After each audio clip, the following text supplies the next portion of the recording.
A low-grade class change book that even dogs wouldn't want is priced at 50 years of life. Not only do I not feel cheated, but I also praise this store for being particularly fair. I would even be willing to add another 50 years of life to buy this class change book. People mock me as a complete lunatic for spending my life on a worthless item. Even my beloved sister has caught the attention of the school bully. I confidently assured my sister that not only would I not die, but I could actually extend my life. It's because I successfully awakened the skill of life absorption. Any monster I kill will be absorbed to extend my life. My lifespan is not transferable. As a mortal, how could he even touch instant noodles? I've long been annoyed by his phone. He should have started mining earlier. Hearing those harsh and nearly humiliating words ignited a fire of anger within me, but in the end, I couldn't say anything, because, as expected, I failed the class change ceremony, becoming a worthless pest, shunned everywhere, and ultimately relegated to mining in the underworld. As the minerals stared at my vacant expression, my homeroom teacher, Shin-Min, couldn't help but sigh. He had seen my efforts throughout my 3 years of high school, but unexpectedly, the final test results hit me like a bucket of cold water,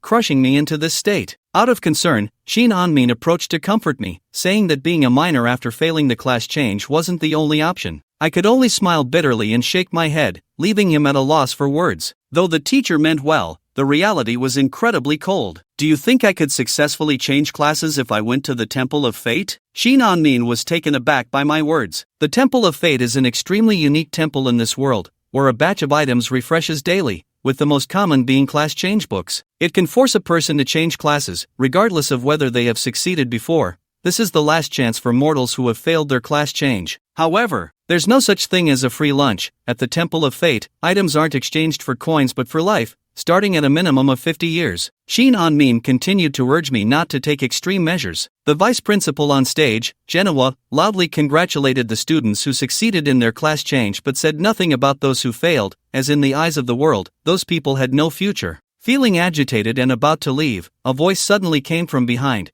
asking why I wanted to leave so soon. I turned to see a burly young man in an expensive suit, looking fiercely at me from behind. Jiang Yanming, what do you want? Jiang Yanming sneered, reminding me not to forget that I still owed him 500 points of divine power and when I would pay him back. A nameless anger surged in my heart as I recalled how Jiang Yanming had used his powerful family background to falsely accuse me of hitting him and borrowing his car. Just like that, I was inexplicably in debt to him for 500 points of divine power, which represented the scholarship I had painstakingly accumulated over 3 years of high school. This is my last warning to you. If you don't pay me back, I can let your sister play with me for a few days, and then we'll call it even. Hearing this, I finally understood why Jiang Yanming was framing me. He had his eyes on my sister. Jiang Yanming, if you dare to touch my sister, I swear I will not let you go, even if it costs me my life. What right do you have to say you won't let me go? I'll give you 1 day. If I don't see the points tomorrow, either your sister pays the debt, or you and your sister will go mining to repay me. After saying this, Jiang Yanming snorted coldly and walked away. A tremendous humiliation. An explosion of rage surged through me. If I had enough power, Jiang Yanming wouldn't dare to speak to me like this. Even if it costs me half my life, I'm willing to take a gamble. I don't want to live like this anymore. I left the school. The Temple of Fate was magnificent. The items in the temple were displayed prominently above. Detection shows you have not yet changed classes.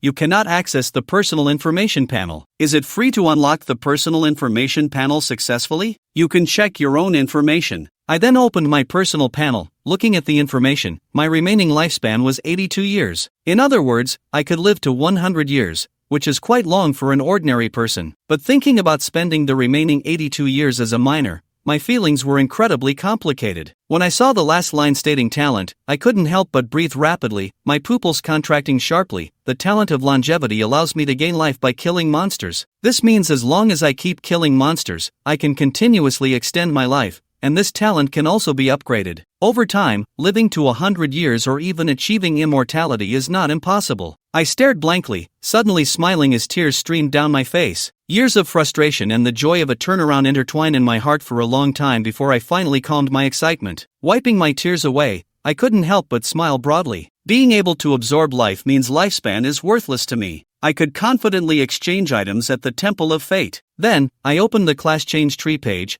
revealing the most worthless class change tree, priced at 50 years of life. But so what? This time, I finally have hope. As long as I kill enough monsters, even a trash job can be exchanged for a higher level one, and even legendary superclass jobs are not impossible to obtain. The warrior class changebook detected that your lifespan is sufficient, proceeding with the transaction. Transaction successful. You have deducted 50 years of life and have been forcibly changed to basic. As the years were deducted, I suddenly felt an overwhelming fatigue, but a burst of light appeared, and my body gradually recovered. Thankfully, although I lost 50 years of life, my appearance didn't change much, just becoming weaker. However, this is temporary. If my lifespan isn't replenished, I fear I will age rapidly. Looking at the panel after the class change, I could only smile bitterly and shake my head. True to being the worst class, even after the change, I only gained 50 health, 30 mana, and 2 strength. The 50 health and 30 mana are fixed gains from the class change, meaning my actual gain was strictly just 2 strength. What's the difference from a mortal? With these panel stats, if I go kill monsters, I'm afraid I'll be worse off than the monsters themselves. So I thought about using the remaining 30 years of life to exchange for something else. After a long look, I finally focused on the last skill, which stirred a wave of excitement within me. Life Strike consumes life to increase damage. Isn't this skill tailor-made for me? I can gain lifespan by killing monsters. The more I kill, the longer my life becomes, and then I can use that life to increase damage, forming a positive cycle. Moreover, the price of this skill is so affordable, needing only 10 years of life. Even after purchasing it, I would still have 22 years left, so I decisively bought it. Detected that you have sufficient lifespan, deducting 10 years. Congratulations, the transaction is successful. You have successfully learned the skill, Life Strike. Time waits for no one. I need to hurry and kill monsters. The college entrance exam is in a month,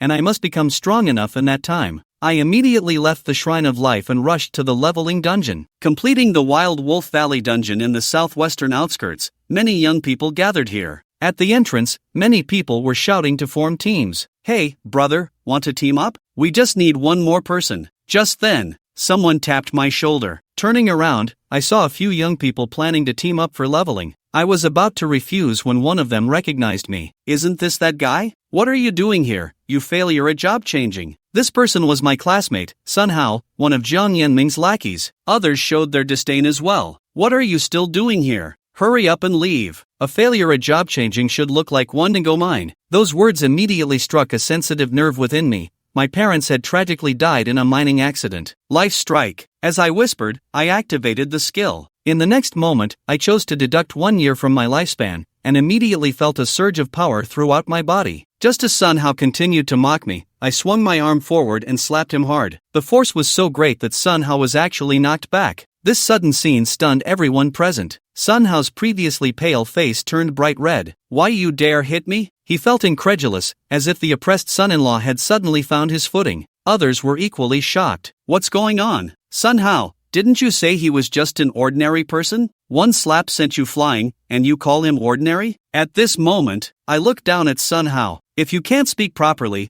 I don't mind giving you a lesson. If you dare to jump around in front of me again, I'll make you know what regret feels like. Sun Hao's mind went blank. He had never seen me so assertive. The strength I had just displayed was impossible for an ordinary person. Sun Hao understood something but felt a stinging pain on his face. He burst into laughter. Did you go to the Shrine of Life? You spent 50 years of your lifespan to change to the worst job. When you were talking to Qin Anlin, I just happened to overhear. I didn't expect you really changed jobs. No wonder you're so arrogant. You won't live for long anyway. Why not take advantage of this time to be arrogant? Sun Hao's voice was loud, attracting many onlookers. Let's watch the drama. Among the audience were also my other classmates. What's going on? I just saw you get killed by this loser. Sun Hao laughed heartily, shamelessly mocking me in front of everyone for spending 50 years of lifespan to change jobs. Everyone was shocked, and the pointing and endless ridicule towards me came like a tidal wave, threatening to drown me. I had heard these taunts countless times over the years, but at this moment, I surprisingly felt no anger. Instead, I curled my lips into a slight smile and pointed at the crowd. Go ahead, mock me. I don't care, history will remember your foolishness today. After saying that, I turned and entered the dungeon. At this, people burst into laughter. You loser, have you gone mad? I've never liked this loser. His dad is a loser, his mom is a loser, his whole family is a bunch of losers. My story spread from the entrance of the Wild Wolf Valley dungeon. The howls of wolves echoed throughout the Wild Wolf Valley. Accompanied by eerie lighting, it was quite terrifying.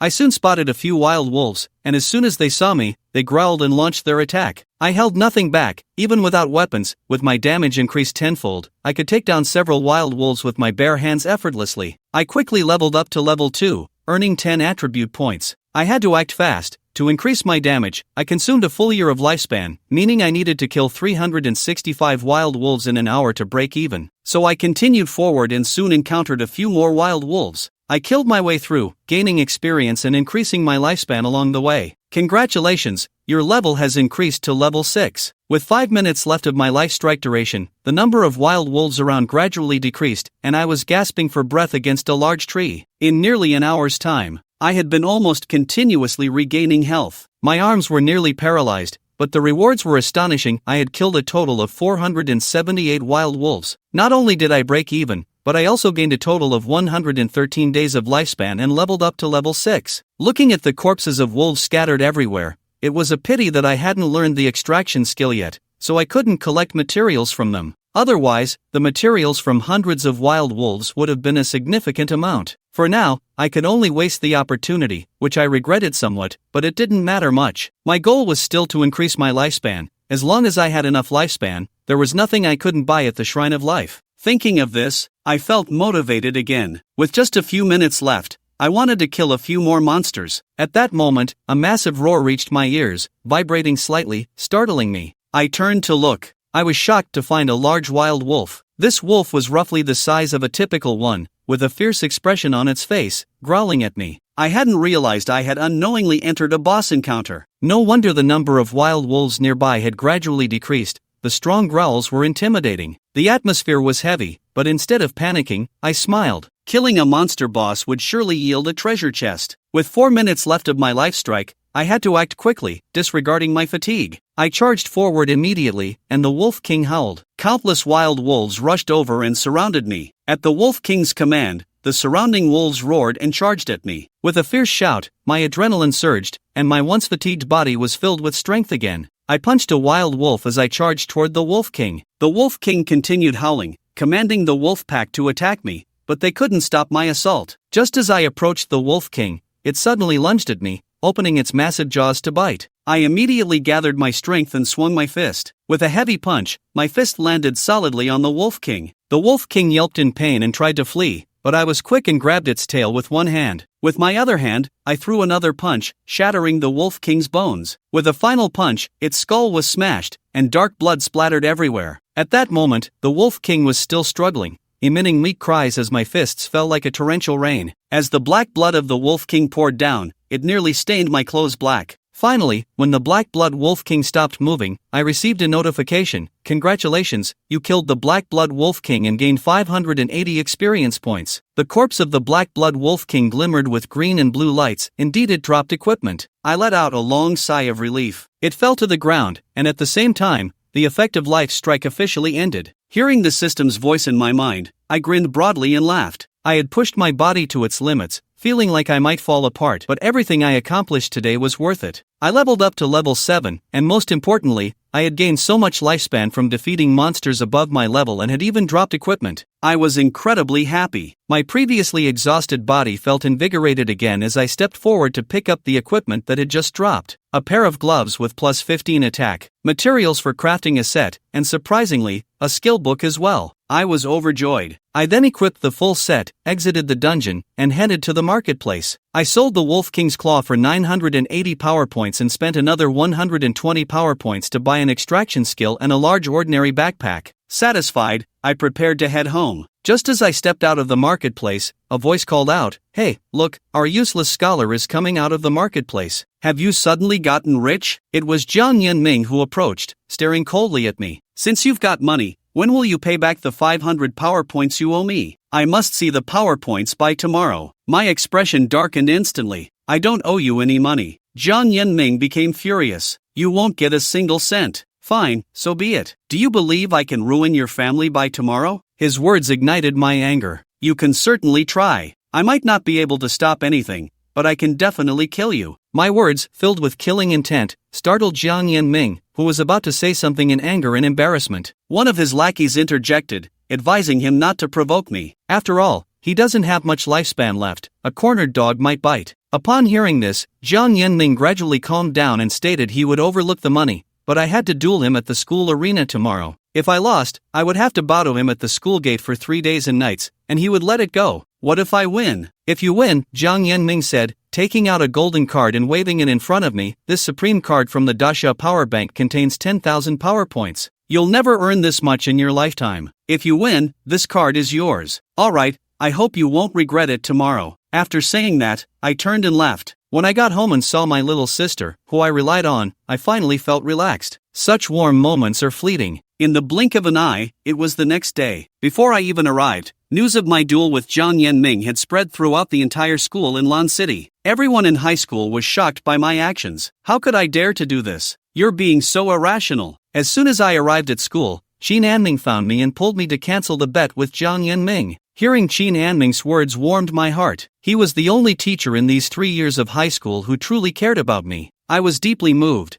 but I still refused him. Qin Anming stared at me, speechless. Many onlookers had already gathered in front of the school arena to watch the drama unfold. As soon as Jiang Yanming saw me arrive, he displayed a smug expression. Just wait and see how I'm going to make you kneel. I'll show you the insurmountable gap between genius and trash. Feel free to try and see who makes whom kneel under everyone's watch. Jiang Yanming and I both stepped onto the dueling stage while many students cheered for him from below. Even the teachers gathered, whispering and criticizing me for daring to challenge him. Jiang Yanming wasn't just a high-quality profession. His father personally trained him and even found him an epic skill book. He was fully equipped with a high-quality set. As our school's hope for this year's top scorer in the college entrance exam, how could he possibly lose? On the arena, Jiang Yanming touched his belt, and suddenly, 2 shining swords appeared in his hands. People were immediately shocked. He actually possesses a spatial artifact. Jiang Yanming arrogantly looked at me. I want you to kneel in 3 seconds. He immediately swung his dual swords, and as the technique was activated, a gust of wind surrounded him. A torrent of water surged toward me like a dragon, bringing with it a powerful pressure. It rushed at me, and I shouted, activating Life Strike. I deducted 1 year of lifespan, filling my entire body with strength, and threw a punch at the water dragon. The once ferocious water dragon was unexpectedly shattered by my punch, causing Jiang Yanming's pupils to contract. He couldn't accept it. The high-quality skill, Dual Sword Water Dragon, which could severely injure even level 15 professionals, was shattered by a punch from a loser. The onlookers were equally astonished. Before Jiang Yanming could regain his senses, I pushed off with my legs, clenched my fists, and charged at Jiang Yanming. Seeing this, he burst into laughter. You don't even need skills. You think you can just break my dual bow water dragon dance by sheer luck and be my opponent? Then, Jiang Yanming chose to take my punch head-on, but, the moment his fist touched mine, an overwhelming force descended upon Jiang Yanming. The power from Life Strike felt to him like he was trying to stop a colossal mountain as my punch landed solidly on him. With a heavy sound, Jiang Yanming spat blood on the spot. Jiang Yanming clutched his chest, the severe pain contorting his features. How is it possible? How do you have such strength? I said if you want to deal with me, have the guts. Go ahead and try using that 10,000 PowerPoint card. Today, I'm settling this. After saying that, Jiang Yanming received a heavy kick from me, sending him flying. By the time he regained his senses, he found himself lying beneath the arena. Jiang Yanming had lost. The crowd looked at this scene in disbelief. Unbiased, Teacher Zhou Qiang hurriedly announced my victory in the match. I walked up to Jiang Yanming's fallen figure and demanded his bank card. Jiang Yanming glared at me with eyes full of resentment. I didn't want to give it to him, but at that moment, Qin Anming came over, coldly advising him to accept defeat. Jiang Yanming reluctantly handed me the card, mumbling curses and telling me to wait, before angrily leaving the school. As the crowd dispersed, I headed directly to the Wild Wolf Valley dungeon. With 45 minutes left, I had to quickly kill monsters to recover my lifespan. I threw myself into killing wild wolves. When I exited the dungeon,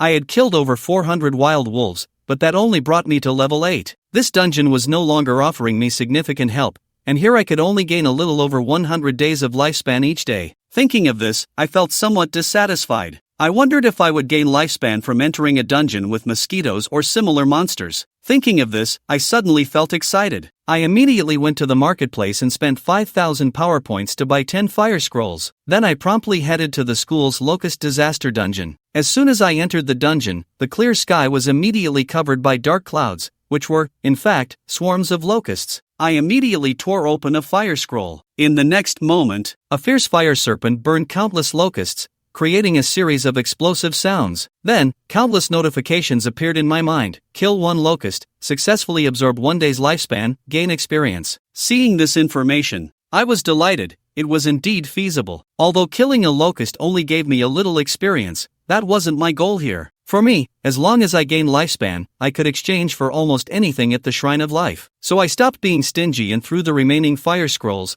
causing wave after wave of locusts to die in the flames. At this time, the teachers outside also noticed the changes in the Locust Disaster Dungeons data, revealing surprised expressions as the number of locusts rapidly decreased. Very few people were willing to enter the Locust Disaster Dungeon because, although locusts were weak, the rewards were pitifully small. Moreover, their erratic movements made them difficult to deal with. This dungeon had always been neglected at school. After more than half an hour, I finally exited, and several teachers immediately approached me to ask what had happened inside. I didn't say much, just replied that I was leveling up as usual. When they learned that I had reached level 10 and had killed every locust in the dungeon, the teachers were all astonished. Not only had I defeated Jiang Yin Ming, but I had also cleared an entire dungeon within an hour. Was I really a loser? The cooldown for the Locust dungeon was 77 days, and there was no need to stay, so I promptly took my leave. Would you like to level up? Congratulations, your talent has successfully leveled up. This time, the Locust Disaster Dungeon was a huge gain for me. It was worth spending a fortune on the 10 fire scrolls. There were a total of 18,376 locusts in the dungeon,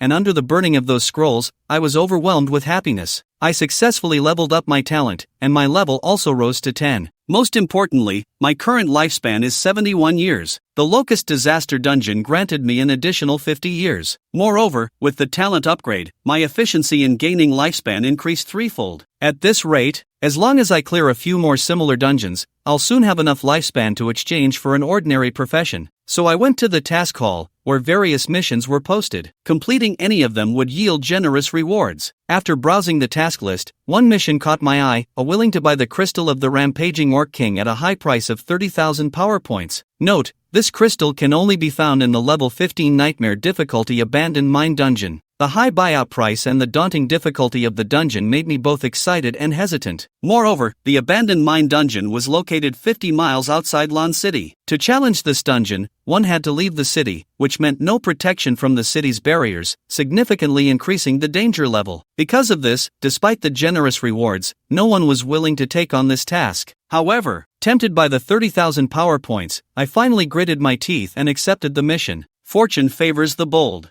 I was tired of being looked down upon. If I couldn't muster this little courage, I wouldn't qualify to say anything else. You have accepted the mission. Please submit the Rampaging Orc King crystal within 7 days, or it will be considered a failure. After accepting the mission, I left the task hall and headed to school to inform Qin Anming of my request. For safety reasons, he refused my request to leave the city, but after failing to persuade him, Qin Anming reluctantly issued me a permit to leave the city. I sincerely thanked this teacher. After leaving school, I returned to the marketplace to buy all the equipment and necessary supplies I needed. Looking at my backpack starting to bulge, I felt my heart gradually settling. It's time to go. As I gradually left Lon City, the outside world became increasingly eerie and murky. A mist enveloped Lon City, making it gradually blurry, and I could only see the faint outlines of the city walls. At that moment, several angry roars suddenly pierced the tranquil air. A skeletal creature wielding a long, sharp bone was charging at me while shrieking. The Wolf King appeared,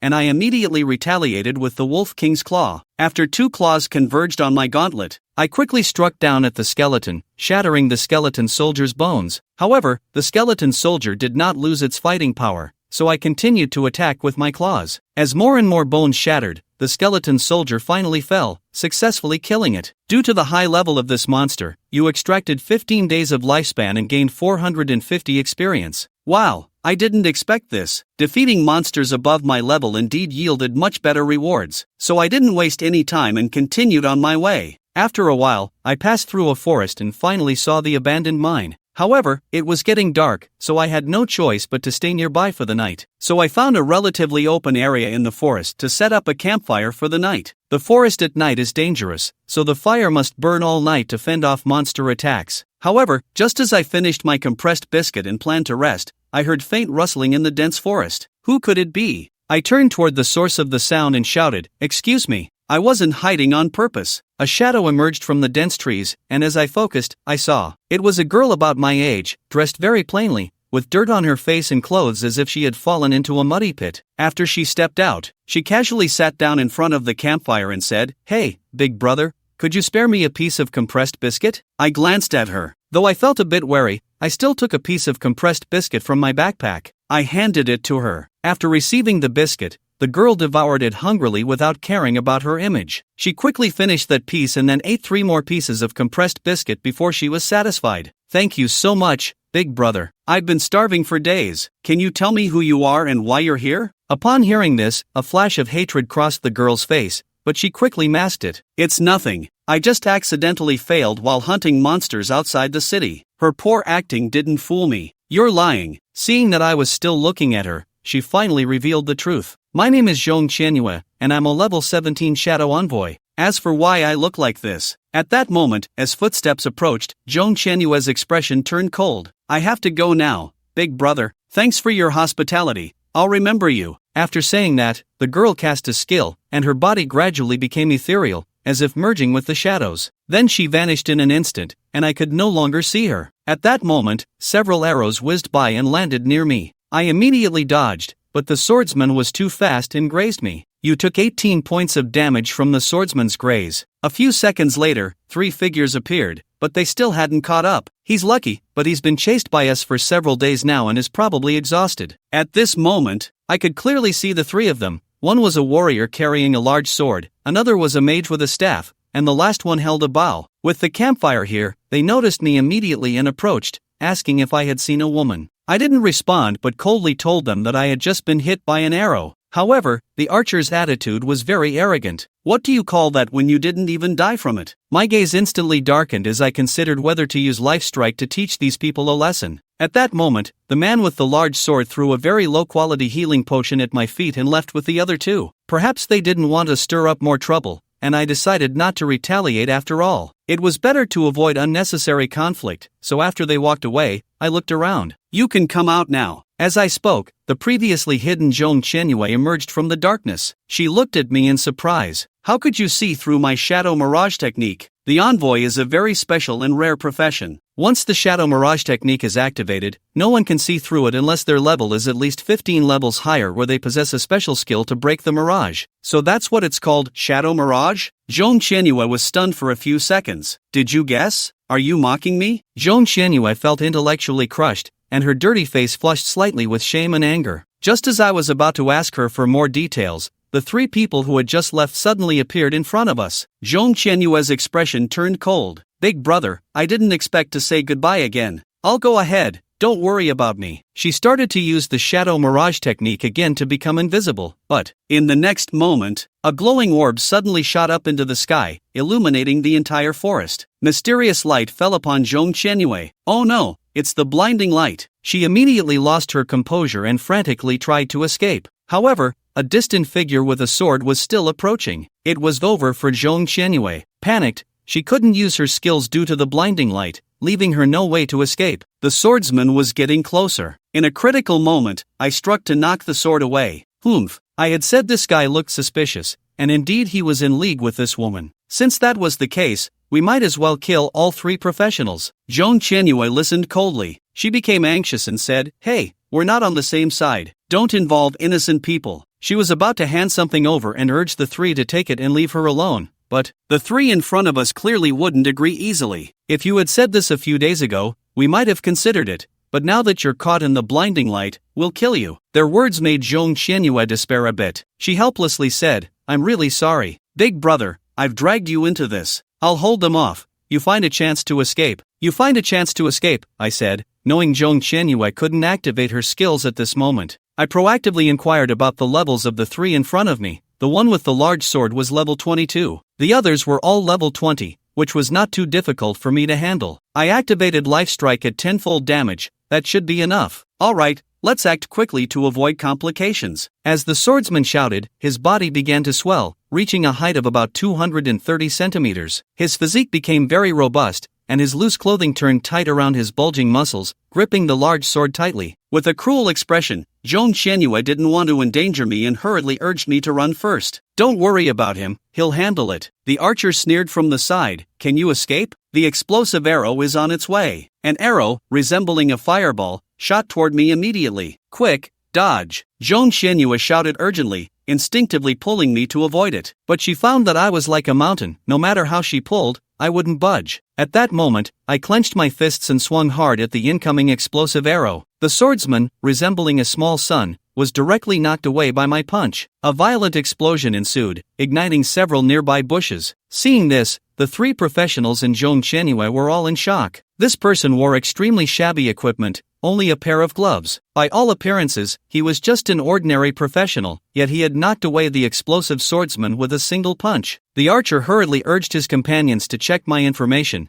but when the mage cast a detection spell, they found I was just a basic level practitioner. The warrior was left speechless by the information before them. Seizing the opportunity, I charged forward. The archer quickly drew back and fired arrows at me, but I simply continued swinging my fists. I knocked away all the swordsmen with my punches. The recently empowered man with the large sword swung it towards me. The heavy sword sliced through the air, resembling the claws of the Wolf King. I activated my two claw skills simultaneously, sliding towards the large sword. A sharp, glass-like sound pierced the air, making the hair on my arms stand up. The Wolf King's claw actually blocked the large sword. The man immediately felt an overwhelming force, causing him to stagger backward. Before he could react in shock, my claws pierced through his chest, sliding down. The man let out a terrible scream and collapsed, taking the archer and mage down with him. I could hardly believe my eyes. The strongest of the three had fallen so quickly. The fireball mage shouted, waving his staff to conjure a massive fireball for an attack, but I was faster than his casting. The moment he opened his mouth, I had already launched my attack. My sharp claws pierced through the mage, and he couldn't withstand the blow. In the end,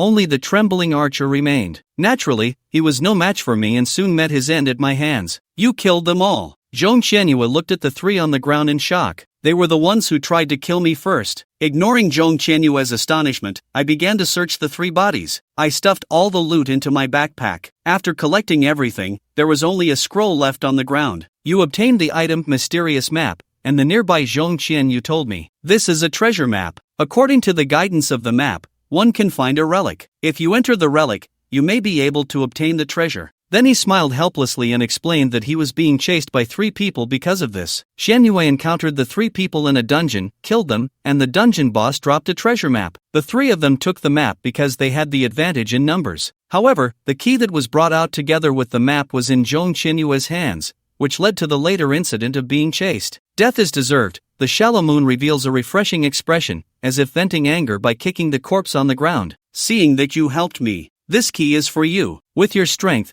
obtaining the treasure shouldn't be difficult. Saying this, he threw a piece of jade with a peculiar shape to me. Then, Zhongqianyue asked me to remove the disguise, showing my true appearance under the pretext of living and dying together. However, after knowing that I am truly a level 10 warrior, Zhongqianyue's eyes widened in surprise. Upon learning that I don't even have detection skills, Zhongqianyue was rendered speechless. Such a powerful person, yet doesn't even have detection skills. Shuehue Zhongqianyue slightly helplessly threw a skill scroll to me, asking whether to accept the skill scroll for detection. Hurry up and learn, consider it a gift from me, thank you very much. I didn't refuse to take the scroll, and after that, I directly used your successfully learned skill, detection technique. I really don't know where you came from, clearly so strong, but it looks just like a newbie. I didn't reply, but continued to look at the treasure map. I suddenly realized that this place seemed a bit familiar. Isn't this the location of the abandoned mine dungeon? Of course, the skill is hidden in the mine. You have the key, and as long as you clear the mine dungeon, you will be able to see the ruins. I didn't say anything more. The bonfire has continued to rise. The shallow moon continuously introduced me to a university until late at night. Her voice gradually stopped becoming depressed. When the sunlight falls, I found that Zhongqianyue has disappeared, leaving only a note to say goodbye, which can be considered a beautiful encounter. I pack my luggage and continue forward. After learning detection techniques, the information about wild monsters I can view has noticeably increased. The further I am from Blue City, the stronger the wild monsters become. Fortunately, the aggression of these wild monsters is not very strong, so I can quickly walk past them. After a long time, I finally arrived at the abandoned mine dungeon. At this time, many people have already gathered here, and when they saw me, they directly sent me party invitations, but I rejected them all. I came to the portal and directly opened the dungeon difficulty selection, which surprised everyone. No way, is this guy really going to solo the dungeon? I chose the nightmare difficulty without hesitation and then stepped directly into the portal. Everyone present was shocked and speechless. Did I see that wrong? The difficulty chosen by this brother just now was nightmare difficulty. Damn, where did this expert come from? Entering the portal, I arrived at a dim underground world. Only a few dim lights emit a faint glow, and without a doubt, this is the abandoned mine. When I entered the mine, I heard a few roars, followed by a heavy sound of footsteps. A few bull-headed monsters have run in front of me. The detection tree is activated, and I see the resin of these bull-headed people. My expression suddenly became extremely serious. No wonder no one challenges this. The difficulty is so exaggerated that even the stats of ordinary monsters are like this. Not to mention there are elite monsters and bosses later on. Right now, my power is only over 40. And my health is just over 700. With these stats, fighting this little monster is like a light scratch, while I would die if they touched me. Life hit 100 times, I do not hesitate to directly consume 10 years of life, cast 100 times of life hit, in order to clear the customs. This copy, I cannot convergence. Several minotaurs, wielding huge axes, charged at me. The Wolf King's sharp claws, I am not polite at all, directly confronting the minotaurs head-on. Soon, several minotaurs died under my attacks, with no room for resistance. 100 times the damage fell on the minotaurs. It was simply a punch that killed the raging enhancement. The minotaurs detected that this monster's value far exceeded the successful extraction of 150 days of lifespan. Seeing the information that appeared, I couldn't help but feel a surge of excitement throughout my body, instantly filled with energy, and immediately plunged into the intricate mine tunnels. In order to kill as many wild monsters as possible, I almost reached the end of every passage, and my experience kept growing wildly. About half an hour later, I have already killed more than 30 minotaurs. Congratulations, your level has increased to level 11. Not only that, but I also gained 12 years of life,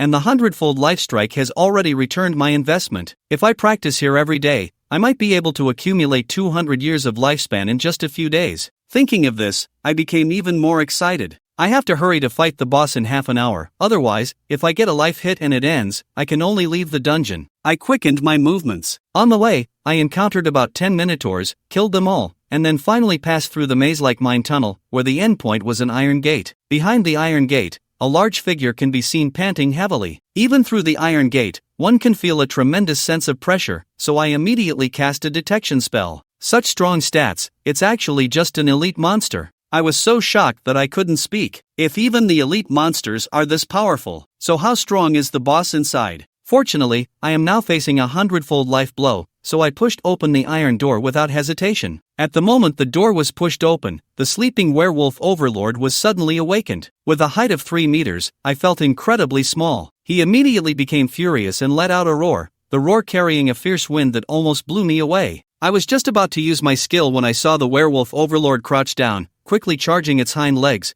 then let out a roar and charged forward, its massive size causing the ground to shake. I seized the opportunity. Just as he was about to crash into himself, I dodged the werewolf, and the overlord's energy head crashed into the iron gate, producing a huge sound. The iron gate was directly knocked away, with an incredibly astonishing destructive power. But it also gave me the opportunity, the shadow of the Wolf King's sharp claws constantly falling on the werewolf, strengthening the damage 100-fold, which is extremely terrifying. With a swipe, the back of the werewolf overlord was actually torn open, exposing the bone and causing intense pain, making the werewolf overlord jump up directly, going crazy, with both hands constantly reaching back. But due to the short arms, no matter what, it couldn't touch anything. The back detection number originally had over 6,000 health points, but with just one hit, it was directly reduced to 1,500, enhancing the damage by 100 times. So terrifying, just one more hit would be enough to completely kill him. I am quietly waiting for an opportunity on the side. But after 1 minute, the Wolf King gradually calmed down, and the next second, he turned his head and glanced at me, suddenly let out a roar and crawled and rolled deep into the mine. He actually escaped. At the same time, countless roars came from all directions, and then a large number of wild monsters surged out from the intricate tunnels of the mine, completely surrounding me. There were at least 100 Wolfman warriors. I didn't expect the Wolfman overlord not only to run away but also to summon so many wild monsters to attack me in my nightmare. The elite monsters at a lower difficulty could actually be so smart. However, among these wild monsters, under my 100-fold damage, I can completely take down one crybaby with a single punch, and one kill message after another appears in my mind, while my experience points and lifespan are continuously skyrocketing. However, since I only enhanced my 100-fold damage and did not strengthen my health and resistance, I still die from just a touch, so I can only keep attacking with my fists. More than 20 minutes later, hundreds of warg warriors were finally killed, and I let out a long breath. No wonder no one could solo it, even if you defeated the wargs, the overlord. Still need to face the attack of hundreds of werewolf warriors. I'm afraid only legendary quality or higher quality professions would dare to solo this dungeon. Thinking of this, my exhausted body gradually regained strength, and with only a few minutes left,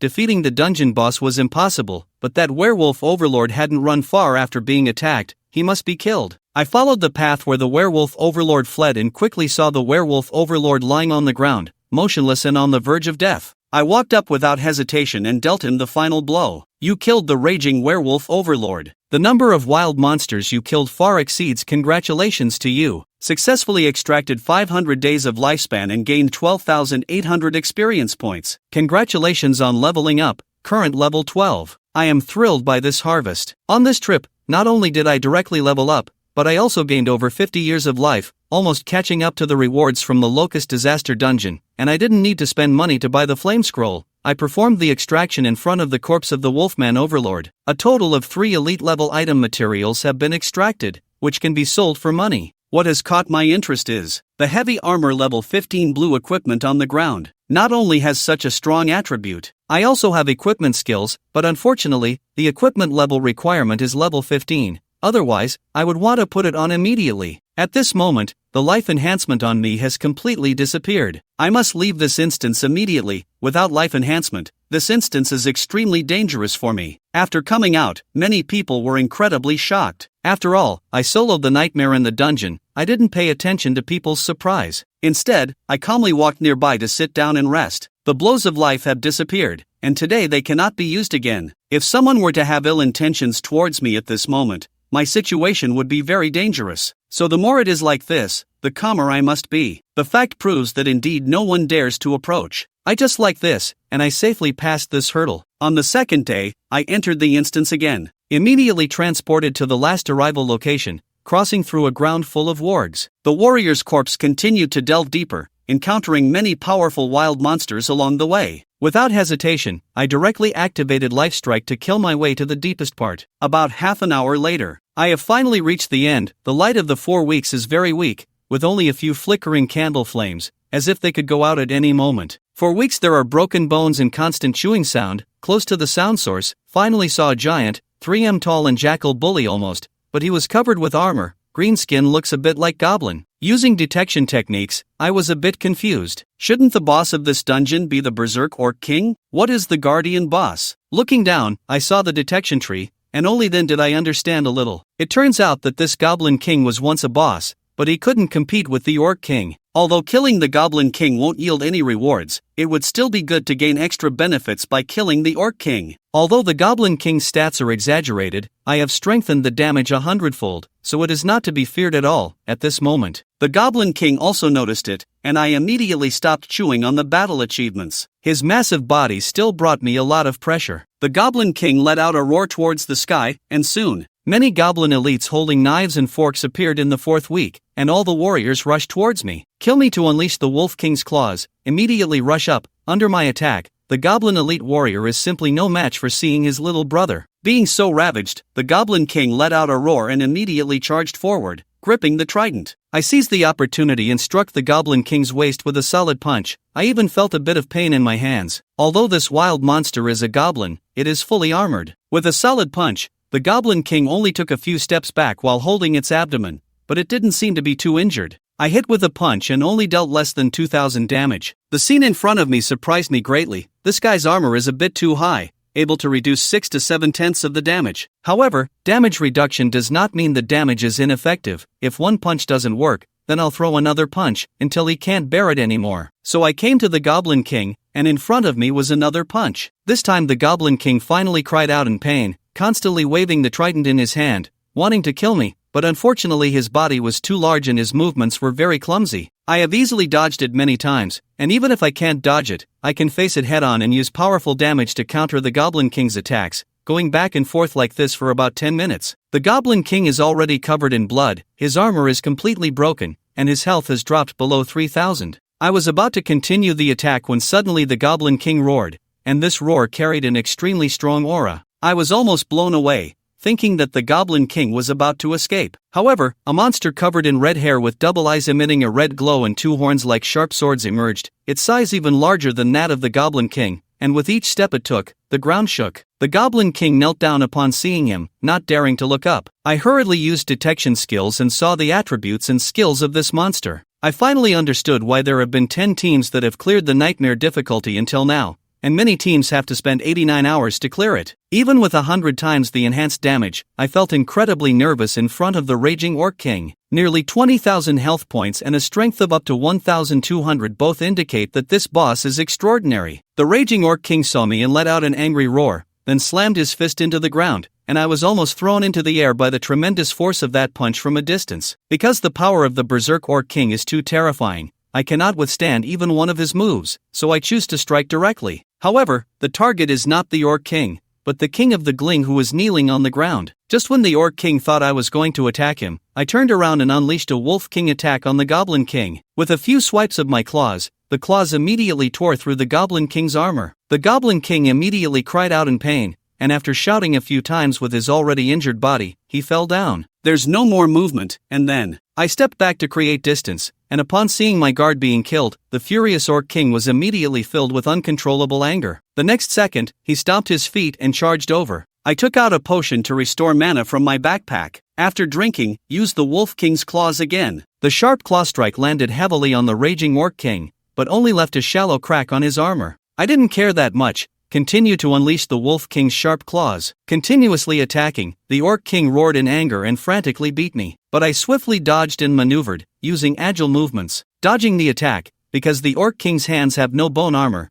the only thing to the Wolf King's claws actually left long cracks on the Orc King's hands. The Orc King was furious, and after roaring 3 times, he directly entered a state of raging constant temperature. In this state, his strength and attack range would be significantly enhanced. At this moment, I should keep my distance and wait for his violent state to subside. However, I have less than 10 minutes left in my life. It's impossible to wait so long. I'm almost blinded by rage from wanting to kill. Continuously using Wolf King power and Palm Technique power, when it runs out, I'll just take medicine to recover. Until the potion was almost completely merged, I couldn't count how many skills were released. With a crack, with a crisp cracking sound, the battle armor of the furious Orc King was finally shattered by me, and he also sustained many more wounds, with his health dropping below 8,000. I am very happy, continuing to attack. Powerful attacks fall continuously on the Raging Orc King. Finally, the Raging Orc King finally couldn't hold on and fell down. Congratulations on successfully killing the Berserk Orc King. Public relations abandoned, releasing the nightmare difficulty. Due to the attributes of the target you killed far exceeding, you successfully extracted a lifespan of 1,500 days. Watching one message after another pop up, the corners of my mouth rose wildly.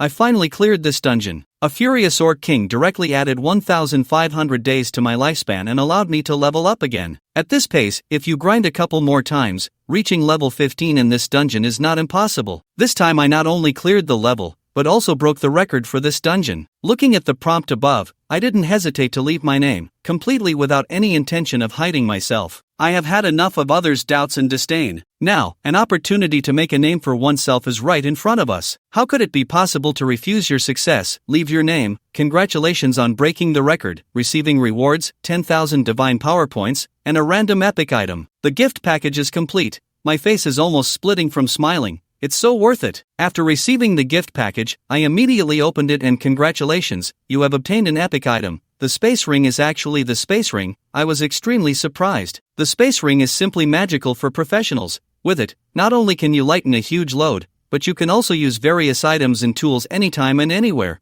which is almost equivalent to carrying an entire home with you. I don't know how large the space inside the epic level ring is. I immediately put on the ring and then focused my mind to probe the space within the ring. A space of 10 by 10 by 5, a total of 500 cubic meters, is almost equivalent to a large room. It truly deserves to be called an epic space ring. I really enjoy playing with it on my hand, and it took me quite a while to put the space ring back on my ring finger. Then he turned to look at the remains of the Raging Orc King, with 78 items around the corpse, among which 2 items even shimmered with a purple light. The core of the rampaging Orc King goes without saying. It is the item I need to turn in for a quest, and the remaining piece of equipment made my eyes burn with excitement. Although its attributes are very singular, it straightforwardly provides 100 points of strength. Just this point alone makes countless equipment of the same level fall far behind. Not only that, it also has a godlike characteristic that doubles damage to orc-type wild monsters. In other words, if I take this weapon to the abandoned mine, my damage will double directly. However, unfortunately, its limitations are quite significant. Therefore, even though I am tempted, I still plan to sell it directly instead of equipping it. I should be able to sell it for 780,000 divine power points. I didn't expect that I, who was originally stumped by a penny,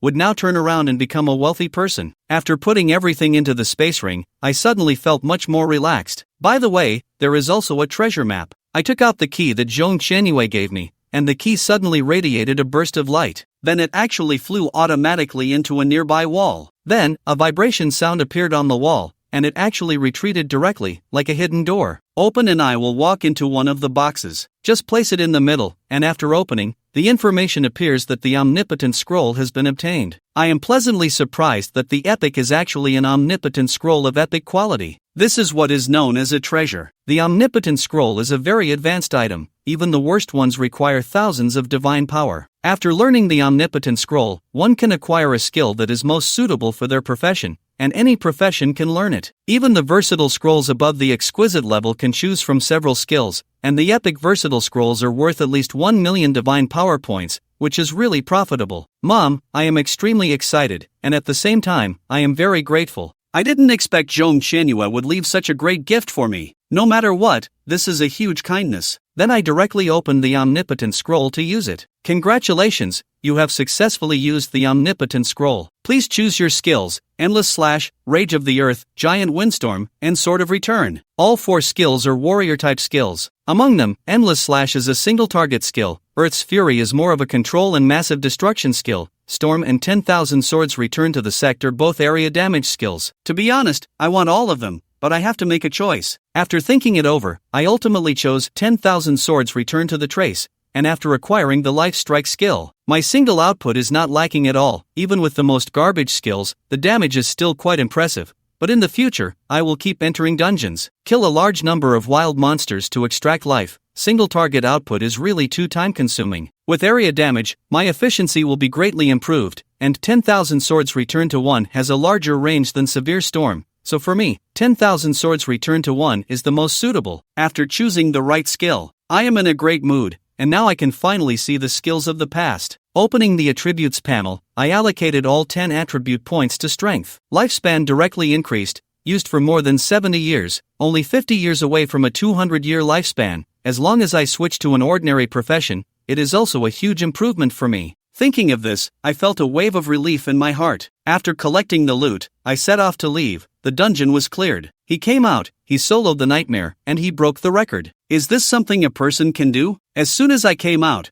I heard people's exclamations. At the moment I broke the record, people had already seen the information through the record monument. Looking at the people's exclamations, a sense of pride gradually welled up in my heart. This feeling I have been waiting for. Duo walked through the crowd. I found an empty spot, sat down to rest. There are still 4 days until the task submission. I'm not in a hurry. I plan to run the dungeon again to raise my level to 15. Although I don't plan to wear the Berserker Orc War prisoner gear, I'm quite tempted by the Dominator heavy armor obtained from the Warg Lord. The equipment requires level 15 to wear, and if the level is insufficient, forcibly wearing the equipment won't provide any bonuses, making it essentially useless. People told me to rest, and no one dared to come up and disturb me, so I had a peaceful night without any incidents. I was so exhausted that I slept until noon and only woke up then. When I opened my eyes, I saw some people gathered in front of the instance making a lot of noise. It was only when I got closer that I heard their conversation. It is a union called Mountain Forest that is preventing the issuance of a wanted notice,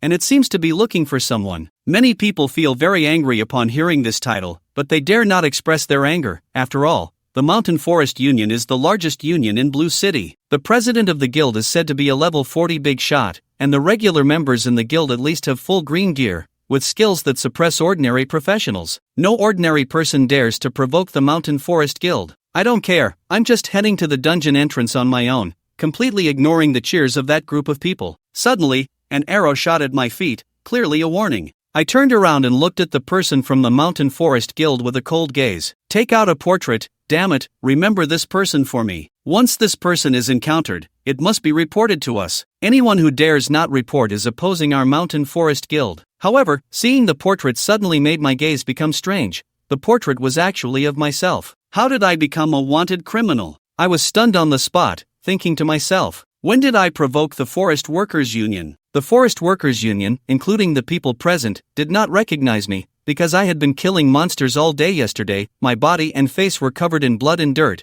and I had already become unrecognizable. What did this person do? A member of a mountain forest union sneered, "This person is extremely guilty. He deceived our union's young master out of 10,000 points of divine power. Even our young master dares to deceive you fools if we encounter. I'm afraid even the underpants will be deceived by him." I vaguely understand from this description. Is your young hall master named Jian Yanming? Are you looking for death, daring to call our young hall master by name? I couldn't help but sneer, touched the space ring, took out a bottle of water, opened the cap, and poured it over myself from head to toe. The people around were very confused. I don't know what I'm going to do, and then I wipe all the bloodstains off my face, revealing my true appearance. At this moment, someone in the crowd shouted out, "It's him! Isn't he the tough guy who soloed the nightmare difficulty yesterday? What the hell?" The Mountain and Forest Guild actually dared to put a bounty on him. At this moment, the people of the Mountain and Forest Guild finally saw clearly and were instantly enraged, saying, "How dare you appear in front of us? Catch him, bring him back, and let the young master teach him a good lesson nearby." There are a total of 78 people in the Mountain Forest Guild, and they immediately formed a circle, surrounding me. These people include warriors, archers, mages, priests, and so on, integrating damage output, control, and healing, making it a very standard team. Moreover, they are all level 20 or above, and each person's profession is green,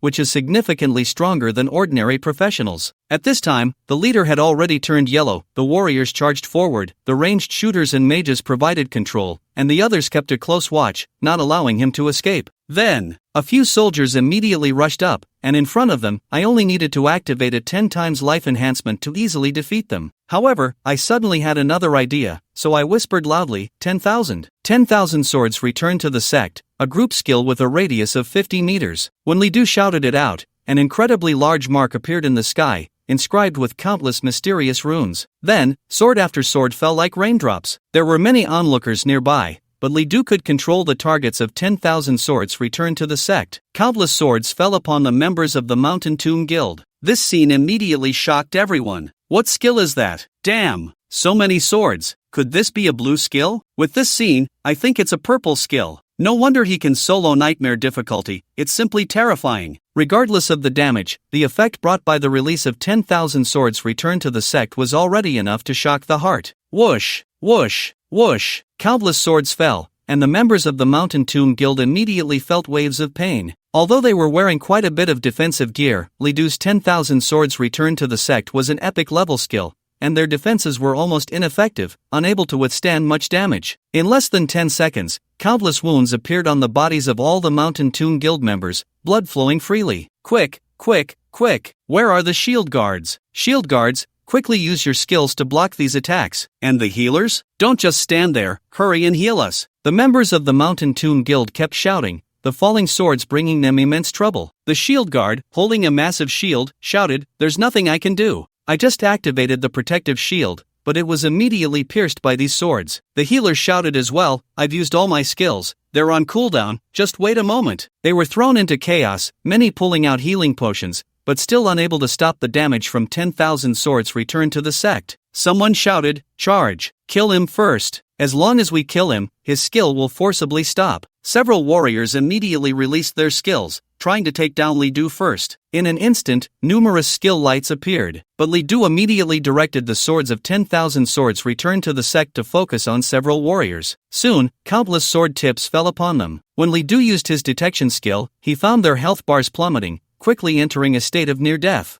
In the end, a warrior spat blood and screamed, collapsing. Under 10,000 swords returned to the sect, they couldn't even get close to Li Du. Run! Quickly run, he's a monster. The leader of the Mountain Tomb Guild finally got scared and wanted to escape, but where could they flee? 10,000 swords, and so far, less than 1,000 had fallen, enough to wipe them out. Under the onslaught of countless sword tips, the remaining people simply couldn't hold on. In the end, they all died under Li Du's swords. At this moment, the release progress of 10,000 swords returned to the sect was only at 23%. All members of the Mountain Tomb Guild were dead. Li Du also retracted 10,000 swords returned to the sect. Truly a purple skill, terrifying indeed. Li Du murmured. He hadn't even used Life Strike, still just the most basic warrior class. Yet under 10,000 swords returned to the sect, a group of green classes nearly 10 levels higher than him all died at his hands. This was simply not something an ordinary skill could achieve. Looking at the corpses on the ground, Li Du unceremoniously collected all their equipment, items, etc. You have obtained equipment, warrior greatsword, green. You have obtained equipment, bone spirit staff, green. You have obtained equipment, windless bow, green. All the equipment was green, and most of the items were materials or potions. Selling them should fetch a good price. After collecting everything, Li Du entered the dungeon without looking back. As for the corpses, Li Du couldn't be bothered to deal with them. Anyway, this is the wilderness, and no one will care what we do.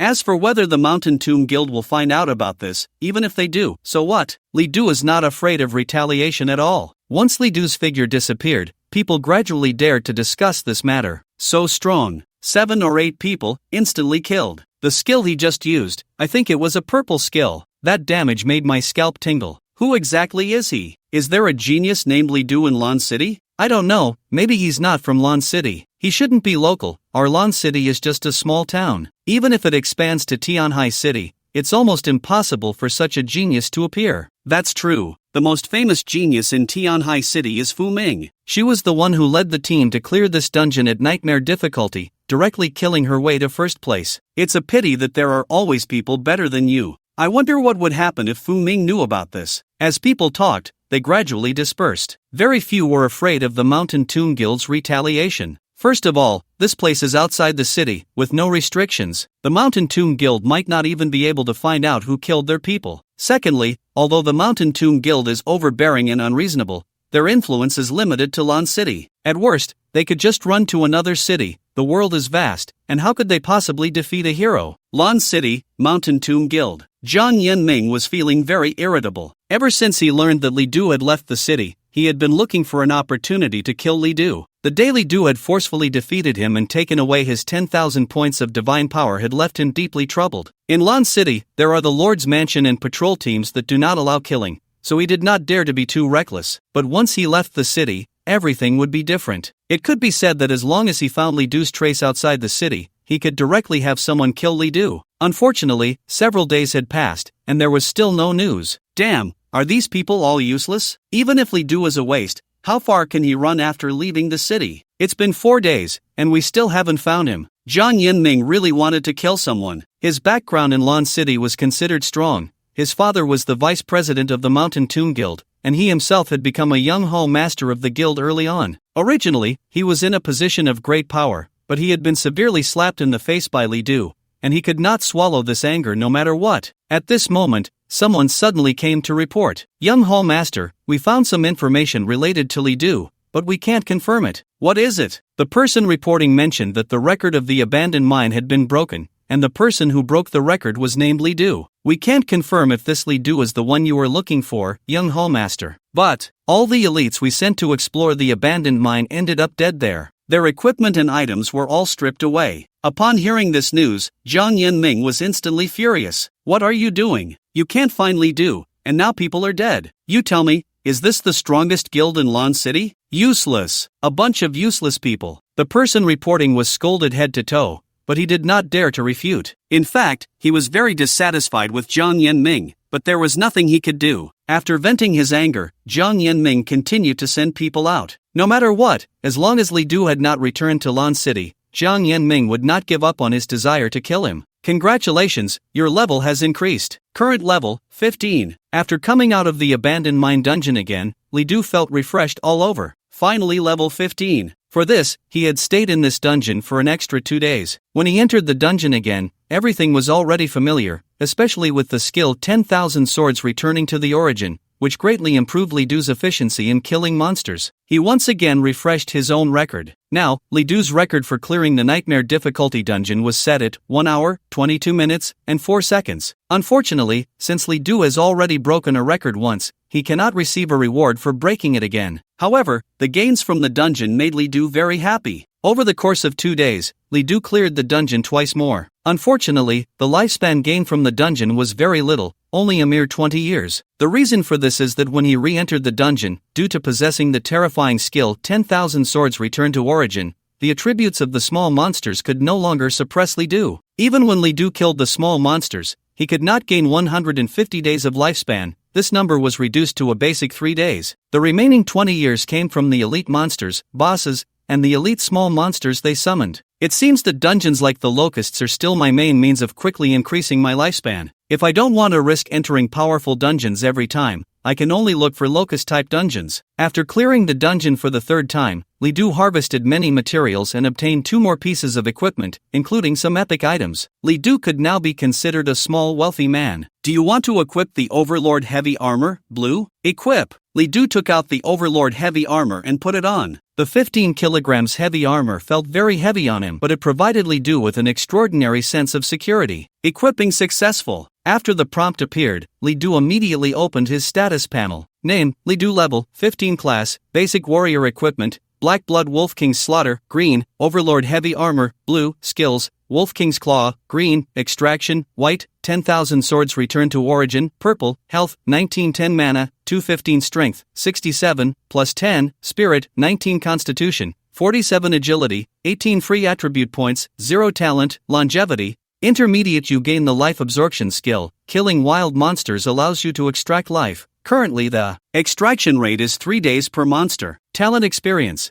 45386/100000 lifespan 168 years 113 days 6 hours 12 minutes 42 seconds. The most significant increase was in health, as the Overlord Heavy Armor directly provided 1000 health points. This value could be considered quite exaggerated. After completing all this, Li Du left the dungeon. I haven't been back for several days. I wonder how Shui Sheng is doing. Li Du was in a very good mood. This dungeon run had brought him immense gains. He almost jogged back to Lan City, and even though the weight of the Overlord Heavy Armor was heavy, Li Du did not feel tired. Looking at the tall city walls before him, a sense of security surged in Li Du's heart. After being in the wild for so long, he truly appreciated the comforts of the city. Once in the city, Li Du first found a bathhouse to clean himself up, then went to buy new clothes. He didn't want to go home covered in blood. After cleaning up, Li Du immediately headed to the Tianhai trading house. Sir, may I ask what you would like to trade? A smiling attendant approached to inquire. Li Du replied,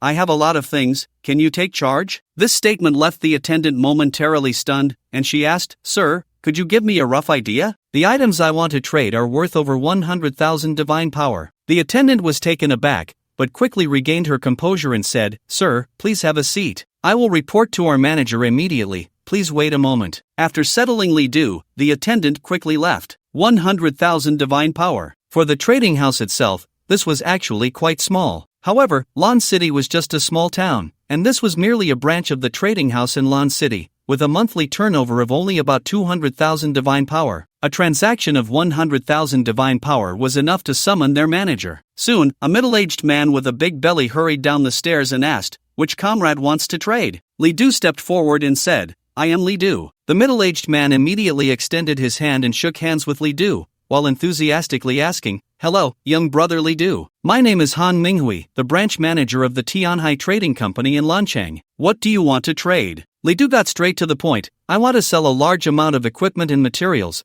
including 2 pieces of purple gear and some purple materials. Can you handle it? Upon hearing this, Han Minghui became serious. Young brother, please follow me. He then led Li Du to a room. There was a table in the room, shimmering with magical light. A screen was hanging on the wall nearby. This is our appraisal room. Please place the items you want to trade on the table. Li Du took them out from his space ring and placed them all on the table. Han Minghui watched this action, his eyes clearly flickering with awe towards Li Du. Having a space ring and being able to produce purple gear, such a person was either a top genius or had a top background. Whichever it was, he had to make every effort to befriend him. Gaining the friendship of such a person would be very beneficial for the development of the trading company. Although he was already the branch manager, if he wanted to advance further, he needed more achievements, and people like Li Du were the easiest to achieve results with. Soon, the appraisal was completed. The information and sources of the items were displayed, most of which were obtained from the abandoned mine dungeon. Upon seeing this, Han Minghui suddenly had a guess that he could hardly believe. Recently, a person named Li Du had become famous in Lanchang, because the record for the nightmare difficulty of the abandoned mine dungeon had been broken, and the one who broke it was Li Du. He cleared it in less than 2 hours at an almost impossible speed. Countless people thought it was fake,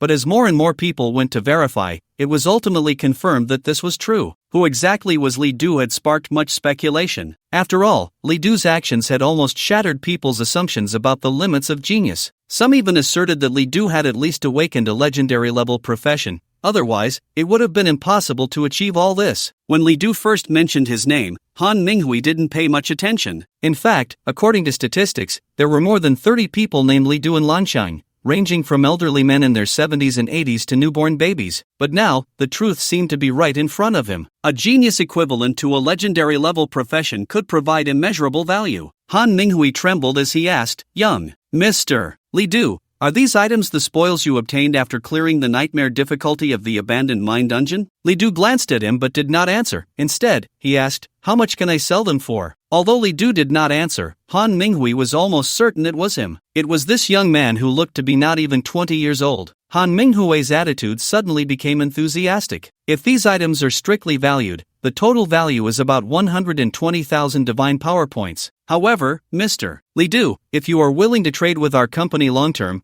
I can make the decision to purchase all the items for 150,000 divine power points." Li Du frowned, "But I have to prepare for the college entrance examination soon." Han Minghui quickly said, "No problem. Our company has branches in many cities across the country and can conduct interprovincial trades. How about this? Mr. Li Du, please leave a contact method. If you need anything or run into trouble, feel free to contact me." Seeing Han Minghui so enthusiastic, Li Du no longer refused. He roughly understood Han Minghui's intentions, but he didn't mind. Li Du had long understood the essence of this world. When you become powerful or achieve something astonishing, the entire world will open its doors for you. 150,000 divine power points were credited to Li Du's card without a single point missing. Looking at the nearly 170,000 divine power points balance on the card, Li Du finally felt a tangible sense of wealth. He had money now. Han Minghui was also very pleased. This transaction could bring him tremendous results. If Li Du became successful in the future, he could even use this opportunity to rise to greater heights. Thinking of this, Han Minghui took out a black gold card and handed it to Li Du. "Mr. Li Du, your transaction limit has reached our bank standard. This is our supreme black gold card. With this card, you can enjoy a 30% discount at any of our bank's outlets. Moreover, this card has an overdraft limit of 50,000 divine power points." Originally, Li Du did not meet this standard, but Han Minghui had high hopes for him and, after some hesitation,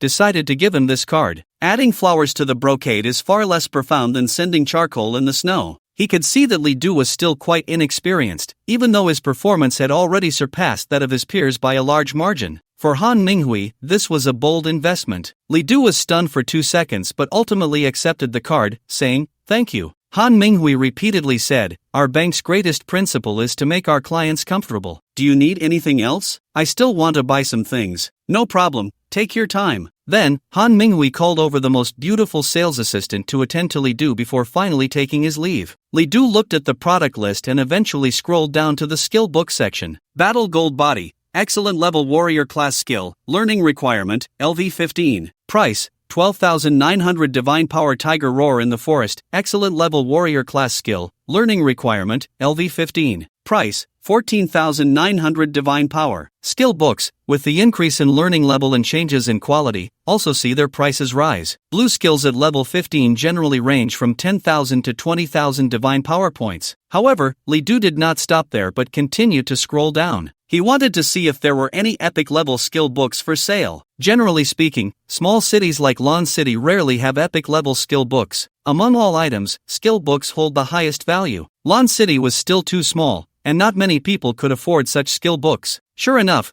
after Li Du finished scrolling, he still did not see any. The highest were still excellent level skill books. After some thought, Li Du chose one skill. Thunderstrike, Excellent Level Warrior Class Skill. Learning Requirement, LV15. Price, 19,998 Divine Power Points. Effect, cast a heavy strike, dealing massive damage to the target. For 30 seconds after the heavy strike, all your attacks will deal an additional lightning damage equal to 1% of the target's maximum health, up to 500. Skill cost, 90 mana points. Skill cooldown, 3 minutes. This was the most expensive blue skill available, and its effect was quite impressive, making it a very powerful single-target output skill. It perfectly compensated for Li Du's current shortcomings. With this, he had both single-target and area output capabilities. After purchasing, Li Du learned the skill directly. Then, he continued to browse the products. Soon, he came across a very special item. Monster Gathering Gem, for epic level item. Price, 9,800 divine power points effect. Wearing this item will greatly increase your attraction to wild monsters,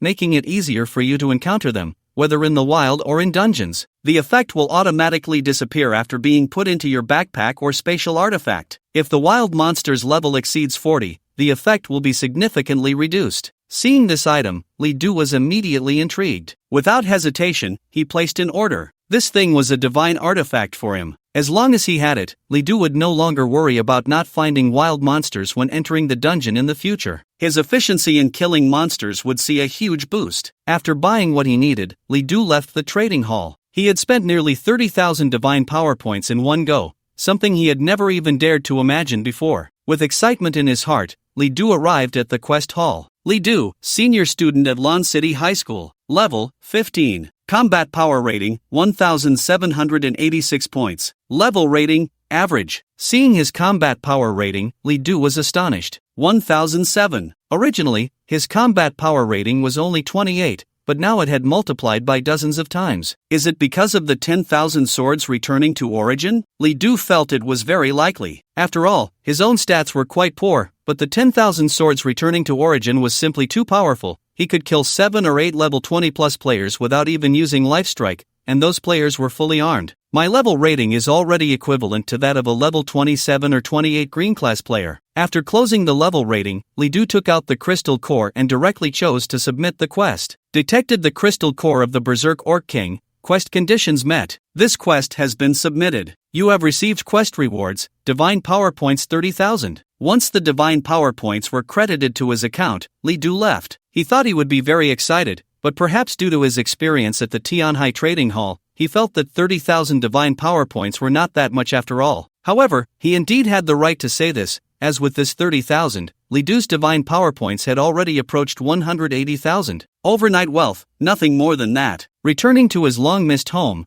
Li Du felt a warmth in his heart. Although he had only been away for 4 days, it felt like 4 years. Shu Weisheng, I'm back. When Li Du turned on the light and called out into the room, he did not hear Shu Weisheng's response. He was a bit puzzled. Could it be that Shu Weisheng had gone out? Just as Li Du was about to call out again, he suddenly heard a voice from the bathroom say, "Ouch." It seemed someone had fallen. Then, the bathroom door opened, and Shu Weisheng came out, clutching a bathrobe. "Brother, you're back? That's great. I thought you." Shu Weisheng completely disregarded her appearance, wet all over, and ran over to throw herself into Li Du's arms. "Shu Weisheng, you." Li Du was at a loss for words because he heard Shu Weisheng softly sobbing. It was as if a long-suppressed emotion had suddenly been released. It felt like the moisture on her body was salty. In an instant, memories of countless past moments with Shu Weisheng echoed in his mind, and Li Du felt a pang in his heart. He stroked Shu Weisheng's wet hair and said softly, "What's wrong? I was only gone for a few days." "And nothing," Shu Weisheng sobbed, speaking softly, "I just missed you." The sobbing immediately quieted down, as if it were an illusion. Just missing him? Li Du felt something was off. It seemed Shu Weisheng had something she wanted to say but didn't dare to. However, he felt a deep sympathy for this girl and didn't intend to probe further. She could be said to be Li Du's spiritual support up to this point.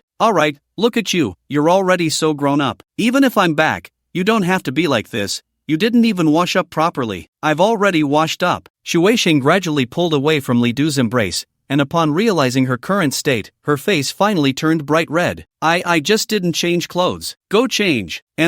Shu Weisheng turned and ran back to the bathroom, suddenly stopping as if she realized something. Shyly, she put one hand behind her to cover herself and hurriedly left, as if she wanted to find a hole to hide in. "Brother, are you going out again later?" "Not for now. In 2 days, it will be the independent enrollment exam, and then there's the college entrance examination." Oh, Li Du cooked, and the siblings seemed to have forgotten the earlier scene, returning to their daily routine. Watching Shu Weisheng devour her food, Li Du couldn't help but smile. He wondered how well she had been eating in the days he was away. Instinctively, Li Du reached out to pat her head. Shu Weisheng looked at him, her eyes squinting with laughter. Even though she was already in her teens, she still liked to show this childlike smile in front of Li Du. Turning slightly, Li Du suddenly saw the family portrait hanging on the wall. At that time, Shu Weisheng was still very small, and he wasn't sure if she remembered anything. Their father held him, their mother hugged Shu Weisheng, and the whole family was smiling happily. But that was already in the past. Li Du visited their graves every year to clean them, and occasionally, he would see children playing nearby. He wondered how they were doing underground, if they were suffering. As he looked, Li Du's eyes couldn't help but become moist. Suddenly, he felt a warm little body in his arms. Shui Shang had come to hug him without him noticing. Resting her head on Li Du's chest, she whispered, "Brother, you still have me. I will always be with you." Li Du felt a surge of emotion and gently stroked her cheek. Shui Shang always had this ability to sense his emotional changes immediately. After a few seconds of pause, Li Du reminisced, "Mom and Dad left us early. I don't know if you remember. On the day they were buried, I held you while you cried loudly. It was raining that day, and we couldn't go back at night, so I held you in the doorway of someone else's shop to avoid the rain. You cried for most of the day, and when I wanted to cry at night, you had stopped crying and fallen asleep. Even though it was raining heavily, you slept soundly. So, I felt embarrassed to cry, afraid of waking you up." Shui Shang gently scratched Li Du's chest, giggling, "Because your embrace is very warm, brother." "Is it?" Li Du felt a wave of nostalgia. Once, his parents' embrace was also very warm, but, however, looking at the lively Shui Shang, Li Du's mood finally improved a bit. He patted her head, "Alright, time to eat. If we don't eat soon, it will get cold. Brother, you eat first, it's really delicious." "Okay." The next day, Li Du didn't go to school or take on any tasks. He stayed home, planning to spend quality time with Shui Shang. During this time, they joked and laughed together. In the afternoon, he took her shopping, to the amusement park, the cinema, and even to the most luxurious restaurant in Lan City for a nice meal. Listening to Shui Shang's silver bell-like laughter, Li Du felt his spirit was healed. He often thought, if only the world were a little simpler, if he could stay in such moments with Shui Shang forever, how wonderful that would be. Lan City High School. Originally, the school had gradually become empty due to the senior students leaving to level up, but today it was particularly lively. Because today was the day for independent enrollment. On the 10th day after the senior students awakened their professions, various universities would send representatives to conduct independent enrollment, selecting outstanding students in advance. Many talented individuals could secure their futures at this time without waiting for the college entrance examination. On such an important day, Li Du naturally couldn't miss it. Although he still focused more on the college entrance examination, achieving a good result in the independent enrollment exam would also be quite good. Li Du arrived at school early. Soon, as more people arrived, the classroom gradually filled up. Shin Anmin came to the podium, glanced at the students below, and then began to speak. "Students, this time for the independent enrollment exam, many excellent universities have come, including Tiangue Academy. This is the top academy in Gue province and also one of the top 30 universities in the country. If you can achieve excellent results, you might not even need to take the college entrance examination and can be directly recommended to Tiangue Academy. How it goes depends on you. I won't say more." Dismissed. After saying this, Shin Anmin left. In the classroom, everyone was incredibly excited, eager to try. After leaving the classroom, Li Du went straight to the independent admissions office. There were already many people shouting and promoting, "Students, come and take a look at our Banshan Academy. We are not only one of the top 100 schools in the country,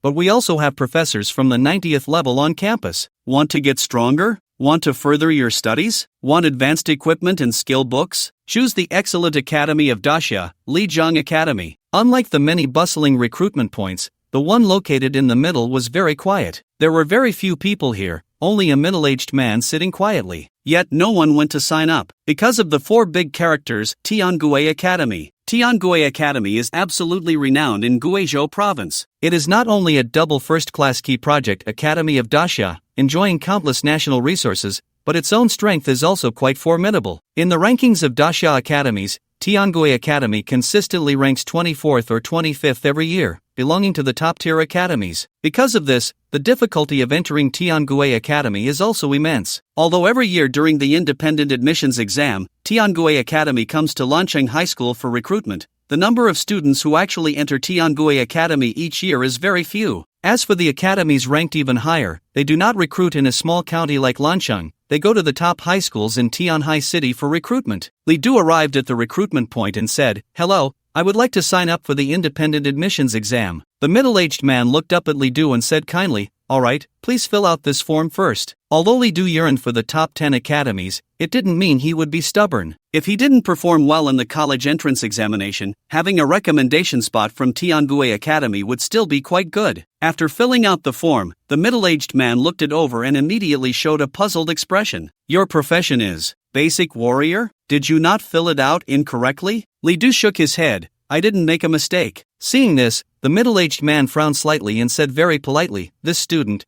your profession might have a hard time passing our independent admissions exam. If you fail, it might affect your subsequent exams. The time for the independent admissions exam is very tight, only 7 days. As a result, a student can participate in at most 2 independent admissions exams. Moreover, most excellent universities will schedule their exam times in the first 4 days. Therefore, everyone is very cautious when choosing universities, fearing to waste their abilities or face difficulties that they cannot overcome. Li Du said, it's okay. The middle-aged man, seeing this, had nothing more to say and could only help Li Du sign up. He was also wondering in his heart, how could someone awaken a basic warrior profession? Generally speaking, even if the talent is poor, the lowest awakened profession should at least be an ordinary profession. Soon, after completing the registration, the middle-aged man printed a card for Li Du. This is your admission ticket. With this admission ticket, you can go to the City Lord's Mansion tomorrow afternoon and use the teleportation array for free to get to the Tianbue Academy exam site to participate in the independent admissions exam. After the exam,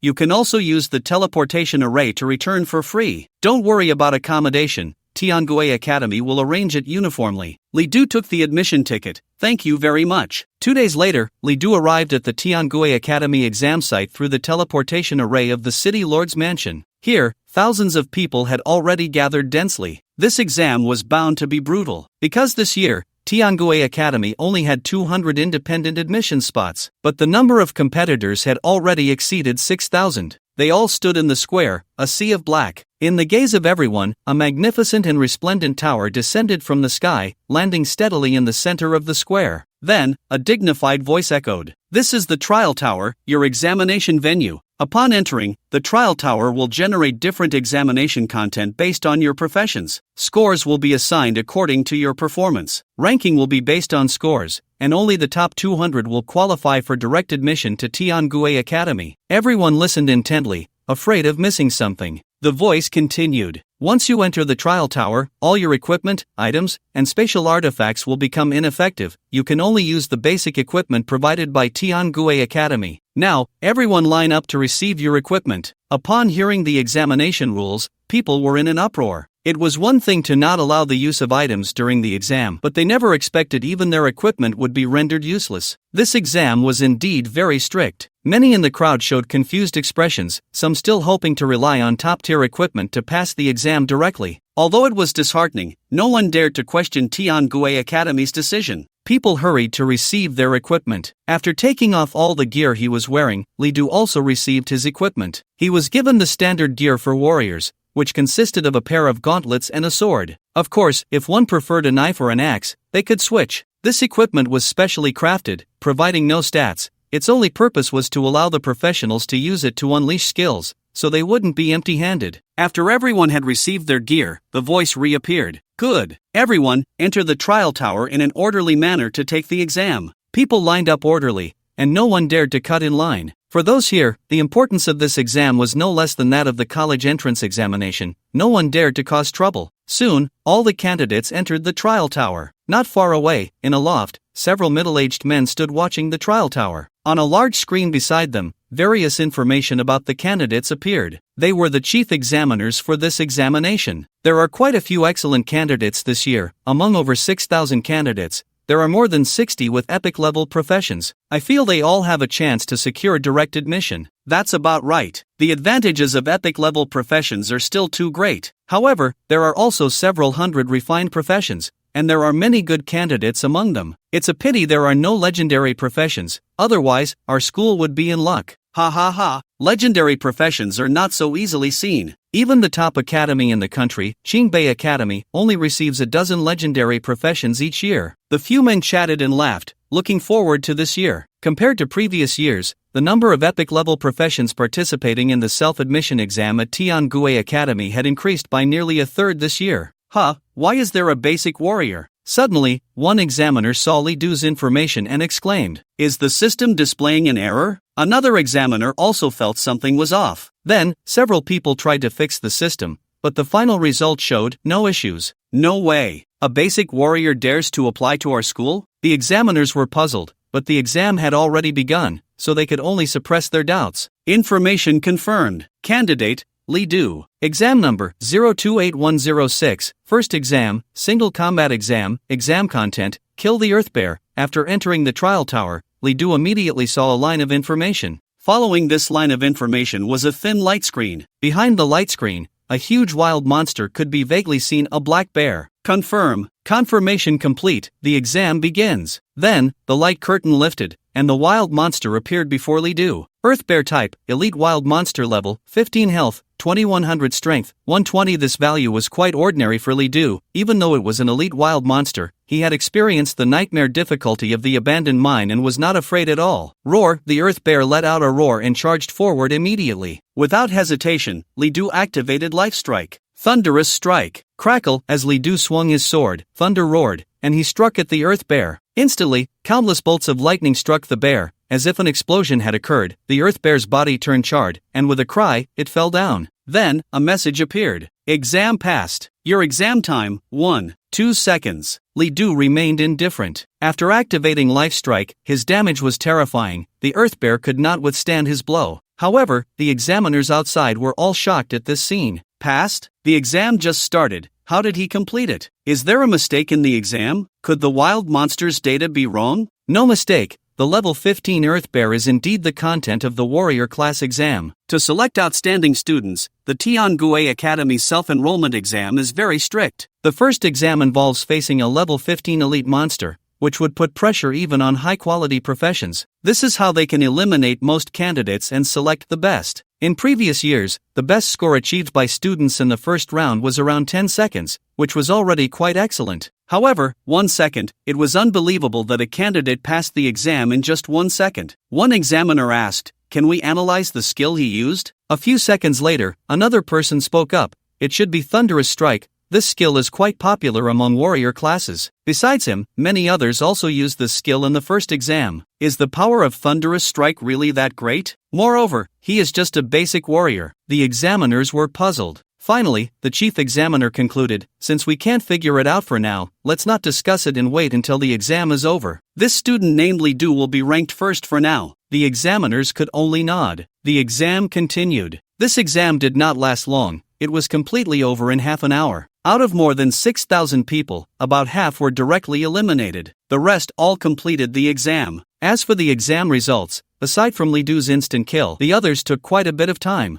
The average score was around 1 minute. Soon, a dignified voice rang out, now announcing the results of the first exam. A light curtain appeared before everyone, displaying the rankings of all participants. First place, Li Du. Time, 1.2 seconds. Second place, Fu Ming. Time, 8 seconds. 172nd place, Jiang Yanming. Time, 1 minute 37 seconds. After the results were announced, some were happy while others were worried. When people saw Li Du's score, they were utterly astonished, hardly able to believe it. Fu Ming put away her staff, looked at the light curtain, and murmured, "The best score in the past was only 10.3 seconds. My score should definitely be first." She was a well-known genius in Tianhai City and had already secured a spot at Tiangue Academy, even exempting her from the college entrance examination and self-enrollment exam. However, she was proud and unwilling to take shortcuts. She still chose to participate in the self-enrollment exam, aiming to achieve the top score and let everyone know that she could surpass others through her own strength. Soon, the rankings appeared on the light screen. Fu Ming was stunned. How is this possible? I'm not in first place. Who is this Li Du? 1.2 seconds. It must be a lie. Fu Ming's eyes widened in disbelief. On the other side, Jiang Yanming was furious. Li Du.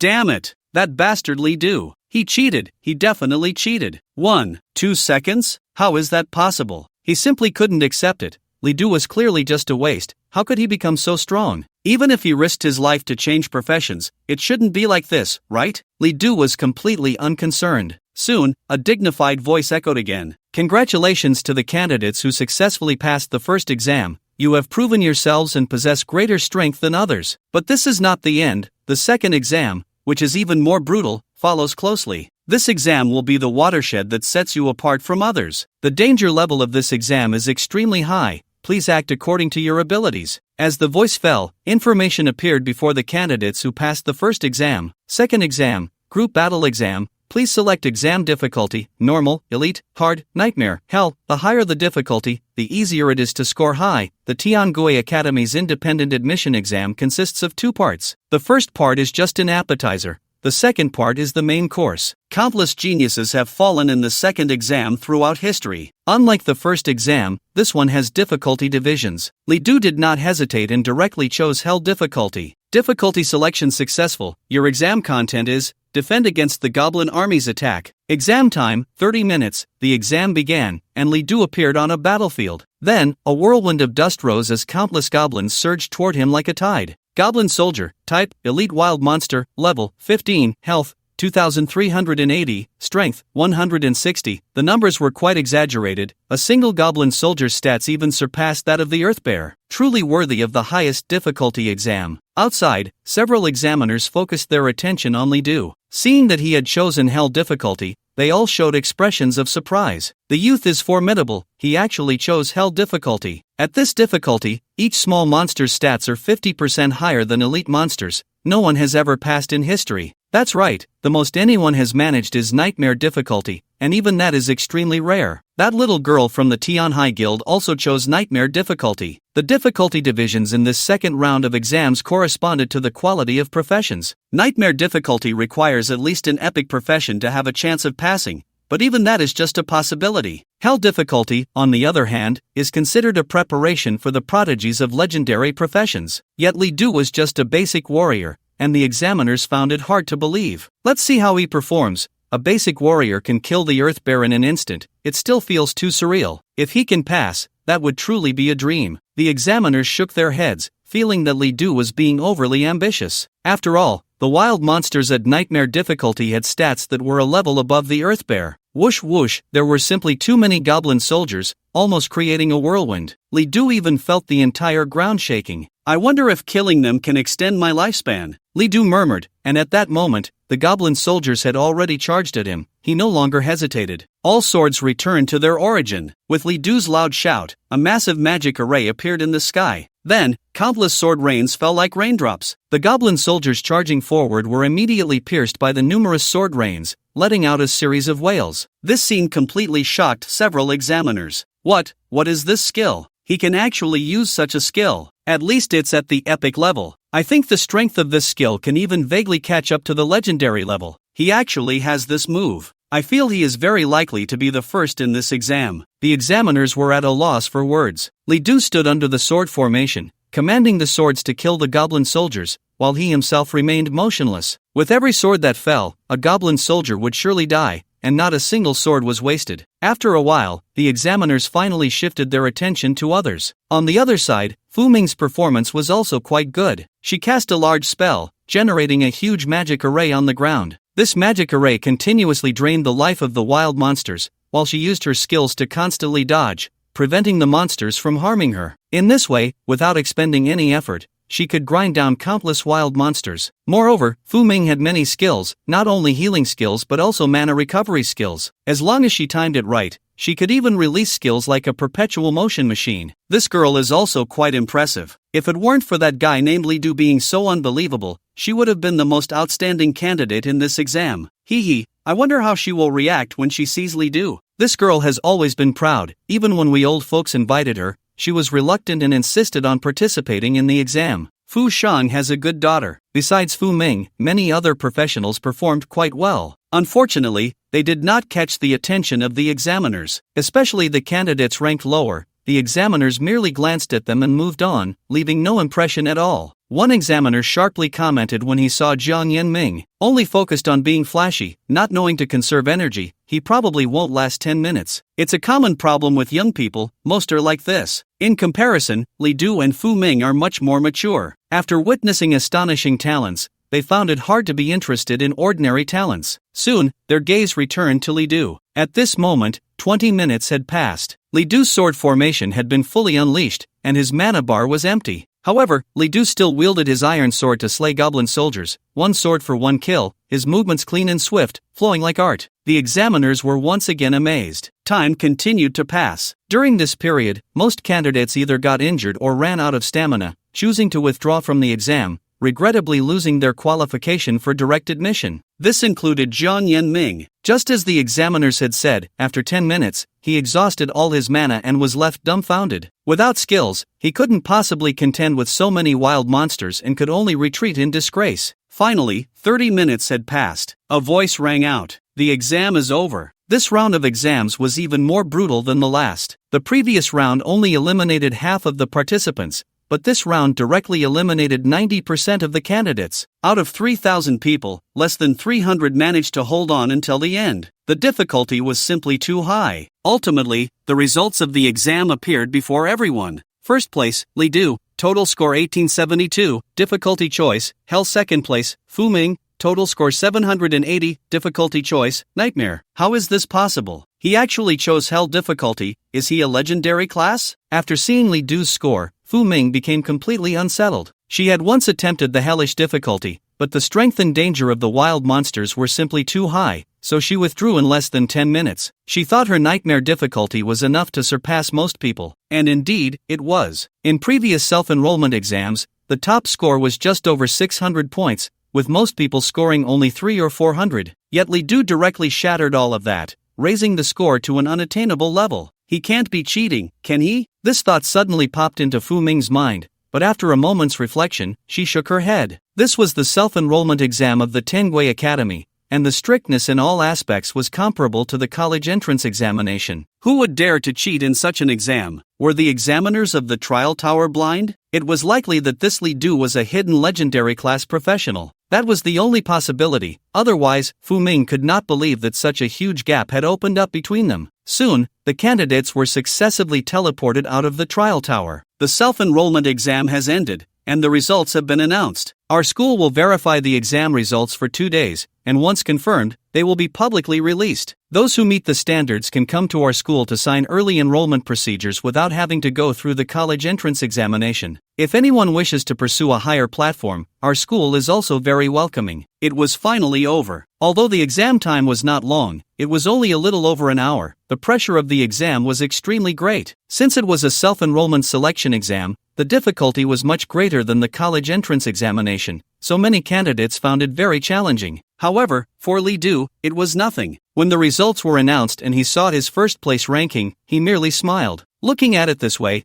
I might be able to aim for this year's provincial champion. There must be other geniuses in Gui province who did not participate in this exam. Their goal was the top 10 prestigious academies, and Tiangui Academy still had some way to go. Li Du had heard that the self-enrollment exams of the top 10 prestigious academies were truly brutal. Even legendary class professionals found it somewhat challenging to pass. For epic class professionals, no more than 20 could pass in a year. His competitors in the college entrance examination might just be the geniuses of legendary professions. After the exam ended, people gradually left. Li Du also planned to leave. He actually did not intend to apply to Tiangui Academy, just wanted to see what level he was currently at. You are Li Du, right? At that moment, a clear voice rang out. Li Du turned around and saw a girl in a tea-green long dress, wearing a floral headband, looking like a fairy. Who are you? The girl introduced herself. My name is Fu Ming, and I am the second place in this exam. Is that so? Li Du smiled and asked, do you need something from me? Fu Ming did not beat around the bush and directly asked, is your profession a legendary class profession? No. Fu Ming clearly did not believe it and immediately cast a detection spell. Soon, the light of the detection spell fell on Li Du, revealing his information. Name, Li Du. Level, 15. Profession, Basic Warrior. Seeing this information, Fu Ming was stunned. How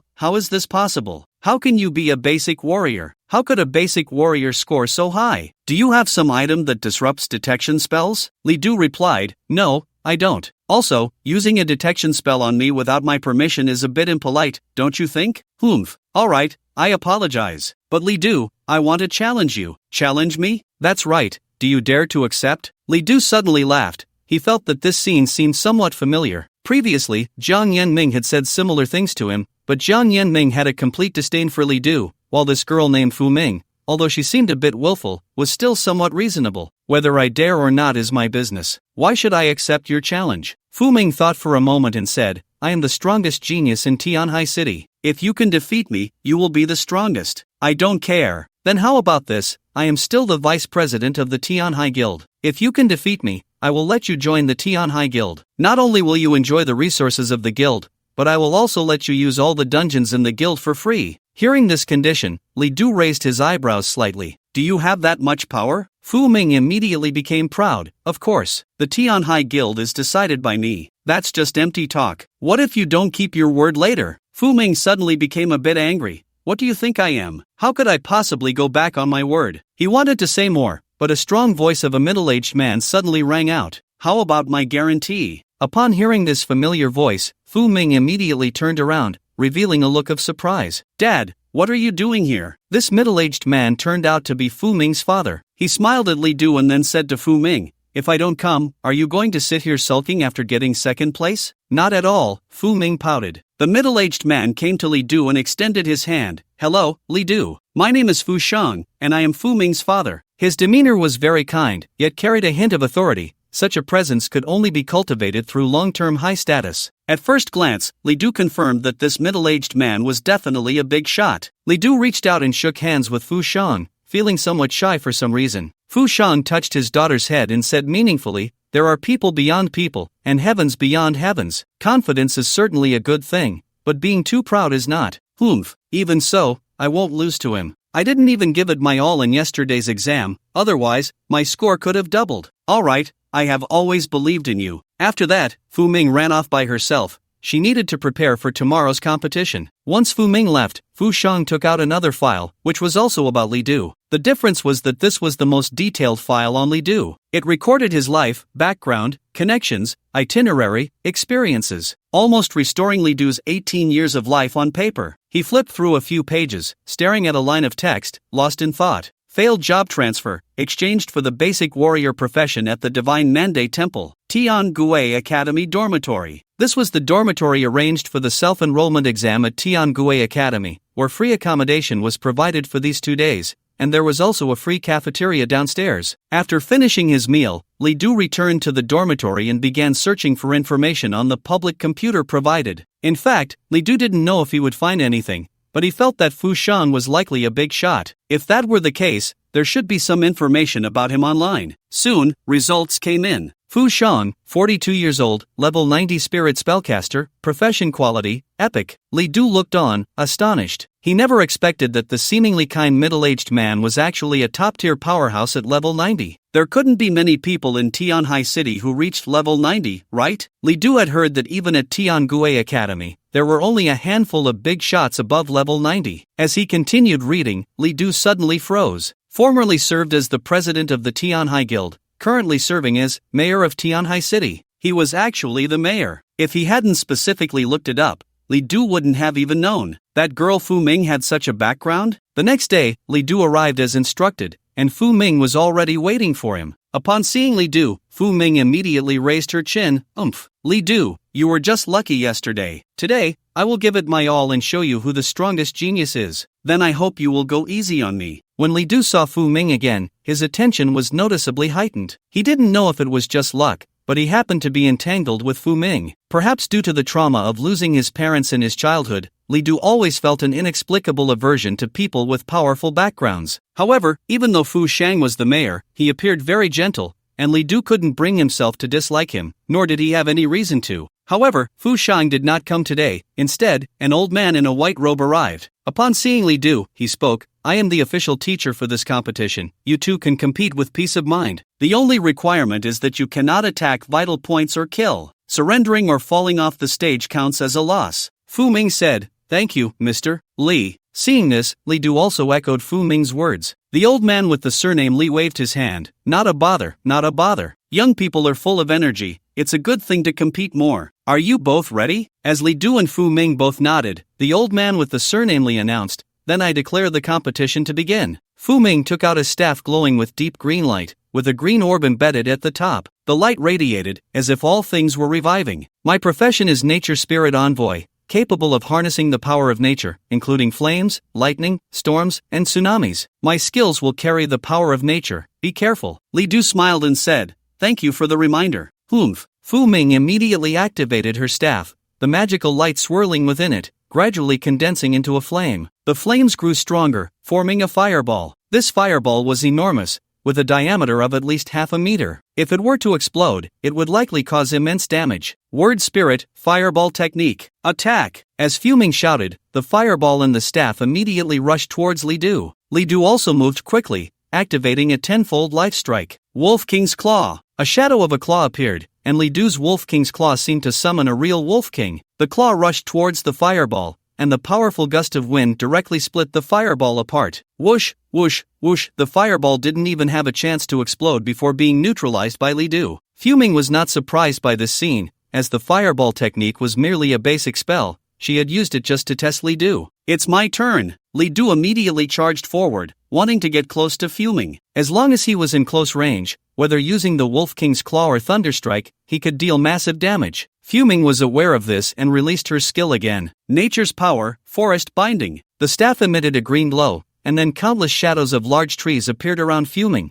with numerous vines entwined around them, all rushing towards Li Du. They were like ropes, trying to bind Li Du. Seeing this, Li Du immediately counterattacked. Slash, slash, slash. Under the attack of the Wolf King's Claw, one vine after another was cut into several pieces, and none could approach Li Du. On the contrary, Li Du continued to close in on Fu Ming. After activating the tenfold life strike, Li Du's damage was immense, and these vines simply couldn't withstand it. As Li Du approached, Fu Ming became anxious. She waved her staff and released her skill again. Nature's Wrath, Thunderclap Technique. Boom, boom. As expected of a nature spirit envoy, fire, forest, thunder. 3 types of skills were all unleashed by Fu Ming. Moreover, this thunderclap technique was clearly extraordinary. Li Du seemed to see the sky darkening, with lightning bolts descending, aiming directly at him. Thunder Strike. Seeing this, Li Du did not hesitate, taking out a long sword from his spatial ring and immediately casting Thunder Strike. The sword blade, imbued with the power of thunder, collided with the lightning from the sky. Under the powerful damage of Thunder Strike, the lightning from the thunderclap technique not only failed to harm Li Du but instead merged directly into his long sword. Fu Ming was incredibly shocked by this. In the next moment, Li Du swung his sword. Countless bolts of lightning surged towards her, and Fu Ming immediately felt a strong sense of danger. If these bolts of lightning truly struck her, she would be unable to withstand them. Just as Fu Ming closed her eyes, preparing to endure the attack, the imagined pain did not come. When she opened her eyes, she found Li Du holding the long sword right in front of her. I win. The battle was over, and the victor was clear. If Li Du had not held back with that strike, Fu Ming would undoubtedly have lost. She might even have been seriously injured or worse. Faced with this situation, even though she was unwilling, she had to admit that Li Du was indeed much stronger than her. The elderly man with the surname Li immediately announced the outcome. The battle is over, and the victor is Li Du. Hearing this result, although Fu Ming was very reluctant, she still pouted and said, "You won, congratulations." Li Du replied, "Since you lost, you should fulfill your promise." Fu Ming snorted coldly, "Of course, I'm not someone who breaks promises." Saying this, she threw a blue-gray token to Li Du. "This is your identity token. I've specially adjusted the permissions for you. As long as you have this token, you can enter all the dungeons belonging to the Tianhai Guild for free. Your guild member information is also on it." Li Du held the token and noticed that it was engraved with the character Du, clearly his name. After using a detection spell on the token, it immediately revealed his information. Tianhai Guild Identity Token, Advanced, Holder, Li Du Guild Level, Ordinary Member Contribution, 0 Token Permissions, Free Permanent Entry to Dungeons. Fu Ming said, "Besides entering dungeons, you can also trade in the guild's marketplace. If you complete tasks issued by the guild, you can earn contribution points. Contribution points can be exchanged for many things in the guild's marketplace. Additionally, you can also use the guild's teleportation array for free." Li Du nodded, indicating he understood. "You've put in some effort." "Humph, don't get the wrong idea. This isn't my doing, it's my dad's." Although Fu Ming was a bit unhappy about losing, she was still quite straightforward. Li Du smiled and said nothing. After carefully examining the token, he finally said, "Since I've become a member of the Tianhai Guild,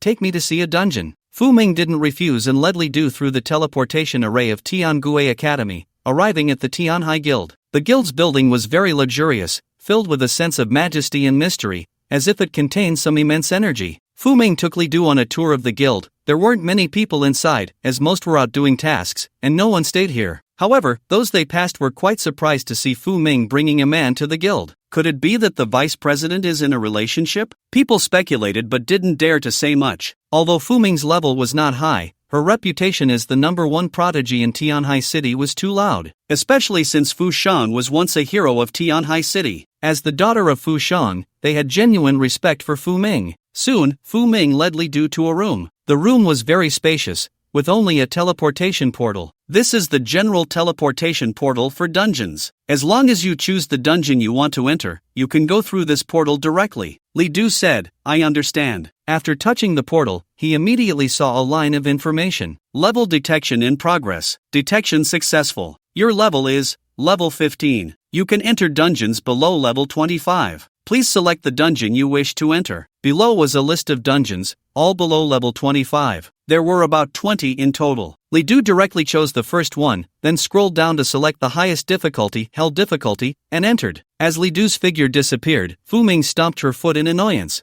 Humph, what a fool. I'm a beautiful woman accompanying you, and you don't even say thank you, just focused on grinding dungeons. Although she was angry, Fu Ming didn't leave. Instead, she looked at the screen beside her, where she could directly see the dungeon's information, including Li Du's progress. Plague Goblin. This was the dungeon Li Du had just entered, a very ordinary dungeon in the Tianhai Guild, and it was an experience dungeon. What is an experience dungeon? This is a very special type of dungeon where the experience points from the monsters are higher than those in other dungeons. But in exchange, the monsters here do not drop equipment or materials. Generally, people only choose experience dungeons when they urgently need to level up. Because the number of monsters in experience dungeons is extremely large, the speed of gaining experience is very fast. Did he choose the wrong difficulty? Fu Ming was very surprised when she saw the dungeon's difficulty. Li Du actually chose Hell difficulty right from the start. Wasn't he worried at all? But thinking back to how Li Du also chose Hell difficulty in the self-recruitment exam, Fu Ming suddenly felt a sense of defeat. Inside the dungeon, Li Du arrived in a wilderness. Ee-ya-ya! A series of strange cries immediately came from all directions, followed by a swarm of small, ugly goblins, wielding various weapons, charging towards Li Du. Goblin level, 15 type, common wild monster health, 1400 strength, 70. The individual stats of a goblin were not high, but when Li Du looked around, the goblins were densely packed from all sides, the number unknown. It could be thousands or even tens of thousands. They surged forward like locusts, a dark mass approaching. All swords returned to the sect. Without hesitation, Li Du unleashed the technique. Soon, countless sword rains fell, killing the goblins in swathes. You killed a goblin, successfully extracted lifespan, 3 days. You gained experience points, 30. One message after another appeared in Li Du's mind. The experience points provided by a single goblin were quite meager, but Li Du didn't care. He only cared about lifespan. Unfortunately, the lifespan provided by the goblins was ordinary, only 3 days. As the sword rain continued to fall, Li Du's lifespan kept increasing, and his experience points were also rising steadily. Soon, it was maxed out. Congratulations, level up. Current level, 16. Even after leveling up, Li Du's experience bar continued to rise rapidly. The goblins seemed endless, each one charging recklessly. A few minutes later, the prompt appeared again. Congratulations, level up. Current level, 17. It wasn't until level 17 that the rate of experience gain slowed down. Because Li Du's level exceeded the wild monsters by 2 levels, the experience points gained were halved. However, the lifespan continued to increase. 10 minutes later, the technique ended, but the goblins still showed no signs of diminishing. Li Du was finally astonished. How many goblins are there? With the technique, each sword could kill several goblins, and even if calculated as 1 sword per goblin, Li Du had already killed over 10,000 goblins. Forget it. I should leave first. There were simply too many goblins, and Li Du had no choice but to exit the dungeon. After Li Du left, he saw Fu Ming staring wide-eyed at him, looking at him as if he were a monster. What did you do in the dungeon? It's only been a little over 10 minutes, and over 20,000 goblins are dead. Over 20,000? Hearing Fu Ming's words, Li Du was pleasantly surprised. Looks like my efficiency in killing monsters is quite high. Over 20,000 monsters translated to over 60,000 days of lifespan, almost equivalent to 200 years. Li Du hadn't expected to gain so much lifespan this time. Fu Ming was immediately rendered silent by Li Du's words. Are you a monster? No way. Li Du, I want to go into the dungeon with you. If I don't see how you did it, I won't be able to sleep. Hearing this, Li Du smiled helplessly. I don't mind, but the goblin dungeon is on cooldown, so we'll have to wait until tomorrow. Fu Ming said, here, take this. With this, you can go in right away. Li Du took it and found it was a talisman-like item. Dungeon cooldown talisman.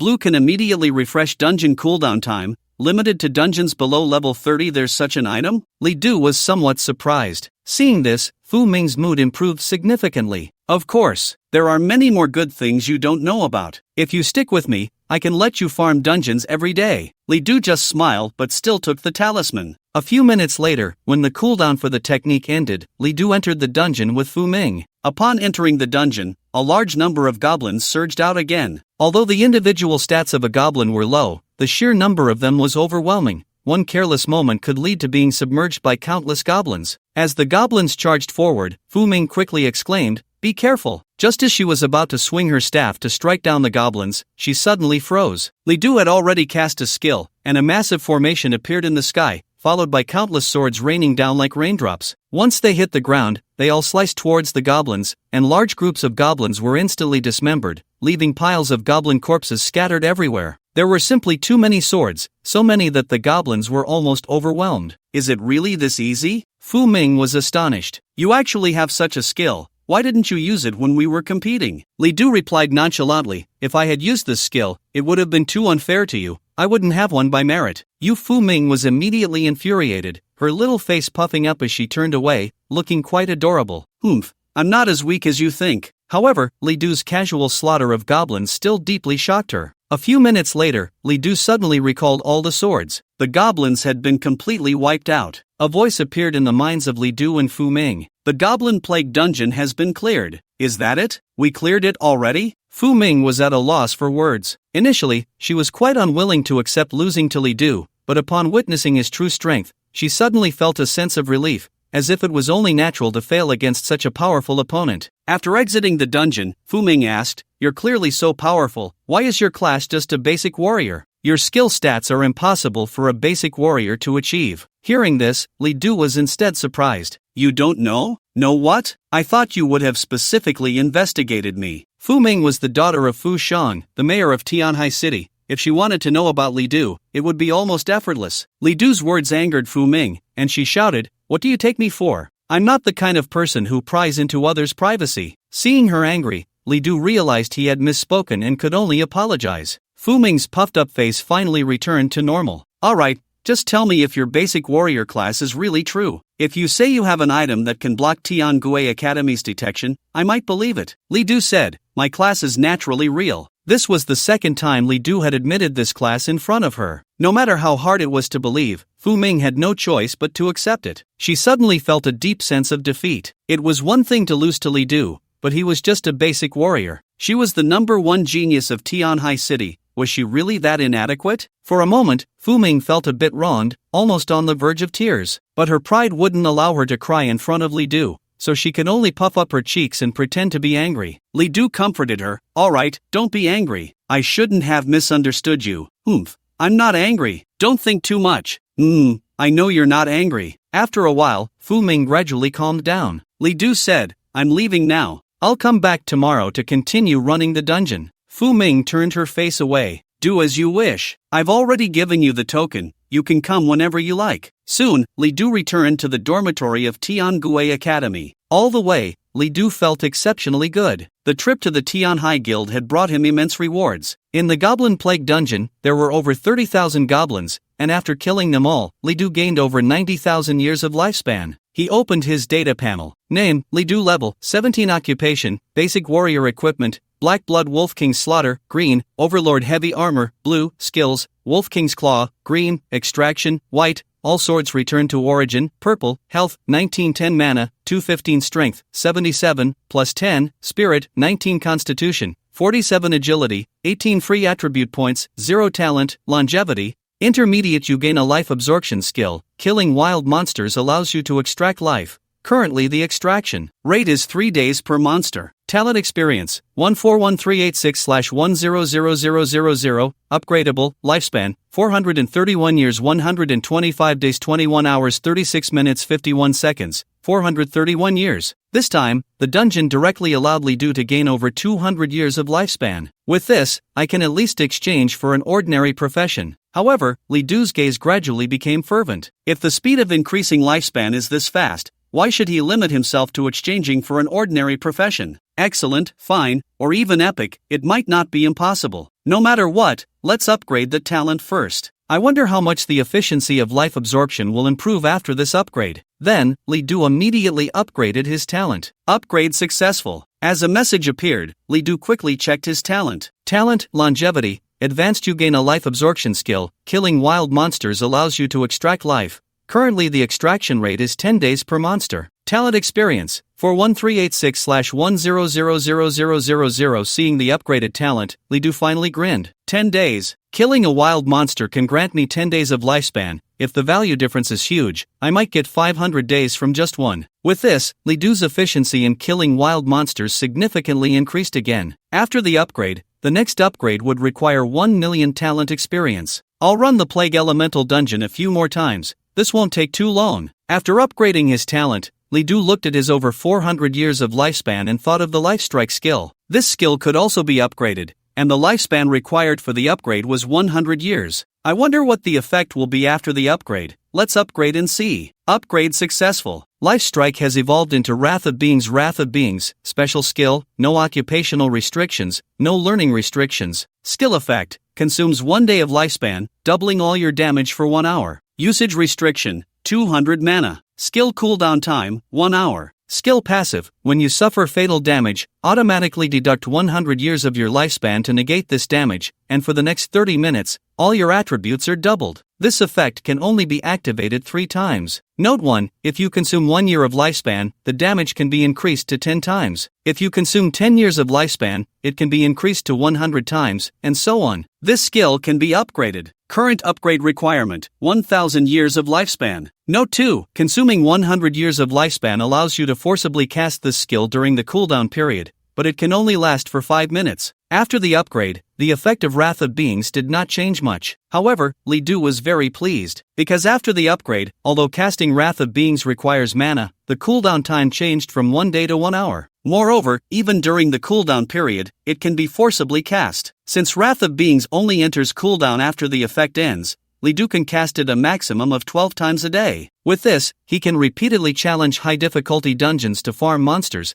greatly increasing the efficiency of lifespan acquisition. Of course, this is just one of them. What surprised Li Du the most was that the Wrath of Beings actually had an additional passive. This gave Li Du 3 chances to save his life. Although it required consuming 100 years of lifespan to trigger, if life was lost, what use was lifespan? The Wrath of Beings has leveled up again, requiring 1000 years of lifespan. It seems there's more to grind. Even though he had a few hundred years of lifespan, Li Du still felt that his lifespan was too short. Everything he did now required consuming lifespan. Changing to a new profession would consume at least 200 years, and if he wanted to switch to an excellent level profession, it could even require over 1000 years of lifespan. The consumption in the Temple of Life could only be paid with lifespan, and the upgrade of the Wrath of Beings required another 1000 years of lifespan. Li Du suddenly felt so poor. I've got a lot to do grinding monsters during this time. With that thought, Li Du immediately messaged Chui Shang, saying he wouldn't be going home for the time being. The dungeons of the Tianhai Guild were very suitable for him, and he needed to make the most of his time before the college entrance examination arrived. The next day, Li Du returned to the Tianhai Guild. Fu Ming was already there, and when Li Du saw him, he greeted him before running straight to grind the dungeon. Fu Ming watched Li Du's back, feeling a bit annoyed. "Humph, I'm such a beautiful girl,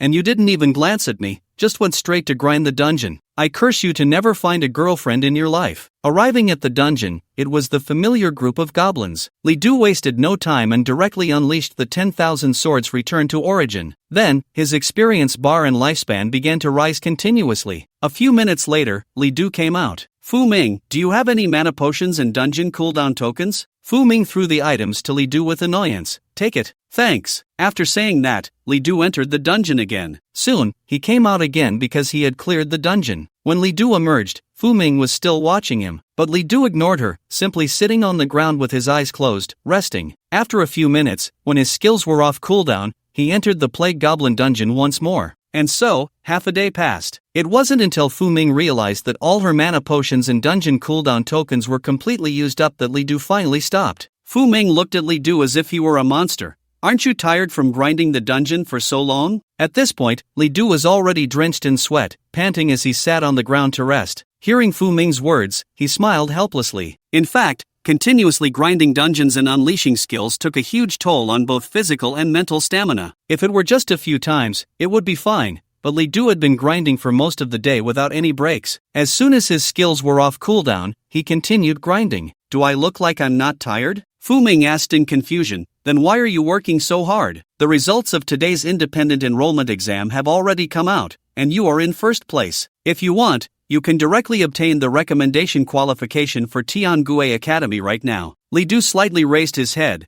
Are you concerned about me? What? Why would I care about you? Fu Ming turned her head away. I just find it strange. Li Du sighed and didn't answer. In fact, for him, Tiangue Academy was indeed enough. It was a top academy that many people wouldn't even dare to dream of. But Li Du felt that it would be too regrettable to only go to Tiangue Academy. He actually wanted to attend the top academy in the entire Great Xia Kingdom, Qingbei Academy. The reason for this was twofold. On one hand, he wanted to prove himself. He had faced too many disdainful looks over the years. On the other hand, Li Du wanted to turn the page for his parents. They had died in a mining accident, and that disaster claimed not only his parents but many others, over 100, all mere mortals. But in the end, the investigation results were only a few brief sentences. Li Du couldn't even see his parents' bodies, and in the end, he only collected a few pieces of clothing to build a grave. The mining group was said to have gone bankrupt, but over the years, another rising mining giant emerged, and the executives inside were all from that former mining group.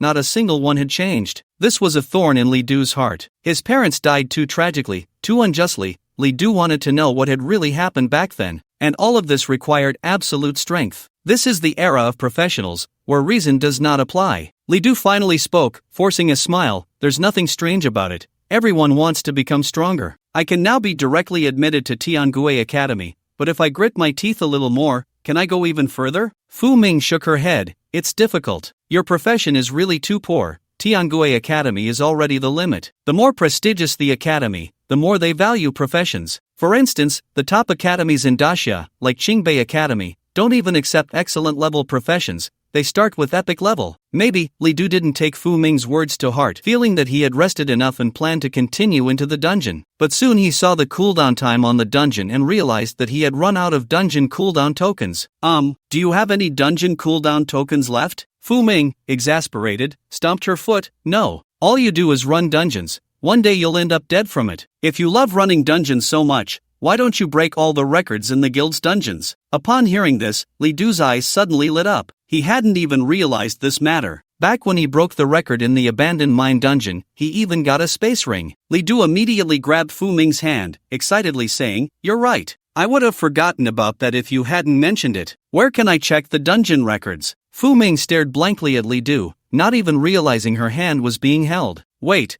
are you really planning to do that? Is there a problem? Fu Ming. Soon, Li Du found the stone tablet recording the dungeon records, which documented the completion records of each dungeon, all of which were below level 25. Dark Forest Wizard, 27 hours 6 minutes 23 seconds Carmen Orc Kingdom, 42 hours 5 minutes 33 seconds Underground Ant Kingdom, 25 hours 4 minutes 12 seconds Lava Behemoth, 18 hours 35 minutes 36 seconds. Looking through them one by one, these were all dungeons of extremely high difficulty. The completion difficulty was all hellish, and they were all team completions. Even so, the minimum time required was over 10 hours, with some dungeons even taking 20 or even 40 hours to complete. Fu Ming said irritably, "Just look at them. The difficulty of these dungeons is not something you can complete alone." "Do you think every dungeon is like the Experience dungeon with the plague gnomes?" Li Du asked. "Can you explain it to me in detail?" Fu Ming had no choice but to explain to Li Du. Take the top one, the Dark Forest Wizard dungeon, for example. The completion condition is to defeat the wizard residing in the Dark Forest, and that wizard's level isn't high, only 25. But don't think it's that simple. First of all, that forest is the wizard's territory. All the vegetation and wild monsters inside are the wizard's eyes. Your every move is under the wizard's watch, and there's nowhere to hide. Moreover, the entire Dark Forest is a huge illusion array. If you're not careful, you'll be forever lost inside. Even if you're lucky enough to find the wizard's lair, that wizard's skills are also quite disgusting. It not only summons various powerful dark creatures but also unleashes all sorts of strange curses on you, and it can even seal your 5 senses, turning you into a disabled person. Without sufficient understanding and a targeted team, it's almost impossible to clear this dungeon. At this point, Fu Ming shot a glance at Li Du. Although you're strong, your skills are just too simple. Even I, as long as I'm well prepared, can find a way to defeat you." Li Du nodded. He didn't doubt Fu Ming's words. In fact, during their battle, she had many more tricks up her sleeve that she hadn't had the chance to use. Fu Ming continued, "Take the lava giant as an example. This dungeon is quite simple, but it's filled with magma and extremely hot air. Once you enter the dungeon, you lose 1% of your maximum health every second. If you accidentally fall into the magma, you'll either be crippled or die instantly. Without the appropriate equipment, you won't even make it to the boss in the lava giant dungeon, you'll just be burned to death by the magma." After hearing this, Li Du gradually calmed down. Indeed, these dungeons were not that simple. However, Li Du felt there should be a dungeon he could challenge. Looking around, Li Du asked, "What about the Cayman Orc Kingdom?" Fu Ming said, "This dungeon is a kingdom made up of Cayman Orcs. To clear it, you must conquer this kingdom. There are armies of Cayman Orcs inside, along with many large wild monsters. I advise you not to consider it. The dangers inside come only from the Cayman Orcs and large wild monsters. Is there anything that requires special targeting? No, but the Cayman Orc army inside, every soldier is stronger than elite wild monsters. At hell difficulty, a single Cayman Orc is equivalent to a level 35 ordinary wild monster. Then I want to challenge it." Fu Ming was immediately shocked. Are you sure? This dungeon is the hardest among these dungeons." Li Du said nothing. He walked directly to the teleportation portal and chose the hell difficulty for the Cayman Orc Kingdom dungeon, then entered. Hey! Fu Ming shouted a couple of times from behind, and when she saw Li Du ignoring her, she stomped her feet in anger. "You have entered the Cayman Orc Kingdom dungeon, and the difficulty you chose is hell difficulty. At this difficulty, the Cayman Orc stats will be greatly enhanced, and they will support each other extremely quickly, mastering military tactics. Your situation will be very difficult. The king of the Cayman Orc Kingdom will become extremely stable. You will have no chance to directly contact the king until you kill all the Cayman Orcs. You will always be in a state of exposed vision within the Cayman Orc Kingdom. There is nowhere to hide. Alright, the Cayman Orcs have already discovered you. Good luck." After Li Du entered the dungeon, he heard line after line of information. He had tried to overestimate the difficulty of this dungeon as much as possible, but in the end, he still underestimated it. This was a wilderness, and not far away stood a towering castle, surrounded by countless buildings, resembling a kingdom. Clearly, it was the territory of the Cayman Orc Kingdom.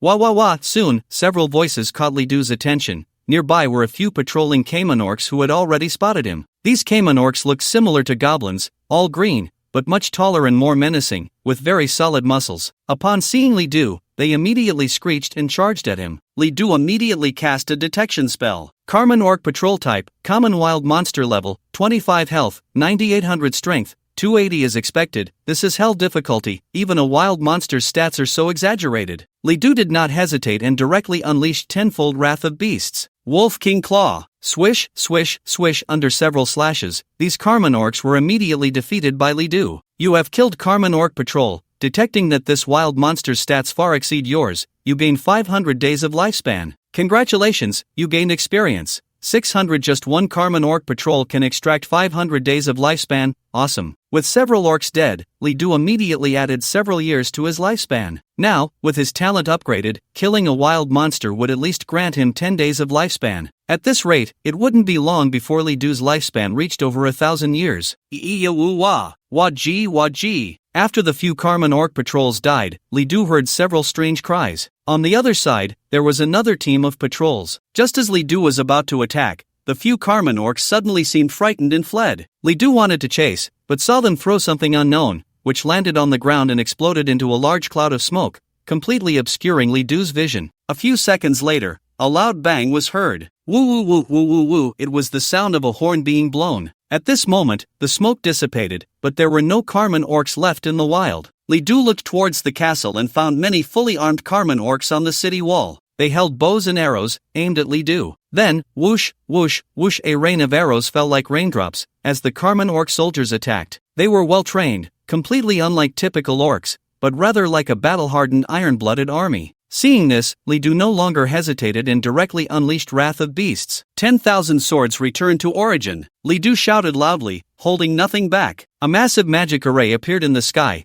and then countless swords rushed towards the Cayman Orc soldiers on the city wall. In an instant, countless Cayman Orc soldiers let out screams, pierced by Li Du's swords. You killed Cayman Orc soldiers. Successfully extracted 500 days of lifespan. You gained experience. 650 You killed Carmen Orc soldiers. Successfully extracted 500 days of lifespan You gained experience. 650 You killed. One message after another appeared, Li Du's lifespan continuously increasing, and his experience also growing. Congratulations, level up. Current level, 19. A few minutes later, a golden light appeared around Li Du. He leveled up again. Previously, Li Du had run the Plague Elemental dungeon several times, gaining a large amount of experience. He had already reached level 18, and was only a small portion of experience away from level 19. Now, after grinding the Carmen Orc Kingdom dungeon and killing many wild monsters, he finally leveled up again. However, Li Du felt no excitement about leveling up. His profession was simply too poor, and the upgrade's benefits were almost negligible. Li Du ignored these messages and focused on unleashing 10,000 Swords Return to Origin. Soon, 10,000 Swords Return to Origin disappeared,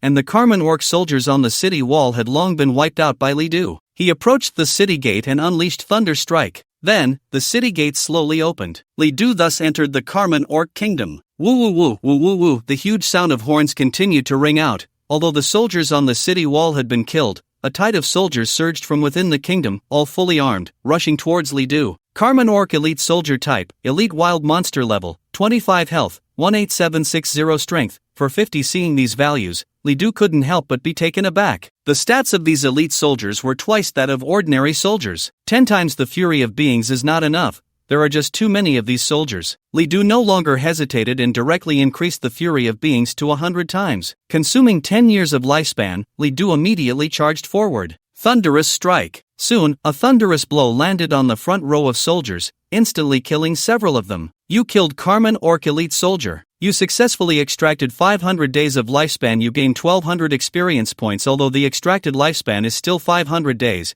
the experience points are twice that of ordinary soldiers. At this rate, I will soon be able to level up again. If he could reach level 20 before the college entrance examination, Li Du was confident he could compete with those legendary professionals for the provincial top scorer. You killed. Wave after wave of information appeared in Li Du's mind. With the 100-fold damage boost, the Carmen Orc Elite soldiers were like paper, no match for Li Du. A few minutes later, dozens of Carmen Orc soldiers lay dead on the ground. This was an entire squad, all killed by Li Du. Whoosh whoosh whoosh whoosh whoosh whoosh. At that moment, countless strong sounds of air being sliced through erupted. Li Du looked around and found that countless Carmen Orc soldiers were surging from all directions. Some were on the castle towers, shooting arrows at Li Du, while others were fully armed, charging towards him. Boom, boom, boom. At the same time, a tall figure shook the ground as it charged forward. Carmen Giant Orc Type, Elite Wild Monster Level, 27 Health, 30,000 Strength, 900. When Li Du saw this Carmen Giant Orc, he was genuinely shocked. This value was nearly twice as powerful as the Carmen Elite soldiers, especially its staggering 900 points of strength,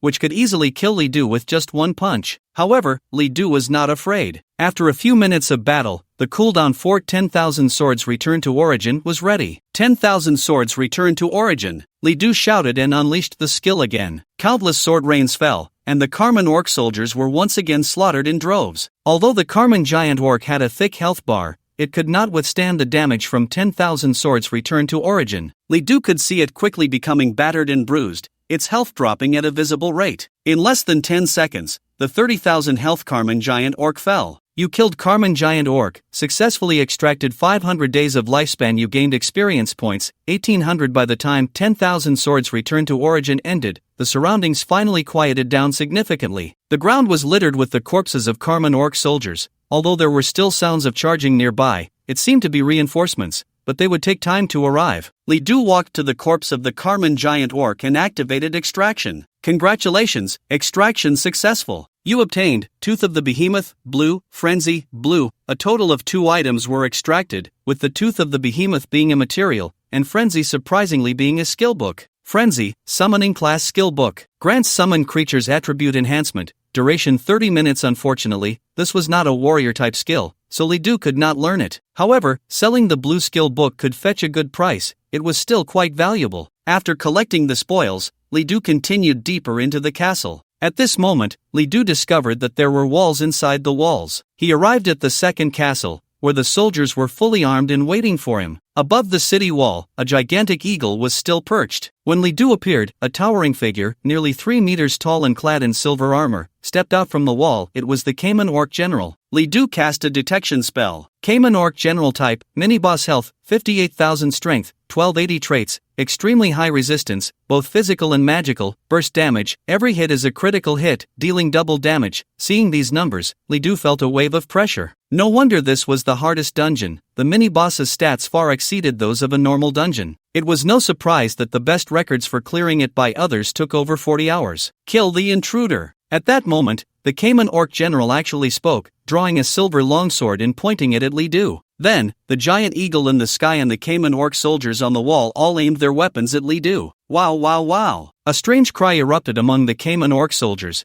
and then Li Du realized that these soldiers were actually casting skills. A massive magic circle appeared in the sky, and the giant eagle soared high, spewing fire towards the circle. Then, the magic circle conjured enormous fireballs, crashing down towards Li Du like meteors. These fireballs were so large, with diameters of 2 to 3 meters. When Li Du saw the fireballs, he already felt an intense wave of heat. He dared not take the hit directly and quickly fled. Just as he left the impact zone of the fireball, it struck the ground. Boom! Boom! The sound of a powerful explosion accompanied by flames erupted, continuously impacting and bursting forth. Countless tongues of fire spread out, and Li Du immediately felt a sharp pain. After casting the detection spell, Li Du could see his health rapidly depleting. He hadn't been hit directly by the fireball, but merely grazed by the flames, and it was already this severe. If the fireball had hit him directly, he would have likely died instantly. I must be extremely careful. Li Du took out a few bottles of recovery potions and drank them, finally feeling a bit better. However, the pressure did not dissipate. After the fireballs ended, the Cayman Orc army in the city fired arrows again. 10,000 swords returned to origin. At this moment, Li Du's skill cooldown was over, and without hesitation, he unleashed it again. Under the 10,000 swords returned to origin, countless Cayman Orc soldiers were utterly unable to resist. Although Li Du looked quite disheveled now, as long as he had the 10,000 swords returned to origin, he was nearly invincible. With a 100-fold damage bonus from the Wrath of Beings, the damage of a single sword strike from the 10,000 swords returned to origin was already terrifying, let alone 10,000 swords. However, when Li Du used the detection spell, he was still astonished. When the 10,000 swords returned to origin struck the Cayman Orc General, each sword's damage was surprisingly reduced to 100. To think, this was the 100-fold enhanced 10,000 swords returned to origin. Without the enhancement, each sword would only deal 1 point of damage. The Cayman Orc General's dual resistances were simply too high. Minutes later, the 10,000 swords returned to origin ended, and the surrounding soldiers and elite soldiers were all dead. But the Cayman Orc General still stood tall on the city wall. Not only that, after a long cry from the sky, the giant eagle also arrived at the city wall. It flew out of the range of the 10,000 swords returned to origin and took no damage at all. When Li Du used the detection spell again, he found that the Cayman Orc General still had half health left. Although its armor was covered in scars, its combat power had not diminished. Kill the intruder. The Cayman Orc General spoke again, and then it actually mounted the giant eagle, soaring into the sky and charging towards Li Du. Caw! The giant eagle screeched, its voice particularly sharp. Li Du felt another gust of wind rushing towards him, almost knocking him over. Thunder strike! Li Du did not back down and unleashed a thunderous strike. Countless bolts of lightning fell upon him, crackling loudly. Just as the giant eagle swooped down to kill Li Du, his thunderous strike was also released. Kill! With a loud shout, the thunderous strike slashed down. The giant eagle immediately let out a mournful cry and crashed heavily to the ground. One of its wings was directly broken by Li Du's thunderous strike. Blood flowed freely, and black feathers scattered. The giant eagle lay pitifully on the ground, along with the Cayman Orc General who rolled down, letting out a few wails. Seizing the opportunity, Li Du immediately moved forward to attack. Neither the giant eagle nor the Cayman Orc General had time to react and were caught off guard by Li Du. Wolf King Claw. Fierce claws continuously tore at the Cayman Orc General. Li Du specifically targeted the unarmored areas, quickly turning it into a bloody mess. Then, Li Du directly pulled off its helmet, and a claw struck its head. Killed Death Invader. The Cayman Orc General hoarsely shouted a few words before finally dying. Afterwards, Li Du followed up with an attack and also killed the giant eagle. Congratulations! You have killed the Cayman Orc General and successfully extracted 5,000 days of lifespan. You gain 10,000 experience points. Congratulations! You have killed the Black Feather Giant Eagle and successfully extracted 500 days of lifespan. You gain 3,000 experience points. Having killed 2 major enemies in a row, Li Du felt immensely satisfied. After sitting on the ground and catching his breath, he began to examine the bodies of the Cayman Orc General and the Giant Eagle. then used his extraction skill. Extraction successful. You obtained Cayman General Sword, purple, Elite Bone, purple, Fragment of the Beast God token, extraction successful. You obtained Black Feather Eagle Claw, blue. The items extracted were not many, perhaps due to Li Du's extraction skill being too low level. However, a few of the items still caught Li Du's attention. Cayman General Sword, Warrior Class Equipment, Epic Level. Required level, 25 attributes, plus 300 strength, plus 1500 health effect. Your attacks have a knockback effect, and all damage you deal is increased by 30% attached skill. Cayman/seeing the attributes of this sword, Li Du couldn't help but gasp in surprise. Truly an epic level equipment, it directly added 300 points to strength, and not only that, it had many powerful effects. Moreover, it also came with an attached skill. It's a pity my level isn't high enough, otherwise, I could equip it right away. After putting the sword and materials into his spatial ring, Li Du looked at a broken fragment. Fragment of the Beast God token. Background story: the Cayman Beast God is the deity of the Cayman clan. He created the Cayman and gave life to all Cayman. Every Cayman orc takes pride in dying for the Beast God. Legend has it that as long as the Beast God's tokens are collected, one can summon the Beast God, gain inheritance, and become the king of the Cayman orcs. When Li Du used his detection skill on this fragment, he saw this piece of information. Then, a message appeared in his mind. Congratulations! You have successfully triggered a hidden quest, Cayman Beast God token. Quest description: legend has it that the Cayman Beast God divided the token into 7 pieces, scattered across the world. As long as you collect all 7 pieces, you can summon the Beast God and gain inheritance. Please collect the scattered Beast God tokens around the world. This quest is a long-term quest with no time limit. Seeing this quest, Li Du couldn't help but feel delighted. This quest was actually related to a beast god. Gods are the beings at the very top of this world, capable of influencing the entire direction of the world. The level of a professional is from 0 to 100. After reaching level 100, one can undergo a job reincarnation, also known as job evolution. After evolution, the level of life will change. The current species will no longer belong to any native species of this world but will ascend to a higher level. This level of life is called extraordinary. There are 2 stages of extraordinary, and the gap between them is like a chasm. Only by passing through both stages and reaching the pinnacle of a professional can one qualify to see the divine fire. Only those extraordinary beings who successfully ignite the divine fire can become deities. Since the great change in the world, there has not been a single human deity to date. Those standing at the top of humanity are merely extraordinary beings. People's understanding of deities still comes only from various legends and prophecies. However, this task is ultimately a long-term one. It definitely won't be easy to complete. The 7 fragments of the Beast God Order are scattered all over the world. How could they be so easily obtained? Perhaps one might not encounter the next piece in a lifetime. Li Du suppressed the excitement in his heart and stored the spoils back into his spatial ring. After killing the Cayman Orc general, Li Du wanted to continue moving forward. However, at this moment, the duration of his Wrath of the Living had expired. Helpless, Li Du could only temporarily exit the instance. Cayman Orc Kingdom. Your completion rate is 8%. After coming out, Li Du was somewhat surprised to see the completion rate. He originally thought that even if he didn't clear it completely, he should have at least cleared half, but unexpectedly, it was only 8%. It seems that it will take a long time to clear this instance. Are you okay? Seeing Li Du come out, Fu Ming immediately approached him and asked with concern. Li Du shook his head. I'm fine, but you were right.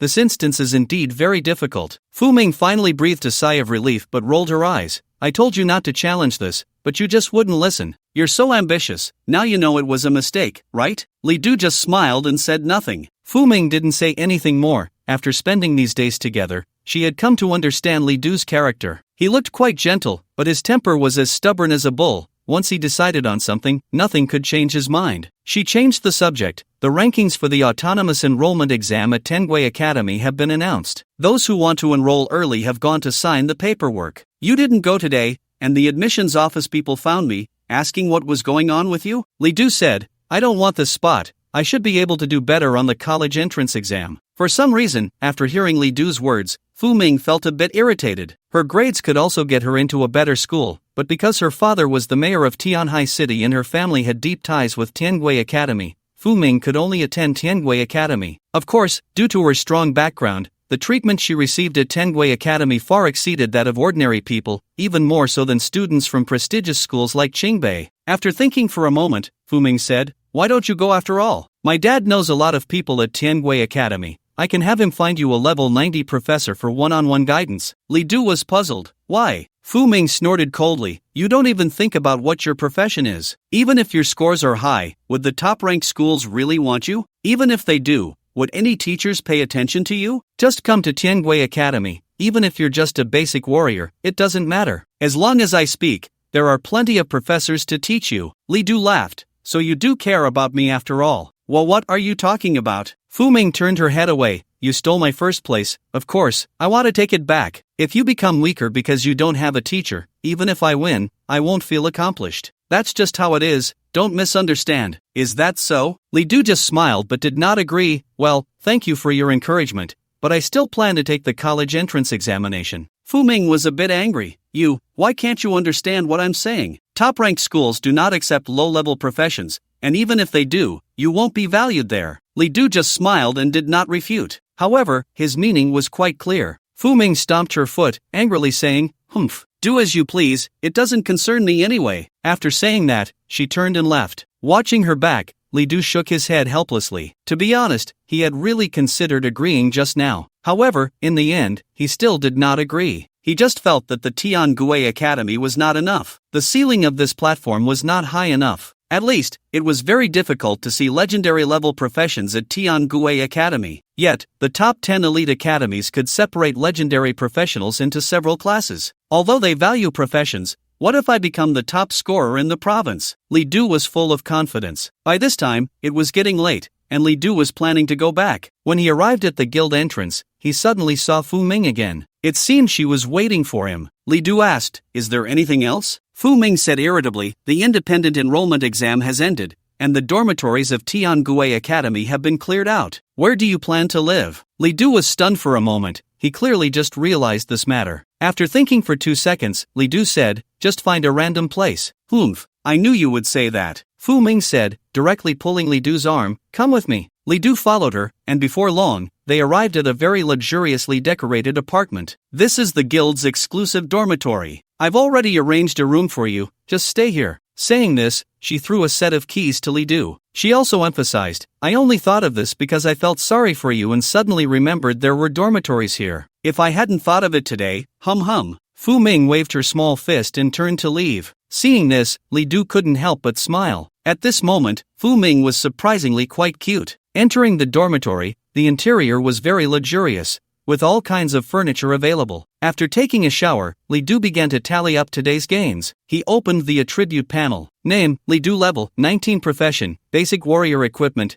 Black Blood Wolf King's Slaughter, green, Overlord Heavy Armor, blue, skills, Wolf King's Claw, green, extraction, white, all swords return to origin, purple, health, 1910 mana, 215 strength, 87, plus 10, spirit, 19 constitution, 47 agility, 18 free attribute points, 0 talent, longevity, advanced you gain a life absorption skill, killing wild monsters allows you to extract life, currently at a rate of 10 days / monster. Talent experience, 399242/1000000 lifespan, 1316 years, 307 days, 13 hours, 23 minutes, 9 seconds. The attributes had hardly changed. After leveling up twice, Li Du only gained 10 attribute points, adding just 10 points to strength. Seeing this, Li Du's sense of urgency grew stronger. I must quickly exchange for a new profession, otherwise, the gap between my stats and others will only widen. The higher the level, the more pronounced the difference in professions of varying quality. By level 60 and above, this gap could not even be bridged by legendary equipment. However, what made Li Du particularly happy was that he had actually gained nearly 1,000 years of lifespan today. His lifespan had increased significantly. At this rate, he could now go to the Life God Temple to change professions. However, there's no rush. For now, the best I can exchange for is an excellent level profession. Li Du remembered that the prices for professions in the Divine Temple were actually quite similar. Trash professions sold for 50 years, ordinary professions for 200 years,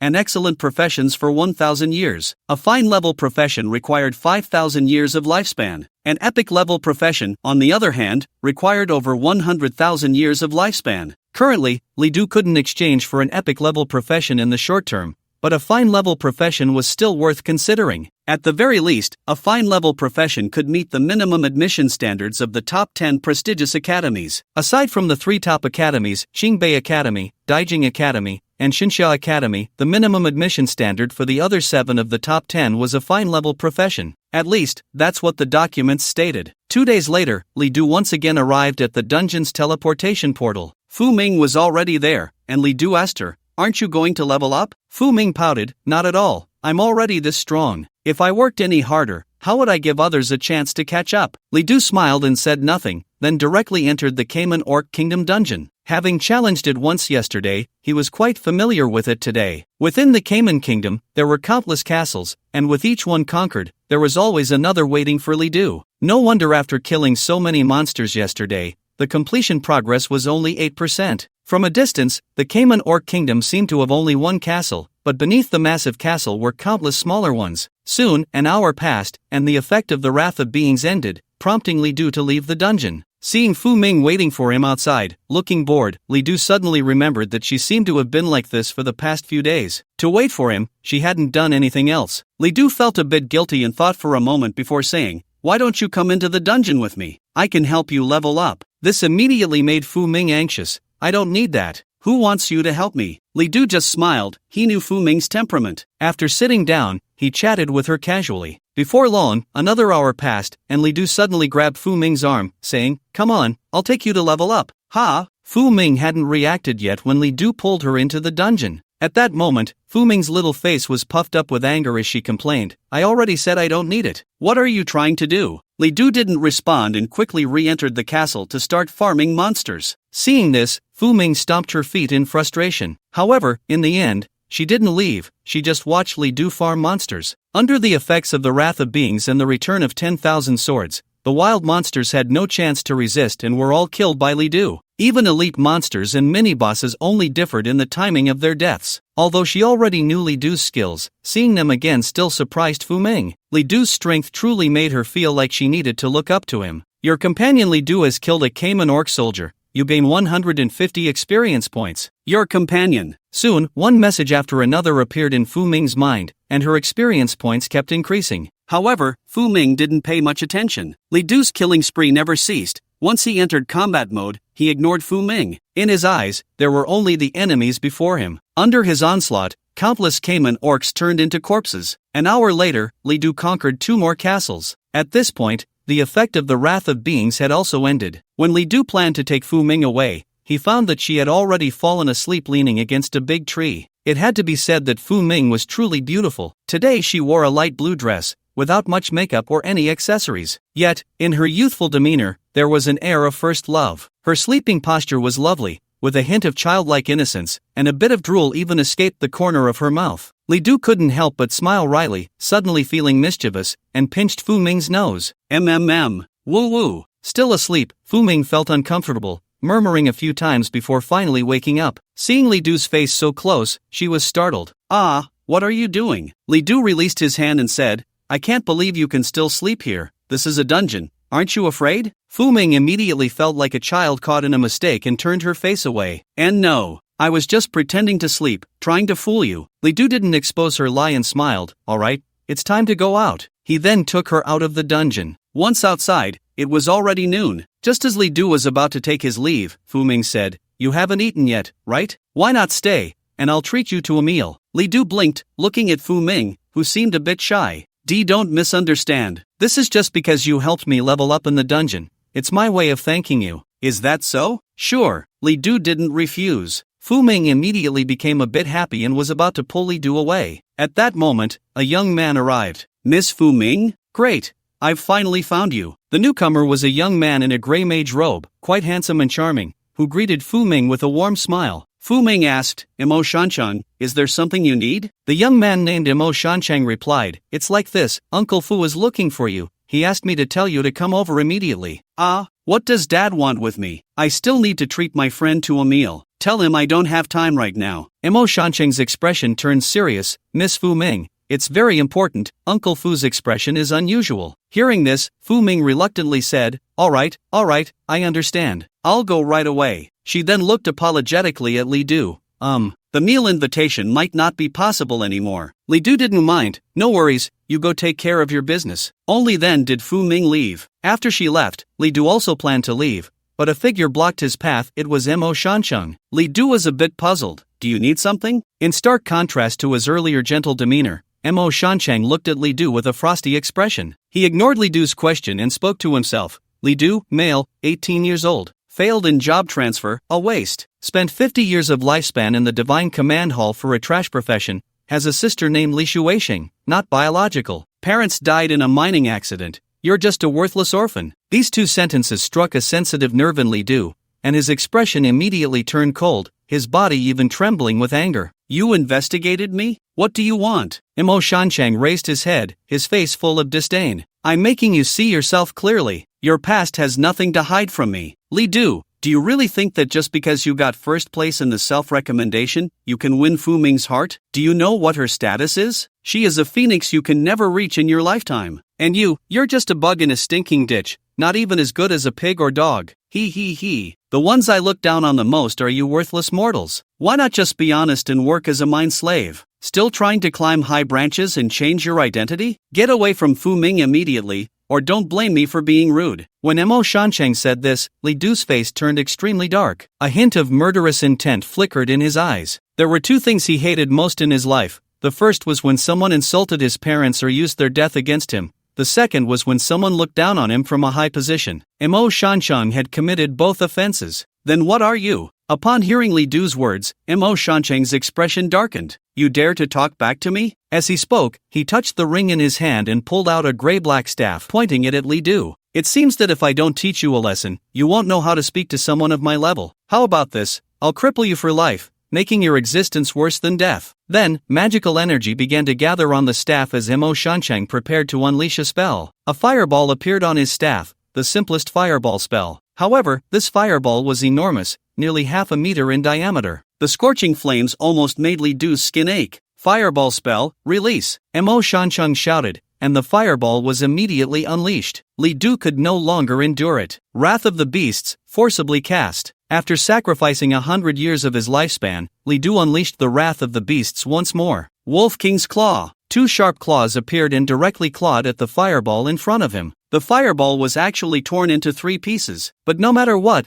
it was still a fireball. Although it was dispersed by Li Du, it still exploded, and the raging flames engulfed Li Du, causing him intense pain. However, Li Du remained silent. He could have dodged, but he chose not to. Mo Shanchang's words had struck the most sensitive nerve in Li Du's heart. Seeing Li Du's appearance, Mo Shanchang couldn't help but burst into laughter. Ha ha ha, you can't even dodge a fireball spell. What are you if not trash? At that moment, Li Du suddenly erupted. Thunder strike. With a furious shout, several bolts of lightning appeared around Li Du. He charged at Mo Shanchang. Seeing this, Mo Shanchang continued to cast spells. Binding Fire Ring. A massive fire ring appeared above Mo Shanchang's head and, under his command, rushed towards Li Du. The thunder strike collided with the binding fire ring. Flames and lightning erupted, creating a huge commotion that even attracted the attention of many nearby people. Some came out, looking puzzled, unsure of what was happening. Mo Shanchang wore a proud expression. In his eyes, Li Du was definitely going to be crippled this time. But suddenly, Li Du charged through the explosion of the 2 spells. Moreover, his thunder strike was not over yet. Kill! Li Du shouted angrily, and the thunder strike struck out. Mo Shanchang, seeing this, wanted to cast a spell to block it,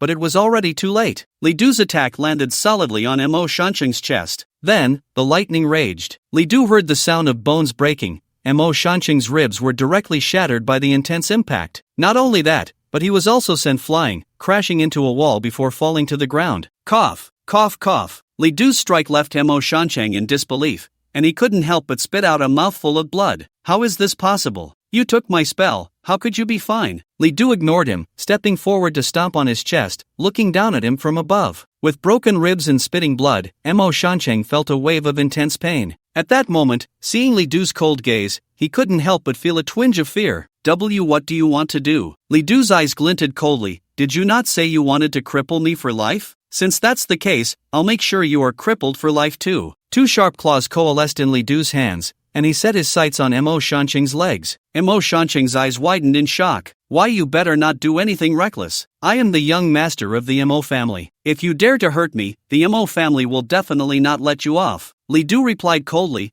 Even if I let you go, would you let me go? Then, the Wolf King's claws came crashing down, and Li Du shattered Mo Shanchang's knee. The intense pain nearly made Mo Shanchang faint, and he looked at Li Du with a face full of resentment. I will kill you. I will definitely kill you. Li Du was unfazed and similarly destroyed his other knee. If nothing unexpected happened, Mo Shanchang would spend the rest of his life in a wheelchair. After doing all this, Li Du turned and left. Once Li Du was gone, people gradually began to approach, and upon seeing Mo Shanchang, they were all astonished. Isn't this Mo Shanchang? How did it end up like this? Quick, call an ambulance. Who called the Mo family? Back at the apartment, Li Du gradually calmed down. Reflecting on his actions, he wore a bitter smile. Was I a bit impulsive? Li Du knew about the Mo family, a prominent family in Tianhai City. The current head of the Mo family was even the deputy mayor of Tianhai City. Offending Mo Shanchang meant offending the Mo family. Li Du could sense that his upcoming days would likely be very difficult. But a glint of cold light flashed in Li Du's eyes. No matter what, since he had done it, he would not regret it. He would face whatever came his way. Mo Shanchang's words had struck the most sensitive nerve in Li Du's heart. He could not tolerate it. He wanted to shatter Mo Shanchang's lofty attitude and crush his dignity, even if it might come at a great cost. After resting for a while, Li Du began to tally today's gains as usual. After running the Cardman Orc Kingdom dungeon twice,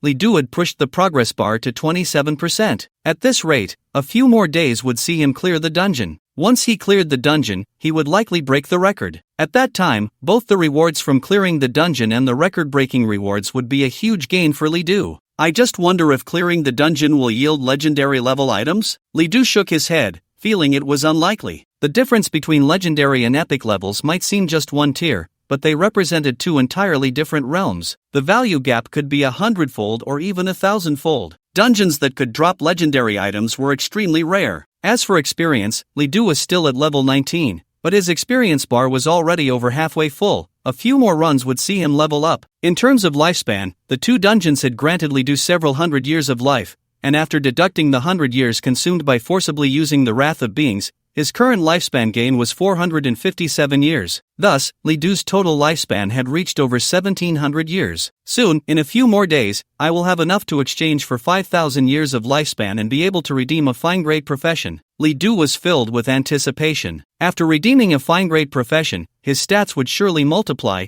possibly increasing several times, even tenfold. At that time, he would be far stronger than he was now. Coupled with the Wrath of Beings, he was bound to be the top scholar. With this thought, Li Du forgot about the unpleasantness of the day. After taking a shower to wash off the sweat and having lunch, Li Du was just about to take a nap before continuing to run the dungeon in the afternoon when a loud knocking sounded at the door. Bang bang bang, Li Du, are you there? It's me, I need to talk to you. Li Du went to open the door, and it was Fu Ming. At that moment, she looked flustered, and upon seeing Li Du, she immediately grabbed his arm and hurriedly asked, What did you do? How did you injure Mo Shanchang? When Li Du took action against Mo Shanchang, he had already anticipated what would happen next. However, Li Du did not expect that it would be Fu Ming who approached him first. Seeing Fu Ming's anxious gaze, as if she was even more worried than he was, Li Du finally confirmed that the girl truly cared about him. He sighed and said lightly, If someone looks down on you and calls you trash, even trying to cripple you for life, would you not resist? Fu Ming was stunned, the words she had intended to say stuck in her throat, unable to come out. She could hardly believe that Mo Shanchang had treated Li Du this way. She had not interacted much with Mo Shanchang, but she had heard that he was highly regarded, not only gifted but also polite. Originally, her family had a tradition of marriage alliances with the Mo family, but Fu Ming had no feelings for Mo Shanchang, so she rejected the Mo family's proposal. Even so, Mo Shanchang had never shown any dissatisfaction. Why would he treat Li Du so harshly? However, Fu Ming quickly regained her composure. No matter what Mo Shanchang had done, Li Du had indeed injured him. The Mo family would surely not swallow this humiliation. Fu Ming continued, Even so, the Mo family won't listen to your explanation. If they want to deal with you, what will you do? Li Du smiled bitterly. Without power or background, one would face such problems. But he was not without the ability to resist. When soldiers come, block them. When water comes, cover it with earth. If the Mo family wanted to retaliate, to cripple him, or even to kill him, Li Du would never sit idly by. He had even prepared for the worst, fleeing Tianhai City with Shuisheng, escaping from Guizhou province. With the skill of the Wrath of Living Beings, even facing strong opponents, Li Du was not without the means to fight back. Apart from Shuisheng, he had no other relatives. The Mo family had no leverage to make him submit. You Li Du's words almost made Fu Ming laugh in anger. You speak so nicely. Do you think the Mo family is just an ordinary family? They have more than a dozen strong individuals above level 60, and their head is even an 85-level professional. If they want to deal with you, how will you block them? Li Du did not speak, but there was not a hint of retreat in his eyes. Seeing this, Fu Ming gritted her teeth and said, I'll help you resolve this. You stay in the apartment for the next few days and don't go out. The Mo family won't dare to force their way in. I'll go find my dad. Wait for me. After saying that, without caring whether Li Du agreed or not, she turned and left. Li Du wanted to say something, but looking at her back, he ultimately did not say a word. However, he felt a different sensation in his heart. Over the years, Li Du had tasted the warmth and coldness of human relationships, and Fu Ming was the first person to say I'll help you in a time of difficulty. A warmth gradually settled in his heart, transforming into a mist. Li Du did not know what this feeling was. Fu Ming did not notice Li Du's gaze. Her mind was filled with thoughts of how to help him through this crisis. She perhaps did not even realize that this was the first time she had cared so much for someone. Soon, Fu Ming arrived at her father's office, not even knocking on the door. She pushed it open directly. Dad, I need your help with something. Fu Ming took a few deep breaths, trying to appear more normal, but the anxiety on her face betrayed her. Fu Shang merely looked up, and upon seeing his daughter, he was not surprised, as if he had known she would come. Sighing, Fu Shang said, You want to talk about that kid named Li Du, right? Fu Ming was taken aback. The many words she had prepared remained unspoken. Dad, you know? Bang! Fu Shang slammed a stack of documents onto the table, angrily saying, He did well. Mo Shancheng's knee was completely shattered. Unless a transcendent intervened, he would have to spend the rest of his life in a wheelchair. You want me to plead for him after such a heavy blow? This was the first time Fu Ming had seen her father angry. In her memory, he had always been very kind. For a moment, Fu Ming was stunned, even at a loss for words. But thinking of Li Du, she steeled herself and said, Dad, it was Mo Shancheng who attacked first. Li Du was forced to fight back. Forced to fight back? So he directly shattered someone's knee? Upon hearing this, Fu Ming bit her lip and fell silent. But her eyes showed no sign of retreat. Seeing his daughter like this, Fu Shang finally softened a bit. To be honest, after years of experiencing storms and seeing countless grand scenes, his heart had long hardened like iron. The only soft spot was his daughter. When Fu Ming was 2 years old, the Great Xia Kingdom had gone to war with the Cherry Blossom Kingdom. At that time, both Fu Shang and his wife went to battle and could not take care of their daughter, which led to her being abducted. Although they found her later, it was already 3 years later, and when Fu Shang saw his daughter, she was emaciated and looked like a beggar. At that time, his wife had already succumbed to depression over their daughter's ordeal. A man of iron wept uncontrollably. Fortunately, the early suffering did not leave his daughter with psychological issues. After a few years of recovery, she emerged from the shadows of the past. Fu Shang could be said to owe nothing to anyone, except for his daughter and wife. He had been watching the various happenings between Fu Ming and Li Du these days, but he did not intervene. On one hand, he felt guilty towards his daughter and did not want to disrupt her feelings. On the other hand, Li Du's performance was indeed surprising. Although Fu Shang learned through investigation that Li Du had spent 50 years of his life to buy a profession in the Divine Temple, when he shook hands with Li Du last time, he secretly checked and found that Li Du's body showed no signs of aging at all. Li Du might have some unknown fortuitous encounter. Looking at his daughter again, Fu Shang finally spoke, Don't say I don't want to help you. The Mo family actually came to me 2 hours ago. I was the one who stopped them, otherwise, they would have barged into the apartment and killed Li Du. Fu Ming's expression immediately turned tense. What do they want to do? A level 60 professional, a full force strike. As long as Li Du can survive, the Mo family will not pursue the matter. Fu Ming's face turned pale. How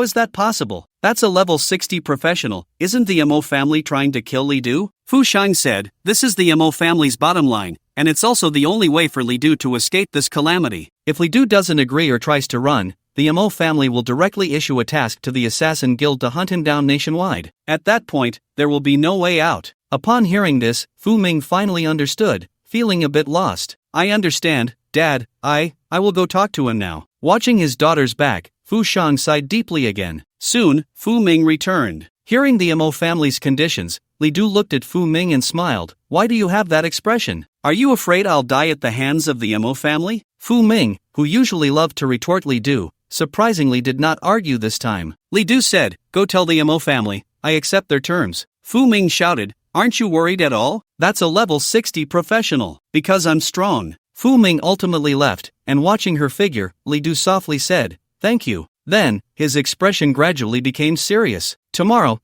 he would face the full force strike of a level 60 professional. No matter what, he had to endure it. To this end, Li Du had to be prepared. Although the wrath of living beings allows me to withstand 3 fatal attacks, it's best not to use these 3 chances lightly until the very end. After some thought, Li Du decided to visit the Temple of Fate to see if there was anything useful. When he arrived at the Temple of Fate again, Li Du felt a moment of daze. Although it had only been a short while, his mindset had already changed. Li Du had no interest in checking out the other dazzling goods. All his attention was focused on life-saving items. High-level shield, blue, suitable for levels 10 to 35. After use, it can form a protective shield around you, resisting a large amount of damage. Price, 20 years of lifespan. Vibranium shield, purple, suitable for levels 25 to 55. A shield that can absorb a large amount of damage, greatly reducing the damage you take. Price, 150 years of lifespan. Many items were actually quite good, but Li Du noticed that the highest suitable level for these items was only 55,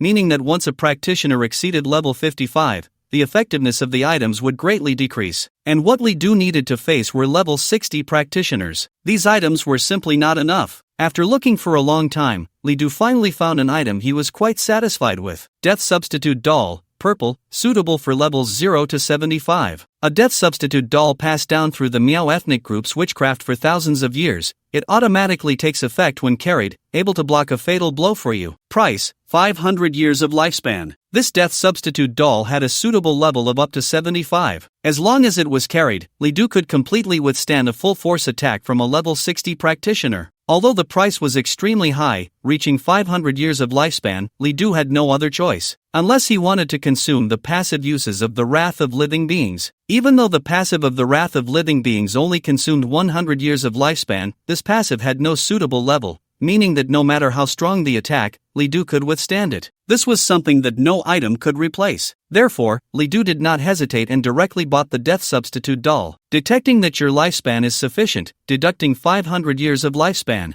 Ding! Congratulations, the transaction is successful. You have obtained the item, Death Substitute doll. Soon, the Death Substitute doll appeared in Li Du's hand. It was a scarecrow, looking nothing special. But the moment he held it, Li Du felt a certain connection with this scarecrow. After storing the Death Substitute doll in his space ring, he left the Temple of Fate. The next day arrived as scheduled. In the square of the city center, the Mo family had already arrived, and Fu Ming and Fu Shang were also present. When Li Du arrived, everyone looked at him. Mo Shanchang had thick bandages wrapped around his legs and was sitting in a wheelchair. Upon seeing Li Du, his face was filled with resentment. Kill him. Third uncle, you must kill him. I want him dead. I want him dead. The once graceful young Master Mo was now furious, completely unrecognizable from his former self. Some members of the Mo family whispered among themselves, "Is he Li Du? Heh, I didn't expect he would really dare to come. Should we praise his boldness or scold his foolishness? Humph, he injured the young master, he should have died long ago." Li Du walked onto the arena, looked at the Mo family members, and coldly said, "I have come. According to your conditions,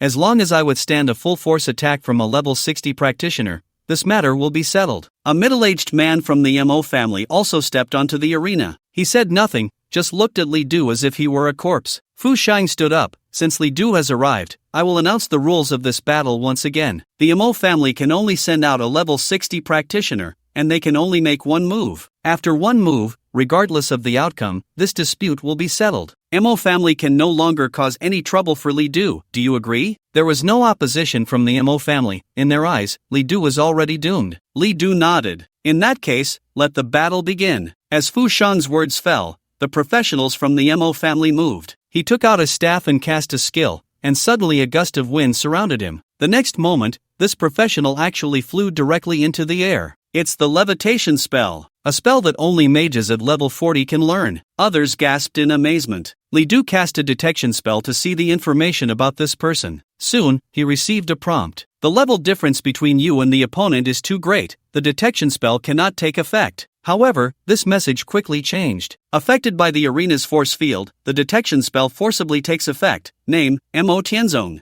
Profession, Burning Sorcerer, purple. Level, 60, level 60. An epic level profession. The Mo family indeed came with the intent to kill him. Once Mo Tianzong was suspended in the air, he immediately raised his staff. Hellfire Ball. With Mo Tianzong's loud shout, an enormous fireball appeared above his staff. This fireball was not an ordinary flame, it was tinged with blood and darkness, resembling the magma of hell. It continued to expand, its diameter growing from half a meter to 1 meter, 2 meters, 3 meters. And it kept growing. The intense burning aura caused those around to feel a sharp pain. People exclaimed in shock. It's actually the Hellfire Ball. Once this move is unleashed, the entire arena will be engulfed. This is a level 60 skill, an epic level skill. This person must have just learned it recently. Is this a fireball? This is simply a meteorite. Ultimately, the fireball's diameter stabilized at around 5 meters, and as Mo Tianzong waved his staff, the massive fireball shot down directly towards Li Du. Whoosh, whoosh, whoosh, countless sparks ignited. Once this fireball exploded, the area within hundreds or even thousands of meters would likely turn to ruins. Not to mention Li Du, even a fellow level 60 professional would find it nearly impossible to withstand this move head-on. Fortunately, the arena in the city center had been reinforced by extraordinary beings, so the fireball's power would only explode within the arena and could not leak out. But because of this,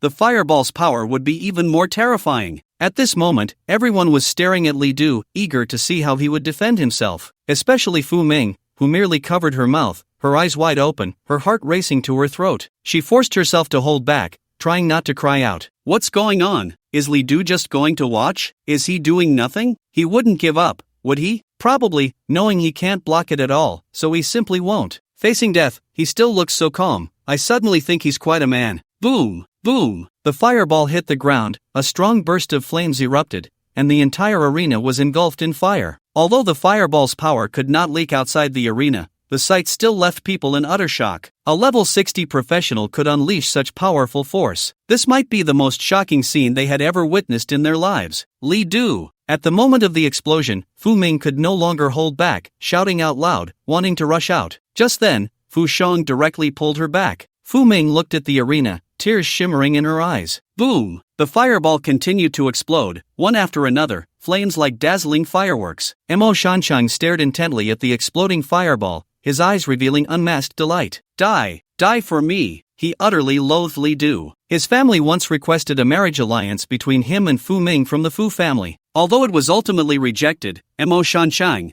upon seeing Fu Ming's beauty, still regarded her as his forbidden fruit. He was an epic class profession, and Fu Ming was also an epic class profession. Both families had very powerful backgrounds, and he was a graceful and polite young master. Despite the gap in strength between him and Fu Ming, Mo Shansheng believed the difference was not significant. No matter how one looked at it, he and Fu Ming were a match made in heaven. Although Fu Ming had never shown any interest in him, she at least did not explicitly express rejection. Since everyone knew who Mo Shansheng was, no one dared to compete with him, allowing him to calmly pursue the game of courting women. In fact, to avoid making Fu Ming uncomfortable, he suppressed his true nature and never took the initiative to express his feelings. As a result, Fu Ming's feelings towards him, while not exactly good, were not bad either. If things continued this way, perhaps he could eventually win Fu Ming's heart. However, the appearance of Li Du broke the balance. The first time he saw Fu Ming, she was actually going into a dungeon alone with another man. He learned for the first time that Fu Ming could talk to another man for so long, and even invited him into the guild, offering him a guild apartment. The proud Mo Shansheng felt jealousy for the first time. After investigating Li Du's background, he was shattered. Who was Li Du? He was just a failed class changer, a useless person. He had lost his father and mother, and his ancestors were all mortals, a waste born to be a mind slave. Why did she get along so well with a useless person, while hardly ever smiling at me? Thus, he always wanted to drive Li Du away, out of Tianhai City. Yet, he never expected to encounter the greatest failure of his life. The roaring flames surged into the sky, and vaguely, Mo Shansheng seemed to hear a familiar cry. He turned around abruptly, only to find Fu Ming not far away, staring at the explosion of flames, tears streaming down her face. In that moment, Mo Shansheng felt like the biggest fool in history. He clenched his fists, his nails digging deep into his flesh, bringing excruciating pain. Kill! Third uncle, kill him! Don't hold back, not even leave him a corpse! Mo Shansheng shouted madly. The appearance of Li Du certainly made him furious, but Fu Ming's attitude was simply crushing him. The flames spread, rising violently, and finally began to dissipate slowly. Everyone was staring at the arena. Fu Shang was also a bit nervous, tightly holding onto his daughter. Seeing his daughter's expression, he feared that if Li Du really died, his daughter would likely have problems. A shadow still stood in the center of the arena. As the smoke cleared, the figure gradually became clear. It was Li Du. He was not dead. He stood on the arena, completely unharmed. However, in his hand, he held a scarecrow doll, which had already been burned to ashes from absorbing too much fire. As the breeze blew, the doll turned to dust. The substitute had taken the hit for him. Mo Tianzong was stunned, Mo Shanchang was stunned, the Mo family members were stunned, everyone was stunned. Fu Ming also stopped crying. He didn't die? Mo Tianzong murmured, how is this possible? You actually didn't die. Mo Shanchang trembled all over, unable to say a word. Li Du spoke calmly, according to the rules, I have cleared my relationship with your Mo family. From now on, we will not interfere with each other. His voice was not loud, but everyone heard it. At that moment, a member of the Mo family jumped out. No, he cheated. He definitely cheated. Otherwise, how could he withstand that hit? This voice sounded particularly harsh. Fu Shang angrily said, what, does your Mo family think I don't exist? Or do you think a profession under level 20 can cheat right under my nose? This statement immediately silenced the doubts. Fu Shang is one of the top experts in Tianhai City, a level 90 professional, even surpassing the head of the Mo family. No one dared to question Li Du. At this moment, an elder from the Mo family also spoke up. It's a death substitute. It blocked this death calamity for him. At this moment, people could clearly see the black ash on Li Du's hands, which was obviously the mark left after the death substitute was activated. The head of the Mo family said, this matter, my Mo family admits defeat. From now on, as long as Li Du does not provoke my Mo family will not deal with him. After saying this, he turned and left. The others from the Mo family could only leave helplessly. Li Du had not violated any rules, and the Mo family had not prohibited him from using items. Or rather, the Mo family had never thought that Li Du could obtain such a high-level item. Li Du! Fu Ming ran excitedly onto the stage. Great, you really survived. Since you have a death substitute, why didn't you say it earlier? You made me so worried about you. Li Du joked, how worried were you? I was. Fu Ming paused, her original nature returning. Although she cared deep down, she was always unwilling to admit it, just a little bit worried. If you died, I wouldn't have anyone to chase after, it would be very boring. Then I wish you catch up to me soon. I will. I'm the #1 genius in Tianhai City. If you don't work hard, when I surpass you, I'll step on you hard. As she spoke, she even made a fierce expression, despite the tear stains on her face not having dried yet. Fu Shang also slowly walked over, sighing, the younger generation is formidable. The younger generation is formidable indeed. When Li Du saw him, he took the initiative to bow and said, I've met Uncle Fu. Fu Shang smiled, no need to be so formal, I'm not an old-fashioned person. I actually thought of many possibilities for you to get through this calamity, but I never expected you to have a death substitute. Although Fu Shang was puzzled about how Li Du obtained the death substitute, he wouldn't specifically inquire. Young people have their opportunities, he just needed to watch and not interfere. Li Du said, thank you very much, Uncle Fu, for everything you've done for me. Fu Shang replied, do you think it's because of me that the Mo family made this request? Why don't you consider Minger? She cares about you a lot, she even came to me crying for you. Fu Ming immediately blushed bright red. What? Dad, don't say that. Why would I care about him? Li Du also smiled, looking very seriously at Fu Ming. Of course,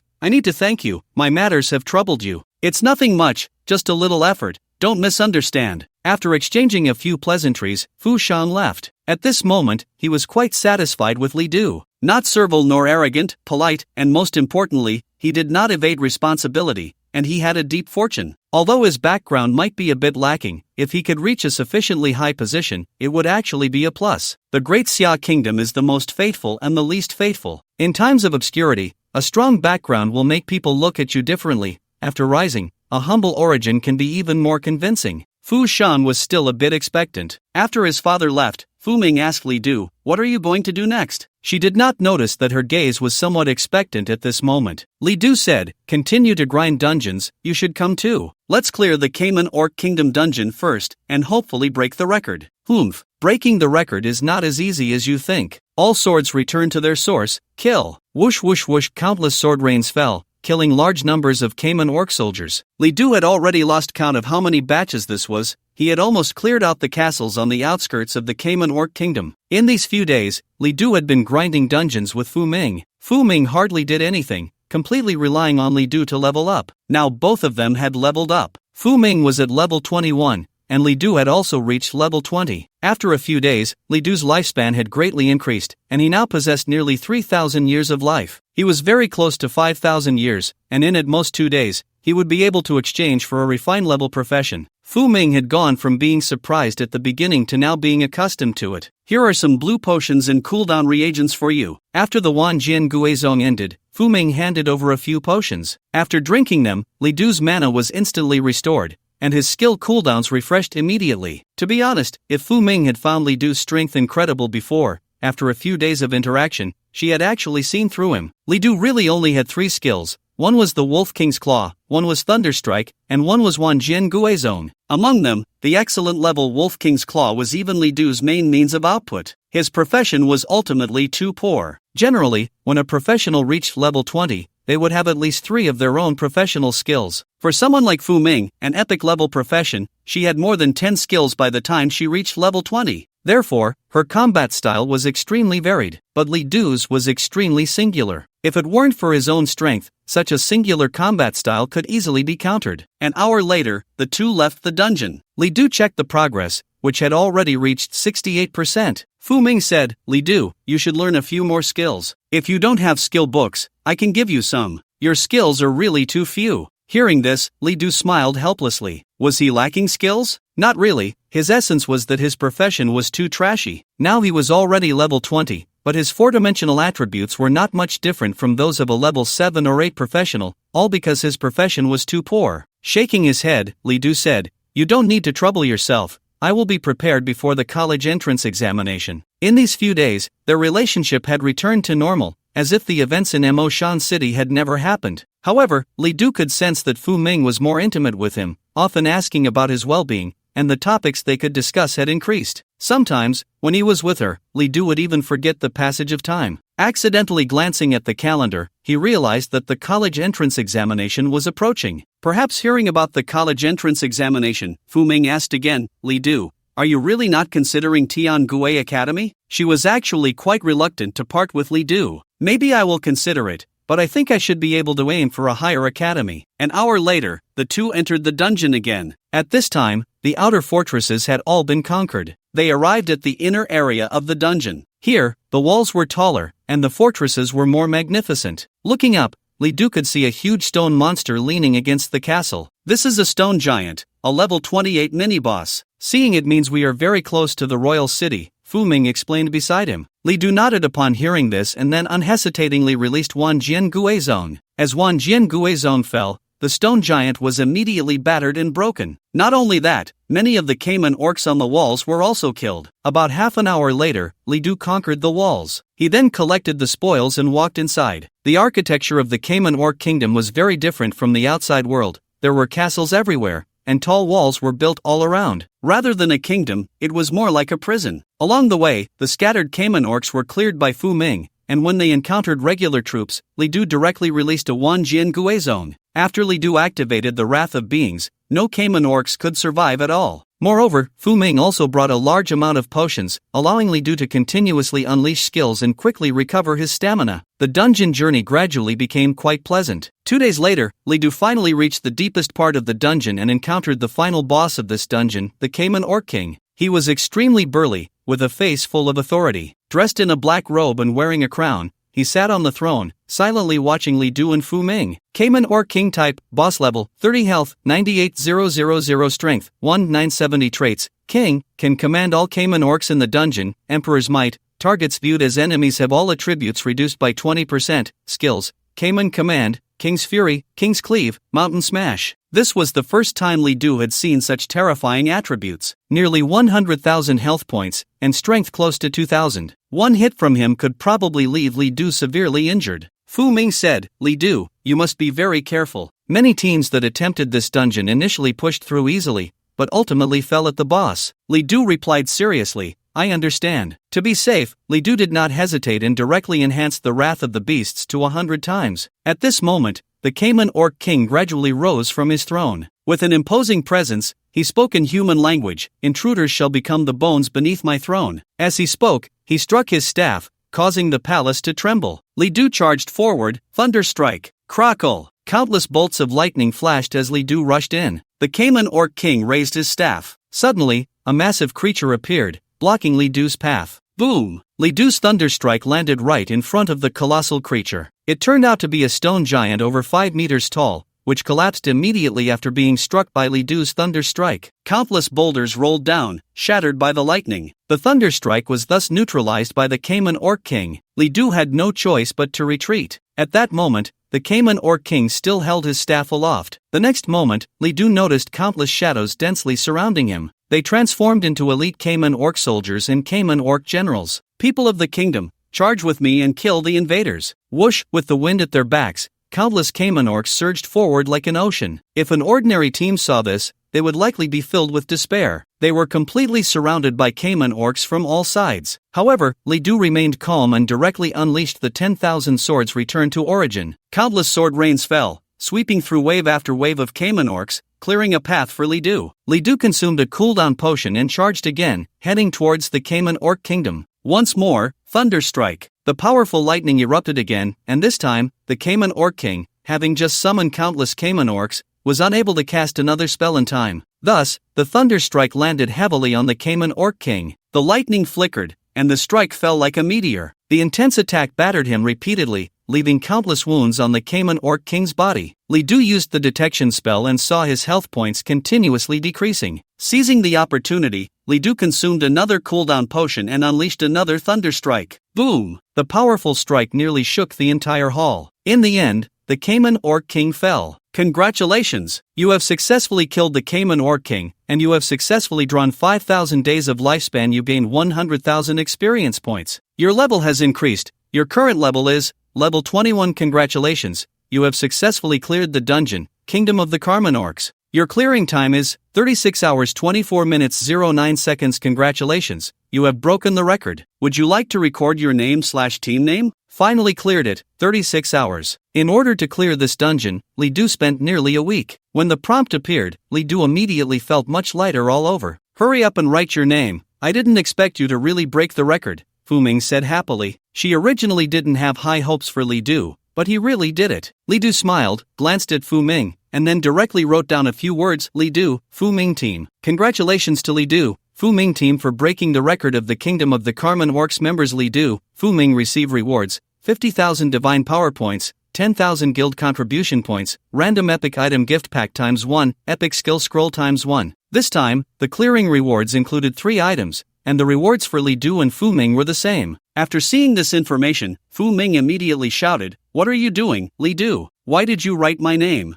This will take away part of your reward." Li Du smiled, "If I don't write your name, will you work for free?" "What do you mean work for free? I'm not working for you." "Alright, since I'm giving it to you, just accept it. If you don't like it, throw it away." "Humph, then I'll throw it away tonight." Although they were bickering, the curve at the corner of Fu Ming's mouth was not fake. At this moment, Li Du walked over to the corpse of the King of the Cayman Orcs, which had already dropped quite a few good items. 3 purple items, more than a dozen blue items, and even 1 half purple half orange item. Fu Ming said, "You should take all these items, you killed it by yourself." Li Du didn't refuse, and he stored all the blue items, which were mostly materials, in his space ring. The 3 purple items were pieces of equipment. Staff of the King of the Cayman Orcs, epic level magic class equipment, Cayman Orc King set. Wear level, 25. Effect, plus 3,000 health, plus 250 strength, plus 500 intelligence, plus 1,000 mana, plus 25 mana regeneration per second. Additional effect, provides intimidation effect when fighting Cayman Orcs,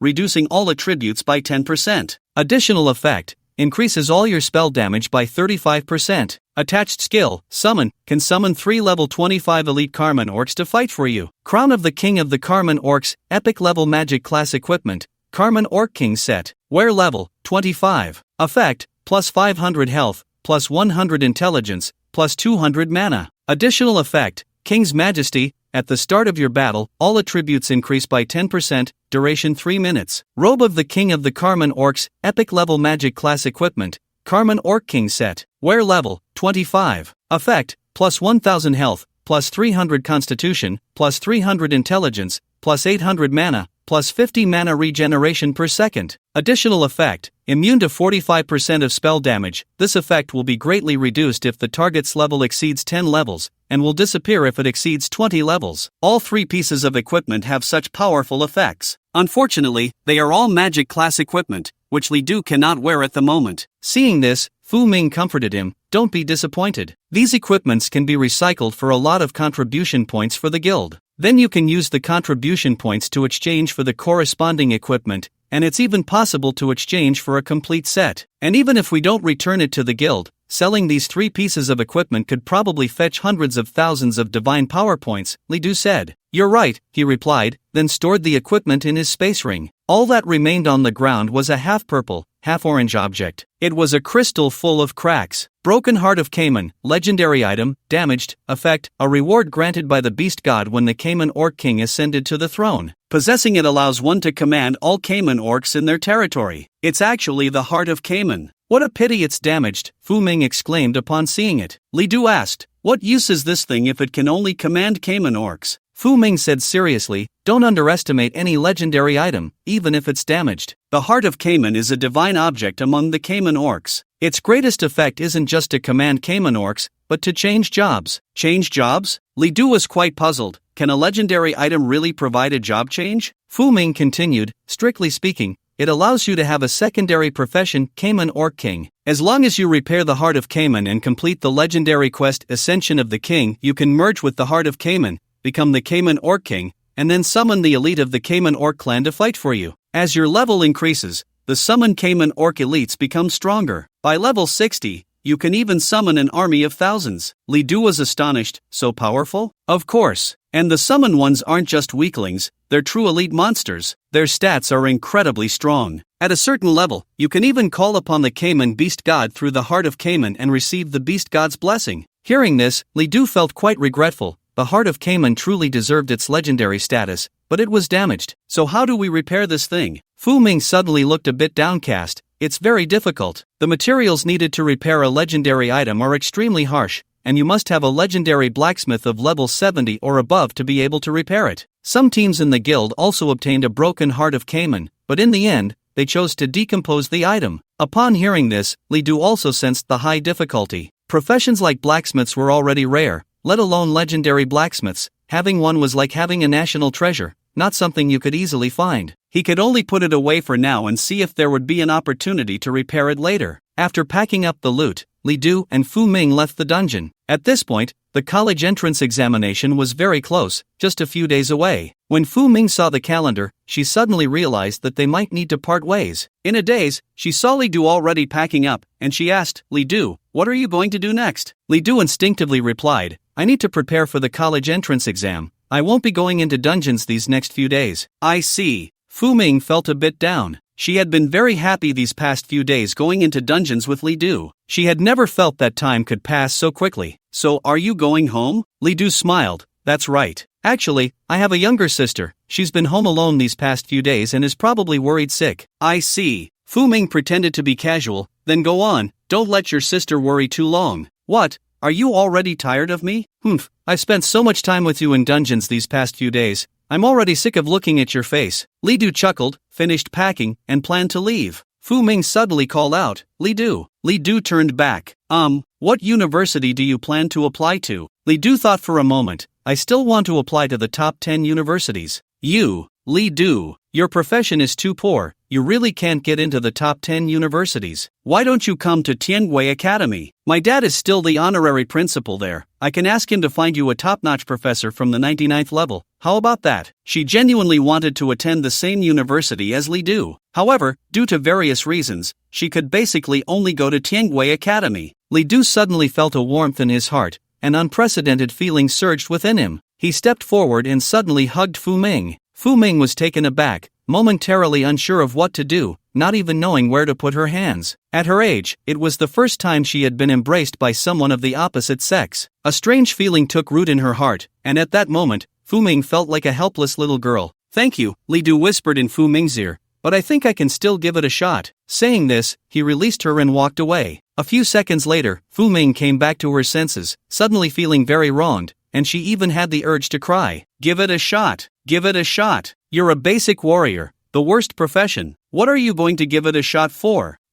When you hit a wall, you'll know how good I am. After packing up his things, Li Du left. To be honest, during these days of interaction, he did have feelings for Fu Ming. Her suggestion was indeed good, even too good. From any angle, it seemed Li Du shouldn't refuse, but he still refused. Tianwei Academy, Li Du was really not satisfied. Although it was also a double first-class university in the country, it was still not enough compared to the top 10. Even compared to the top 20, there was still a certain gap. Childhood experiences had hurt Li Du too deeply. He had had enough of living a life where he was looked down upon every day. No matter what, he had to pursue the strongest. Thinking of Fu Ming's last expression, Li Du sighed. Does this count as being a bit of a jerk? With a helpless smile, he dispelled these emotions. We should meet again in the future. The little moments during this time were indeed beautiful. It wasn't that Li Du didn't like them, but he had something more important to pursue. Once again arriving at the Divine Fate Hall, this time Li Du's gaze was incredibly clear. Name, Li Du. Profession, Basic Warrior. Lifespan detection, 10,743 years, 322 days, 4 hours, 27 minutes, 34 seconds, 10,000 years of lifespan. Enough to exchange for a powerful profession. After the exchange, it would be time to wait for the college entrance examination. Looking down,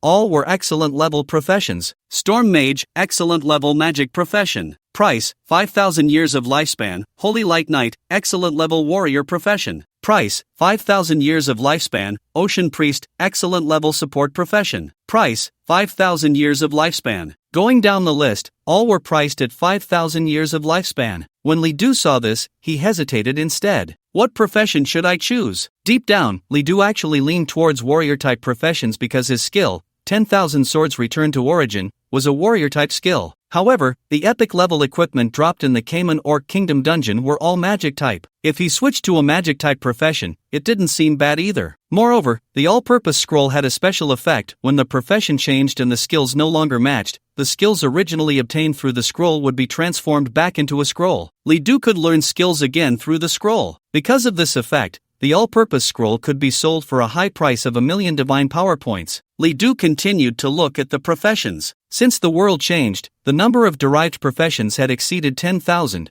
with all kinds of categories. The number of excellent level professions was also close to 2,000. It was dazzling, making it impossible for Li Du to make a decision at once. However, when Li Du saw the bottom part, he found that the prices of these professions had increased. A portion is 6,000 years, 7,000 years. Even some professional prices reach 10,000 years. It seems that there are also differences among high-quality professions. After looking at quite a few, Li Du's gaze finally settled on one of the professions. Abyss Messenger, high-quality multi-system profession. Price, 10,000 years of life. Professional background, you once fell into the abyss, destined for eternal damnation, but you became the messenger of the abyss, bearing endless sins, walking among humans. The abyss granted you immense power, but it also subjected you to boundless suffering. Professional effect, a combined profession of warrior, mage, and summoner. You can learn and equip skills and gear from these three professions. Your professional skills, infused with the power of the abyss, will be stronger than those of ordinary high-quality professions. Professional limitation, the torment of the abyss will accelerate your body's aging process by 10 times. Once you release a skill, this speed will increase significantly. Note, if you are fortunate enough to enter the abyss and complete related tasks, the quality of this profession can be upgraded. You will gain even greater power, but will also bear even more immense sins. The Abyss Messenger, a very special profession. This profession cannot be said to be weak, as it is actually a three-system profession. Warrior, mage, and summoner are combined into one. This means that learning this profession is equivalent to learning three professions, and Li Du can switch back and forth between the three systems. But the cost is also enormous. This profession will accelerate the aging process of one's body by 10 times, which means that Li Du's lifespan is effectively shortened by 10 times. Moreover, releasing skills will further accelerate this process. Therefore, even if this profession is powerful, it is poison for ordinary people. Once they change professions, they probably won't live many more years. However, for Li Du, this side effect is almost negligible. Li Du can continuously gain lifespan by killing monsters, and even if the consumption rate of lifespan increases tenfold, for Li Du, it merely means that money is spent a bit faster. Without hesitation, Li Du directly purchased this job change book. Detecting that your lifespan is sufficient, deducting 10,000 years of life. Ding! Deduction successful. Congratulations, you have successfully purchased the job change book Abyss Messenger. After the purchase, the job change book was automatically used. Soon, a light flickered around Li Du. Then, Li Du immediately felt a surge of power filling his entire body, an incredibly comfortable and exhilarating sensation. Congratulations, job change successful. You have become Abyss Messenger. With the appearance of a prompt, Li Du officially changed professions. He immediately opened his data panel. Name, Li Du. Level, 20. Profession, Abyss Messenger. Equipment, Black Blood Wolf King's Slaughter, green. Overlord Heavy Armor, blue. Skills, Wolf King's Claw, green. Extraction, white. 10,000 Swords Return to Origin, purple. Professional skills, Blue Abyss Eye, Abyss Slash, Flame Demon Summon, Dark Binding. Health, 9,500 mana, 1,000 Strength, 325 Spirit, 300 Constitution, 300 Agility, 300 free attribute points, 100 Talent, Longevity. Top tier, you gain a life. Absorption skill, Killing Wild Monsters allows you to extract life. Current extraction rate is 50 days per monster. Talent experience, 9058/100000 lifespan, 743 years, 322 days, 4 hours, 13 minutes, 4 seconds. Seeing this value, Li Du felt an immense sense of comfort. His health directly approached 10,000, and his 4-dimensional attributes all reached 300. Due to equipment upgrades, his strength rose to 325. Moreover, all his attribute points had been reset. This should be the normal value. As for lifespan, while Li Du was in the middle of a dungeon run, his talent underwent another upgrade. Now, his longevity talent had reached the top level, with an absorption efficiency of at least 50 days per wild monster. If the monster's stats were too high, he could even gain thousands of days of lifespan from each one. But with my current profession upgrade, it shouldn't be too difficult for the monster's stats to far exceed mine. Speaking of which, Li Du found it somewhat amusing that he had benefited from being too weak. At this moment, the experience for talents was no longer calculated in days but in years. To level up again, he needed 100,000 years of lifespan. Li Du allocated all 100 of his free attribute points to strength,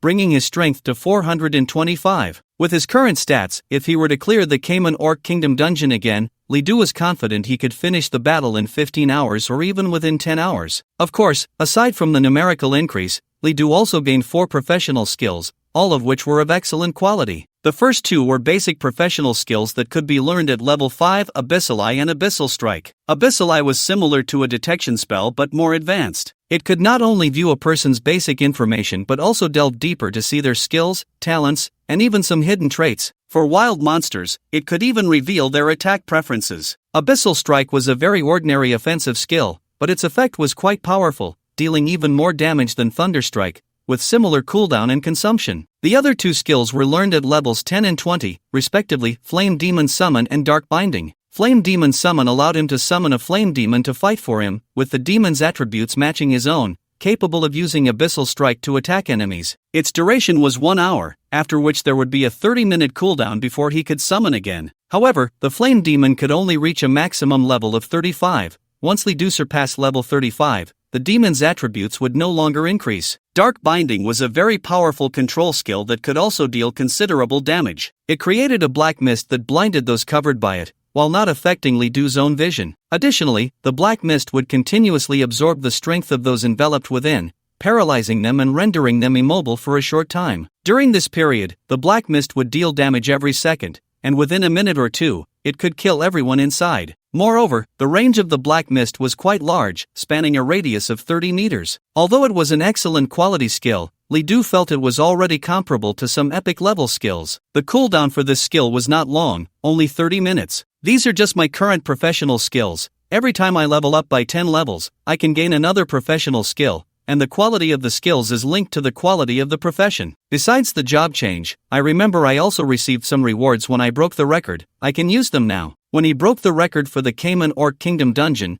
Li Du received quite a few rewards. He immediately took them out. First was a random epic level item package. Congratulations, you have obtained an epic level item, Return Scroll. It's actually a return scroll. Seeing this item, Li Du was once again surprised. Return Scroll, epic level item. Applicable range, 500 kilometers. Usage count, 100 times. This is a 500-kilometer return scroll. Once the main city is set, using the scroll anywhere within a 500-kilometer radius of his main city will instantly teleport him back to the main city. Moreover, this scroll has a usage count of up to 100 times. With it, even if Li Du encounters danger in the wild in the future, he need not worry at all. This is equivalent to a very powerful life-saving tool. After putting away the scroll, Li Du continued to check the next reward, an epic skill scroll. After use, it can randomly grant an epic skill book. Li Du used it directly. Congratulations! You have obtained an epic summoning skill book, General Summon. General Summon, Epic Summoning Class Professional Skill, Learning Level, 20. Mana Consumption, 200. Skill Cooldown Time, 2 hours. Skill Information, summon a Cayman Orc General to fight for you, duration not exceeding 30 minutes, its level will always be 5 levels higher than yours, up to level 40, its attributes are equivalent to a Cayman Orc General of the same level under Hell difficulty, and it can use all the skills of a Cayman Orc General. Undoubtedly, General Summon is also a very powerful skill. Li Du has already witnessed the stats of the Cayman Orc General. Once summoned, it will definitely be a strong helper for Li Du. Perhaps in the future, when farming monsters, Li Du can farm a piece himself and let the Cayman Orc General farm another piece. After finishing all this, Li Du left the Temple of Fate. This time, the Temple of Fate consumed 10,000 years of Li Du's lifespan,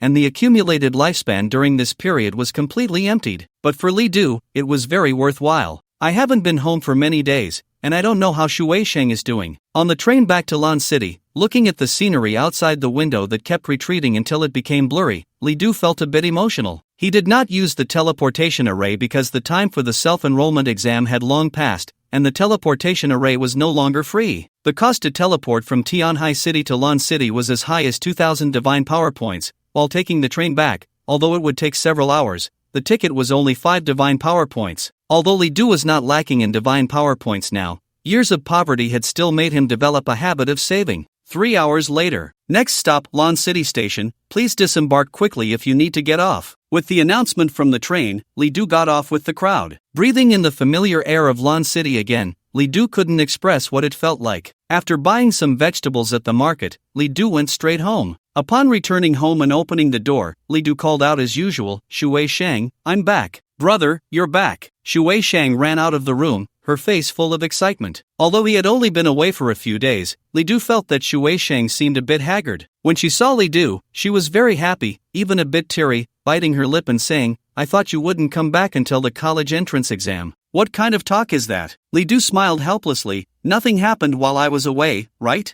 No, it's just good that you're back, brother. Shui Sheng came over to take the vegetables Li Du had bought and pushed him onto the sofa. Brother, you rest, I'll go cook. Okay. Perhaps because of Li Du's return, Shui Sheng was especially happy. While cooking, her mood lightened considerably, and even on the sofa, Li Du could hear her humming lightly. Soon, the meal was ready. The two of them ate as usual, as if nothing had happened. Brother, which school are you planning to apply to? During the meal, Shui Sheng couldn't help but ask. For some reason, there seemed to be a hint of worry in her tone. Li Du didn't catch it and just pondered. If possible, I actually really want to go to the 3 great academies. Whether it's Qingbei Academy, Daijing Academy, or Xinxia Academy, they are the top 3 academies in the entire Daxia country. If I can get in, it would almost be like stepping into the upper echelons of society for half my life. However, the admission requirements for these 3 academies are too harsh. The minimum standard for admission to these 3 academies is an epic profession, and Li Du's profession is still not enough. Shui Sheng thought Li Du was joking and teased, Brother, if you get in, even the Lord of Lanchang will come to our house for dinner. She actually already knew Li Du's profession, basic warrior. She even knew how he obtained this profession. But she didn't dare to say it, just as Li Du hadn't told Shui Sheng about his own matters. Both were afraid of worrying the other. Shui Sheng didn't know how many years of life Li Du had left. She didn't want his remaining years to become monotonous. Every time she watched Li Du leave, her heart would ache. She was really afraid that one day their meetings would become their last. However, Li Du's next words left Shui Sheng stunned. Even if I can't get into the top 3 prestigious schools, I can still aim for the top 10. The 4th-ranked school is Magic City Tanchang University, right in Magic City. If I get in, you can transfer to Magic City, and we can rent a place there. Shui Sheng's hand holding the chopsticks froze in midair. Brother, you're not joking, are you? Li Du blinked and smiled. What, do you think I enjoy teasing you? Shui Sheng couldn't help but exclaim, Brother, you're a basic warrior, right? How suddenly, Shui Sheng covered her mouth, as if she had said something wrong. Li Du was also taken aback, staring blankly at Shui Sheng for a few seconds. The siblings fell into a strange silence, and Li Du's gaze gradually calmed down. Shui Sheng, do you know something? Brother, I. Shui Sheng bit her lip, tears welling up in her eyes, and she couldn't speak. Li Du suddenly laughed and pulled Shui Sheng into his embrace. Did you think I only have a few years left to live? They all say. You went to the Temple of Fate and exchanged 50 years of life for being a basic warrior. Brother, I didn't mean to overhear. Seeing Shui Sheng like this, Li Du felt a pang of heartache. He suddenly thought about how torturous this time apart must have been for her. Did she think about all sorts of things at night? The last time Li Du came back, she even cried. A deep sense of guilt arose in Li Du's heart. He even regretted not telling Shueisheng these things earlier, which led to her misunderstanding for so long. Gently stroking Shueisheng's face, Li Du said, "I'm fine, Shueisheng. I'm not a basic warrior anymore. My profession is elite level, Abyss Envoy, and you don't have to worry about my lifespan." But after thinking for a moment, Li Du really didn't know how to explain. He suddenly pulled Shueisheng and said, "Come with me." Shueisheng didn't know what Li Du was going to do, but she still followed him out. They put on their coats and went outside. Then, Li Du took Shueisheng to the Temple of Fate. A burst of light swept over them, followed by a line of information. Name, Li Du. Profession, Abyss Envoy. Lifespan, 743 years, 321 days, 18 hours, 53 minutes, 28 seconds. When Shueisheng saw this line of information, her eyes widened. "Brother, your lifespan?" Li Du smiled. "So, are you still worried now?" "But, how could you?" Li Du said. "I awakened a talent that can extend my lifespan. All this lifespan has been enhanced through my talent." At this point, Li Du suddenly became very serious. "Shueisheng, this talent of mine is quite extraordinary. No matter what, it's best that only you and I know. No one else, absolutely no one, can know about this, understand?" Shueisheng gradually understood the seriousness of the situation and nodded. At the same time, she felt very guilty. "Brother, it's all my fault. If I hadn't heard these things, you wouldn't have to talk to me like this." Li Du touched her head and said, "What nonsense are you talking about? We've been through so many years together. What is there that we can't know?" Shueisheng hugged Li Du tightly, just like when she was a child, pressing her head against Li Du's chest. "Brother, with your talent, we can be together forever, never to part."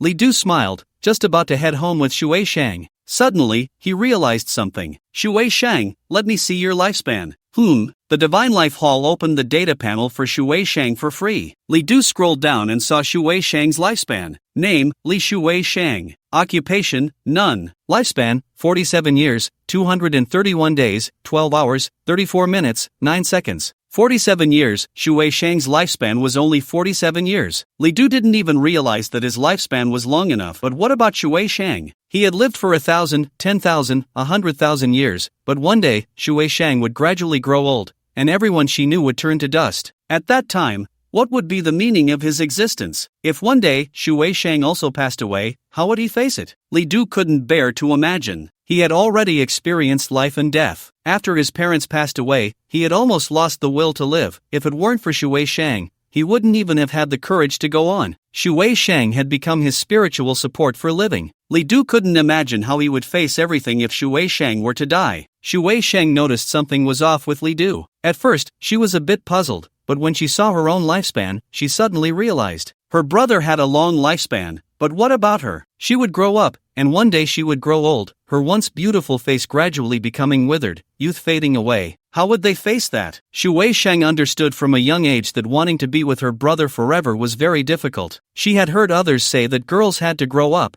had to be independent. In the future, she would have to marry someone else, and some people would look at her and say with a sour tone, "I wonder which pig will root this cabbage in the future." But she didn't want to face all of that. She didn't want to part with her brother, and she didn't want to get married. She couldn't imagine respecting a stranger in the future. Clearly, her brother was the one who had always been with her as she grew up. Clearly, her brother was the one who had always supported her. Why should anyone else? When her family was in dire straits, not a single person came to help them. What she feared was that one day when she grew old, would her brother still like her as he did now? She was afraid of all of this. Unknowingly, Shueisheng felt a bit cold and instinctively clutched Li Du's clothes tightly. Just like when she was a child, whenever she was nervous or scared, she would do this unconsciously. Li Du gradually calmed down and comforted her. "It's okay, Shueisheng. Brother, the Divine Life Hall can exchange lifespan for many good things. As long as your brother helps you choose a good occupation, you can actually live a long time. Didn't you say before that you envied those extraordinary beings when you were reading? They can fly and travel through the earth. Those extraordinary beings actually have long lifespans.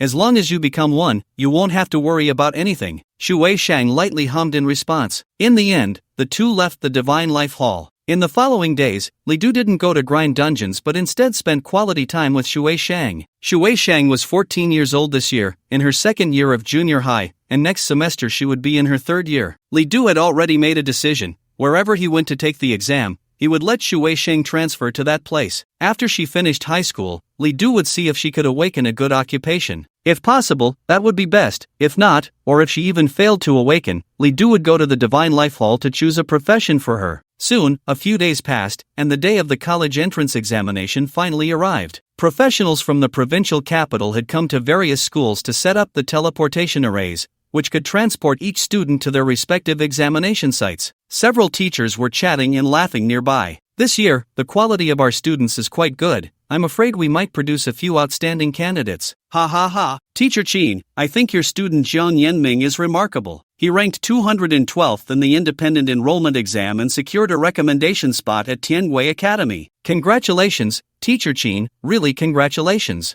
This year, your bonus is definitely not going to be small. Hearing the compliments from other teachers, Qin Anmin smiled in return. You're all being too kind. I actually didn't do much. It's the students who are excellent. Not just Jiang Yanming, our school has produced several top students this year, and many have already secured recommendation spots at various universities. Soon after, the students arrived at the school one after another, gathering on the playground. Once the number was complete, the teleportation array would activate. At that time, all the teachers and students would be directly transported to the examination site through the array. Beside the playground, a detection device was set up. Each student could step up to check their information, which would also be displayed on the large screen in front of the playground. Senior 3, Class 5, Li Chengdong. Profession, Elite Assassin, Green. Level, 14. I didn't expect Li Chengdong to reach level 14. With this level, it seems a first-class university is secured. In previous years, a first-class university could basically be reached with level 13. Level 14 is no problem at all. Senior 3, Class 7, Lu Xiaoming. Profession, Flame Mage, Green. Level, 13. Although he's only level 13,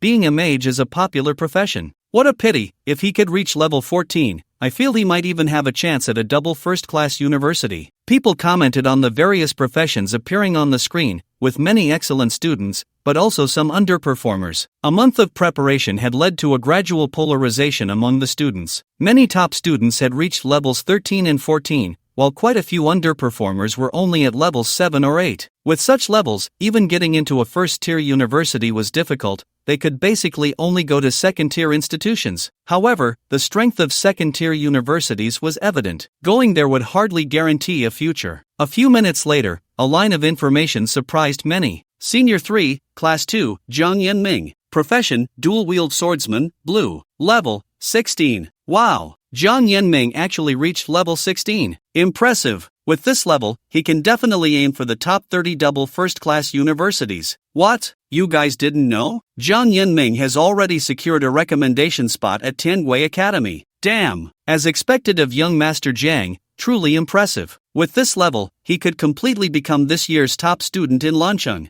I heard he still wants to take the college entrance exam to prove himself, aiming for the top 500 in the province. If he succeeds, he'll be incredible. People were astonished, and many teachers felt very proud. Having such an outstanding student in the school was a good thing for them. Many teachers had even started to curry favor with Qin Anmin. Qin Anmin was the homeroom teacher of Senior 3, Class 2, and with Jiang Yanming being so excellent, his bonus this year would probably multiply several times. Qin Anmin also returned the greetings, smiling at everyone. However, amidst his happiness, he felt a bit worried. He wondered how Li Du was doing. He had high hopes for this student. Although Li Du had ranked first in the independent enrollment exam at Tianwei Academy, he ultimately did not sign the paperwork with the academy, so they cancelled his results. The academy publicly announced that the first place was still Fu Ming. In fact, no teacher at Lancheng High School even knew that Li Du had participated in the independent enrollment exam. In the minds of countless people, Li Du is still that useless person who was a top student for 3 years but ultimately failed to transition into a successful career. Although he defeated Jiang Yanming once, he still couldn't change this perception. While discussing Jiang Yanming,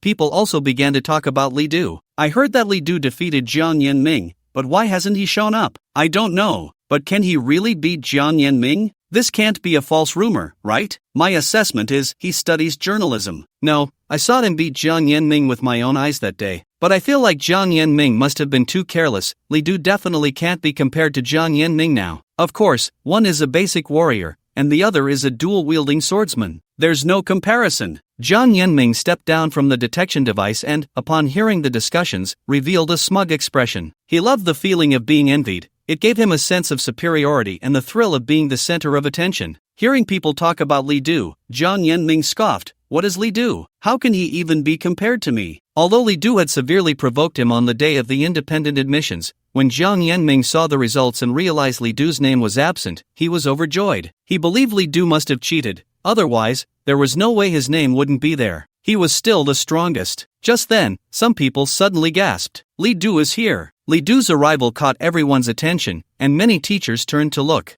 Jiang Yanming's expression darkened. He suddenly walked up to Li Du and said, Li Du, do you dare to step up and let everyone see your level? Li Du looked over and found that the big screen still displayed Jiang Yanming's level 16. He felt proud. People around began to jeer. Li Du, do you dare to go up? Ha ha ha, he's just a basic warrior. How could he dare to go up? Is he trying to be funny? Li Du, if you have guts, go up. Listening to these voices, Li Du sneered and walked up. Then, the information refreshed, and Li Du's name appeared. The entire school was stunned. Class 3, 2, Li Du. Profession, Abyss Messenger, Blue. Level, 20. Level 20. This was Li Du's data. When people saw this line of data, they were dumbfounded. They could hardly believe it, even thinking the big screen might be broken. Level 20, how is that possible? Jiang Yanming stared blankly at those words, his prepared mocking remarks stuck in his throat, freezing him to the core. People were speechless, especially those who looked down on Li Du. They found it utterly unbelievable. Some teachers were very confused. Isn't Li Du a basic warrior? Why has his profession changed to Abyss Messenger? The school's equipment was functioning properly. It had been checked several times before being set up, so it couldn't have malfunctioned just for Li Du. There was nothing wrong with Li Du's profession, so how did it come about? Li Du slowly stepped down from the detection device, not even glancing at Jiang Yanming, and walked to his class. People parted to make way for him. Level 20. That level can only be achieved by those epic level elites. Li Du is aiming for the top 50 in the province. If Li Du really makes it into the top 50,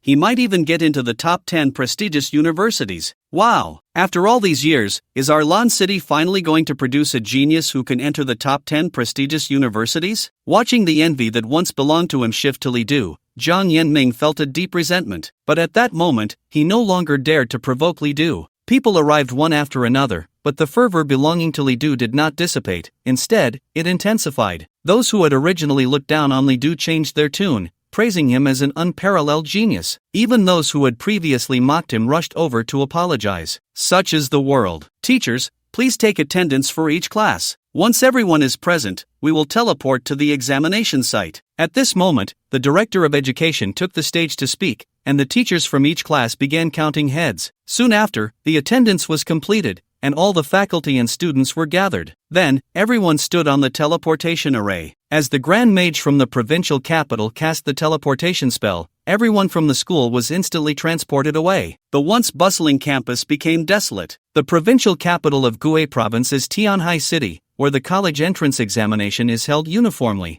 Hundreds of thousands of candidates from the province are assigned numbers and randomly distributed among 5 examination sites. Li Du was assigned to the 3rd examination site, which coincidentally was at Tengwei Academy. Attention all candidates, we are now in the information detection phase. This phase will check your detailed information and display it on the big screen. After this phase ends, the college entrance examination will begin. A booming voice echoed from the sky, and countless beams of light fell upon each candidate. Immediately, a lot of information appeared on the big screen. Name, Fong Xiaochang. Profession, Angelic Holy Warrior, Legendary. Level, 21. Hometown, Hayes City. Name, Zhua Bing. Profession, Cleric Mage, Legendary. Level, 21. Hometown, Guinan City. Name, Mo Xiaobing. Profession, Lord of Storms, Legendary. Level, 21. Hometown, Tianhai City. One piece of information after another appeared on the big screen. This was the information of all the candidates, evaluated almost entirely based on their foundational strength. Those at the top were all legendary professions. Li Du was very surprised. In the entire Gue province,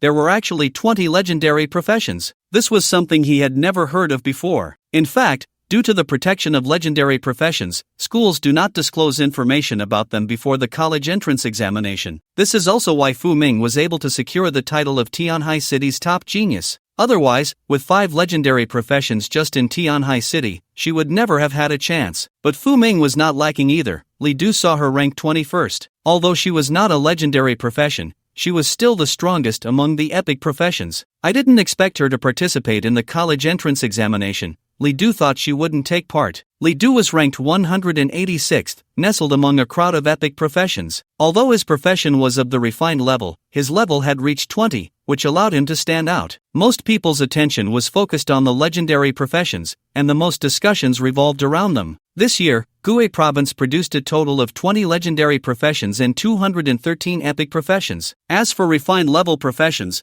there were more than 5,000. The vast majority of people had levels around 12 or 13, and those who reached level 15 ranked at the top. Once the information detection was over, Li Du saw a tower descending from the sky. The trial tower has appeared. People were incredibly excited. This was the trial tower specifically for the college entrance examination, and everyone would enter the tower to take the exam. Then, a loud voice echoed from the sky again. "Attention all candidates, the trial tower has descended. This examination requires that no props be used, no personal equipment be brought, and all spatial storage devices are prohibited. Examinations may only use the non-attribute props provided by the examination site. Any violation of the examination rules will be treated as cheating. Cheating in the college entrance examination will result in a lifetime disqualification from the examination, with extremely serious consequences. Please take this seriously, candidates." Hearing this voice, everyone became very serious. In the era of universal job changes, the country places great importance on the college entrance examination. Because the power that strong professionals can unleash is truly incredible, the college entrance examination must detect all geniuses with 100% accuracy. Therefore, the strictness of the college entrance examination has reached an almost pathological level. Cheating in the college entrance examination is almost equivalent to committing a crime in this era. Now, all candidates please proceed to collect your equipment. As the voice fell, the candidates began to go one after another to collect their gear. Li Du also went to collect his. It was all very simple equipment, almost unable to provide any effect, and there was not a single attribute bonus. After putting it on, the voice in the sky sounded again. All candidates will take the exam inside the trial tower. Depending on the profession, different exam scenarios will appear. They are mainly divided into 3 types: combat, support, and life professions. Among them, the combat exam will be conducted in 5 rounds, with the difficulty gradually increasing. The exam will be held over 2 days, with 4 rounds on the first day, each round separated by half an hour, and the final round on the second day. After each round of the exam, you can check your exam scores and rank based on those scores. Exam scores are very important. The scores you obtain in the college entrance examination can be converted into university credits at an equal rate. The role of university credits in college is even greater than that of divine power. Now, all candidates please enter the examination room in order, no cutting in line. As the words fell, the candidates entered the examination room one after another. In this serious moment, no one dared to cause trouble. The once arrogant young masters and rich kids were now all behaving themselves. No matter how powerful their backgrounds were, no one dared to oppose the state in such a serious setting. Soon, everyone entered the trial tower. In the attic of the Tiangue Academy, several examiners had gathered. This year's situation is very good. I didn't expect there to be 20 legendary level professions. It seems that this year our Gue province is likely to have more geniuses going to the 3 top universities. Not only legendary level professions, but also the epic level profession. There's this child named Fu Ming. I have high hopes for her. As the examiners chatted, their attention gradually shifted to Li Du's information. Hey, this Li Du, isn't he the first place in the Tiangue Academy's independent enrollment exam? Yes, it's him. I was also an examiner for that exam. But wasn't he a basic warrior? How did his profession change? Maybe he obtained a forced job change scroll, but that scroll can almost only drop in legendary level dungeons. It seems this little guy has quite a bit of luck. As they chatted, they began to pay attention to the exam content. Li Du had already entered the trial tower. Name, Li Du. Level, 20. Profession, Abyss Envoy, Blue, candidate information confirmed. As the voice fell, Li Du saw a beam of light appear ahead. This beam of light condensed and eventually transformed into a robot-like monster. First exam, solo combat test. Exam content, within 10 minutes, deal as much damage as possible to the exam robot. Scores will be calculated based on the amount of damage dealt. During this process, try to prevent the test robot's attacks from hitting you, otherwise, points will be deducted. The exam content was very simple. Li Du immediately activated Abyssal Eye. Test robot level, 100 health, 10 million strength, 0 skills. Basic combat techniques. This robot had no attack power and would only exist for 10 minutes. As the exam began, Li Du immediately launched an attack. Abyss Slash. Soon, a powerful attack landed on the robot, and this strike was solidly delivered, causing damage without any reduction. To cope with the subsequent tests, Li Du did not use the Wrath of Beings. After the Abyssal Slash ended, Li Du continued to cast other skills, unleashing as many damage-dealing abilities as possible. He even used the 10,000 swords returning to the sect. The robot retaliated, but its movements were very slow, unable to reach Li Du at all. Countless damage points poured in, but due to the robot's extremely high health, its health bar barely changed. Soon, the 10 minutes were up. Attention combat candidates, the first round of the exam has ended. Now announcing the results of this round. In the trial tower, everyone's score rankings appeared. First place, Li Dong. Damage dealt, 387,000. Points, 100. Second place, Fang Xiaocheng. Damage dealt, 385,000. Points, 100. Among them, legendary class professions undoubtedly dominated the top 20, and Fu Ming also lived up to expectations, securing the 21st place. Li Du ranked 86th, dealing 240,000 damage. Moreover, Li Du did not use the Wrath of Beings, otherwise, he would have definitely taken first place. As a refined class profession, it was quite surprising for him to achieve this ranking. Several examiners were somewhat astonished when they noticed Li Du. Unbelievable, a refined class profession actually surpassed many epic class professions. Perhaps his profession has high damage. Many epic class professions tend to be more functional. Even so, he is still quite excellent. After the first round ended, the second round of the exam followed immediately. The second round tested group battle capabilities. All candidates would face 100 wild monsters of the same level, and it was a matter of who could quickly kill these monsters. When the exam began, Li Du was immediately surrounded by wild monsters. Goblin Soldier, type, normal wild monster, level, 20, health, 1560, strength, 60. When Li Du saw these monster stats, he was stunned for a second. These stats are way too low, right? Having experienced the trials of hellish difficulty dungeons, Li Du felt that this exam posed no challenge at all. However, he quickly understood. After all, this was a college entrance examination, aimed at selecting talent rather than eliminating it. If the difficulty were too high, causing a large-scale elimination, it would not be a good thing for the country. Without hesitation, Li Du directly cast the 10,000 swords returning to the sect. Soon, countless sword rains fell, and these wild monsters fell one by one. In less than a minute, Li Du completed the exam. As candidates finished the exam one by one, the second round finally came to an end. Then, the score rankings appeared. First place, Li Dong. Time taken, 21 seconds. Points, 500. Second place, Fang Xiaocheng. Time taken, 21.8 seconds. Points, 500. Most legendary class professions still occupied the top 20, but why say most? Because two non-legendary class professions appeared. Fifth place, Li Du. Time taken, 27.8 seconds. Points, 400. Sixth place, Fu Ming. Time taken, 29.1 seconds. Points, 400. Fu Ming and Li Du actually crushed a host of legendary class professions, landing in 5th and 6th place. The examiners were not too surprised by Fu Ming's appearance,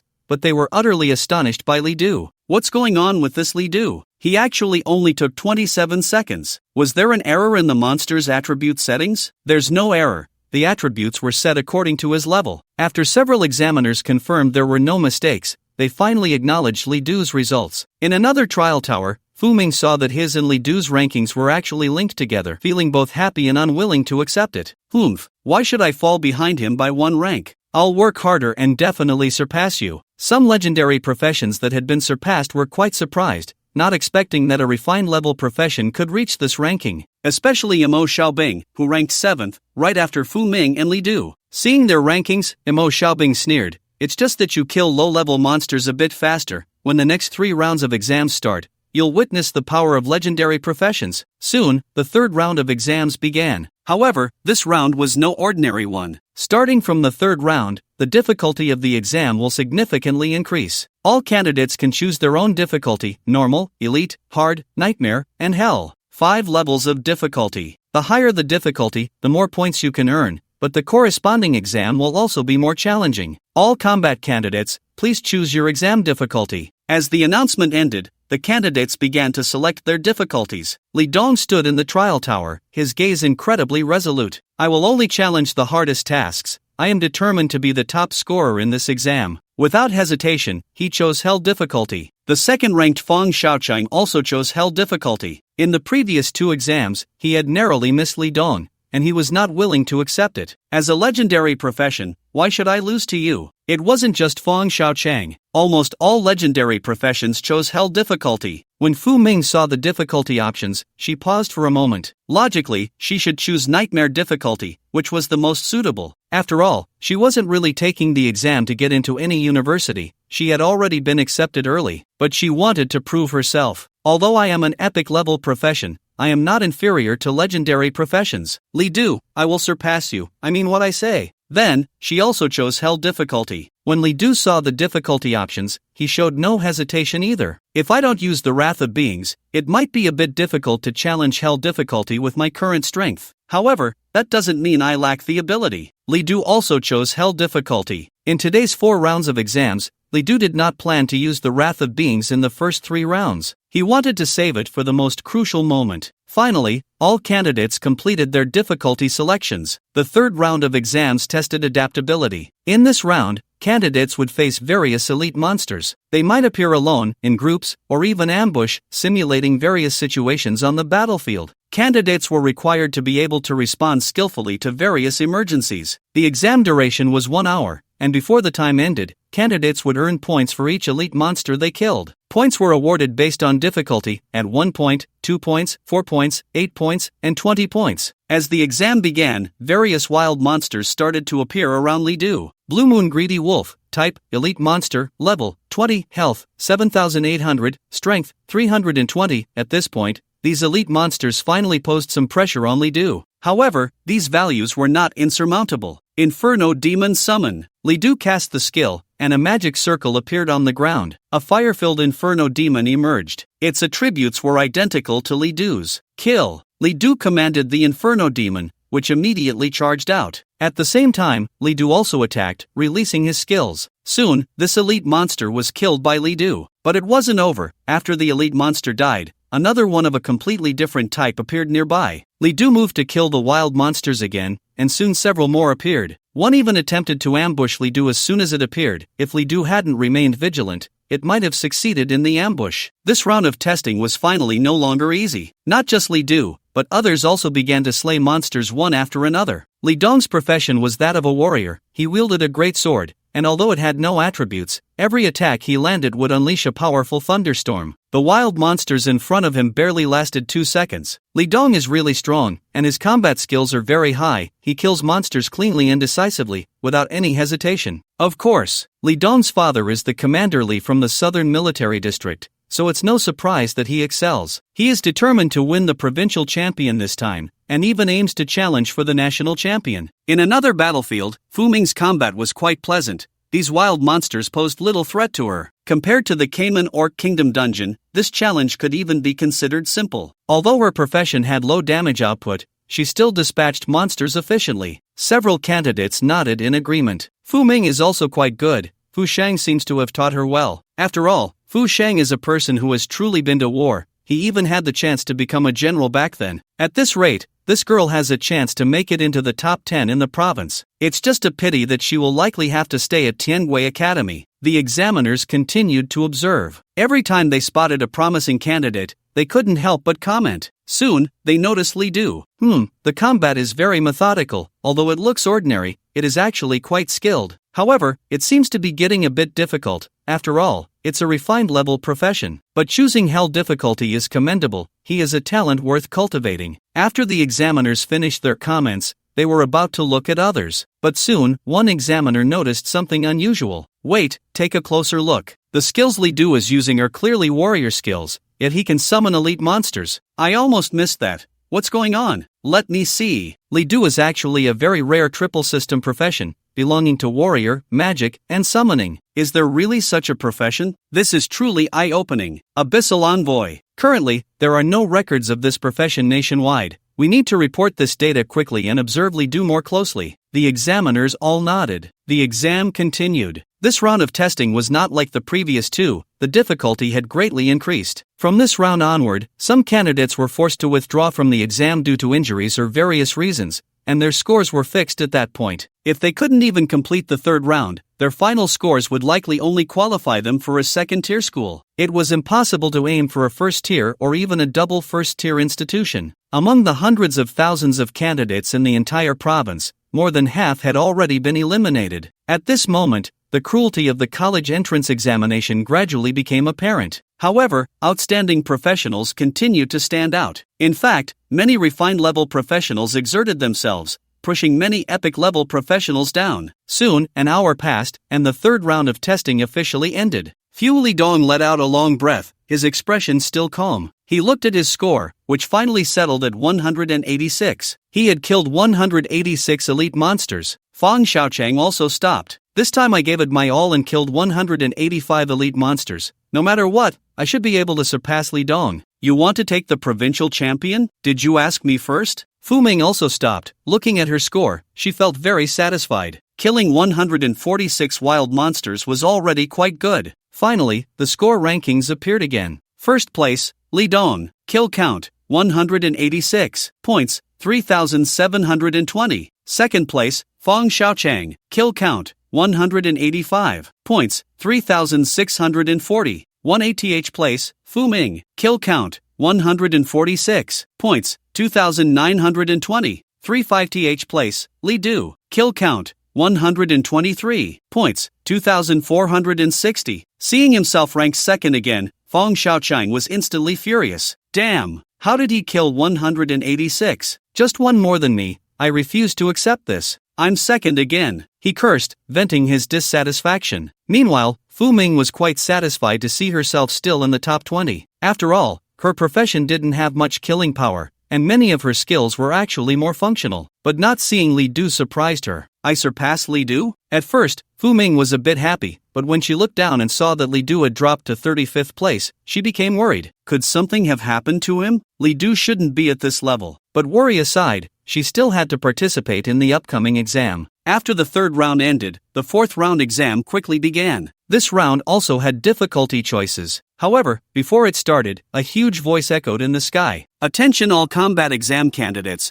the fourth round exam is about to begin. The difficulty of this exam is extremely high, and the likelihood of injury during the exam is very great. If you choose to withdraw from the exam, those who have completed the first 3 rounds will have scores sufficient to apply to a first-tier university. Please assess your abilities before deciding whether to participate in the fourth round. After hearing this voice, many candidates chose to withdraw. I'm out.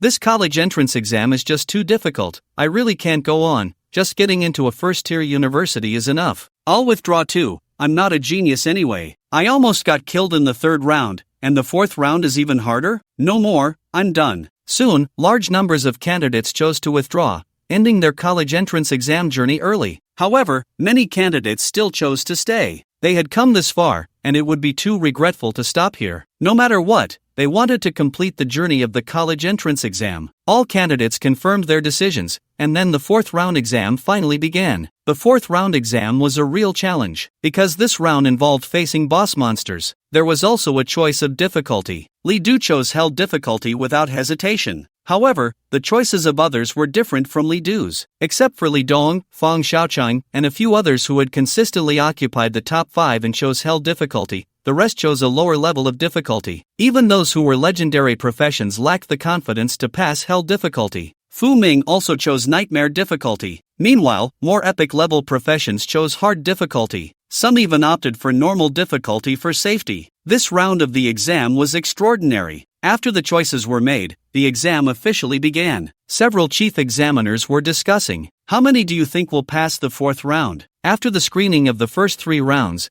only over 6,000 combat candidates remained in the entire Gue province. These people were the true elites of Gue province. I feel that it might be less than 100. The difficulty of this round is higher than in previous years, and many candidates might not be able to handle it. Out of 6,000, it was estimated that less than 200 would pass, with a staggering elimination rate of 97%. This terrifying elimination rate was indeed unprecedented. One person sighed, "There's nothing we can do." Recently, the neighboring countries of Daxia have been restless, the Lighthouse Nation has been provoking us frequently, and the Cherry Blossom Nation has been barking behind them. We have to prepare for the impending war. Not only that, but the spatial rifts within Daxia have also increased recently, with many abyssal demons appearing, causing significant casualties. Humanity was not in a state of peace, and life in Dacia was not easy. On one hand, the friction between countries would not decrease due to changes in the world. On the other hand, various spatial rifts have been appearing around the world, from which all kinds of burning legions, hellish demons, and abyssal fiends emerge,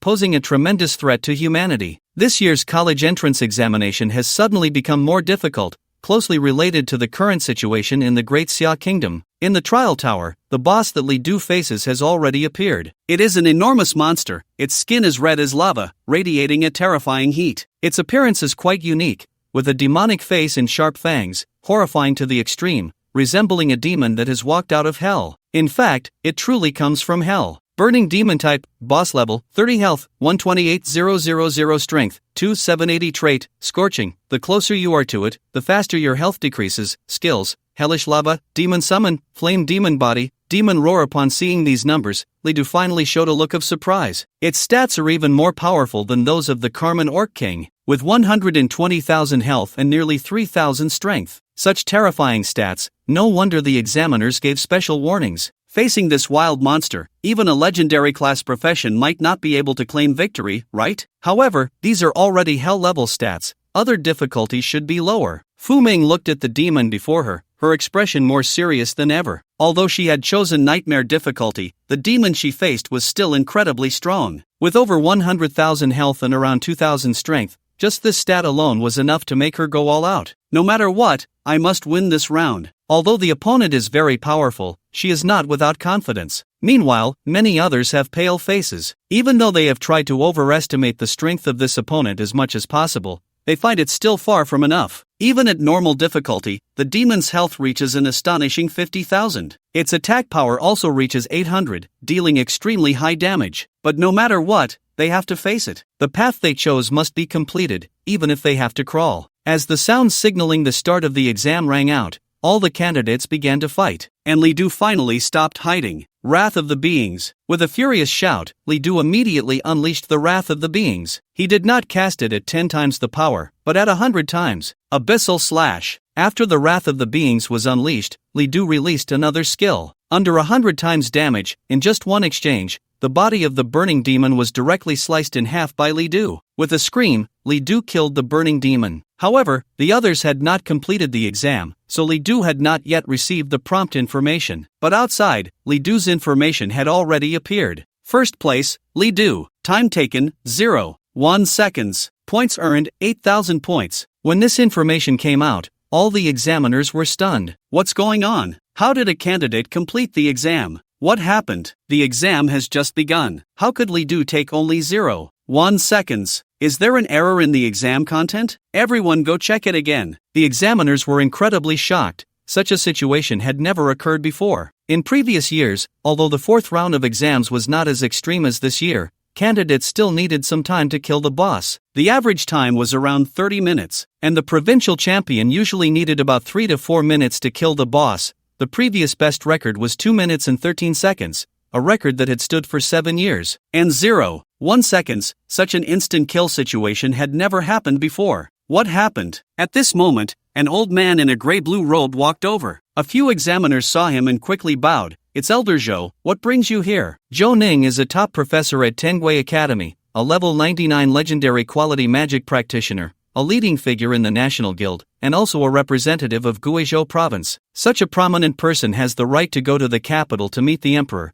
and merchants must show him great respect. The examiners did not expect him to appear at the college entrance examination site. Zhou Ning returned the greeting, showing no airs of a big shot. Is there a problem with the results? The examiners immediately recounted Li Du's situation. They had never encountered such a case before. Zhou Ning carefully reviewed Li Du's battle footage and soon smiled. This Li Du possesses a skill that can significantly enhance his attributes for a certain period. We just don't know what the upper limit is. Upon hearing this, the examiners suddenly understood. Well, will using this skill violate the rules? The college entrance examination does not prohibit similar skills, but, just like that, placing him in first place, wouldn't that be inappropriate? At this moment, Zhou Ning spoke up. How about this? You arrange for a stronger boss for him to fight again and see if we can test the upper limit of his skill. The examiners were a bit troubled, but, Elder Zhou, how will the points be calculated then? No problem. I'll pay out of my own pocket. If he wins again, I'll reward him an extra 10,000 points. The examiners all said, this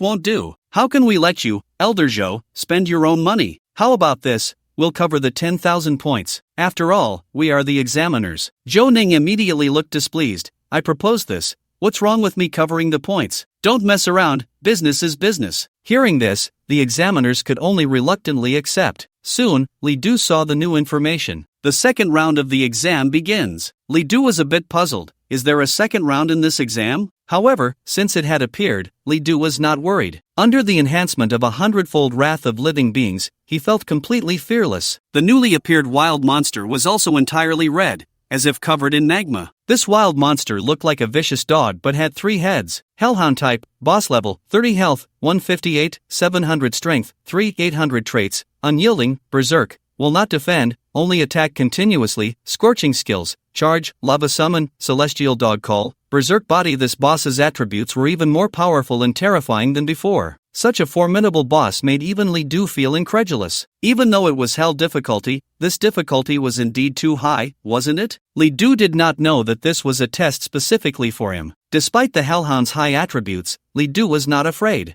Thunder Strike! Li Du shouted and unleashed Thunder Strike. Soon, the Hellhound was once again killed in an instant by Li Du. This scene left the external examiners in shock. Such destructive power is hard to achieve even for legendary level professions. It's truly unimaginable that he is just an elite profession. Elder Zhou, how should we handle this? Zhou Ning said, according to the rules, place him in first place. After the exam ends, deduct 10,000 points from my account as an extra reward for him. The examiners nodded in agreement. Soon, people gradually completed the 4th round of the exam, and this round officially ended. The 4th round of the exam has concluded. Now we will announce the results. First place, Li Du. Difficulty, Hell. Time taken, 0.1 seconds. Points earned, 8,000. Second place, Li Dong. Difficulty, Hell. Time taken, 2 minutes 8 seconds. Points earned, 5,000. Third place, Fong Xiaochang. Difficulty, Hell. Time taken, 2 minutes 20 seconds. Points earned, 4,800. 2th place, Fu Ming. Difficulty, Nightmare. Time taken, 5 minutes 6 seconds. Points earned, 2,500. The difficulty of the 4th round of exams is truly no joke. The vast majority of candidates were eliminated. Out of more than 6,000, only 267 were able to complete this round of exams. Although this number is slightly higher than expected, the elimination rate is still quite shocking. The eliminated candidates were downcast. Failing the 4th round of exams almost severed their chances of entering a top-tier university. As the results were gradually announced, many were astonished. They saw that Li Du had actually surpassed a host of legendary professionals to take first place, which left them feeling incredulous. Who exactly is this Li Du? Completing the exam in 0.1 seconds, how did he do it? Most importantly, the difficulty he chose was hellish. Li Dong was equally shocked to find that he had been surpassed. I didn't expect there to be such hidden talents in Gue province. It seems I was too arrogant. He had thought that being the top student in his province was a sure thing, but now it seemed uncertain. Li Du's emergence indeed put some pressure on him. But it doesn't matter, I'm still first in the end. There was still the 5th round of exams, which was the final test, and this round was more important than the previous 4. If handled well, candidates who had performed poorly in the first 4 rounds might even be able to turn the tables in the 5th round. Fong Xiaochang was even more furious when he realized he hadn't even secured second place. What exactly is this Li Du? I don't believe that someone at the elite level could achieve this result. I absolutely don't believe it. Where are the examiners? Come out. I want to report. Someone is cheating. A few examiners were displeased to see Fong Xiaochang making such a scene. Candidate Fong Xiaochang, please watch your words. If you doubt the exam results, you may appeal after the exam is over. But if you disrupt the exam process, we have the right to disqualify you. Upon hearing this, Fong Xiaochang immediately fell silent. However, his gaze was still filled with hatred. He not only hated Li Dong but also Li Du. Fu Ming was very happy to see that Li Du had taken first place. Humph, I knew you hadn't really exerted yourself yet. When you truly unleash your power, you will definitely surprise everyone. Having teamed up with Li Du in a dungeon, Fu Ming was well aware of his strength. She was even eager to see the astonished expressions of others, as if she were Li Du herself. The 4th round of exams concluded, and today's testing came to a temporary halt. The 5th round of exams would take place tomorrow. The candidates gradually left to rest, and Li Du also departed. He went straight back to the candidate dormitory, did nothing, and simply closed his eyes to rest. Soon, a day passed, and the second day of exams began again. All candidates returned to the exam site at the scheduled time. Attention all candidates, today will be the 5th round of exams for combat-type candidates. This round of exams will take place on a real battlefield, with ever-changing conditions, and the difficulty will be higher than the previous 4 rounds. I remind those who have passed the 4th round that your current scores are sufficient to enter a top-tier university.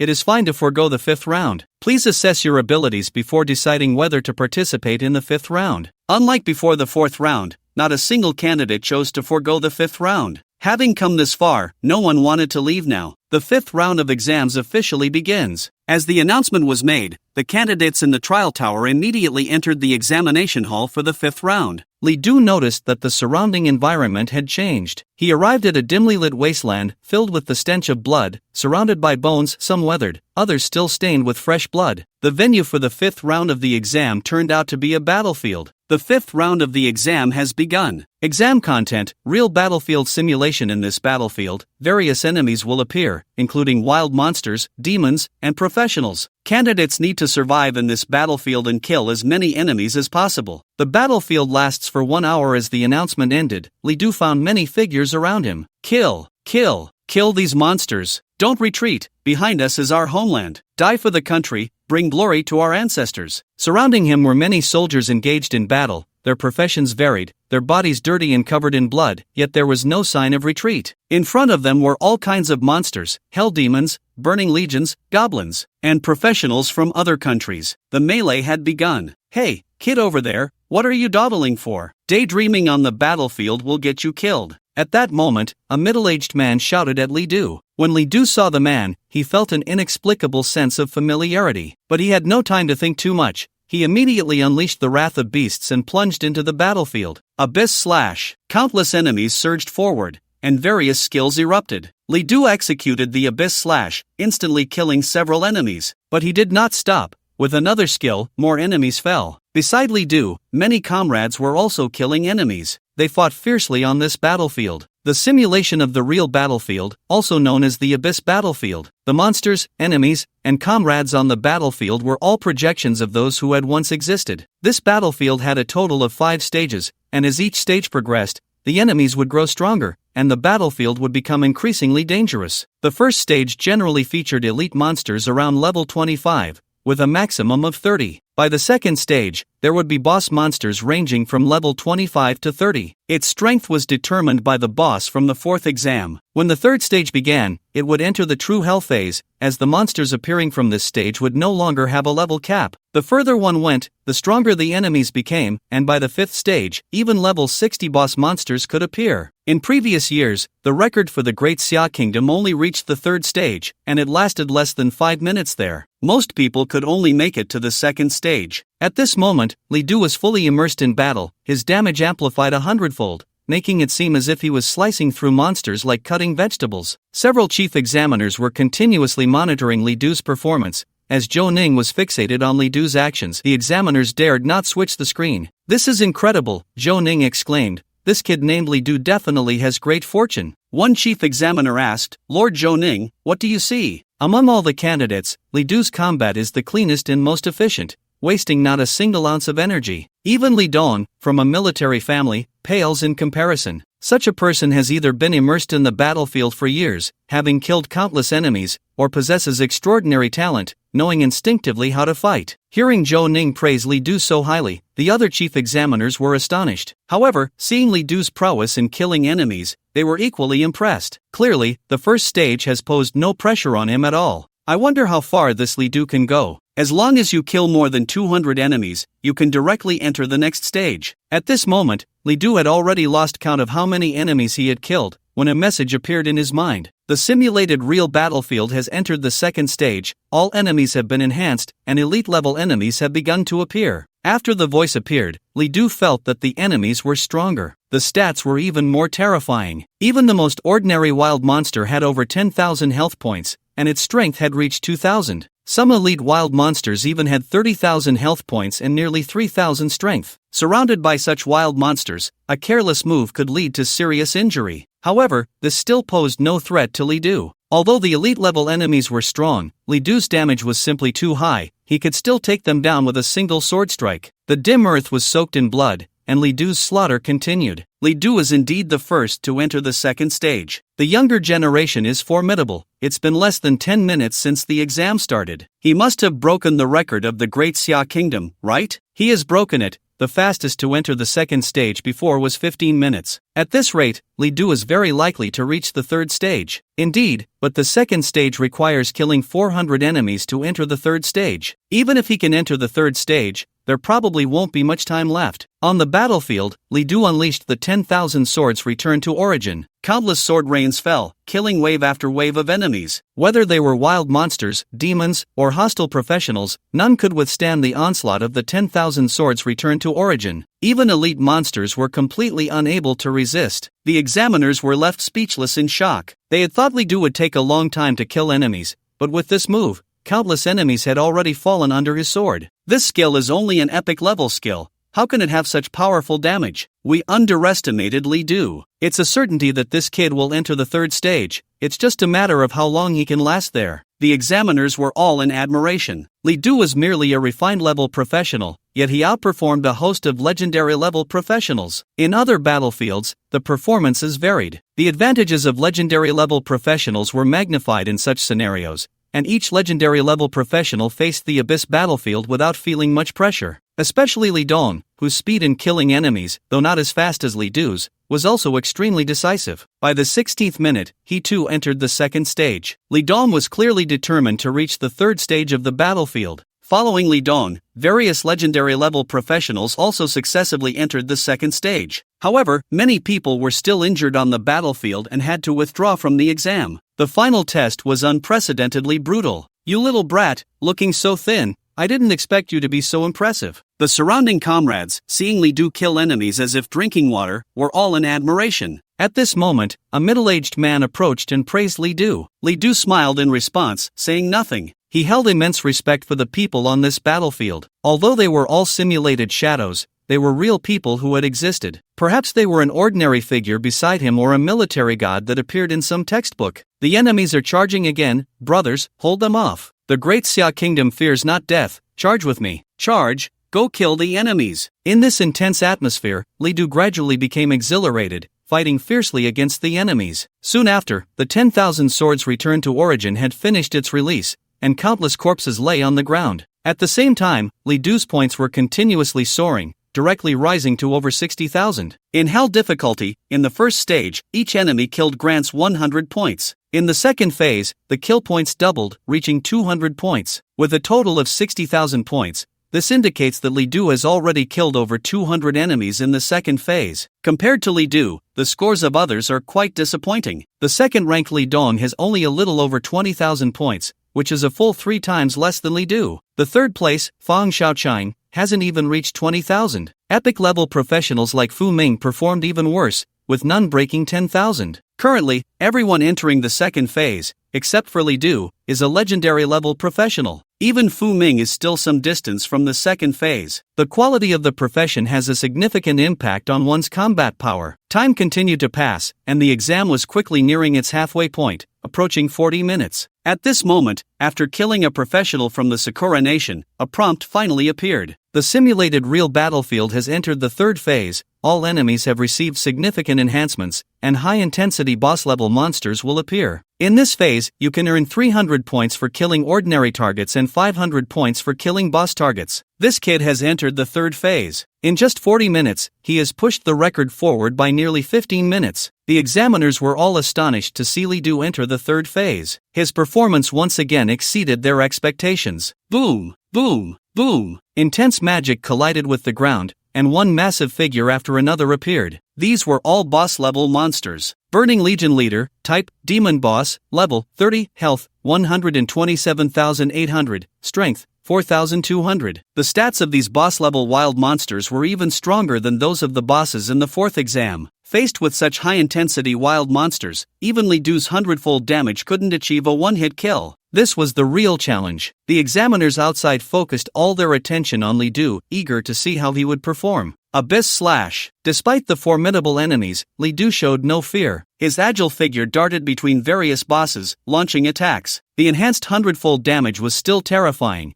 It took only 2 or 3 attacks to kill a boss. The examiners were still in shock. Even though they already knew Li Du was incredibly strong, every time they witnessed his performance, it felt unbelievable. Is he really a refined level professional? With this performance, I feel he even has the aura of a supergrade professional. Above the legendary level is the supergrade, and above that is the holy level. However, professionals of these two qualities are extremely rare. In the entire Great Xia Kingdom, only a few emerge each year, and sometimes not a single one appears for years. The other examiners shook their heads. Although he is very strong, saying he is supergrade is a bit exaggerated. I agree, professionals of this caliber are simply not from the same world as us. Supergrade and holy level professionals do not participate in the college entrance examination, and even before their growth, no one would know of their existence. From the day they appeared, they would be taken directly to the imperial capital, taught uniformly by the most powerful mentors, and secretly trained as the absolute future of the nation. Only upon reaching level 60 can professionals of this caliber appear before the public. Currently, in the entire Great Xia Kingdom, only 10 supergrade professionals are known to the public,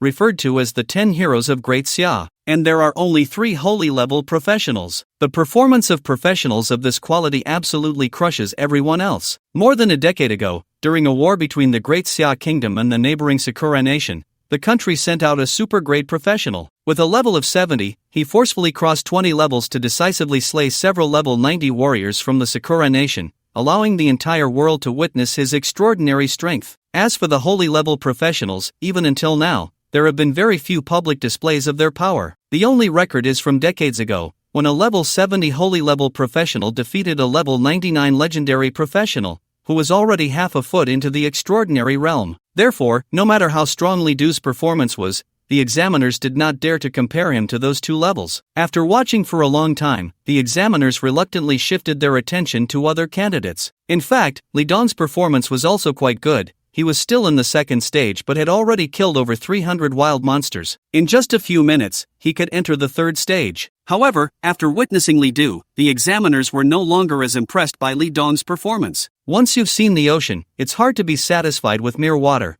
Without the Wushan Mountains, there are no clouds. If it weren't for Li Du, Li Dong would definitely be the top scorer in this exam. Why must there be both you and Liang? I never expected a refined level professional could achieve this. Truly, there are always greater talents beyond the horizon. The exam results were already quite clear. Li Du was undoubtedly the top scorer, and no one could surpass him. The gap was simply too vast. Li Dong could only settle for second place. With less than 10 minutes remaining, the examiners were waiting for the time to end. Suddenly, the surroundings changed color, and the environment dimmed slightly. The temperature dropped sharply at that moment, as if winter had arrived in an instant. Several shadows suddenly appeared around the trial tower, releasing skills that immediately surrounded the tower in light. Bold! Who dares to cause trouble during the exam? A few examiners immediately noticed something was wrong and rushed towards the shadows to apprehend them. At that moment, the shadows gradually solidified into several men dressed in Sakura military uniforms. They wore mocking expressions as they looked at the examiners, sneering. Ha ha ha, the sick men of the Great Xia Nation, the future of East Asia belongs to Sakura. You will all become slaves of our great Sakura nation. Boom! A strong light instantly enveloped the entire trial tower. The entire tower shook violently, followed by countless bolts of lightning. When the examiners tried to stop it all,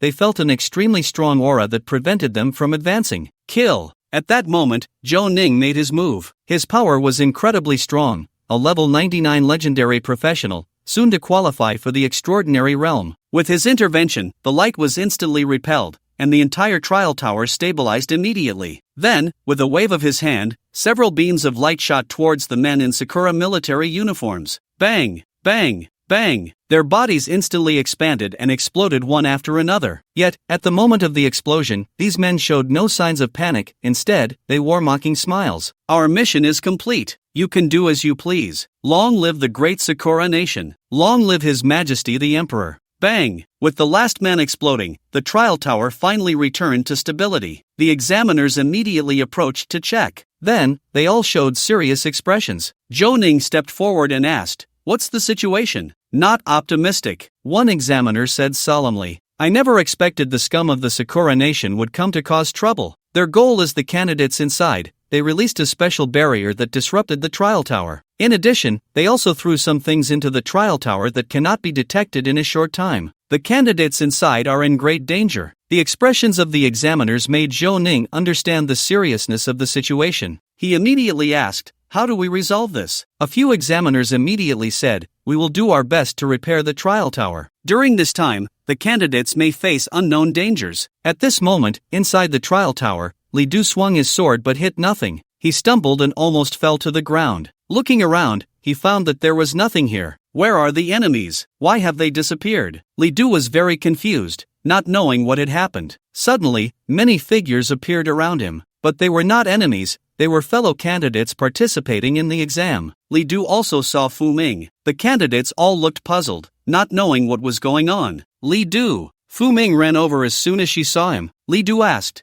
do you know what happened? Fu Ming shook her head. The exam had not ended, but the enemies had all vanished. Look at the sky. At this moment, someone pointed to the sky. People looked up and were horrified to see the sky undergoing drastic changes. The clouds had inexplicably turned a deep blood red. The atmosphere around them also became eerie. Many people felt a bit scared. The blood-red sky looked like exposed flesh, foul and disgusting. Everyone felt a wave of oppression, not knowing what would happen next. Just then, the ground suddenly shook. Then, countless skeletons crawled directly out of the ground, surging towards all the candidates like a black cloud. At that moment, the outside world's Zhou Ning suddenly shouted, it's the resurrection magic. Those scoundrels from the Cherry Blossom Nation used a large amount of resurrection magic, causing all the monsters that died inside the tower to surge out. There are simply too many of them. The candidates inside absolutely cannot hold on. Hearing this, the faces of several chief examiners gradually turned pale. Resurrection magic is an extremely powerful spell. After it is used, it can bring dead creatures back to life in a spectral state, and they become even stronger after resurrection. The effects of this magic are incredibly powerful, and thus the cost is also enormous. It cannot be cast by a single person. At least 5 epic-level spellcasters are required to perform it. Moreover, after casting, the caster's life force is drastically reduced,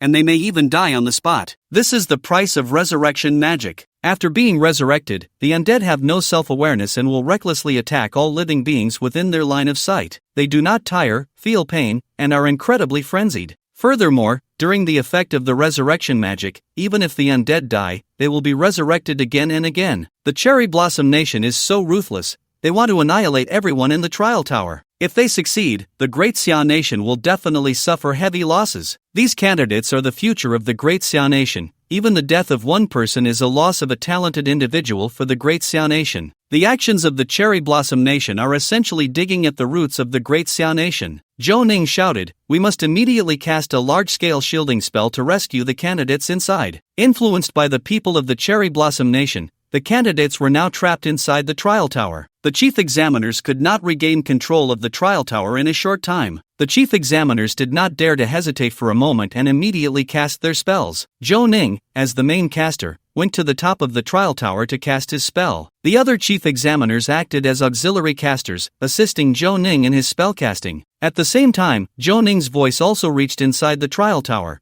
falling into the ears of each candidate. Children, hello. I am Zhou Ning. Upon hearing this voice, countless candidates were overjoyed. Old Zhou, it's actually old Zhou. He actually came. As a representative figure of Gue Province, Zhou Ning is an idol in the hearts of countless people. Many professionals have grown stronger step by step, inspired by Zhou Ning. Children, our trial tower has been attacked by the people of Sakura country, and a large-scale resurrection magic has been cast on the tower. Countless enemies will resurrect inside the tower, launching continuous attacks. We have already begun to cast shielding magic, and once the spell is complete, we will be able to rescue you. But the spell requires time. You need to hold on for an hour. So during this hour, please unite and resist the strong enemies. You are all the top geniuses of Gue Province. As long as you come together, there is no battle you cannot win, no fortress you cannot break. Zhou Ning's voice was incredibly inspiring. Inside the trial tower, countless candidates were filled with blood and excitement. Old Zhou, we will be fine. United, we will kill the enemies. Let's join forces now and crush the little Sakura's schemes. Let the little Sakura go to hell. Faced with this scene, everyone was exhilarated. The hatred between the Great Xia Kingdom and Little Sakura had long been irreconcilable, with friction occurring almost every year between the two countries, and a major war every 8 to 10 years. The last major war between the Great Xia Kingdom and Little Sakura was over a decade ago,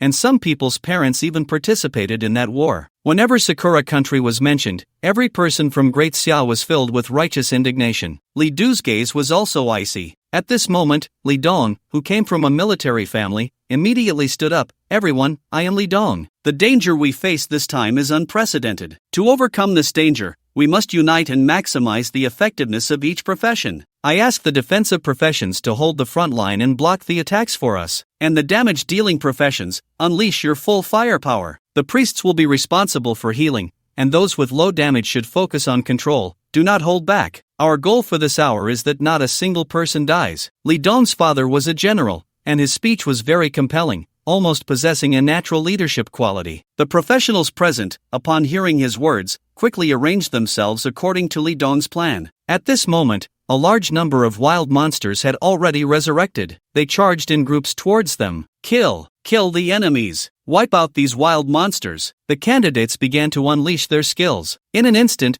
countless beams of skill light fell upon the wild monsters, and large groups of them were killed by the skills. Seeing this, people's confidence soared. "What? I thought it was going to be dangerous. These wild monsters are easy to kill? Oof, it's just holding out for an hour. Who do they look down on? Watch me cast fireball." The deaths of the first batch of wild monsters provided great information to the people. However, soon, when the second batch of wild monsters appeared, many people's expressions began to change. Because the second batch included many elite monsters and boss monsters, their attributes were even equivalent to third-stage professionals. If these wild monsters charged in, the professionals present would definitely not be able to withstand it. Seeing this, Li Du immediately rushed to the front of the team, charging towards the wild monsters. "Li Du, what are you doing?" Fu Ming shouted anxiously upon seeing Li Du daring to rush out. Others were also shocked. Who is he? How dare he rush out? Is he crazy? Does he not know how strong those wild monsters are? Who knows this person? Just as people were puzzled, Li Du suddenly shouted,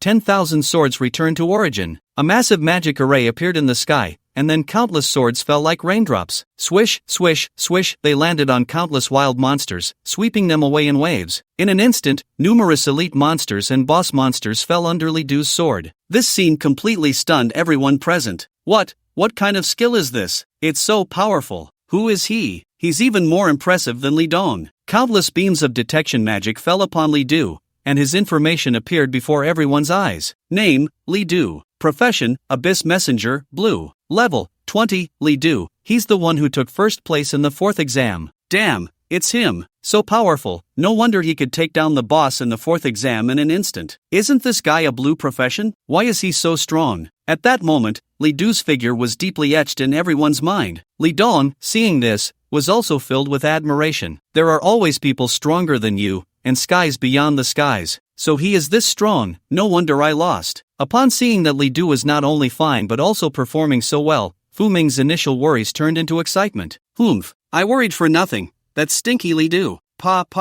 No, why should I worry about him? I wouldn't worry about him at all. Fang Xiaoqiang, on the other hand, wore a gloomy expression. The fact that Li Dong was already above him was unbearable, and now there was an additional Li Du. This made the extremely proud Li Dong feel as if he had been cut with a knife. Suddenly, a thought flashed through his mind. Fang Xiaoqiang felt a bit scared, even afraid to think that he could have such a thought. However, the more he tried not to think about it, the more this idea took root in his mind. He had to consider this possibility. Now is the most dangerous time, if Li Dong and Li Du were to accidentally die. If it were kept a secret. The more he thought, the more he trembled violently. Li Du and Li Dong were unaware of Fang Xiaoqiang's thoughts. Countless undead rose again, constantly attacking. In this situation, everyone united as one. As Li Du unleashed the 10,000 swords returned to origin, others immediately rushed forward to kill monsters. Li Du stood at the front, significantly reducing the pressure on everyone. Find your positions, don't mess up the formation. If the formation breaks, we're done for. Li Dong kept directing,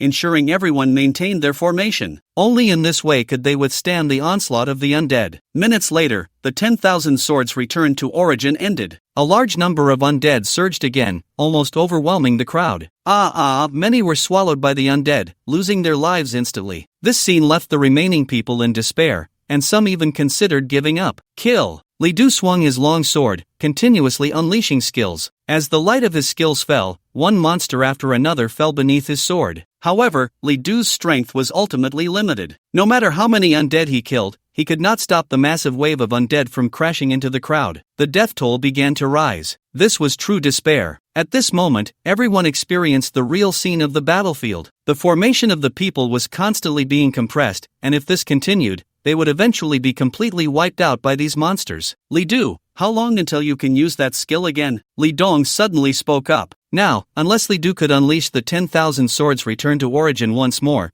there was almost no hope for the people. Although Li Dong was a legendary profession, his skills could not deal widespread damage to the monsters here. The stats of these elite monsters were simply too high. Apart from Li Du's Wrath of the Living, no one else could kill them in a short time. 3 more minutes, hold on. Li Dong breathed a sigh of relief upon hearing this. 3 minutes shouldn't be too hard. Unfortunately, the college entrance examination did not allow any items to be carried, otherwise, they could have let Li Du use skill cooldown potions. Hold on a little longer. Li Dong shouted to the people, we, the people of Daxia, will never retreat. Don't let these undead show off. Inspired by Li Dong's words, everyone began to rally their spirits. Just then, a cold light suddenly fell on Li Dong's back. Then, out of nowhere, a skill suddenly pierced through Li Dong's body from behind. Li Dong let out a terrible scream, his pupils dilating sharply. This sudden turn of events left everyone in shock. Li Dong, what's wrong? What happened? Quick, get help, Li Dong is injured. Priest, hurry and cast a healing spell. Li Dong's collapse immediately threw the crowd into chaos. Several people rushed forward to support him, and the priest hurriedly came over to cast a healing spell. But Li Dong's injuries were too severe, he had lost too much blood and remained unconscious. Fortunately, there were many priests nearby, including some legendary priest-class professionals, so Li Dong was not in immediate danger of death. However, this scene still plunged everyone into confusion. Even Li Du was momentarily at a loss. The wild undead monsters were clearly ahead. How could Li Dong have been ambushed from behind? Just then, Li Du suddenly felt an extremely dangerous sensation and instinctively dodged to the side. At that moment, an attack grazed Li Du's arm and landed directly in the crowd. Thankfully, it did not injure anyone else. This attack was identical to the one that had injured Li Dong. Li Du was taken aback and immediately turned around, spotting a figure trying to blend into the crowd. Come out! I see you, what are you doing? Li Du shouted angrily, having already identified the attacker. In the next moment, the orc General Carmen beside Li Du rushed forward and kicked the person out of the crowd. It was Fang Xiaochang. At that moment, he was still holding a staff, looking as if he had just finished casting a spell. It's Fang Xiaochang. He ambushed Li Dong. Fang Xiaochang, what do you want? Seeing that he had been exposed, Fang Xiaochang's face turned pale with panic, and he hurriedly shouted, what are you doing? I didn't do anything. Don't wrongfully accuse me. Still denying it? We all saw you. He wanted to kill Li Dong and also Li Du. Fang Xiaochang wants us all to die here. You can't be a spy from Sakura country, can you? As the accusations became more outrageous, Fang Xiaochang, furious and embarrassed, shouted, you're the spy. Get out of my way. I didn't do anything. If you keep wrongfully accusing me, don't blame me for being rude. Saying this, he prepared to cast a skill to attack the crowd. Many people instinctively stepped back. Fang Xiaochang was a legendary professional, second only to Li Dong, and even other legendary professionals did not want to provoke him too much. However, Li Du paid no mind and directly stepped forward to kick Fang Xiaochang down. You Fang Xiaochang was stunned. He never expected Li Dong would dare to treat him this way. Still trying to argue? You not only wanted to kill Li Dong, but you also wanted to kill me. If I hadn't dodged in time, my fate would have been the same as Li Dong's. Li Dong and I have no grievances with you. Why are you doing this? Fang Xiaochang's face turned pale, panic-stricken. He had originally intended to secretly kill Li Dong and Li Du, but he never expected to be exposed. If word of today's events got out, his fate would be far from good. No matter what, he could never admit it. You wrongfully accuse me. I didn't do anything. You say I did it. Do you have any evidence? Li Du was so amused by this statement that he laughed. Evidence? You want evidence, huh? Suddenly, Li Du grabbed Fang Xiaochang and directly threw him out. After the enhancement of the Wrath of Beings, Li Du's strength was absurdly high. Fang Xiaochang flew nearly 100 meters and landed directly in the midst of the undead monsters. Still dazed, Fang Xiaochang found himself surrounded by wild monsters and immediately panicked. In a hurry, he quickly used his skill. Whoosh, whoosh, whoosh. A series of magical beams pierced through one wild monster after another. People immediately recognized him.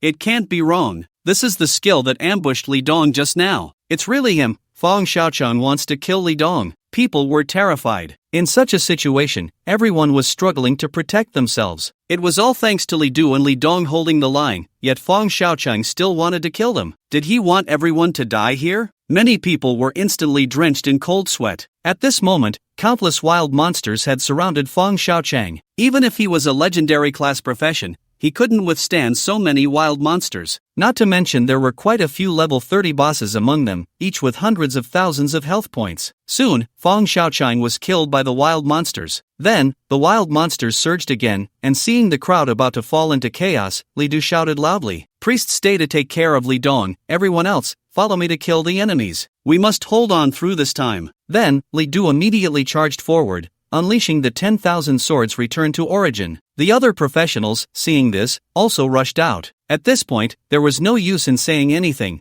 they could only keep killing enemies. During this process, people kept dying, but Li Du unleashed all his firepower, attracting most of the wild monsters, greatly reducing the pressure on others. Time continued to pass, and people were almost numb from killing, forgetting the passage of time. Finally, an hour passed. With a beam of light descending, the undead in the trial tower suddenly disappeared. "Children, you've worked hard. The shielding array has been completed, and now you can leave the trial tower." When Zhou Ning's voice reappeared, everyone breathed a sigh of relief. They had truly held on for too long. This hour felt more terrifying than a century to them. Eventually, people began to exit one after another. Many had died, but some had survived. People were either sad or angry. Undoubtedly, the purpose of the Sakura Nation's surprise attack had been achieved this time. Seeing this scene, Zhou Ning was extremely furious. Even though he had killed everyone from the Sakura Nation who had come, it still did not quell his anger. When he saw Li Dong's condition, he was instantly stunned. What happened to Li Dong? Several candidates cried as they explained Li Dong's situation,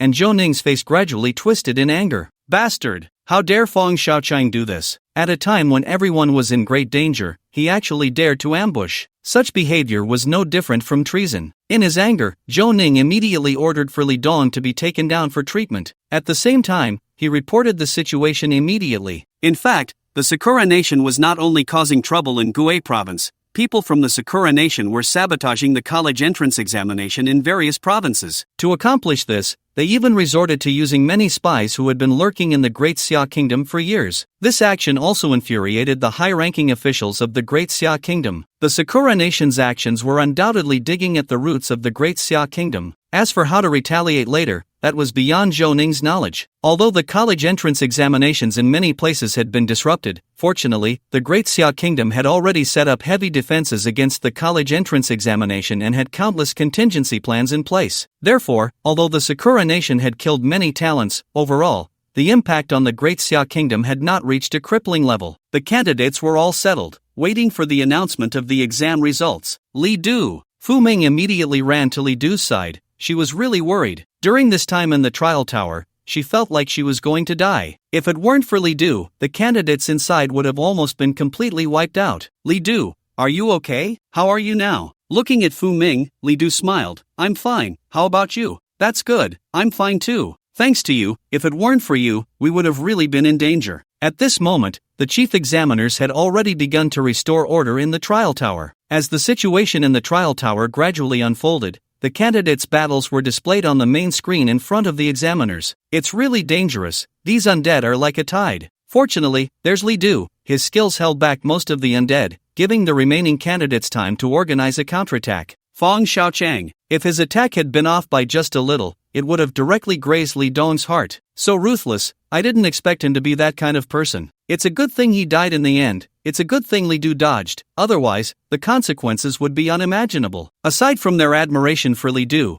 several examiners were furious at Fong Xiaochang's actions. Thankfully, Li Dong didn't die, otherwise, the entire Gue province would likely have been shaken to its core. Once Li Dong's father got angry, no one in Gue province could withstand it. After watching, the examiners began to evaluate the candidates' performances. The college entrance exam results were divided into two dimensions. The first was points, and the second was evaluation. Points were self-explanatory, while evaluation was the examiner's overall assessment of the candidates' 5 exams. The ratings ranged from low to high, poor, average, and excellent. The evaluation mainly targeted the candidates of the 5th exam, as almost all double first-class colleges required not only points and professional qualifications but also an excellent evaluation to qualify for admission. Generally speaking, as long as a candidate demonstrated enough bravery, calmness, and wisdom during the exam, the evaluation would not be low. In the past, it was rare for epic or legendary professions to receive a poor evaluation unless their performance was truly unsatisfactory. Otherwise, the examiners were quite willing to give a slightly better evaluation. Li Du goes without saying, when people were in despair, he stepped up to turn the tide. Without him, the candidates in the trial tower could have been completely wiped out. Indeed, not to mention his extremely powerful strength, his combat was fluid, and his courage was exceptional. He showed not a trace of fear or retreat in the face of countless undead. He embodies both strength and wisdom, and he has a strong leadership quality. There's no one better than him. Even without being ambushed, Li Dong's performance still pales in comparison to his. The examiners praised him endlessly, watching Li Du's video replay over and over again. They had truly never seen a student like Li Du. He already possessed all the elements of a top-tier powerhouse. All that was left was time. After witnessing Li Du's performance, looking at the others' performances was almost unbearable. Sigh. Without comparison, there is no harm, these people are all geniuses. Yet, when danger came, they screamed the loudest, their legs turned to jelly, and they still call themselves epic professions, yet they showed no courage. And this one, fighting without any strategy, it's clear they panicked. Li Dong is quite good. He is indeed the son of General Li. If it weren't for Li Du, he would have been this year's top scorer. Fu Ming is also decent, although he can't compare to Li Du and Li Dong, he stands out compared to the others. The examiners quickly evaluated. Finally, the exam results were fully announced, and everyone's points and evaluations were out.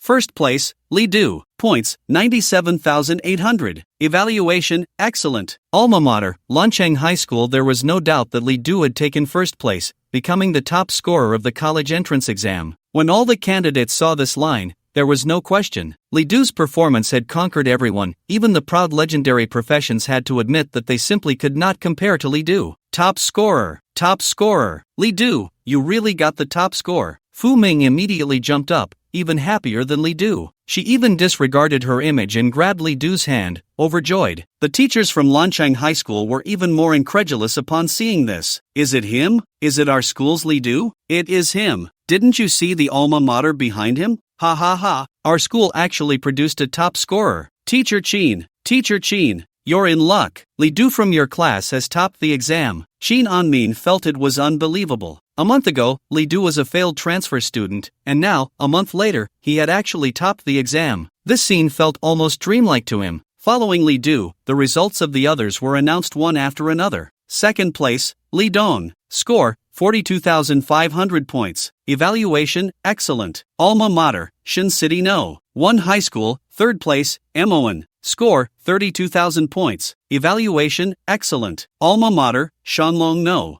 3 High School. All legendary level professions received excellent evaluations. Fu Ming ranked 20th, a result that was well deserved. Meanwhile, Jiang Yanming, who had been highly anticipated, didn't even complete the 4th exam. His final score was 1,230th in the province. With this score, not to mention going to a double first-class university, even getting into a first-class university would be a problem. He would probably only be able to attend some ordinary first-tier schools. Upon learning his score, Jiang Yanming was both angry and resentful. I refuse to accept this. I refuse to accept this. Why was this year's exam so difficult? Why is Li Du the top scorer? However, no one paid him any attention. After the college entrance examination ended, the candidates gradually left. They had to fill out their preferences and wait for school admissions. The time was tight, only 3 days. Once all candidates had completed their preferences, the results would be announced within 2 days. At that time, there would be designated people to distribute the admission notices,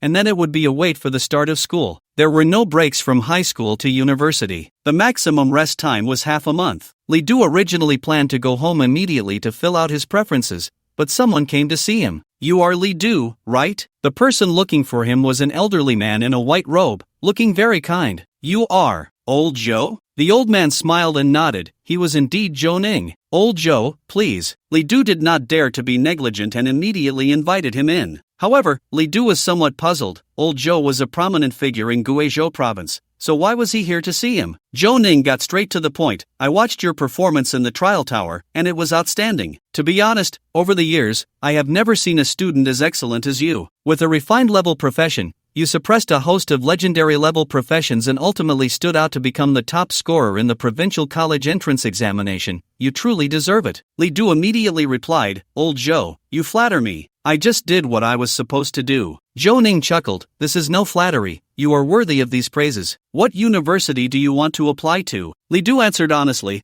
I aspire to the 3 top universities. If that's not possible, the top 10 universities will do. Upon hearing this, Zhou Ning's gaze dimmed slightly, revealing a hint of regret as he looked at Li Du. He sighed, you will be disappointed. If you had taken the college entrance examination a year earlier, you might have made it, but this year it's impossible. This statement made Li Du's heart tighten, and he immediately asked, Old Zhou, what's going on? The international situation is particularly tense lately, and there are many irregularities on the abyss side. Various signs indicate that war is likely to break out. As a result, the country has had to make many adjustments. One of the adjustments is to the admission policy of the top 10 universities. Although it hasn't been announced, it has already been implemented in advance. The minimum admission requirement for the top 10 universities has been raised to epic-level professions. Upon hearing these words, Li Du felt an indescribable sensation in his heart, perhaps a sense of grievance, perhaps unwillingness. He frowned and said, even if I top the province, I still can't get in?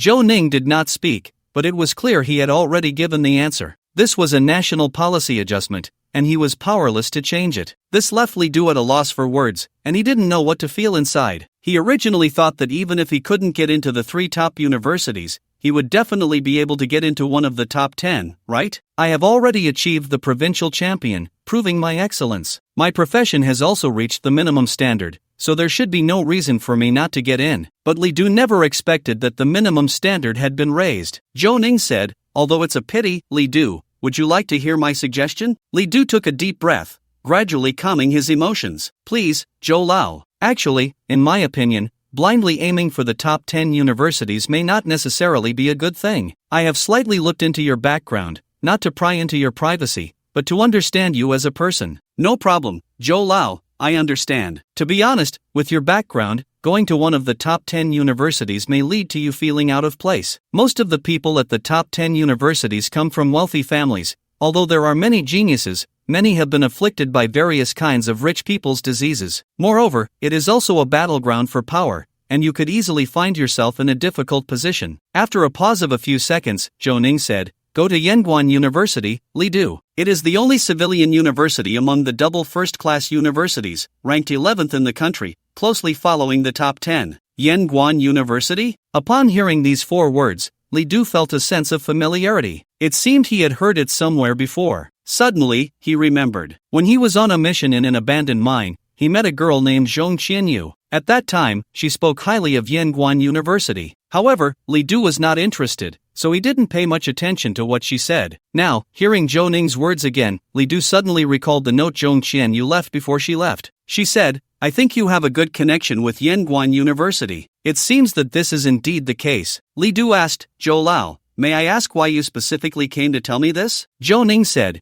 you are the only one who has achieved the provincial champion with a high-level profession. If I didn't say anything, you would likely apply to one of the top 10 universities and might end up failing. I don't want to see a genius like you become disheartened for such a reason. Hearing this, Li Du immediately stood up to thank him. If it weren't for Zhou Ning's special visit, Li Du might have really ended up failing. Zhou Ning waved his hand, no need for formalities, and I'm not here just for this matter. What else is there? The first thing is your reward. As the provincial champion, there are rich rewards every year from the province. Originally, these rewards were to be given to you after you enter university, but I took the liberty of giving them to you in advance. There are 2 rewards in total. The first is 100,000 points, which is an extra reward that you can use during your university years. The second is an epic-level all-purpose scroll. As he spoke, Zhou Ning took out the rewards. Seeing this, Li Du was very happy and quickly expressed his gratitude. He didn't expect to receive an all-purpose scroll and an additional 100,000 points. After Li Du accepted the rewards, Zhou Ning continued, there is one more thing, but you must apply to Yanguan University for me to tell you about it. Hearing this, Li Du thought for a moment and said, Zhou Lao, I have decided to apply to Yanguan University. Zhou Ning's words were very clear. Due to national policy adjustments, he had almost no chance of entering one of the top 10 universities. Thus, the 11th ranked Yanguan University became Li Du's choice. Li Du had no other options. Seeing this, Zhou Ning smiled. Rest assured, you will definitely not regret your choice today. He then continued, "The thing I want to tell you is actually a trial organized by the president of Yenguan University, Shin Yenguan. I can't say much about the content of the trial right now, but you actually don't have the qualifications to participate in this trial. This is a spot that I specifically requested from Shin Yenguan for you. Fortunately, your performance in the college entrance examination was good enough, otherwise, he wouldn't have agreed to let you have this spot." Upon hearing this, Li Du quickly understood and hurriedly thanked Zhou Ning. No matter how this trial went, Zhou Ning's actions had already made Li Du very grateful. Li Du was polite, and Zhou Ning was very pleased. He actually had high hopes for Li Du, but unfortunately, the restrictions of the elite-level profession were really too great. After confirming his admission to Yenguan University, Li Du's mood settled down. He told Zhou Ning about Shueisheng and expressed his desire to have Shueisheng transfer schools. Zhou Ning immediately agreed to help Li Du with this matter. "The affiliated high school of Yenguan University is right nearby. I can just talk to Qin Yenguan, and it will be resolved." After their conversation, Zhou Ning left. There were still a few days left, and when the school year was about to start, he would come back to directly take Li Du to Yenguan University. Soon, a few days passed, and Zhou Ning returned. Li Du and Shueisheng had already packed their bags, and then they followed Zhou Ning through the teleportation array, directly arriving at Yenguan University. Yenguan University is located in the central region of the Great Xia Kingdom, extremely far from Gue Province. Since the world changed dramatically, the continent has expanded countless times. The original territory of the Great Xia Kingdom suddenly became vast beyond measure. The distance between provinces even reached thousands or tens of thousands of miles. Moreover, the wilderness was filled with dangers. Even level 60 or 70 experts would not dare to traverse the wild casually. Without using the teleportation array,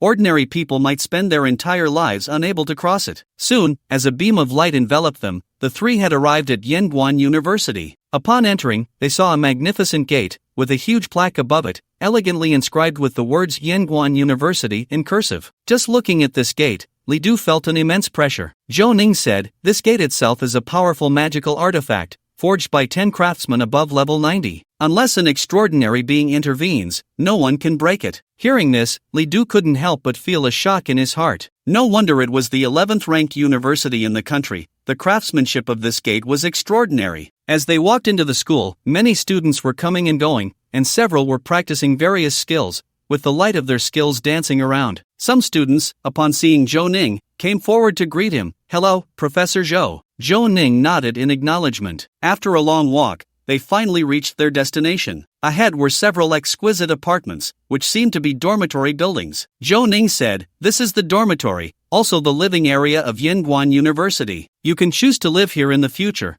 or you can rent a place outside the school. For tonight, you will stay here. As for the subsequent matters, someone will come to talk to you." At that moment, a voice came over. "Old Zhou, I've arrived." The speaker was a girl, and her voice sounded very familiar to Li Du. He turned around and was stunned. He saw a familiar person, Zhong Qianyu. How did she end up here? Zhou Ning seemed to know her and nodded to her, saying, "Xiaoyu, this is the person you are to host, named Li Du. You should be familiar with him by now. Please take him to get acquainted with the campus." After saying that, he turned to Li Du and said, "I will leave first." Once Zhou Ning left, Li Du looked at Zhong Qianyu, feeling a bit emotional. "I didn't expect we would meet again." Zhong Qianyu smiled, revealing a slight dimple. "Didn't expect it, right, Li Du? He. I've heard about you, getting the top score in Gue Province. I didn't expect you to be so impressive." As she spoke, she gave Li Du a thumbs up. She still had that carefree personality. "Who is this?" "This is my younger sister, Li Shueisheng. After I went to college, there was no one else at home, so I plan to have her transfer here to study," Li Du said, introducing Zhong Qianyu to Shueisheng. Shueisheng was very polite and immediately greeted her. "Hello, Sister Zhong." "Hello."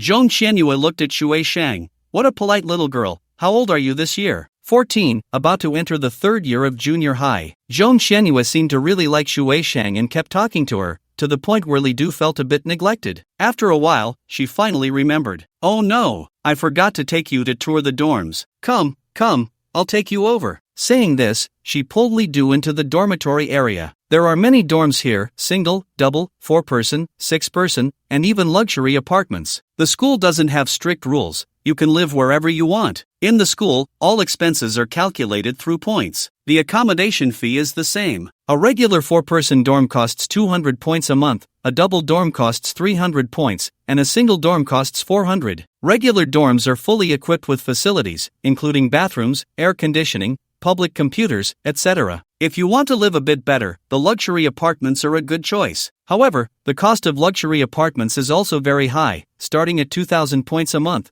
and the most luxurious ones can even reach 5,000 points a month. If you're still not satisfied, you can even rent a villa, but the cost is also quite outrageous, reaching tens of thousands of points a month. Zhong Qianyue asked, "Where do you want to live?" Li Du thought for a moment and said, "Then I'll go for an apartment, the 2,000 points kind." He didn't want to live with others. Of course, the most important thing was Shu Wei Shang. 2,000 points, you really are willing to spend, Zhong Qianyue teased. I know you got the top score, so you must have received quite a few rewards, but I still advise you to save your points. In college, there's no place where you won't need points. Hearing this, Li Du asked, "What can points be used for?" For everything, food, clothing, housing, transportation, all aspects require them. Points are the currency in college, and their value is even higher than divine power. Let me put it this way, in college, 1 point can be exchanged for 10 points of divine power, but divine power cannot be exchanged back for points. Upon hearing this, Li Du understood the importance of points. So how can you earn points? There are many ways. The simplest is to take tasks from the school's official website.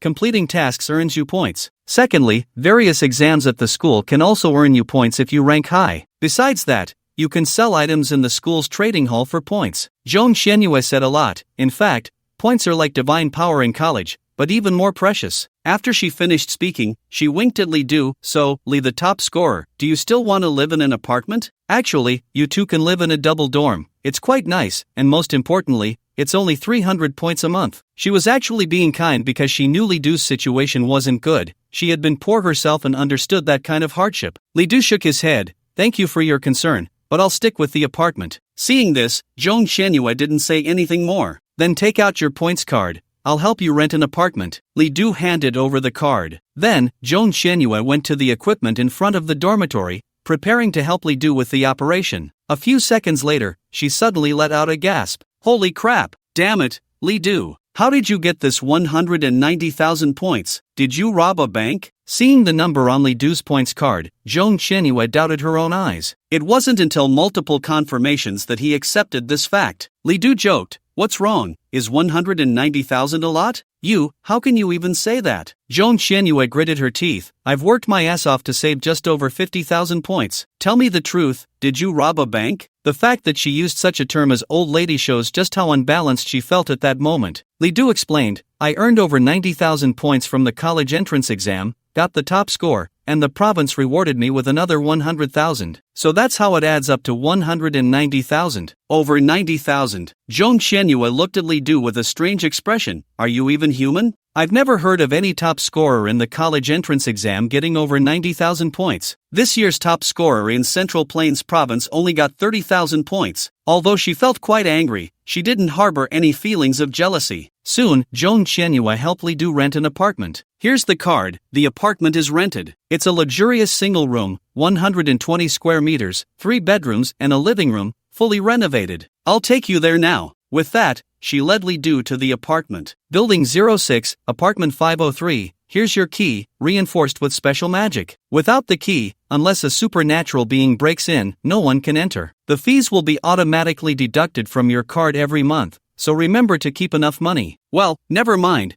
your rich guy probably doesn't lack money now. Taking the key, Li Du walked inside. It was indeed very luxurious. The apartment was spacious and grand, with various decorations that were pleasing to the eye, even giving off a 5-star hotel vibe. The rooms, furniture, kitchen, bathroom, all the configurations were top-notch. There was even a dedicated meditation room for skill learning and self-improvement. Not only that, but as soon as he entered, Li Du felt an incredibly comfortable sensation. His blood circulation was invigorated, and his entire spirit seemed to reach its peak. Zhong Qianyue explained, "This apartment is equipped with a special magic array, so as long as you're inside, your focus will automatically be enhanced to the utmost state. Whether you're learning skills or doing other work, your efficiency will greatly improve. Additionally, the apartment will continuously adjust your body, allowing your attributes to slowly increase. If you get injured, your recovery speed will increase several times while you're in the apartment. No wonder it was a 2000 point a month apartment. The configuration was indeed luxurious. If it were converted to divine power points,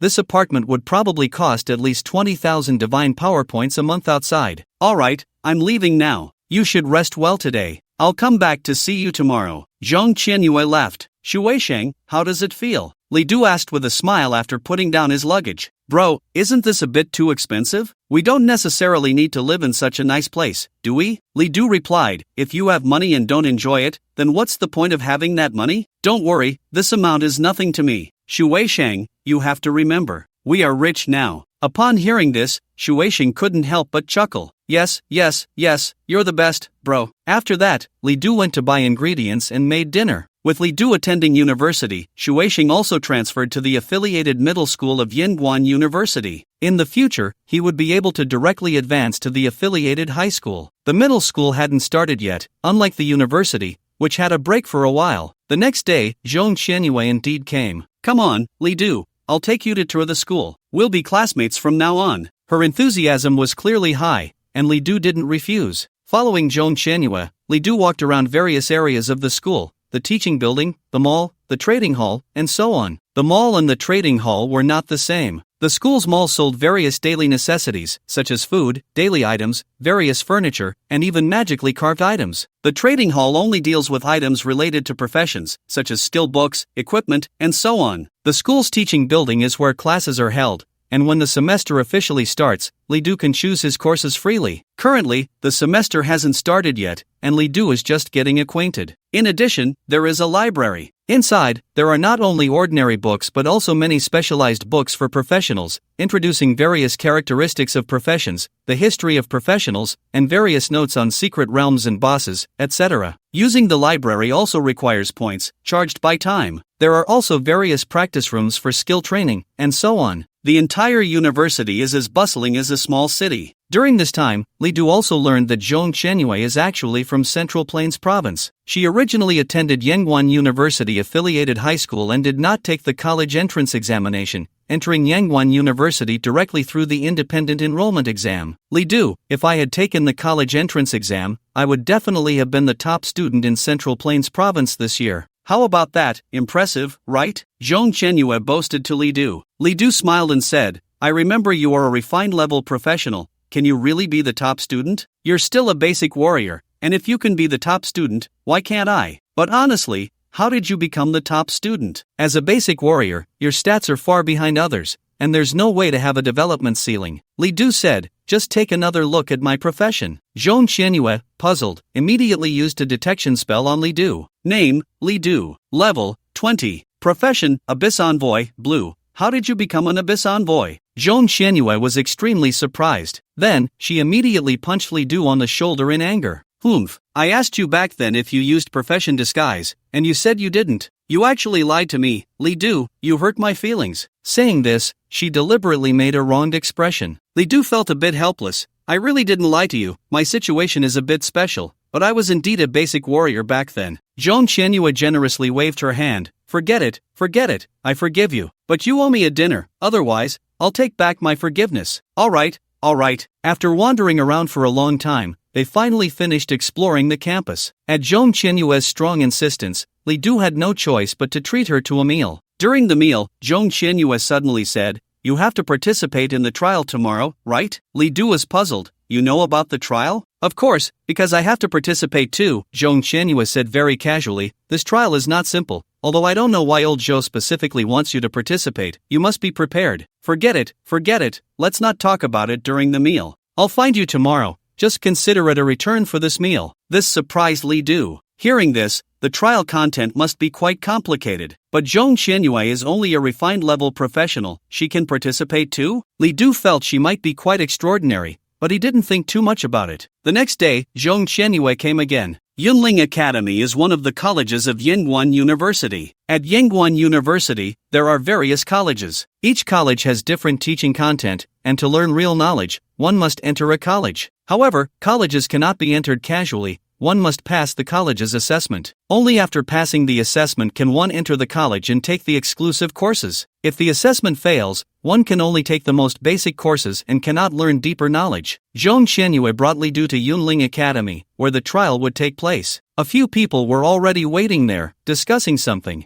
Yeah, you're here? A tall, beautiful woman smiled immediately upon seeing Zhong Qianyue. Shuejuejia, I've brought the person here. The woman referred to as Shuejuejia by Zhong Qianyue looked at Li Du. Is this the Li Du that old Zhou mentioned? That's right. She's also the top scholar from Gue province. I heard the mayor of Tianhai City wanted to keep him at Tiangue Academy, but old Zhou snatched him away. Perhaps in a good mood, Zhong Qianyue even joked about Li Du. The woman smiled slightly, said nothing, and nodded at Li Du. Hello, I'm Xia Yishui, a sophomore at Yunling Academy. You can call me Shuejia. Zhong Qianyue added, Shuejia is already level 28, a legendary level beast summoner. Upon hearing this, Li Du was quite surprised. He didn't expect her to be a legendary level profession, and a rare beast summoner at that. He had heard of such professions. The powerful ones could even summon legendary creatures like true dragons and true phoenixes. Li Du introduced himself. My name is Li Du. My profession is Abyss Envoy, currently level 20. Xia Yishui smiled and nodded, saying nothing, but the few people around immediately showed their dissatisfaction. How come you're only level 20? What a joke. Does a level 20 even qualify to participate in this trial? He's a legendary level profession? As he spoke, one man holding a light blue staff disregarded whether Li Du agreed and directly cast a detection spell. Then, he read out Li Du's information. Abyss Mage, fine quality. How come you're only fine quality? This action immediately darkened Li Du's expression. What do you mean by that? Using a detection spell on someone without permission was already a provocation. The mage completely ignored Li Du and mocked. Even if old Zhou lets us bring someone, at least find someone decent. What is this guy? Seeing this, Zhong Qianyue couldn't sit still any longer. He Xiao, watch your mouth. He Xiao ignored Zhong Qianyue's warning and continued to ridicule. Am I wrong? Who knows what kind of drug this guy gave old Zhou to get him to open the back door? Zhong Qianyue shouted, He Xiao, do you dare question old Zhou? Li Du is the top scholar of Gue province. Hearing this, He Xiao became even more disdainful. What does being a top scholar mean? At Yanguan University, the least valuable thing is a top scholar. Saying this, he looked at Li Du with a warning expression.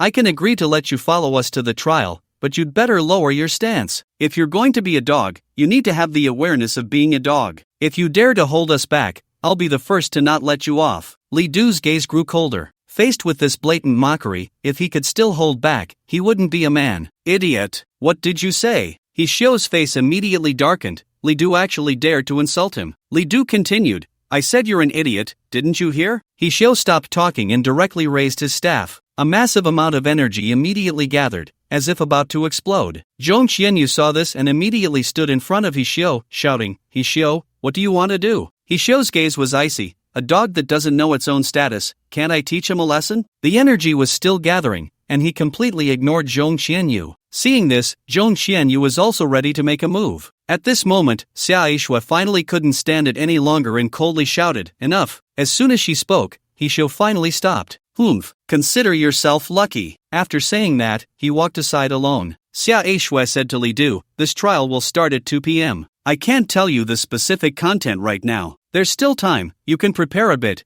Just gathered here 15 minutes early in the afternoon. Zhong Qianyue immediately pulled Li Du, saying, Let's go, Li Du. I'll take you to prepare. Li Du said nothing and followed him away. When the two left, Xia Yishui walked towards He Xiao inside. He Xiao, Li Du's level is a bit low, but he was introduced by old Zhou. I hope you won't hold any prejudices. Let's focus on the trial. He Xiao sneered, level 20 is low, but it's not like he can't be taken along. But what does an excellent level profession mean? Sending someone like that out is no different from sending out cannon fodder. Someone nearby interjected, although it's an excellent level profession, he did get the top score in the province, he must have some exceptional qualities. To this, He Xiao mocked, just based on him? Do you believe that? I certainly don't. Old Zhou could get him in to let us take him to the trial. Who knows if he got that top score through connections? Xia Yishui shouted, He Xiao, watch your words. Hearing this, He Xiao retorted, even if we assume he really did get the top score, so what? Many professions only start to shine after level 20.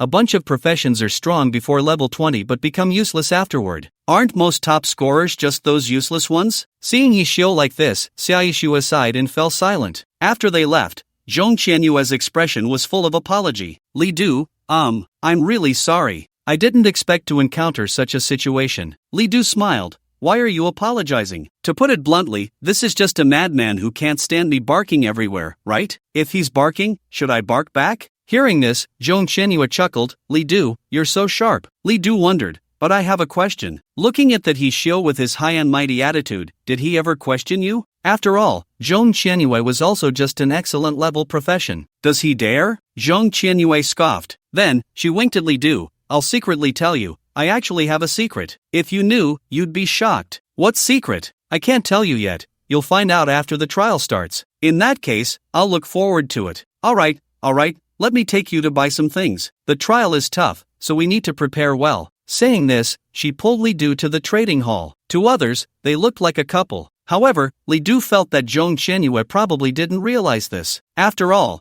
that's just her personality. We need to prepare more blue potions and life potions. It's really uncomfortable in dungeons without sustain. In the trading hall, Zhong Qianyue enthusiastically led Li Du around. Healing potions are 5 points each, and blue potions are the same. If you want to exchange for divine power, it costs 50 divine power. Li Du was a bit surprised. You can use divine power for purchases at school? Of course, after all, some students don't have enough points. The school can't just let them starve, right? While speaking, Zhong Qianyue prepared a lot of potions. Do you have a spatial artifact? Yes. That's good. Then let's prepare more things. Besides potions, the trading hall had many other items, such as equipment and skill scrolls. There were also various magic scrolls, which contained different spells that could be used once torn open. However, magic scrolls were quite expensive and only usable once, so their cost-effectiveness wasn't high. Generally, people chose potions the most. In addition to potions, Li Du also bought several dungeon cooldown charms, as he would need to run a lot of dungeons in the future to keep his lifespan at a high level. At this moment, Zhong Qianyue picked up 2 walkie-talkies. This one's for you. Looking at the walkie-talkie, Li Du was a bit puzzled. Zhong Qianyue explained,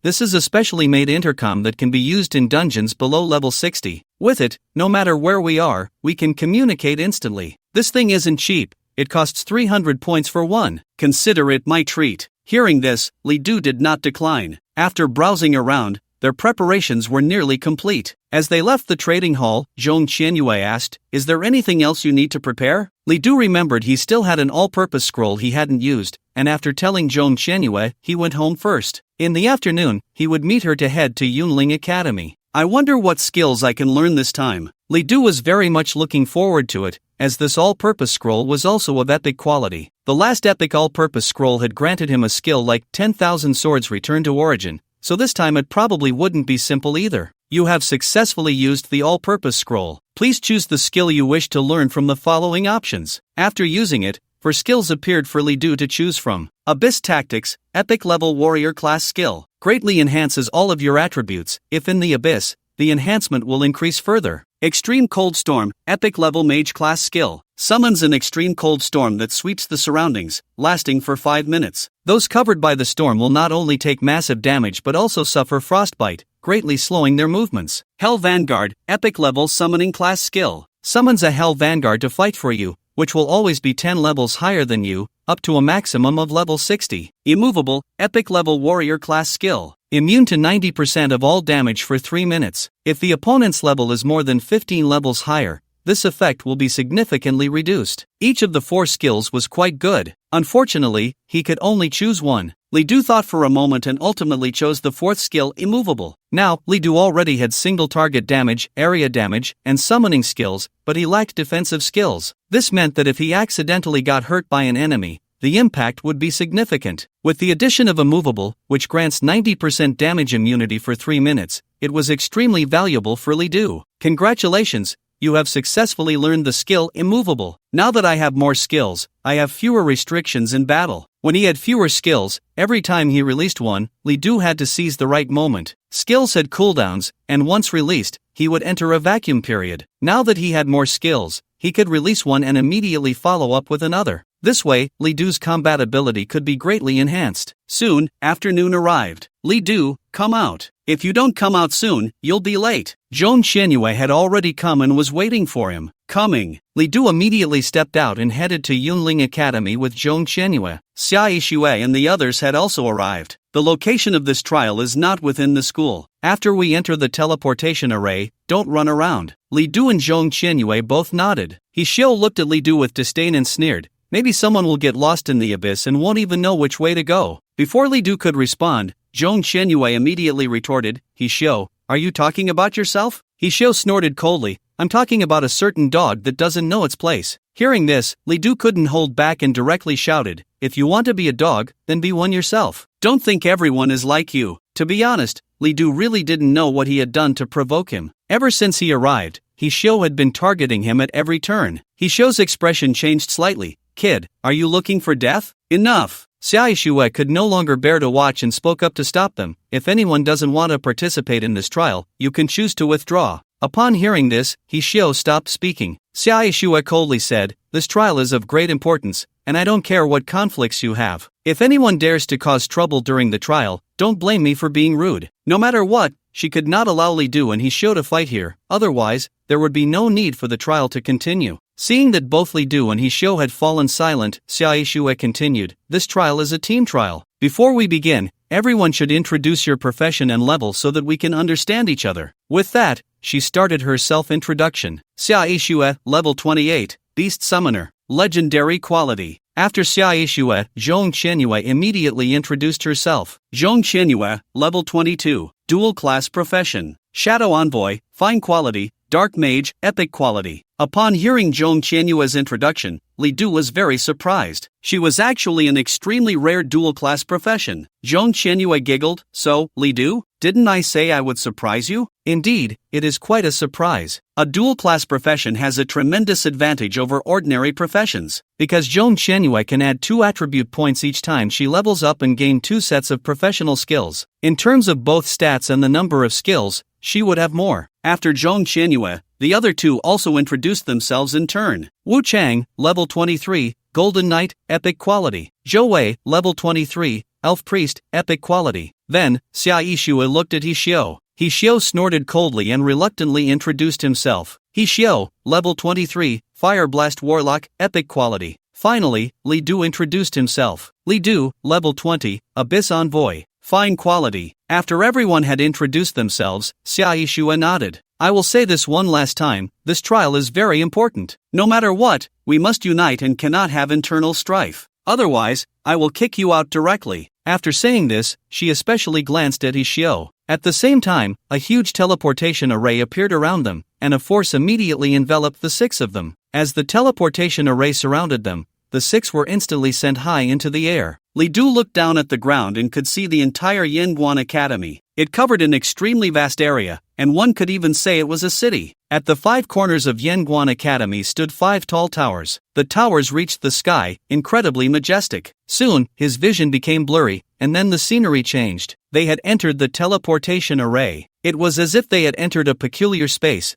with everything around them rapidly flowing by. The teleportation array did not immediately send them to their destination, indicating that the place they were being sent to was extremely far away. After about half a minute, they finally arrived at their destination. As their feet touched the ground, Li Du felt a wave of dizziness. The long teleportation time made him feel quite uncomfortable. Li Du looked around. They were in a desert, with no vegetation in sight, and the climate was extremely hot, as if it were a furnace. A few dozen meters ahead was a long chasm, which appeared pitch black. Xia Yixue spoke up, this is the Abyss Chasm. From here we can reach our trial location. Then she began to introduce the content of this trial. The dungeon for this trial is called the City of the Abyss. It is an outdoor dungeon with no difficulty selection, and the actual difficulty is even higher than Hell difficulty. Inside this dungeon, there is a very special item, Abyss Crystal. This is an extremely precious crystal that can be used to forge Abyss items, worth a fortune. The City of the Abyss only drops 10 Abyss Crystals each year, and they only drop at a fixed time. Today is the time for the City of the Abyss to drop crystals. This dungeon is not within the borders of the Great Xia Kingdom,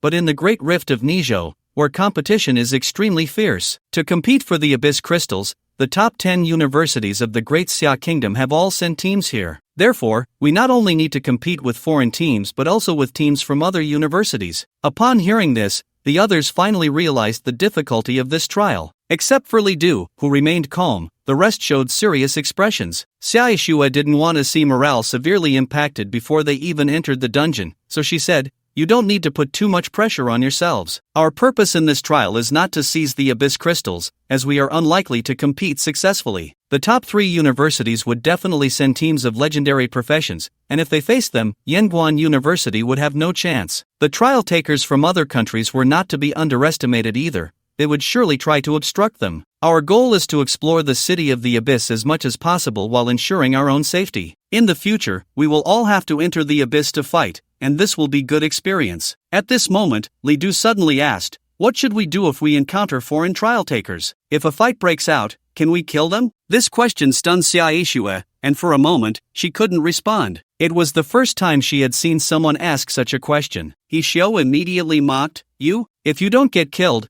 we'll have to burn incense to thank the heavens." Li Du ignored Xiao, and Xiaoxue did not respond to him either. "Generally speaking, we can just take a detour. Our great Xia kingdom is one of the 5 major powers, and other countries' trial takers usually don't dare to compete with us." Li Du continued to ask, "What if it's the Sakura country?" He hadn't forgotten that the Sakura country had caused trouble during the college entrance examination. There had been little news about that exam since, and without a doubt, the higher-ups had concealed the information about the attack by the Sakura country. However, the other candidates who had died under countless undead were like a nightmare that Li Du could never forget. Before Xiaoxue could answer, Xiao continued to mock, "Humph, if you don't have the guts to participate in the trial, you might as well roll away. Wasting time with your whining." Li Du glanced at Xiao but said nothing. Xiaoxue said, "All right, stop arguing. The trial is what matters." Saying this, Xiaoxue looked at a young man and called out, "Zhou Wei, give us a buff." Zhou Wei nodded and then cast his skill, Elf's Blessing. After that, several beams of light fell upon them,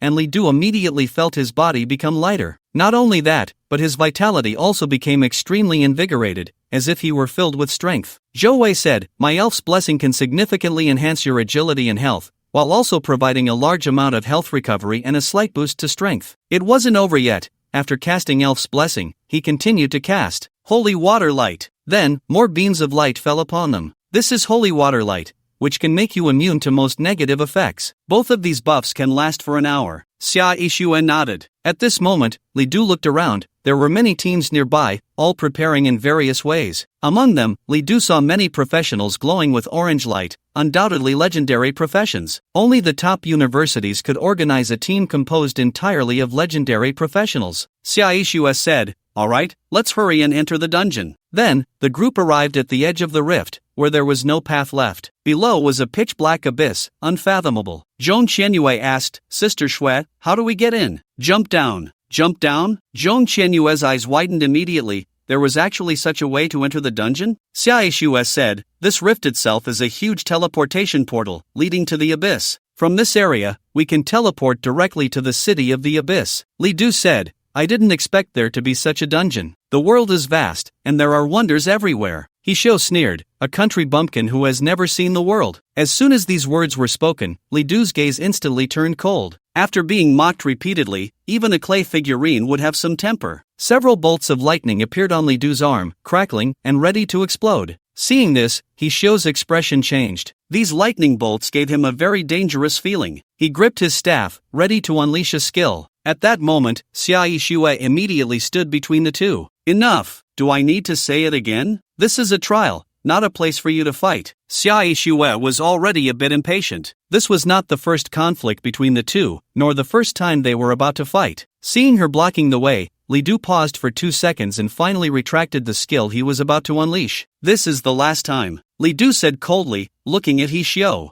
Xiao snorted coldly, saying nothing. Xiaoxue said irritably, "Don't waste time, let's enter the dungeon." Saying this, she was the first to jump down the rift, her figure swallowed by the darkness. Li Du and Zhong Qianyue jumped down as well. Then, the other 3 followed suit. As darkness enveloped them, their vision disappeared and then reappeared instantly. When they opened their eyes, they found themselves standing on solid ground again. The space here was very dim, filled with a suffocating atmosphere. In front of them stood a ruined city. The walls ahead had aged, with huge cracks visible everywhere, looking as if they could collapse at any moment. In addition, the air was filled with the stench of blood and the smell of rotting corpses. "Wow, what a disgusting smell." Zhong Qianyue pinched her nose, the odors really made her uncomfortable. Sssss-Level looked at Zhou Wei. Do you have a way? Zhou Wei immediately released a skill, and soon, the surrounding air was purified, and the foul smell finally disappeared. Let's go, we should head in, Sssss-Level said, leading the team forward. Our goal is the palace in the center of the city, that is the real trial dungeon. The city of the abyss was enormous. Once they entered the city, a long road came into view. They all had to walk through here to reach the central palace. Hiss! Suddenly, a voice emerged, catching their attention. Then, a grotesque, decaying, ghost-like monster appeared before them. Wrathful zombie type, ordinary wild monster level, 28 health, 8600 strength, 280. Seeing it was a wild monster from the city of the abyss, Wu Chang immediately charged forward. Golden suppression. Wu Chang's entire body immediately radiated a strong light, as if countless gold pieces had appeared, dazzlingly bright. He then raised a large shield and smashed it down at the wrathful zombie. Bang bang, the zombie was repeatedly struck by the large shield, its body cracking open and emitting various strange cries. Knight's Judgment. Wu Chang switched his weapon from the shield to a sword and immediately slashed down. The zombie was instantly cleaved in half, thus perishing. Your team has killed the wrathful zombie. You gain 150 experience points. Your team has activated the automatic extraction skill. Sssss-Level gains decayed bone ×1 since they were in a team. The rewards for killing wild monsters were divided, and Li Du received very little experience. The materials obtained from the team extraction would be collected by the leader, Sssss-Level. Since the wild monsters were not personally killed by Li Du, he could not gain life absorption. However, Li Du did not mind. He had not come to this trial to level up or absorb life. After Wu Chang killed the zombie, the group continued to move forward. Along the way, they encountered several wild monsters, all of which were quickly dispatched. At this moment, Sssss-Level spoke up. It will take at least an hour to reach the city center in a straight line. This road is long, and if we are further disturbed by wild monsters, our speed will slow down even more. If we have to fight every time we encounter a wild monster, we might end up consuming several times the amount of time. We must speed up. Who has more control skills? Zhong Qianyue raised her hand. Sister Shui, I have many control skills. I will control those wild monsters, and during this time, we can hurry along. Zhou Wei also spoke up. I will continue to boost our status and increase our speed to the maximum. Sssss-Level nodded and said, let's do it. With Zhou Wei releasing his skills, the group continued forward. Their speed significantly increased. Along the way, they encountered many wild monsters again. Song of Chaos. Zhong Qianyue cast her skill, and the wild monsters immediately fell into a state of confusion,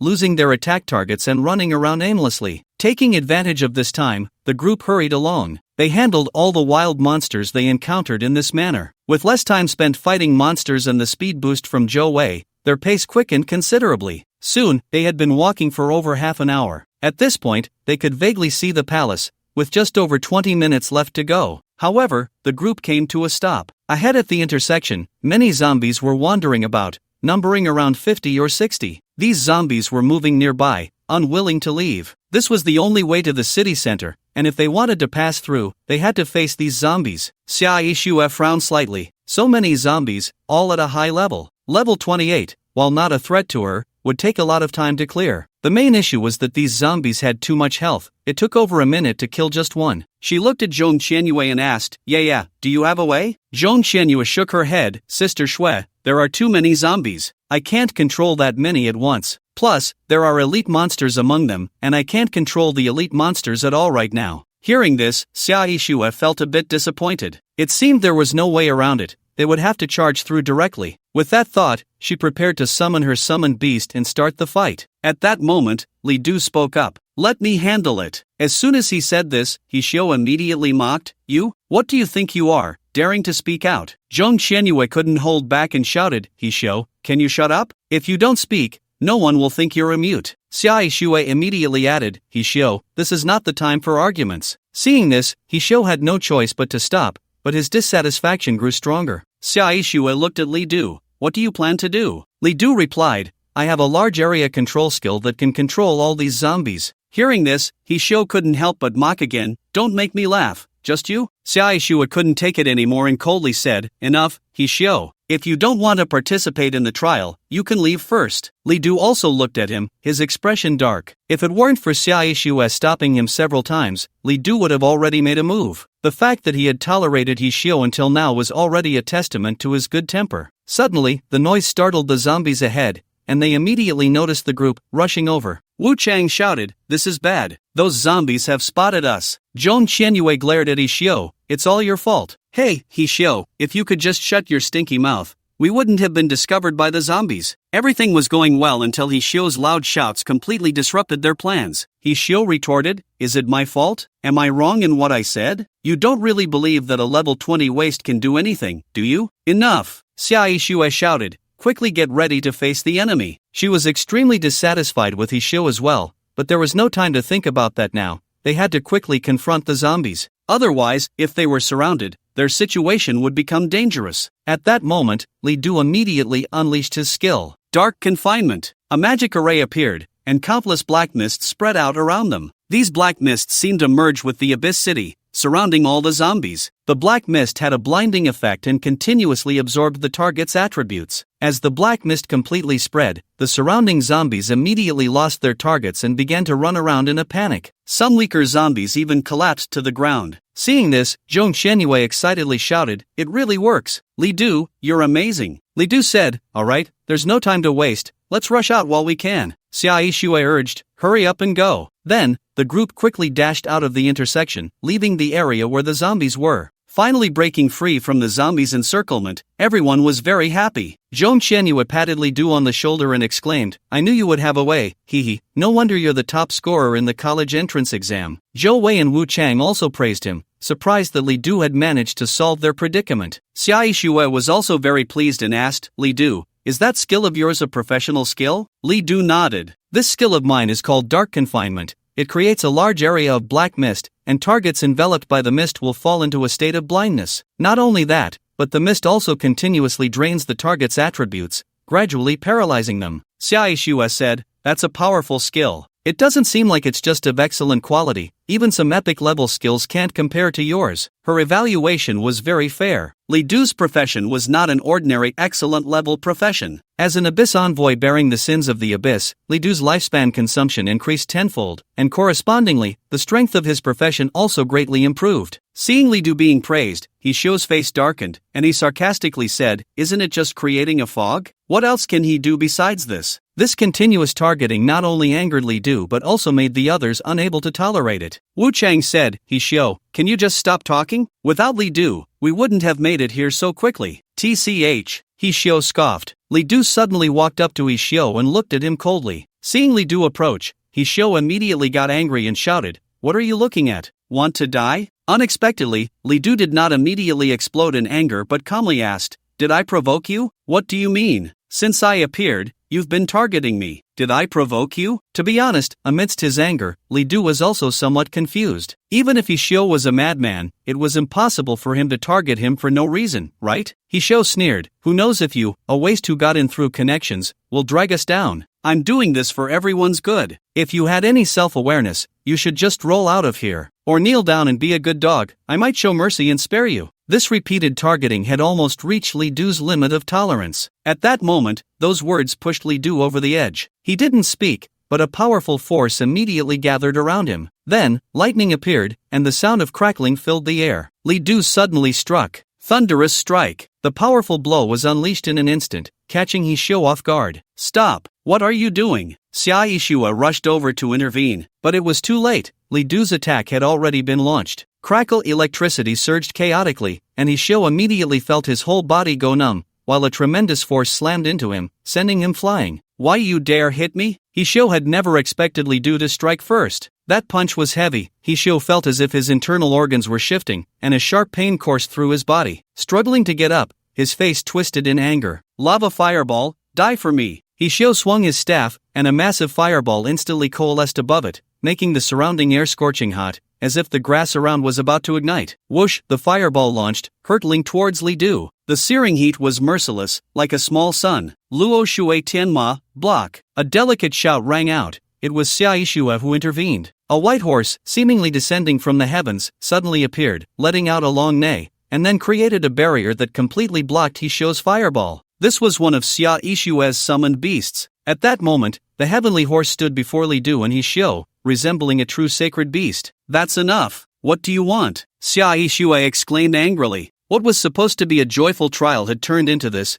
she was genuinely feeling exhausted. Hishio, already furious, didn't even register Xiaishua's words and roared, "This waste dares to strike me. If I don't teach him a lesson today, where will I put my face?" Saying this, he was about to unleash another skill. Xiaishua coldly warned, "Hishio, if you dare to make a move, just try it." After she said this, Hishio indeed hesitated to act. In this team, only Xiaishua was a sophomore. The rest were all freshmen this year. She had almost absolute authority in this group. After seeing that both Hishio and Li Du had fallen silent, Xiaishua continued, "I ask you, what is more important, the trial or your conflict? Especially you, Hishio. I know you're angry, but that doesn't give you a reason to target Li Du for no reason." The source of the conflict was clear to everyone. If they were in Li Du's position, they probably would have snapped long ago. Hearing this, Hishio suddenly sneered, "Fine, then I'll withdraw." "What did you say?" Xiaishua was taken aback, almost thinking she had misheard. Hishio pointed at Li Du, "Either I withdraw, or he gets lost. It's either me or him, you choose." The reason he dared to say this was to force Xiaishua to make a choice. Although this trial didn't pursue abyss crystals,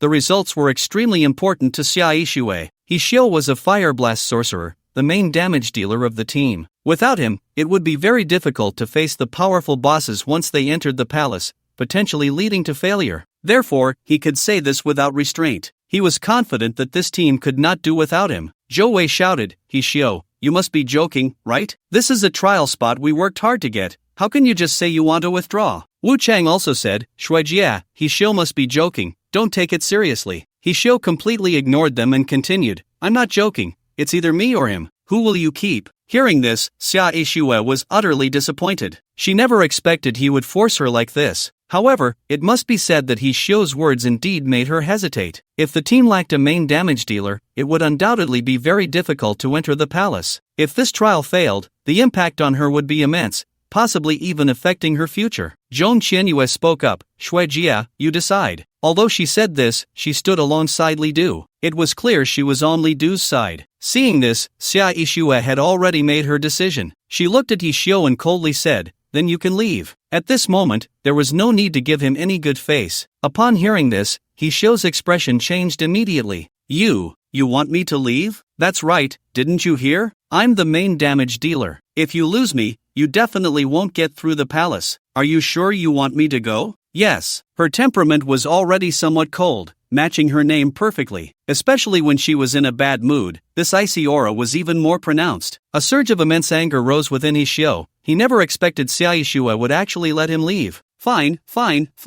I'm leaving. Let's see if you can get through the palace without me. When you fail, don't come back begging me to join. With that, he left the instance directly. Although they had driven away Hishio, Xiaishua did not feel good. Zhong Qianyue ran over and gave her a hug, comforting her, "It's okay, Shuijia. We are united. This instance isn't that difficult. And Li Du is very strong. If he gets serious, he will definitely surprise you." Xiaishua finally perked up and said, "You're right, let's hurry up. We've already delayed a lot of time. Other teams have probably already entered the palace." Then, the group continued forward. Soon, they arrived at the palace. However, a horde of zombies blocked their way. In front of the palace, there were hundreds of zombies wandering, blocking the entrance. Xiaishua asked, "Li Du, can you still control this number of zombies?" Li Du replied, "I should be able to." As he spoke, he was about to release a dark confinement. But at that moment, a warning signal suddenly rang in his subconscious, and Li Du immediately stopped casting, dodging to the side while shouting, "There's danger, get down." Boom, boom, boom. Several sword shadows immediately fell where Li Du had been standing,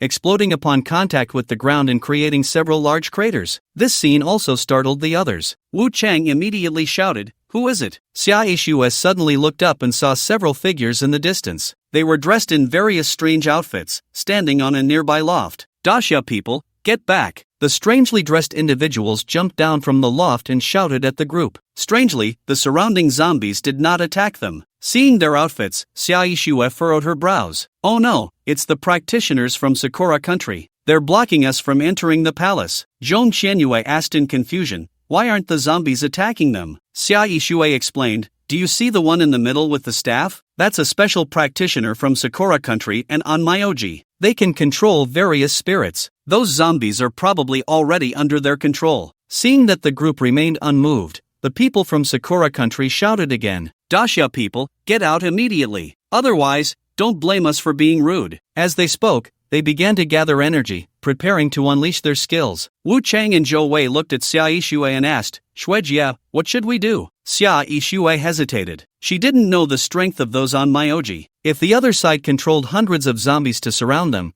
their situation would be extremely dangerous. At this moment, Li Du spoke up, "Let's fight our way through." "Fight our way through? Are you sure?" Xia Yixue was somewhat surprised, but Li Du had already rushed forward. The people of Sakura country sneered at this. The foolish people of Daxia. Then, they immediately unleashed their skills. The Onmyoji in the middle shouted loudly, "All zombies, heed my command. Slay the person before us." Hiss, a large number of zombies charged towards Li Du. Seeing this scene, Xia Yixue could not remain indifferent. In desperation, she directly ordered, "Get ready for battle. Heavenly Fire Divine Eagle, appear." With her loud shout, a magic array appeared in the sky. Soon, a gigantic eagle appeared above. This eagle had fiery red feathers, resembling the legendary phoenix. As it cried out, flames even soared. The others also prepared for battle. Xia Yixue shouted, "Li Du, don't be reckless. Our goal is to enter the palace." She was afraid Li Du would fall into encirclement. Dark confinement. Li Du shouted loudly and immediately released dark confinement. Vast amounts of black mist surrounded the area,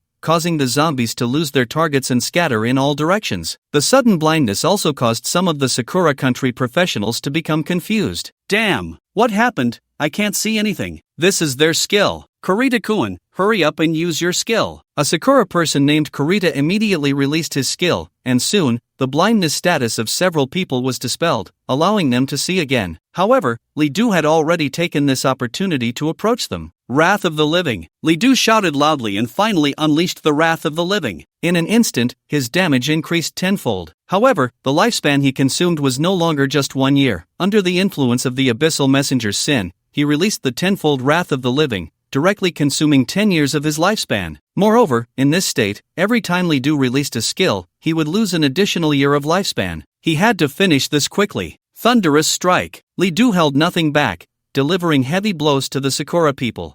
In an instant, several screams rang out. "Baka! Stop it! Damn Daxia! Are you trying to provoke a war between our two countries?" Li Du's gaze was cold, showing no intention of stopping. With several heavy strikes, the Sakura people before him were all killed. At this moment, Xia Yixue and the others also felt it. When they saw the Sakura people lying dead on the ground, they were all shocked. "Why you killed them?" Ugh, Wu Chang and Zhou Wei felt nauseous. It was their first time seeing dead bodies. Xia Yixue and Zhong Qianyue were somewhat better. However, Xia Yixue was still incredibly shocked. Li Du could actually kill the professionals of Sakura country. They were just too weak. Li Du didn't care at all, as if he had crushed a few ants. At this moment, he even had the leisure to collect the spoils from the bodies. Zhong Qianyue smiled and said, "Sister Shui, I wasn't wrong, right? Li Du is really powerful. We don't need to worry at all." Xia Yixue sighed, "While that's true, the professionals of Sakura country dying at your hands, they probably won't let it go easily. No worries, if they dare to come, I will dare to kill." Li Du had no good feelings towards Sakura country. He even wished all Sakura people would die. "My dark confinement can't last too long, and these zombies are still in chaos. While we have this opportunity, let's hurry into the dungeon." Xia Yixue also reacted and immediately said, "Let's go in quickly." The group nodded, passing through the horde of zombies and directly entering the palace. Through the main door, they entered a long corridor. As long as they passed through the corridor, they would truly enter the dungeon. This copy is called the City of the Abyss, and without a doubt, it is a city within the abyss. As soon as they entered, several people felt an immense sense of oppression, as if a hand was constantly pressing down on them.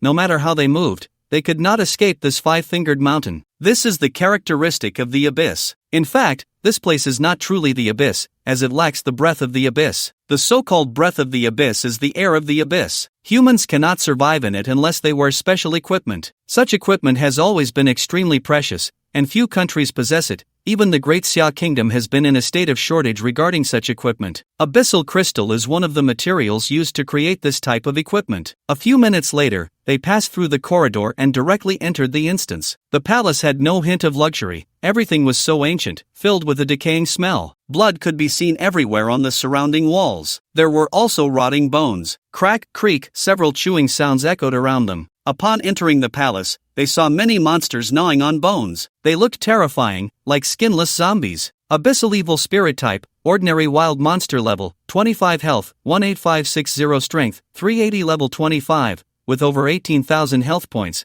undoubtedly a very high value. Even Xia Yishue became serious at this moment, and this was not just one. Looking around, they could see 7 or 8 abyssal evil spirits. Xia Yishue said, "Let's pay attention to our positions. Wu Chang, you go taunt, and others buff around. The rest look for opportunities to deal damage. Let's take down these wild monsters within 10 minutes. Li Du suddenly spoke up, "No need to be so complicated." Then, he immediately released a skill. Infernal Demon Summon. General Summon. Following that, an orc general and an infernal demon were instantly summoned. Seeing this, Xia Yishue was very surprised. "You can summon skills too?" As soon as she finished speaking, the infernal demon and the orc general charged out. "You have killed an abyssal evil spirit. Successfully extracted 50 days of lifespan. You gain 230 experience points." With the prompts appearing, the abyssal evil spirits before them were all killed. After Li Du released the Wrath of the Living, his summons could also enjoy the effects of the Wrath of the Living. So at this moment, their damage was absurdly high. Almost 1 punch per monster, the abyssal evil spirits could not withstand it at all. Seeing this, everyone showed expressions of surprise. "Your summons have such high damage?" Xia Yishue was also very surprised.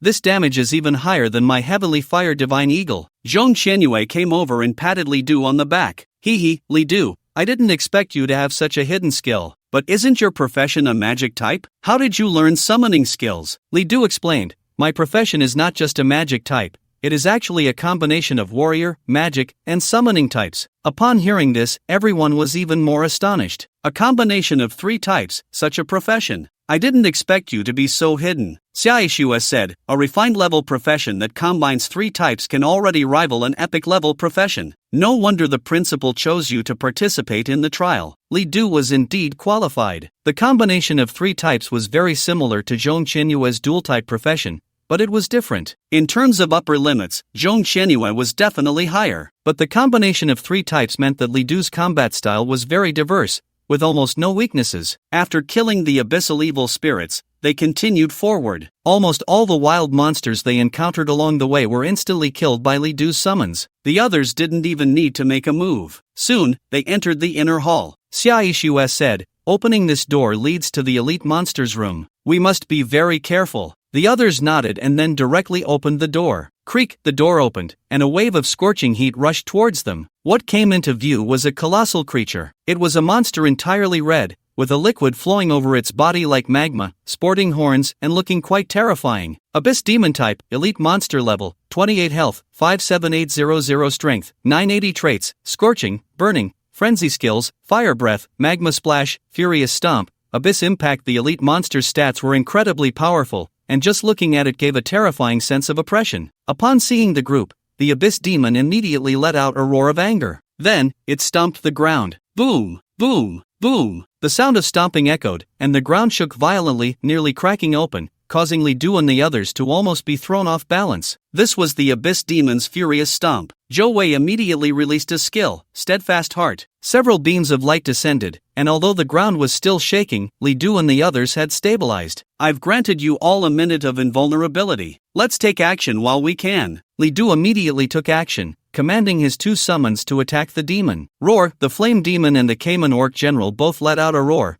then one breathed fire while the other swung his sword, their attacks landing on the Abyss Demon. Whoosh whoosh whoosh, crash crash crash. A series of attacks struck down, causing the Abyss Demon's body to nearly crack open. Countless magma-like blood splattered out. Kill! Li Du roared again, and the 2 summons continued their assault. Then, the Cayman orc general delivered a decisive blow, severing the Abyss Demon's head and killing it completely. "You have killed the Abyss Demon. The target's attributes far exceed yours. You absorb 5,000 days of lifespan. You gain 3,800 experience points. Is that it? It died so easily? Wow, bro, you're actually this strong? Even for a triple-class profession, isn't this a bit too powerful?" In less than a minute, Li Du had directly killed the Abyss Demon. Keep in mind, this Abyss Demon had over 50,000 health. Li Du's damage was simply too high. At this moment, Xia Yishue finally understood Li Du's strength. Yeah, you weren't wrong. He really is impressive. No wonder he's the top scorer in the college entrance exam. Zhong Qianyue immediately puffed out her chest. Of course, he's someone I have high hopes for. Li Du smiled and said, "Alright, let's quickly extract and see what materials this elite monster has." Xia Yishue stepped forward to extract. obtaining quite a few high-quality materials and some items. The haul wasn't substantial. After collecting the materials, the group continued forward. At this moment, Xiaoxue suddenly asked, Li Du, which academy do you plan to go to? Academy? Zhong Qianyue explained for Xiaoxue, there are many academies and universities, each teaching different content and having different directions. The Yunling Academy, where Sister Shui is one of the top 3 academies of Yanguan University. Li Du replied, I haven't decided yet. Xiaoxue said, then come to Yunling Academy. Your strength is definitely sufficient. Yunling Academy has the most resources in Yanguan University and the highest number of top professors. Once you come, we can team up for dungeons, and with me guiding you, you'll level up quickly. Zhong Qianyue teased, Sister Shui, are you interested in Li Du? Is this your way of extending an olive branch? Xiaoxue replied, who wouldn't want a strong talent? Li Du didn't answer but instead asked Zhong Qianyue, what about you? Which academy do you want to go to? Of course it's Yunling Academy. This is an academy personally founded by the principal. Hearing her say this, Li Du really felt that Yunling Academy was quite good. However, Li Du thought that such a choice should be made with caution, so he did not answer immediately. Soon, the group arrived at a large gate. This was the very center of Abyss City, where the boss of this instance, the Lord of the Abyss, was lurking. The center of the palace was very spacious, and the decaying aura here was even more intense than outside. The Lord of the Abyss sat on the central throne. It wore thick armor, looking like a demon warrior that had been asleep for thousands of years, exuding an aura of despair. Lord of the Abyss type, boss level, 30 health, 153760 strength, 4200 traits. Lord's domain, your attributes decrease by 20%, abyssal erosion, all your attributes will slowly decrease. Skills, abyssal army, blade of despair, dark slash, fearful canopy, abyssal prison. This was the attribute of the Lord of the Abyss, completely the attributes of a hell-level boss. Moreover, under the influence of the Lord's domain and abyssal erosion, the longer one fought against the Lord, the faster their attributes would decline. When the Lord of the Abyss saw Li Du and the others, its gaze gradually turned towards them, staring at them with a strange glimmer. It suddenly spoke, my subjects, submit to me, follow me, walk into the abyss, and witness our glory. This voice was very deceptive. It was as if the one speaking was not a decaying demon, but a wise and mighty emperor. Witness glory, Wu Chang murmured, suddenly walking towards the Lord. His steps were very unsteady, looking as if he might kneel at any moment. Not only that, but Zhou Wei was also trembling all over. Even Zhong Qianyue's gaze became somewhat vacant. Seeing this, Xiaoxue immediately shouted, what are you doing? Wake up! The sudden shout brought the group back to reality. Wu Chang's face was filled with terror. What just happened to me? He seemed to have seen an incredibly bright future, and he was about to walk towards that future. But suddenly, a voice shattered everything. Xiaoxue said, it's the Lord of the Abyss, he's trying to deceive you. Just now, you almost walked towards him. Hearing this, the group felt a wave of fear. The deceptive nature of that voice was truly too strong. Everyone, pull yourselves together, we've come this far, we must not make a mistake. Xiaoxue's voice made everyone serious. The Lord of the Abyss, seeing that the deception had not worked, finally stood up from the throne. Its figure was extremely imposing, nearly 3 meters tall. In front of it, the group appeared incredibly small. Beside the throne, there was a rotting great sword. The Lord of the Abyss picked up the great sword and swung it at the group. Whoosh, whoosh, whoosh, the intense sword energy rushed over like a black crescent moon. It was the dark slash, a skill of the Lord of the Abyss. The slash came so swiftly that even Xiaoxue barely had time to react. Li Du immediately stepped forward, unyielding. Then, a golden light immediately enveloped Li Du, and his skin seemed to turn golden. Li Du charged forward, directly using his body to block that black slash. Boom! A loud explosion erupted, startling everyone. Li Du! Zhong Qianyue was very worried. However, when the explosion ended, Li Du was still standing in place. Unyielding allowed Li Du to be immune to 90% of the damage. The dark slash had only grazed his skin. I'm fine. Seeing this, the others finally relaxed. It's good that you're okay. Xiaoxue was also a bit worried. What kind of skill is this, that it can block such a huge amount of damage? Li Du smiled but said nothing. Seeing this, Xiaoxue stopped asking. The sudden attack from the Abyss Lord had already angered her. Xiaoxue said, let's attack together and kill it. Then, she used her skill to summon the Heavenly Fire Divine Eagle and the Luo Water Pegasus. The two summoned beasts appeared, standing by her sides, making Xiaoxue look like a queen. The others also prepared for battle. Zhou Wei buffed everyone and cast a skill that could immunize against various negative statuses. Li Du took the lead, charging forward and unleashing a thunderstrike. Crackling sounds of a fierce thunderstorm erupted. striking the Abyss Lord and causing massive damage. At the same time, Sssss-Level summoned the Divine Eagle and unleashed a fire attack. Divine Eagle's heavenly fire. The intense flames combined with the lightning completely engulfed the Abyss Lord. Meanwhile, Zhong moved around, looking for opportunities to deal damage. Their combined attacks immediately whittled down more than half of the Abyss Lord's health. Zhong was very pleased and shouted, "Sister Shuai, at this pace, we can kill it in 10 minutes at most." However, Sssss-Level did not show a happy expression, and Li Du was also very serious, because this was just the beginning. Sure enough, the Abyss Lord quickly retaliated. Roar! A powerful roar echoed, shaking the entire palace. Then, a strong aura surged outward in all directions. They all felt a wave of dizziness. Abyss Army, fight with me. Kill the ones in front of you. It began to unleash its skill Abyss Army. Instantly, countless Abyss demons rushed in from all directions, dense as an army. They were engulfed in the flames of the abyss, as cold as the polar regions. A stifling aura immediately filled the surroundings. "It's going to summon the Abyss Army, quickly interrupt it." Saying this, Sssss-Level commanded the two summoned beasts to attack the Abyss Lord. The others also moved forward, trying to interrupt the Abyss Lord's skill. However, it was clearly useless. The Abyss Army was still summoned. Seeing this, Sssss-Lewel's expression became serious. "The situation is a bit bad. Surrounded by these Abyss Army, it will be extremely difficult for us to fight. If we don't clear them out,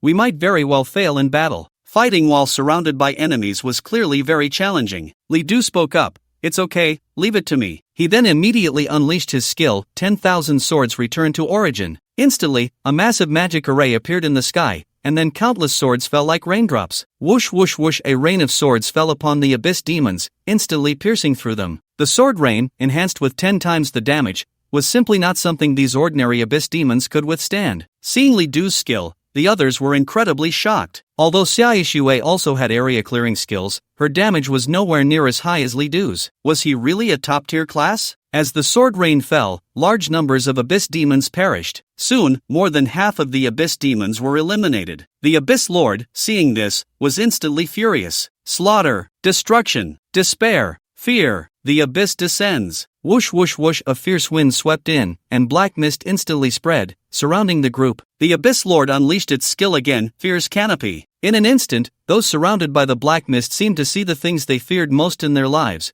nearly losing their ability to fight. At this moment, Li Du struck again. Abyss Slash. A powerful attack landed on the Abyss Lord, immediately sending it flying. A massive body crashed onto the palace, forcing the Abyss Lord's skills to be interrupted. At the same time, the Fire Demon and General Cayman Orc took turns to attack the Abyss Lord. The others, seeing this, also rushed forward, unleashing countless attacks on the Abyss Lord. The Abyss Lord wanted to counterattack, but every time he tried to unleash a skill, he was timely interrupted by Li Du. The Abyss Slash was simply too powerful, even the Abyss Lord could not withstand it. This battle lasted for more than 10 minutes. In the end, the Abyss Lord transformed into a black mist and completely disappeared. Congratulations, you have successfully killed the Abyss Lord. Detected that the opponent's stats far exceed yours, you have successfully extracted life value, 10,000 days. You gained experience points, 12,000. A message landed in Li Du's mind. Not only that, several items emitting purple light exploded on the ground. Awesome! We actually defeated such a powerful monster. Wu Chang was incredibly excited, almost jumping up. The others were also very happy. Sssss said, "It's all thanks to Li Du. Without him, our dungeon journey would have been very difficult." Zhong said, "Shuijia, I told you, Li Du is very strong. Do you believe it now?" I believe. Zhou Wei also said, "Li Du, thanks to you. If our teammate was Xixiu, I don't know if we could have cleared this dungeon." Mentioning him made everyone a bit angry. Sssss coldly said, "Don't worry about that person, there's nothing to say about such a petty person." Li Du said, "Alright, let's see what the Abyss Lord dropped." Then, Sssss stepped forward to check the items. Through team information sharing, everyone saw the information of several items. Sword of Kings, Lord level, equipment for warrior class, required level, 25. Attributes provided, plus 450 strength, plus 450 constitution, plus 15% skill damage, only for below level 40. Passive skills, intimidation, against ordinary wild monsters lower than your level, your damage increases by 50%. Heart of a warrior, becomes stronger when facing strong opponents. Increases all your attributes by up to 50% when your fighting spirit is high. Active skill, Dark Slash, quickly unleash a slash, dealing massive damage. The slash carries abyssal power, causing the target's wounds to be unable to heal for a short time. Abyssal Battle Armor, Lord Level, Equipment for Warrior Class. Required Level, 25 Attributes provided, plus 3000 health, plus 800 constitution, plus 25% damage reduction, only for below level 40. Passive skills, No Sin, gains 50% damage reduction from abyss monsters. Thorns, rebounds 30% of the damage taken back to the opponent. Effective range 50 meters. Active skill, Fear Descends, causes targets within range to fall into a state of fear and flee. Abyss Crystal, special item that can be used to forge equipment. Mysterious Staff, this equipment has excessively high attributes and requires identification. A total of 4 items were obtained, including an Abyss Crystal. This haul excited everyone. It seems the rewards are quite rich. Joan Xianyue smiled, her curved lips showing a hint of cuteness. Xiaishue was also very surprised. We actually obtained an Abyss Crystal. The trial task is considered over-completed. Li Du said, it seems our speed is still quite fast, clearing the dungeon before others. If they had been any slower, the Abyss Crystal would have likely been taken by other teams. Xiaishue said, one piece of equipment even needs identification. It looks quite impressive. Let's head out first. Then, the group left the dungeon. When they emerged,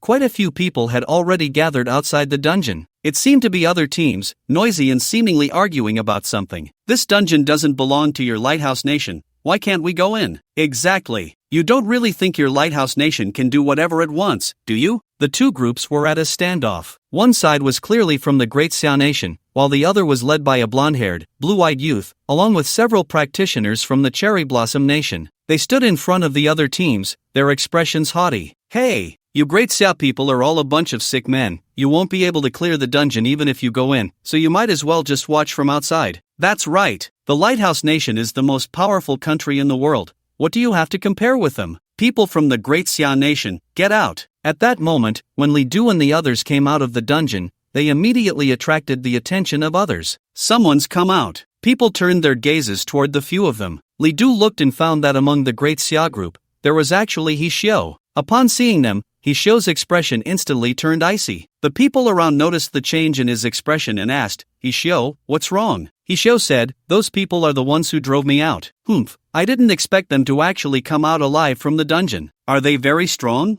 Humph, only one of them has a bit of strength, the others are all fools. The foreign team led by the Lighthouse Nation darkened their expressions upon seeing Li Du and the others. I didn't expect that a fish that slipped through the net from the Great Xia Nation would enter the dungeon. Then, a practitioner from the Lighthouse Nation stepped forward. Great Xia people, this dungeon does not belong to you. Hand over what you obtained from the dungeon, or don't blame us for being rude. Several other practitioners quickly surrounded them, following the Lighthouse Nation's practitioner. At that moment, a foreign practitioner suddenly shouted, look, the dungeon gate has changed, the mark for the Abyss Crystal has disappeared. What? The mark is gone, the Abyss Crystal has been taken. Upon hearing this, the surrounding practitioners were all astonished. The people from the Great Xia Nation quickly asked, did you really get the Abyss Crystal? Xiaishue said, yes, the Abyss Crystal is in our hands. Upon hearing this, the others were incredibly shocked. They didn't expect that they had cleared this dungeon. Among them, He Xiu felt even more unable to accept it. How is this possible? Without me, how could they still clear the dungeon? However, no one paid him any mind. The foreign practitioners became anxious upon hearing this. The Abyss Crystal would only appear 10 pieces a year after this dungeon. Today was the day the Abyss Crystal appeared, and if it had been taken, they would have to wait at least 2 months for the dungeon to spawn the Abyss Crystal again. Great Xia people, hand over the Abyss Crystal. Otherwise, don't blame us for being rude. If you don't want to die, hand over the Abyss Crystal. This scene immediately provoked the anger of the other Great Xia people. The Great Xia team rushed over, shouting, the Abyss Crystal was obtained by our Great Xia Nation. Why should we hand it over? Foreigners, go back. Others may fear your Lighthouse Nation, but our Great Xia Nation does not. And you little cherry blossom devils, what are you chattering about? Do you think we won't dare to act? The practitioners from the Cherry Blossom Nation sneered at this. It seems that unless I show you my strength, you won't understand how foolish you are. Then, the practitioners from the Lighthouse Nation immediately released their skills. In the next moment, a massive magic array appeared. Then, a gigantic black dragon suddenly emerged from the magic array. It radiated dark flames all over, as if it could turn the earth into charcoal. My name is Nidhogg, who calls upon me? The professionals from the Lighthouse Nation immediately knelt on the ground and shouted, Lord Nidhogg, please unleash your divine power and kill all these people before us. Roar, the black dragon named Nidhogg let out a tremendous roar.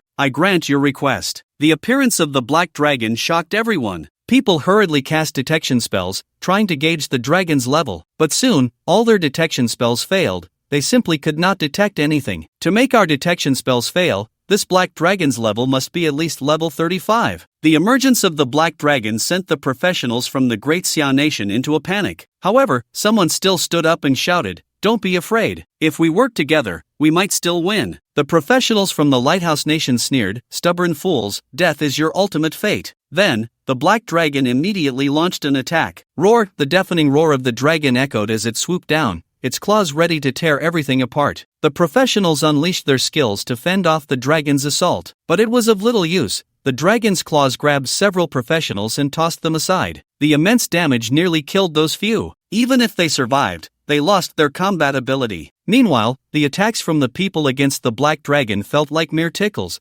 causing hardly any damage at all. Ha ha ha! Lord Nidhogg can resist nearly 60% of physical and magical damage. Your attacks can't even breach his defenses. The professionals from the Lighthouse Nation were incredibly arrogant, constantly mocking. The black dragon launched another attack, injuring several more professionals. Seeing this, Li Du acted immediately. Wrath of the Beings, 100-fold. Without hesitation, Li Du enhanced the Wrath of the Beings again. With countless lifespans consumed, his damage had been amplified to 100 times. Then, he unleashed his skill. Thunder Strike. Intense lightning erupted, resembling a storm in the clouds. The people around immediately felt the terrifying energy gathering. Then, the lightning struck the black dragon, directly splitting its skin and causing numerous wounds. Roar! The black dragon cried out in pain, blood gushing forth. The 100-fold wrath of the beings made Li Du's damage incredibly terrifying. Even though the black dragon could resist most damage, it still couldn't withstand it. In an instant, large amounts of blood rained down from the sky. The black dragon could no longer maintain its flight. Boom! The massive black dragon crashed to the ground and then transformed into a cloud of black smoke, dissipating into nothingness. This scene left everyone around in shock. It was instant? The black dragon was actually killed in an instant. What the hell? Who is he to be so powerful? The professionals from the Great Xia Nation looked at Li Du, all astonished. Among them were many legendary professionals,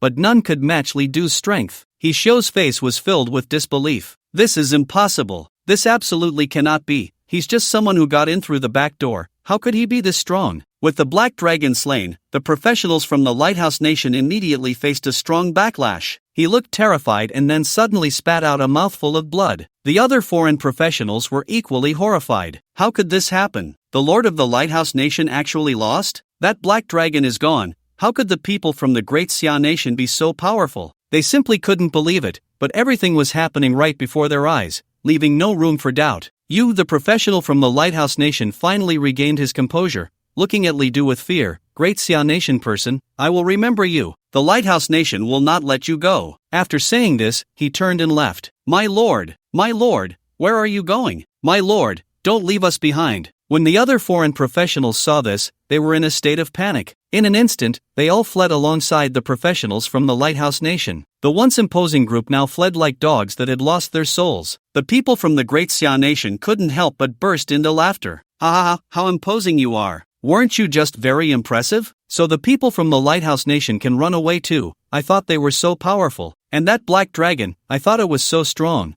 But it was taken down in an instant. They run away like a bunch of dogs. Those who had been blocked by the professionals from the Lighthouse Nation finally felt relieved. People looked at Li Du with a hint of admiration in their eyes. Many began to speculate about their identities. However, Li Du and the others were not wearing uniforms from any school or academy, so they did not know Li Du's identity. Several people who had interacted with He Xiu began to ask about him, but upon hearing this, He Xiu's expression darkened even more. He ignored the others, snorted coldly, and left directly. Seeing Li Du's smugness, he felt like he could die from hatred. The group paid no attention to the gazes around them. The trial was over, and it was time for them to return. Through the teleportation array, they returned to the academy. After returning, they were not teleported back to their original location but to a grand hall. It was magnificent and filled with majesty. Xia Yishui explained, "This is the trial hall, where you can receive and submit various trial tasks." Saying this, she immediately stepped forward to submit the trial task. Trial task, City of the Abyss. Starting number, 6 people. Ending number, 5 people. Trial completion detection, successfully entered the Abyss Hall, basic trial completed. Advanced trial completion detection, defeated the Abyss Lord, completed.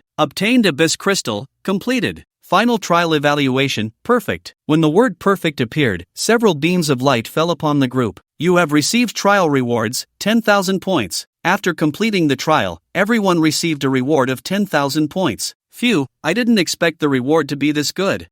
10,000 points will last me a long time. The skill book I've always wanted, now I can buy it. I can directly exchange for a set of excellent gear. Everyone was very excited. The rewards from this trial exceeded their expectations. Xiaishua said, originally, the trial reward was 2,000 points per person, but thanks to Li Du, we not only killed the boss but also obtained the Abyss Crystal, which is why we received so many rewards. Li Du smiled and said, it wasn't just me, this trial was ultimately a collective effort. Clap, clap, clap, several rounds of applause came, followed by a deep voice. Well said, we people of the Great Xia always emphasize unity. As long as we are united, there is no difficulty we cannot overcome. The group turned around to see an elderly man in a gray purple robe, his face very kind. On his chest, he wore a badge with a dragon and phoenix design, incorporating elements of the Great Xia national flag, which was exquisite. Li Du recognized the badge at a glance, the badge of the extraordinary. This was a badge personally awarded by the highest leader of the Great Xia nation, a holy level item. Only the extraordinary could wear it. Without a doubt, the elderly man before them was an extraordinary being. Xiaishue exclaimed in surprise, Principal, you actually came? Principal. The elderly man before them was none other than the principal of Yanguan University, Qin Yanguan. Seeing such a legendary figure, even Li Du couldn't remain calm. Qin Yanguan was undoubtedly a person worthy of being recorded in the history of the Great Xia nation. It is said that he was an absolute top genius in the Great Xia kingdom when he was young. Throughout his career, he fought countless times for the Great Xia kingdom and achieved numerous remarkable feats. The Great Xia kingdom owes its current state to his contributions. Even though he ultimately chose not to enter the leadership of the Great Xia kingdom and instead founded an academy himself, he achieved great success. Qin Yanguan did not have the demeanor of a big shot, he was very amiable. I heard that you encountered difficulties during the trial, so I came to take a look. Xiaishue immediately replied, Principal, you flatter us. What trial is without difficulties?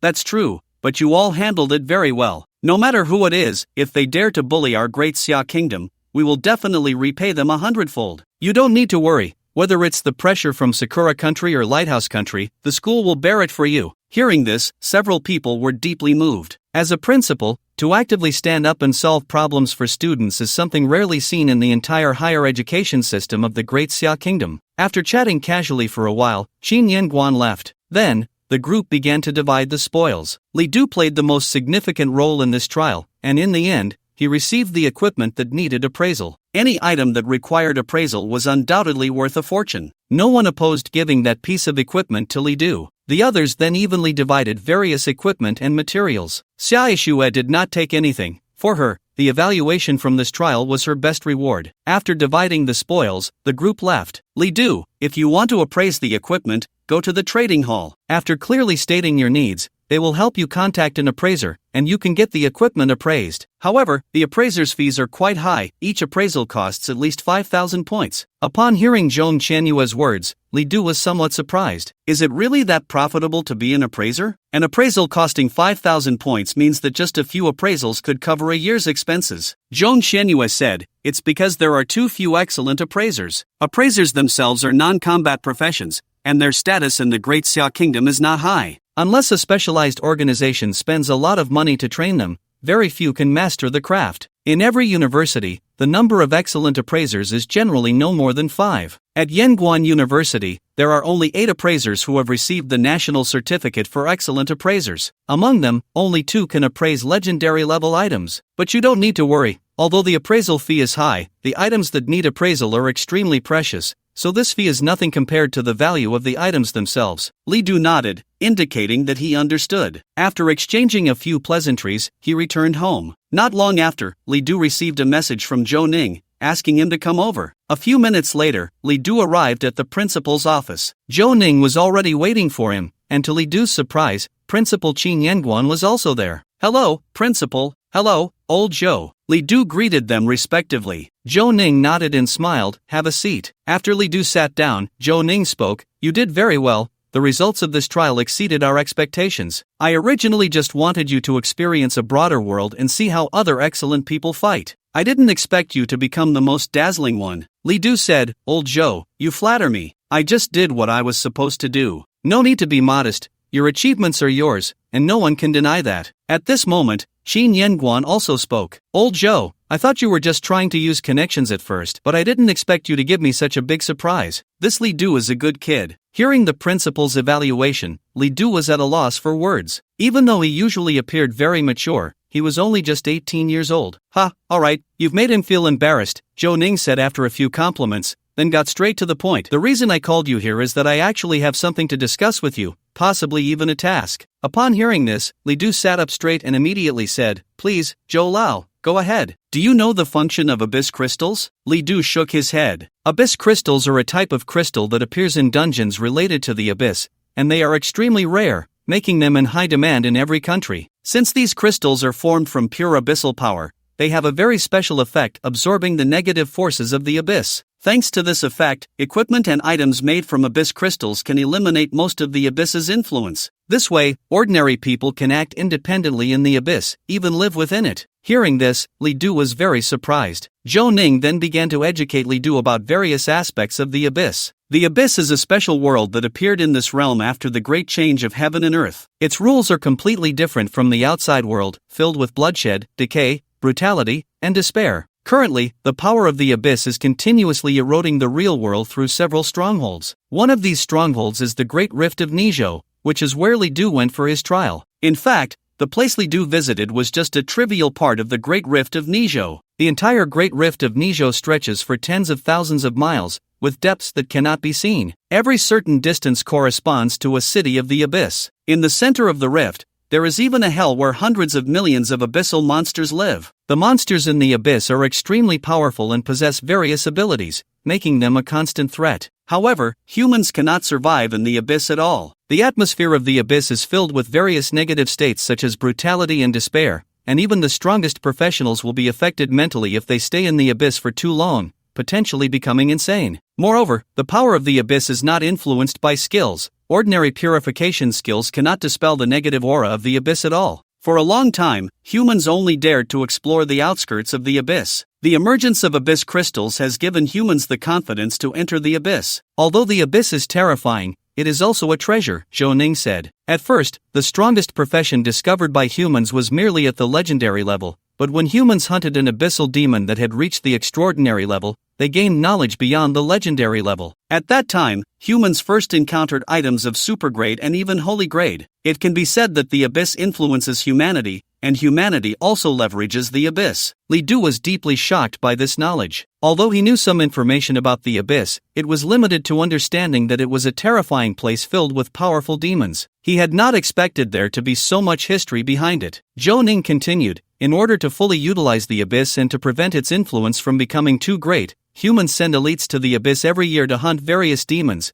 These individuals are called abyss warriors. However, due to the extreme danger of the abyss, the selection criteria for abyss warriors are very strict. Almost only legendary level professionals qualify for selection. Those who are ultimately chosen are, without exception, the best of the best. Despite the harsh conditions, the benefits of becoming an abyss warrior are immense. First, the demons in the abyss are inherently powerful, so the rewards for killing them are very high. Secondly, there are many treasures in the abyss. Even a random cave one enters may hide terrifying demons. Killing these demons can sometimes yield legendary level items. This is much more rewarding than farming dungeons. Therefore, when the abyss warriors return, their strength has basically left their peers far behind. Ultimately, these warriors will become significant figures in the country. In the past, abyss warriors were almost exclusively recruited by the 3 top universities, with other schools occasionally producing one every 5 or 6 years. But their performance was poor, often finishing at the bottom. Over time, the selection of abyss warriors has almost revolved around the 3 top universities. At this point, Zhou Ning looked at Li Du and asked, Li Du, do you want to become an abyss warrior? Hearing this, Li Du was quite surprised. Old Zhou called him here just to discuss this matter. However, the selection of abyss warriors is extremely rigorous. Can he really do it? Even though Li Du possesses the skill of Wrath of Beings, he still doesn't consider himself invincible. He has yet to see those truly top-tier geniuses. Even legendary level professions have their tiers. Without Wrath of Beings, Li Du's current strength is only comparable to a relatively powerful epic level profession. At this moment, Xin Yangguan spoke up. Do you know why we are telling you this? Li Du shook his head. Because you obtained the Abyss Crystal. As he spoke, he took out the Abyss Crystal and placed it on the table. It looked like a very ordinary crystal, but it contained immense energy. Xin Yangguan said, an Abyss Crystal, in terms of value, is worth at least 1 million points, and it's priceless. Our school originally had no qualification to compete for Abyss Warriors, but because you obtained the Abyss Crystal, the country decided to allocate us a spot. Your contribution is the greatest, so I plan to give you a chance. Do you dare to seize it? Xin Yangguan's words were very serious. At this moment, he seemed no longer the kind old man but a steely soldier. Hearing this, if Li Du hesitated any longer, he would deserve to be mediocre for life. Principal, I want to become an Abyss Warrior. Li Du's words showed no hesitation. Zhou Ning saw this and immediately laughed. Old Qin, I told you, you can't scare this kid. Now you see? Xin Yangguan laughed heartily. That's right. He's a brave little guy. Then, he put away the Abyss Crystal. However, becoming an Abyss Warrior is not that easy, and our school has only obtained the qualification to compete. Whether you can succeed depends on your final performance. Li Du asked, Principal, what are the requirements to become an Abyss Warrior? Xin Yangguan began to explain the Abyss Warriors to Li Du. Abyss Warriors are divided into 3 levels, ordinary, advanced, and top tier. These 3 types of warriors correspond to levels 30 to 40, 60 to 70, and 90 to 99, respectively. Depending on the level, they fight in the outer, inner, and central areas of the abyss. Li Du can only compete for the low-level warriors. The requirements for the competition are quite simple. You just need to reach level 30. The selection of Abyss Warriors takes place around September each year and lasts for a month, after which all warriors will go to the abyss for a 3-month extermination activity. A person can only compete once for the same level of Abyss Warrior, which is also to give others more opportunities. This year, Li Du definitely has no chance of becoming an Abyss Warrior. His opportunity will be next year, which is why Qin Yangguan has postponed the allocated spot to the following year. For ordinary Abyss Warriors, our country selects 50 each year, divided into 10 teams. As long as you can reach level 30 within a year and meet my standards, I can put you forward for the competition. If you don't meet the requirements, I will give this spot to someone else. Zhou Ning said, Li Du, this is not simple. After level 20, the difficulty of leveling up will increase significantly. Moreover, at this level, killing monsters that are lower than your level will yield very little experience. If the monster is 10 levels lower than you won't gain any experience at all. Currently, there are only about 5 people in the entire school who have reached level 30 in their second year. Li Du gradually realized the difficulty. Even for a legendary class like Xia Yixue, she was only level 28 in her second year, still 2 levels short. This shows how hard it is to level up. Furthermore, just reaching level 30 is not enough. You must also meet the standards set by Qin Yangguan. Although he didn't specify what the standards were, Li Du knew they were definitely not simple. However, if he chose to give up because of the difficulty, Li Du would regret it for the rest of his life. He replied, Principal, please give me this opportunity. I can do it. Qin Yangguan smiled and said, Good, you have ambition. Then start working hard from now on. After he finished speaking, Li Du asked, Principal, is there any way to level up quickly in the school? Are you that eager? Qin Yangguan chuckled. There are many ways to level up, the most common being dungeon runs. Some dungeons are very difficult, and if you can solo them, you can enjoy all the experience for yourself. But this is quite challenging and can easily lead to injury, so you need to know your limits. In addition to dungeon runs, some special trials reward a lot of experience, and you can go complete those. Moreover, you can venture outside the city. There are many outdoor dungeons and outdoor bosses. As long as you kill them, you can gain a lot of experience, even more than from school dungeons. However, the dangers outside are immense, and the respawn times for dungeons and bosses are unpredictable, making it hard to anticipate. Most importantly, many guilds have already claimed certain areas outside,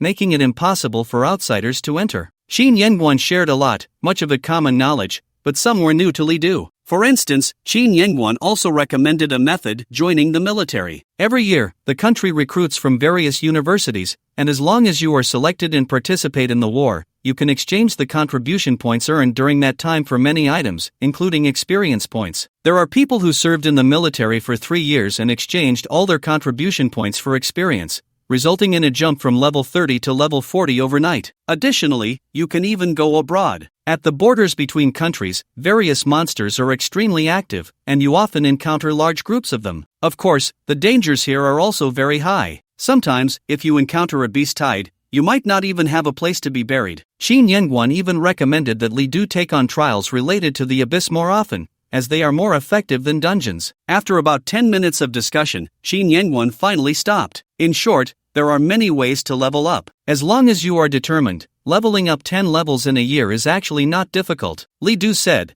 "Thank you for the explanation, Principal. Do you have any other questions?" Hearing this, Li Du remembered something related to the academy and asked about the conditions for entering the academy. Qin Yengguan smiled and said, "Just participate in more trials. The standard for entering the academy is the number of excellent evaluations in trials. After completing any trial, there will be 4 evaluations: poor, average, excellent, and perfect. As long as you receive an excellent evaluation, you can accumulate 1 trial evaluation count. Generally, you need to obtain 10 trial evaluation counts to qualify for the academy's assessment. Once you pass the assessment, you can enter the academy. As for the top-tier academies, the requirements are even higher. For example, Yunling Academy requires 30 evaluation counts to exchange for assessment qualifications. The difficulty of entry is still quite high. However, once you enter the academy, you can enjoy the internal courses and various resources. Therefore, all these efforts are worth it." Zhou Ning said, "You'd better complete the trials and hurry into the academy. If you can enter the academy this semester, it will greatly help you level up." Li Du nodded upon hearing this. He then left. Li Du did not go home but headed to the trading hall. He planned to identify some equipment,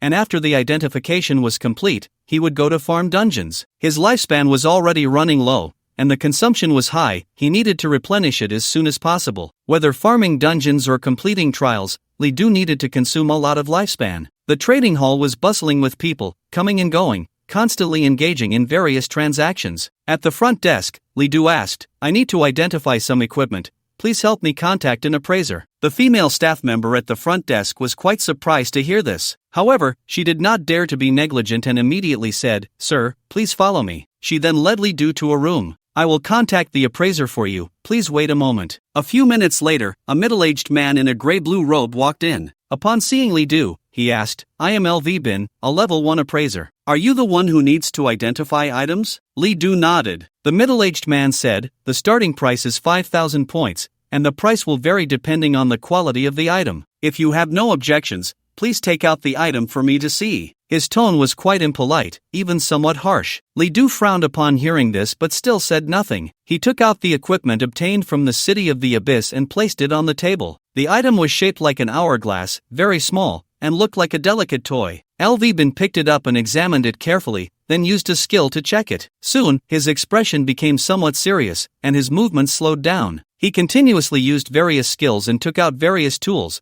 but his face grew increasingly grim. A few minutes later, beads of cold sweat even appeared on his forehead. Li Du was not anxious and patiently waited. About a quarter of an hour later, LV Bin put down the item, now drenched in sweat. "Sorry, I can't identify this item." When he said this, it seemed as if he had lost all his strength. This surprised Li Du. He did not expect the appraiser to be unable to identify it. Li Du asked in confusion, "Why is that?" LV Bin replied, "The grade of this item is simply too high. It has exceeded my capabilities. I estimate it is at least of legendary grade. If you need to continue the identification, I can help you contact Master Hongdang, who is one of the only 2 appraisers at Yanguan University capable of identifying legendary items." Li Du said, "Then I will trouble you." Soon, LV Bin left. About half an hour later, a female staff member came to inform Li Du, "Hello, sir, Master Hongdang has arrived, please follow me." Li Du then followed the staff member into the interior of the trading hall and entered a room. Inside, there was an elderly man who looked quite frail. Upon seeing Li Du, he revealed a kind smile. "Little one, have a seat. I heard from LV Bin that you need to identify something. Please place the item on the table for me to take a look." Li Du took out the item. Soon, Master Hongdang picked it up and examined it. After a careful look,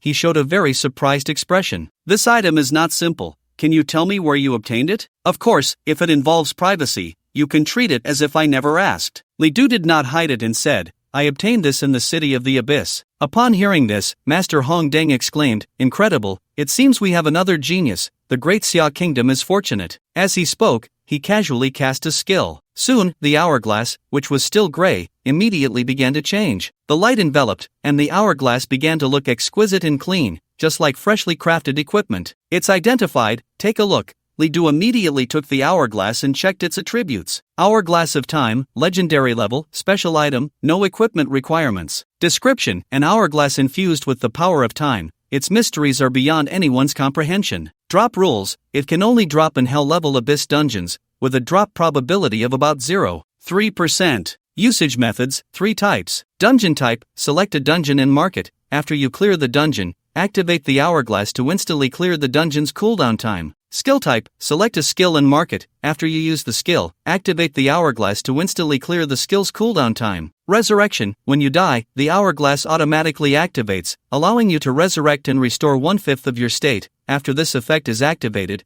the hourglass will be permanently damaged and unusable. Notes: the hourglass needs to be charged. If the energy is insufficient, it cannot be activated. When Li Du saw the effects of this hourglass, he was utterly stunned. He didn't even know what to say. Although he had guessed that this hourglass was likely a legendary item, he never expected it to be so powerful. This hourglass has 3 uses. The first 2 are the simplest. The dungeon type can directly replace the dungeon cooldown token, while the skill type can replace the skill cooldown token. The value of these 2 types of tokens is extremely high, and only someone with a strong background like Fu Ming could use them in large quantities. The third type is where the hourglass truly becomes extraordinary. This hourglass can even allow a person to resurrect. Although it can only resurrect once, this nearly shattered Li Du's understanding. This gave Li Du an extra life. If this item were sold, Li Du estimated that even millions or tens of millions of points wouldn't be enough. Those with power and influence would probably spend countless riches to buy this hourglass. However, this hourglass is not without limitations. Li Du carefully checked and found that the hourglass is only usable by practitioners below level 40. In other words, once Li Du exceeds level 40, this hourglass will be useless. Because of this,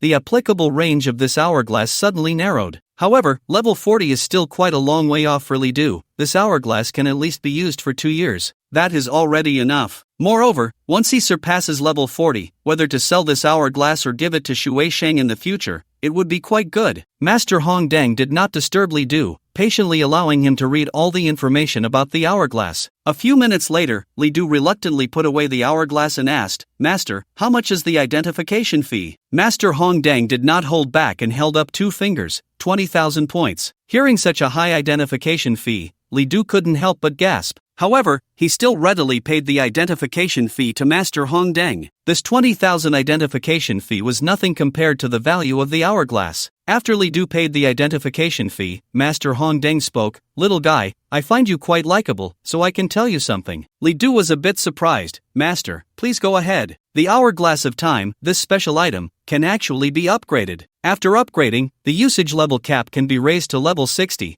And after another upgrade, it can even be raised to level 90. Hearing this, Li Du was very surprised. He had never thought of this aspect. Li Du quickly asked, "Master, how can this item be upgraded?" Master Hong Deng replied, "The specific method is confidential, and I cannot tell you now. But if you can join the National Guild of the Great Xia Kingdom, you will have access to it." Upon hearing this, Li Du immediately said, "Thank you very much." He had also heard of the National Guild of the Great Xia Kingdom. Once, when he was in high school, the teacher emphasized the National Guild. This guild was established by the national organization of the Great Xia Kingdom, and anyone who could enter the guild was, without exception, an absolute genius of the Great Xia Kingdom. In the future, it was even very likely that they would enter the leadership of the Great Xia Kingdom, or even become its leader. Because of this, the entry requirements for the National Guild were extremely harsh, even more difficult than gaining admission to the top 3 universities by hundreds or thousands of times. For this reason, the National Guild controlled more than half of the resources of the Great Xia Kingdom,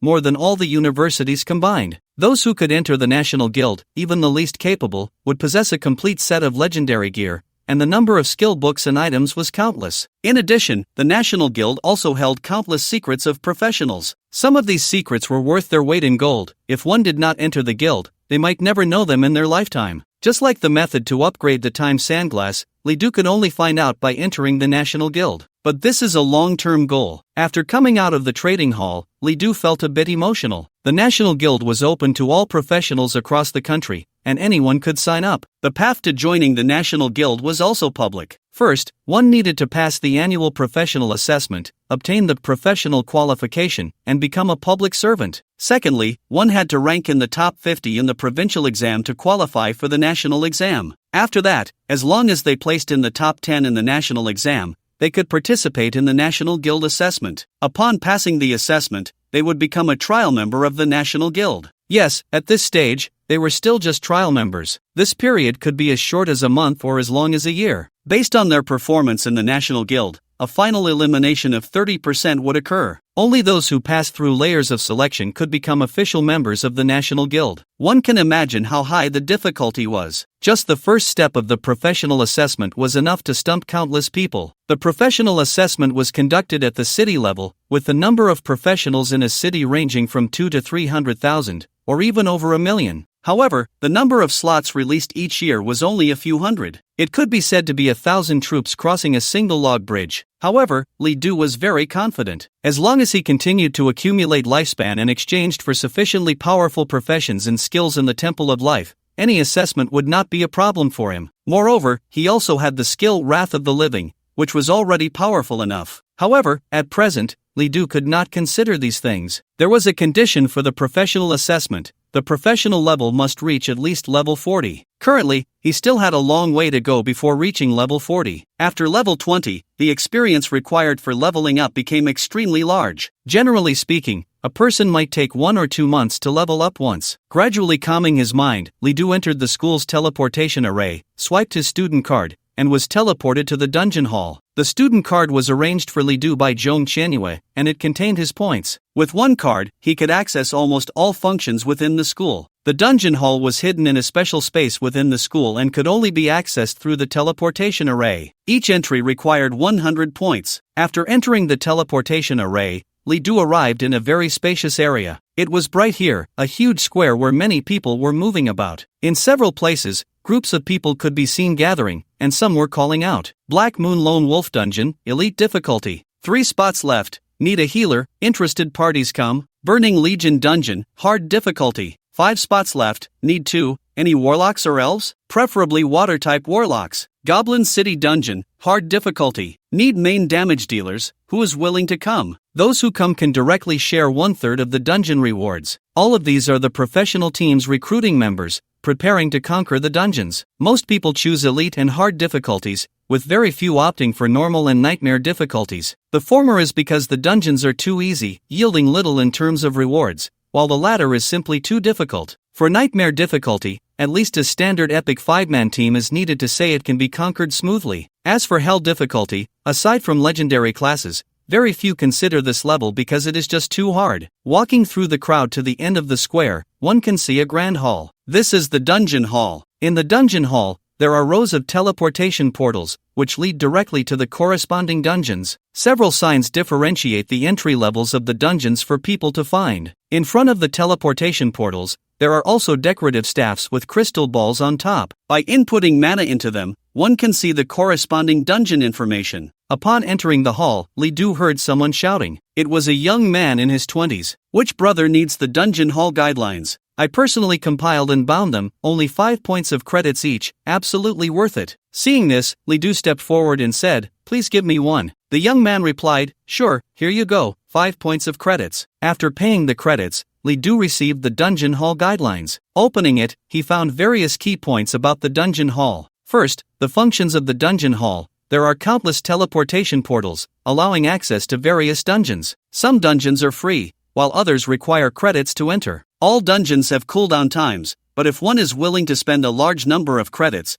the cooldown can be immediately eliminated. Generally, the minimum price for this is 1,000 credits, and for some high-difficulty dungeons, it can even exceed 10,000 credits. Different dungeons also have different entry requirements. All dungeons are categorized by level, divided into 4 types, below level 20 to 39, level 40 to 59, and level 60 to 69. Dungeons above level 70 do not belong to the dungeon hall, and half of the students cannot enter. Whether exceeding or falling short of the level, one cannot enter the corresponding dungeon. In the entire dungeon hall, there are the fewest dungeons below level 20, with only 5. The most numerous are the level 20 to 39 dungeons, totaling 78. The remaining 2 types each have 30 dungeons. In addition, the dungeon hall also has 5 large dungeons, 2 super large dungeons, and 1 world dungeon. These 3 types of dungeons do not have level requirements, only requirements for the number of participants. Large dungeons require at least 20 people to open, super large dungeons require 50,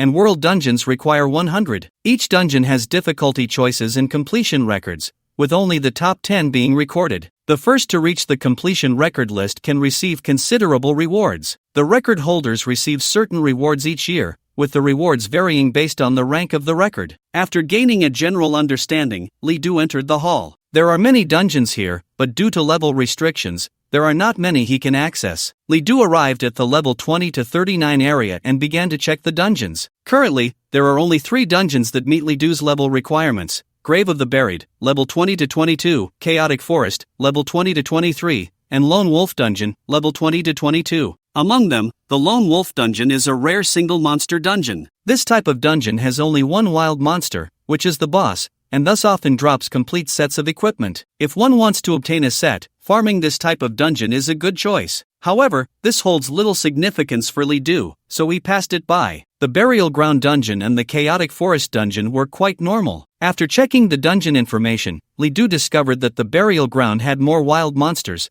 with a continuous stream of skeletons appearing. Thus, Li Du chose the Burial Ground Dungeon. Dungeon cost 50 points. After paying the points, Li Du immediately entered the portal and directly selected Hell difficulty. What appeared before Li Du was a desolate landscape. The lighting here was very low, extremely dim, and the ground was littered with various dry bones, which was quite horrifying. A few seconds later, the ground suddenly trembled. Then, one skeleton after another began to crawl out from the ground. Skeleton type, normal wild monster level, 20 health, 9800 strength, 500 as expected of Hell difficulty. Even the normal wild monsters had very powerful stats. Li Du did not hesitate and directly activated the tenfold Wrath of Beings. Then, he immediately moved forward to kill the skeletons. You killed a skeleton and successfully extracted 50 days of lifespan. You gained 400 experience points. You killed a skeleton. One by one, the skeletons fell at Li Du's hands, countless dry bones dropping to the ground. Li Du tried to use the extraction skill on the bones but found that he could only extract bones, which had little value. After that, Li Du stopped extracting and focused on killing monsters. There were many skeletons.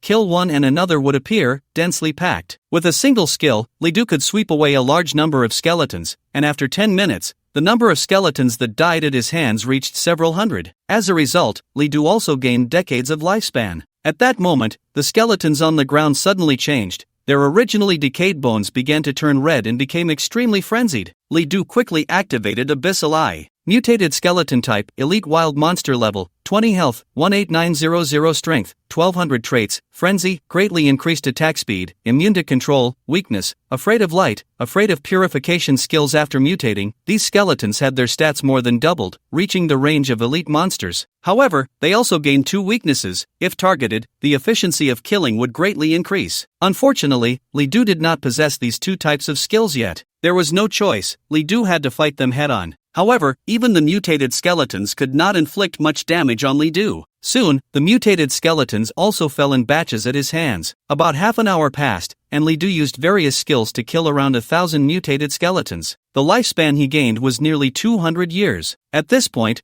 all the mutated skeletons were finally dead. When Li Du looked back, he found that the path was covered with dry bones, completely littering the ground. After killing for so long, Li Du felt no fatigue. Instead, he was very excited. At this rate, if he ran this dungeon a few times a day, he could gain thousands of years of lifespan. In just 3 or 4 months, Li Du could acquire 100,000 years of lifespan. By then, he could go to the Temple of Life to exchange for an epic class. But after killing so many skeletons, why haven't I seen a boss? Li Du wondered, could it be that this dungeon had no boss? Just then, the skeletons on the ground suddenly moved. The originally scattered dry bones began to tremble and then gathered together. A few seconds later, those dry bones flew to one spot and actually coalesced into a giant skeleton over 5 or 6 meters tall. This scene astonished Li Du. He immediately activated Abyssal Eye. Mutated skeleton giant type, boss level, 22 health, 128000 strength, 3800 traits, frenzy, resilience, reassembly, core not destroyed, can regenerate even if the body is shattered, skills, minor bone attack, giant bone stomp, bone severing slash, buried bone meteor weakness, attack the core to deal massive damage. Li Du did not expect these skeletons to form a gigantic boss, but it seemed this was indeed the final boss of the dungeon. As long as he defeated it, he could clear the dungeon. Through the abyssal eye, Li Du immediately spotted the core of the mutated skeleton giant. At the center of the skeleton's chest was a small crystal, surrounded by countless bones. Only by shattering that crystal could one truly kill the mutated skeleton giant. At that moment, the skeleton had already noticed Li Du and immediately threw a massive bone. Seeing this, Li Du quickly dodged. Boom! The bone smashed into the ground, creating a large pit. Just when Li Du thought he had evaded the attack, the bone began to tremble and flew back towards him. Li Du was startled and hurriedly dodged again. The bone flew back into the hands of the skeleton giant. It can be recovered? Li Du was very surprised. If he hadn't been vigilant enough, he would have been hit directly by that bone. Abyssal slash. Li Du launched an attack, and the powerful slash struck the skeleton. With tenfold enhanced damage, the skeleton could not withstand it. Soon, Li Du chopped off the skeleton's legs. Rumble! Losing its legs, the giant skeleton fell to the ground, creating a heavy sound. Just as Li Du was about to press the attack,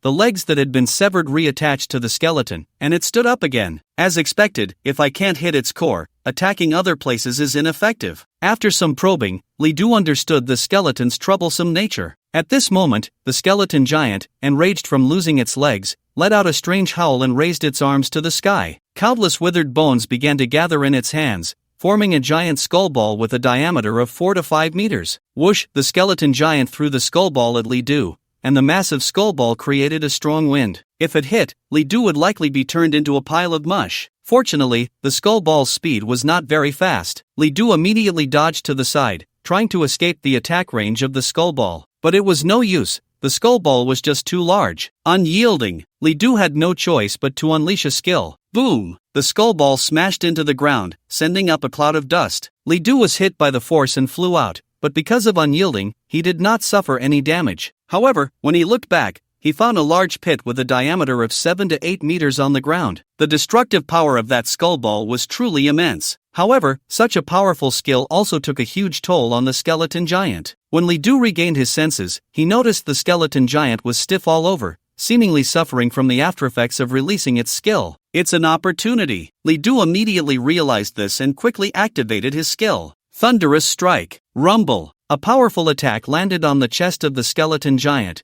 shattering countless bones and exposing the core within. A few seconds later, with a crack, the core of the skeleton giant shattered. Then, the skeleton giant collapsed, turning into a pile of bones. Congratulations, you have successfully killed the mutated skeleton giant. Due to the high target values, you have successfully extracted 5,000 days of lifespan. You gained 58,000 experience points. Congratulations, your level has increased. Current level, level 21. Incredible. You have set a new record for clearing this dungeon. Difficulty level, hell. Time taken, 48 minutes 28 seconds. Just as Li Du killed the mutated skeleton giant, a voice echoed in the dungeon hall. Dawn, dawn, dawn. It was a series of bell chimes, ringing 10 times in total. When the bells rang, everyone was astonished. What the hell? Someone broke the record? Who is this big shot? Hurry, let's go see. The bells rang 10 times. This big shot has directly broken the highest record. Awesome, awesome. I need to go pay my respects. The bell chimes in the dungeon hall are significant. The more times they ring,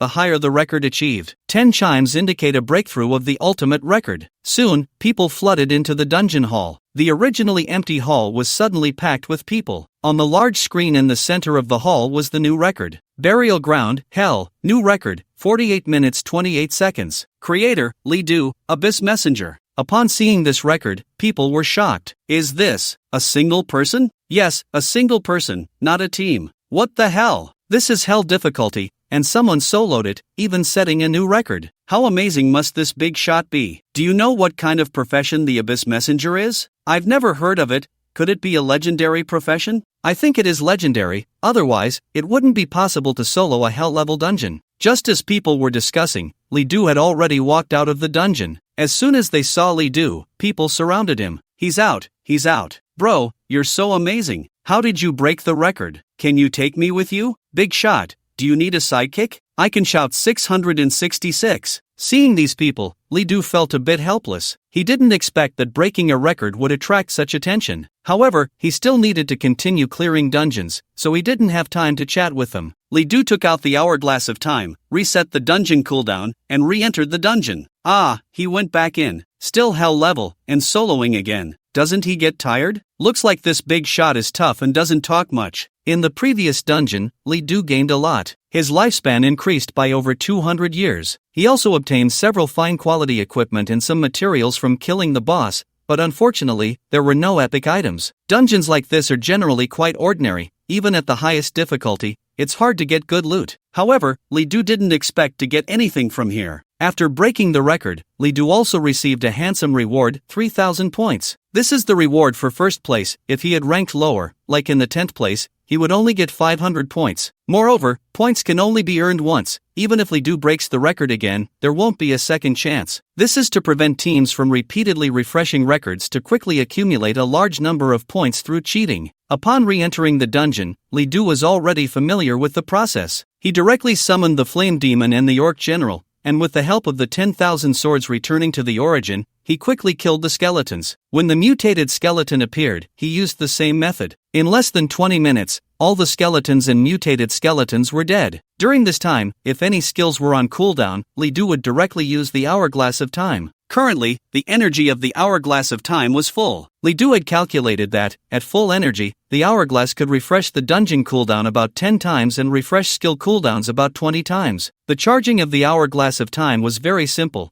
It only required divine power. Each charge required about 30,000 divine power. Converted, that is 3,000 points, which is still quite a bargain. With the help of the Time Hourglass, Li Du's efficiency in monster grinding has significantly improved. Soon, the mutated skeleton giant appeared again. This time, Li Du did not give the skeleton giant a chance to attack. The moment it appeared, he directly blew up its core. Congratulations, you have successfully killed the mutated skeleton giant. Due to the high target value, you have successfully extracted a lifespan of 5,000 days. You gained 58,000 experience points. Soon, several pieces of information appeared, and Li Du had cleared the dungeon. Not only that, but he had also broken the record again. However, this time there was no reward. The dungeon hall, which had calmed down because Li Du had re-entered the dungeon, became lively again. The bell rang, still 10 chimes. What the hell? What's going on? Someone broke the record again? How long has it been? 10 chimes, again 10 chimes. Is today a day for the big shots to gather? However, when people ran over to take a look,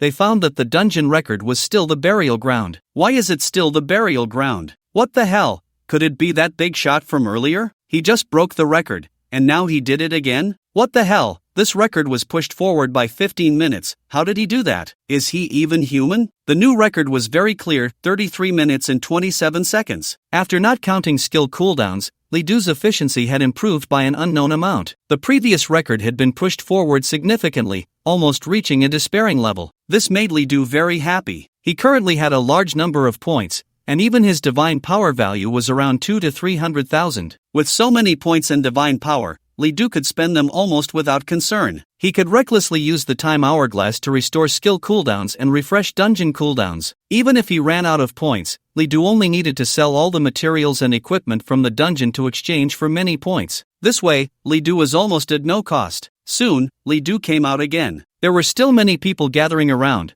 wanting to get close to Li Du or ask this and that. Li Du, helpless, still ignored these people. Using the Time Hourglass, he once again entered the dungeon. However, this time people did not leave immediately. Many stayed in place, waiting for Li Du. Sure enough, big shots are all aloof. They don't even bother to talk to us commoners. Maybe he's just introverted? Look at the dungeon he entered. You can tell his level is definitely not high. He might be a freshman this year. It's not maybe, it's definitely. We old hands are all level 34. Which guy in their second or third year is still below level 22? During university, an ordinary student can level up about 5 to 10 levels a year, averaging around 6 or 7 levels. In a double first-class university like Yanguan University, leveling up is even faster. Many are around level 27 in their second year and about level 35 in their third year. By the time they graduate, if they haven't reached level 40, it means their university experience wasn't great. Do you think he can continue to break the record? I think it's going to be tough. I've been to that dungeon too. The skeletons inside are so numerous it makes you question life. And the boss only appears after all the skeletons are killed. There are no shortcuts. Exactly, I can't figure out how he kills the skeletons so quickly. Maybe the big shot is different from us.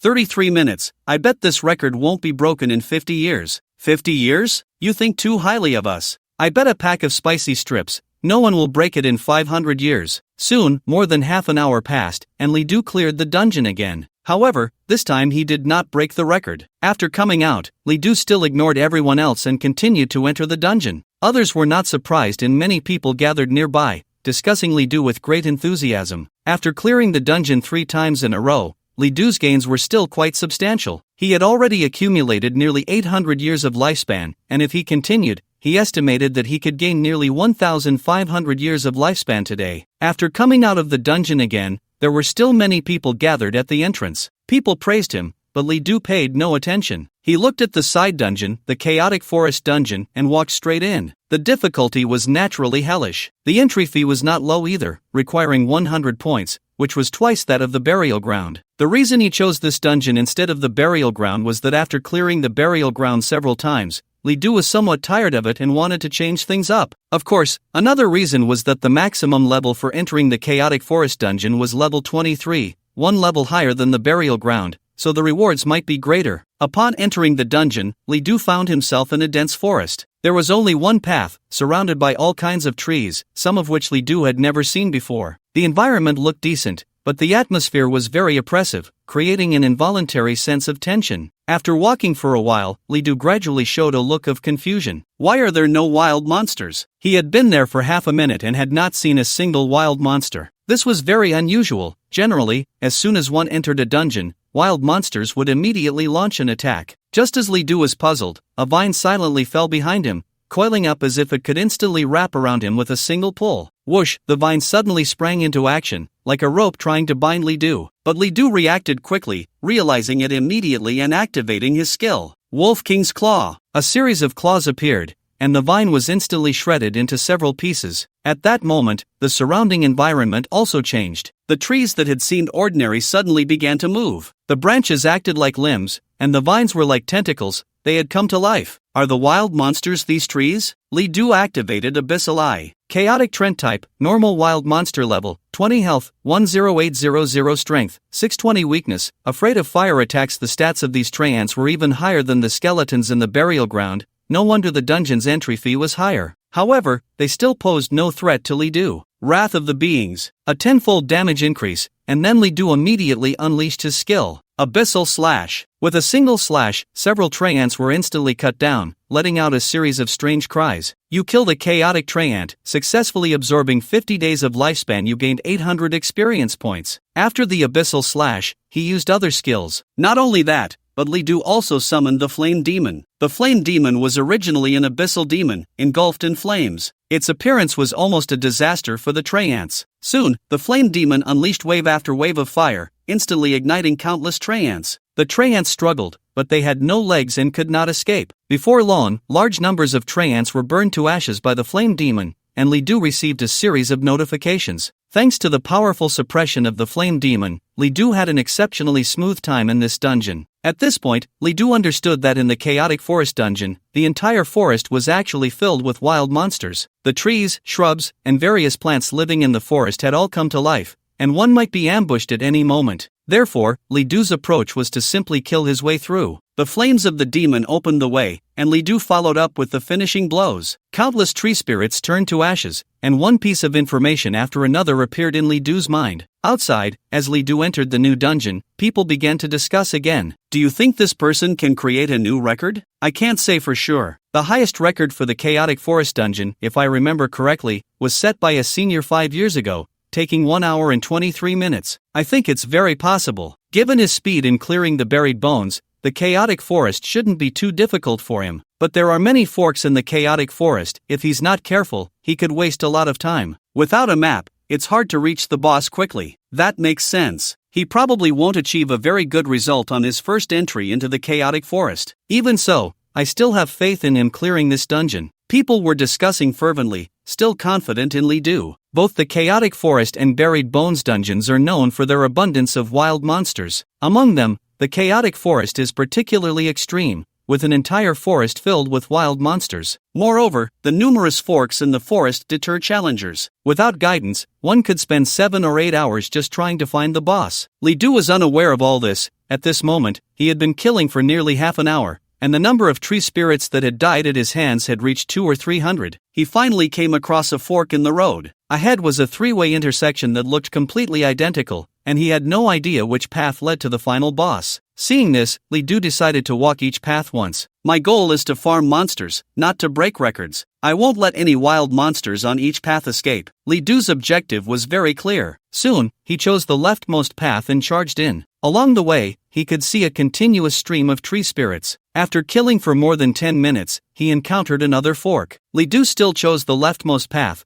killing all the way until there were no more paths left. Seeing this, Li Du retreated and chose another fork, charging in again. In this way, Li Du kept moving forward, countless tree spirits either dying or turning to charcoal. Time continued to pass, and soon an hour and a half had gone by. People looked at the time and felt a bit disappointed. It seems he still can't break the record. That's normal. With the conditions in the chaotic forest, who would dare to say they could find the boss on their first try? I remember when I first went in, I got lost and spent the whole day just trying to find my way out. How long do you think he will farm? I feel like it will take at least half a day. Let's disperse. There's no new record. Staying here doesn't make much sense anymore. Soon, more than half of the people left, and the once crowded hall quickly emptied. However, there were still some waiting. After all, Li Du was someone who could solo hell-level dungeons, and getting to know him wouldn't hurt. Time passed little by little, and soon 3 hours had gone by. By this time, the sky had darkened, and the afterglow of the sunset painted the horizon with evening clouds. Li Du's dungeon journey was also coming to an end. I've cleared all the forks, it's time to farm the boss. This chaotic forest dungeon really had a lot of forks. Li Du had calculated that from the main road ahead, there were a total of 3 forks, each of which branched out further, and those forks had their own forks. In total, there were 40 forks. Just traversing the forks would take a long time, not to mention having to kill monsters as well. However, the rewards were quite good. Li Du had killed over 3,000 tree spirits, including more than 100 mutated tree spirits,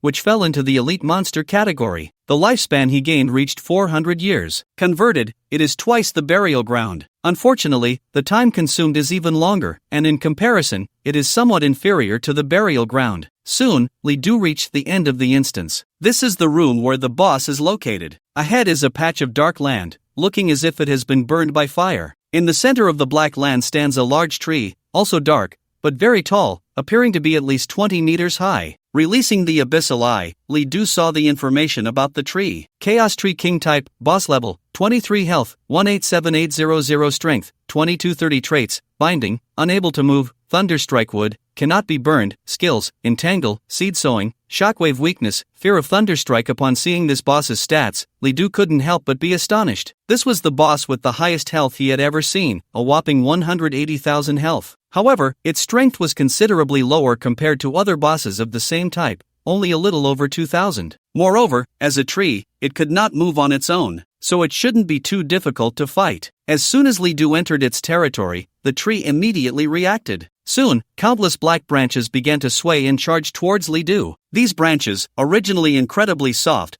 transformed into sharp swords, extremely fierce. If they struck him, Li Du's body would likely be pierced. Wolf King's Claw. Li Du immediately unleashed his skill, and soon, several claw shadows appeared on him. The claws tore through, and the branches were severed by Li Du. The branches that fell to the ground instantly turned into a cloud of black smoke and completely dissipated. With the attack failing, the Chaos Tree King seemed somewhat enraged. It continuously shook its body, and then, patches of black dots flew out from it. These black dots fell like raindrops, and Li Du was quite surprised, not knowing what they were. So, Li Du directly released the unyielding stance. The black dots kept falling, sinking into the black land. Li Du stepped back to prevent the black dots from landing on him. Then, the black dots on the ground changed. They were actually seeds of trees. The seeds took root and sprouted in the soil, growing at a visible speed. A few seconds later, dozens of tree spirits appeared around Li Du. This was the tree's skill, seed sowing. The seeds fell and immediately grew. Li Du was surrounded by tree spirits. Moreover, when Li Du checked with the abyssal eye, he found that these tree spirits inherited the Chaos Tree King's Thunderstrike wood trait, making them immune to flames. But it's still useless. Li Du did not hesitate and unleashed the 10,000 swords returned to origin.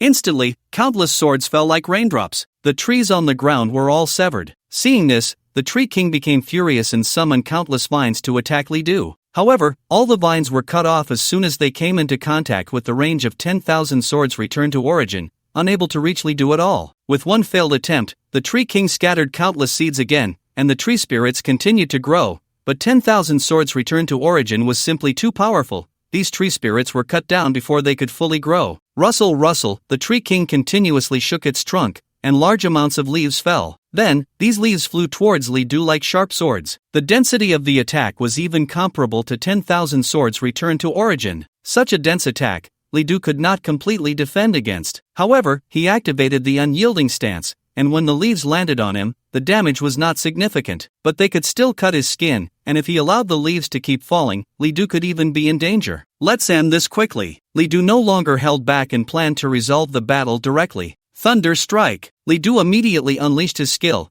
and countless bolts of lightning fell from the sky. Although the Tree King was not afraid of flames, it was terrified of lightning strikes. The numerous bolts of thunderous impact landed on the Tree King's body, instantly causing a significant amount of damage. The crackling sounds continued to ring out, and the trunk of the great tree actually began to split open. Through the abyssal eye, Li Du could see the Tree King's health steadily decreasing. Hourglass of time, eliminate skill cooldown. Li Du pressed the attack, and after the thunderous impact ended, he used the hourglass to clear the cooldown time and unleashed the thunderous impact once more. Thus, bolts of lightning continued to strike the great tree. In the end, the tree could not withstand it and was completely severed. Congratulations, you have killed the chaotic Tree King. You have extracted 8,000 health points. You have gained 68,000 experience points. With the Tree King down, Li Du had completely cleared the dungeon. Next to the Tree King, there were several dropped items, some blue and some purple. Chaotic Crystal Core, blue. The crystal core of a chaotic monster, can be used to craft equipment. Chaotic Vines, blue vines from the chaotic Tree King, very strong, can be used to craft equipment. Chaotic Branch,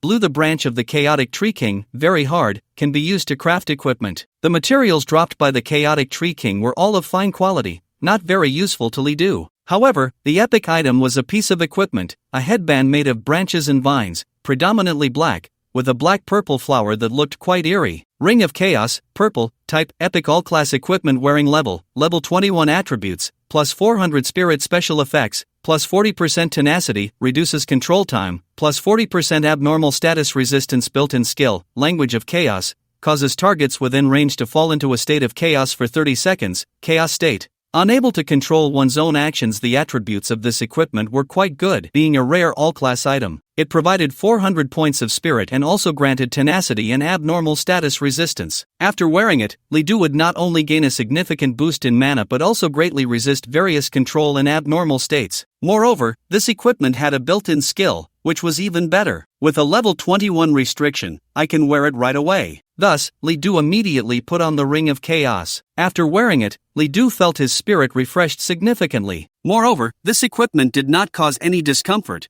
In fact, Li Du didn't even realize he was wearing the headband. It's been a while since I checked my attribute panel. Let's take a look. Li Du opened the attribute panel. Name, Li Du, level 21, class, Abyssal Envoy, equipment, Black Blood Wolf King's Slaughter, green, Overlord Heavy Armor, blue, Ring of Chaos, purple, skills, Wolf King's Claw, green, Extraction, white, All Swords Return to 1, purple, General Summon, purple, Unyielding, purple, class skills, blue Abyssal Eye, Abyssal Slash, Flame Demon Summon, Dark Binding, health, 12,500, mana, 5,250, strength, 380, spirit, 750, constitution, 350, agility, 350, free attribute points, 0, talent, longevity, top tier. You gain a life absorption skill. Killing wild monsters allows you to extract life, currently at a rate of 50 days per wild monster. Talent experience, 11588/1000000, lifespan, 2,136 years, 102 days, 6 hours, 28 minutes, 24 seconds. In terms of lifespan,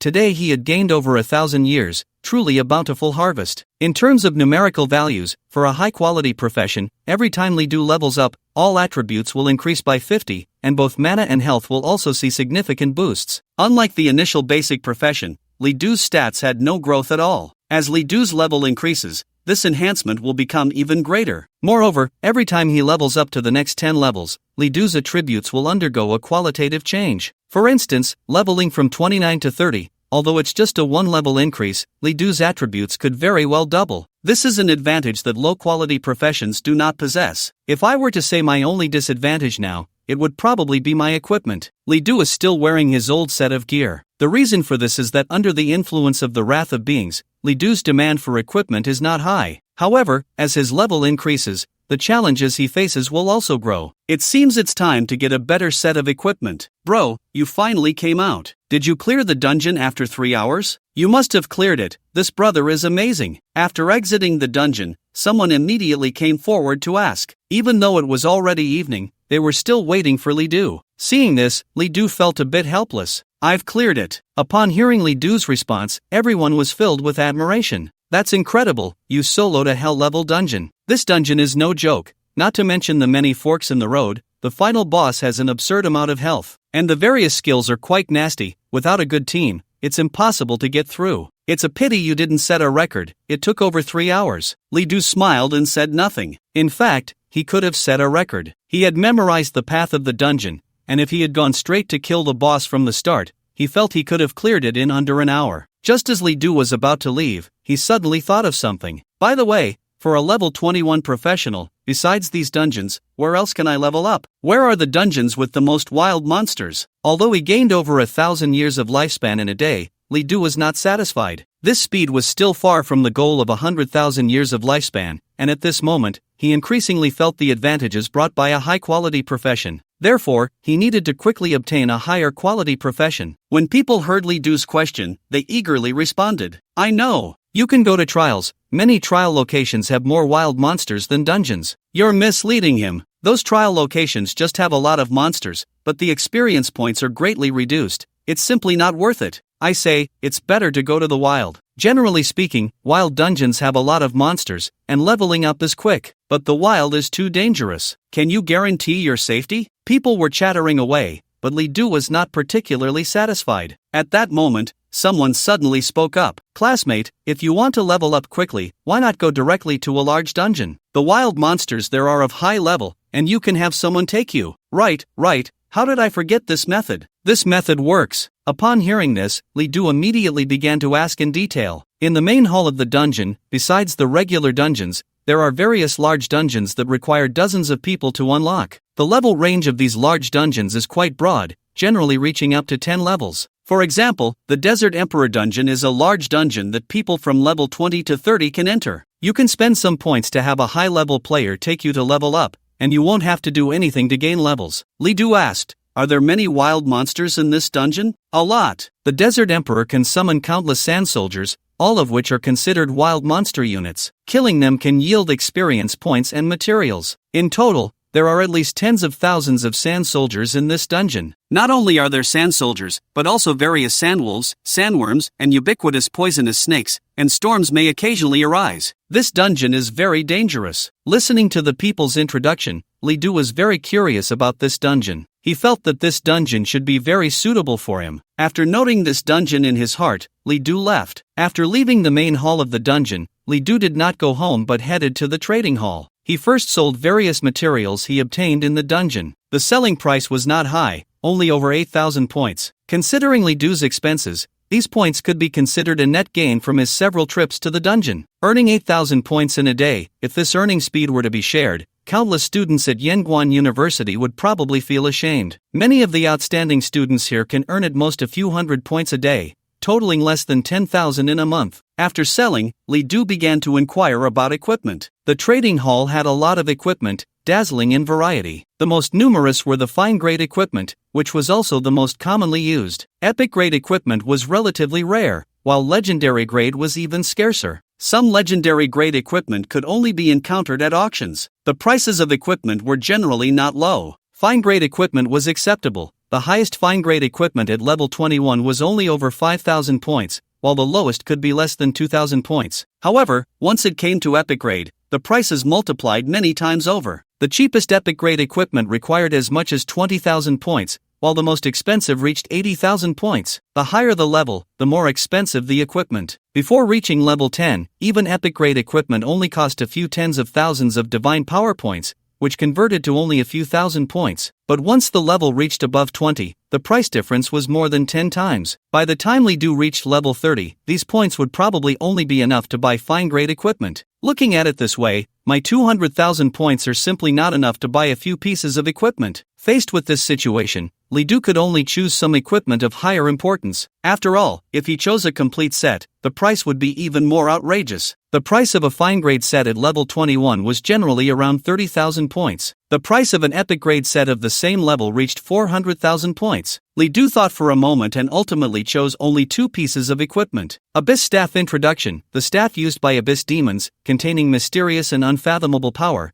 as well as the sins of the Abyss. Source of Evil Dungeon Type, Epic Grade Magic Equipment, wearable at level 21 attributes, plus 300 Strength, plus 300 Constitution, plus 300 Spirit, plus 300 Agility. Additional effects, skill power increased by 15%, Abyss Type skill power increased by 30%. Negative effect, Abyssal Sin. This equipment accelerates the consumption of your bodily functions, shortening your lifespan. Paladin Armor Introduction, the armor worn by paladins, having survived countless wars, still remains today. Source, The Fall of the Paladin Dungeon Type, Epic Grade Warrior Equipment, wearable at level 21 attributes, plus 600 Constitution, plus 3,500 maximum health. Additional effects, provides 35% physical damage reduction, increases defense skill effects by 20%. Built-in skill, Light of the Paladin, releases an aura that envelopes an area, granting invulnerability to oneself and teammates within the area for 3 minutes. The attributes and additional effects of the Abyss Staff are incredibly powerful, providing a total attribute bonus of 300, not to mention the additional skill power increase,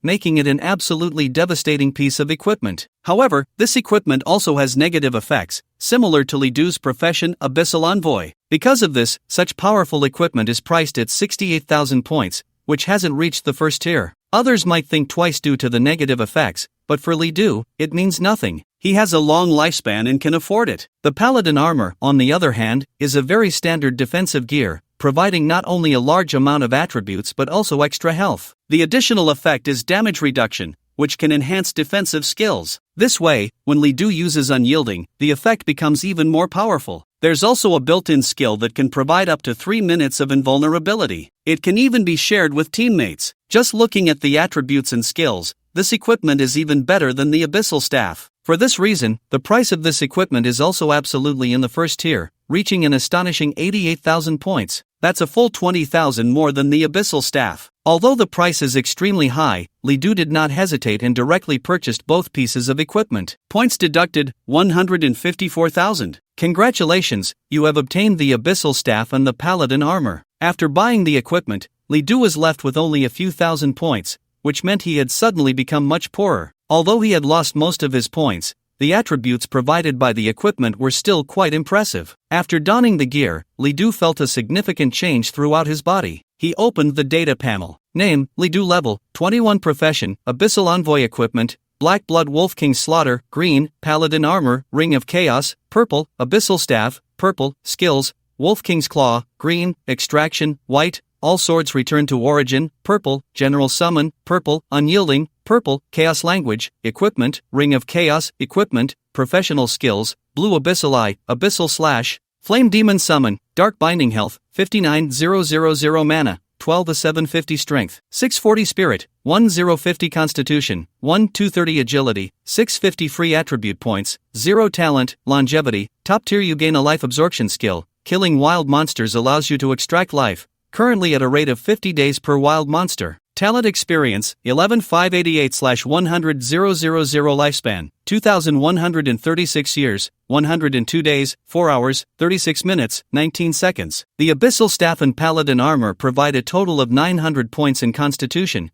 greatly enhancing Li Du's health, which jumped to nearly 60,000. This health attribute is already comparable to bosses at the same level in Nightmare difficulty. Moreover, Li Du's strength has also reached over 600. Without relying on the wrath of beings, the damage Li Du can deal with his skills can basically reach over 4,000. If it's a critical hit, it can even double. Although most wild monsters, elite monsters, and bosses have various physical and magical resistances that reduce this damage, even if reduced, it is still quite considerable. In Hell difficulty dungeons, Li Du can basically kill a wild monster with 2 skills and an elite monster with 4 or 5 skills. However, this attribute still leaves Li Du somewhat amused. My spirit is really too high, my mana has already exceeded 10,000, but my skills generally don't consume too much mana, so this attribute is a bit excessive. In fact, Li Du knows that spirit is not only linked to mana. A high spirit attribute also means stronger resistance to various negative states, and even some charm skills might be ineffective against Li Du. Compared to the basic warrior profession he initially chose, Li Du now finds himself increasingly resembling a mage. This is the benefit of the three-system profession. There are still tens of thousands of points left, so I might as well buy some skills. Looking again at the product catalog of the trading hall, Li Du saw two very interesting skills. Automatic extraction, epic level passive skill, no profession requirement, no level requirement skill effect, automatically activates the extraction skill after killing wild monsters. Success rate of extraction is 70%, with a 1% chance to extract higher quality items. Activation condition, 10 mana points per use. Selling price, 30,000 points. Automatic pickup, fine level passive skill, no profession requirement, no level requirement skill effect, automatically picks up dropped items. This skill will not activate again when the space artifact is full. Activation condition, 10 mana points per use. Selling price, 8,000 points. Two skills, one for automatic extraction and one for automatic pickup. This is a set of complementary skills. If learned, it would not only make it much easier for Li Du to farm dungeons but also help avoid missing out on many materials. Previously, the extraction skill he learned was the most basic one, requiring Li Du to activate it manually, which wasted time and was prone to failure. Therefore, Li Du generally did not extract materials from ordinary wild monsters while farming dungeons. However, if the quantity of these materials was sufficient, they could sell for a good amount of money. Li Du had lost at least tens of thousands of points over time. Now, if he learned these two skills, this problem would no longer exist. More importantly, the success rate of the automatic extraction skill is as high as 70%. It was much higher than his initial extraction skill. Although these two skills require 10 mana points each time they are activated, if Li Du suddenly kills a large number of wild monsters, the mana consumption could be quite high. But currently, Li Du's mana pool exceeded 10,000, which was not a problem for him at all. Thinking of this, Li Du did not hesitate and directly purchased them. Congratulations! Successfully learned skill, automatic extraction. Congratulations! Successfully learned skill, automatic pickup. After learning the two skills, Li Du felt as if he had returned to square one overnight. I currently have less than 30,000 points left. I need to earn points quickly, or I won't even be able to pay my rent in half a month. The rent for the house Li Du was living in was as high as 2,000 points per month. After leaving the trading hall, Li Du went straight home. Brother, you're back? Shui Shang was already waiting for him at home, and upon seeing Li Du, she immediately broke into a smile. At this moment, Li Du had changed into new equipment, and his outfit looked quite extraordinary. Shui Shang was stunned for several seconds before saying, "Brother, you suddenly look so handsome." The paladin armor itself radiated the light of a paladin. Moreover, although this armor was called armor, it did not hinder movement at all. Wearing it, Li Du truly felt like he had become a paladin. Seeing Shui Shang's surprise, Li Du teased, "What, was I not handsome before?" "Hee, brother, you were also very handsome before. You've always been the most handsome." Shui Shang curiously came over to touch Li Du's armor. It was the first time she had seen him wear such equipment. Li Du grabbed Shui Shang's hand and said, "Alright, stop looking. If you like it, when you awaken your profession, I'll get you a set too." "Brother, you promised. You can't go back on your word." "Of course, have I ever gone back on anything?" Then, Li Du went into the kitchen to cook. With Zhou Ning's help, Shui Shang had successfully transferred schools and entered the affiliated middle school of Yanguan University. As long as her grades were good, she could skip the high school entrance exam and directly advance to the affiliated high school of Yanguan University. In the future, whether it was to enter Yanguan University or to take the college entrance examination for a better institution, it would all be possible. However, that future was still far away. Shui Shang had just turned 14 this year, and there were still 4 years until she awakened her profession. 4 years later, no one knows what will happen. However, Li Du knows that he will continue to grow, become stronger, and reach greater heights, and then he will protect her well. After his parents passed away, Shui Shang became Li Du's only concern. Soon, dinner was ready, still very ordinary home-cooked dishes. The two chatted while eating. "How's the new school environment? Are you doing well?" "I'm doing great. The classmates are all very polite." "Is there no pressure in your studies?" "No, we have a mock exam next week, and I feel like I can make it into the top 10 of my grade." At this point, Shui Shang's eyes sparkled with excitement as she looked at Li Du, her meaning very clear: "Hurry up and praise me." Li Du smiled and patted Shui Shang's head. "That's really good." Shui Shang giggled, thoroughly enjoying Li Du's affection. "Haven't encountered any difficulties? If you do, you must tell me. We're not the same as before, so don't feel like it's a bother." No, the teachers all like me." When Grandpa Shui took me there, the principal was very surprised. The next day, Li Du got up very early. After finishing breakfast, he first took Shui Shang to school. Currently, the middle school was not on break, and the university had not yet started. The real start of classes would be in 3 days, and there would be class divisions then. However, this was just the basic class. In the future, almost everyone would take exams for various colleges, and no one would stay in the same class forever. The classes wouldn't teach any profound knowledge, that would all be learned in the colleges. Li Du heard that after the class divisions at the start of school, each class would have a trial, and based on the trial rankings, the school would offer rewards. However, Li Du didn't care much about that. Having gone through a lot, he had already distanced himself from the typical college student. After watching Shui Shang enter the school, Li Du headed to the dungeon hall. There were already many people there. In the university, students almost never went home during breaks. Instead, they stayed at school to level up, take trials, and so on. In this fiercely competitive era, going home meant facing the consequences of falling behind peers. People came and went, countless voices calling out, forming teams to tackle dungeons. Despite the crowd, there was no sense of chaos. Many people still chose to team up for dungeon runs because it was more efficient and less dangerous. Although the experience gained was less and the loot had to be shared, as long as they teamed up a few times, they could make up for it. Soloing dungeons, while rewarding, was still too dangerous. Yanguan University was not one of the top 3 prestigious schools.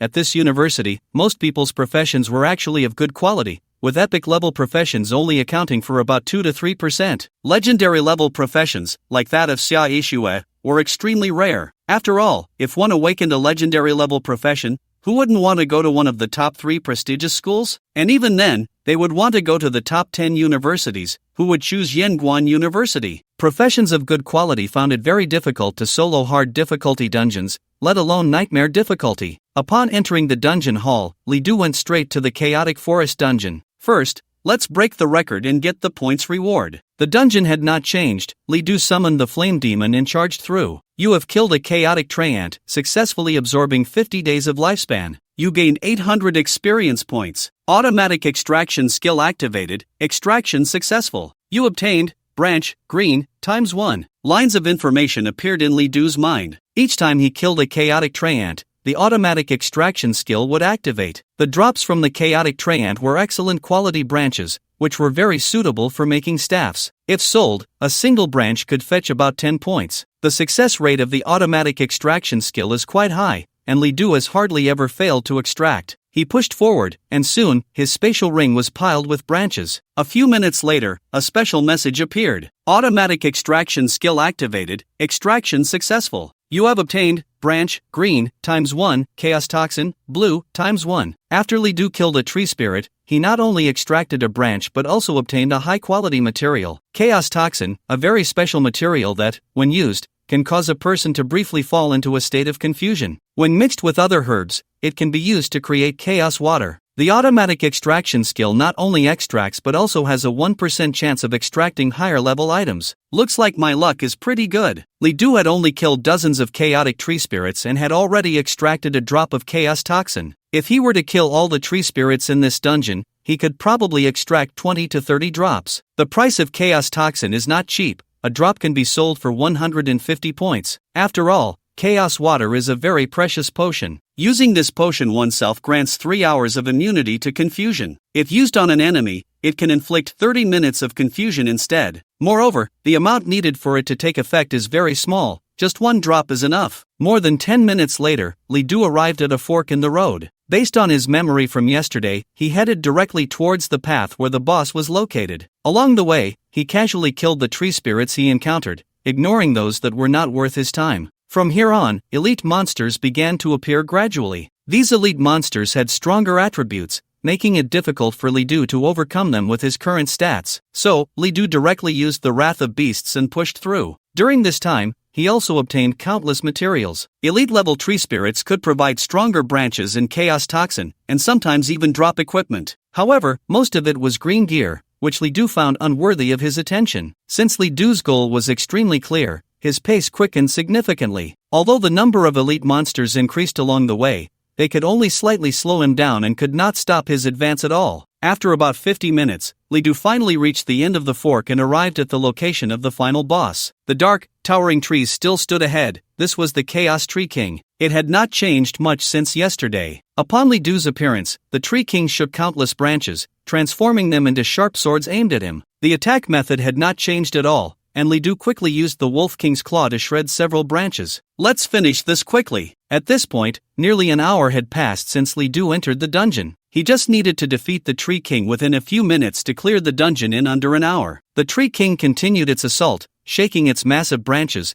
causing countless seeds to fall. Seeing this, Li Du did not hesitate. All swords returned to the source. Countless sword rains fell, piercing towards the Tree King. The Tree King immediately let out a series of strange cries, like an animal. The shaking of its branches became even more intense. Now, Li Du's strength had more than doubled, and combined with the wrath of beasts, the damage inflicted on the Tree King was terrifying. Despite the Tree King having 180,000 health points, it still struggled to withstand the onslaught. Before the seeds even hit the ground, they were directly destroyed by Li Du. The damage from all swords returned to the source caused the Tree King's branches to crack continuously. Thunder strike! A powerful bolt of lightning struck the Tree King, like a heavenly calamity. The Tree King suddenly twisted its entire body violently, as if reflecting on its life, and then fell silent. The Chaos Tree King was thus defeated. Congratulations, you have killed the Chaos Tree King. You have extracted 8,000 health points. You have gained 68,000 experience points. Incredible! You have set a new record for clearing the game. Your clearing time is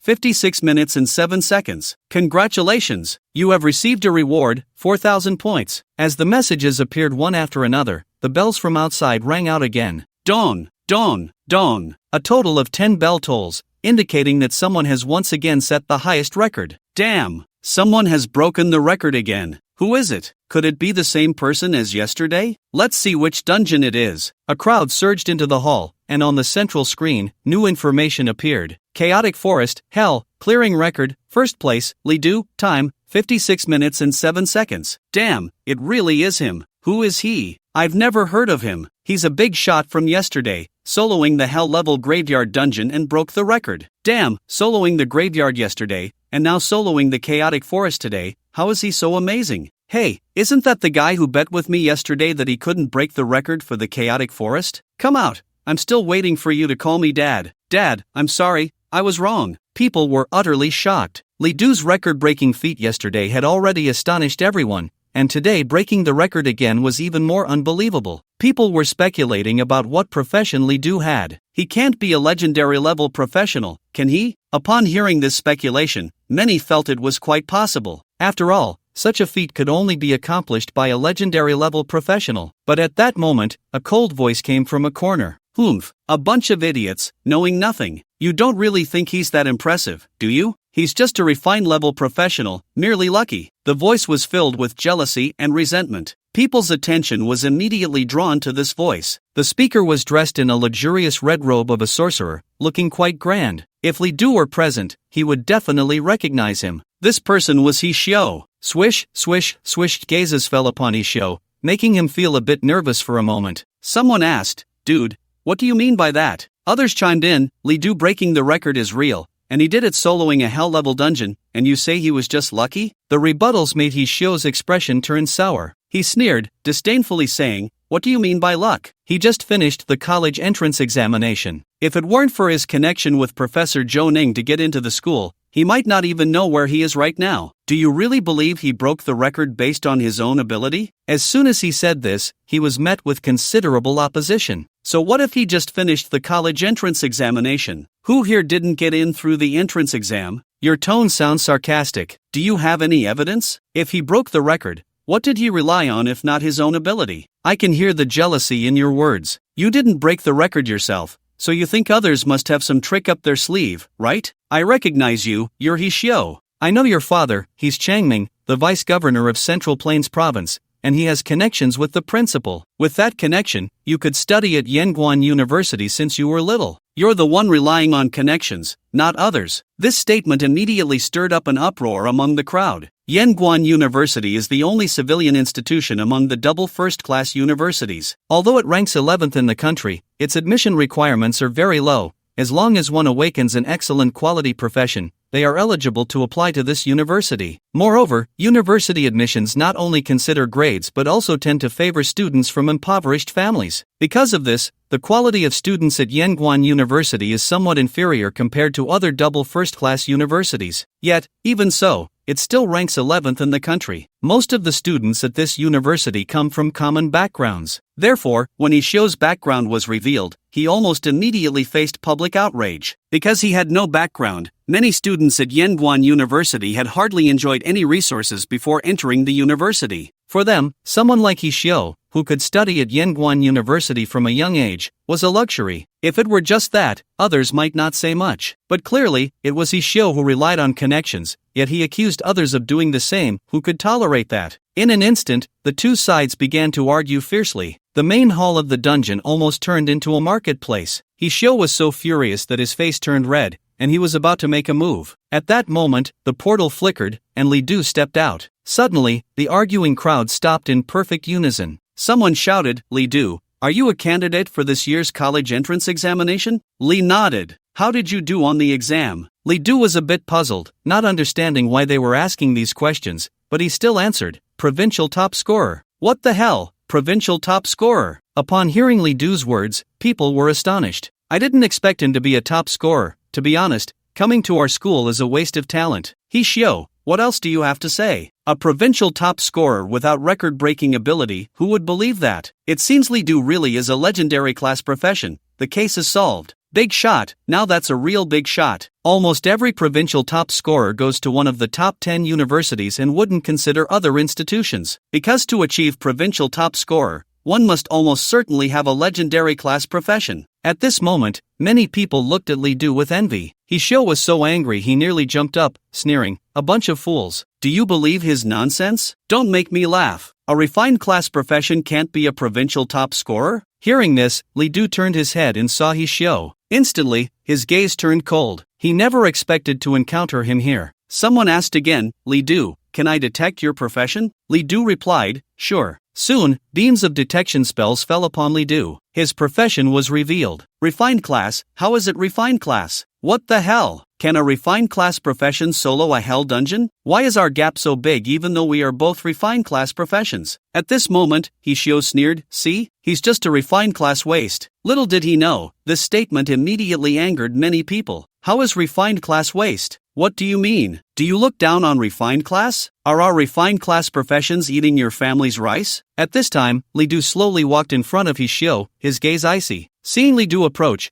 Ishio actually felt a bit nervous and involuntarily took a few steps back, shouting, What do you want? Get out of my sight immediately, or don't blame me for being rude." "Why you? If you have the ability, then make a move. Do you think I'm afraid of you?" Li Du said nothing, but the abyssal staff in his hand gradually began to gather power. Crackle, small bolts of lightning appeared, ready to take shape. Ishio immediately felt an overwhelming sense of pressure, as if a great mountain was about to fall. His body even began to tremble, his teeth chattering uncontrollably. Li Du had not forgotten the scene with the foreign professionals. That decisive and clean method, that killing move, had left him utterly shocked. It was as if the person in front of him was not a college student, but a god of death. He was truly afraid. Today I'm in a good mood and will let you go, but don't think I'm scared of you. If I run into you in the wild, I will never let you go." With that, he turned and walked away. However, his legs trembled, and after just a few steps, he fell directly to the ground, provoking laughter from the crowd. "Ha ha ha, this guy is scared. Weren't you just so arrogant? In the end, you were scared out of your wits by a single glance from Li Du. This is what happens when a noble young master looks down on our elite-level professions. This guy's courage is smaller than a mouse's. My dad would spit on him." The voices cut through Ishio's pride like knives. After getting up, he ran away without looking back, as if some monster were chasing him. For Li Du, this was just a minor episode. However, for others, it was different. Soon, someone began to investigate Li Du's identity and quickly found out that he was this year's top scholar from Gue province. The second place, Li Dong, was a legendary talent who went to the Divine Summer Academy. But the top scholar, Li Du, came to Yanguan Academy. The key point was that Li Du was merely an elite-level profession. An elite-level profession overshadowing a group of legendary-level professions to become the top scholar. This feat earned him immense admiration,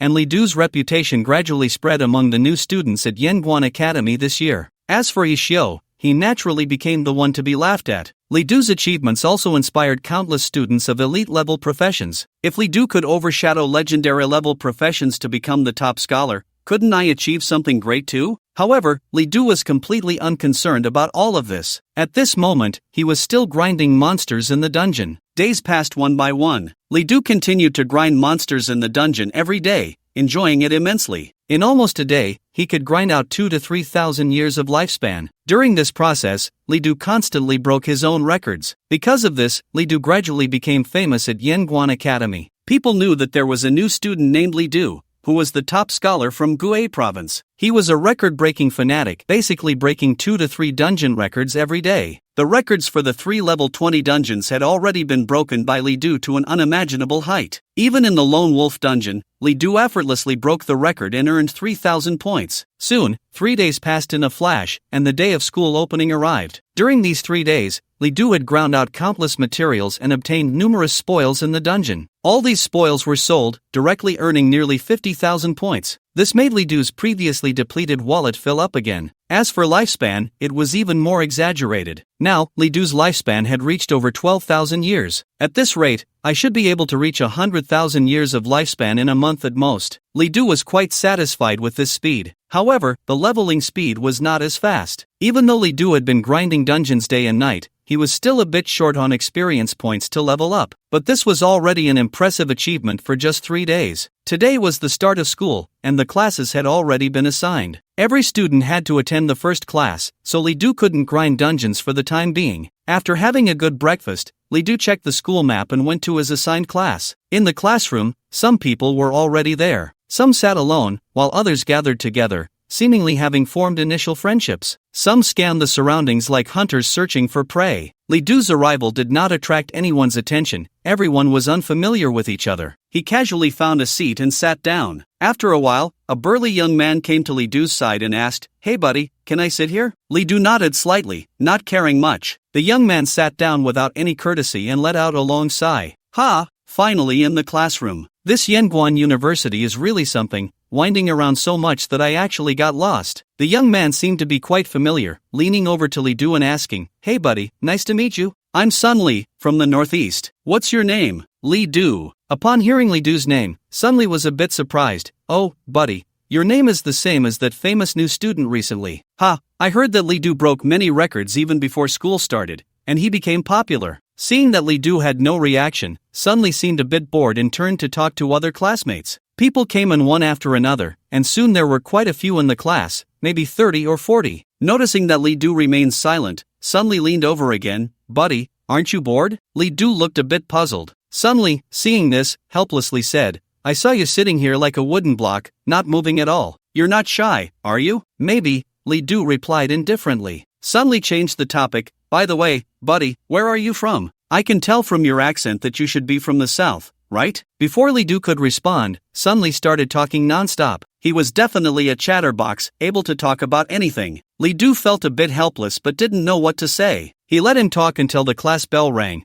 and Sun Li gradually stopped. Soon, a middle-aged man in a blue robe walked into the classroom. He glanced at the people in the room and then spoke. "Hello everyone, I am your counselor, Zhou Guanyi. You can call me Teacher Zhou. You are all outstanding students from various places, and being able to come to Yanguan University shows your talent. But you must not become arrogant or complacent. Remember, there are always people better than you. Only by holding on to the confidence to move forward can you step by step reach the highest point." Thinking back to the early days when our Yanguan University was just established, I don't know if it's a habit of old scholars, but Zhou Guanyi went on and on for quite a while. Sun Li pouted, starting off with motivational talk, like an old antique. "I can't stand people like this." After about half an hour, Zhou Guanyi finally stopped, still feeling unsatisfied. He then said, "Everyone, please introduce yourselves. Come up and share your name, where you're from, and what your profession is. It's important for you to understand each other as you will be learning together in the future." Then, people began to step forward one by one to introduce themselves. "My name is Wang Ming, from Tianshui High School in Handong Province, profession, Spirit Messenger, excellent level." "Hello everyone, I'm Li Meng Meng, from Nanhai Province, a cute little potato from the south. My profession is Forest Priest, also excellent level." Li Zhengdong, graduated from Yanjing No. 7 High School in Dongjiang Province, ranked 87th in the Provincial College Entrance Examination, epic level profession, Undead Knight. "Wow, an epic level profession. That's great." When some people heard about the epic level profession, they immediately erupted in excitement. There aren't many epic level professions at Yanguan University. a class usually has only a dozen or so, while most people are still at the excellent level. When Zhou Guangyi heard that Li Zhengdong had an epic level profession, he also cast a special glance at him. Then, more people stepped forward to introduce themselves. When it was Sun Li's turn, he strode up confidently, his sturdy figure like a wall, attracting quite a few gazes. Hello everyone, I'm Sun Li, from Tianbei Province, Tianbei No. 1 High School, epic level profession, Berserker. I ranked 68th in the provincial college entrance examination. During high school, I once. Sun Li, being the chatterbox he was, continued with his self-introduction. As soon as he started talking, he went on and on, almost recounting his entire life experience from childhood to now. In the end, it was Zhou Guangyi who couldn't take it anymore and asked Sun Li to step down, and only then did he reluctantly come down. After that, others continued to step forward. Li Du was the last one to go up. By the time Li Du got up, some people were murmuring, "Why does this person seem a bit familiar? I feel like I've seen him before, but maybe I haven't?" Once on stage, Li Du spoke. Li Du, from Gui Province, profession is Abyss Messenger, excellent level. Li Du's introduction was unremarkable, and just as he was about to step down, someone suddenly shouted, "Wow, classmate, you can't be the famous Li Du from school recently, right?" "What famous Li Du? Did I miss something?" "It's that Li Du. He's been breaking the school's instance records these days, and I heard he's actually the top scorer from Gui Province." "No way, he's only an excellent level profession. How could he be the top scorer?" At that moment, someone shouted, "Li Du, are you the top scorer from Gui Province?" Li Du did not hide it and nodded. "Yes." Instantly, the class was in an uproar. Li Du's introduction caused a stir among the people. They never expected that a top scorer would choose their school. Moreover, Li Du, an excellent level profession, was able to achieve the top score. This was simply unbelievable. As the discussions grew more intense, Zhou Guangyi finally spoke up. "All right, everyone quiet down. Li Du, you can return to your seat now." Only then did people quiet down, and Li Du returned to his seat. Sun Li looked at Li Du in disbelief. "Wow, dude, you really are that Li Du? I thought it was just a coincidence." "What, doesn't it look like me?" It does. I've heard you've broken several instance records consecutively, and they were all hell level, solo. How did you do it? Can't you do it? Isn't that obvious? If I could do it, I wouldn't be here. I would have already challenged the 3 major academies." Li Du remained non-committal. In fact, he also wanted to go to the 3 major academies, but due to national policy adjustments, he had no choice. However, coming to Yanguan Academy seemed not too bad. At least both old Zhou and the principal treated him well. After learning that he was indeed Li Du, Sun Li's conversation opened up completely. He kept asking Li Du various questions, and Li Du answered them casually. Many nearby classmates also gathered around, showing great interest in Li Du. Li Du did not push them away but also did not show too much enthusiasm, engaging with them in a very ordinary manner. At this time, Zhou Guangyi began to talk about various matters concerning the new students. Li Du had already heard about these things from Zhong Qianyue when he arrived at the school, so there was no need to listen. Bored, Li Du simply looked out the window and zoned out. He actually rarely zoned out. During his elementary, middle, and high school years, Li Du's life was quite difficult. During those times, changing his fate was Li Du's greatest obsession, and he worked tirelessly to study for it. Now, however, his fate had completely changed. Yet, he was not satisfied. He wanted to reach even higher and gain more. For Li Du, the time spent in this class was far less valuable than running through a few more instances. In a month, he could change his profession to epic level. After more than 10 minutes, Zhou Guangyi finally finished discussing various precautions and then mentioned a topic that Li Du was slightly interested in. "Students, you should have heard about something, the new student trial. All new students will undergo a trial before enrollment. The results of this trial are very important. If you achieve good results in the trial, not only will you receive a large number of points as a reward, but you will also be able to record a trial evaluation count. The trial evaluation count is crucial for your future entry into the academy, so you must take it very seriously." Upon hearing about the new student trial, many began to discuss among themselves. Some were worried, while others were full of confidence. Sun Li asked, "Hey, do you have anything to say about this trial?" Someone immediately replied, "Li Du has directly broken the school's instance record. The trial must be very easy for him." "Exactly, he's the top scorer in the college entrance examination. The trial is just a piece of cake for him." At this moment, Zhou Guangyi continued to speak. "Everyone, get ready. Follow me to the teleportation array to participate in the new student trial." More than 30 new students in the class stood up and followed Zhou Guangyi out. Soon, they arrived at the teleportation array. Through the teleportation array, everyone arrived at a square. There were already many people there, all in groups, clearly new students like Li Du and the others. Just as they were looking around, a voice filled with authority suddenly rang out. Tower of Heaven, appear! Boom! With a tremendous sound, a teleportation array suddenly appeared in the sky, covering the entire square. Then, an incredibly massive tower, as tall as a mountain, descended from the sky and landed in the center of the square. This tower was magnificent, leaving countless people in awe. It resembled the highest peak, making one instinctively lower their head. Zhou Guangyi said, "Students, this tower is the Tower of Heaven, and your trial will take place within it. The Tower of Heaven has a total of 99 floors, and your trial consists of entering the tower and continuously advancing to the next floor. The number of floors you reach will represent your trial results. As the floors increase, the difficulties you face will become greater. If you find yourself unable to cope, be sure to exit in time." Upon hearing this trial content, many people were extremely excited. The Tower of Heaven is renowned at Yanguan University. In fact, this tower is even more famous than Yanguan University itself. Countless prodigies take pride in how many floors of the Tower of Heaven they can pass, and even the top 10 universities have people coming to seek their fame. Yanguan University has very strict management regarding the qualifications to enter the Tower of Heaven. If one does not have enough strength, they cannot enter the tower at all. They never expected that this would be their trial. This was unprecedented at Yanguan University. In fact, Zhou Guangyi also envied this year's new students because, due to changes in the external situation, many universities have made adjustments. Allowing this year's new students to enter the Tower of Heaven for trials was a direct order from Principal Qin Yanguan. For this reason, the school even suspended requests from students of other grades to enter the Tower of Heaven today. Someone asked, "Teacher Zhou, how many floors do we need to climb in the Tower of Heaven to be considered excellent?" Zhou Guangyi replied, "The school's expectation for you is 3 floors. You only need to reach the 3rd floor. Regardless of whether you pass or not, you will receive 1 trial evaluation count." Only 3 floors? Who do they look down on? Exactly, 6 floors would be more reasonable. This requirement is too low, right? Zhou Guangyi said sternly, "You are just starting out, do not aim too high. Do you know how difficult the Tower of Heaven is?" People immediately stopped and listened to him. Every time you advance a floor in the Tower of Heaven, the difficulty increases exponentially. The 3rd floor corresponds to the general combat power of a level 20 epic profession. The 4th floor directly raises the level to 24. Among your seniors, there are many in their 30s, still epic professions, but their best results are only the 7th or 8th floors. As for the students, the current record for the Tower of Heaven at the school remains at the 24th floor. It was set by a senior with a level 40 legendary profession.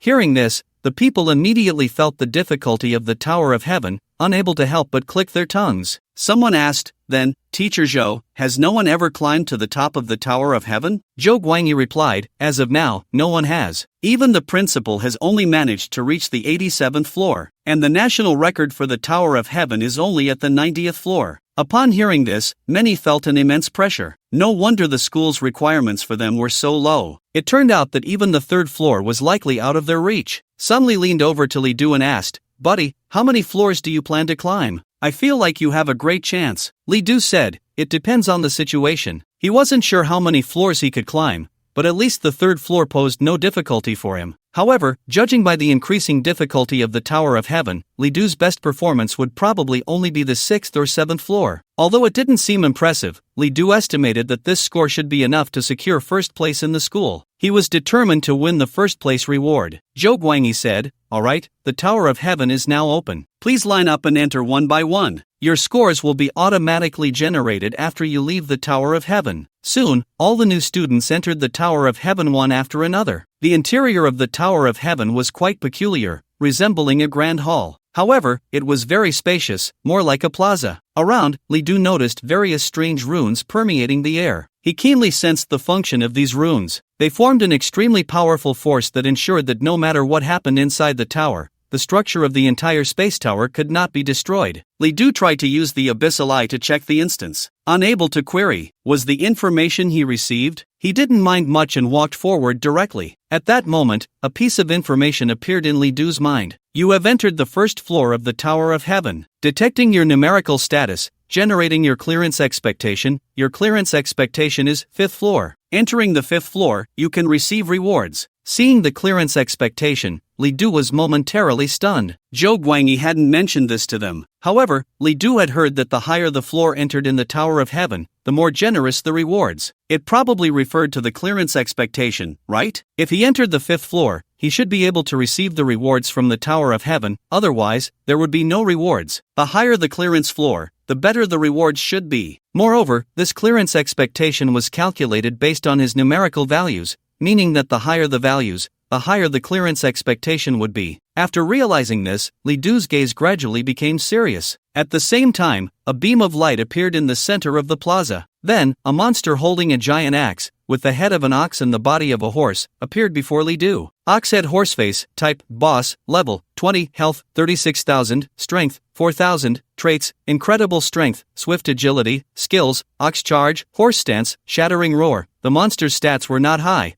but its strength reached an astonishing 4,000 points, far surpassing other bosses of the same level. What surprised Li Du even more was that the Abyssal Eye couldn't obtain this monster's weakness. This meant that in the Tower of Heaven, Li Du would likely have to defeat the monsters head-on, with no chance for any tricks. As expected of the Tower of Heaven, Li Du took out the Abyssal Staff, his expression gradually becoming serious. At this moment, the ox-head horseface had already charged over. Roar, it let out a furious roar, crashing forward like a massive boulder. Unmoved, Li Du released his skill, making no attempt to dodge. Bang! The bull-headed horse-faced creature crashed directly into Li Du, yet it felt as if it had hit a steel plate. After a loud bang, Li Du remained motionless, while the bull-headed horse-faced creature was actually bounced away by the powerful recoil. This was the characteristic of being immovable. In addition to being immune to damage, it allowed Li Du to stand firm in place, making it difficult for any impact to shake his form. Although the collision from the bull-headed horse-faced creature was quite powerful, under the immovable stance,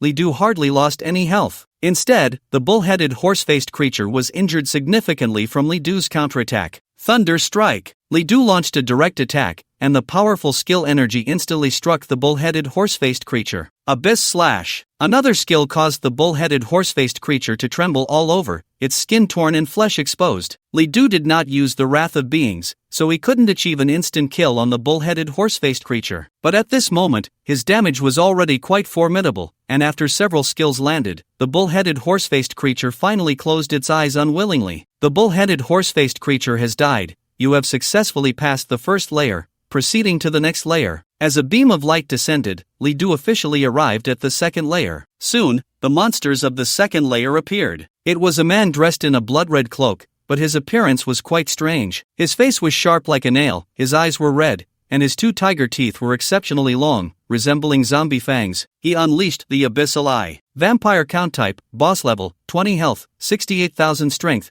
2800 traits, flight, night body. The weaker the light, the stronger the attributes. Bat, ultrasonic travel, immune to blindness effects. Skills, blood-sucking. After being drained, your attributes will permanently decrease. Scream, frenzy. This boss was clearly much stronger than the bull-headed horse-faced creature and could fly. Facing such a boss with these attributes, it was becoming somewhat difficult for Li Du to fight. Moreover, once it took to the air, it would be hard for Li Du to hit it. Thus, Li Du no longer hesitated and directly activated the Wrath of Beings. At that moment, the vampire count charged towards Li Du. It spread its enormous bat wings and flew over at an incredible speed. Li Du did not hold back and immediately released his skills. Outside, many teachers had gathered together, discussing the new students of this year. I heard your class has 20 epic level professions this year. I'm really envious. What's epic level professions? I heard that Teacher Lu's class has produced a legendary level profession. That's rare. A legendary level profession actually chose our school. What about your class, Teacher Zhou? That recently famous Li Du seems to be from your class. I heard he has broken quite a few records. Zhou Guangyi waved his hand and said,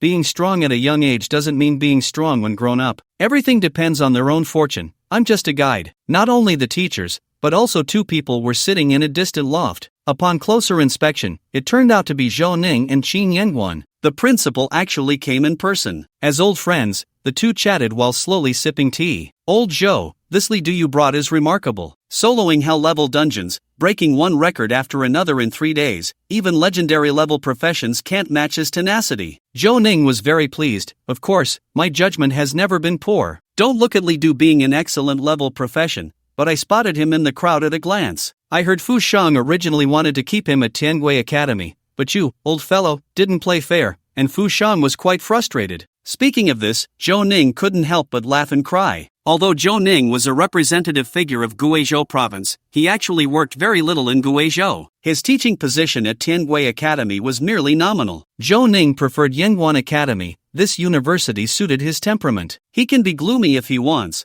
but what does it mean for Li Du to go to Tiangui Academy? He doesn't say anything about Fu Sheng, but can I not know? Tiangui Academy, what a joke. Xin Yanguan said, with this child's strength, he is actually most suited for Xinxia Academy. Alas, it's just a pity that his profession is lacking a bit. Zhou Ning said, gold will shine no matter what. This child has a quality I've never seen before, I believe in him. Xin Yanguan nodded as well. He had watched Li Du's performance during the college entrance examination many times. Although he was only a refined level profession, Li Du's performance surpassed many legendary level professions. He had high expectations for Li Du. Otherwise, he wouldn't have given him the opportunity to compete for the Abyss Warrior position. At the same time, some secrets about Li Du surprised Xin Yanguan greatly. Xin Yanguan had already investigated various information about Li Du and naturally knew that he was actually a commoner who had failed his job transfer. His first profession was even a basic warrior exchanged at the Fate God Temple. But at that time, he had already taken first place in the Tiangui Academy's independent enrollment exam. And now, the basic warrior had turned into an abyss messenger. Where did his lifespan come from? Xin Yanguan wouldn't specifically seek to uncover the secrets of his junior.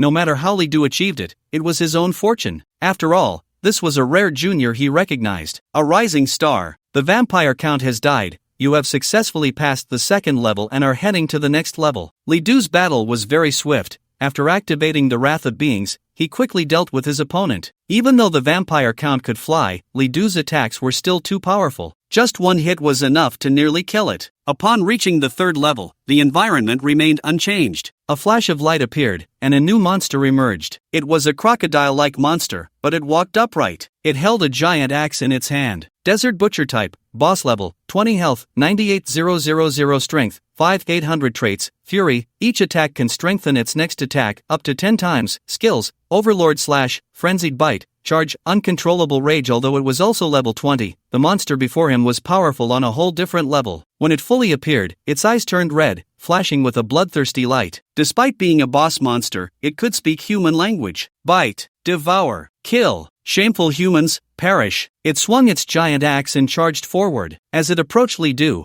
it suddenly jumped into the air, swinging the giant axe overhead before bringing it down. The crescent-shaped giant axe struck down. Faced with this attack, Li Du couldn't help but become extremely serious. Thunder Strike. Intense lightning appeared around Li Du, and the Thunder Strike was unleashed. Then, it collided with the crocodile slash. Boom! The thunder roared. After the enhancement of the Wrath of Beings, Li Du was evidently even stronger. Amidst the sound of thunder, the crocodile was directly sent flying by Li Du. Its tough skin quickly cracked, blood gushing out. This was just a monster from the third level. Even if it was strong, it was no match for Li Du. With 10 times the Wrath of Beings, a single skill could deal tens of thousands of damage, and even after various resistances and reductions, it could leave the crocodile half-dead. Abyss Slash. Li Du showed no mercy and pressed the attack. Soon, with the slash falling, the crocodile was already dead. Immediately after, Li Du headed to the fourth level. The monster that appeared in the fourth level was even more special. It was an extraordinarily large wolf, about 10 times the size of an ordinary wolf, standing over 2 meters tall and measuring 4 to 5 meters in length. Its fur was a metallic silver, glowing like the moon, looking very sacred. However, the ferocity emanating from those eyes made Li Du understand that everything was an illusion. This was an extremely vicious boss. Open the Eye of the Abyss. Silver Moon Wolf King type, boss level, 20 health, 154,000 strength, 7,200 trait, Silver Moon power. Under the moonlight, all attributes increase by 50%. Skills, Silver Moon Slash, Fury of the Storm, Full Moon Howl, Rending Claw, Rapid Charge, Moonlight. Forcefully awaken Silver Moon power, with 150,000 health and over 7,000 strength. Even though Li Du currently had several tens of thousands of health, he couldn't help but be astonished at this figure. If it were another epic level practitioner, it would be difficult to defeat the Silver Moon Wolf King. Even if Li Du activated the Wrath of Beings, it would still be impossible to kill it in a short time. It seems the upcoming battle will be intense. This was only the fourth level, and Li Du's clearing reward required reaching the fifth level to unlock. What about above the fifth level? Higher levels? No wonder no one had cleared the Tower of Heaven to this day. Roar! Roar! The Silver Moon Wolf King growled lowly, slowly approaching Li Du. Its massive body made Li Du feel extremely small, and it radiated moonlight, as if even within the Tower of Heaven, it was shrouded in moonlight. Roar! The Wolf King roared in anger, its whole body bursting with energy. The intense aura instantly impacted Li Du. Li Du felt a strong wind rush towards him, and he was almost blown away. Fortunately, he quickly steadied himself, but at that moment, the Silver Moon Wolf King's attack had already begun. Whoosh! A sharp claw tore through the air, like the sharpest sword in the world. Even the wind generated by the claw seemed capable of dismembering a person. Li Du immediately dodged, but the claw did not stop. Instead, it struck the ground, creating deep cracks in the earth. Abyss Slash! Li Du immediately counterattacked. Using his staff as a weapon, he struck down heavily. Although the Abyss Staff was a magic-type weapon,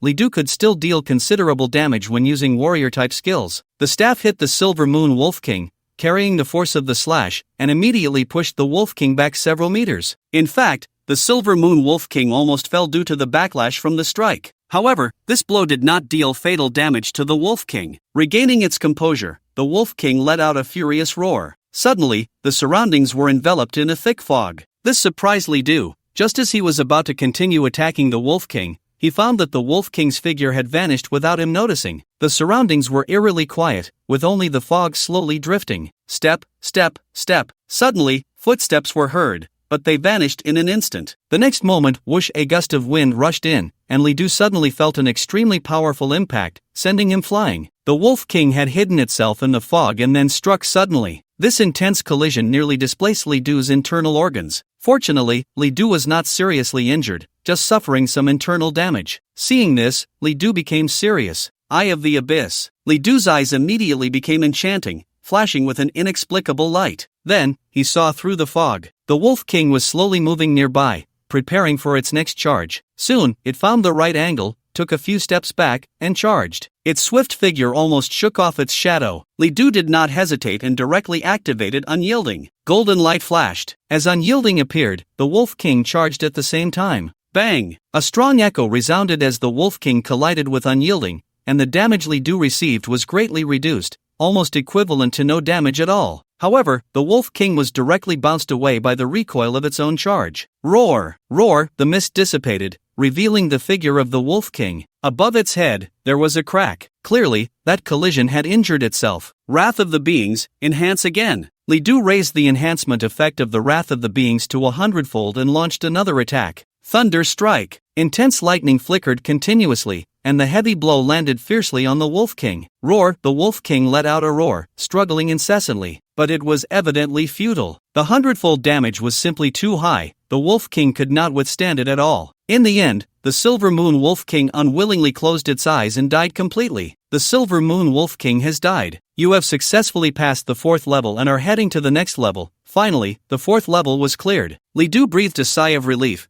The Silver Moon Wolf King was indeed difficult to deal with. He could have defeated it with 10-fold Wrath of the Beings, but it would take a lot of time. To save trouble, he directly used the 100-fold Wrath of the Beings. Although the curse of the Abyssal Messenger consumed 100 years of Li Du's lifespan, each time he released a skill, he would additionally consume 10 years of life. Not only that, but after using the Wrath of the Beings, Li Du's body would also age at an accelerated rate. Under the 100-fold Wrath of the Beings, the aging speed was 1,000 times faster than usual. This meant that in this state, even if Li Du did nothing, he would consume 1,000 seconds of lifespan every second. But at this moment, Li Du was no longer very concerned. His lifespan could withstand these losses. The 5th level is just ahead. As long as I pass, I can obtain the rewards from the Tower of Heaven. I wonder what the 5th level will be like. Will it be the same as the previous 4 levels? Light enveloped him as Li Du left the 4th level. Just as Li Du was climbing the tower, others followed closely behind. As time passed, many had reached the 3rd level, but many had also given up. They found that the Tower of Heaven was not as simple as they had imagined. Even the boss of the 2nd level was enough to instill fear, and the boss of the 3rd level was almost despair-inducing. Most elite-level professions could hardly pass the 2nd level. Calculating, only about 30% of elite-level professionals made it to the 3rd level. Although all epic-level professions reached the 3rd level, most stopped there. Only about 20% could enter the 4th level. Very few epic-level professions could pass the 4th level. In the Tower of Heaven,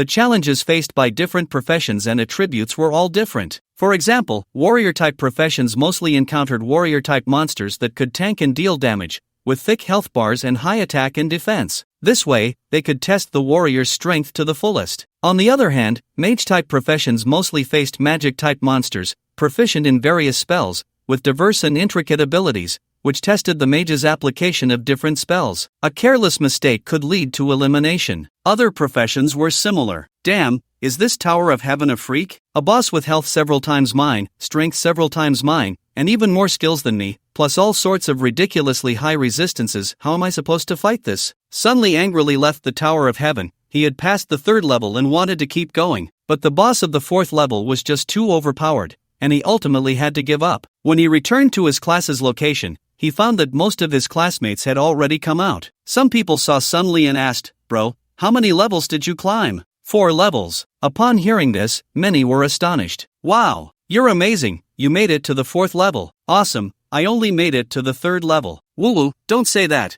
I only made it to the 2nd level, not even enough to qualify for the trial evaluation." Honestly, this Tower of Heaven is not meant for people to climb. Each level is more insane than the last. Exactly, that first layer's monsters almost scared me to death. I nearly failed right there. Hearing the discussions, Sun-Li finally felt better. He didn't expect his performance on the 4th layer to be quite good. In fact, about 10% of the new students didn't even pass the 1st layer. It wasn't that they lacked the strength to pass, but rather due to carelessness or underestimating the challenge, they failed outright. These individuals not only received no rewards but might even face penalties. After boasting about his achievements, Sun-Li looked around. "Is there anyone left from our class?" People replied, "There's only one person left." Who could it be? It was obvious. What do you think? How many layers can Li Du climb? I don't know, at least 5 layers, right? I feel like he might reach the 6th layer. Don't forget, he's the one who can solo hell-level dungeons. If you say that, then I think he can reach the 7th layer. Damn, you're going too far, bro. Just then, a light screen descended from the sky. A huge image appeared, displaying the current number of layers climbed by those in the Tower of Heaven, along with their battle scenes. Many new students were thrilled to see this. Damn,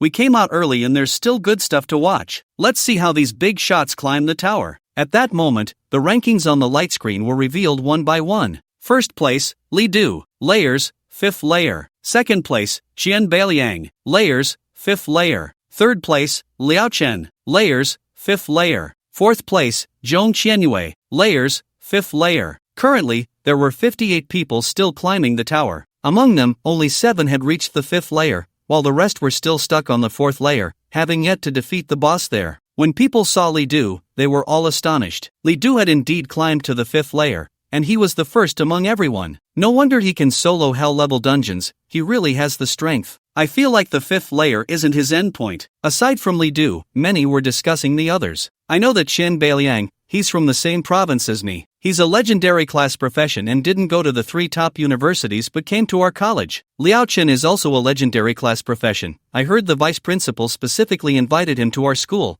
He originally planned to go to the Divine Summer Academy. I've heard of Zhong Qianyue. She's a very rare dual class profession. Although not a legendary class profession, she's better than one. Li Du was unaware of the discussions outside. At this moment, he had arrived at the 5th layer. Unlike the previous 4 layers, the 5th layer was not in a grand hall but in a forest. The surroundings were lush and vibrant. A message appeared. Black Widow's Lair. This place is home to thousands of black widow spiders, which possess extremely terrifying venom. Once poisoned, your fate will be quite tragic. Rather than a trial of the Tower of Heaven, it is more like a trial of a dungeon. However, as Li Du looked around, he did not find any black widow spiders. He opened the abyssal eye. Soon, Li Du noticed countless small dots in the surrounding environment. These small dots were actually hidden black widow spiders. Black widow spider, type, enhanced wild monster, level, 20, health, 1200, strength, 30, traits, agile movement, good at hiding, web spinning, skill, bite. Note, once bitten by a black widow spider, you will immediately fall into a poison state. This toxin will cause you to lose 10% of your maximum health every second and will paralyze you instantly. This toxin cannot be dispelled using ordinary purification techniques and ignores your defenses, resistances, and other attributes. The attributes of these spiders are extremely low, one might even say too low. However, their toxin is terrifying. Not only does it cause continuous massive bleeding,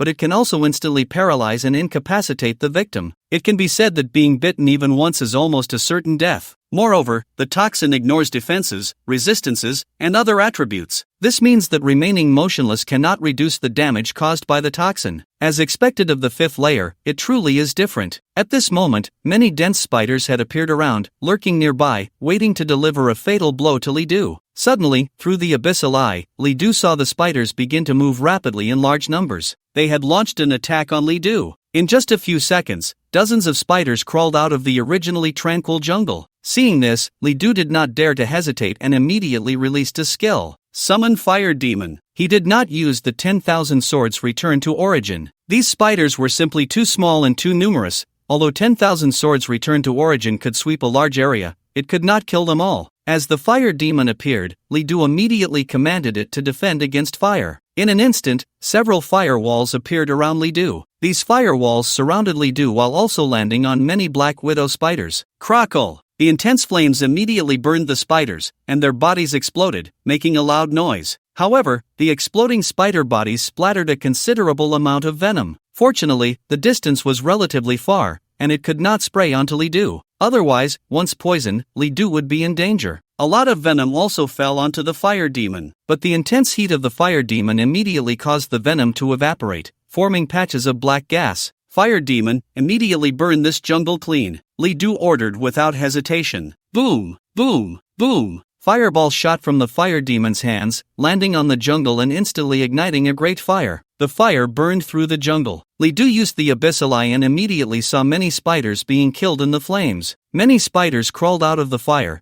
trying to approach Li Du, but the fire demon released a skill, forming a firewall around Li Du. As those spiders approached the firewall, they were turned to ashes by the flames. The fire demon's flames, after all, were the flames of the abyss, not ordinary flames. The damage was extremely high, far beyond what ordinary wild monsters could withstand. This jungle was not large, but the flames burned for a long time. Li Du ignored the other burning areas and followed the path, with the fire demon clearing the way, heading directly into the depths of the jungle. Soon, he finally saw a huge nest. In the nest, he could vaguely see a giant spider. As Li Du approached, the giant spider gradually crawled out of the hole. It was simply too large, even bigger than the Silver Moon Wolf King. Its body was entirely black, with several red markings on its abdomen. Without a doubt, it was also a black widow spider. Black widow spider queen description: the queen among black widow spiders, ruling over countless black widow spiders in its territory. Type: boss level, 20 health, 120,000 strength,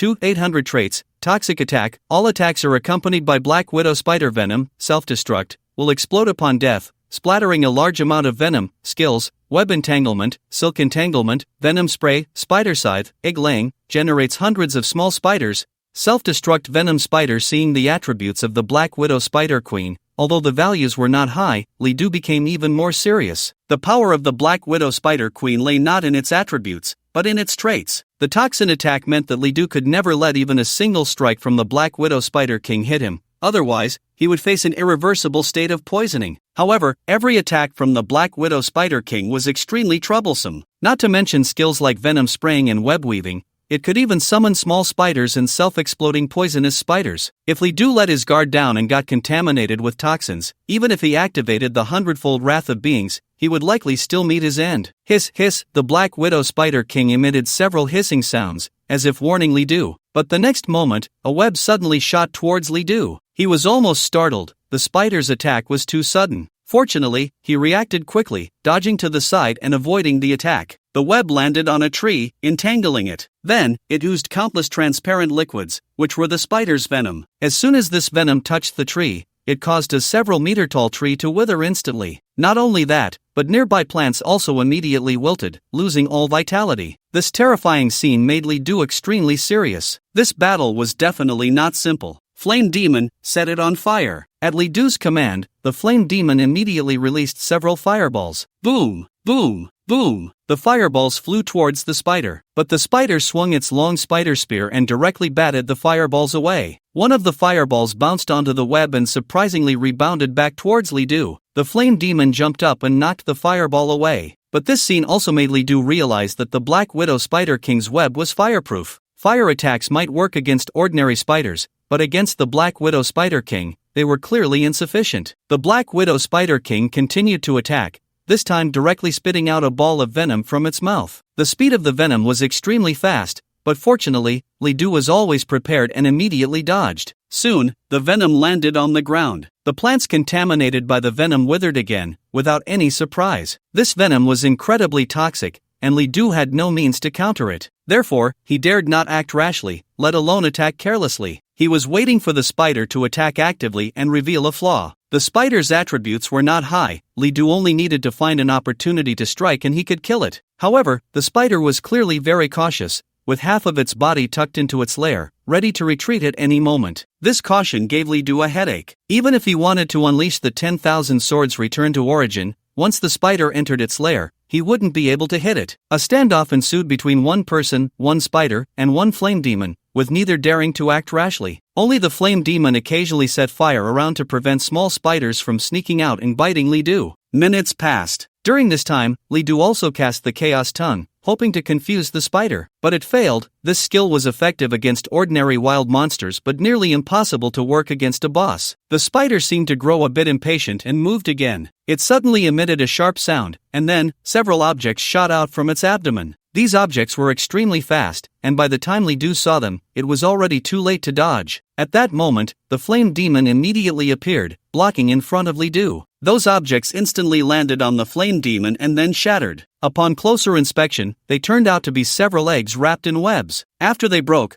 hundreds of thousands of small spiders crawled out of each egg, instantly surrounding the flame demon. Even the intense heat could not kill the small spiders in an instant. Soon, the flame demon was bitten by the small spiders and collapsed to the ground in an instant. A few seconds later, the flame demon died. Ugh, the death of the flame demon caused Li Du a wave of pain, but he had no time to feel it and immediately dodged away. There are too many spiders, and they are already crawling towards Li Du. There's no time to hesitate. Li Du waved his staff and immediately unleashed the 10,000 swords return to origin. Whoosh, whoosh, whoosh, countless sword rains fell, striking the ground. One by one, the small spiders were instantly killed by the 10,000 swords return to origin. Numerous long swords also fell towards the Black Widow Spider King. However, the Spider King was extremely cautious. As Li Du cast the 10,000 swords return to origin, it retreated into its lair, weaving a dense web to protect itself well. Soon, all the small spiders were killed by Li Du, but the Black Widow Spider King suffered no harm at all. Even though Li Du's 10,000 swords returned to origin tore through the spider's lair's web, almost in an instant, the web would be filled again. The 10,000 swords returned to origin could not land on the Black Widow Spider King at all. A few minutes later, the 10,000 swords returned to origin disappeared. Li Du's expression grew increasingly serious. How can I kill the spider? Fearing the venom,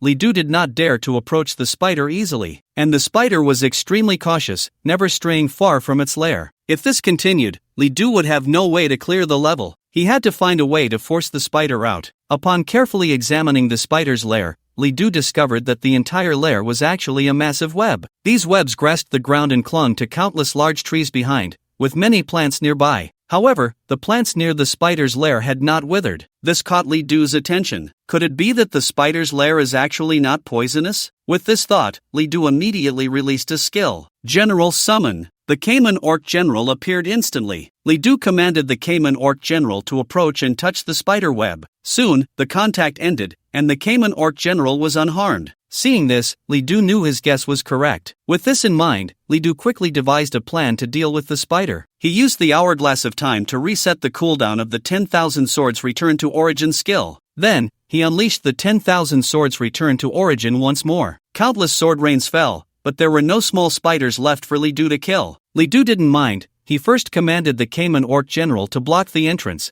preventing the spider from launching a sudden attack. Then, he immediately cast a skill at the spider web. Thunder Strike. Abyss Slash. The enhanced skills, amplified 100-fold, dealt terrifying damage. Soon, the spider web was severed. One strand after another, including the plants near the spider web, were all cleared by Li Du. The once firmly fixed spider lair now showed signs of loosening. It was about to collapse. Seeing this, Li Du put in more effort and continued to attack. Finally, the spider lair could no longer hold and fell down. Li Du immediately retreated, commanding the Cayman Orc General to fall back as well. Boom! The massive lair crashed to the ground and ultimately shattered. The Black Widow Spider King emerged from within. I've destroyed the entire lair, now you have nowhere to hide, right? The 10,000 swords returned to origin couldn't destroy the lair because the damage of a single sword was too low, but Li Du's other skills were different. Hiss, hiss, the Black Widow Spider let out a few hissing sounds, unsure if it was anger or some other emotion. Li Du didn't care. As long as the spider came out, everything would be manageable. Using the Hourglass of Time to refresh the Inferno Demon summon skill,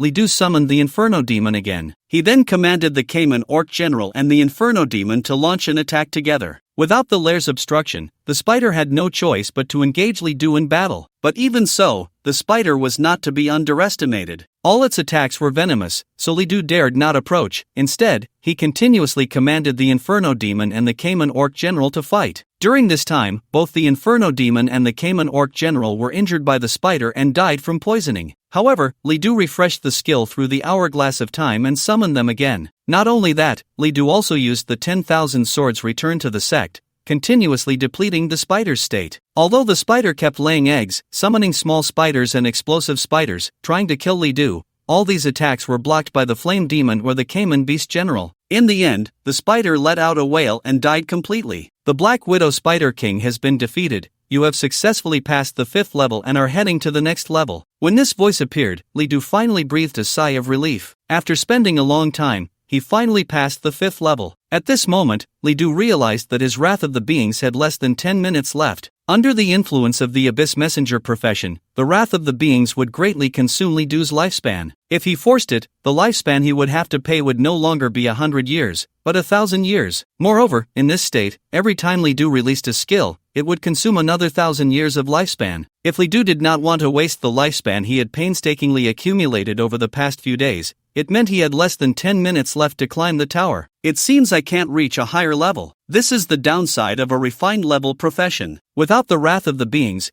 Li Du's strength was at most equivalent to a fairly good epic level profession, making it difficult to advance further in the trial tower. He had to obtain an epic level profession as soon as possible. As the light of the teleportation descended, Li Du arrived at the 6th level. The 6th level returned to the palace, where monsters continued to respawn in the center of the palace. It was an incredibly huge stone giant. Its entire body was made of stone. Li Du immediately activated the Abyssal Eye. Stone Giant type, boss level, 25 health, 158,000 strength, for 800 traits, hard, greatly increases physical and magical resistance, while being immune to 80% of physical damage, 70% of magical damage, immune to toxins, immune to curses, immune to sleep, heavy, if strength is below 5,000, cannot control the Stone Giant, power of the boulder. When attacking, strength increases threefold, skills, boulder toss, stomp, wrath of the earth, boulder roll, rain of stones. Upon seeing this boss, Li Du's expression immediately darkened. It's getting harder to fight. Although the stone giant had only 150,000 health, it possessed extremely high resistance and damage reduction, meaning that attacks against the stone giant would only deal a small portion of damage. Moreover, the stone giant was immune to toxins, curses,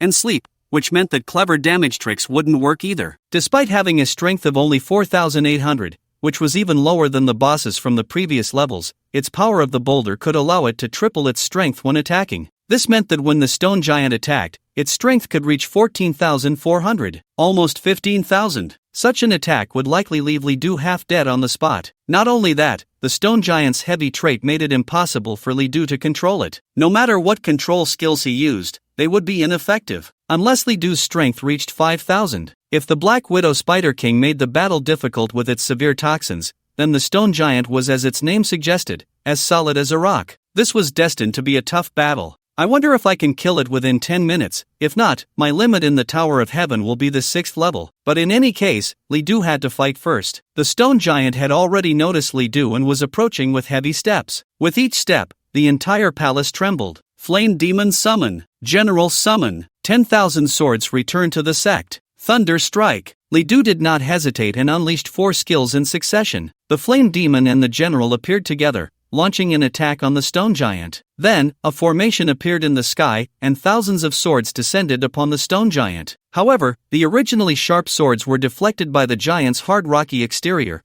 leaving only insignificant scratches. Whoosh, whoosh, whoosh, the flame demon unleashed waves of fire while summoning fireballs. But these fireballs could not break through the stone giant's defenses, causing no damage at all. The orc general Carmen swung his longsword at the stone giant, but it only left a sword mark. With a wave of its hand, the stone giant sent the orc general flying. Li Du's thunderstrike fared slightly better. Countless bolts of lightning finally broke through the stone giant's defenses, but when they struck, the damage was still minimal. After all 4 skills had been unleashed, Li Du activated Abyssal Eye and discovered that the stone giant had lost only a little over 10,000 health. Keep in mind, this was with a 100-fold increase in damage. Without using Wrath of the Living, with Li Du's current strength, he wouldn't be able to break the stone giant's defenses at all. Undeterred, Li Du used the Hourglass of Time to refresh all his skills' cooldowns and unleashed them again. Crackle, crackle, boom, thunderstrike, abyssal slash, thousand swords returned to origin. Unleashed once more, countless attacks struck the stone giant,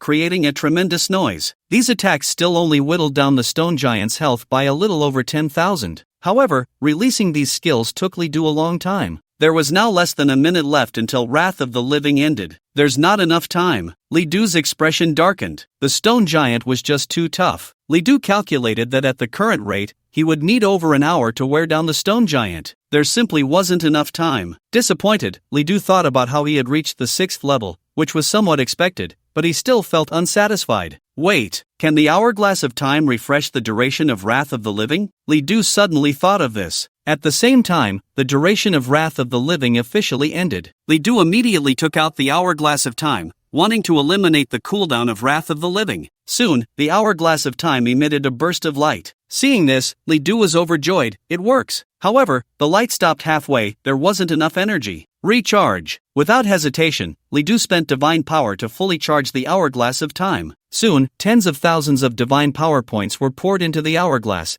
and its energy was fully restored. Li Du activated it again. This time, the light did not disappear midway, and the cooldown of Wrath of the Living was refreshed. However, refreshing the cooldown of Wrath of the Living completely drained the energy of the Hourglass of Time. For a single refresh, Li Du had to pay the price of tens of thousands of divine power points. But Li Du didn't care. The fact that the Hourglass of Time could refresh the cooldown of Wrath of the Living was an extremely important discovery for him. After recharging the hourglass again, Li Du looked at the stone giant not far away, excitement flashing in his eyes. Alright, now I have time to slowly wear you down. An hour was enough for him to defeat the stone giant. Li Du's strategy was very simple. Use the flame demon and the general to hold off the stone giant while trying to avoid its attacks. If he couldn't dodge and died, he would summon again. Taking advantage of the stone giant's distraction, Li Du continuously attacked from the side. After attacking, he would immediately retreat to a safe place, then use the Hourglass of Time to refresh his skills and launch a new round of attacks. During this time, the stone giant also launched several attacks. It could create extremely large stones and throw them at Li Du. It could even stop and launch countless boulders in all directions from its center. However, Li Du also possessed the ability to remain unyielding. With his minor skill, he directly used it to block the attack. As for the major skill, due to the long casting time, it was highly unlikely to hit Li Du,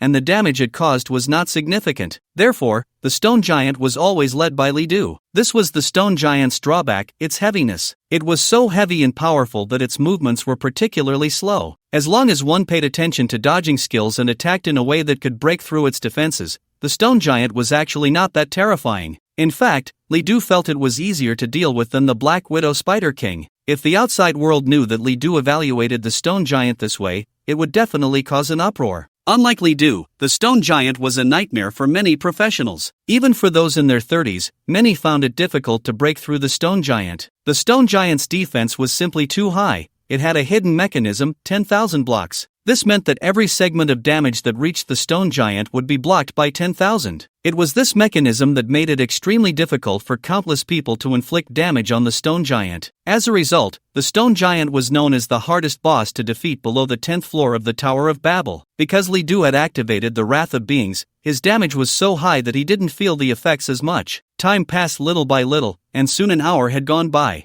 Finally, the stone giant's health was worn down by Li Du. Boom! Several large stones fell, and the stone giant finally died. The stone giant has been defeated. You have successfully passed the 6th floor and are heading to the next floor. Hearing this prompt, Li Du felt much more relaxed. He hadn't experienced such a difficult battle in a long time. For that hour, he had been on high alert, so much so that at the moment the battle ended, he felt a bit limp. However, he had finally made it through. I can't get through the 7th floor. My divine power is running low. If I forcefully charge the hourglass, I won't have any money left to run dungeons. Li Du planned to take a look at the boss of the 7th floor and then leave directly. Soon, Li Du arrived at the 7th floor. However, he was taken aback. What appeared before him was not the boss of the 7th floor, but several familiar faces. A middle-aged man in an old suit, smiling, with hair already turning gray. A middle-aged woman in tattered clothes, with a kind expression, and a girl wearing a somewhat outdated but very clean floral dress. He was so familiar with them that upon seeing the three, his heart felt as if something was blocking it,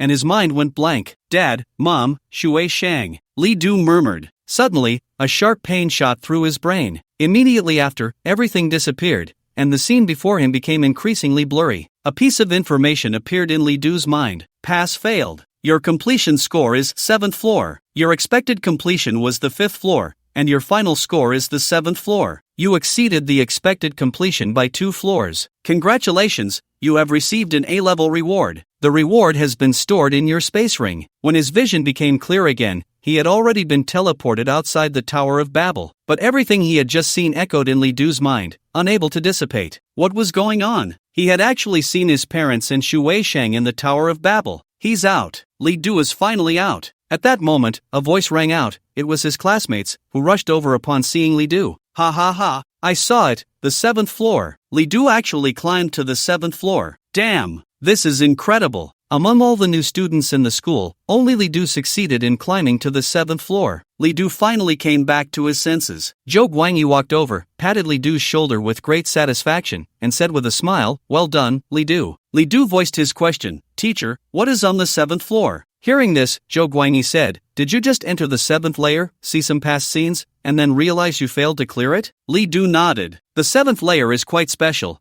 There is no boss in this layer. As long as your mental strength reaches 1500, you can automatically clear it. Otherwise, you'll end up like you did, inexplicably failing to clear it. Upon hearing this, Li Du finally understood. It seemed that even if he used the Wrath of Beings again, he wouldn't be able to pass the 7th layer. Until he raised his mental strength to 1500, his journey in the Tower of Heaven could come to a temporary halt. At this moment, Zhou Guangyi continued, "In fact, the layers of the Tower of Heaven that are single-digit, like the 7th layer, are all special layers. These layers require you to meet certain attribute standards to clear them." Li Du thanked him. "Thank you, teacher, for clarifying." Zhou Guangyi nodded and said nothing more. Meanwhile, the new student trial officially ended. The rankings of the trial appeared in the sky, and everyone looked up to see. First place, Li Du. Final score, 7th layer. Second place, Qian Beiliang. Layer, 6th layer. Third place, Liao Chen. Layer, 6th layer. Fourth place, Zhong Qianyue. Layer, 6th layer. The rankings didn't change much. Aside from Li Du, the others only managed to climb to the 6th layer at most. At this moment, a voice announced, "The new student trial has ended. All new students who reach the 3rd layer can count it as 1 trial evaluation opportunity. New students who reach the 5th layer can count it as 2 trial evaluation opportunities. New students who ranked in the top 10 of the entire school can count it as 3 trial evaluation opportunities." After this announcement, countless people cheered. The trial evaluation opportunities are key to entering the academy. At Yanguan University, every trial is not simple, so evaluation opportunities are extremely precious. Those who could obtain evaluation opportunities were all thrilled. However, the voice continued, "In this trial, new students who climb to the 5th layer will receive additional rewards." At this point, many more people cheered. Among all the new students, nearly 100 reached the 5th layer. They were all looking forward to the additional rewards. New students who reached the 5th layer, additional reward points, 5,000. Additional reward item, excellent level skill scroll. New students who reached the 6th layer, additional reward points, 10,000. Additional reward item, fine level skill scroll. The new student who ranked first in the trial, additional reward points, 20,000. Additional reward item, epic level skill scroll. After the rewards were announced, people were left in shock. Even Li Du was extremely surprised. He didn't expect the school's rewards to be so generous, directly offering skill scrolls. It should be noted that skill scrolls above level 20 can even exceed 1,000,000 divine power points. Converted into points, that's worth over 100,000 points. Classmates rushed over to congratulate Li Du. "Wow, brother, you're amazing, an epic level skill scroll. Ha, Li Du, you're really strong. You actually climbed to the 7th layer. There are always people better than you, and skies beyond the skies. No wonder you can solo hell-level dungeons. In response to the admiration, Li Du simply smiled and said nothing more. Soon, the reward points were credited to Li Du's card. Then, Zhou Guanyi came over with a skill scroll. Li Du, this is your reward. After receiving it, Li Du said, "Thank you, teacher. No need for formalities, this is what you deserve." After saying this, he gathered all the students and spent more than 10 minutes giving them motivational talks. During this time, he continuously praised Li Du, making everyone look up to him as a goal, until many grew impatient, and he finally stopped, albeit reluctantly. From today onwards, you will officially enter university life. In the upcoming class schedule, most of the courses are general education, and you can choose to attend or not. Your future goal should be to enter a college. There are a total of 37 colleges in the school, but there are less than 10 truly excellent ones. You must consider carefully which college to enter. Your real university learning will only begin after you enter a college. After saying this, the group was dismissed. Many people came to invite Li Du to team up for dungeon runs. Some even wanted to offer points for Li Du to take them through the dungeons. However, Li Du wasn't in the mood for that at the moment, so he politely declined and left. "Li Du!" A familiar voice called out, and Li Du turned around to see Zhong Qianyue. Upon seeing him, Li Du smiled and greeted her. "Hee, I really didn't expect you to be this strong." This carefree girl immediately patted Li Du on the shoulder, looking even happier than he was. "How does it feel to get first in the whole school?" "Pretty good." Li Du had taken first place, and Zhong Qianyue was practically happier than he was. The two chatted as they walked. During this time, Zhong Qianyue kept telling Li Du about the various aspects of the Tower of Heaven. It wasn't until Li Du was almost home that Zhong Qianyue asked, "Li Du, what do you plan to do next?" "Run dungeons and take on trial tasks. I want to quickly max out my trial evaluation count and then go take the college entrance exam." This was already a decided matter. "So which college are you going to?" "Yunling College." When she said this, Zhong Qianyue's gaze held a hint of expectation. Li Du smiled and said, "What,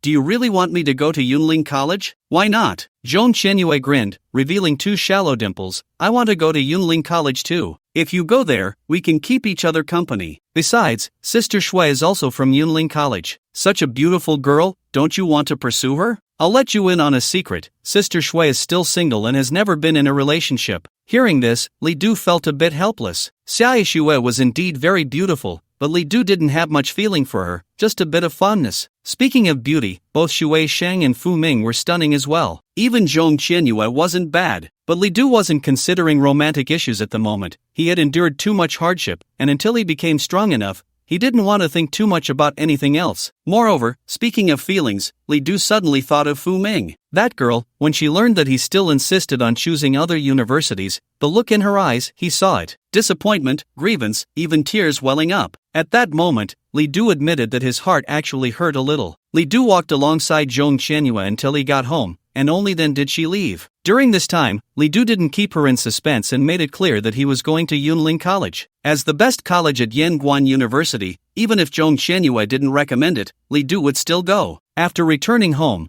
Li Du couldn't wait to take out the rewards he had obtained from this trip. There were two in total. One was the A-level reward from the Tower of Heaven, and the other was an epic skill scroll awarded by the school. If I can climb to a higher level, this reward might upgrade to an S-level reward. Li Du had heard that the rewards from the Tower of Heaven were divided into 4 tiers: B-level, A-level, S-level, and Heaven level. Among them, B-level rewards are given as long as the expected completion is reached. A-level rewards require exceeding the expected completion by 1 to 4 levels. S-level rewards require exceeding the expected completion by 5 to 9 levels. Heaven-level rewards require exceeding the expected completion by 10 levels or more. Li Du immediately opened the reward. Opening A-level reward, congratulations, you have obtained a special item, Wings of the Elf. Wings of the Elf, wings crafted by the elders of the Elf clan, allowing the bearer to have the ability to fly. Source, Tower of Heaven A-level reward, below level 30, Elven Forest, Elven Kingdom, Dungeon Prehistoric Elf King attributes, no attribute durability, 100, once durability reaches 0, this item will be permanently damaged. Only the spring water from the elf race's spirit spring can restore its durability. Flight speed, maximum 11, 5 plus 6, m/s, for every 100 points of agility, speed can be increased by 1 meter per second,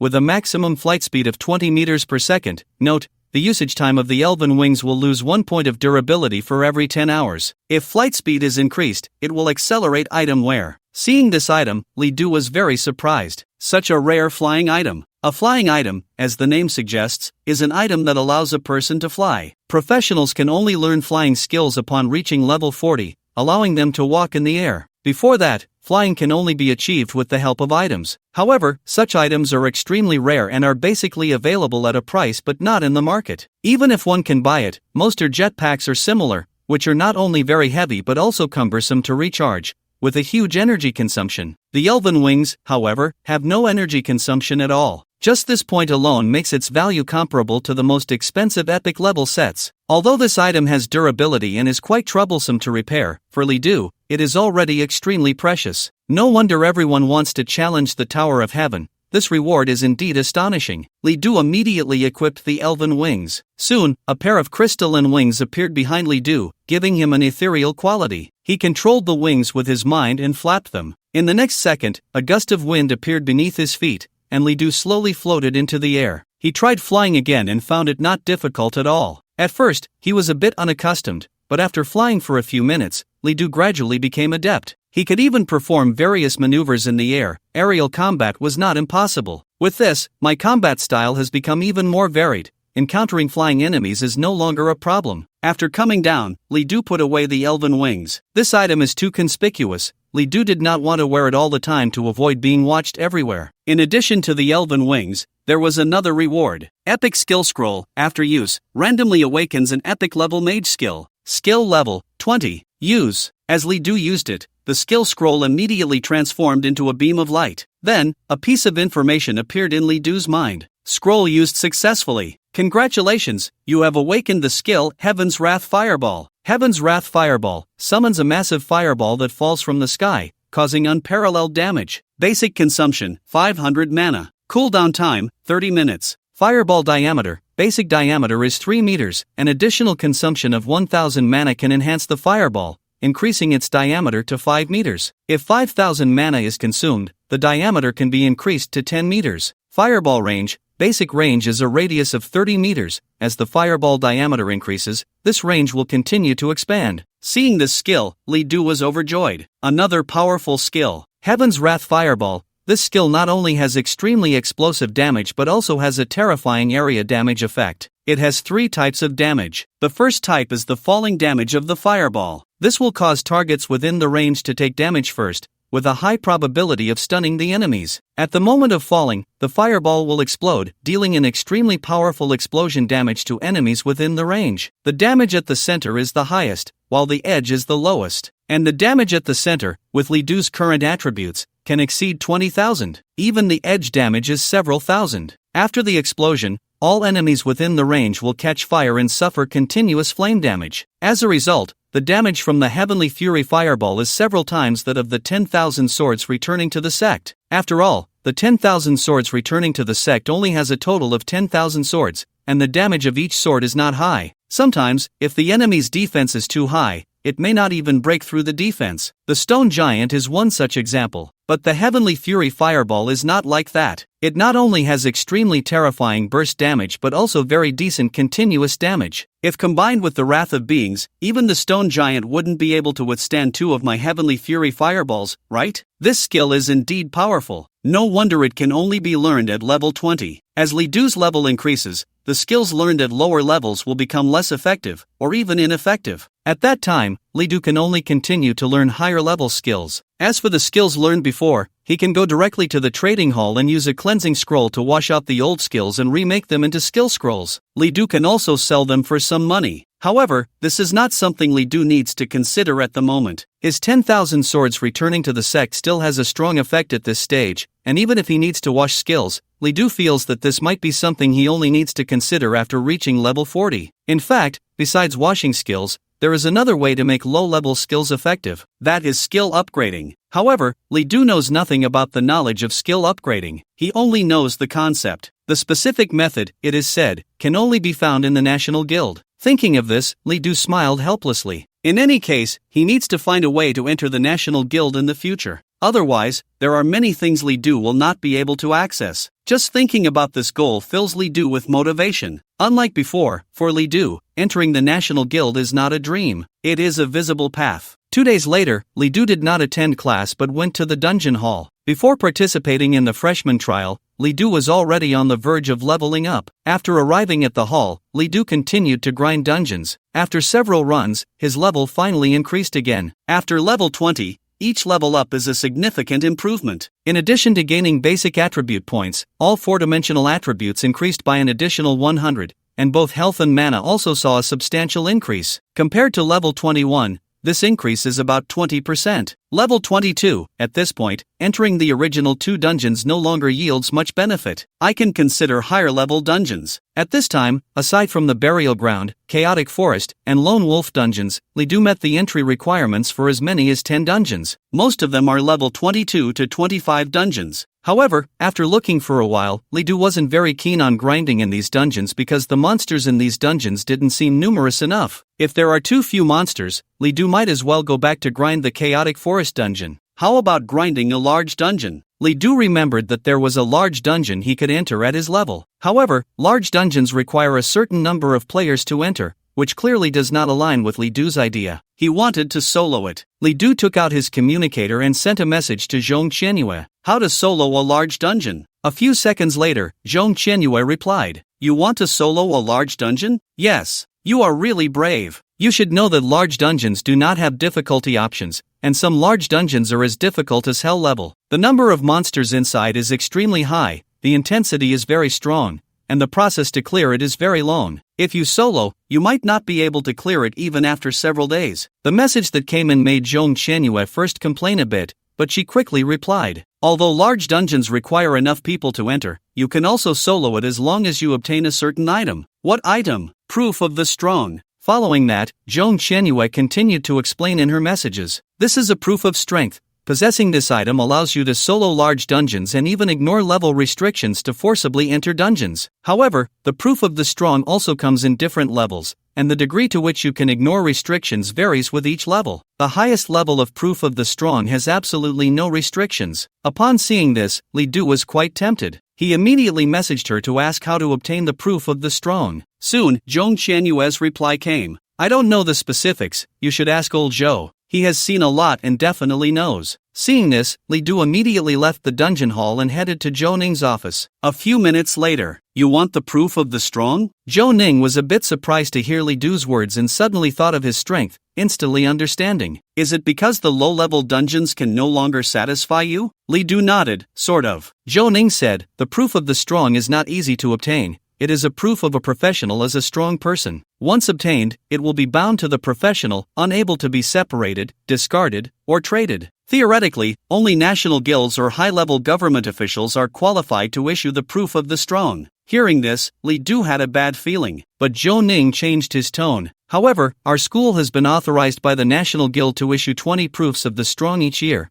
and this year there happens to be one left. I have a task for you. If you can complete it, I will issue this proof of the strong to you." Hearing this, Li Du was overjoyed. He immediately inquired about the task. Zhou Ning slowly spoke. "About 120 kilometers from the school, there is a dungeon called the Bloody Prison. I need you to defeat the master of the Bloody Prison and obtain the Crimson Heart, and I will give you the proof of the strong." Li Du was a bit surprised. He didn't expect this task to require leaving the city. However, he didn't feel any pressure. Although it was an outdoor dungeon, Li Du was confident that his strength was sufficient to complete it. Zhou Ning saw this and smiled. "Do you think the task is very simple?" Seeing that Li Du didn't answer but looked very relaxed, Zhou Ning continued. "Don't underestimate this dungeon. The Bloody Prison, as an outdoor dungeon, has no level restrictions. However, many teens die there every year. In fact, last year, a neighboring school formed a team of all level 30 players with full excellent gear, wanting to clear the Bloody Prison, and the result was total annihilation. Although your strength is not bad, if you are careless and underestimate the enemy, you will definitely suffer." Hearing this, Li Du's expression became a bit more serious. Zhou Ning continued, "Before you leave the city, if possible, buy some temporary return scrolls. If you encounter danger, you can return to the school immediately." Li Du said, "No need, old Zhou, I have return scrolls." "That's good." Then, Zhou Ning took out a document and handed it to Li Du, saying, "This is a city exit certificate. It can only be used once. With this document, you can leave the city." Taking the document, Li Du said, "Thank you, old Zhou." After that, Li Du left. At this moment, a voice came from the side. "This little guy must think the Bloody Prison is just an ordinary dungeon. he probably didn't take your words to heart. The speaker was Qin Yenguan, who was also in Zhou Ning's office. The two old friends often gathered whether they had business or not. Zhou Ning laughed. This kid is very strong. He can easily clear many dungeons. If he doesn't face some setbacks, he will inevitably become arrogant. So, you think he will fail this time? Zhou Ning shook his head. On the contrary, I feel he will definitely succeed in the end. He still had a lot of confidence in Li Du. Qin Yenguan, however, was not so confident.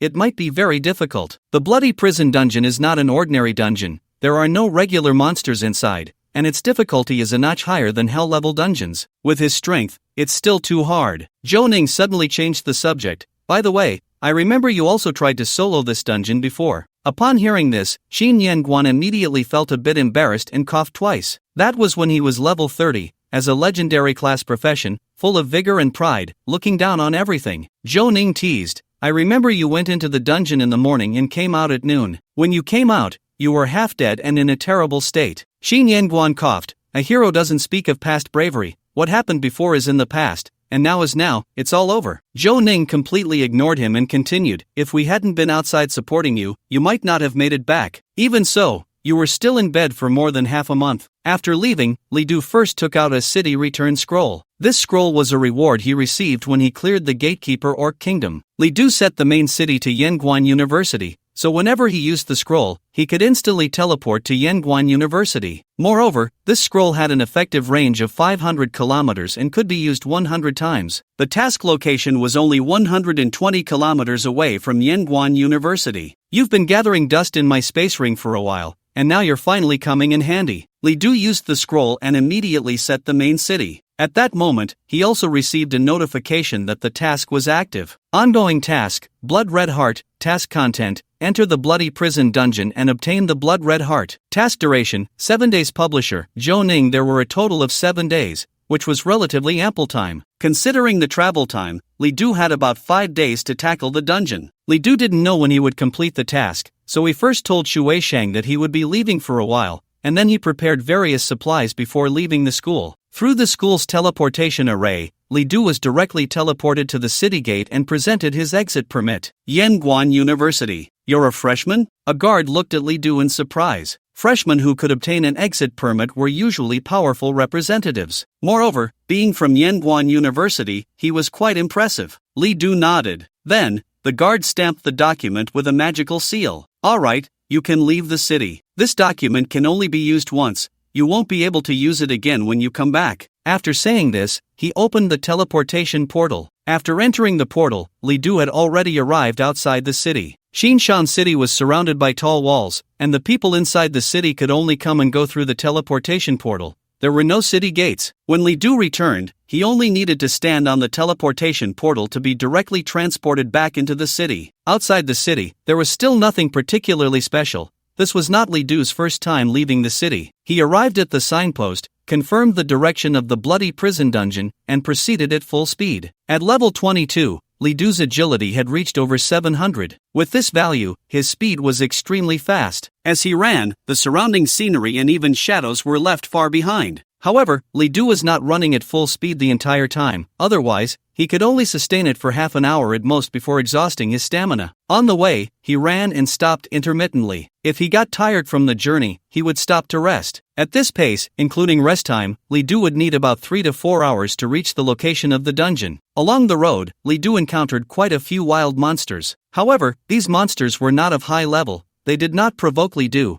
and he was too lazy to kill them. By the time Li Du finally arrived at the dungeon location, it was already evening. The afterglow of the setting sun formed a red ribbon in the sky, and the half-burnt clouds were quite beautiful. Li Du arrived at a ruin, as if it were an ancient relic, filled with decay. The portal to the bloody prison dungeon was located in the center of the ruins. It's already late. Let's rest first and tackle the dungeon tomorrow morning. After a day of travel, Li Du was physically and mentally exhausted. Entering the dungeon at this moment would be a torment for him. Li Du looked around and saw a smaller grove, so he entered it, made a fire, and set up a tent. After casually eating some compressed food, Li Du fell asleep. Early the next morning, Li Du was awakened by a commotion. He got up, washed up, had a quick breakfast, packed his things into his space ring, and came out of the grove, instantly surprised. There were quite a few people nearby, looking like 20 or 30 of them. They gathered around the portal to the bloody prison dungeon, chattering away about something. However, it seemed that only 5 or 6 people were preparing. The rest were just watching nearby. Li Du walked over with confusion. When someone saw Li Du, they immediately spoke up. "Bro, are you here to see the Holy Warrior Guild break the record too? What's going on?" Seeing Li Du's confusion, the person was momentarily speechless. "No way, bro. The Holy Warrior Guild is going to break the record for the bloody prison today, and you don't even know about this?" At this moment, others also looked over. Li Du felt somewhat dissatisfied and immediately said, "What does this have to do with me?" Someone shouted, "Damn, you really talk big. Bro, do you know how strong the Holy Warrior Guild is? You really seem to be ignorant. Forget it, let's not pay attention to him." Li Du had never heard of the Holy Warrior Guild. He ignored the noisy crowd and walked directly toward the dungeon portal. Just then, someone suddenly blocked his way. "This dungeon is reserved by our Holy Warrior Guild today. No one else is allowed to enter." Upon hearing this, Li Du's expression immediately darkened. "Why should I?" The speaker was a professional wearing a full set of epic-level equipment, raising his chin with an arrogant expression. "Just because we are the Holy Warrior Guild." At this moment, someone else walked over. "What's going on? There's an ignorant guy here who wants to enter the dungeon. TCH, I thought it was something serious. Turns out it's just a fool. We're breaking the record for the Holy Warrior Guild. No entry for outsiders. Let him get lost." The attitude of these few people instantly angered Li Du. He no longer paid them any mind and intended to force his way into the dungeon. At this time, more people came over and blocked Li Du's path. "Are you looking for death? We said no entry here. Are you deaf? Do you really think we won't take action against you?" A few members of the Holy Warrior Guild slowly approached,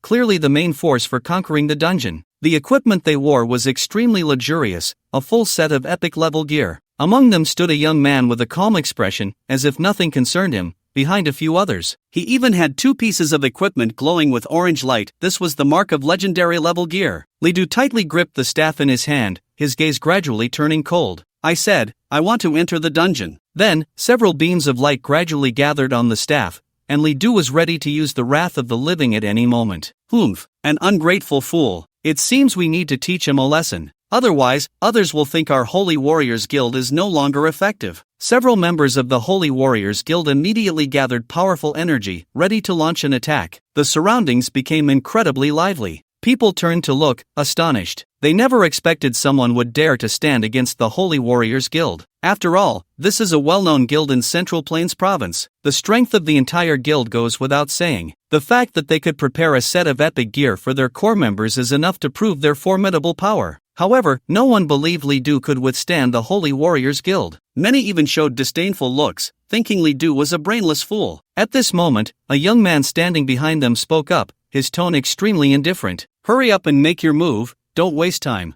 Upon hearing this voice, the others immediately took action. Instantly, powerful skill light shot towards Li Du, and countless energies erupted. Seeing this, Li Du no longer held back. Wrath of the Beings. Unyielding. After activating tenfold Wrath of the Beings, he used Unyielding. The powerful barrier allowed Li Du to withstand the barrage of attacks. Countless energies hit Li Du, leaving only a tiny bit, causing minimal damage. The members of the Holy Warriors Guild were instantly filled with disbelief. They all attacked, yet Li Du remained unscathed? How could this be possible? Heaven's Fury Fireball. Li Du had no time to play around with them. Without hesitation, he unleashed his most powerful skill. Suddenly, a fireball with a diameter of 5 meters fell from the sky, crashing down like a meteor. This fireball immediately shocked everyone present. The originally calm young man now showed an incredulous expression. "Quick, block that fireball. Everyone, cast defensive barriers. Don't hold back." The leading young man, along with those who had surrounded Li Du, all turned to defend against the fireball. Taking advantage of this moment, Li Du stepped directly into the dungeon portal,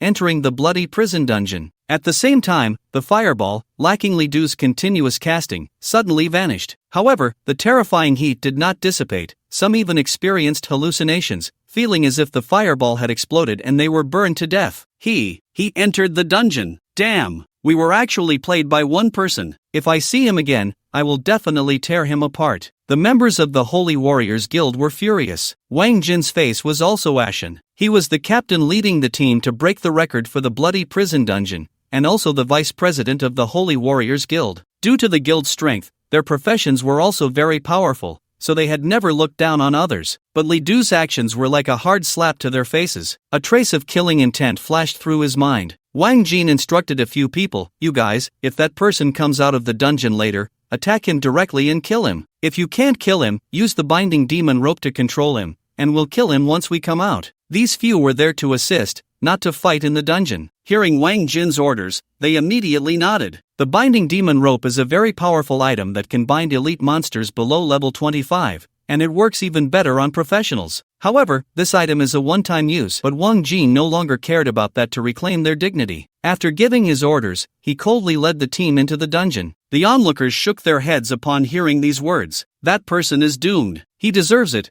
Who told him to provoke the Holy Warriors Guild? What a fool! Dim, decayed, bloody, desolate. These are the words that sprang to Li Du's mind, and they are the best description of the environment here. A bloody prison. It is extremely dilapidated. After entering the instance, Li Du immediately saw a worn-out iron door. Pushing open the iron door, he entered the prison. At first, he did not see any monsters. What met his eyes was a long corridor. After walking through the corridor, he saw room after room. All these rooms were locked with iron doors, seemingly used for imprisoning prisoners. There were many rooms, at least dozens. When he reached the end, there was no more path. It seems I need to open these rooms. I estimate that the monsters are behind them. I just don't know which room holds the monster that can drop the blood-red heart. Since he didn't know, Li Du planned to use the simplest method. He retraced his steps to the first room, intending to open each room one by one and kill all the monsters inside. Creak, the iron door emitted a sharp sound as Li Du pushed it open. Immediately, he saw the monster inside. This monster was very peculiar. It looked neither human nor ghost. A human body with a ghostly face. Its body was covered in blood, and its face was extremely hideous. The eyeballs bulged out. The lips seemed to have been directly sliced off, exposing its teeth, which were continuously bleeding. When Li Du first saw it, he was startled. Its appearance was truly terrifying. It wore shackles on its feet, crouching on the ground, licking the wounds on its arms and sucking the blood into its mouth. It paid no attention to Li Du's act of opening the door. Li Du immediately used the abyssal eye. Criminal offender murderer type, boss level, 28 health, 178,000 strength, 8, 200 traits, bleeding, constantly bleeding. The more blood, the stronger the attributes. Masochist, the lower the health, the higher the attack power. Bloodthirsty, can drink its own blood to recover health. Shackles, cannot be killed while shackled, but also cannot leave the room. If the shackles are destroyed, it will go into a frenzy, increasing attack speed by 100%. Skills, quick kill, frenzied, torture, blood fury, perfect murder. When Li Du saw the attributes of this monster, he was utterly astonished. He never expected that a casually opened room would directly reveal a boss-level monster. If every room contained a boss, just how many bosses were there in this instance? Moreover, the attributes of this monster were so powerful that even Li Du couldn't help but gasp, not to mention its health and strength. This monster's traits were extremely special. It could enhance its attributes by bleeding, and the lower its health, the higher its attack power. It could even recover health by drinking blood. The most important thing was that to kill this monster, Li Du had to destroy its shackles first. However, once destroyed, the monster would be strengthened. This was the monster with the most enhancement traits Li Du had ever seen. If this monster manages to gain all the enhancements, if it hits me, I might not last long. Thinking of this, Li Du wasted no time and directly increased the enhancement of the Wrath of the Beings to 100 times. Then, Li Du stepped into the room. At this moment, the monster gradually reacted. It raised its head, looking at Li Du, its bloodshot eyes seemingly emitting a strange glow. Then, it actually spoke. I have killed a total of 142 people. Among them 28 were executed by slow slicing, 29 were cut in half, 12 were minced into meat paste, and 34 were steamed alive by me. As it spoke, it revealed a strange smile to Li Du. This smile was like that of a soul-snatching demon from hell. No, even more terrifying than that. You, what kind of death do you plan to choose? If an ordinary person heard such words, they might be scared half to death. However, Li Du's expression was very calm. He had killed before. General summoned. Flame demon summoned. Without hesitation, Li Du summoned the Cayman Orc General and the Flame Demon. He then commanded them to attack the murderer. At that moment, the murderer also moved. He drew 2 butcher knives from his waist and began to swing them at an extremely fast speed. Blood splattered continuously during the swinging. Clang, clang, the sharp knives struck the Cayman Orc General, immediately scratching its armor, but the damage to the Cayman Orc General was not significant. Then, the Flame Demon and the Cayman Orc General attacked, forcing the murderer back. Li Du immediately launched his own attack. Abyss Slash. A powerful force struck the murderer, creating a severe wound on his body. However, instead of showing fear, the murderer revealed a cruel smile. He, ha ha ha, blood, pain, come more violently, he shouted, and then his whole body exploded. Countless blood gushed forth. This scene astonished Li Du. He quickly retreated and used the Abyss Eye to check. Blood Rage state. In this state, all attributes of the murderer are greatly enhanced, but he loses 1% of his maximum health every second. Once health drops below 10%, this state automatically disappears. At this moment, the murderer attacked again. His speed and attack power had clearly increased significantly. The Cayman Orc General couldn't even catch a glimpse of his figure, and the flame demon lost its target. Whoosh, whoosh, whoosh, the knives became a whirlwind, and the murderer immediately appeared, unleashing countless quick strikes on the flame demon, causing massive damage. Kill! Li Du stepped forward and released his skill again. The Cayman Orc General also attacked together. Soon, a series of attacks landed on the murderer, forcing him back. But at this moment, the flame demon was on the verge of death. Li Du had no choice but to recall the flame demon. Really hard to deal with. Li Du's gaze was somewhat serious. The murderer was very agile. Although Li Du's skills could hit him, he always retreated at the first opportunity, preventing Li Du's skills from fully taking effect. At this moment, he created distance again, lingering nearby, looking for an opportunity to attack. This room was not large, but Li Du always felt a great distance between him and the murderer. Slaughter! The murderer screeched and launched another attack. Skill, quick kill knife. His target was Li Du. Humph! Li Du was unafraid, using unyielding stance to directly withstand the murderer's attack. Thunder strike! A massive amount of lightning erupted, colliding with the quick kill knife. Crackle, crackle, the lightning struck the murderer, instantly sending him flying. At the same time, countless bolts of lightning split his body apart. The damage, enhanced tenfold, made it nearly impossible for the murderer to resist. When the thunder strike ended, the murderer was already bleeding profusely. When Li Du checked with the Abyss Eye, he found that the murderer's health had dropped below 10%, and the blood rage state had disappeared. But at that moment, the health stopped decreasing. It was the shackles preventing his injuries from worsening. Ha ha ha. The murderer let out a strange laugh. Then, a wave of energy erupted from his body, and the blood on the ground was directly sucked into his mouth. After that, his heavily injured body quickly began to recover. Seeing this, Li Du immediately commanded the Cayman Orc General to attack, wanting to interrupt his spellcasting. Roar, roar, roar! The Cayman Orc General let out a furious roar and then jumped into the air, striking down heavily. Boom! After a loud crash, the murderer was sent flying, and the recovery of his injuries came to a halt. Cut off the shackles. Under the command of Li Du, the Cayman Orc General swung his sword down, instantly severing its shackles. At the same time, Li Du unleashed a thunderous strike once more. Countless bolts of lightning erupted, directly ending the murderer. You have killed the boss. The murderer detected that this boss's attributes are far greater than yours. You successfully absorbed lifespan, 8,000 days. You gained experience points, 80,000. You obtained a fine-grade equipment. Killer's Blade. You obtained an item, fresh red blood. After killing the murderer, Li Du acquired 2 items. The fine-grade item was not worth looking at, but the fresh red blood caught Li Du's attention. Fresh red blood, the purest blood, can be used to create frenzied blood crystals. So it's this kind of material. Frenzied blood crystals are a type of enhancement material. When used by a blacksmith to enhance equipment, it can provide additional attack power, attack speed, and critical hit chance. Moreover, the increase is quite significant. Due to the main ingredient, fresh red blood, being extremely hard to find, the value of frenzied blood crystals is also very high. A single frenzied blood crystal can sell for about 50,000 divine power points, which translates to 5,000 points. The value of the main ingredient is at least 3,000 points. A small profit. After collecting the spoils, Li Du continued to open the next room. Inside, the monsters were still humanoid, resembling the murderer. Li Du immediately activated the Abyssal Eye. Criminal, Arsonist type, boss level, 28 health, 186000 strength, 8800 traits, fire immunity, unless level reaches 40, fire damage is ineffective, innate fire seed, fire attack enhanced by 3 times, fire eater, absorbs fire, can enhance all attributes, shackles skills, fireball, wall of flames, falling fire sparks, arson frenzy weakness. Not afraid of water attribute attacks, but fears elven water. Similar to the murderer,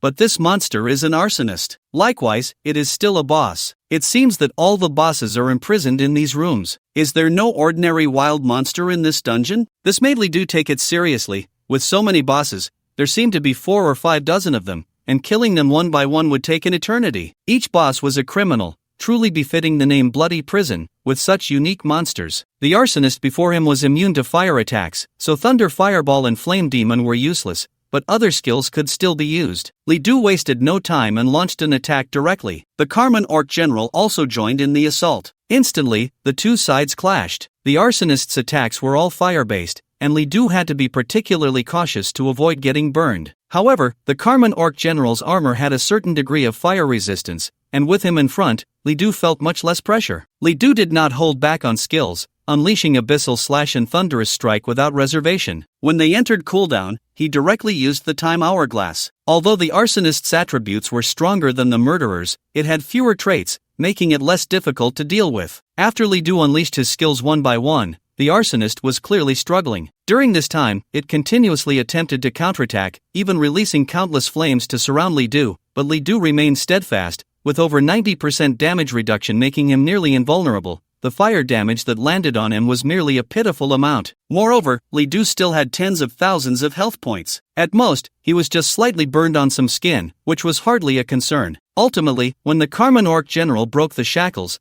Li Du seized the opportunity to attack and directly killed the arsonist. You have killed the boss. The arsonist detected that this boss's attributes are too high. You successfully absorbed lifespan, 8,000 days. You gained experience points, 80,000. You obtained Pure Mars, Skill Scroll, Continuous Fireball, green, Arsonist Staff, blue. The harvest is still good. Pure Mars remains a valuable material that can be used to craft enhancement items. Moreover, there's even a Skill Scroll, though it's only of excellent quality. It's still an unexpected gain. After collecting the loot, Li Du hurriedly opened the next room. I wonder what kind of criminal is in this room. The criminals in the 3 rooms are all bizarre figures wrapped in bandages, and their crime is spreading plague. Their method of attack is also the plague. These plagues can inflict various negative effects on Li Du, making them extremely troublesome. Li Du doesn't have much in the way of countermeasures. If he were surrounded by the plague, he would likely meet his end here. Fortunately, upon seeing their method of attack, Li Du decisively activated the Wrath of Beasts at 100-fold. Then,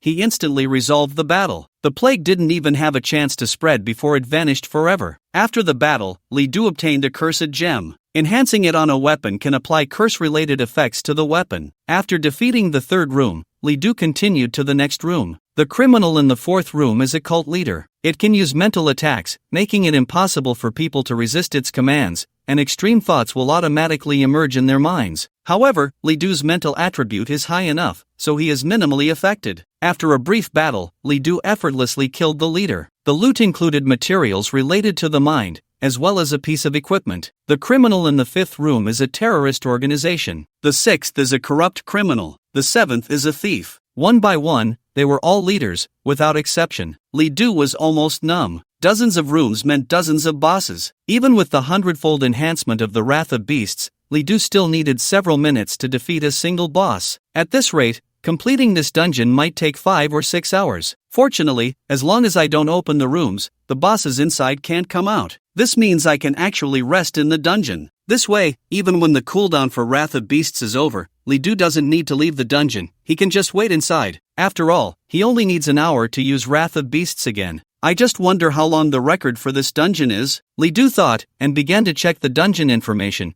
quickly finding the record section. The most recent record was from 10 years ago, set by a top team from Yanguan Academy. This team had 5 members, 3 legendary main damage dealers, and 2 epic top-tier supports. Even so, they took nearly 10 hours to complete this dungeon. Just as Li Du was about to rest, he suddenly saw a line of information and was taken aback. Once entered, this dungeon does not allow exit. Forcibly exiting will result in the loss of everything obtained in the dungeon, including experience and drops. Additionally, your level will be reduced by 1. Upon seeing this, Li Du was shocked. This dungeon actually has an exit penalty. Such dungeons are extremely rare, so rare that Li Du had only heard of them in textbooks. With such a severe exit penalty, doesn't that mean once you enter the dungeon, there's only one way out: completion? It seems that even resting in the dungeon means I must complete it. Li Du steeled himself and continued to the next room. This was the 10th room he was heading to. Along the way, Li Du noticed that as the number of rooms increased, the boss's attributes became stronger. After opening the 10th room, he was unexpectedly met with a very clean interior,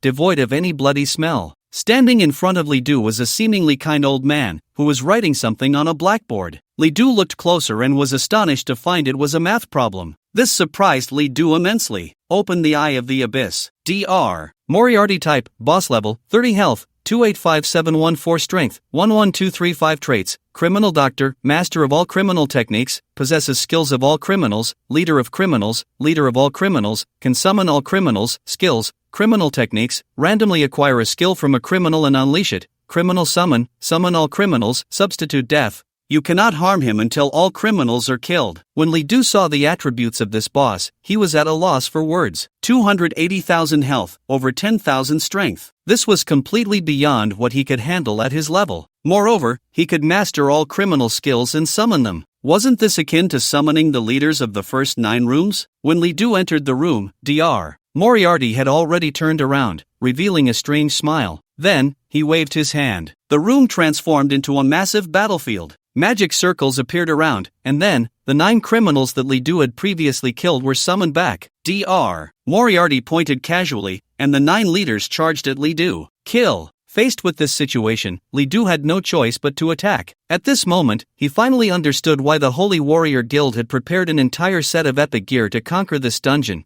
and their leader even had a few pieces of legendary gear. Moreover, those people were probably all level 30. If he had to face the onslaught of all the bosses in the end, even a full set of epic gear might not be enough. Although he activated the 100-fold Wrath of Beings, this battle was still extremely difficult for Li Du, because there were too many bosses, and they were too strong. Fortunately, Li Du remained unyielding. Even when surrounded, the damage he took was not significant. Under the 100-fold Wrath of Beings, a single skill could nearly bring a boss to death. About 10 minutes later, Li Du finally eliminated 2 of the bosses and took the opportunity to break out of the encirclement. At this moment, Dr. Moriarty had somehow come close to Li Du. He simulated a skill and immediately launched an attack at Li Du. Fortunately, Li Du's instincts were sharp, and he dodged immediately. But the skill still grazed Li Du, causing him discomfort. If this continues until my Wrath of Beings disappears, I won't be able to end the battle completely. Thinking of this, Li Du no longer held back. Celestial Fury Fireball. In an instant, an enormous fireball appeared in the sky. Boom! With enhanced 100-fold damage, the Celestial Fury Fireball erupted,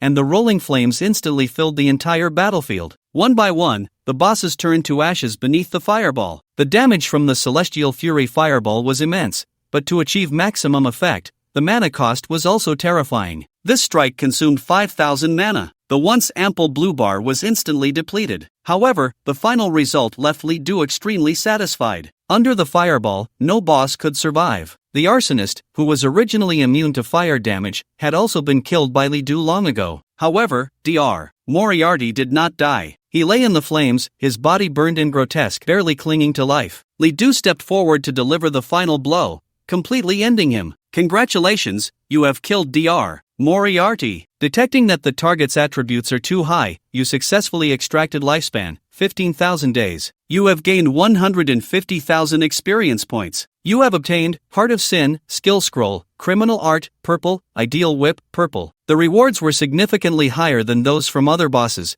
and there was even a purple skill scroll. Li Du immediately checked the loot. Heart of Sin, a heart filled with guilt, possessing magical powers, can be used to craft certain items. Skill Scroll, Criminal Art, after use, you can learn the epic skill, Criminal Art. Criminal Art, level 25 Dark-type profession skill, Ideal Whip, a teacher's dream whip. When struck on a target, the target will be forced to listen to you, lasts 3 minutes, and their acceptance of the ideas you instill will greatly increase. If the target's level exceeds yours by 5 levels, this effect will be significantly weakened. If it exceeds by 10 levels, the whip will have no effect at all. 3 items, and the Heart of Sin is currently unknown in its purpose. Perhaps it will require waiting until returning to school to look up relevant information. The skill scroll has a good skill, but unfortunately, it is a dark-type skill that Li Du cannot learn. The Ideal Whip, without a doubt, is an extremely powerful item, perhaps very useful for instilling certain thoughts. Used on wild monsters, it can also have an extremely strong control effect. Li Du let out a sigh of relief. After defeating Dr. Moriarty, he returned to the room. At this time, the effect of the Wrath of Beings had ended. After putting away the loot, Li Du rested in place. Using the hourglass of time to eliminate the cooldown of the Wrath of Beings would be too costly, and Li Du did not want to use it. An hour later, the cooldown ended. Li Du got up and headed to the next room. Upon re-entering, the appearance of the room had changed. Inside sat a well-dressed, respectable middle-aged man. Political criminal, extreme left type, boss level, 28 health, 158,000 strength, 7,800 traits, extremely radical, very aggressive, attack power increased by 1.5 times, progressivism, attributes will gradually increase as the battle time progresses, skills, tower speech, incite the masses, conspiracy to riot weakness, high mental attribute, can partially resist his skills. Seeing this monster's attributes and skills, Li Du was somewhat surprised. From a criminal to a political criminal? During his rest, Li Du counted that the entire bloody prison had a total of 40 rooms,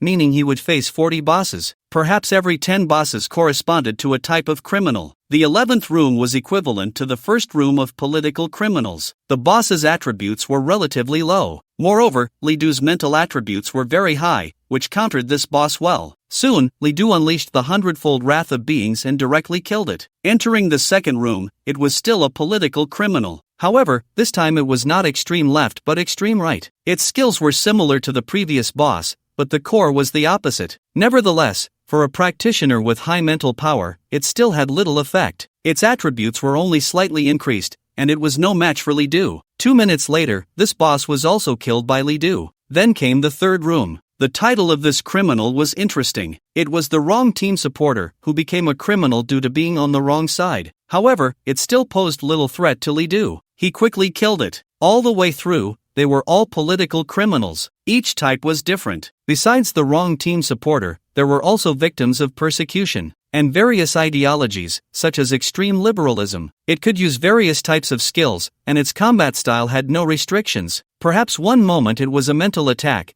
and the next it was direct melee. Like extreme environmentalism, the more destruction Li Du's attacks caused in the room, the higher the attribute boost he could gain. Like extreme animal protectionism, this boss could summon many animals, and once touched, they would automatically die. After the animals died, the boss would gain a power boost. Accumulated to a certain extent, it could even kill Li Du in one blow. Compared to murderers, there are many types of political prisoners, with a vast range. Fighting was even more difficult for Li Du. However, his choice was to break through all methods with sheer strength. Regardless of whether they were leftists, rightists, centrists, animal protectionists, environmentalists, or liberals, Li Du shattered them all with absolute power. Factions, ideologies, and alliances were unimportant. Who possessed power was what mattered. Along the way, Li Du's gains were quite rich. In terms of equipment, since they were all of excellent quality, Li Du couldn't be bothered to look. The other items were very precious materials. Some of these materials were related to mental attributes,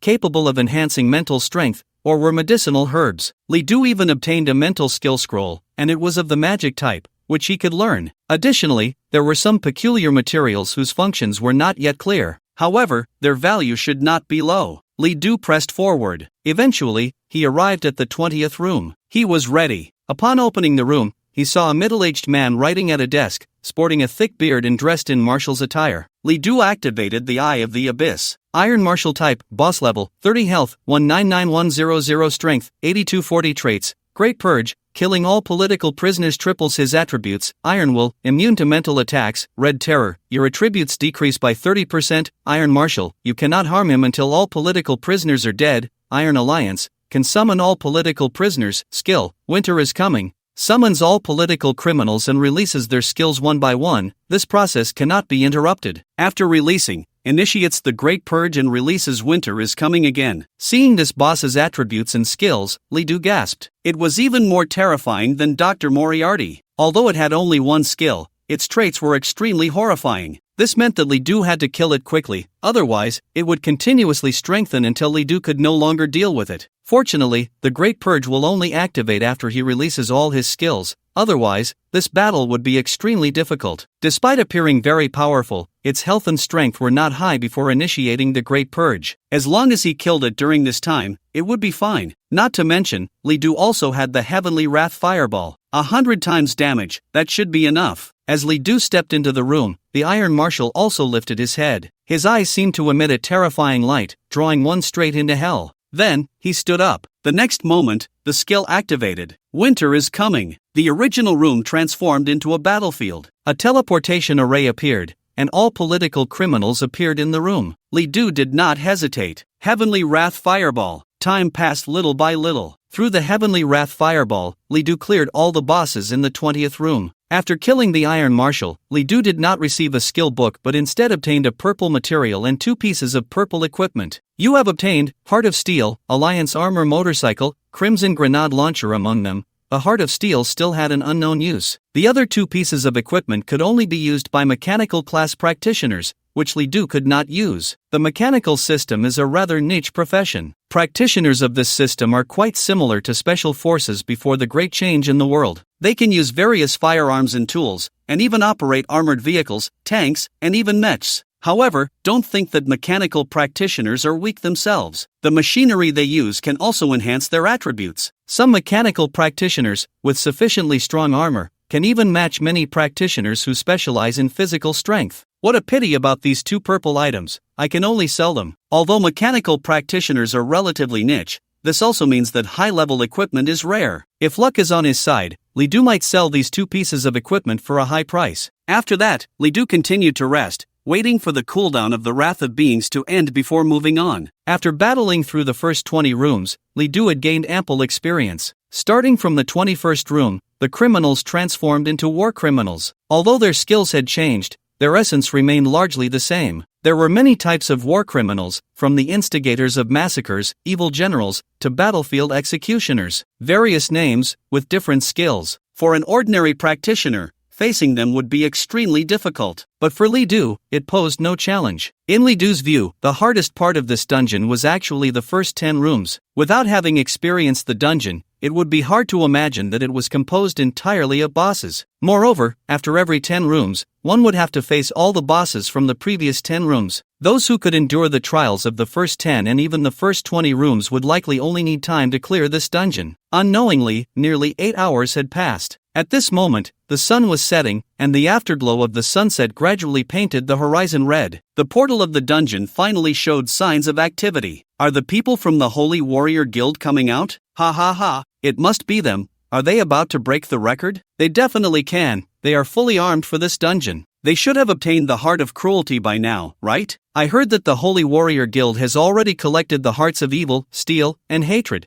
and they just need the final Heart of Cruelty to synthesize the Blood Red Heart. If they synthesize the Blood Red Heart, I can't even imagine how powerful their guild leader will be. At this point, someone was puzzled and immediately asked. Someone nearby quickly explained. The Blood Red Heart is a legendary material, the main component for the all-purpose equipment Heart of Steel, and it is one of the hardest materials to find. Although many were still confused about the Heart of Steel, hearing the term all-purpose equipment made them stand still. Wow! All-purpose equipment, is it really that amazing? All-purpose equipment is a very special type of gear. This equipment has no class restrictions, only level restrictions. As long as the level is reached, anyone can wear it. Moreover, the accompanying effects of this equipment are extremely powerful, each piece is comparable to legendary equipment. At this moment, someone immediately began to explain the effects of the Heart of Steel. The Heart of Steel not only provides a significant increase in mana but also grants immunity to all negative states and mental attacks. Additionally, the mana recovery speed will increase tenfold. Whoever obtains this item can basically cast skills infinitely. Indeed impressive, no wonder it's an all-purpose item. People were discussing animatedly. Meanwhile, the members of the Holy Warrior Guild waiting here were even more excited. As long as the Vice President and the others achieved their goals, everyone who participated in this operation would receive rewards. Each person could even earn at least a few thousand contribution points. The importance of contribution points in the guild goes without saying. Therefore, everyone was eagerly anticipating. Soon, the members of the Holy Warrior Guild began to appear one after another. Unlike what people expected, they were not full of vigor, but rather covered in dirt and grime. Everyone was injured, and some even had their equipment destroyed. Some faces were filled with fear, as if they had seen something terrible. This scene caused the people who were about to cheer to stop in their tracks. The rescuers immediately stepped forward and asked, "Vice President, did you succeed?" Wang Jin glanced at the crowd, his fists tightly clenched. He remained silent, his eyes filled with bloodshot veins. One person weakly said, "We failed." The moment those 3 words were spoken, it shocked everyone around, especially the rescuers, who found it hard to believe. How could this happen? Didn't we prepare thoroughly? Everyone who entered the dungeon had at least epic level gear, and Wang Jin even had legendary equipment. They had brought all kinds of potions and scrolls, completely prepared. How could such a foolproof plan end in failure? The bloody prison was a special dungeon. Once entered, there was no way to exit. With the failure to clear the dungeon, all their levels were reduced by 1. Moreover, all the loot obtained in the dungeon was completely lost, unable to be taken out. This was a huge loss. Wang Jin suddenly roared, "Damn monsters! I will not let you go. Next time, I will kill you all." Seeing him like this, no one dared to approach. It wasn't until a few minutes later that Wang Jin gradually calmed down. He suddenly remembered something. What about the person who provoked us earlier? Did you kill him? The rescuers immediately became tense. Vice President, he hasn't come out yet? Wang Jin's brows furrowed immediately. Everyone, stay put and wait for him to come out. His eyes were filled with killing intent. If they couldn't defeat the dungeon's wild monsters, could they not handle a single professional? With the dungeon cleared unsuccessfully, his mood was terrible. It was just right to take it out on him. Soon, the members of the Holy Warrior Guild stayed in place, waiting for Li Du to come out. Seeing that the Holy Warrior Guild members didn't leave, the others also dared not to depart. Heaven's Fury Fireball. A powerful fireball with unparalleled strength. The immense destructive power instantly killed bosses with hundreds of thousands of health. The damage was enhanced 100-fold, far beyond what an ordinary boss could withstand. With one move, facing this dungeon, Li Du ultimately used only one technique. Indeed, only the Heaven's Fury Fireball could achieve this effect. If he had used the 10,000 swords Return to Origin, the damage from a single sword would not even break through part of the boss's defenses. At this point, he had cleared the remaining 20 rooms. The dungeon journey was nearing its end. 40 rooms, aside from ordinary materials, items, and equipment, the most special ones are probably the 4 types of hearts. The heart of sin, the heart of steel, the heart of hatred, and the heart of cruelty. These were the 4 hearts Li Du obtained after clearing the 40 rooms. However, what puzzled Li Du was that this dungeon did not drop the blood red heart. Moreover, after he killed all the bosses in the rooms, there was no sound indicating he had cleared the dungeon. What was going on? Filled with confusion, Li Du looked around. Suddenly, he noticed something different at the end of the corridor. As he approached, he found that the original wall had transformed into a disc. On the disc, there were 5 grooves. The shapes of the 4 grooves on the top, bottom, left, and right were identical to the 4 types of hearts. The groove in the center seemed to be a switch that could be pressed down. Just then, a voice appeared in Li Du's mind. All monsters have been detected as dead. You can choose to clear this dungeon. There are 2 possible outcomes for this dungeon clearance. If you collect all 4 hearts, you can achieve a perfect clearance. There's also a perfect clearance? Li Du immediately matched the 4 hearts and placed them into the grooves. Soon, the grooves began to change, and light appeared. Then, a blood-red heart-shaped gem appeared in Li Du's hand. You have obtained the item, Blood Red Heart. So the Blood Red Heart requires the synthesis of 4 hearts.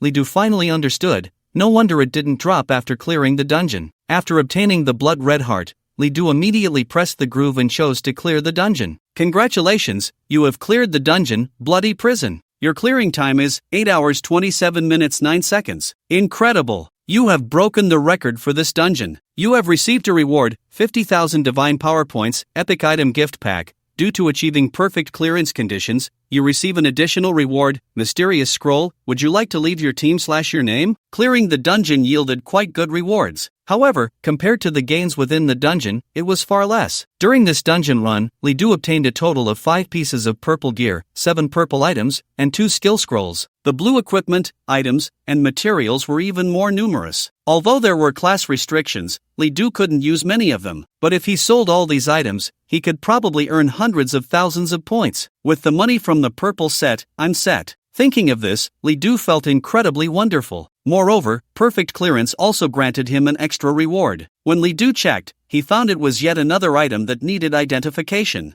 This thrilled Li Du. If there was one downside to this dungeon run, it was his lifespan. This was the only time after clearing a dungeon that his lifespan decreased instead of increased. To clear the dungeon quickly, Li Du had no choice but to activate the 100-fold Rage of Beings. Under the influence of the Abyssal Messenger, this state caused his lifespan to decrease every time he used a skill. And to clear the dungeon swiftly, Li Du had to frequently use the Time Hourglass and release skills repeatedly. As a result, Li Du's lifespan was actually decreasing significantly. Even though killing the boss could grant him lifespan, it couldn't make up for his losses. This time in the dungeon, I probably lost about 3,000 years of lifespan. Thinking of this, Li Du's originally joyful mood suddenly dimmed. I just hope that after obtaining the Certificate of the Strong, I can quickly recover my lifespan by soloing large dungeons. Afterwards, Li Du left the dungeon. Meanwhile, outside the dungeon, a message appeared before everyone. a new dungeon record has emerged. Creator, Lidu. Time taken, 8 hours 27 minutes 9 seconds. What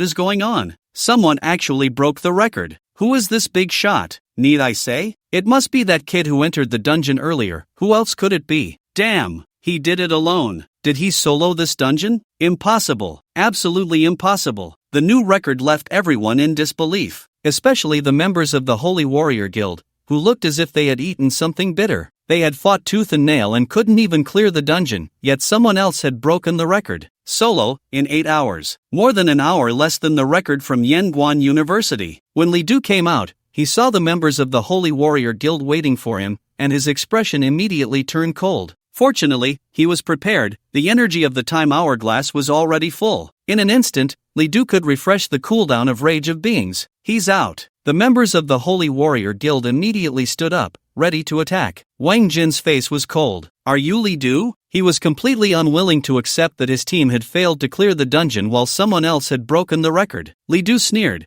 What does it have to do with you? Seeing Lidu like this, Wang Jin almost ordered to kill him on the spot. However, thinking that Lidu was actually able to break the record of the dungeon, he felt somewhat uncertain for a moment. Lidu did not act rashly. He actually did not want to fight. In the dungeon, to ensure the frequency of skill releases, Lidu charged the time sandglass with energy 5 times, spending over 100,000 divine power points. Currently, Lidu had very little divine power left, just enough for the last charge of the time sandglass. If a fight broke out now, even if Lidu could win, once he was entangled by the members of the Holy Warrior Guild, given his current state, it would be very dangerous. Therefore, if he could scare them off like this, that would be the best outcome. However, this did not mean that Lidu would back down. After about 10 seconds of confrontation, Wang Jin spoke up. Hand over the heart of brutality you obtained in the dungeon, and you and our Holy Warrior Guild will be even. Upon hearing this, Lidu couldn't help but scoff. I did obtain the heart of brutality, but it has already been synthesized into the blood-red heart. Do you want it? As Lidu spoke, he took out the blood-red heart. Instantly, a blood-red light illuminated the area, as if a rain of blood had fallen from the sky, leaving everyone astonished. The blood-red heart. He actually obtained the blood-red heart. God, how is this possible? How can he be so lucky? Seeing this, Wang Jin's eyes widened in disbelief. The blood-red heart requires 4 types of hearts to synthesize. However, in this dungeon, the drop rate for the 4 types of hearts is extremely low. Their drop rates are influenced by 2 dimensions. The first is the number of people entering the dungeon. The fewer people, the higher the drop rate. The second is the time taken to fight the bosses in every 10 rooms. The shorter the time, the higher the drop rate. These conditions are almost impossible to meet. Therefore, to synthesize the blood-red heart, one generally needs to clear the dungeon multiple times. Yet Lidu managed to gather them all in one go. Seeing their expressions, Lidu confirmed that the blood-red heart was likely a remarkable treasure. Indeed, he was not shortchanged for his efforts in this dungeon. Putting away the blood-red heart, Lidu said coldly, the item is in my hands. If you have the guts, come and take it. Upon hearing this, Wang Jin hesitated. He knew well the difficulty of this dungeon, so when Lidu took out the blood-red heart, he became even more wary. The reason for the intimidation was that Wang Jin was betting that Lidu, after clearing the dungeon, was already exhausted and would not dare to fight them. But Lidu's calm expression made it impossible for Wang Jin to gauge Lidu's strength. Was he fully energized, or was he already drained? Seeing that Wang Jin was hesitant to act and unwilling to leave, Lidu grew somewhat impatient. Since you all dare not make a move, how about I take the initiative? With that, Lidu took out his staff and began to gather power. A celestial magic circle appeared, and a fireball gradually formed, resembling a small sun. Upon seeing this, Wang Jin made a decision. Gritting his teeth, he cast a reluctant glance at Lidu and shouted, "We're leaving." After saying that, he led the members of the Holy Warrior Guild away, not wanting to stay a moment longer. His face was already completely lost. The others, seeing this, also hurriedly left. After they departed, Lidu did not leave immediately but stood in place waiting. At the same time, he activated the Abyssal Eye. A few minutes later, confirming that the members of the Holy Warrior Guild had completely left, Lidu finally closed the Abyssal Eye. He let out a sigh of relief. Through the Abyssal Eye, Lidu saw that Wang Jin was a legendary class profession, while the other members of the Holy Warrior Guild were all epic class professions. Their current levels were all 29, clearly a penalty for exiting the dungeon. But because of this, their states had not been overly depleted. If a fight broke out, Lidu would have to activate the Wrath of the Beings, but doing so would mean he would have no divine power left to charge the time sandglass. Fortunately, he successfully scared them off in the end. The Holy Warrior Guild, huh? I'll remember that, Li Du said with an icy gaze. Although he hasn't taken action yet, it doesn't mean that Li Du won't hold a grudge. After a short rest, Li Du set off on his way home. After spending a day traveling, he finally returned to Qinshur City by noon the next day. Using the teleportation array, Li Du returned to school. A few days had left him looking somewhat disheveled. After taking a shower at home, he contacted Zhou Ning. He first sent a message but received no reply for a long time. So, Li Du decided to call. Hello, who is it? A lazy voice came from the phone, sounding as if he had just woken up. Hello, Zhou Lao, it's me, Li Du. I got the blood red heart. Oh, it's Li Du, you got it. Suddenly, there was a silence on the other end that lasted for 5 seconds. You said you got the blood red heart? Yes. Another 5 seconds of silence followed. Zhou Ning seemed to be taking deep breaths. Finally, he spoke in a calm voice. Well done. Come to my office. After saying that, he immediately hung up. Li Du set off right away. In the office, Xin Yanguan was also present. Li Du greeted both of them. Zhou Ning said, hurry up and sit down. Despite his calm voice on the phone, Zhou Ning's mood was clearly not so tranquil. On the other hand, the principal remained as unruffled as ever. Once Li Du sat down, Zhou Ning confirmed, you really got the blood red heart? Li Du nodded and immediately took out the blood red heart. The two of them began to examine it. A few seconds later, Xin Yanguan said, no mistake, it's the blood red heart. Seeing this, Zhou Ning showed a look of surprise. Impressive, very impressive. Xin Yanguan asked, how many times did you run the dungeon to synthesize the blood red heart? Once. Solo? Li Du nodded. Upon hearing this, even Xin Yanguan showed a hint of astonishment in his eyes. He had run this dungeon when he was younger and had indeed struggled. At that time, his level was 25, higher than Li Du's. Later, when he reached level 30, he borrowed a set of legendary gear from the National Guild and finally soloed the dungeon. And Li Du, how many levels was he? Zhou Ning said, alright, Lao Qin. Since he completed the task, it's time to reward him. Xin Yanguan nodded and took out a badge. This is the proof of strength. As long as you input your mana into it, you can complete the certification. Thank you, Principal. Li Du took the proof of strength and examined it carefully. The badge was deep blue, with a diamond shape, a shield wrapped around a long sword in the center, and wings extending outward from the shield. It looked simple but carried an air of ambition. Xin Yanguan said, this proof of strength is only bronze level, the lowest level of proof of strength. Based on your performance, it can be upgraded in the future. The proof of strength has 5 levels, bronze, silver, gold, diamond, and king. The highest level can ignore all dungeon restrictions and forcibly enter. Upon hearing this, Li Du immediately used the abyssal eye to check. Proof of strength, bronze level. Proof of a strong individual. Wearing this item, you can ignore dungeon restrictions and forcibly enter dungeons, up to 5 levels ignored. You can enter large dungeons alone, up to 60-player dungeons. Additional effect, increases all skill damage by 20%. Seeing this, Li Du was very satisfied. The proof of strength not only allowed him to ignore dungeon restrictions but also increased his skill damage. This was an unexpected delight. Currently, at level 22, with the proof of strength, he could now run dungeons at level 27. Soloing large dungeons was no longer a problem. Li Du asked, Principal, how can the proof of strength be upgraded? Xin Yanguan replied, originally, you weren't qualified to know this,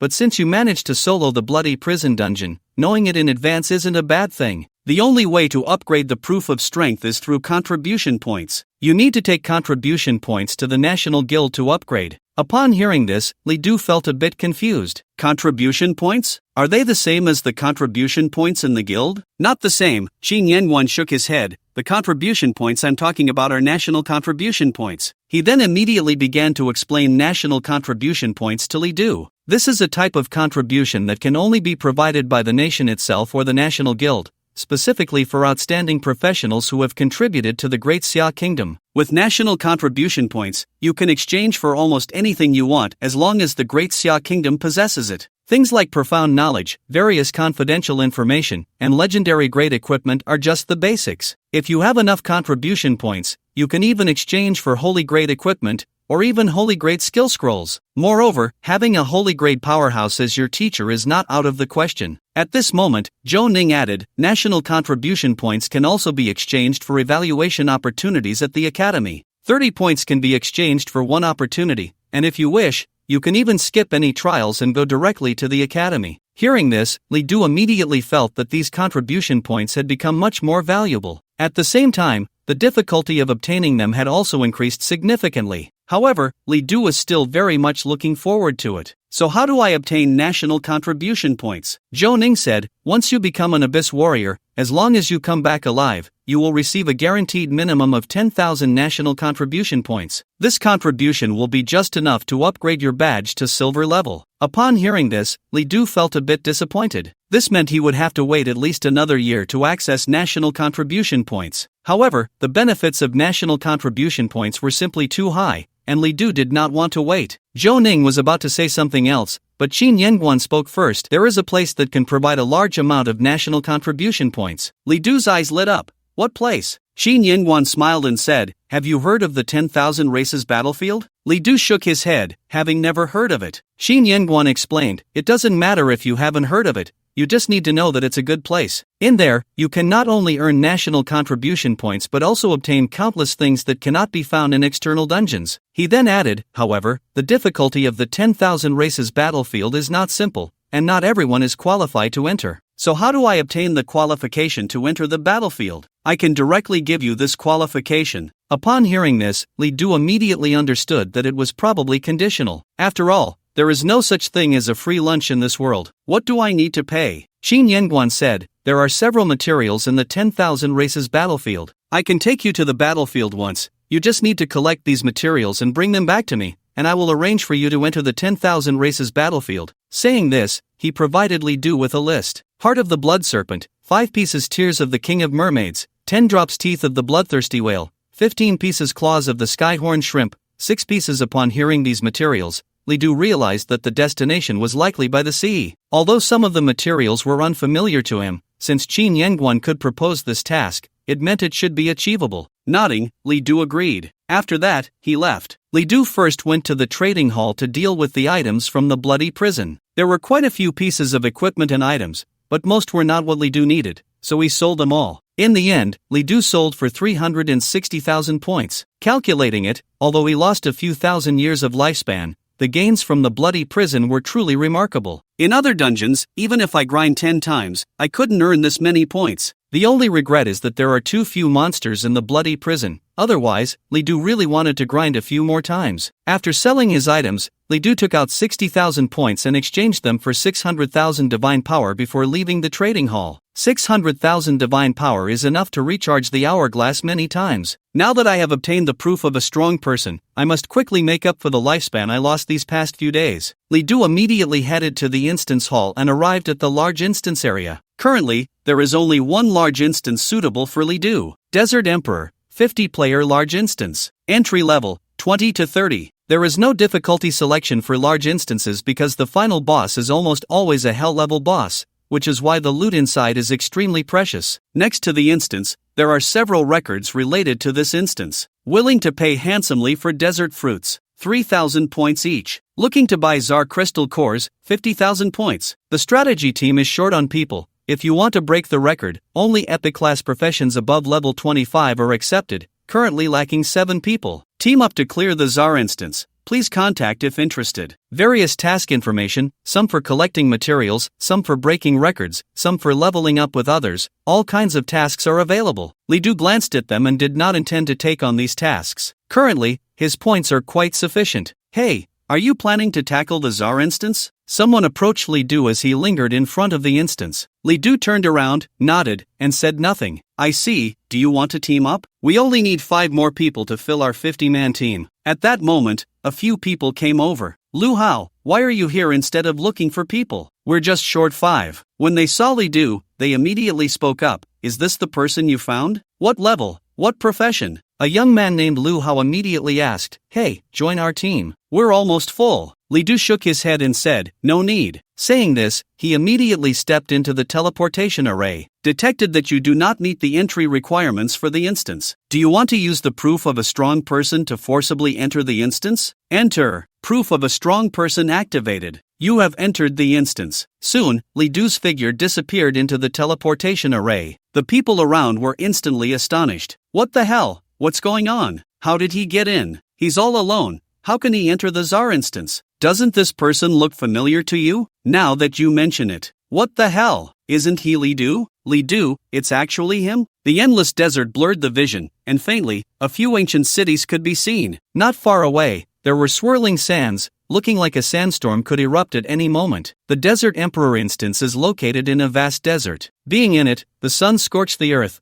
and Li Du felt as if he were in a furnace. Affected by extreme high temperatures, all your attributes are reduced by 10%. Affected by extreme high temperatures, your wounds are difficult to heal, health recovery speed reduced by 35%. Soon, two pieces of information appeared in Li Du's mind. This is the negative effect imposed on intruders by this instance. The destination should be that city in the distance. There shouldn't be any mirages here. Looking at the blurry city in the distance, Li Du slowly walked forward. Rustle, rustle, suddenly, several sounds appeared, as if something was burrowing out of the sand. Li Du immediately became alert. The next moment, a dark object appeared from beneath Li Du's feet. Li Du quickly jumped aside, and at the same time, the object revealed itself. It was a gigantic scorpion. Desert scorpion type, ordinary wild monster level, 24 health, 12,000 strength, 380 traits. Attack carries poison. After being poisoned, your health will continuously decrease weakness. Cut off its tail, and it will die instantly. Is this the wild monster of this dungeon? Poisonous, with decent attributes. However, it poses little threat to Li Du. Li Du seized the opportunity and immediately unleashed a skill at the scorpion's tail. Soon, its tail was broken, and it died instantly. You have killed the desert scorpion, successfully absorbing 50 days of life. You gain 780 experience points. Automatic extraction activated. You obtained material, scorpion tail needle, perhaps due to Li Du's excessive action in killing the scorpion. Various sounds soon began to emerge around him. Then, countless poisonous scorpions started to burrow out of the sand. It looked like there were probably hundreds. They moved quickly across the desert, all attacking Li Du. Seeing this, Li Du immediately summoned the fire demon and the Cayman orc general. The fire demon was engulfed in flames, and the Cayman orc general was completely surrounded by armor. The poison of the desert scorpion had no effect on them. Li Du commanded them to unleash their skills, and soon, a large number of desert scorpions were eliminated. At the same time, Li Du also launched his attack. Batch after batch of scorpions fell. Although these scorpions had relatively high attributes,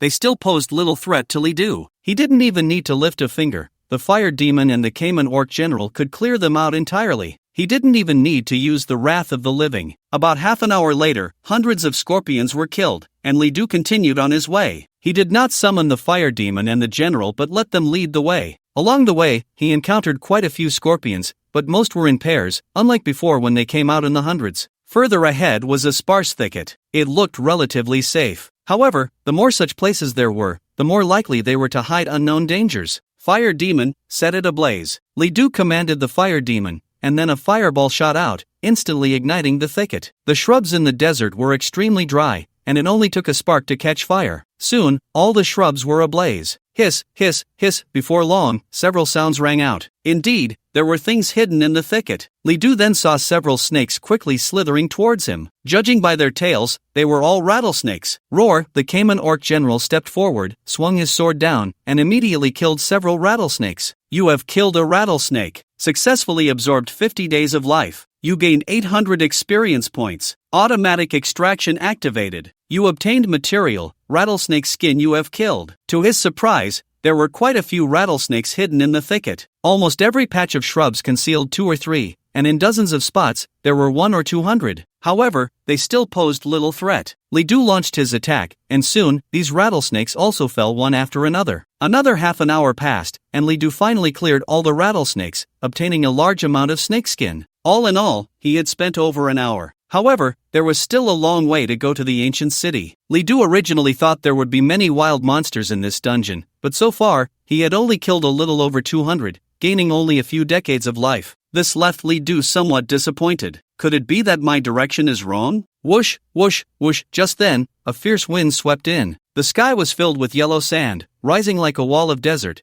piling high and pouring down. Li Du looked and was instantly shocked. Oh no, it's a sandstorm. Li Du was just thinking of escaping, but the sandstorm came so suddenly that by the time he reacted, it was already impossible to leave. The sandstorm is coming. You will suffer a lot of damage. With no other choice, he could only activate his unyielding stance to reduce the damage from the sandstorm. Soon, countless grains of sand struck Li Du's body, and his skin felt like it was about to be scraped open by the wind and sand. A massive wave of sand swept in, forcing Li Du to close his eyes. But at that moment, it was also the most dangerous time. Li Du ordered the fire demon and the orc general to guard near him. Whoosh, whoosh, whoosh, the wild sand surged. Li Du felt as if he was about to be blown away. Fortunately, with the help of Unyielding, the wind and sand could not shake him at all. A few minutes later, the sandstorm disappeared, just as suddenly and swiftly as it had come.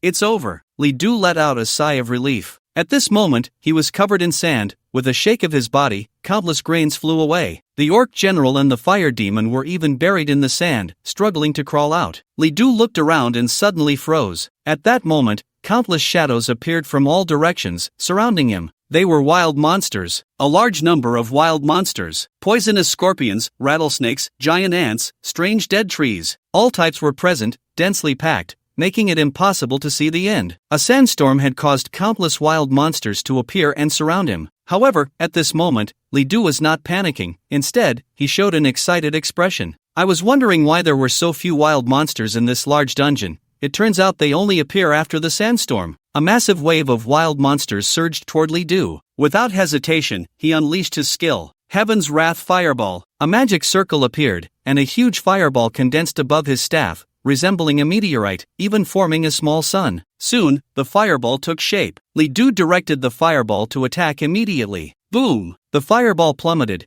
and countless sparks rolled down, erupting with unparalleled power centered around Li Du. In an instant, countless wild monsters were engulfed in flames. The sound of explosions crackled continuously. Then, countless messages appeared in Li Du's mind. You killed the desert poison scorpion. You killed the rattlesnake. You killed the ancient sand tree. You killed the desert termite. You killed the desert bug. One after another, it was impossible to see clearly how many there were. Li Du's lifespan was increasing at an incredible speed, and his experience points were also rising continuously. Countless materials flew toward Li Du, falling into his spatial ring. The originally vast space was immediately filled with materials. The Heaven's Wrath Fireball not only had falling damage and explosion damage. After falling, countless flames burned the bodies of the wild monsters. However, since the Wrath of Beings was not activated, some of the wild monsters on the outskirts received very little damage and did not die immediately. But their bodies were already on fire, and the flames would continue to burn, eventually killing them all. Li Du, along with the fire demon and the general, continued to patrol the battlefield, delivering finishing blows to the surviving wild monsters. About half an hour later, when no more messages appeared, Li Du finally killed all the wild monsters. Awesome! Killing monsters so freely made Li Du feel exceptionally happy. I just wonder how many I killed in total. Li Du opened his personal panel to check his lifespan. Then, he was shocked to find that his lifespan had increased by nearly 2,000 years. Calculating at 50 days per wild monster,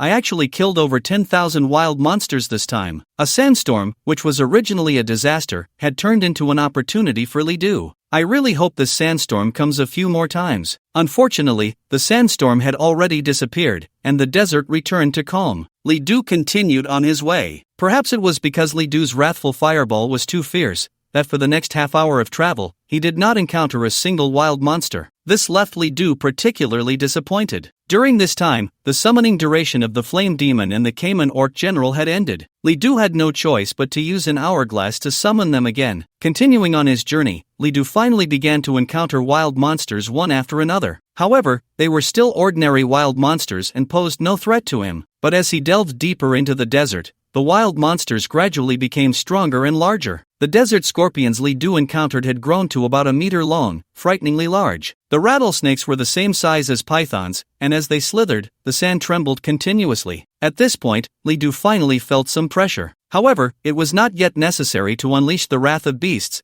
but his pace had slowed considerably. As time passed, Li Du had been in the dungeon for over 4 hours. The prolonged battle, combined with the scorching environment, made him unbearably thirsty. Before entering the dungeon, considering the environment, Li Du had specifically brought a large amount of water. Now, he had already consumed 3 large bottles but still felt it was not enough. However, his gains during this time were not small. He had encountered 2 monster group attacks, and after defeating them, he had gained a significant amount of lifespan. By now, he had acquired over 2,000 years of lifespan, nearly compensating for the losses from the bloody prison. In the 5th hour of entering the dungeon, Li Du finally felt a hint of coolness. In the distance, the shimmering surface was water. Only the surface of water would reflect light. It's an oasis. Li Du was overjoyed, the endless yellow sand was a tremendous torment to the heart. Finally, he had seen the oasis. Li Du immediately felt motivated and quickened his pace. Soon, he arrived at the oasis. There was a large lake here, and the water surface was exceptionally clean. Surrounding it were plenty of plants,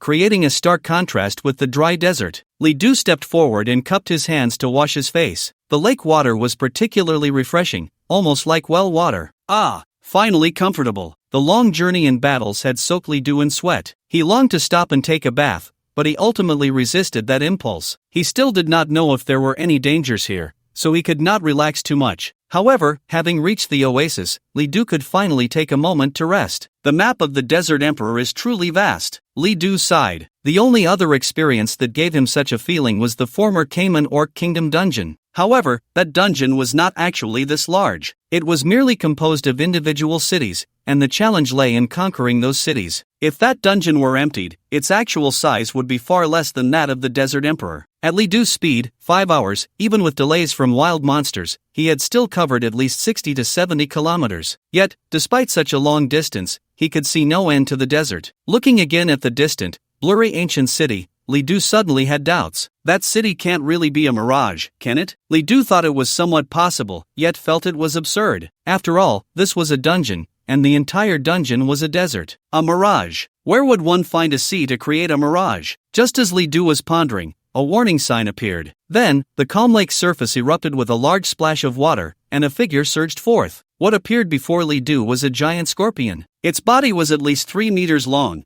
and its massive tail arched up like a scythe ready to strike. Li Du stepped back and immediately activated the Abyssal Eye. Oasis Giant Scorpion Type, Elite Monster Level, 27 Health, 58,000 Strength, 1380 Traits, Poison Attack Skills, Scorpion Tail Stinger, Giant Claw Attack, Water Strike Weakness, Interrupt the Tail Stinger, and it will die instantly. It is an elite monster with fairly decent attributes, but it still poses no threat to Li Du. Although its size looks terrifying, Li Du is not afraid. When it launched its attack, Li Du immediately summoned the Cayman Orc General. At the same time, he also launched his own attack. Soon, both sides began to fight. Without using the Wrath of Beasts, Li Du's damage was not enough to kill the scorpion in one hit. However, his skill damage was still quite powerful. As the battle deepened, the Cayman Orc General eventually severed the scorpion's tail stinger with a sword. The scorpion died instantly. You have killed the Oasis Giant Scorpion. Successfully extracted 50 days of lifespan. You gained 9,800 experience points. You obtained Giant Scorpion Tail Stinger. Scorpion Venom. The harvest was not significant. Due to the low stats of the giant scorpion, Li Du did not gain much lifespan. Li Du used the Abyssal Eye to confirm that there were no other wild monsters nearby the oasis. He couldn't check underwater, but even if they popped up again, Li Du was not afraid. After resting for a while, it was time to continue on the road. Li Du immediately headed towards the ancient city. At this moment, for some reason, the ancient city seemed clearer. It looked like it was closer, and it should be so. As he advanced, Li Du encountered a group of cacti. These cacti were exceptionally large. They reached heights of 4 to 5 meters and were as thick as big trees. Beneath the cacti, many wild monsters were lurking, with some only showing 2 eyes. If Li Du hadn't observed carefully, he really wouldn't have noticed. When Li Du got closer, these wild monsters immediately appeared. They were scorpions, densely packed scorpions. They were desert poison scorpions,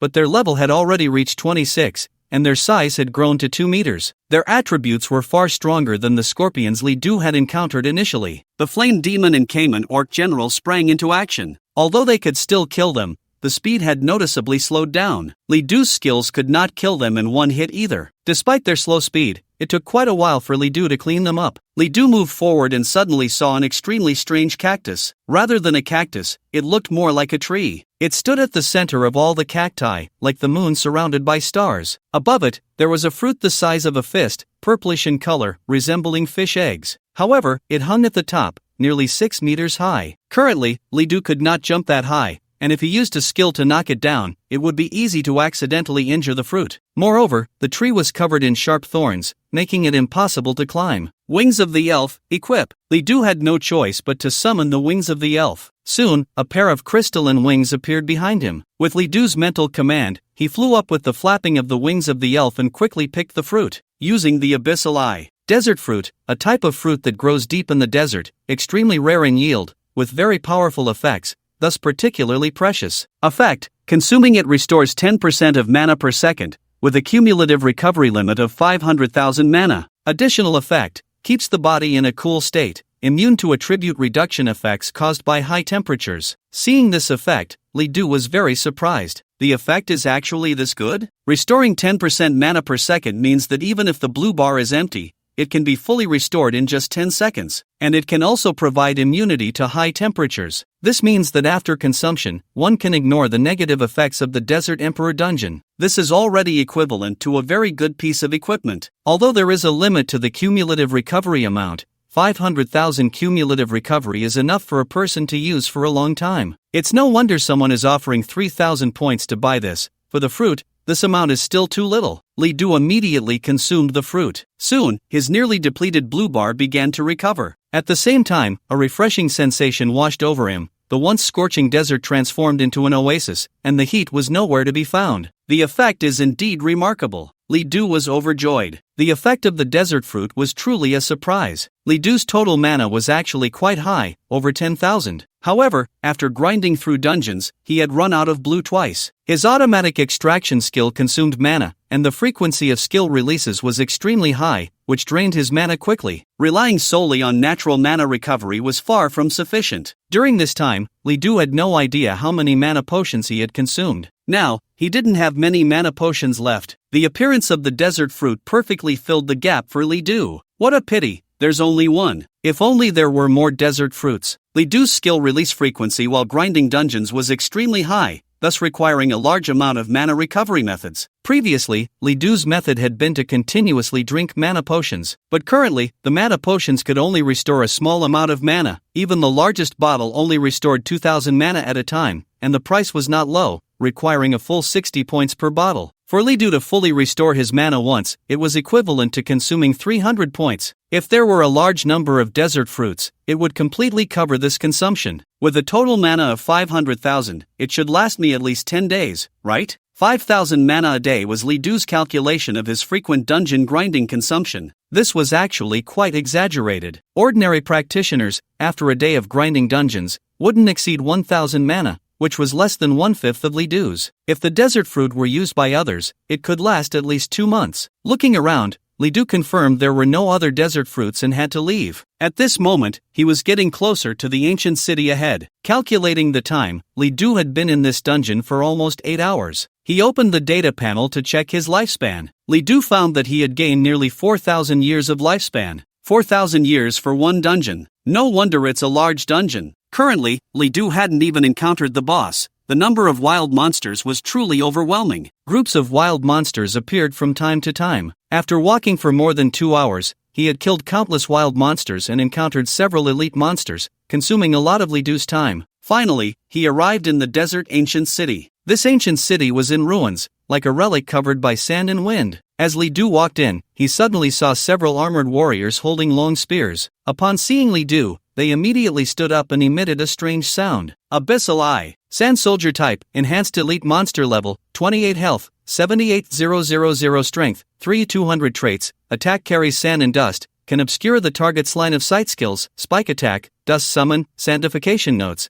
Do not let the sand get in your eyes. Be careful of its sandification, it can cause your skills to miss. Weakness, combat power greatly reduced on non-sandy ground. Finally encountered a strong enough elite monster. With these stats, Li Du would find it quite challenging to fight alone. Moreover, there were quite a few sand soldiers. Not just these few, footsteps could be heard nearby. Clearly, other sand soldiers were rushing over. Wrath of the Beings. Li Du did not hesitate and cast his skill. The real battle was just beginning. Clear the way, everyone. Don't block the path. We from Junlin Academy are about to set a new record, don't interfere. In the great hall of the dungeon, a large group of people came in with great momentum. They were extremely arrogant, weaving through the streets. Many people saw this and hurriedly made way. Those who did not move in time were roughly pushed aside. People were filled with confusion, asking, what is Junlin Academy going crazy about? What are they planning with so many people? At that moment, someone from Junlin Academy said, our senior Sujan is leading the team, and today we will break the record for the Desert Emperor dungeon. Upon hearing this, people were astonished. Wow, is it really that impressive? The record for the Desert Emperor dungeon is one of the hardest to break among the large dungeons. I remember the last record for this dungeon was set by Yunling Academy. Can Junlin Academy really break it? Some raised doubts, but others explained. Junlin Academy has made ample preparations for this operation. Several key members, including Su Zhan, have even equipped themselves with a full set of epic gear, and they deliberately kept their levels capped at 30, delaying their upgrades just for today. In that case, the hope of breaking the record is quite high. When Yunling Academy's team broke the record, their average level was only 27 or 28. There's no choice, Su Zhan is already a junior, and he must have some impressive achievements. Otherwise, when he graduates, those major guilds won't want him. After finishing university, there are several paths for professionals. The most common path is to join major guilds in various provinces. In fact, some professionals who stand out during their university years are approached by major guilds in advance. In major guilds, one can enjoy many resources and access to high-quality dungeons. Many strong players were once members of a major guild. If one cannot join a major guild, they can take the civil service exam, but that is extremely difficult. If both paths are blocked, then it is likely that life will remain that way. After all, it is easy to imagine how poor a professional must be if they can't even find a guild. For someone like Su Zhan, finding a guild would certainly be easy, but joining a major guild is not simple. Without sufficient talent and impressive achievements, why would a major guild want you? Although the people from Junlin Academy were very ostentatious, seeing their numbers and configuration, others did not dare to say much. At that moment, someone spotted a person. Hey, isn't that Hishio? He's a freshman like us. Why can he join the Junlin Academy team? Hearing people discussing him, Hishio sneered. Who is the same as you? You can't even get into the academy, while I have already become a student of Junlin Academy in advance. People were immediately astonished. This is impossible. It hasn't even been a month since school started. You can't have filled your evaluation quota. Stop bragging. Even a legendary profession would take at least a month to enter the academy. Hishio laughed heartily. Ignorant fools, do you know what a recommendation is? Wow, isn't that just taking the back door? Damn it! What are you so arrogant about, someone who took the back door? I thought you were impressive. Upon hearing this, Hishio was instantly furious and was about to explode. Su Zhan said, Enough, Hishio, don't stoop to their level. This mission is very important, don't get distracted. Sour grapes from those who can't reach the grapes, that's all they are. Hishio turned his head and stopped speaking. Soon, the 50-person team from Junlin Academy arrived at the Desert Emperor dungeon. A beam of light descended, forming a teleportation array beneath the feet of the 50 people. The formation activated, and the 50 people immediately entered the Desert Emperor dungeon. At this moment, due to this event, many people also rushed over. People are eager to know if Junlin Academy can truly break the record of the instance. In the instance, Li Du was unaware of the events outside. After activating the Wrath of Beings, his damage was greatly enhanced. In just a few moves, he killed several sand soldiers. You killed a sand soldier, absorbing 50 days of life. You gained 1,200 experience points. You obtained Sand Soldier Core. Although the sand soldiers were elite monsters, their stats did not far exceed Li Du's. Therefore, the lifespan he gained remained at 50 days. However, the dropped materials were quite good. The Sand Soldier Core is a blue material. After using the Abyssal Eye to inspect it, Li Du found that this material could be used to craft the Sand Soldier set. This is a fine-grade set, and possessing it would provide a significant advantage when facing the Desert Emperor instance. After storing it away, Li Du continued forward. Suddenly, a sound echoed. Woo woo woo! It was the sound of a horn being blown, immediately resonating throughout the ancient city. Li Du quickly looked up but did not see the horn blower. Instead, he saw a massive disc slowly rising from the center of the ancient city, hovering above like a flying saucer. Then, the disc emitted 8 beams of light from 8 directions. The entire ancient city began to tremble. Abyssal Eye. Through the Abyssal Eye, Li Du immediately explored the properties of the disc. Ascension Sand Table, a relic with divine traces in the desert, said to contain unparalleled power. Effect: once someone attacks the desert ancient city, the disc will automatically rise, allowing all citizens within the ancient city to ascend. After ascending, all citizens will receive a 50% increase in all attribute damage. Seeing this description, Li Du finally felt a sense of pressure. The calm of the ancient city turned intense, with sand soldiers surging everywhere. Upon inspection, Li Du found that these sand soldiers' attributes had indeed increased by 50%. With over 70,000 health points, they now exceeded 100,000. Their strength was nearly 5,000. Other various attributes had also been significantly enhanced. This attribute was already comparable to a boss, yet they were merely enhanced elite monsters. Looks like it's time to fight. Li Du summoned the Flame Demon and the Cayman Orcs, immediately launching an attack on the Sand Soldiers. There were many Sand Soldiers, and they could also turn to sand. One careless move could result in a Sand Soldier emerging from a pile of sand. Because of this, Li Du was ambushed by several Sand Soldiers and nearly had his body pierced by a spear. At this moment, the number of Sand Soldiers was increasing, surrounding him from all sides. 10,000 swords returned to origin, Li Du shouted, casting his skill. A formation appeared in the sky, and then a rain of swords fell. Whoosh whoosh whoosh, 10,000 swords swept across, instantly landing on the Sand Soldiers. However, despite the tenfold increase in damage, the damage dealt by a single sword to a Sand Soldier was still not high, likely only taking away a few thousand health points. It would take at least 20 swords to kill a single Sand Soldier. Unless Li Du activated the 100-fold Wrath of Beings, the damage would not be sufficient. After leveling up,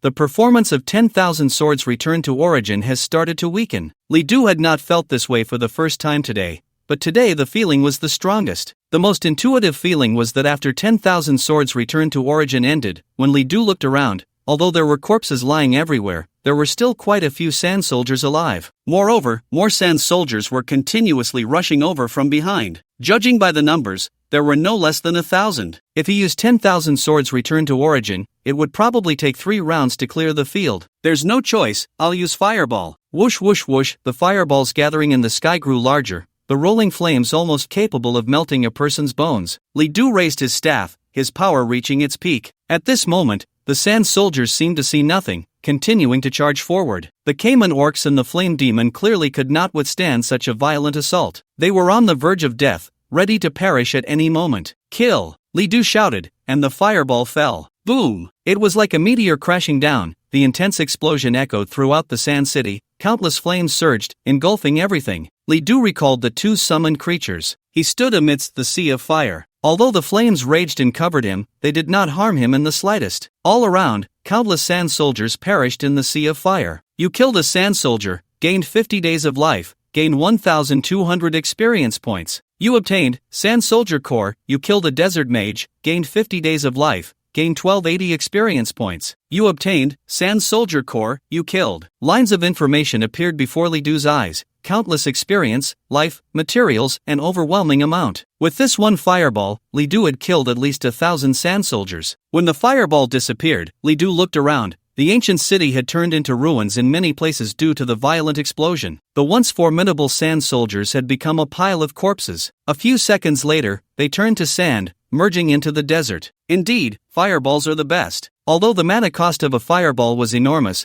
a fully loaded fireball consumed nearly the same amount of mana as casting 10,000 swords returned to origin 20 times. The instant clearing sensation it provided was something 10,000 swords returned to origin could not offer. Who wouldn't enjoy seeing an entire enemy wiped out with a single skill? At least, Li Du could not refuse. After refreshing his skills with an hourglass, Li Du set off towards the ancient city. With a large number of Sand Soldiers dead, few remained in the ancient city. Besides the Sand Soldiers, there were some desert mages who could use mage skills. There were also many ranged desert archers who would shoot arrows from a distance. However, they posed little threat. Summoning the Flame Demon and the Cayman Orcs, Li Du had the 2 summons lead the way while he leisurely strolled behind. I need to work on more summoning skills, that way, I won't have to lift a finger in dungeons. Summons were truly great. Nowadays, all Li Du needed to do was cast a fireball to clear the field, leaving any stragglers to his summons. Even in hell-level dungeons, clearing them was just as pleasant. Soon, Li Du entered the main city. Here, even more powerful monsters awaited him. It was a creature with a human head and a serpent's body, somewhat resembling the legendary Medusa. Demonic Serpent Witch, type, boss, level, 30, health, 246,000, strength, 12,800, traits, poison attack, sanctification, petrification, gaze into her eyes, and you will turn to stone, skills, serpent movement, plague mist, poison explosion, petrifying gaze. Note, never look into her eyes. Weakness, when she uses petrifying gaze, you need to turn your back to her or take the opportunity to attack. Don't worry about her ambushing you, during this time, she will be unable to act. This monster's attributes had become extremely powerful after receiving the enhancement from the sand table. Moreover, it could petrify people. Looks like I need to be extra careful, I must not look into her eyes. If he were petrified, this dungeon run would likely end in failure. To test the waters, Li Du sent the two summons forward while keeping a safe distance from the serpent woman, ready to strike at any moment. Soon, the two summons launched their attack. The flame demon gathered a fireball, and the Cayman orc general swung his sword, both charging at the serpent woman. Hiss, the serpent woman flicked her tongue and then moved. Her body twisted, reaching the two summons at an incredible speed. Then, she spat out a stream of green liquid from her mouth. The liquid quickly landed on the flame demon. Whoosh, the flame demon reinforced its body, igniting fiercely, trying to evaporate the liquid. However, the liquid suddenly exploded. Boom! Originally thought to be liquid, it unexpectedly caused an explosion. The fire demon was instantly blown away,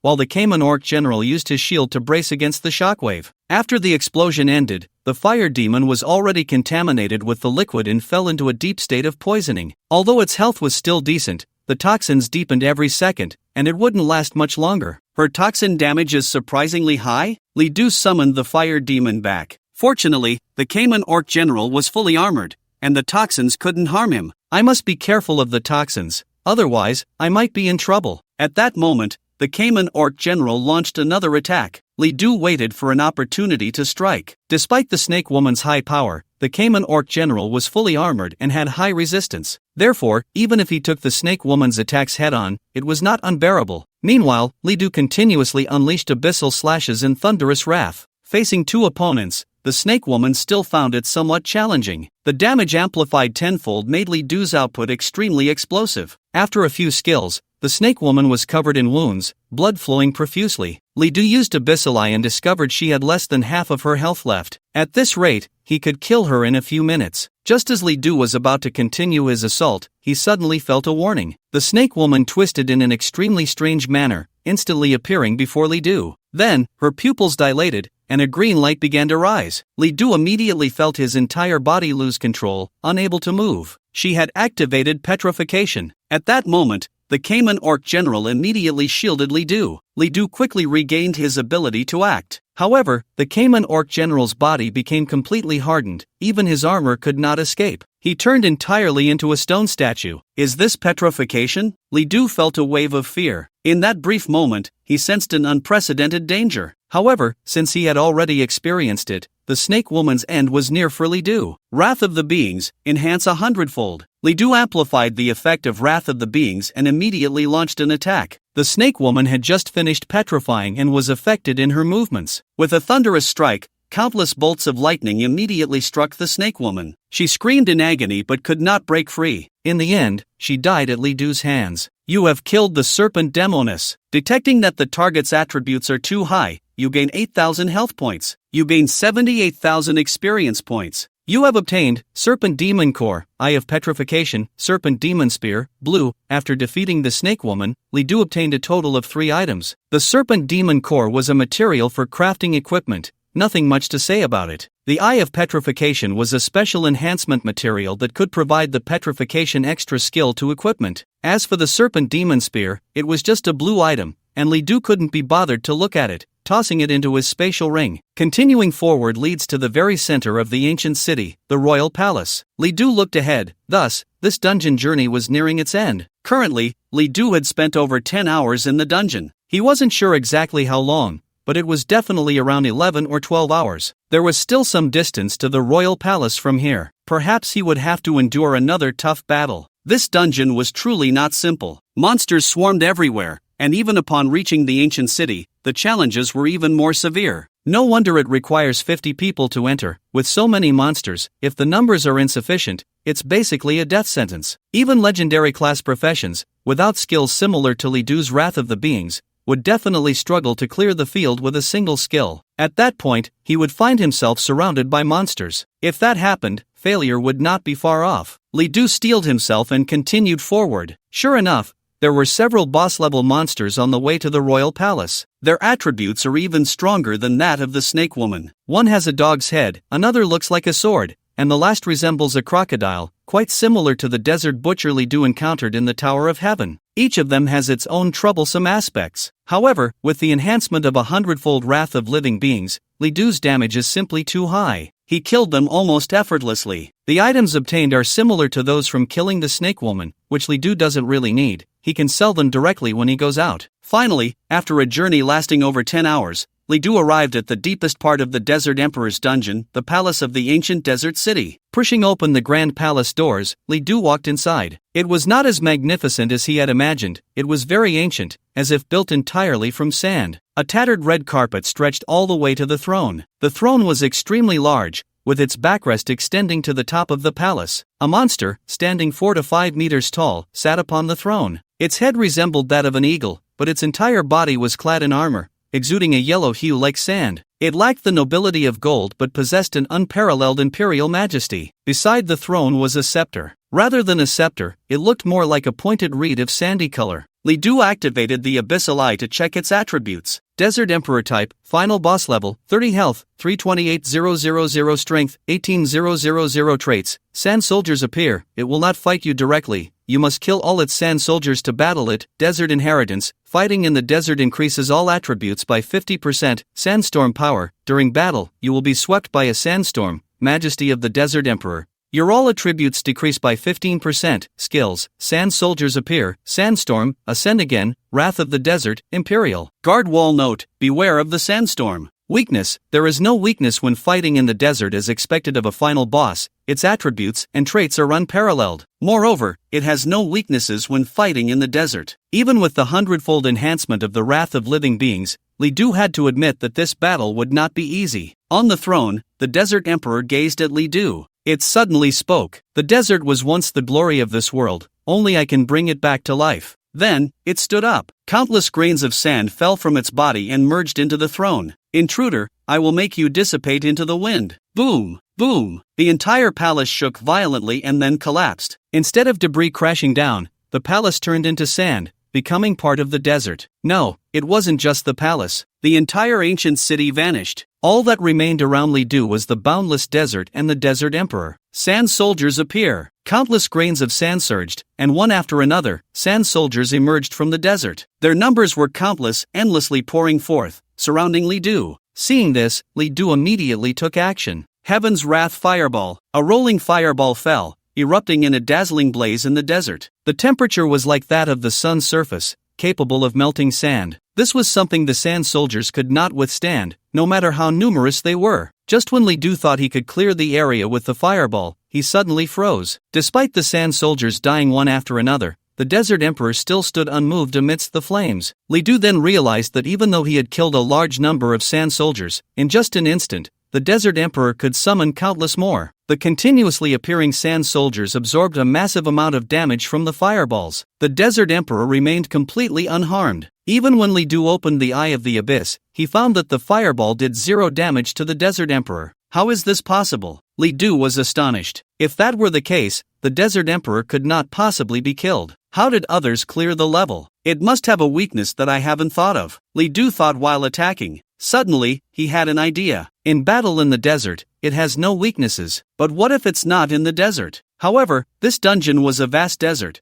Where could he find a place without a desert? Right, the oasis. Li Du remembered that there was a huge oasis in the desert, with large lakes. This might be the only place in the dungeon that wasn't desert. If I run to the oasis, will it chase me? Li Du thought it was worth a try. So, he stopped attacking and immediately fled. Sure enough, when the Desert Emperor saw him running away, it sent a large number of sand soldiers to pursue him. As Li Du ran a distance, the Desert Emperor suddenly transformed into sand. A few seconds later, the sand in front of Li Du coalesced, and it appeared right in front of him. However, Li Du didn't care. After releasing his skill to kill a group of sand soldiers, he escaped again. The Desert Emperor clearly had no intention of letting Li Du go and continued to chase him relentlessly. The distance to the oasis was far, but Li Du moved forward at full speed. The sand soldiers kept attacking from behind. Li Du killed those he could, and for those he couldn't, he used the skill Immovable to prevent them from causing too much damage. The Desert Emperor pursued him without relent. If Li Du created too much distance, it would turn to sand and appear right in front of him. Thus, the two continued this chase for about an hour. The duration of the Wrath of Beings had ended. Fortunately, Li Du could refresh it directly with an hourglass. Finally, Li Du saw the oasis. The large lake reflected light, shimmering beautifully. Li Du jumped high and landed directly in the center of the lake. At that moment, the Desert Emperor also reached the lake's edge but stopped, not following him in. Li Du immediately activated the Eye of the Abyss. At this point, the weakness section had changed. Water will block the connection between the Desert Emperor and the Sand Soldiers.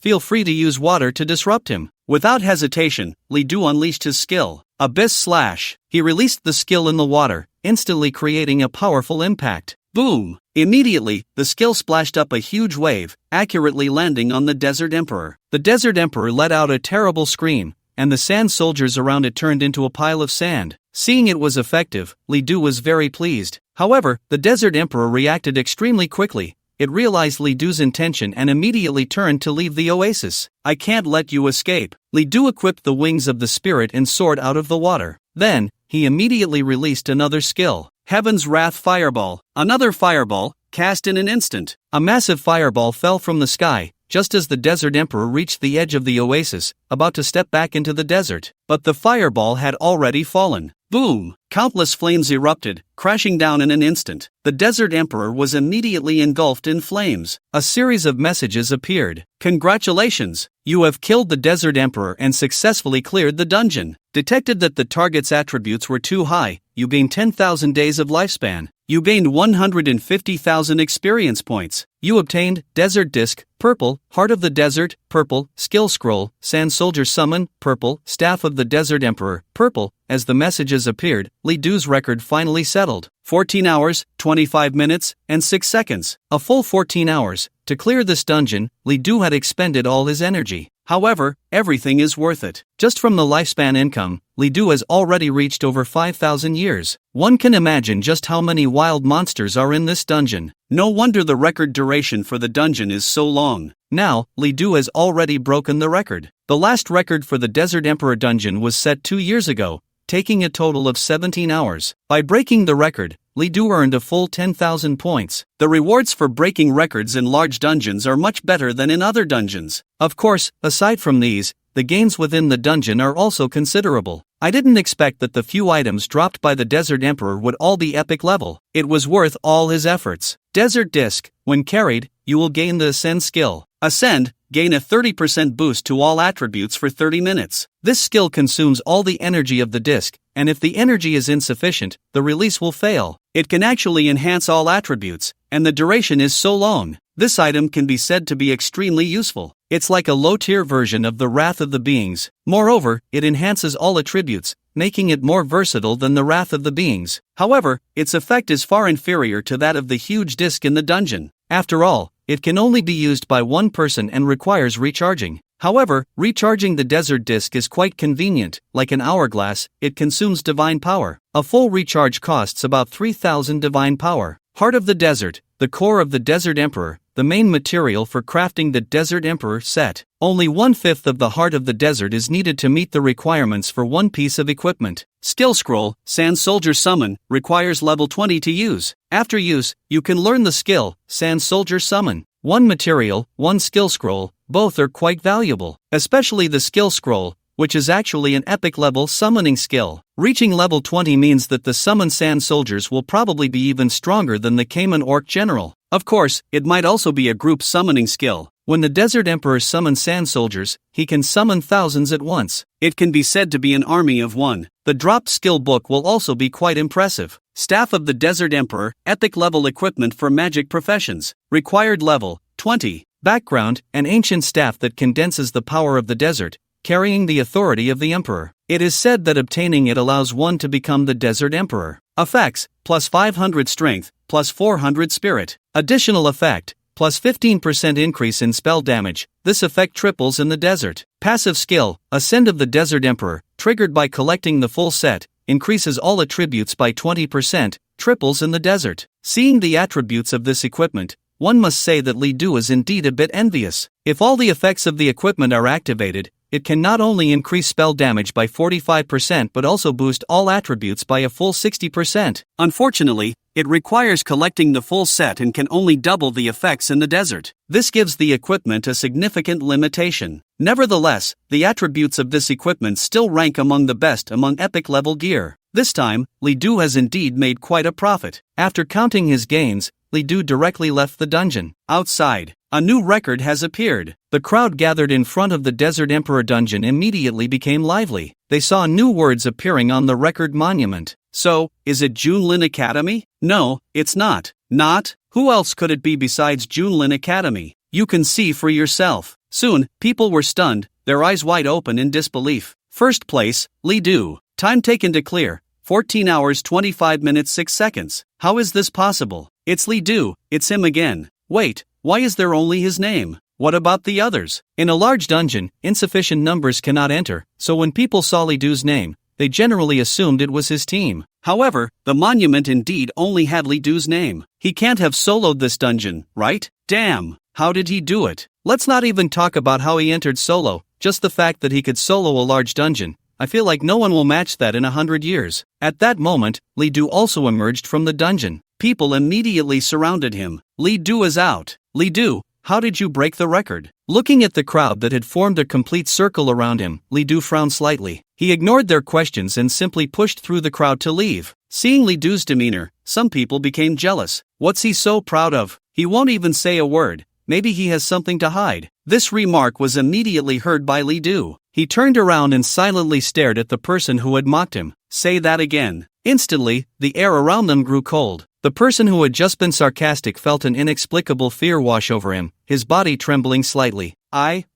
Seeing him like this, Li Du snorted coldly and turned to leave. At that moment, the person actually slumped to the ground. Ha ha ha. Laughter erupted around them. I thought you were so impressive, but you got scared and your legs went weak from just one look. Try saying that again? Just try it and see what happens. Damn, don't say it, but with that look from Li Du just now, I wouldn't be surprised if he killed someone next second. Maybe he really has killed someone. After leaving the dungeon, Li Du went to the trading hall and sold many materials and equipment obtained from the dungeon, keeping only the skill books. These items ultimately sold for over 100,000 points. In terms of value, it was surprisingly not as high as the bloody prison. However, this dungeon could be entered at level 20, so these gains were already quite substantial. Moreover, this was just Li Du's personal haul. If 50 people had entered, these items would have to be divided into 50 parts, which wouldn't be particularly much. Now, I have nearly 600,000 points. Even if I exchange for an epic set, it will be enough. If the set could be completed, it would unleash extremely powerful additional effects, like the Desert Emperor set, which could enhance all attributes. The additional effects of an epic set could even rival 1 or 2 pieces of top-tier epic equipment. However, Li Du was not in a hurry. He planned to wait until he accumulated 100,000 years of lifespan, change his profession to an epic-level profession,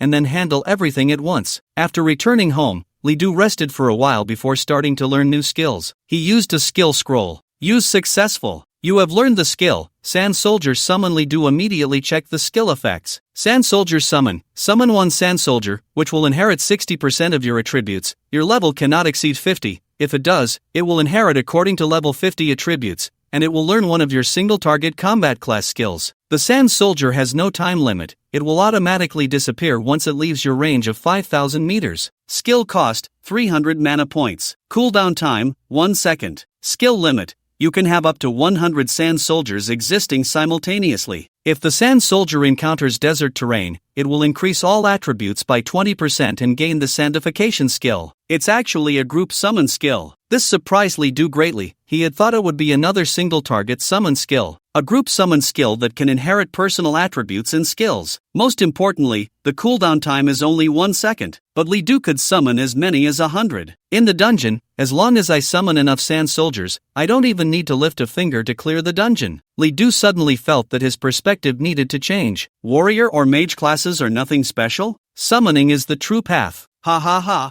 hard work pays off. We did it. Cheers erupted from the people of Junlin Academy. After more than 10 hours of hard fighting, they finally cleared the dungeon. Although we didn't get the Desert Heart, at least we broke the record. The desert heart isn't that easy to obtain. It only drops once every 2 months, and the drop rate is extremely low. If you're unlucky, it's impossible to get. I remember the trading post's purchase price for the desert heart reached a terrifying 50,000 points, which is comparable to a piece of purple gear. This time, Junlin Academy entered the Desert Emperor dungeon with 2 goals. The first was to break the record, which they had achieved. The second was to obtain the Sand Emperor crystal core, also known as the Desert Heart. This is the main material for crafting the Sand Emperor equipment. Just 1 desert heart is enough to gather the main materials for 5 pieces of the Sand Emperor set. Therefore, it is particularly precious. Although the Sand Emperor set performs best in the desert, its base attributes already surpass many purple sets. After all, there are very few sets that can enhance all attributes. Su Zhandao said, "It doesn't matter, we'll continue tomorrow, we'll definitely get it." Hishou asked, "Senior Su Zhan, which senior exactly needs the Sand Emperor set?" Hishou understood some insider information about this operation organized by Junlin Academy. The reason was that a certain big shot in the academy needed a Sand Emperor set, but there was none in the trading post. So they spent a lot of money to have Su Zhan organize people to run the dungeon and obtain the Desert Heart to craft the set. In fact, several of the main members' purple sets were provided by him. Su Zhan said, "It's fine to tell you, it's Senior Mo Xiaojun. He is about to enter the battlefield of 10,000 races, and the first location happens to be in the desert, so the Sand Emperor set is very suitable." Upon hearing the name Mo Xiaojun,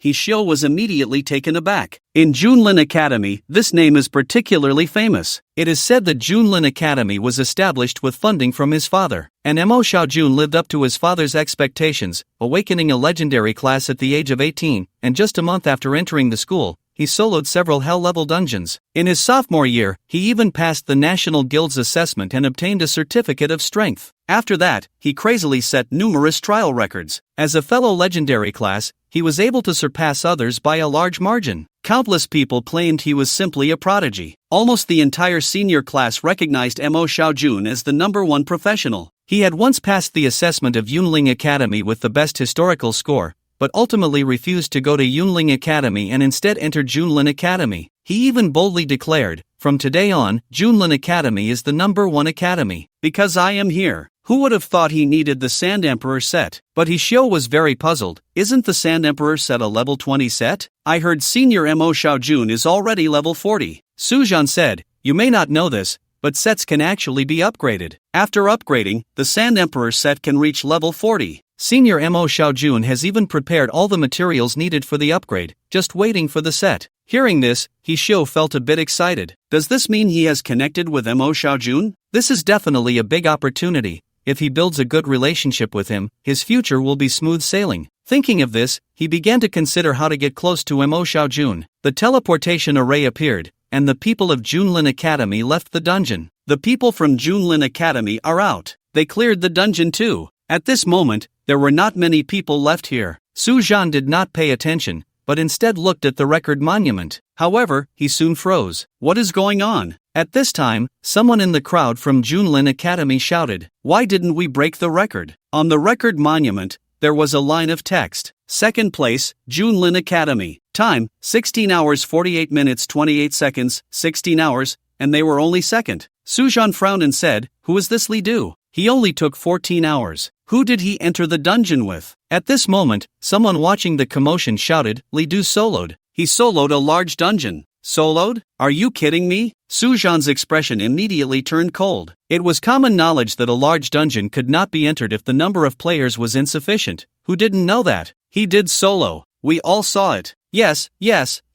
I can testify. I saw it too. He went in several hours before you. If you don't believe it, you can ask others. We all saw it, believe it or not, he soloed. Hearing this, Su Zhan's face darkened immensely. He felt humiliated and was ready to lash out. Just then, someone suddenly shouted, "Senior Su Zhan, look, the heart of the desert has dropped." What? Su Zhan immediately jumped up and looked at the stone tablet beside the dungeon. At the top of the tablet, there was a red orb that had been glowing but was now extinguished. This meant that the most important item in the dungeon, the heart of the desert, had dropped. He simply couldn't accept it. After all his hard work, not only did they not break the record, but the heart of the desert was also taken by someone else. This item only dropped once every 2 months. Once taken by someone else, no matter how many times they ran the dungeon within 2 months, it wouldn't drop again. It wasn't just Su Zhan. He Xiu's face was alternating between red and white, staring fiercely at Li Du's name, wishing he could swallow him whole. It was Li Du again. Always Li Du. Time and again causing him misfortune and ruining his plans. From the trials until now, he had come to utterly despise Li Du. Originally, if he had obtained the heart of the desert,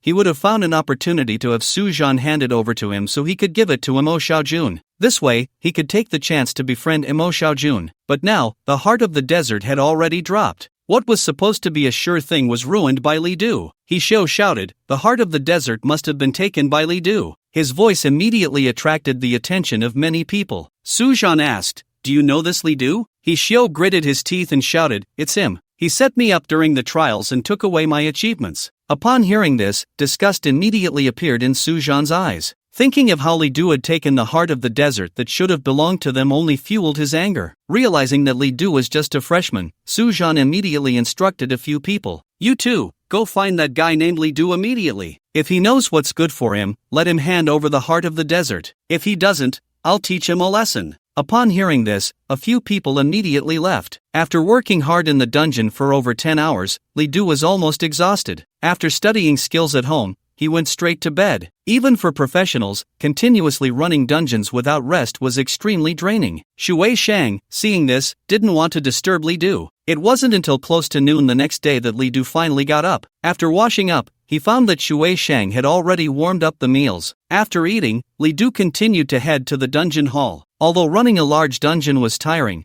the rich rewards made it impossible for Li Du to stop. However, now that he had gained new skills, the difficulty of running dungeons should not be that high anymore. You can let the sand soldiers explore more in the dungeon. It's best to find some more desert fruits. These fruits were very useful to Li Du. With them, he would never run out of blue again. Just then, a voice interrupted Li Du's thoughts. "Are you Li Du?" Li Du was puzzled and saw two young men in academy uniforms, but he couldn't tell which academy they were from. "Is there something you need?" The two had an arrogant expression. "Did you get the heart of the desert?" "Yes, I got it. Do you need something?" "Hand over the heart of the desert. Our senior Su Zhan needs it." Upon hearing this, Li Du sneered. "You must be crazy." With that, he turned and left. Li Du had no idea who they were, and they just demanded the heart of the desert. He didn't bother to teach them a lesson that was already giving them face. He was in a good mood and didn't want these two to ruin it. The two were immediately furious, their eyes wide with anger. "You dare refuse us? Do you know who Su Zhan is? I don't care if he's a human or a ghost. If he wants the heart of the desert, he can come and get it himself." With that, Li Du ignored them and directly entered the main hall of the dungeon. Damn! The two were so angry they felt pain in their livers,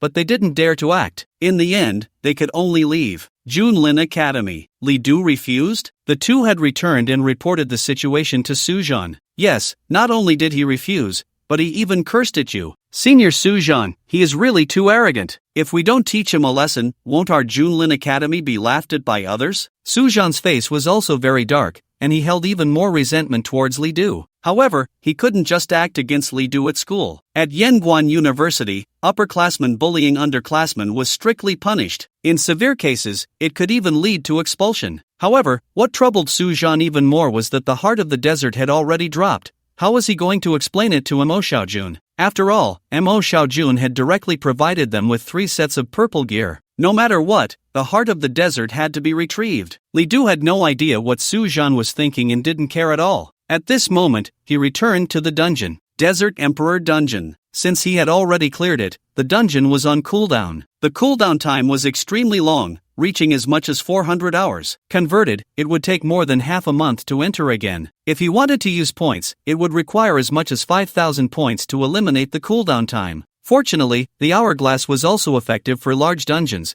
and the number of refreshes consumed was only 2. After refreshing the dungeon, Li Du entered again. Nearby, people were watching. Once Li Du went in, they began to discuss. Sure enough, he went in again, and still alone. Do you think he will set a new record? Is that even a question? Of course he will. The dungeons he has been to, didn't he clear the records several times before stopping? But how can he solo it? I don't know, maybe he has some treasure. Entering the dungeon, it was the familiar desert again. After clearing it yesterday, Li Du was already familiar with it. Various wild monsters appeared along the way, but they were all killed by Li Du in an instant. During this time, Li Du continuously summoned sand soldiers and moved forward in all directions. This time, Li Du not only wanted to clear the dungeon but also to find more desert fruits. Along the way, various powerful monsters appeared, and many sand soldiers were killed. But Li Du didn't care. If one died, he would summon another. Moreover, in the desert, the sand soldiers thrived. Li Du saw many hidden wild monsters in various places. There were even quite a few hidden treasures. Although the items weren't particularly precious, they were still pleasant surprises. Soon, Li Du encountered a sandstorm. This time, he did not evade but allowed the sandstorm to sweep over him. With the support of his unwavering stance, despite the immense power of the sandstorm, it could not harm Li Du at all. After the sandstorm passed, he was met with the familiar onslaught of wild monsters. From all directions, countless wild monsters appeared in groups. Heaven's Wrath Fireball. Boom! The fireball exploded, and endless flames shot into the sky, resembling a rising mushroom cloud. Countless wild monsters perished within it. Li Du continued to move forward. On his second journey, his speed increased significantly. With the sand soldiers' detection, Li Du discovered many hidden elite monsters. Soon after, he arrived at the oasis again. After a short rest, he continued onward. He reached the cactus forest once more. Entering the center, on the tallest cactus tree, Li Du did not see the desert fruit. As expected, it's not that easy to spawn. Li Du felt a bit disappointed. However, he did not leave immediately but continued to grind forward. The lifespan benefits this dungeon could provide were simply too high for Li Du to give up. Along the way, he frequently cast Heaven's Wrath Fireball. Through the sand soldiers' detection, Li Du found that there were large numbers of wild monsters hidden beneath the sand almost everywhere. These wild monsters had been lying in wait. If Li Du remained vigilant, they might never appear. But once he let his guard down, they might strike immediately. Li Du did not want to take that risk, so he directly released fireballs, clearing each area he entered. As a result, his speed of progress increased tremendously. After about 7 hours, Li Du arrived at the ancient city of the desert. This time, Li Du took the initiative. Before entering the ancient city, he directly released a Heaven's Wrath Fireball, targeting the ancient city first. Then, a series of explosions erupted. Countless notifications appeared. It was the experience points, lifespan, and materials gained from killing a large number of sand soldiers. But one fireball was not enough to cover the entire ancient city, so Li Du used an hourglass to refresh and launched several more. Boom! Boom! Boom! One fireball after another burst like a fireworks display, killing who knows how many sand soldiers. By the time Li Du walked into the ancient city, it had almost become a ruin. The desert disk had not risen. When Li Du entered the palace, the desert emperor sat majestically on the throne. He had not been killed by the Heaven's Wrath Fireball and still exuded authority, his gaze filled with disdain. Li Du sneered, "If you have the ability, come chase me." After saying that, Li Du released a skill towards the desert emperor. Sand soldiers appeared, blocking the skill. The desert emperor was not harmed. Without hesitation, Li Du turned and fled. Just as expected, the desert emperor indeed chased after him. The subsequent battle was uneventful. Upon reaching the oasis, Li Du attacked directly. Soon, the desert emperor was once again defeated by Li Du. This time, no equipment or skill books dropped, nor was there a desert heart, just many ordinary materials. The rewards were far less than when Li Du cleared the dungeon for the first time. It didn't even compare to half of it. It seems that repeatedly grinding the same dungeon leads to diminishing returns. However, Li Du did not care. His lifespan gains would not decrease. This dungeon run still netted him over 5,000 years of lifespan. At this point, Li Du's lifespan was nearing 20,000 years. Just half a month left. An epic-class profession requires 100,000 years of lifespan to exchange. Li Du was determined to obtain it. On the monument beside the Desert Emperor dungeon, Li Du's name was refreshed once again. First place, Li Du. Completion time, 9 hours, 44 minutes, 38 seconds. As expected, he broke the record again. Damn! This time he actually finished in 9 hours? Who can break this record now? Unless we form a team composed entirely of epic level classes, and everyone is equipped with full epic gear, I feel like no one can break this record. Don't say that. Even with such a team, I still think it's quite precarious. The team you're talking about, if it's slightly under-equipped, isn't that just Junlin Academy? And look, they fell far short. Once again breaking the record, countless people admired Li Du. Not only did he break the record, but he also did it solo. This was not an ordinary dungeon, but a large-scale one. When Li Du walked out, he was still surrounded by a crowd. However, Li Du didn't feel much about it. He knew that these people were flattering him like stars surrounding the moon because his performance was strong enough. Once he fails one day, countless people would surely stand up to mock and ridicule him. His experiences over 3 years of high school had made this the most profound understanding for him. "Are you Li Du?" A tall, proud-looking young man approached Li Du. Looking at him, there was even a hint of hostility in his eyes. Li Du was somewhat puzzled. "Is there something you need?" The young man spoke. "I am Sujun. Do we know each other?" Li Du felt like he had heard this name somewhere, but he really had no impression of it. Upon hearing this, Sujun's expression immediately darkened. Whether Li Du was pretending not to know him or genuinely didn't recognize him, it was a humiliation for him. If it weren't for the fact that they were in school, he would have wanted to strike immediately. However, thinking of his task, Sujun suppressed his anger. "Come with me to the school's arena, let's have a wager. If you lose, hand over the heart of the desert." Upon hearing this, before Li Du could respond,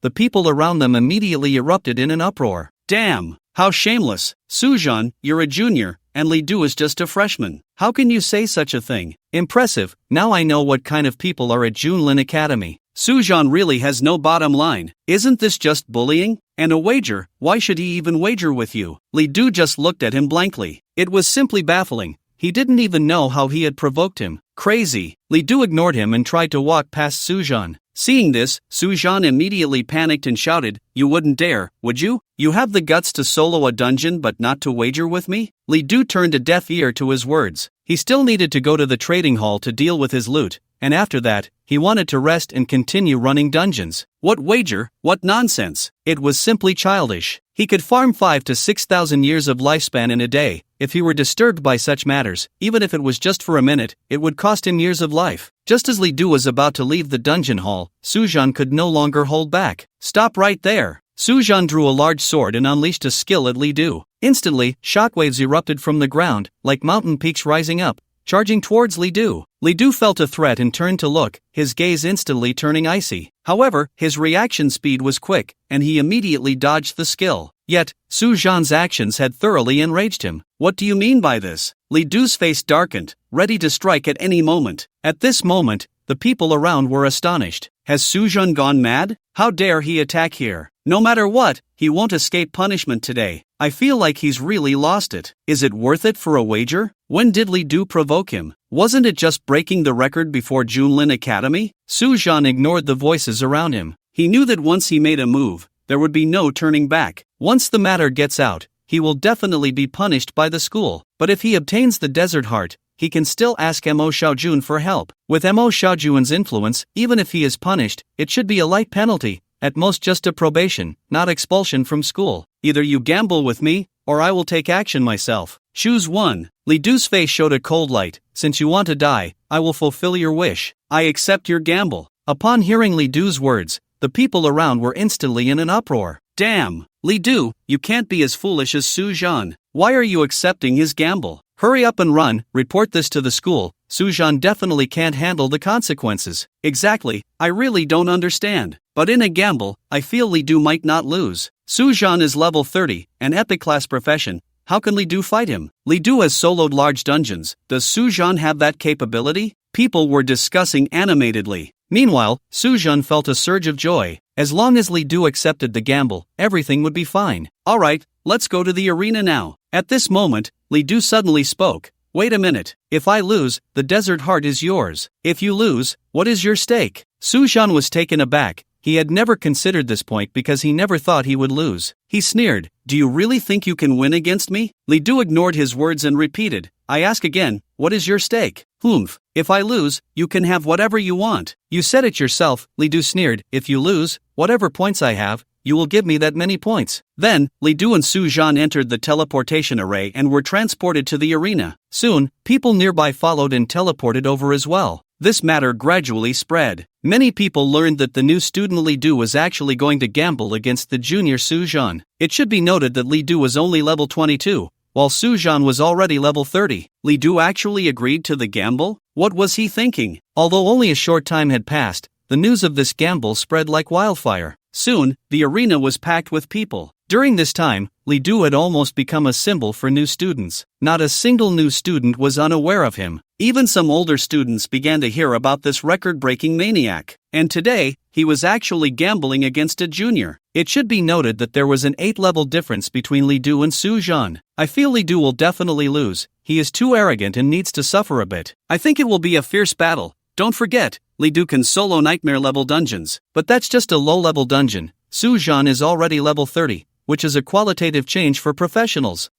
Don't underestimate Li Du, he can solo large dungeons. What is Su Zhan? I know that Su Zhan, he acts like an upperclassman and looks down on new students. Li Du, hurry up and win against him, knock down his arrogance. People were discussing animatedly, and the audience seats in the arena were filled. Li Du and Su Zhan had already stepped onto the stage. Su Zhan sneered, now that you're on this stage, even if you want to back out, it's impossible. Li Du did not respond, only, make your move. This indifferent attitude further enraged Su Zhan. Don't think that just because you can solo dungeons, you're so impressive. That's just a low-level dungeon. You have no idea how powerful a professional becomes after level 30. Today, you will definitely lose. Saying this, Su Zhan drew his sword. Li Du activated Abyssal Eye and sought his detailed information. Name, Su Zhan level, 30 class, Rock Warrior, Epic, Skills, Mountain Punch, Mountain Sword Technique, Earthquake, Berserk Fury. Health, 112600 Mana, 3800 Strength, 2100 Spirit, 535 Constitution, 1800 Agility, 710. It must be said, just looking at the numbers, Su Zhan is quite exaggerated. With a health value of 110,000, he is already comparable to a level 20 Hell-level dungeon boss. His most powerful attributes are Strength and Constitution, which means Su Zhan's damage is extremely high. With a strength of 2,100, combined with equipment and skill enhancements, Li Du estimates that Su Zhan can deal 10,000 to 20,000 damage with a single skill. If it's an epic skill, dealing 40,000 to 50,000 damage wouldn't be surprising. His constitution is as high as 1,800, making Su Zhan extremely tanky with very high defense. However, Su Zhan also has the common shortcomings of all warrior classes, with relatively low spirit and agility, making him quite specialized. Li Du speculates that he may have allocated all his attribute points to strength and constitution, which is why he is like this. Once on the arena, Su Zhan immediately took action. Earthquake. As a ripple spread across the arena, a violent tremor followed. Then, spikes suddenly erupted from the ground. The people around were immediately astonished at this scene. Damn, Su Zhan is starting off with a big move, not leaving any room for Li Du. Although Earthquake is a fine-level skill, in terms of power, it can even rival epic-level skills. The most important thing is, this skill cannot be dodged unless you can fly. It seems Li Du is going to be at a disadvantage right from the start. Su Zhan laughed heartily. Li Du, I have spread Earthquake across the entire arena. Unless you admit defeat and jump off the arena, you will definitely be hurt by my skill. And let me tell you, under level suppression, my Earthquake can deal double damage. If you don't want to die, you better admit defeat quickly. However, Li Du's expression was incredibly calm. Boom, boom, boom. Spikes emerged from the ground, seemingly about to stab Li Du. At that moment, Li Du suddenly leaped into the air. The crowd immediately felt disappointed. Even if you jump up, it's useless. When you fall, you'll still take damage. This move is definitely a foolish one. However, just as people thought Li Du was about to fall, a pair of crystalline wings suddenly appeared behind him. Li Du was actually hovering in the air. This made Su Zhan's eyes widen. How is this possible? Absolutely impossible. A flying skill requires at least level 40 to learn. Li Du coldly replied, who told you this is a flying skill? At that moment, someone shouted, it's not a skill, it's an item. Look at Li Du's back, he has a pair of wings. He actually has a flying item. Su Zhan also saw it, his face darkening immensely. He clearly didn't expect Li Du to have such a high-level item. But do you think a flying item can save you? Without enough strength, even if you can fly, you definitely can't win. Is that so? Li Du sneered. Then, he immediately activated the Wrath of Beings. The next second, Li Du controlled the wings of the spirit and charged towards Su Zhan. Thunder strike. Crackle, a massive amount of lightning erupted,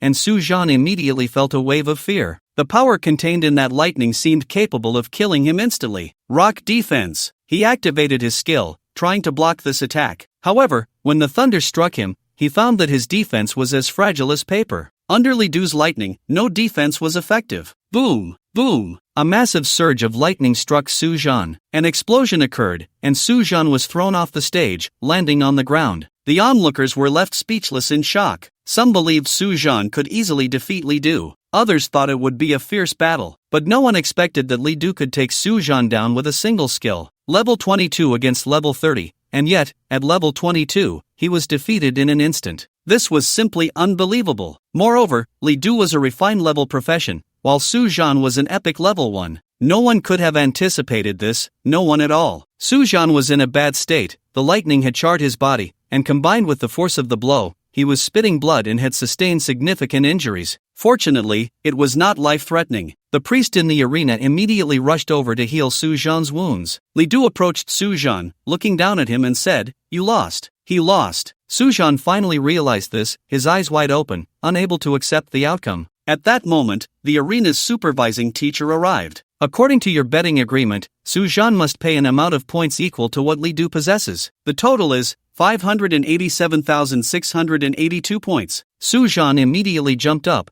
forgetting his injuries. This is impossible. How could you have so many points? You must be mistaken. 580,000 points. He couldn't even afford to pay that by selling himself. Over the past 3 years, Su Zhan had fought tooth and nail to accumulate just over 100,000 points, barely enough to cover a fraction. The supervising teacher's expression turned cold. Su Zhan, you need to watch your words. The bet was initiated with both of your agreements. Once it began, there is no turning back. Otherwise, the school has the right to expel you. Su Zhan immediately fell silent. The supervising teacher continued, you currently have 163,460 points in your card, which has been automatically transferred to Li Du's account. The remaining points must be transferred to the corresponding account within 6 months, or you will bear the consequences. As soon as the words left his mouth, Su Zhan's face turned pale. There is no greater sorrow than a dead heart. He could never have imagined facing such a result. Not only had he lost the bet, but he also owed Li Du over 400,000 points. Wait! At that moment, a commanding voice rang out. Then, a middle-aged man dressed in luxurious clothing walked in. The supervising teacher was immediately taken aback upon seeing him. The other students were also astonished. It's actually the vice president of Junlin Academy. What is he doing here? The middle-aged man coldly said, Su Zhan and Li Du violated school regulations before the bet. This bet is an illegal one,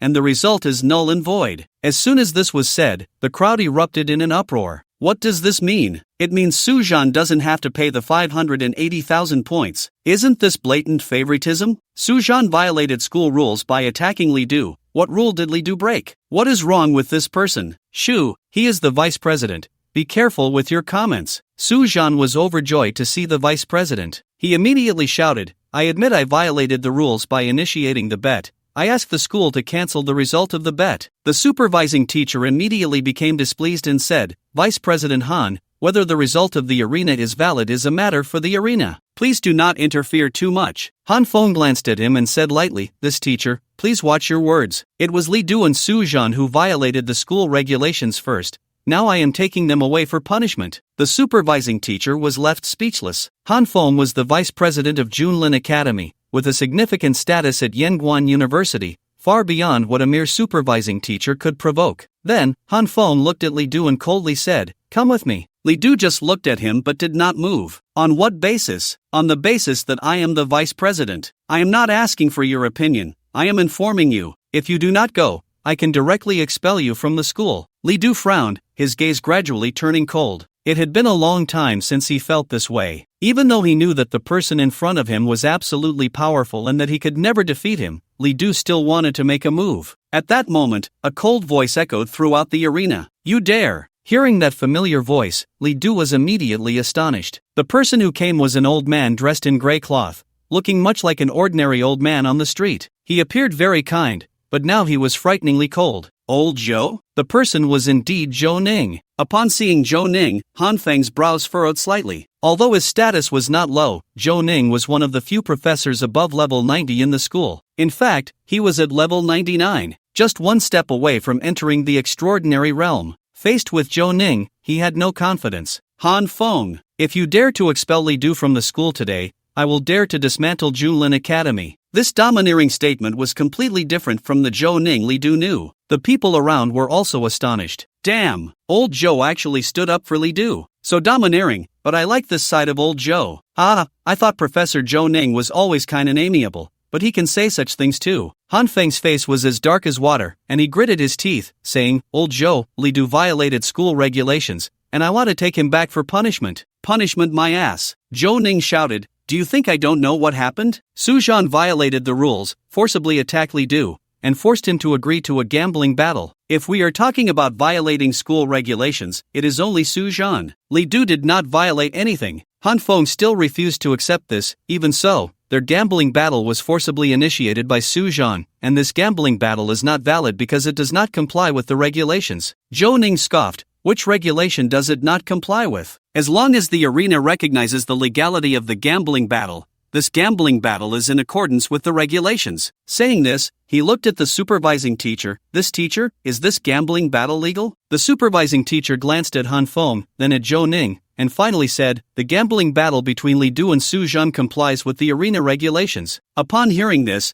Han Feng's face darkened even more. He had come here with a mission. Junlin Academy was established by the Mo family, so the important figures in the academy were actually backed by the Mo family. Mo Xiaojun had already heard about Suzhan's incident. After learning that the heart of the desert had been taken away, he instructed him to find a way. If Suzhan won this gambling battle, everything would be easy to handle. He could just symbolically punish Suzhan, but the heart of the desert could be retrieved. But he never expected Suzhan to lose, and so badly. There was no choice but for him to step in personally. He originally planned to take Li Du away first. As long as Li Du was in his hands, he was not afraid that he would not comply. After all, he was just a student. With a little coercion and temptation, how could he dare to resist? Wouldn't he have to hand over the heart of the desert obediently? But who knew that Zhou Ning would come? This left Han Feng in a difficult position. Despite Zhou Ning's current amiable and harmless appearance, in his youth, he was known as the Demon King on the battlefield, and the number of enemies who died at his hands was countless. Even the Mo family did not dare to offend such a character easily. Seeing the situation had come to this, Han Feng did not dare to completely offend Zhou Ning and could only say,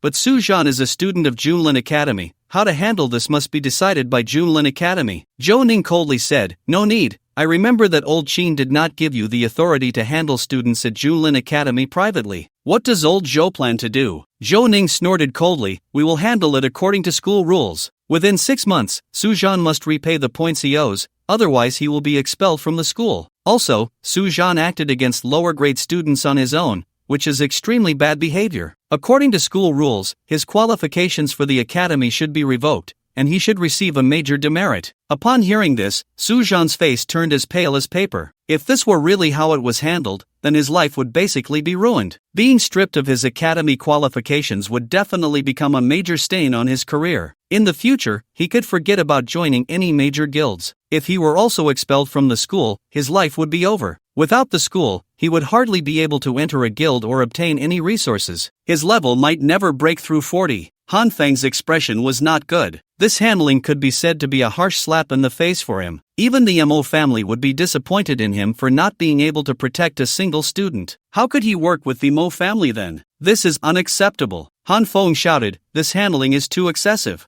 Zhou Ning completely ignored him. This is the school's regulation, and no one can violate it. Seeing this, Han Feng had no choice but to grit his teeth and say, old Zhou, are you really going to do this? Suzhan is from Junlin Academy. Do you know who is behind Junlin Academy? Zhou Ning scoffed, you are not qualified to say that to me. Go back and tell Mo Wenye to come talk to me. Han Feng was instantly furious, his face turning red. Fine. I hope old Zhou won't regret this. After saying that, he left without even looking at Suzhan. And after Suzhan learned of this final outcome, experiencing great joy and great sorrow, he finally couldn't hold on and fainted. When Li Du saw Suzhan, there was not a trace of pity in his eyes. This was self-inflicted humiliation. After dealing with Li Du's matter, Zhou Ning said nothing and left directly. However, the story of Li Du spread. A level 22 freshman defeated a level 30 junior in a gamble, and he did so with a lower-tier profession defeating an epic-level profession. This feat was so legendary that no one dared to believe it. But as the arena released the battle video, people were shocked. There really is such a freshman. Is he really a refined level profession? Incredible, the damage from that lightning was already comparable to a legendary level profession's skill. Indeed, freshmen are all monsters. Junlin Academy. Mo Xiaojun had just come out of a dungeon. He had soloed a hell-level dungeon again. Now he was in his 4th year, and his level had reached 40. At his request, his father helped him obtain the qualification to enter the 10,000 races battlefield for training. That would be the starting point of his legend, so Mo Xiaojun would not take it lightly and had to be fully prepared. The Desert Emperor set was one of his preparations. Where is Su Zhan? He hasn't returned yet? As the time to enter the 10,000 races battlefield drew closer, Mo Xiaojun frowned slightly. At that moment, someone ran over and whispered something. After hearing it, Mo Xiaojun's frown deepened. Su Zhan actually failed and didn't even get the heart of the desert. Bring me Li Du's information, Mo Xiaojun said coldly. Immediately, Li Du's information file was sent up. A few minutes later, Mo Xiaojun revealed a mocking expression. So he was just a lucky guy. Abyss-type professions are generally very strong in the early stages,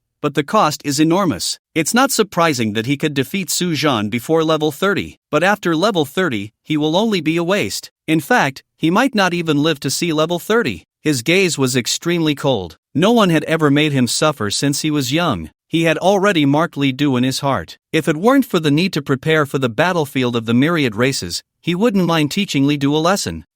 I hope you don't run into me in the wild, or you'll know what regret feels like. After that, Mo Xiaojun continued into the dungeon. Even without the Desert Emperor set, he was still invincible. Time passed, and a month had already gone by since the university semester started. During this time, Li Du hadn't encountered anything significant. He had spent almost the entire month immersed in the dungeon hall, grinding various dungeons and breaking records. After a month of continuous leveling, Li Du's upgrade speed was rapid. Now, he had reached level 24. His various attributes had greatly improved. However, the further he went, the harder it became to level up. Even with Li Du's speed in grinding dungeons, leveling up was still not that easy. Besides his level, the various materials Li Du obtained from grinding dungeons had earned him a large amount of points in the trading hall. Coupled with the points he gained from Su Zhan, Li Du's points had surpassed 1 million. Converted into divine power, that was 10 million divine power points. He could finally say he was a millionaire. In terms of lifespan, Li Du had actually accumulated enough for 100,000 years 10 days ago. Now, his total lifespan had reached a terrifying 150,000 years. It's about time. After coming out of the dungeon again, Li Du murmured. It was time to go to the Temple of Destiny. Then, he would use these over 1 million points to exchange for a complete epic set. The reason he chose today was that Qin Yanguan had sent a message. The procedures are complete. Come to my office tomorrow.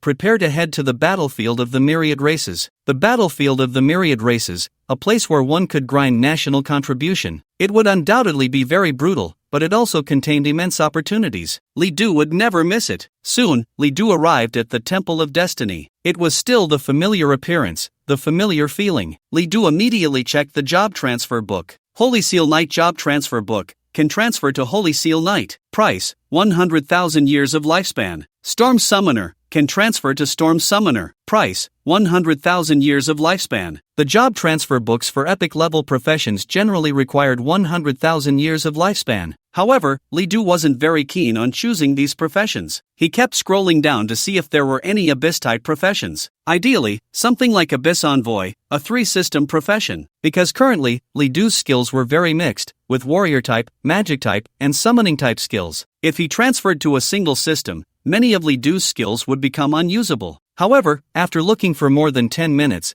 there were many Abyss-type professions, but none with 3 systems. This left Li Du somewhat disappointed. Do I really have to give up some skills? If so, which type should he give up? Li Du was a bit conflicted. For the magic type, there was the Heavenly Wrath Fireball. This was currently Li Du's main clearing method. As with the increase in level, the 10,000 swords returning to origin had become increasingly ineffective, and even with the enhancement of the wrath of living beings, it was already starting to struggle against monsters. For the warrior type, there were Thunder Strike and Abyss Strike, both of which were Li Du's main single-target outputs. The summoning type had even more options. He didn't want to give up any of them. In his hesitation, Li Du suddenly saw another column, Job Evolution. Spending a certain amount of lifespan can allow your profession to evolve, increasing its quality. After evolution, the profession's skills will change. Upon seeing this, Li Du was instantly delighted. Wasn't this exactly what he needed? Li Du immediately began to check. Detecting your profession. Detection successful. Evolving from fine to epic, evolution cost is 150,000 years of lifespan. Evolving from fine to legendary, evolution cost is 3 million years of lifespan.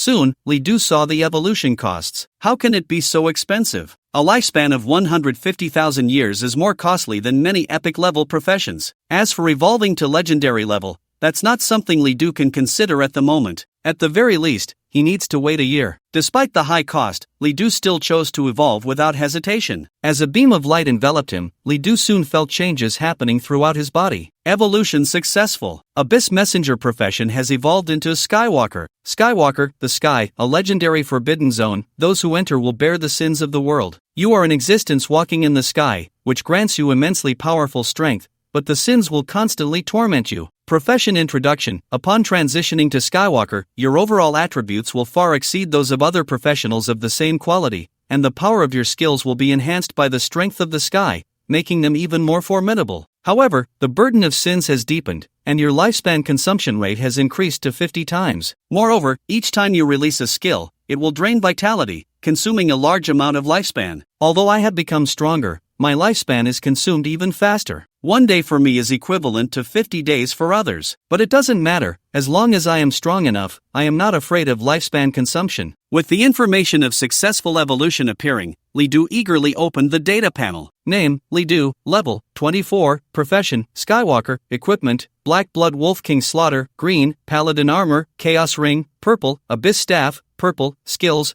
Wolf King's Claw, green, extraction, white, Thunderstrike, blue, 10,000 swords return to origin, purple, General Summon, purple, unyielding, purple, Chaos Language, equipped, Chaos Ring, equipped, professional skills, Blue Eye of the Sky, Sky Slash, Flame Demon Lord, Magic Abyss Confinement, Sin's Affliction, Ultimate Judgment, Health, 98,000, Mana, 16,750, Strength, 1,480, Spirit, 2,120, Constitution, 1,600, Agility, 1,250, Free Attribute Points, 0, Talent, Immortality. Beginner, you gain a life absorption skill. Killing wild monsters allows you to extract life. Currently the extraction rate is 1 year per monster. Talent experience, 58, 920/3000000. Unit, year, lifespan, 4,467 years, 132 days, 13 hours, 38 minutes, 28 seconds. Indeed, as expected of an epic-level profession, Li Du's overall attributes have nearly doubled. But looking at the attributes, he is already comparable to a level 30 Su Zhan, and in some aspects, even stronger. It should be noted that Su Zhan is also an epic-level profession.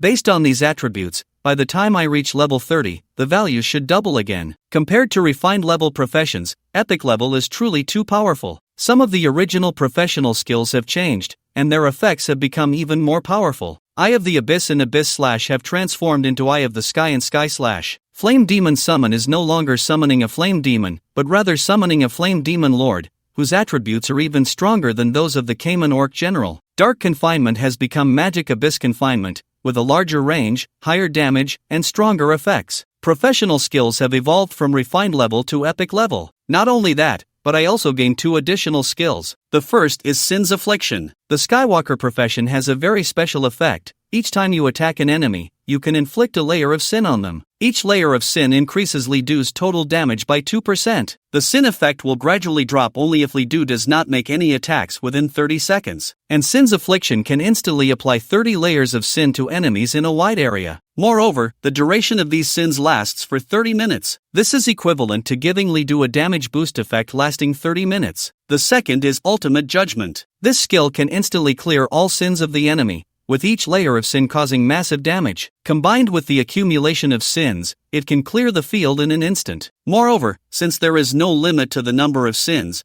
the potential of this Ultimate Judgment skill is extremely high. As long as the layers are stacked enough, Li Du can even deal hundreds of thousands or even millions of damage with a single skill. This is what an epic-level profession should look like. It truly lives up to being a profession that evolved after spending 15,000 years of lifespan. It is indeed powerful. Besides the profession, Li Du's talent has also been upgraded. 10 days ago, Li Du reached a lifespan of 100,000 years, meeting the conditions for talent upgrade. After upgrading the longevity talent, it transformed from longevity to immortality. Each time he kills a monster, he can gain a year of lifespan. If the monster's level is too high, he can even gain 100 years, several hundred years, or even 1,000 years of lifespan at once. This greatly enhances Li Du's efficiency in collecting lifespan. However, the upgrade of the immortality talent requires an enormous cost of 3 million experience points, equivalent to 3 million years of lifespan. This is not something Li Du can consider at the moment. Of course, besides the talent,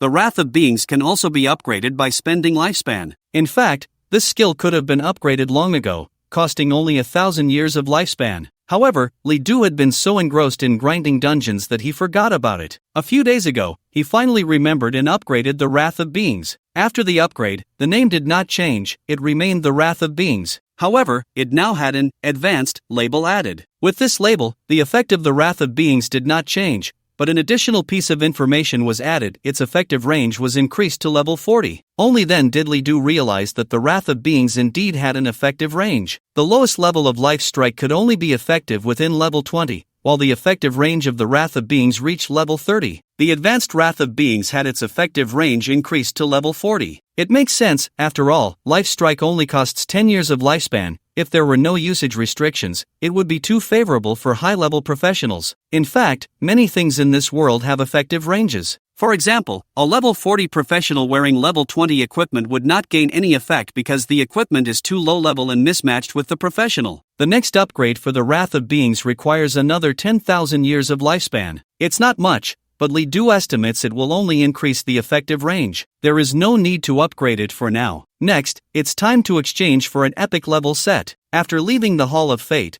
Li Du immediately headed to the trading hall. The Hall of Fate also sells epic level sets, but the price is very high, costing tens of thousands of years of lifespan. It is not worth it for Li Du. He needs to accumulate his lifespan to exchange for a job change book, and unless necessary, he won't return to the Hall of Fate. His current goal is to accumulate 3 million years of lifespan within a year to upgrade his profession to legendary level. Soon, Li Du arrived at the trading hall. As soon as the people at the trading hall saw Li Du, they were very enthusiastic. During this time, Li Du had been continuously selling various materials at the trading hall, providing hundreds of thousands of points in turnover. Almost the entire trading hall knew him. Mr. Li Du, are you here to sell materials again? Li Du shook his head. I want an epic level set, take me to see it. Hearing Li Du's request, the people at the trading hall were astonished. An epic level set costs at least hundreds of thousands of points. They didn't expect a newcomer like Li Du could afford it. They didn't dare to be negligent and immediately took Li Du to see it. Soon, Li Du arrived at the internal trading area of the trading hall. Here are the truly precious items of the trading hall, some of which can only be seen at auctions. However, Li Du was a VIP of the trading firm, so he was qualified to buy directly. Based on your profession, we have several sets we can recommend. This is the Abyss set, which provides a large amount of attribute bonuses and skill damage bonuses, but the side effects are quite obvious. We suggest you consider it carefully. This is the Mage set, said to be crafted for legendary level mages. It provides a large amount of spell skill bonuses and mental attributes. This is the War King set, which has extremely high boosts to strength, defense, and resistance, making it one of the advanced sets for warriors. The sales assistant recommended several sets, and I must say, the attributes were all quite good. However, Li Du still felt somewhat dissatisfied. Nowadays, his points were quite sufficient, and if he was going to buy, he wanted the best. Is there anything better? Upon hearing Li Du's question, the sales assistant hesitated for a moment and said, Mr. Li Du, we have an epic level set in our trading firm, with attributes better than these sets. However, the price may not be friendly. The owner of this set insisted on a price of 1 million points, with no room for negotiation. Hearing this, Li Du was somewhat surprised, but he still said, then take me to see it. The sales assistant nodded and then led Li Du into the innermost room of the trading firm. When the lights were turned on, the room was very empty. Only in the center hung an epic level set. Li Du activated the Eye of the Abyss and immediately checked the information of this set. Heaven's Punishment set. The detailed information of the set appeared before Li Du's eyes. Heaven's Punishment set inscription, no one can judge me. I am the Heaven's Punishment. Blacksmith, Chitongwei set type, Mage class set contents, Heaven's Punishment's Fury, hat, Heaven's Punishment's Arrival, cloak, Heaven's Punishment's Eternity, gloves, Heaven's Punishment's Catastrophe, staff, Heaven's Punishment's Disperse, boots, set effect,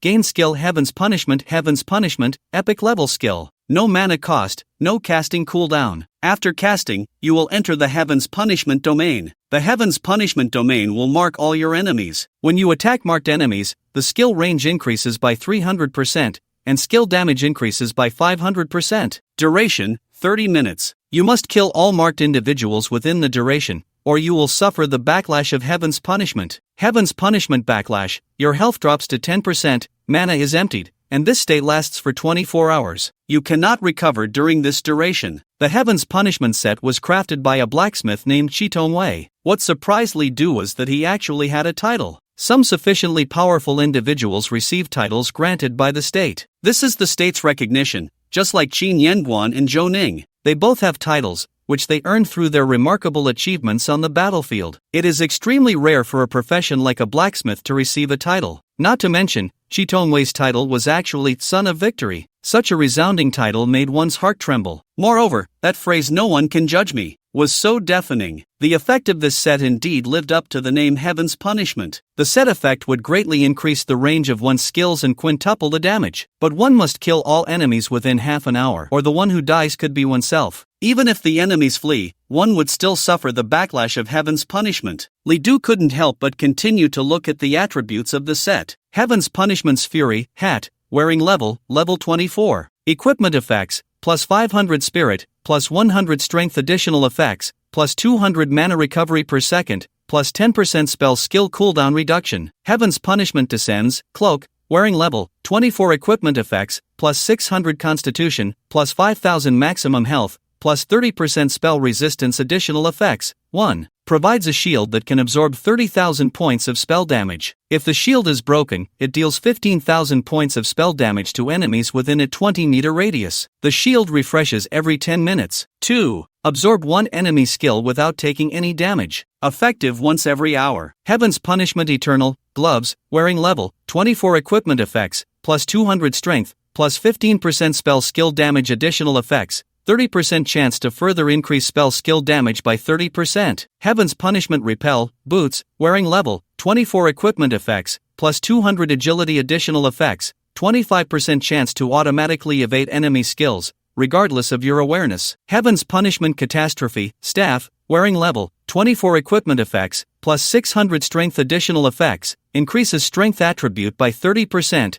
up to 400 points. A total of 5 pieces of equipment. Although they seem simple in effect, their power is anything but. Each piece can provide hundreds of attribute bonuses, and combined, this enhancement is comparable to a professional quality upgrade. Among them, the hat, gloves, and staff caught Li Du's attention the most. The hat has an extremely outrageous passive effect: massive mana recovery. Recovering 200 mana per second means Li Du can almost fully restore his mana in just 1 minute. Even if he casts skills at a high frequency, this mana recovery speed is absolutely sufficient for him. With this, unlimited skill casting is just around the corner. Moreover, the hat has a very special effect: skill cooldown reduction. It can reduce the cooldown of skill casting. Although Li Du has an hourglass and doesn't really need this effect, it is actually very precious. Equipment with this effect is priced much higher than similar types. After all, with lower cooldowns, the frequency of skill casting increases, allowing for more damage output. As for the gloves, they provide a very powerful boost to skill damage. No need to say more, they are the gods of output. The staff is simple and brutal, directly providing 600 points of strength, plus an additional 30% strength. Although there are limitations, a single staff can provide up to 1,000 points of strength. It's important to note that strength attributes directly relate to skill damage. 1,000 points of strength can translate to a difference of tens of thousands in skill damage. The boots are also quite good, as they can automatically evade enemy skills. Although the probability is only 25%, it is still an extremely powerful life-saving skill. As for the cloak, unfortunately, it can only block spell damage and not physical damage. However, being able to block one enemy skill is still a nice effect. Overall, Li Du is very satisfied with this set of equipment. Its attributes are significantly higher than those of typical epic level gear. Moreover, the set effect is extremely outrageous, almost equivalent to the Wrath of the Beings, and it doesn't consume lifespan to use. Li Du did not hesitate and directly decided to buy this set of equipment. Although the price reached 1 million points, it was well worth it. After swiping his card, Li Du was left with only a few tens of thousands of points, which means he suddenly became much poorer. But Li Du was very happy. Upon returning home, he immediately put on the equipment. Check attributes. Name, Li Du level, 24 occupation, Skywalker equipment, Heavenly Punishment set health, 133000 mana, 19750 strength, 2780 spirit, 2620 constitution, 2200 agility, 1450. There is no doubt that these attributes are extremely abnormal. 2007 in strength, 2006 in spirit, 2002 in constitution. Only agility is relatively low. It surpasses Su Zhan at level 30 by an unknown margin. If he were to face Su Zhan again, Li Du was confident that he wouldn't even need to use the Heavenly Punishment skill or the Wrath of Beings. With his own abilities, he could completely crush Su Zhan. With these attributes, I'm almost catching up to legendary level professions. Of course, it's just the attributes that are comparable. If a legendary level profession wears equipment, Li Du's attributes would still fall short. This is, after all, the gap between the qualities of professions. The higher the level of the profession, the more powerful the attributes. Li Du had heard that super grade and holy grade professions are so powerful that even legendary grade sets cannot compensate. However, among epic level professions, Li Du was already invincible. Unless someone can obtain a legendary grade set, I don't need to use the Wrath of Beings. No one is my opponent anymore. With this thought, Li Du felt an immense sense of confidence. He looked forward to the battlefield of the 10,000 races even more. The next day, Li Du arrived as promised at the office of Qin Yanguan. Zhou Ning was not in the office, only Qin Yanguan was present. After Li Du arrived, Qin Yanguan took him to the teleportation array. Then, they entered the teleportation array. This time, the teleportation took an unusually long time. Previously, when entering the Nizhou Great Rift Trial, the teleportation only took a few seconds. However, this time, even after more than 10 minutes in the teleportation array, they still had not reached their destination. It wasn't until half an hour later that they finally saw the exit of the teleportation array. After exiting the teleportation array, Li Du felt a bit dazed, his brain experiencing a sense of dizziness. This was the aftereffect of prolonged teleportation, probably akin to motion sickness. Qin Yanguan patted Li Du on the shoulder. "We're here, perk up." Li Du looked up and found that he had arrived outside a city. In front of him were magnificent city walls and a huge city gate. The gate was wide open, and countless people were queuing to enter. Fully armed soldiers were maintaining order. Li Du examined closely and found that their equipment was all epic level sets. Qin Yanguan led Li Du inside. Just as they were about to enter the city,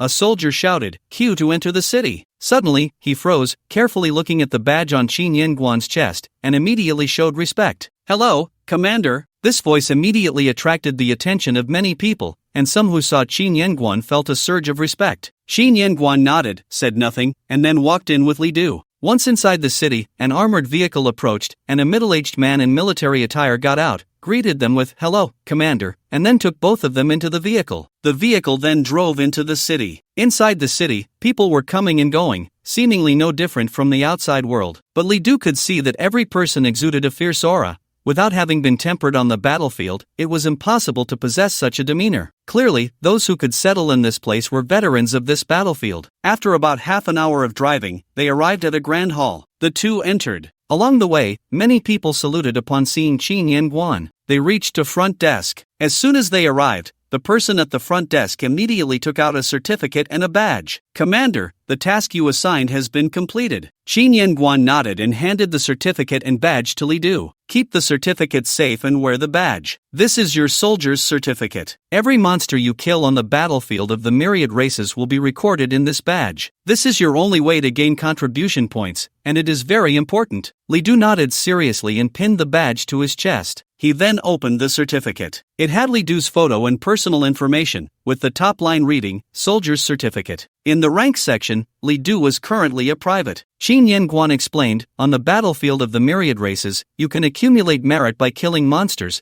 completing dungeons, and doing tasks. As long as you have enough merit, you can come here to upgrade your soldier rank." The ranks, from lowest to highest, are Soldier Level 2, Non-Commissioned Officer Level 3, Officer Level 3, Senior Officer Level 4, and General Level 3. Different ranks have different badge colors. The colors are white, green, blue, purple, and orange in order. You are currently the lowest rank, a private. Li Du glanced at Qin Yanguan's chest and noticed that his badge was red, which was not one of the colors he mentioned. Seeing Li Du's confusion, Qin Yanguan smiled and said, "The red badge is not obtained on the battlefield of the myriad races. If you want to get it, you need to go to a higher level battlefield." "Where is the higher level battlefield?" "The Abyss." Upon hearing the word Abyss, Li Du felt a deep respect. The Abyss is the most brutal battlefield, where only the most outstanding individuals of the Great Xia Kingdom are qualified to enter and fight. They have made remarkable achievements for the Great Xia Kingdom, protecting countless people's peace, yet almost no one knows of their existence. They are the most respected group of people. If the battlefield of the myriad races is the Great Wall guarding the front lines of the Great Xia Kingdom,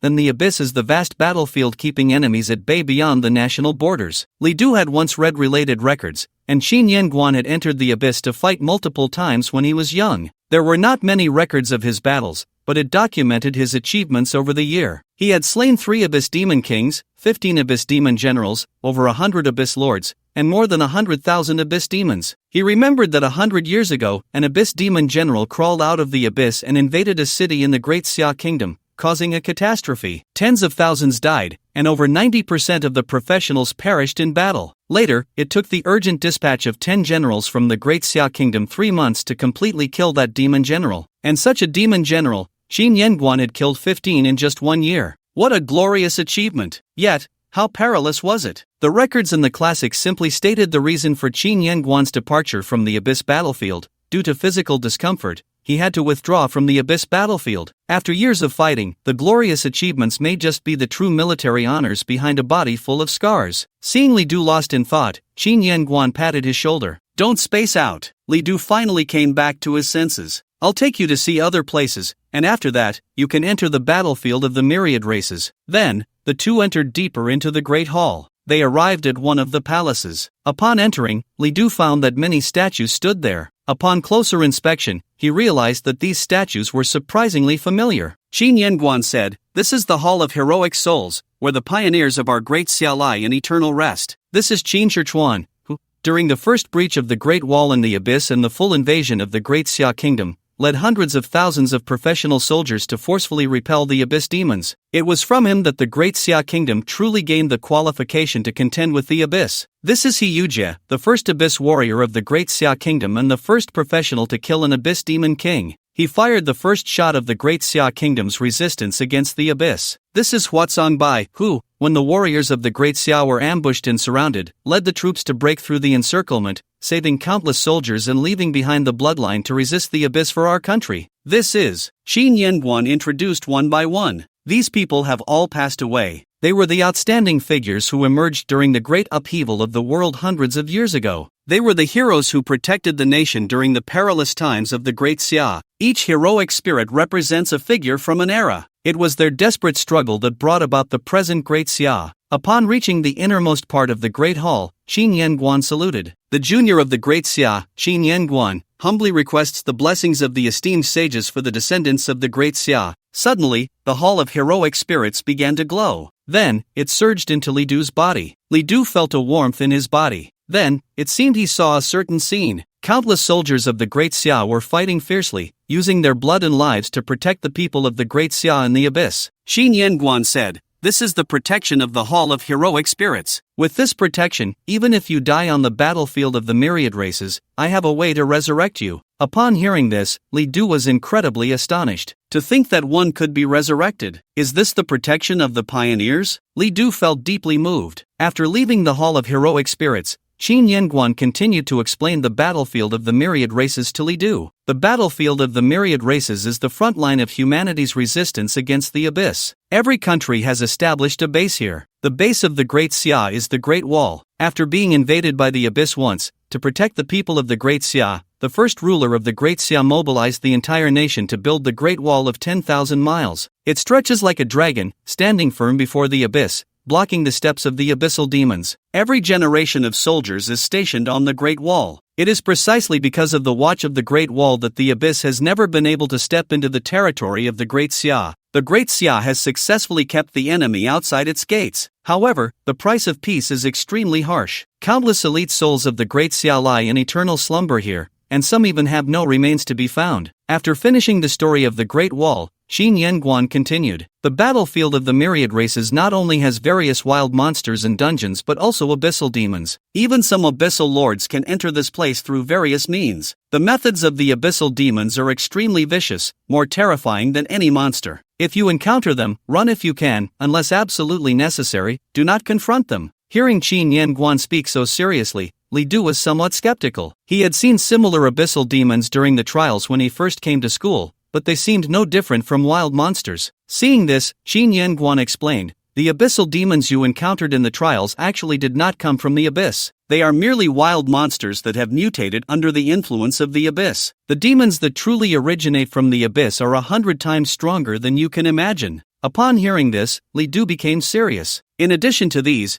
you may also face pressure from other countries. Lighthouse Nation, Cherry Blossom Nation. Every country in the world has established a base here. What you face may not only be various monsters but also ambushes from practitioners of other countries, especially the Cherry Blossom Nation. They particularly enjoy ambushing our practitioners, so you must be very careful. Li Du nodded solemnly. As a person from the Great Xia, his hatred for the Cherry Blossom Nation was ingrained in his bones. Once you enter the battlefield of the myriad races, you can no longer use any teleportation items. If you want to return, you can only walk back to the base step by step. Moreover, it is very difficult to find supply points on the battlefield. Therefore, you must bring plenty of supplies. These could very well be life-saving items. Li Du asked, if I want to buy something, where should I go? You can go to the trading post in this city. With that, Qin Yanguan began to explain the trading post. In the stronghold of the Great Xia Kingdom, there is a trading post. This trading post is directly connected to the National Trading Exchange of the Great Xia Kingdom,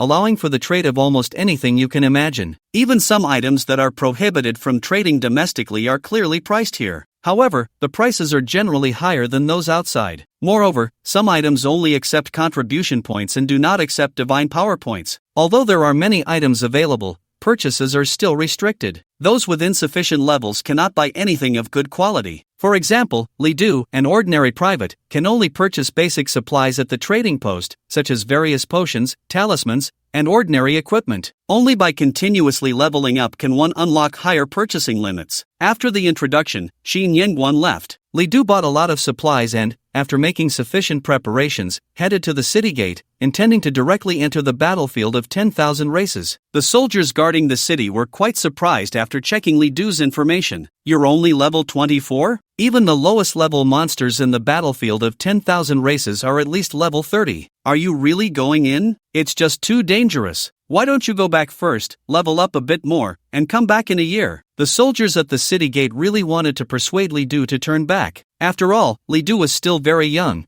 and such individuals are the future of the Great Xia Kingdom. They didn't want to see such an outstanding young person die in the battlefield of 10,000 races. Li Du shook his head and said, "Thank you for your concern, but I know what I'm doing." Seeing that Li Du was determined to go, the soldier could only sigh. After all, Li Du had all the necessary paperwork, and he couldn't stop him. Then be careful. I advise you to just take a stroll around the outskirts and definitely not to go too deep. After saying that, he let him pass. Once Li Du left, he continued to sigh. Sigh, another kid who doesn't know the heights of heaven and depths of the earth. A soldier beside him said, "Old Hu, don't bother. Some people won't understand until they've experienced the brutality of the battlefield." Old Hu shook his head. "I just feel sorry. Such a good seedling, if he dies, it would really be a shame." Every year, there are quite a few people who enter the battlefield of 10,000 races at level 20 or above, including many epic and legendary professionals. Many have faced setbacks there. In fact, quite a few prodigies have perished here, their lives extinguished before they even had a chance to bloom. Most people entering the battlefield of 10,000 races usually form groups of 3 to 5. This way, it's less likely to encounter trouble, and even if something happens, it's easier to escape. Those who act alone are mostly extremely confident in their own strength, but they are also the ones who encounter the most trouble. Sometimes, after seeing so much, one becomes numb and cold inside, because they know they can't be persuaded. After leaving the stronghold city, Li Du finally entered the battlefield of 10,000 races. It was shrouded in a thin mist, making it impossible to see far ahead. As he walked, he could easily lose his direction. Fortunately, the badge on his chest constantly pointed him toward the stronghold. Otherwise, he might not find his way back after venturing deeper into the battlefield. Li Du walked very cautiously. The Eye of the Abyss was always activated. Although his attributes were already extremely high, thinking of Qin Yanguan's description of the battlefield of 10,000 races, Li Du still dared not let his guard down. Rustle! Rustle! Suddenly, a noise came, and Li Du immediately became alert. The Eye of the Abyss scanned the area and quickly identified the source of the commotion. It was a few wild monsters. However, hidden in the mist, Li Du could not see what they looked like. But the Eye of the Abyss had already analyzed the information of the wild monsters. Fog Ghost type, ordinary wild monster level, 30 health, 46800 strength, 2880 traits, stealth, hidden in the mist, undetectable by the naked eye, physical immunity, immune to physical damage, weakness. When the fog dissipates, it becomes extremely vulnerable. Find a way to disperse the hidden fog. Upon seeing this, Li Du was very surprised. It was his first encounter with such a special monster. Not only could it hide, but it was also immune to physical damage. If it were someone else, especially a warrior-type profession that relied on physical damage, encountering a fog ghost would be quite troublesome. However, this was nothing for Li Du. By the time his profession evolved to Abyss Walker, his stats were already comparable to legendary professionals. Even without using the Wrath of Beasts, Li Du could easily kill the fog ghost. Even if it hid in the fog, his professional skill Abyss Eye was extremely powerful. It could not only see through the attributes and weaknesses of wild monsters but also the attributes, skills, and even equipment of professionals, and could even see through various hidden skills. Although the fog ghost was invisible to the naked eye, using the Abyss Eye, Li Du immediately detected its presence. Flame Demon Lord. Li Du released his skill and summoned the Flame Demon Lord. Instantly, a nearly 3-meter-tall demon, engulfed in flames, crawled out from the ground. Compared to the Flame Demon, its size was even more massive and looked even more terrifying. Moreover, the Flame Demon Lord had no time limit on its existence. As long as it was not dead, it could remain indefinitely. Kill the fog ghost. Under Li Du's command, the Flame Demon Lord leaped forward, landing right in front of the fog ghost. Before the fog ghost could react, the Flame Demon Lord suddenly breathed fire, and the fog ghost immediately caught fire. Buzz, buzz, buzz, the fog ghost emitted a painful tremor, trying to escape, but it had no way out. The Flame Demon Lord gathered a fireball in its hand, and with a loud bang, it struck the fog ghost. The fireball exploded, leaving the fog ghost on the brink of death. The Flame Demon Lord followed up with another fireball, and the fog ghost was completely dead. This damage is already much stronger than the Cayman Orc General. Li Du was very surprised. Through this battle, Li Du estimated that one Flame Demon Lord was equivalent to several Cayman Orc Generals. No wonder it's a profession that can evolve after a lifespan of 150,000 years. The summoned monsters are indeed very powerful. The original skills had become more than 10 times stronger after evolution. Li Du was very eager to see what effects the newly acquired skills, Sin Accumulation and Ultimate Judgment, would have. You have killed the fog ghost, gaining 1 year of lifespan and 1480 experience points. You have obtained material, Fog Pearl. After killing the fog ghost, Li Du received a pearl. It was completely transparent, and if one did not look closely, it would be hard to notice. Fog Pearl, excellent grade material, can be embedded in equipment to make the equipment transparent, as if one is not wearing any equipment at all. The effect was somewhat lackluster,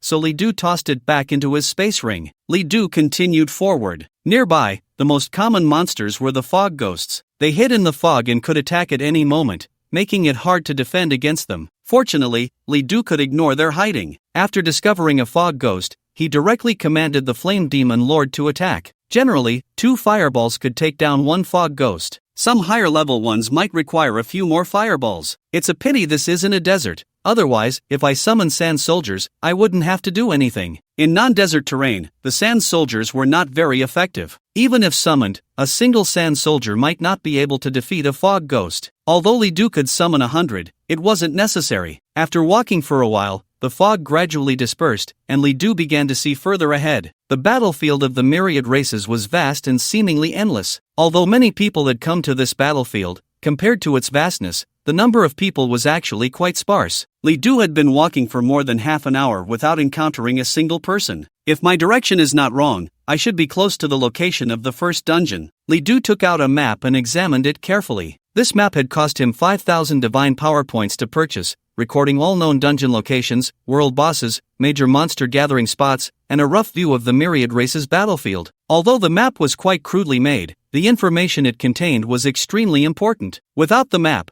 one could wander for a week and still not find the dungeon location. This was why the price of the map had reached an exaggerated 5,000 divine power points. Maps that only cost 1 or 2,000, or even a few hundred divine power points, provided no effective information at all. According to the map's markings, the nearest dungeon to the Great Xia Kingdom's base was called Anubis. This was a hell-level difficulty dungeon. In the myriad races battlefield, dungeons could not be freely selected for difficulty. The lowest difficulty was Hell level, above which were Abyss level and Forbidden level. This special classification of difficulty only existed in the myriad races battlefield and the Abyss battlefield. Only in places with strong abyssal influence would dungeons of Hell level difficulty or higher emerge. After spending some time, Li Du finally confirmed his current location and then determined his direction. According to the map scale, I am about 15 kilometers away from the nearest dungeon. I need to hurry there. He then put away the Flame Demon Lord and moved forward at full speed. Along the way, he encountered some fog ghosts and other wild monsters. However, Li Du had no mood to tangle with them and left directly. Some wild monsters chased after him,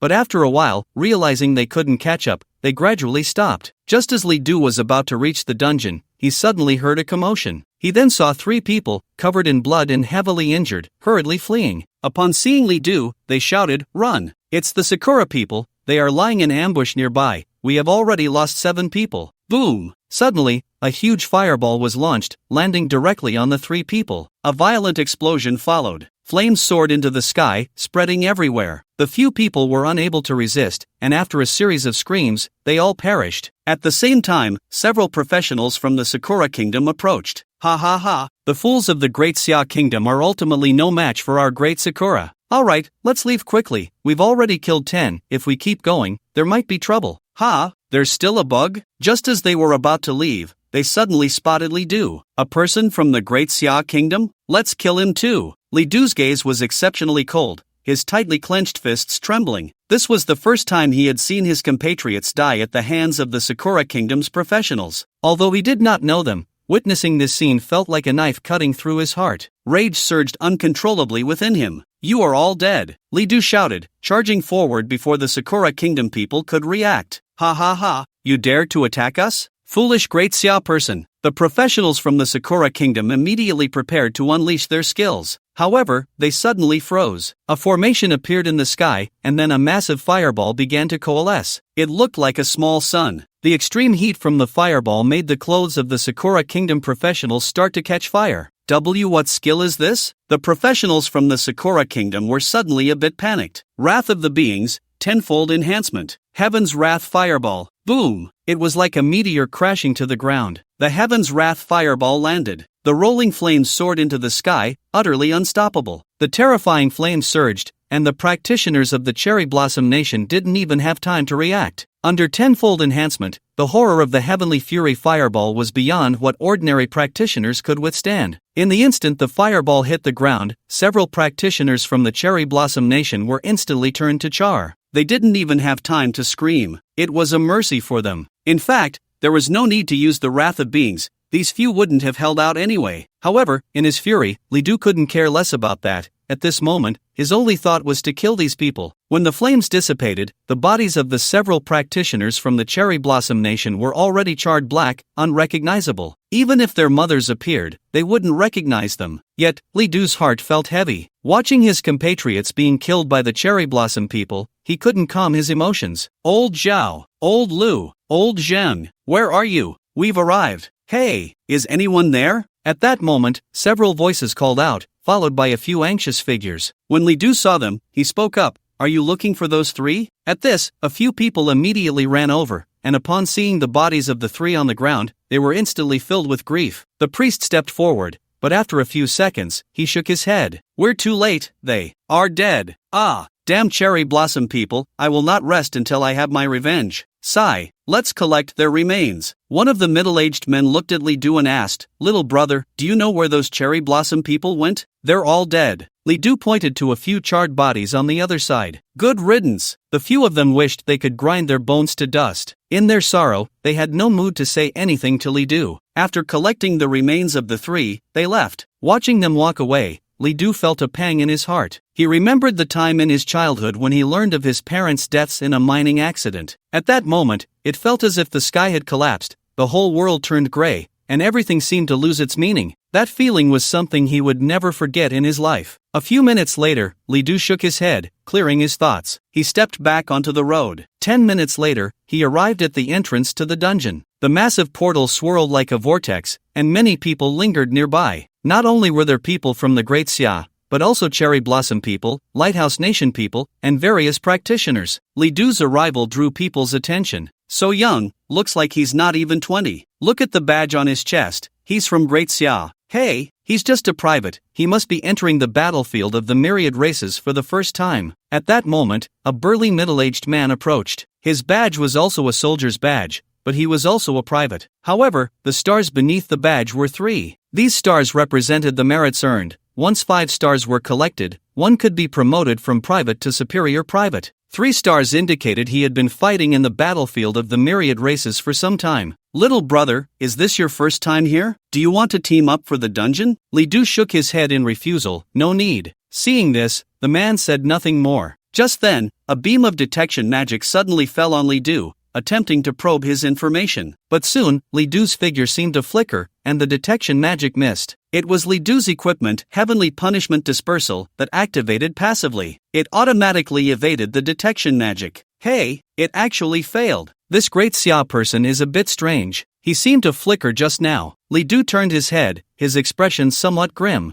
Using detection magic without permission was completely seen as a provocation. The ones who cast the detection magic were indeed several practitioners from the Cherry Blossom Nation. Seeing Li Du looking at them, the practitioners from the Cherry Blossom country immediately mocked him. What are you looking at? Shouldn't the people of Great Xia hurry up and get lost? Do you believe I'll gouge your eyes out? Li Du was instantly enraged. Just a few minutes ago, he had witnessed the people of the Cherry Blossom country kill his compatriots, and now, they dared to provoke him again. If he could endure this, he wouldn't deserve to be born in Great Xia. Just as Li Du was about to take action, a beam of light suddenly shot out from his side. This light turned out to be a huge stone, flying at high speed towards the Cherry Blossom people. Boom! The boulder landed, immediately knocking several Cherry Blossom people away. Li Du looked and saw it was the third-class soldier who had just spoken to him. Damn Cherry Blossom people, how dare you provoke our Great Xia? I'll beat the crap out of you. At this moment, several others from Great Xia immediately applauded in approval. Good job, Lu Jin. I just can't stand their behavior. Don't worry, little brother, go ahead and beat these little Cherry Blossom bastards. We'll all help you. Seeing this, Li Du felt a warmth in his heart. Baka, what do you Great Xia people mean? Do you want to provoke a war between our two countries? The Cherry Blossom people immediately jumped up like dogs whose tails had been stepped on. Several Onmyoji turned pale, ready to launch an attack at any moment. Li Du suddenly spoke. On my way here, I encountered several practitioners from the Cherry Blossom country. They set an ambush for passing Great Xia people and have already killed 10 of our compatriots. What? The other Great Xia people were instantly filled with rage. Damn Cherry Blossom people, I'll beat the crap out of you. Get them. We can't let them off easy. Upon hearing this news, the people of Great Xia were filled with righteous indignation. The Cherry Blossom people were, at their core, despicable. They had received countless benefits from the people of Great Xia. Even their culture was bestowed by Great Xia. Yet, they were ungrateful. Throughout history, they had continuously harassed Great Xia, plundering coastal citizens, causing countless tragedies of families being torn apart and lives being lost. In modern times, they had brought immense suffering to Great Xia. Even with the world changing, their nature remained unchanged. They had plotted against Great Xia countless times. Li Du could not forget that during the college entrance examination, it was the Cherry Blossom people who launched an attack, resulting in the deaths of countless candidates. Little brother, how did you escape after being ambushed by them? Where did those ambushing Cherry Blossom people go? At this moment, someone asked. Li Du replied, I killed them all. Upon hearing this, several people from Great Xia applauded in delight. The Cherry Blossom people, upon hearing this, were instantly furious. Baka, I wondered why Fujiwara and the others didn't come back. They must have died. Foolish Great Xia people, you have successfully angered me. The practitioners from the Cherry Blossom country rushed forward. The people of Great Xia were unafraid, ready to unleash their skills. However, at that moment, a man stepped in between the two sides. He was a middle-aged man with blonde hair and blue eyes,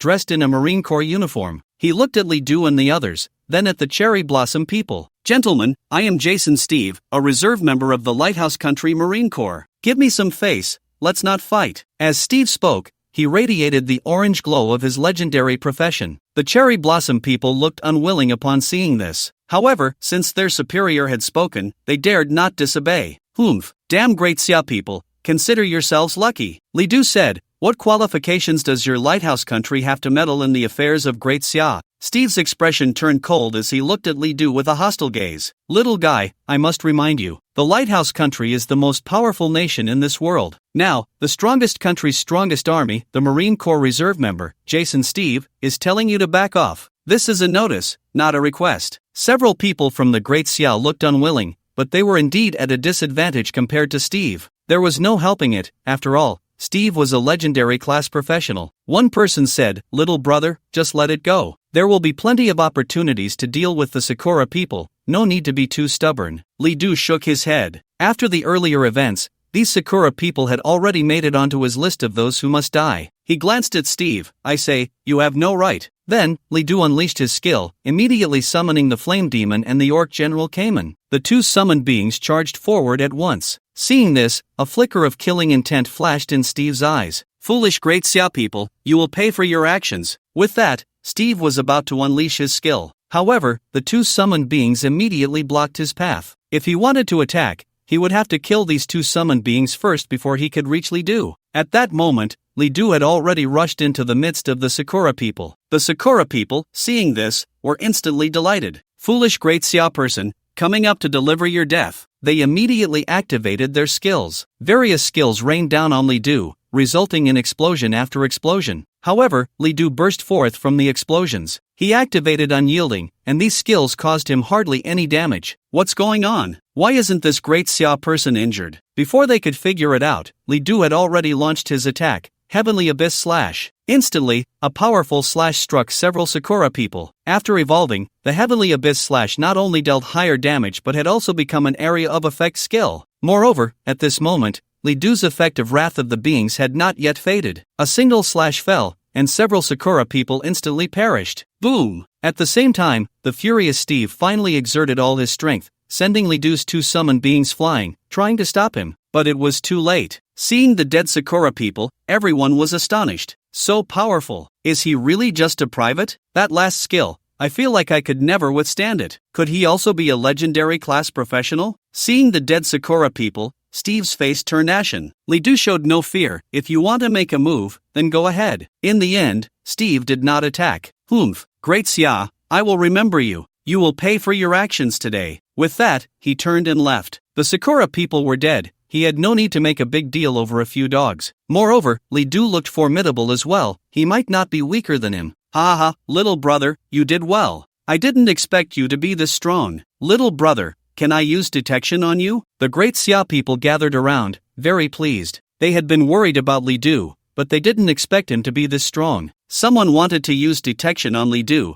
and he nodded. Soon, several beams of detection light fell on Li Du. After seeing Li Du's information, they were all incredibly shocked. Holy crap! You're only level 24? Little brother, you're so amazing? Those Sakura country professionals just now were all level 30, and you killed them in an instant. Heavenly Abyss Walker, what kind of profession is that? I don't think I've heard of it. Li Du's level left everyone astonished. Being this powerful at level 24, what would happen if he reached level 30? In the face of the people's discussion, Li Du said nothing. He walked to the dungeon entrance and directly entered the dungeon. The copy is named Anubis. It has a somewhat mythical feel, but Li Du couldn't guess too much. After entering the copy, Li Du was very surprised by the environment before him. It's actually a desert? Before him lay an endless expanse of desert, just like the Desert Emperor copy. In that case, my sand soldiers can really come in handy. Li Du was very happy and immediately summoned a number of sand soldiers. They stood guard nearby while scouting in all directions. Soon, Li Du spotted a wild monster. It was a gigantic turtle, estimated to be over 2 meters long and nearly a meter high. Its shell was covered in drill bits, extremely sharp. Li Du activated the Eye of the Abyss. Rock-crushing turtle type, normal wild monster level, 30 health, 78,000 strength, for 800 trait, shell retreat, retreats into its shell,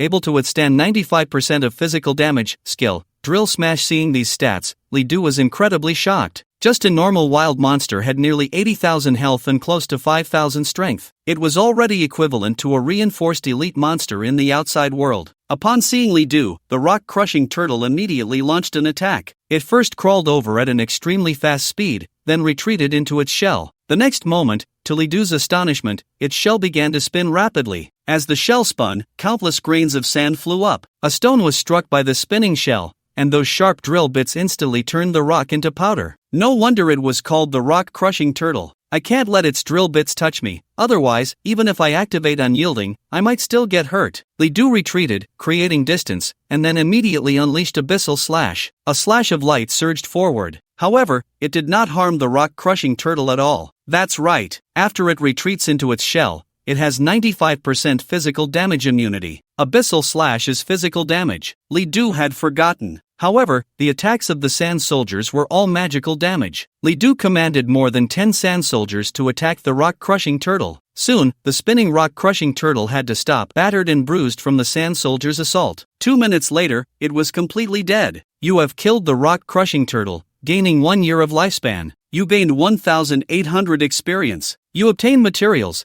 turtle shell fragment even for normal wild monsters. No matter how high the difficulty of the copy, the experience gained from killing them was pitifully low. Li Du had already gotten used to it. The only way to gain a large amount of experience was from elite monsters and bosses. However, elite monsters and bosses were extremely rare, and killing them was very difficult, making leveling up still a drop in the bucket. Why did leveling up become so slow after reaching level 20 in this world? The reason was just that. After reaching level 30, an ordinary person might need 2 to 3 months to level up each time. After level 40, it might take a whole year to level up by just 1 level. Because of this, large guilds became so important. Large guilds had various experience-boosting items, experience copies, and all sorts of things to enhance wild monster experience. With the resources of a large guild, leveling up wouldn't be so difficult. In fact, some elite members of large guilds could level up from level 40 to level 50 in just 1 or 2 years. Compared to ordinary people, this speed was more than 10 times faster. Li Du heard that top members of national guilds could level up from level 40 to level 60 in a year. Some prodigies joined national guilds for just 10 years and directly reached level 80 or even 90. This is the difference made by having guild resources to help. After collecting the materials, Li Du continued forward. There were indeed quite a few rock-crushing turtles in this desert. Li Du often saw groups of 3 to 5 rock-crushing turtles. Upon discovering Li Du, they immediately retreated into their shells and began to spin. The sharp drill made them fearless of any threat, whether it was rocks or trees. They would be reduced to dust under its impact. If a class primarily dealing physical damage entered this dungeon, it would probably be impossible to clear. Fortunately, there were many sand soldiers, and when concentrated, they could deal extremely high damage. Therefore, Li Du only needed to pay attention to his distance from the rock-shattering turtle to kill it without taking damage. Just then, a storm suddenly appeared, sweeping up dozens of sand soldiers. By the time Li Du noticed, the sand soldiers had already been caught up in the storm. This storm kicked up countless sands, forming a fierce sandstorm. After sweeping through the sand soldiers, the sandstorm immediately charged towards Li Du. This scene felt familiar to Li Du. He had encountered a sandstorm when he was fighting the Desert Emperor dungeon. However, after checking with the Eye of the Abyss, Li Du quickly realized that this was not a naturally occurring sandstorm. Someone was controlling it nearby. Li Du turned around and immediately saw a few gray hellhounds on a nearby hill, each with a unicorn-like horn on their heads. Beams of light shot from their horns, converging to form the sandstorm. Thunderhound type, normal wild monster level, 30 health, 82,000 strength, 53,000 skills, sharp horn charge, sandstorm sweep, thunder current. Their attributes were quite normal, but they could use as many as 3 skills. The 3 hellhounds were still relatively far from Li Du, and he currently had no skills that could reach them. Flame Demon Lord. Li Du cast a skill, summoning the Flame Demon Lord. He then commanded it to attack the few thunderhounds. Roar! The Flame Demon Lord let out a loud roar, raising one hand to the sky, immediately condensing a trident in his hand. With a swing of the Flame Demon Lord's arm, the trident flew out at an incredible speed. Whoosh! Like lightning, the trident immediately pierced one of the thunderhounds. Bark, bark, bark! The thunderhound was impaled by the trident and flew away. All that could be heard were a few miserable barks, but the thunderhound was nowhere to be seen. However, Li Du did not see the kill notification for the thunderhound. The trident was still not enough. Roar! The Flame Demon Lord's attack immediately enraged the remaining thunderhounds. They bared their teeth and immediately clashed their sharp horns together. Crackle! Suddenly, a strong lightning burst forth. It struck towards the Flame Demon Lord. Roar! The Flame Demon Lord could not dodge and was hit by the lightning, letting out a loud cry. The damage from this lightning was extremely high. The Flame Demon Lord was charred all over, as if its body had rotted. When Li Du checked the Flame Demon Lord's status, he found that it had lost nearly half of its health. After the rock-shattering turtle, now it's the thunderhounds. The wild monsters in this dungeon are so troublesome. Li Du's expression was serious. The attributes of the Flame Demon Lord were definitely overpowered, equivalent to a boss-level monster in a normal hell-level dungeon. Even so, it could not withstand the lightning from a few thunderhounds. If there were a few more thunderhounds, Li Du felt that the Flame Demon Lord could even be killed in an instant. Seeing that the thunderhounds were about to launch another attack, Li Du recalled the Flame Demon Lord. It seems I can only rely on the sand soldiers. He then summoned the sand soldiers. Hundreds of sand soldiers immediately burrowed into the sand, moving quickly, and in the blink of an eye, they jumped out near the few thunderhounds. Woof woof woof! The thunderhounds barked loudly, ready to unleash lightning, but the sand soldiers had already surged forward. One after another, they launched attacks recklessly. Instantly, several thunderhounds were battered and bruised by this assault. Although their lightning was powerful, they could not release it at all. Even with high health, they were merely dying a little slower. A few minutes later, Li Du saw several messages. You killed the Thunderhound, gained 1 year of life, and earned 2050 experience points. You obtained Thunderhound's Horn. Yanguan Academy. Qin Yanguan has returned, and Zhou Ning is waiting for him. How is it? Upon seeing Qin Yanguan, Zhou Ning immediately asked. He was more concerned about Li Du's situation than Qin Yanguan, as this time they were heading to the battlefield of the 10,000 races. Qin Yanguan said, he has been sent there, and he should have already entered the first instance. Hearing this, Zhou Ning felt somewhat relieved. To be honest, he was shocked when he heard Qin Yanguan let Li Du go to the battlefield of the 10,000 races, because that place is truly dangerous, not only because of the dangers of the instances and monsters, but also the possibility of ambushes from other countries at any time. For example, the Sakura country likes to ambush the Great Xia country in the battlefield of the 10,000 races. In retaliation, the Great Xia country has also killed countless geniuses from the Sakura country. At this moment, Zhou Ning still complained a bit, sigh. I still think it's too early. Although he is level 24, that level is ultimately too low for the battlefield of the 10,000 races. The wild monsters in the battlefield of the 10,000 races are at least level 30. And the best level to start is from level 30. Qin Yanguan smiled and said, it's fine, I believe in him. Hearing this, Zhou Ning had nothing more to say. Looking at Qin Yanguan's expression, he suddenly felt a bit emotional. I didn't expect. You are also starting to train the younger generation now. I remember you were quite unwilling when you returned from the abyss. Qin Yanguan smiled lightly. It's all in the past. What was before is before, and what is now is now. That's true. After all, you have already taken him to the Hall of Heroes. What it means to go to the Hall of Heroes, Li Du might not understand, but Zhou Ning was very clear. The cost of the protection of heroes is extremely high. Although Qin Yanguan achieved great merits in the abyss, he could only activate the protection of heroes 3 times. For Li Du, he directly consumed 1. Zhou Ning suddenly thought of something. The materials you let him bring back can only be obtained by the seaside. That place is one of the most brutal areas in the battlefield of the 10,000 races. You wouldn't want to train him thoroughly at this time, would you? There are several places in the battlefield of the 10,000 races that are extremely brutal. Countless prodigies have died there, their bones left incomplete. The seaside is one of them. The monsters here are highly aggressive and possess great intelligence. One misstep, and you might die without even seeing the enemy. And this is just one aspect. The seaside, influenced by the ocean, severely weakens professionals. Meanwhile, the wild monsters at the seaside receive unprecedented boosts. Even legendary professionals do not dare to stay there for too long. If he wants to gather all those materials, he must stay at the seaside for at least a month. Aren't you really worried? Hearing this, Qin Yanguan sighed. I actually don't want him to go there right now, but time waits for no one, he must grow quickly. As he spoke, he fell silent for a few seconds before finally continuing. The rift in the abyss has widened. The drops from the Thunderhound were somewhat better, and the experience points gained were higher than those from the Shattered Rock Turtle, but still not by much. The desert instance is actually very difficult. Even though Li Du's attributes are already extremely high, he still finds it somewhat challenging. However, he can summon sand soldiers. In the desert, the role of sand soldiers is incredibly significant. After Li Du's attributes improved, the summoned sand soldiers also became much stronger. Although a single sand soldier is still relatively weak, 100 sand soldiers working together can hardly be resisted by any wild monster. Through the sand soldiers, Li Du killed quite a few wild monsters. This instance gradually became easier. It's a pity that this instance did not drop the materials I need. Li Du did not forget that he came to the battlefield of the 10,000 races with a mission. The heart of the blood serpent, 5 pieces tears of the king of mermaids, 10 drops teeth of the bloodthirsty whale,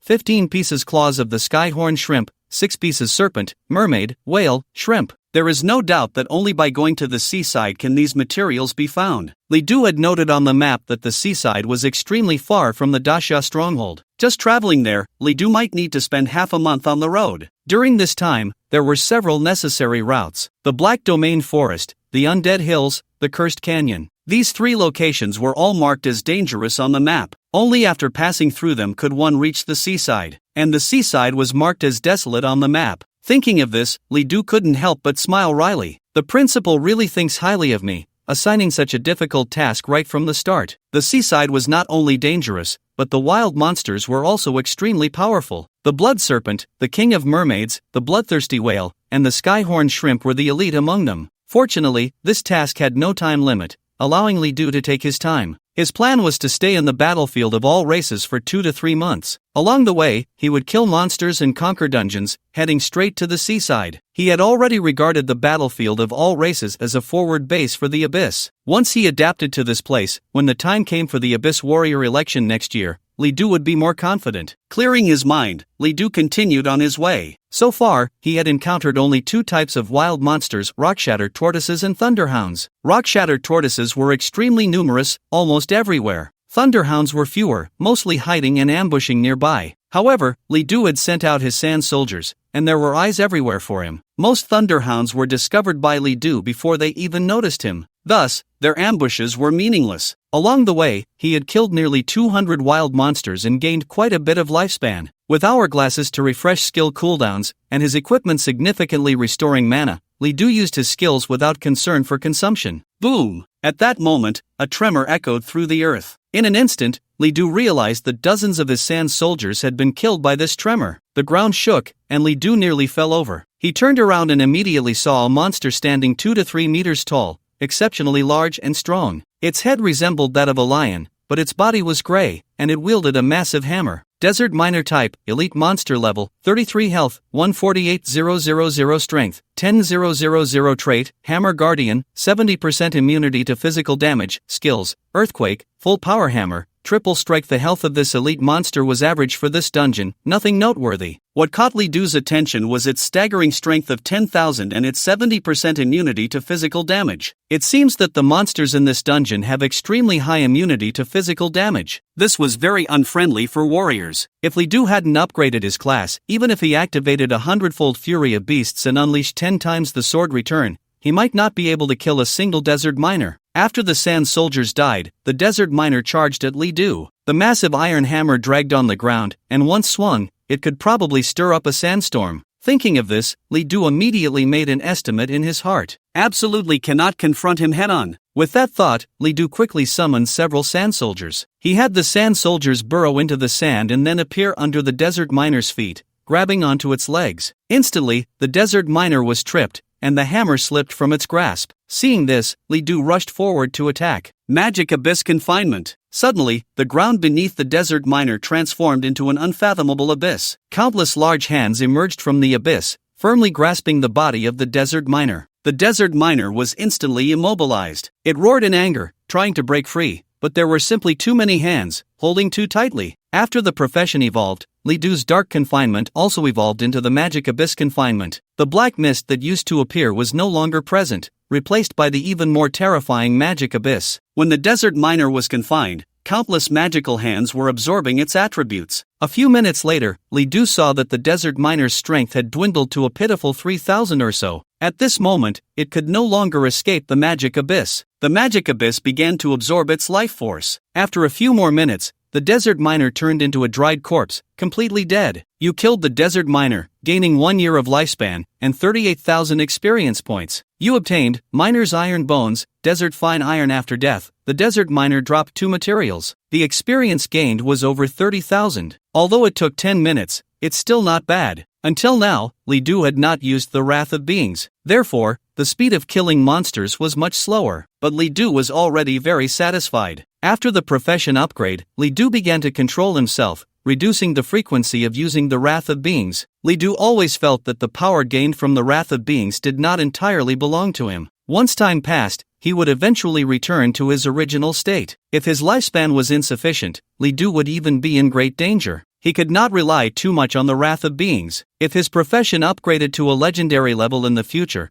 Li Du even planned to never use the Wrath of Beings again, unless it was absolutely necessary. After killing the miner, he encountered many wild monsters. As he delved deeper into the desert, the wild monsters here became stronger and stronger, with higher attributes. The elite monsters Li Du encountered later even had health points as high as 170,000 or 180,000. The time Li Du spent killing wild monsters also increased. After more than 2 hours, Li Du had only killed a few hundred wild monsters, plus a few elite monsters. There were even a few times when Li Du used the Heavenly Wrath Fireball. However, without the enhancement of the Wrath of Beings, the Heavenly Wrath Fireball could not clear the field. Although the number of monsters killed was not large, Li Du still enjoyed it. At this moment, Li Du saw a new monster. It was a reddish-brown large bird, looking like a bird, but seemingly not a bird, rather some kind of dragon. Li Du used the Eye of the Abyss. Finga Dragon type, enhanced elite monster level, 33 health, 189,000 strength, 7,800 traits, flight, fire attack skills, flame impact, fire breath, grapple hurricane, fireball. Indeed, it was not a bird, but a kind of dragon. When Li Du detected them, they also noticed Li Du. Caw! The Finga Dragon let out a sharp cry, very much like a red-tailed hawk, quite imposing. After the cry ended, several Finga Dragons suddenly ignited in flames. Then, they charged towards Li Du. Seeing them rush over, Li Du remained calm. Flame Demon Lord. Instantly, the massive Flame Demon Lord stood in front of Li Du. Both were fire users. Let's see whether the Finga Dragon or his Flame Demon Lord was stronger. Whoosh, whoosh, whoosh. Several Finga Dragons immediately crashed into the Flame Demon Lord. Intense flames burned, but the Flame Demon Lord showed no fear, even relishing it. The Flame Demon was born from flames. Fire was not a disaster for the Flame Demon Lord, rather, it was paradise. When the flames erupted, the Flame Demon Lord actually began to absorb the power of these flames. Seeing this, the Finga Dragons immediately wanted to flee. But the Flame Demon Lord was quick, grabbing the feet of the Finga Dragons one by one. Although the Finga Dragons had high attributes, they were flying creatures. Once their feet were caught, they could not fly and kept flapping their wings in a struggle. But where are its wings harmed? Another Finga Dragon continuously spewed fireballs, trying to repel the Flame Demon Lord. However, when the fireballs hit the Lord, nothing happened. Several Finga Dragons were completely suppressed by the Flame Demon Lord. At this moment, Li Du also launched an attack from the side. Abyss Slash, Thunder Fury. Various skills struck the Finga Dragons. Soon after, several Finga Dragons were completely killed. You killed a Finga Dragon, gained 1 year of lifespan, gained 45,000 experience points. You obtained Finga Dragon's Claw, Finga Dragon's Heart. After killing several Finga Dragons, Li Du continued forward. He had been in the dungeon for nearly 3 hours. The wild monsters he encountered were all elite monsters, not easy to kill. Li Du felt that he was likely approaching the dungeon boss's location. Soon after, Li Du saw a huge hill. This hill looked like a grave, with no other wild monsters around, which was very strange. In the center of the hill was a monster with a jackal's head and a human body, dressed in pharaoh's attire. It was sitting there, seemingly asleep. Just as Li Du was about to use the Eye of the Abyss to probe, the monster suddenly disappeared. Li Du was taken aback and immediately sensed danger approaching. At that moment, the monster appeared behind him and launched an attack. Oh no! Li Du thought to himself, the monster's attack was too swift, and he had no time to react. He couldn't even release a skill in time. Just then, the passive ability of his shoes activated. Li Du's figure twisted in an extremely strange posture, narrowly avoiding the monster's attack. Seizing the opportunity, Li Du immediately created distance and summoned countless sand soldiers to shield himself. Missing its attack, the monster returned to the hill, moving silently, its gaze towards Li Du filled with disdain. Eye of the Abyss. Soon, Li Du saw the monster's information. Anubis type, dungeon boss level, 35 health, 358,000 strength, 20,000 traits, teleportation, can teleport near the hill, with a cooldown of no less than 1 minute between uses, magic immunity, immune to magic damage, skills, earthquake, extreme storm, death's fist, sidesweep. The monster's attributes were terrifying. 358,000 health, 20,000 strength. One skill's damage could probably take away a third of Li Du's health. Moreover, it was immune to magic damage. This meant that skills like Flame Demon and Heavenly Fury Fireball couldn't harm it, and the sand soldiers were no longer effective. So many wild monsters in this dungeon are immune to physical damage, and the boss is immune to magic damage. Who would have thought? No wonder this is a dungeon in the battlefield of all races. It is indeed much stronger than the outside world. With these attributes, Li Du was considering using the Wrath of the Living. To be honest, he wasn't very confident about winning at this moment. However, he still wanted to give it a try. General Summon. Although the Flame Demon Lord and Sand Soldiers were no longer usable, the Cayman Orc General dealt physical damage, and after Li Du's class evolution, the Cayman Orc General had also become stronger. Summoning it, its attributes were not low either. At this time, Anubis was still walking on the hill, showing no intention of attacking. Li Du took the initiative and sent the Cayman Orc General to attack. Roar, the Cayman Orc General, wielding a great sword, charged forward immediately. As it approached Anubis, it jumped into the air and then struck down with all its might. Boom! The great sword struck the hill, creating a massive crack, dust flying everywhere. However, Anubis directly jumped up, dodging the great sword slash. At this moment, it finally launched its attack. Suddenly, its figure vanished into the air, and when it reappeared, it was right above Li Du. Just as Li Du looked up, Anubis stomped down with one foot. Fortunately, Li Du had anticipated this moment when Anubis disappeared and quickly dodged. Boom! The force of that stomp was incredibly powerful, creating a massive pit in the ground. The stones splattered around like bullets. If he hadn't dodged, Li Du felt he would have been half-killed by that single blow. No wonder it has a power level of 20,000. To be honest, Li Du had never seen a monster with such high power. Even when clearing the bloody prison dungeon, the boss on the 10th floor was not this strong. Missing its target, Anubis jumped back and returned to the hill, not continuing its attack. Li Du was quite puzzled by this. He commanded the Cayman Orc General to launch another attack. However, Anubis was very fast, and the clumsy Cayman Orc General was easily outmaneuvered, unable to land a hit. Suddenly, Li Du thought of something. Could it be waiting for a teleportation? Anubis had the ability to teleport, and if it used this ability to launch an attack,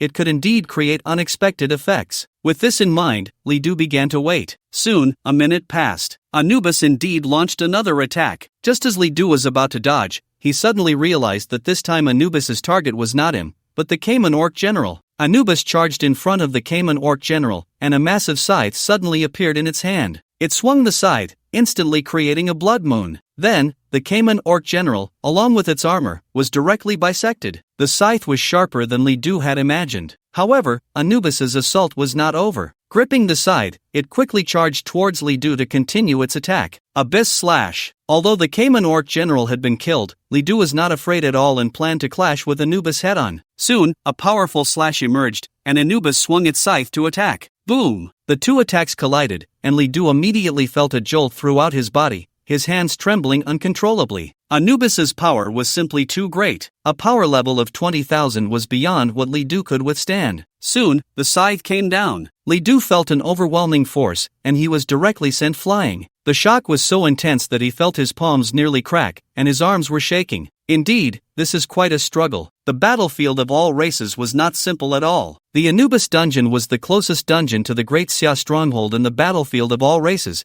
and its difficulty was not considered high. Even so, Li Du was still finding it very difficult to fight. It seems that only a truly legendary class profession, or a top tier among the legendary, would have the ability to solo this dungeon. After one strike, Anubis did not continue its assault. Whenever Li Du attempted to attack, Anubis would flicker away at incredible speed, dodging the attacks. This made it very difficult for Li Du to hit Anubis. There's no other choice, I can only activate the Wrath of Beings. For an epic class profession, reaching this point was already quite impressive. Su Zhan, who was also an epic class, performed far worse at level 30 than Li Du did at level 24. Although Li Du was reluctant to rely too much on the Wrath of Beings, he had to use it when necessary. Wrath of Beings, tenfold enhancement. Sin accumulation. Li Du did not hesitate. After activating the Wrath of Beings, he immediately cast Sin accumulation. Soon, several black swords appeared above Li Du's head, all piercing towards Anubis. Despite Anubis's constant evasion, the attacks of the black swords were locked on, and soon, all the black swords pierced into Anubis's body. There were so many, at least hundreds. However, these black swords themselves would not cause damage. Instead, they would impose sin upon Anubis. When Li Du used the Eye of the Abyss, Anubis's information changed. Anubis sin level, 580. Damage increase, 1,160%. With over 500 levels of sin, Li Du's damage increase against Anubis reached a terrifying 10 times. Combined with the Wrath of Beings,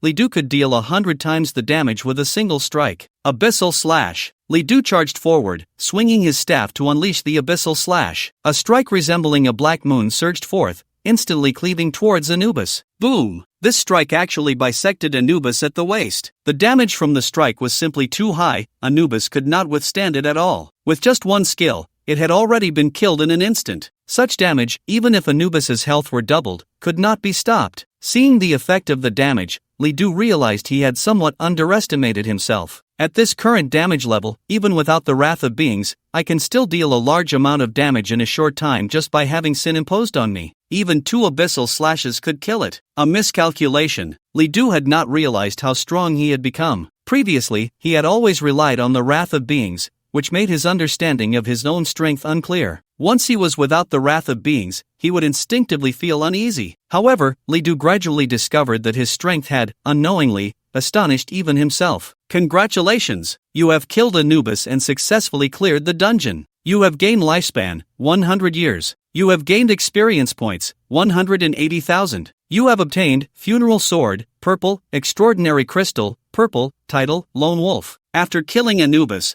the rewards were not many, but both items were of epic quality, and there was one thing Li Du had never obtained before, a title. Li Du immediately checked. Funeral Sword, a sword imbued with the aura of death, seemingly able to connect the realms of yin and yang, extremely powerful, but must be used with great caution. Compatible class, Dark Class Equip Level, Level 30 effects, plus 500 Spirit, plus 800 Strength, plus 300 Constitution. Additional effect, when attacking non-boss targets, all attacks have an additional 3% chance of instant death, ineffective if the target's level exceeds 5 levels. Instant death, has a chance to cause the target to die immediately. Additional effect, targets killed by this sword will drop Funeral Souls, which can be used to enhance the sword's attributes. Seeing the attributes and additional effects of this sword, it must be said that Li Du was truly tempted. However, unfortunately, this sword could only be equipped by Dark Class characters. The Dark Class was a very niche series, as niche as the mechanical class. Most professions in this system appeared quite evil, often attacking with various curses and malevolence, related either to negative emotions or to the dead. For example, professions like Fearbringer, Necromancer, and Gambler of Fate all belong to the Dark Class. Next, he looked at the other item. Extraordinary Crystal, contains special power that can enhance skill potency, one of the materials for skill upgrades. The description was very brief, but when Li Du saw it, his gaze froze. Skill upgrade. He never expected to obtain a material related to skill upgrades. Skill upgrades were one of the most confidential pieces of knowledge. If known, it could allow one to elevate their skill level. For example, Li Du's 10,000 Swords Return to the Sect was originally just a level 10 skill. Even though it was of epic quality, by the time Li Du reached level 20, the skill's effectiveness would start to decline. By the time Li Du reached level 30, the effect of 10,000 Swords Return to the Sect would be less than 1/10 of its original power. At that point, unless the skill was upgraded, Li Du would have to go to the trading hall to have the skill washed away and turned into a skill scroll. Otherwise, keeping a low-level skill would just take up space and be completely useless. Almost all additional learned skills would face such a result. Only exclusive class skills would grow in effectiveness as the class level increased. For Li Du, 10,000 Swords Return to the Sect was an extremely powerful skill, and he was really reluctant to wash it away. Therefore, upgrading the skill was very necessary. The mysterious crystal is very important and must be kept safe. When I enter the National Guild in the future and learn how to upgrade skills, it will come in handy. After putting away the mysterious crystal, Li Du checked his titles. Lone Wolf, one of the exclusive titles of the 10,000 Races battlefield. Method of acquisition, obtained after solo clearing any dungeon in the 10,000 Races battlefield. Title effect, when solo clearing a dungeon, all your attributes increase by 1%. This title is quite good, as it enhances all attributes. Although the increase is not significant and only takes effect during solo runs, it is better than having nothing. Moreover, for Li Du, he wouldn't team up with others. Whenever he clears a dungeon, it would definitely be solo. Do you want to equip the Lone Wolf title? Please note, a person can only equip one title at a time. Seeing this prompt, Li Du did not hesitate and chose to equip it. After all, this was the only title he had at the moment. If he later obtained a better title, he could just switch it out. After equipping the title, this dungeon run was considered complete. In terms of difficulty, this dungeon was actually not as challenging as the Bloody Prison. However, the monsters inside were either immune to physical attacks or immune to magic, which was quite annoying. Fortunately, Li Du's class was special. He was very strong against both physical and magical damage. After collecting his items,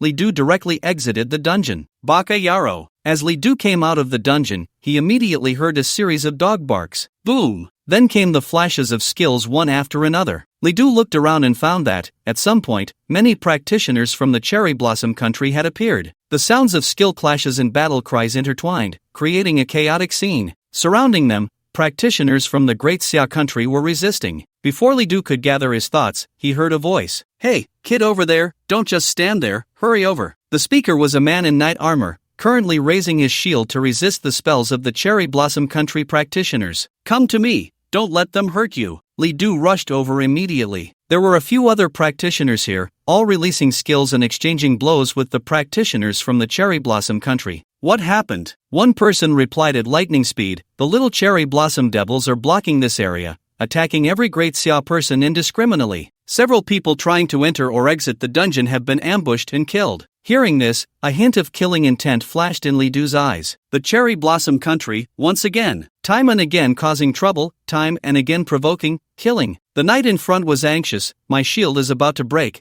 you all go first, I'll hold them off. A mage hurriedly said, what will you do if we leave? It's fine, I have a lot of health, they can't kill me. You all hurry and go, otherwise, when my shield breaks, it will be too late. Not far away, practitioners from the cherry blossom country were still continuously releasing skills. Their gazes were cruel, seemingly taking pleasure in it, laughing heartily while unleashing their skills. Although the people of Daxia were fighting back, there were more professionals from Sakura country, and under the combined efforts of a few, it was difficult to achieve significant results in their counterattack. This left several Daxia people feeling quite frustrated. Damn those Sakura bastards. If it weren't for their numbers, we would have beaten them to a pulp by now. A priest beside them spoke up. We can only do this for now, otherwise, we'll all die here. Though unwilling, they had little choice. There were simply more people from Sakura country, and they had no advantage. At that moment, Li Du said, let me handle it. The knight looked at Li Du, puzzled. You? What are you going to do? Just then, Li Du actually stepped out of the shield's range. This made everyone anxious. The knight shouted, hey, what are you doing? Don't go to your death. However, Li Du instantly activated his immovable stance. Countless skills from the professionals of Sakura country fell upon Li Du, causing not a single point of damage. This left everyone astonished. What the hell? What's going on? The professionals from Sakura country were also stunned. At this moment, Li Du immediately took action, abyssal confinement. Suddenly, a massive abyss appeared beneath the feet of several Sakura country professionals. Before they could react,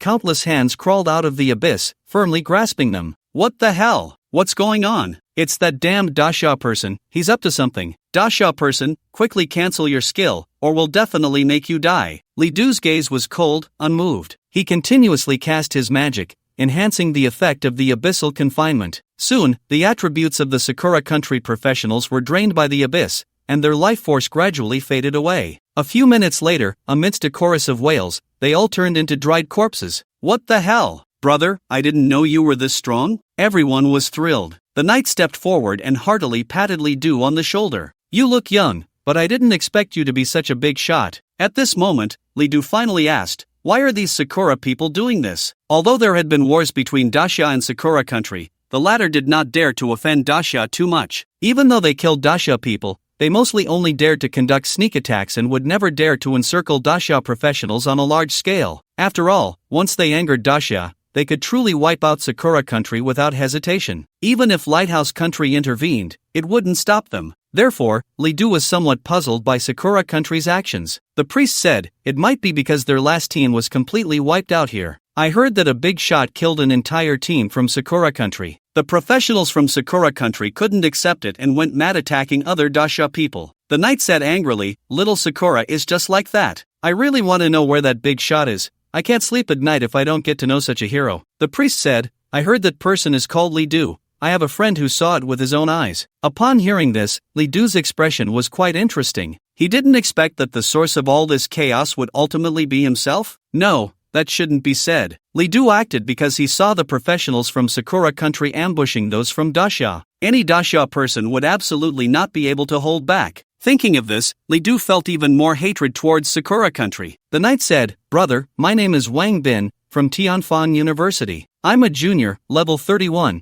and my profession is Guardian Knight. Where are you from? Tianfan University is the best university in Tianfan province and one of the double first-class institutions. If Li Du remembered correctly, this university's ranking should be around 20th in the country, occasionally ranking 17th or 18th. Li Du, Yanguan University. Level 24, profession is Abyss Walker. Hearing Li Du's name, the few of them were momentarily stunned. However, at first, they did not think of the Li Du they had heard about. After all, there are many people with the same name in this world, and Li Du's level surprised them. I didn't expect you to be level 24 and already at the 10,000 races battlefield. No wonder it's Yanguan University, the best among the top 10 academies, truly lives up to its reputation. Sky Abyss Walker, sounds like your profession is from the Abyss series, right? I heard that this series of professions is very powerful. By the way, are you a sophomore? Li Du shook his head and said, no, I'm a freshman this year. Upon hearing this, the few of them widened their eyes in disbelief. Have the students of Yanguan University become this strong? A freshman,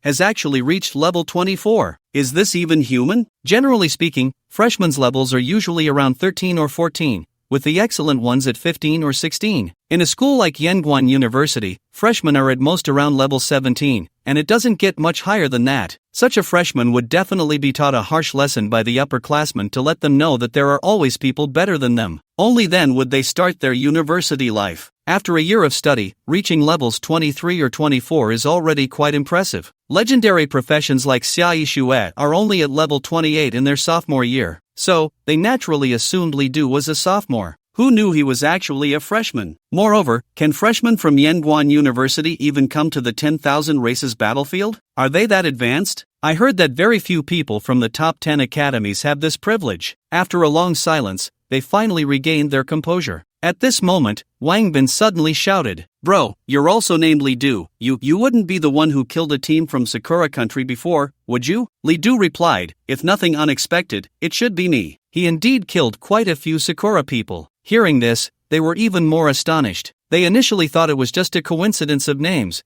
but unexpectedly encountered the real deal. After the surprise, they were full of admiration for Li Du. "I didn't expect you to be so awesome, teaching that group of little Sakura a good lesson. Well done. When can I also kill a few Sakura people to join the fun?" Surprised as they were, since they had fought together, they quickly regained their composure. The others also introduced themselves. The mage spoke up, "My name is Luo Ming. I'm also a junior at Tianfan University. My profession is Fireburst Mage, level 31. The priest said, "My name is Qian Fong, same as them. My profession is Divine Priest, level 30. Wang Bin walked over to the corpse of the Sakura person, stomped on it a few times, crushing the bones, and spat on it before feeling a bit better. "Sakura devils, you deserve to die." Luo Ming said, "It's a pity for those who were killed." Qian Fong said, "That's how it is in the 10,000 races battlefield. Before coming, weren't we all prepared?" The 10,000 races battlefield is the outpost of the Abyss battlefield. The deeper you go, the more dangerous it becomes under the influence of abyssal power. Because the battlefield is vast,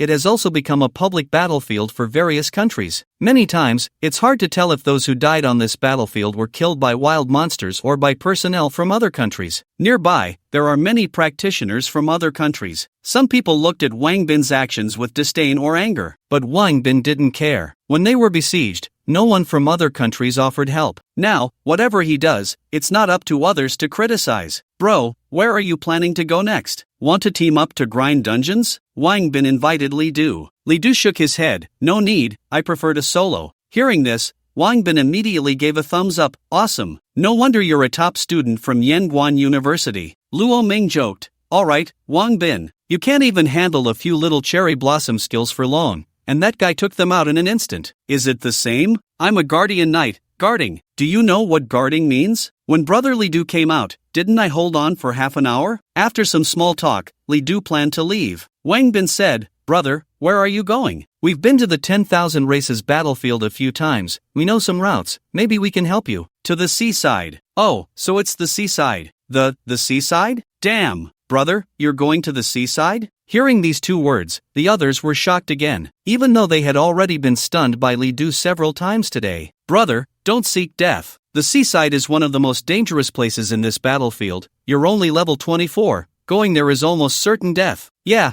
that place is too dangerous. At least wait until level 35. I think you should wait until level 40. Their concern was genuine, and seeing this, Li Du smiled and said, "Thanks for your concern, but you don't need to worry about me. I know what I'm doing." Seeing Li Du's insistence, the others didn't know what to say. After all, they couldn't influence Li Du's actions. Wang Bin said, "Since you insist on going, I won't say anything more. I also need to go grind dungeons." "Damn, you're only a freshman and can go to the seaside. I feel like a total waste." Hearing this, Li Du laughed. Wang Bin was quite interesting. Then, Li Du planned to part ways here. Just then, several loud voices caught Li Du's attention. "Oh, my god, it's actually an orange profession halo. This is a legendary profession. Looking at the attire, it should be from the Great Xia Kingdom. Why are there so many legendary professions in the Great Xia Kingdom? We can't even see one in our country. Humph, what's that? Our Great Hanning Kingdom is the best in the universe." When Li Du looked over, he discovered a team. Among them, several people's attire was very eye-catching. In the middle of the team,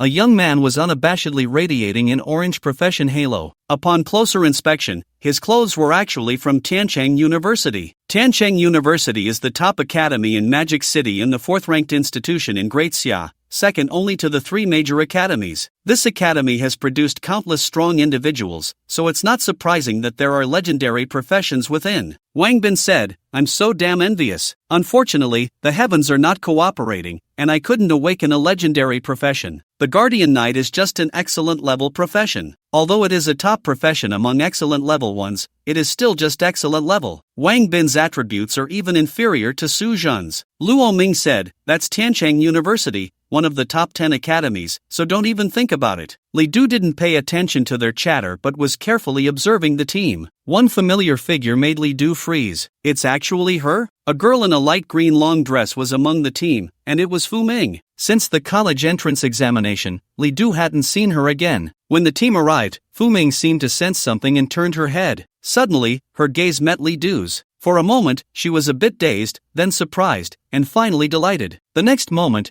she directly left the team and jogged towards Li Du. "Li Du, you are actually here." Fu Ming was very excited, her smile particularly radiant. Ever since Li Du went to Yanguan Academy, she had even thought that there would be no chance for them to meet again, feeling dejected many times. She never expected to run into Li Du here. Li Du was also very happy. Very few people can enter his heart, but Fu Ming is one of them. During the time of the college entrance examination, Fu Ming was the girl who truly cared about him. In fact, Li Du once contemplated whether to listen to her and go to Tianggui Academy. Although he ultimately chose Yanguan University, thinking of Fu Ming still left him with a twinge of regret. Now, upon meeting her, her smile was completely heartfelt. Li Du also said, "I didn't expect to run into you here. It seems we have quite a fate." Fu Ming lifted her head. "Of course. I told you, I will definitely surpass you." Hearing that she was still fixated on this matter, Li Du smiled. Fu Ming, as if presenting a treasure, revealed her level. "I'm now at level 24. Surprised, right? Some second-year students might not even reach my level." Li Du was indeed a bit surprised. During this time, he had been living like an ascetic just to grind dungeons,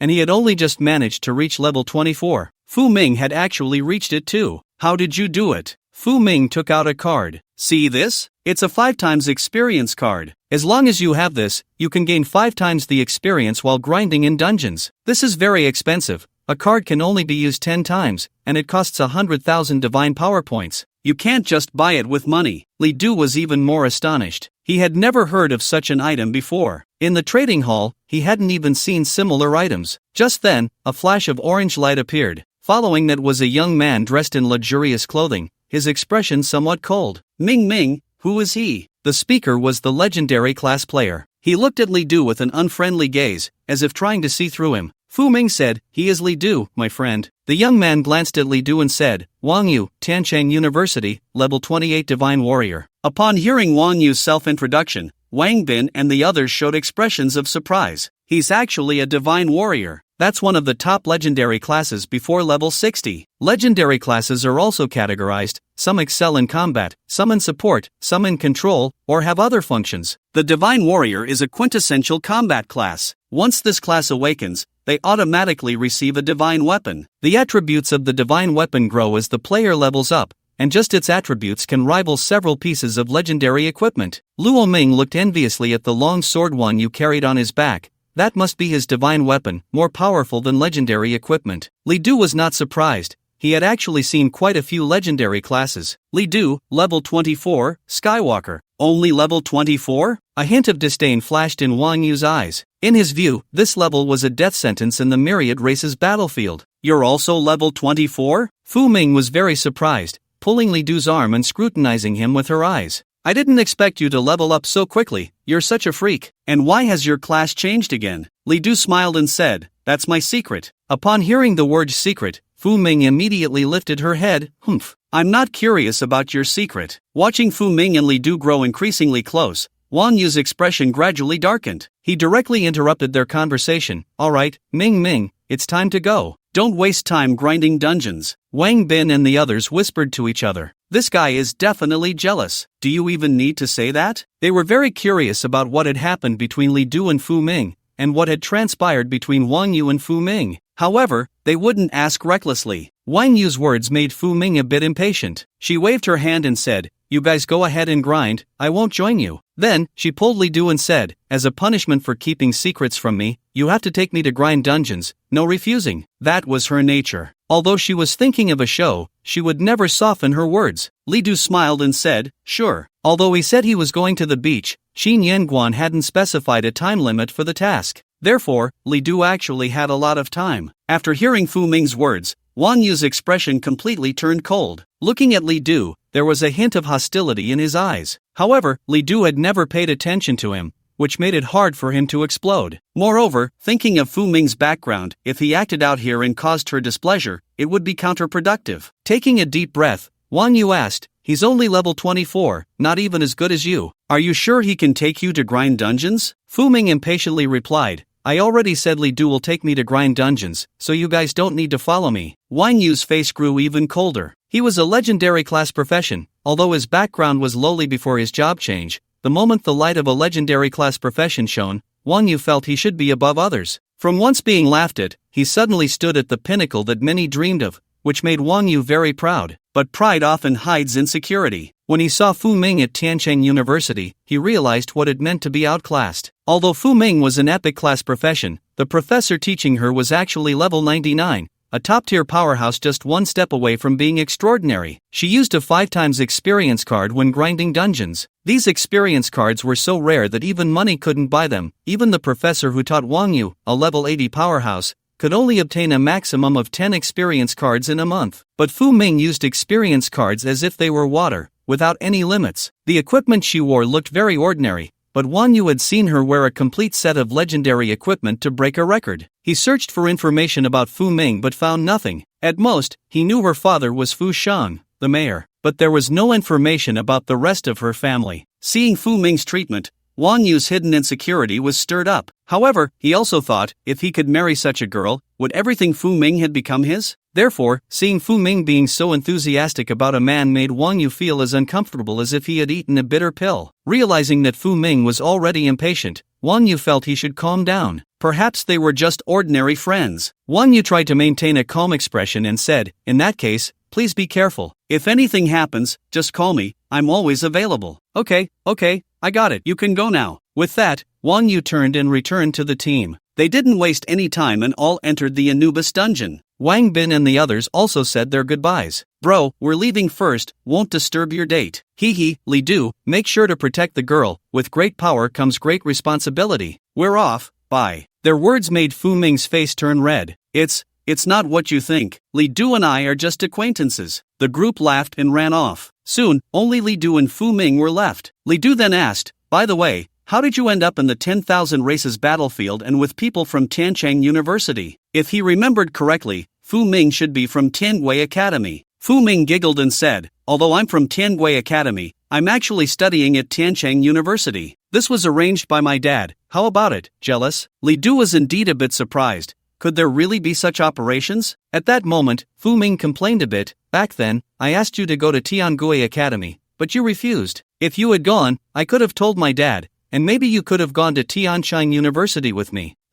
In the end, I ended up at Yanguan University. What a joke. Li Du smiled helplessly, but that was all in the past. Moreover, it wasn't bad at Yanguan University. At least, both old Joe and the principal took special care of him. Such resources were not something an ordinary academy could easily compare to. "So, you came to the 10,000 races battlefield because of your uncle's arrangement?" Fu Ming nodded. Li Du suddenly felt a bit envious of Fu Ming. Her background was indeed something many could not reach. Her father was the mayor, and there was hardly any information about the other family members. Some people are born in Rome, while others are born with a golden key. However, Li Du didn't harbor any feelings of resentment towards Fu Ming for being wealthy. Although he had a tragic childhood, perhaps due to the companionship of Shui Shang, his heart had never fallen into darkness. People like Fu Ming, old Zhou, and the principal, who cared for him, were all wealthy in their own right. "Let's go, I'll take you to farm some dungeons." After being apart for more than a month, Li Du didn't want to think about any tasks for now. He was actually quite happy to be with Fu Ming. "This is for you." Fu Ming suddenly stuffed a few cards into Li Du's hands. When Li Du looked, he was surprised to find they were all 5x experience cards. Fu Ming smiled and said, "Use these to farm, you'll get more experience." You really shouldn't feel bad about it. I have plenty of these. Seeing this, Li Du said nothing more. Soon, the two entered the Anubis dungeon again. It's so hot. Fu Ming kept fanning herself. The heat was quite uncomfortable for her. Soon, she released a skill. A large tree appeared above their heads, providing shade and bringing coolness. The hot feeling immediately dissipated, and summer seemed to turn into a cool autumn. This is much better. Fu Ming's profession was nature spirit, summoning plants, which was just one of her basic skills. Since they had already cleared the dungeon once, entering again was a breeze for Li Du. He summoned fire demons and sand soldiers, continuously killing the monsters in the dungeon. With the 5 times experience card, each monster killed granted him 7 to 8,000 experience points, which was quite a lot. Seeing Li Du's skills, Fu Ming asked in confusion, "Aren't you a warrior class? How can you summon so many things?" Li Du replied, "Why don't you check for yourself?" Fu Ming immediately cast a detection spell on Li Du and was instantly astonished. "Why, you are actually a 3-system profession." 3-system professions were much stronger than single-system professions of the same quality. Epic 3-system professions could even rival legendary professions. Fu Ming immediately punched Li Du's shoulder. "Humph. This is punishment for secretly hiding your 3-system profession from me." Li Du felt helpless. They had been apart for more than a month. How could he tell her? The dungeon was relatively easy. With so many summons around, Li Du and Fu Ming didn't need to lift a finger. They began to chat casually. "Speaking of which, do you have any tasks to do now that you're at the 10,000 races battlefield?" Fu Ming immediately remembered. I almost forgot to mention. My dad asked me to bring back some materials." "Materials?" "Yeah, 30 pieces of shell fragments from the shattered rock tortoise, 30 horns from the thunderhound, 15 blocks of desert fine iron, 15 pairs of claws from the beacon dragon, and 3 pieces of mysterious crystal." At this point, Fu Ming's face immediately fell. These things will require at least 5 runs of the dungeon to collect most of them. And the strange crystal has bad luck. Even after 10 runs of the dungeon, I might not get it. So troublesome, she complained, sticking out her tongue, looking incredibly cute in an instant. Li Du was quite surprised. It seemed that Fu Ming's task was different from his. However, all these items dropped in the Anubis dungeon, and the method of obtaining them was relatively simple. Li Du took out a lot of items from his space ring. "Take a look." Fu Ming took it and was very surprised. "You've collected everything?" Besides the strange crystal, which he only had one of, Li Du had already gathered all the other materials. Li Du said, "You can have them all. Then I won't be polite." Fu Ming laughed, immediately hugging the materials like a little money grubber. Although the strange crystal was related to skill upgrades, since he knew it could drop in the Anubis dungeon, Li Du wouldn't feel bad giving it away. Moreover, Fu Ming had also given him a 5 times experience card. "By the way, do you have a task too? Is it also to collect these materials?" Li Du shook his head. "I need to collect something else." "What is it?" Li Du hesitated for a moment. He didn't know whether to say it or not. After all, his task required him to go to the seaside. The seaside was incredibly dangerous. Li Du couldn't even guarantee his own safety. What if Fu Ming insisted on going with him? Seeing Li Du silent, Fu Ming suddenly puffed up her cheeks. "What? Is this also a secret?" "Humph. If you don't want to say it, then don't." Fu Ming turned her head away, acting as if she didn't care at all. "I'm not curious about your task." Seeing this, Li Du couldn't help but chuckle. Shaking his head, he decided to say it after all. "I can tell you." Fu Ming immediately turned back,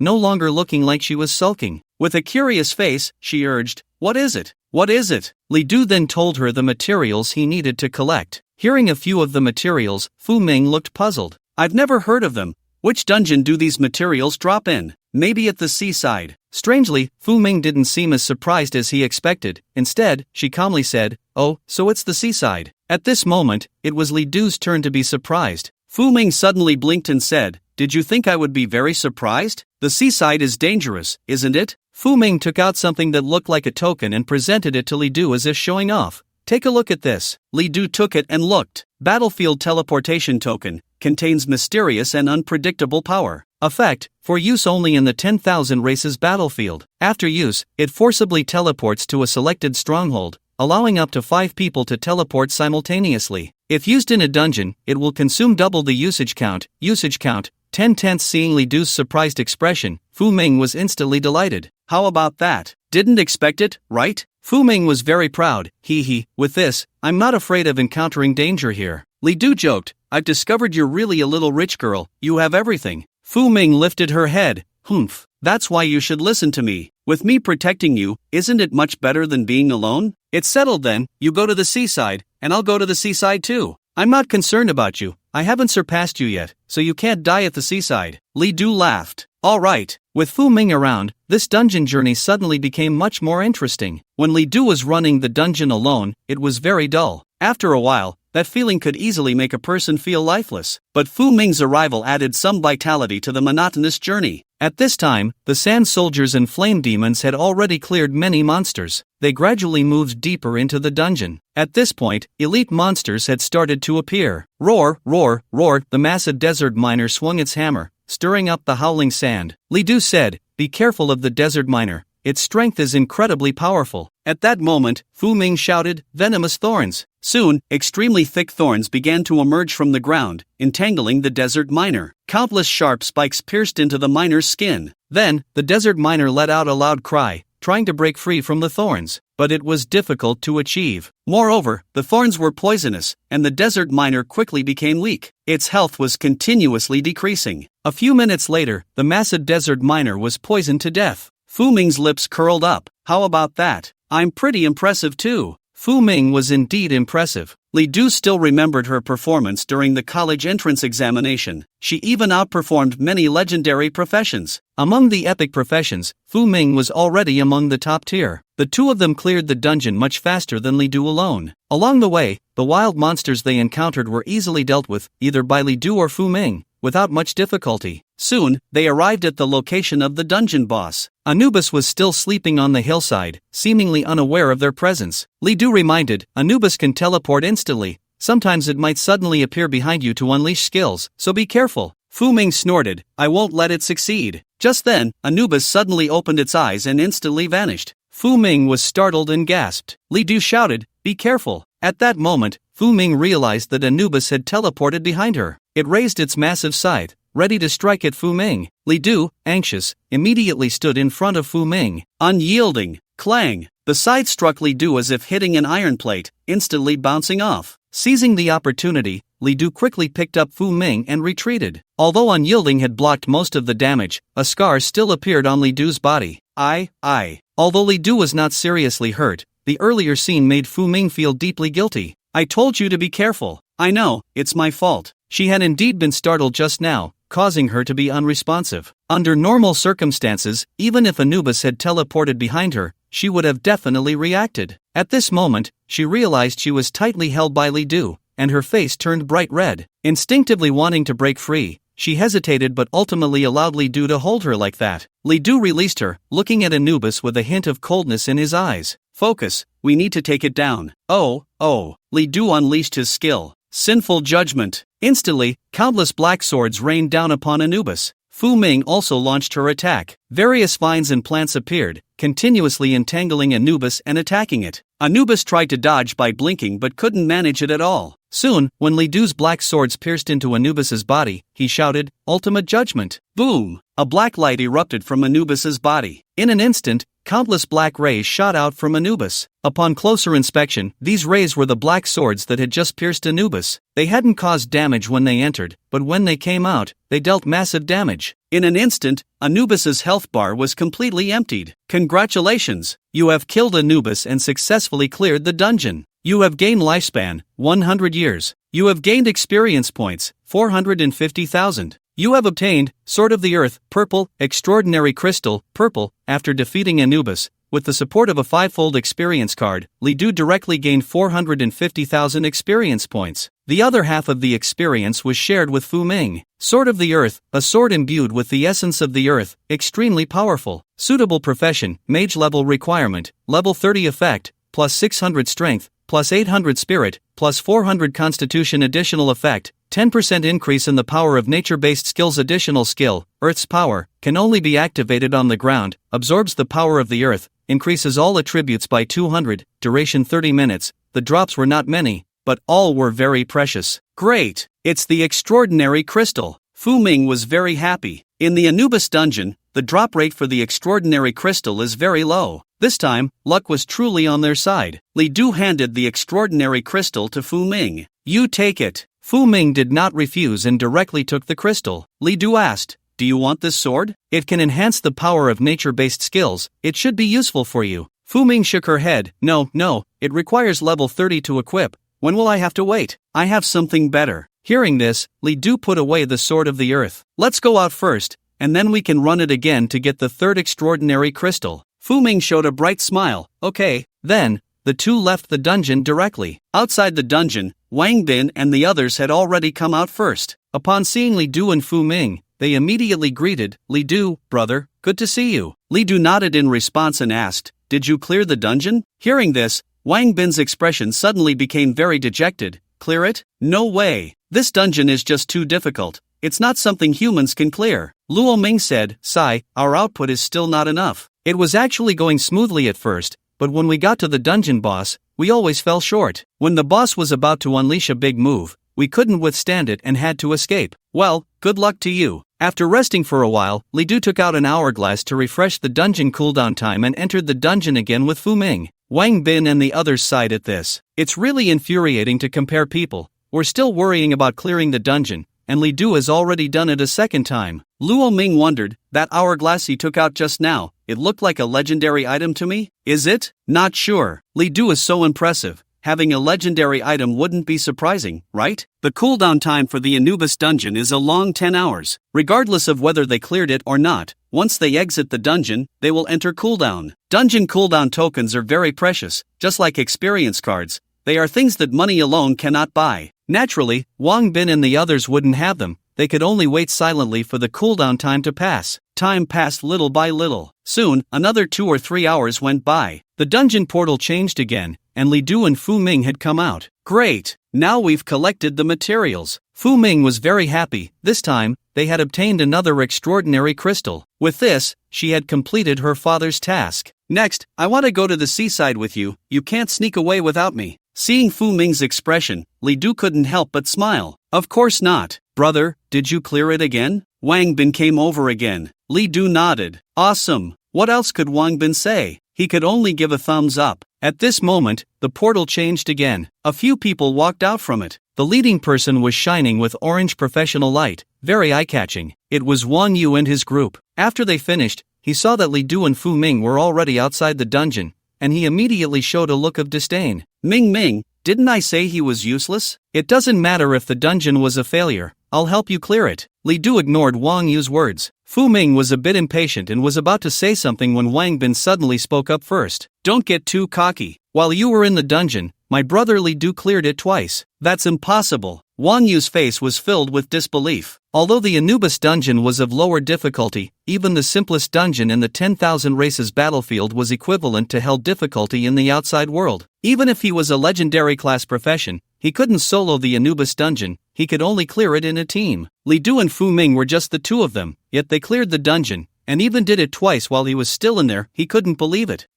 Maybe he just stayed in the dungeon for a few hours and came out without actually clearing it. At that moment, Fu Ming impatiently shouted, Enough, Wang Yu, you're too loud, can you shut up? Wang Yu immediately felt a wave of humiliation. It was one thing for Fu Ming to speak to him like that alone, but in front of Li Du, it made him feel utterly embarrassed. His gaze towards Li Du gradually turned to one of hatred. Li Du completely ignored him. Let's go, there's no value in continuing to grind this dungeon. Fu Ming immediately put on a smile. Sure. Watching the two of them walk away, Wang Yu felt an overwhelming sense of frustration. He felt like a clown. A hint of murderous intent flashed through his mind, but in the end, he still didn't dare to act in front of Fu Ming. Where are we going next? Fu Ming asked with interest. Both of them were very strong, and the nearby wild monsters posed no threat to them at all. Li Du said, let's go to the next dungeon, we'll just walk slowly to the seaside. He had already regarded this journey as a trial. Taking out the map, Li Du checked the location of the next dungeon. It wasn't very far, about several dozen kilometers from the Anubis dungeon. If they hurried, they could reach it in 1 or 2 hours. However, the roads in the 10,000 races battlefield were not easy to traverse. Or rather, there were no real roads at all. Many paths were actually made by individuals walking through. After walking for a long time, Fu Ming was really getting bored. However, she didn't actively call for a stop. Seeing this, Li Du suggested,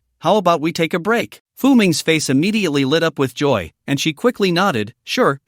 Suddenly, as if realizing something, she coughed and said, It's not that I want a rest, it's just that you suggested it. I'm just agreeing with your suggestion. Li Du smiled and said nothing. Fu Ming summoned a large tree and lay down next to it. The long journey had made her sweat a lot. The light green dress was soaked, making her even more attractive. Li Du was also a bit tired. In the 10,000 races battlefield, besides the ever-present threat of wild monsters, the fatigue from the long journey was draining. This kind of fatigue could wear down one's spirit. The distance between two dungeons could easily be several dozen kilometers, and beyond that, there were vast stretches of uninhabited land. They could face various monsters at any time. At that moment, a sound came from a vehicle approaching. Li Du turned around and saw a military truck driving in their direction. It stopped beside them. The window rolled down, revealing the face of a man in military uniform. "Where are you two headed? Need a ride?" Li Du looked at the man's chest. He also had a private's badge, but 3 stars were lit up on his chest, indicating he was a 3-star private. Li Du glanced at Fu Ming. Fu Ming raised her head and said generously, "You decide, I actually don't mind at all." Although she said that, Li Du could see the desire in her eyes. Li Du smiled and said to the people in the car, "Thank you very much." Then, Li Du and Fu Ming got into the car. The car looked small, but the interior was spacious enough to seat many people. After Li Du and Fu Ming got in, they found that there were 2 other people in military uniforms. The driver asked, "Brothers, are we heading to the next instance? Our next stop is there." "That's right, thank you." "Ha, no trouble at all. We're all from the Great Xia, and the battlefield is far away. We just happen to have a car, so we help when we can. Let me introduce myself. I'm Gao Yang, a new recruit at the Great Xia battlefield base this year, level 32, profession is Berserker. These 2 are my comrades, He Zhang and Lu Zhen." Li Du and Fu Ming introduced themselves as well. Li Du, from Yanguan University, level 24 Abyss Walker. Fu Ming, Tiangui Academy, level 24 Nature Spirit. Hearing their levels, Gao Yang and the others were quite surprised. "Only level 24, and you're already at the Great Xia battlefield? That's impressive." Gao Yang was clearly a chatterbox, talking non-stop along the way, while Li Zhang and Lu Zhen hardly said anything. Li Du also didn't talk much, mostly listening to Gao Yang. He talked about how the new recruits at the Great Xia base were trained, how fierce the instructors were, and how strict the punishments were. Occasionally, he would mention something interesting and couldn't help but laugh out loud. With someone like him around, the journey wasn't lonely at all. Soon, they were approaching the next base. Boom! At that moment, an explosion sounded, and the car shook violently. What happened? He Zhang and Lu Zhen immediately tensed up. Gao Yang's expression turned grim. "Damn it, we've encountered abyssal monsters." Li Du quickly looked out the window and saw many monsters surrounding them. These monsters looked terrifying, fierce and menacing, completely different from ordinary wild monsters. They were shrouded in dark energy, looking very frightening. A large number of monsters had surrounded the car. Gao Yang made a quick decision. "Get out and clear the monsters, or we'll be trapped here." Then he looked at Li Du and Fu Ming. "Brothers, you need to get out quickly. You're at a low level, stay in the middle of us 3,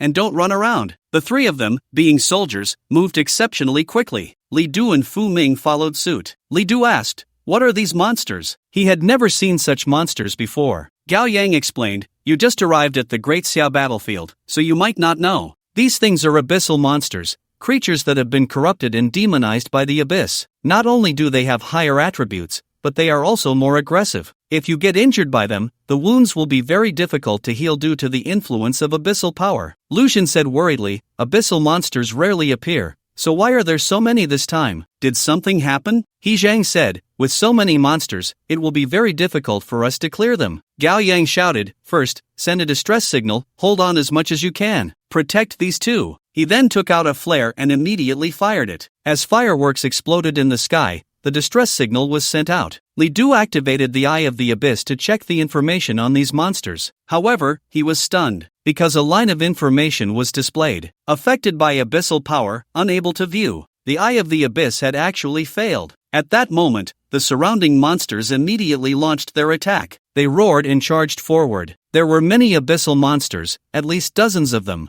They surrounded the group and rushed in from all directions. Gao Yang immediately drew his sword and unleashed his skills. Instantly, powerful beams of light slashed towards the abyssal monsters. Gao Yang's sword struck with immense force, leaving marks on the ground, and many monsters were sent flying. However, they were incredibly resilient. Even when struck down, they did not die. After getting back up, they charged forward immediately. The other 2, He Zhang was a priest, and Lu Zhen was a mage. They were also continuously casting skills and engaging in battle. The sounds of slashing and roaring quickly converged, creating utter chaos. Li Du shouted, "Let's help out too." He couldn't just stand by while others fought. Heavenly Abyss Slash. Li Du immediately unleashed his skill, sending out a powerful slash. After class enhancement, Li Du's Heavenly Abyss Slash had been upgraded to an epic level skill. With tremendous power, a slash fell, and several abyssal monsters were actually bisected. You have killed an abyssal hound, gaining 1 year of lifespan. You have gained 5,800 experience points. You have obtained Breath of the Abyss. You have killed an abyssal serpent,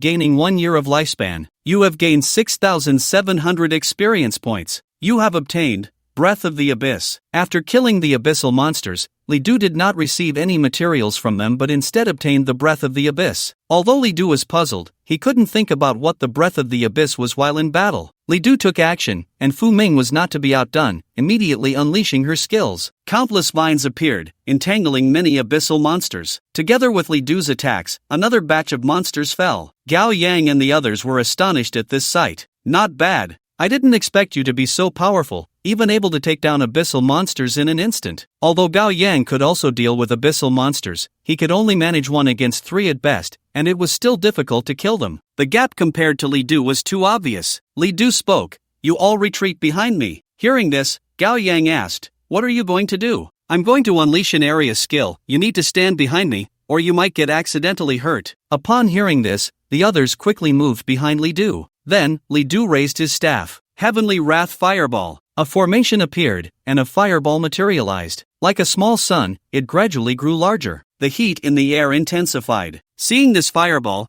Gao Yang couldn't help but exclaim, "Wow, I didn't expect you to be this amazing." At this point, the fireball had fully condensed. Li Du swung his staff down. The fireball immediately fell, and countless sparks surged down, exploding in all directions. Terrifying damage instantly engulfed all the abyssal monsters. Lines of information appeared in Li Du's mind. Gao Yang and the others could even feel the intense heat rushing towards them. If they hadn't been standing behind Li Du, they would have been caught in the damage of this skill, and they even felt they might have died under this fireball. A few minutes later, the fireball finally extinguished. The ground was littered with the corpses of monsters, and not a single living abyssal monster could be seen. Gao Yang and the others were utterly astonished. "Are you really only level 24? This skill, even a level 34 professional couldn't pull it off, right?" Li Du's strength truly surprised him. In fact, Li Du had not yet activated the Wrath of Beings. If he did, Gao Yang would probably be even more shocked. Lu Xun laughed heartily. "Good kid. No wonder you're a student at Yanguan University. A prestigious school produces exceptional talent." He Zhang admired.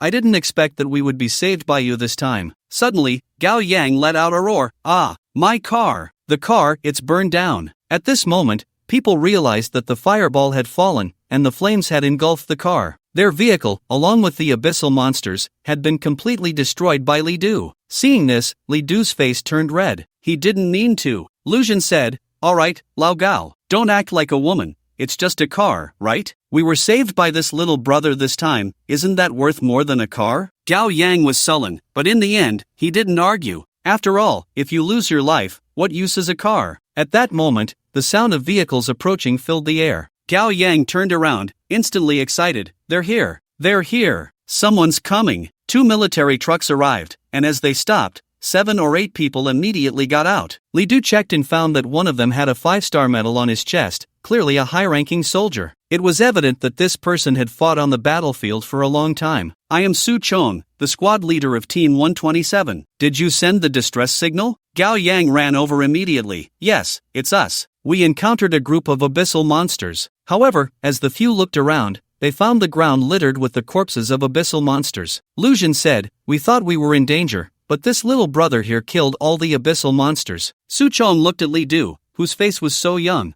probably not even 20. Could he really have killed so many abyssal monsters? He found it hard to believe, but this was what Gao Yang and the others said. Like them, Gao Yang was a soldier from the outpost, so Su Chong couldn't help but believe. "It's good that you're safe. Recently, the abyssal rifts have expanded, and many monsters have escaped. You shouldn't linger here, come back to the outpost with us." Although Li Du still wanted to run a dungeon, he felt that this probably wasn't the right time, so he nodded. Soon, everyone got into the vehicle. The truck began heading towards the outpost. On the truck, Li Du asked, "What's going on with the expansion of the abyssal rifts?" One person explained, "The abyssal world is very close to ours, especially the battlefield, which is greatly affected by the abyss. Various abyssal rifts appear on the battlefield, and many abyssal monsters come out from these rifts. Sometimes, even abyssal demons can appear. If the rift is small, it's manageable, but once the rift expands, many abyssal creatures will emerge. If a Lord-level monster appears, the entire battlefield might be in trouble. Hearing this, Li Du's understanding of the abyss deepened. Just then, a huge horn echoed across the entire battlefield. Following that was a deep, resonant voice. All people of the Great Xia,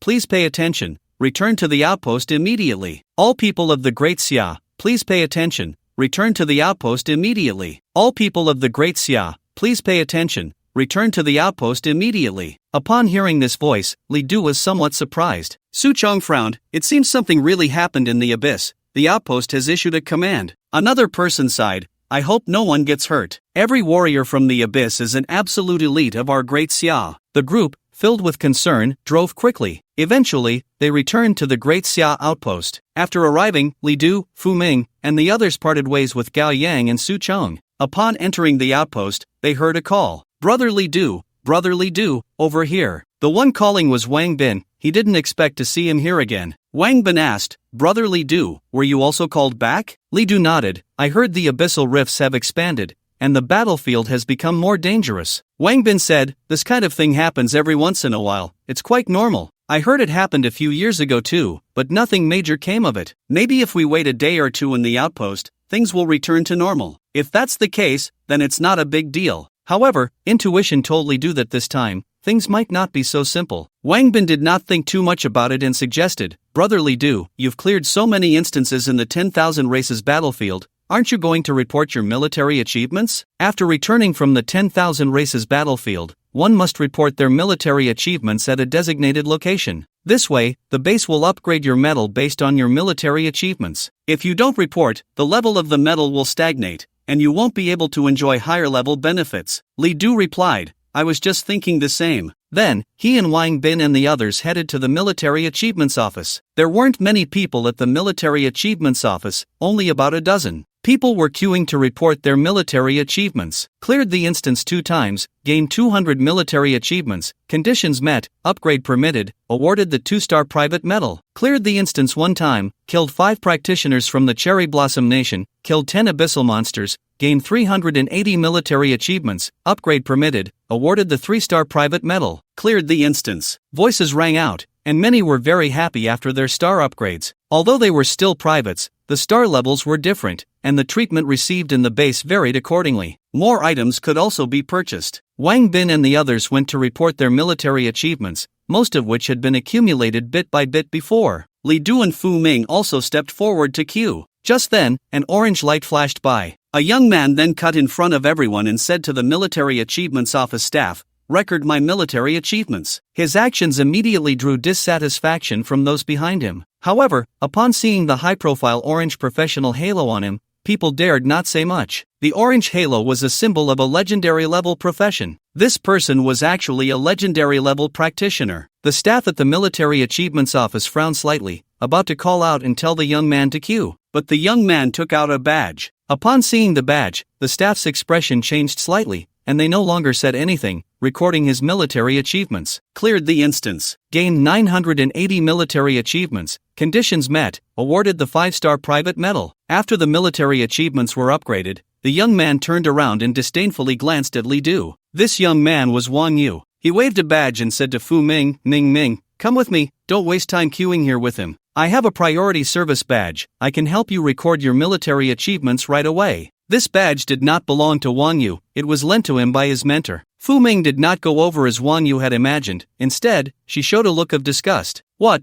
do you think this badge is very impressive? Fu Ming sneered. My dad could get 100 of these with a single word. What are you showing off for in front of me? Hearing this, Wang Yu's face turned pale. He realized Fu Ming misunderstood his words and hurriedly said, No, Ming. You misunderstood. I just wanted to make it easier for you. Don't you think queuing here is a waste of time? Fu Ming snorted coldly and said nothing. Seeing this, Wang Yu did not dare to get angry at Fu Ming. Instead, he grew more resentful towards Li Du. In his eyes, if it weren't for Li Du, Fu Ming wouldn't talk to him like this at all. Therefore, his gaze towards Li Du became increasingly cold, filled with hostility. However, Li Du did not pay him any attention. To Li Du, Wang Yu was nothing at all. Even if he was a legendary level practitioner, so what? Li Du was least afraid of various legendary level professions. Seeing this, Wang Yu's face darkened to the point of almost dripping water.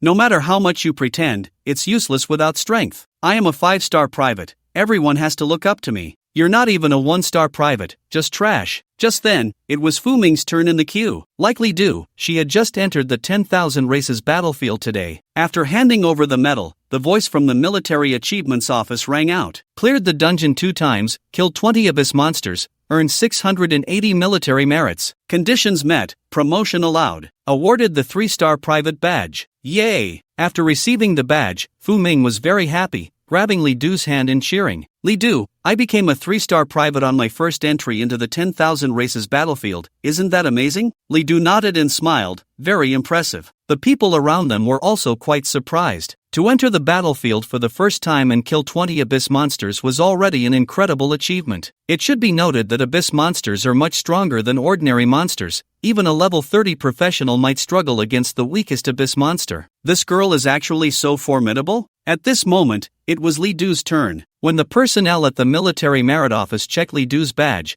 they suddenly erupted in astonishment. It seemed they took a deep breath, and then their voice returned to calm. Cleared the dungeon 3 times, killed 23 Sakura country professionals, killed 118 abyss monsters, earned 1580 military merits. Conditions met, promotion allowed. Awarded the 5-star private badge. When this announcement was made, the scene erupted in an uproar. Wang Bin exclaimed, "Damn, brother, you're so awesome! 5-star private. You directly became a 5-star private." Others were equally astonished. He actually killed 23 Sakura country professionals. What a ruthless person. And killed 118 abyss monsters. That's just terrifying. I thought he was young, but I didn't expect him to be so fierce. At this moment, a voice rang out. Impossible. Absolutely impossible. Wang Yu shouted, unable to accept it. He had entered the 10,000 races battlefield multiple times, cleared countless dungeons, and worked hard to finally become a 5-star private. Li Du was only entering the battlefield for the first time. How could he? It's definitely a mistake.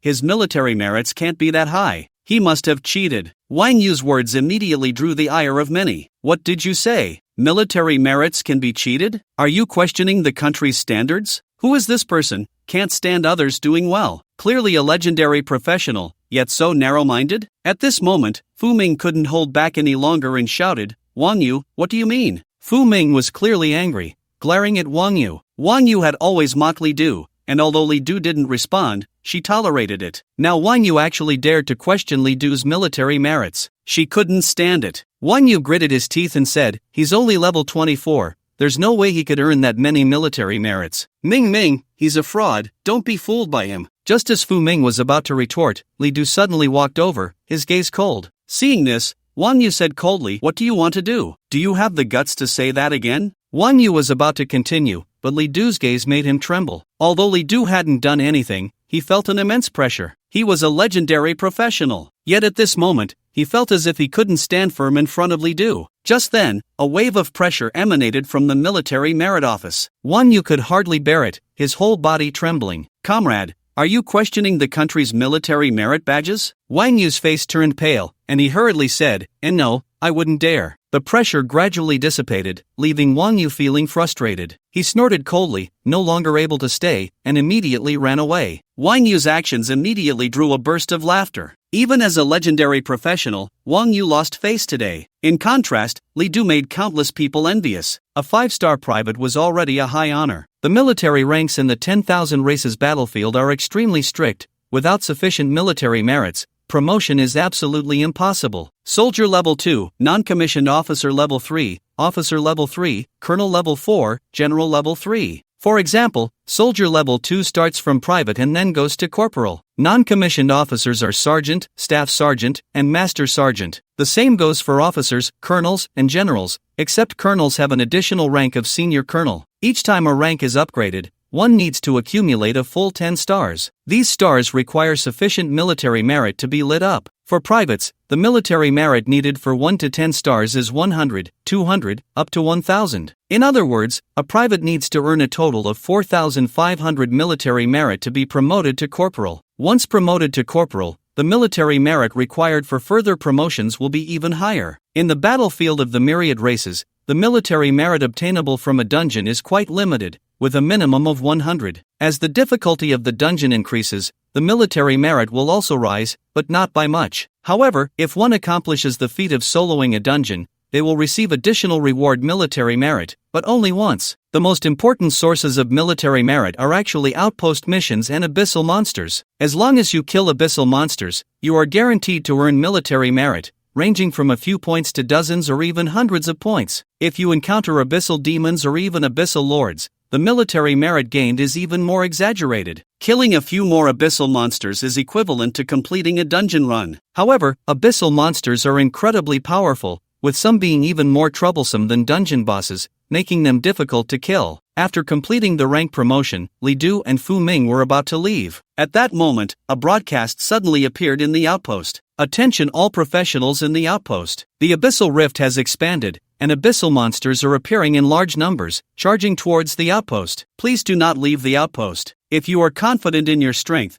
you can sign up for the Demon Extermination Operation. Outstanding participants in this operation will receive national contribution rewards. Upon hearing this broadcast, some were eager to try, while others were worried. What's going on? The monsters are actually attacking the outpost? I feel like this situation is not simple. We should hide quickly. Abyssal monsters are too terrifying, not something humans can fight. Hide? Humph, I can't do that. With a great enemy before us, I want to go kill. Fu Ming asked, Li Du, what should we do now? Li Du did not hesitate. I want to join the battle. Regardless of whether it was a great enemy or not, the opportunity to earn contribution rewards in this battle was a huge attraction for Li Du. Subsequently, the two immediately rushed to the front line. By this time, many people had already gathered there. Upon arriving outside the outpost, everything looked very calm. However, when Li Du looked up, he saw an incredibly huge pillar in the sky, which resembled a watchtower, emitting various strange lights that continuously shot towards the distance. At that moment, a voice appeared. This is the observation tower.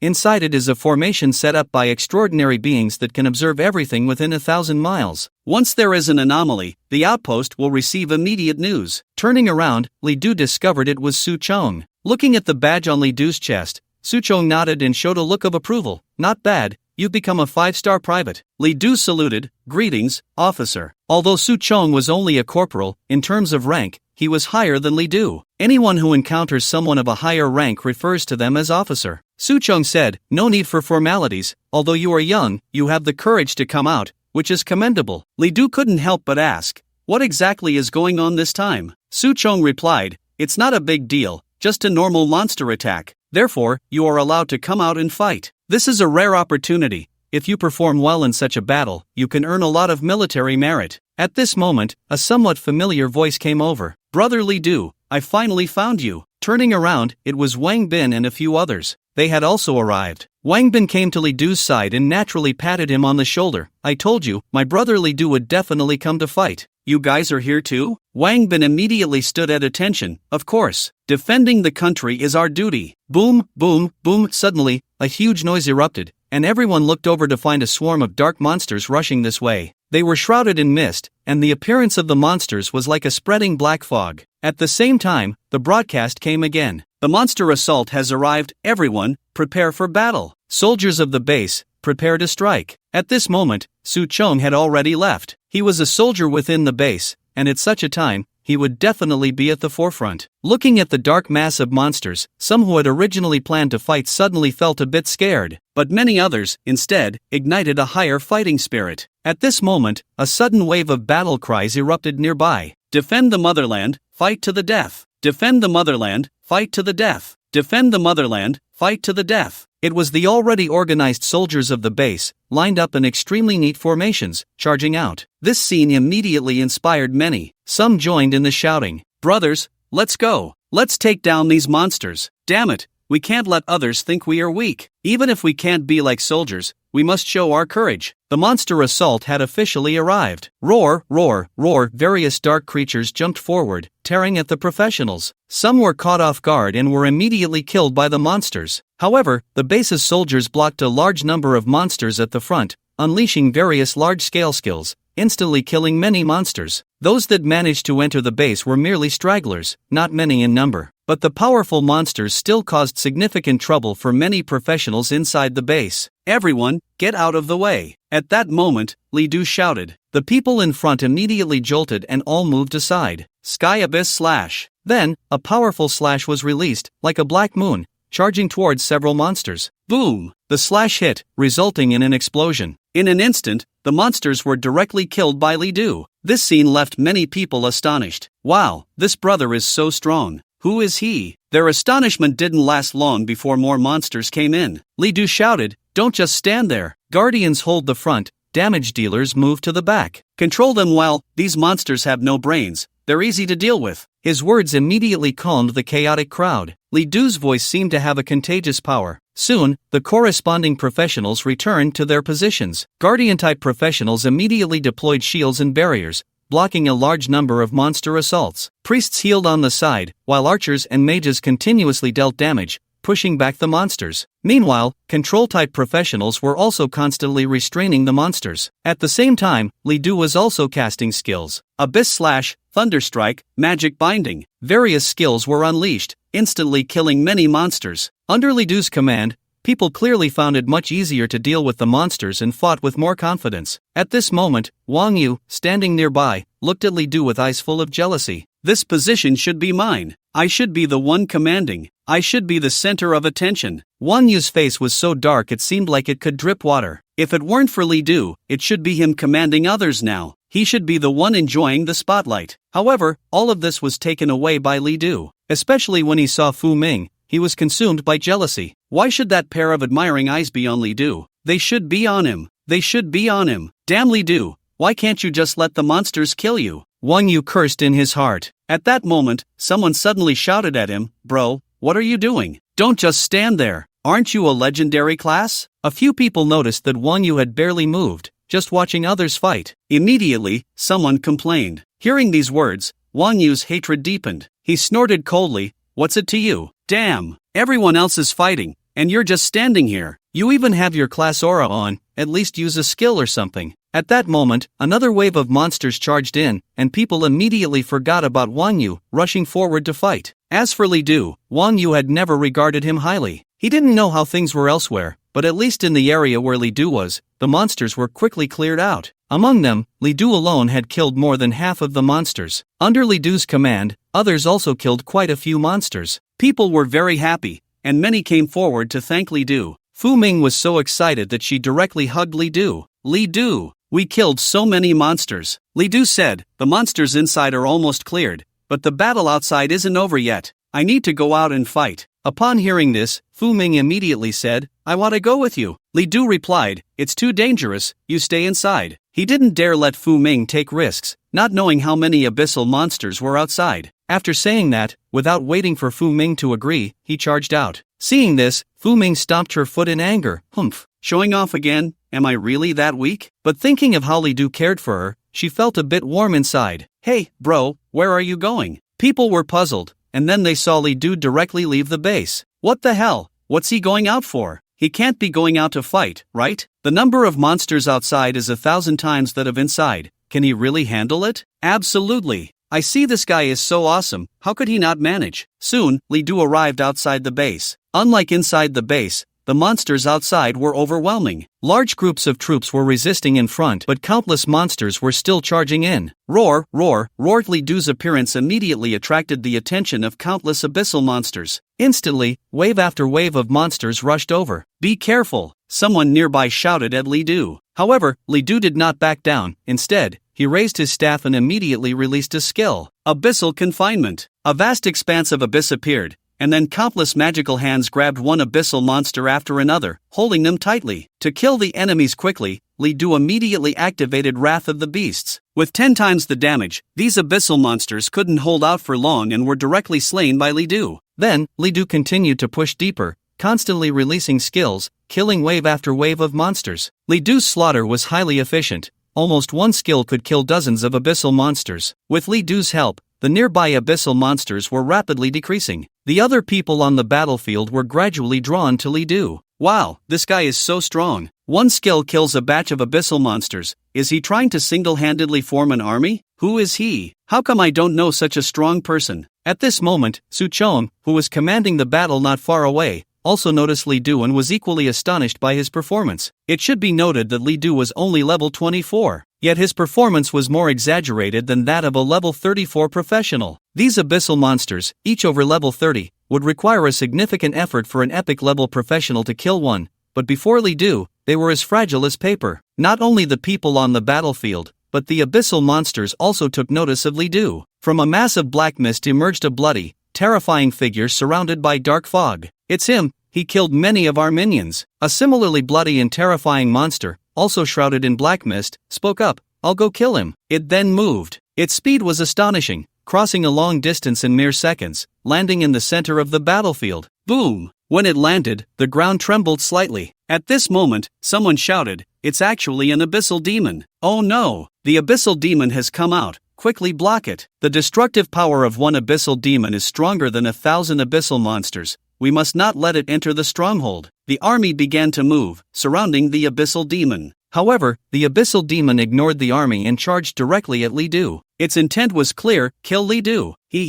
Die. The speed of the abyssal demon was too fast, and in the blink of an eye, it was in front of Li Du. People were horrified at this scene. "Quick, dodge. It's over, he's been targeted by the abyssal demon." Li Du was also quite surprised, but he was a seasoned warrior. Even though the abyssal demon was incredibly fast, he still managed to react. As the abyssal demon's attack came down, he immediately dodged. Then, he launched a counterattack. "Sin be upon you." With a loud shout from Li Du, countless black swords surged into the abyssal demon's body. "Ah, what is this? It feels so uncomfortable inside me." To everyone's surprise, when the sword of Sin pierced the abyssal demon's body, it caused the demon immense pain. This had never happened before. "Who are you? This kind of power is not something a human can possess."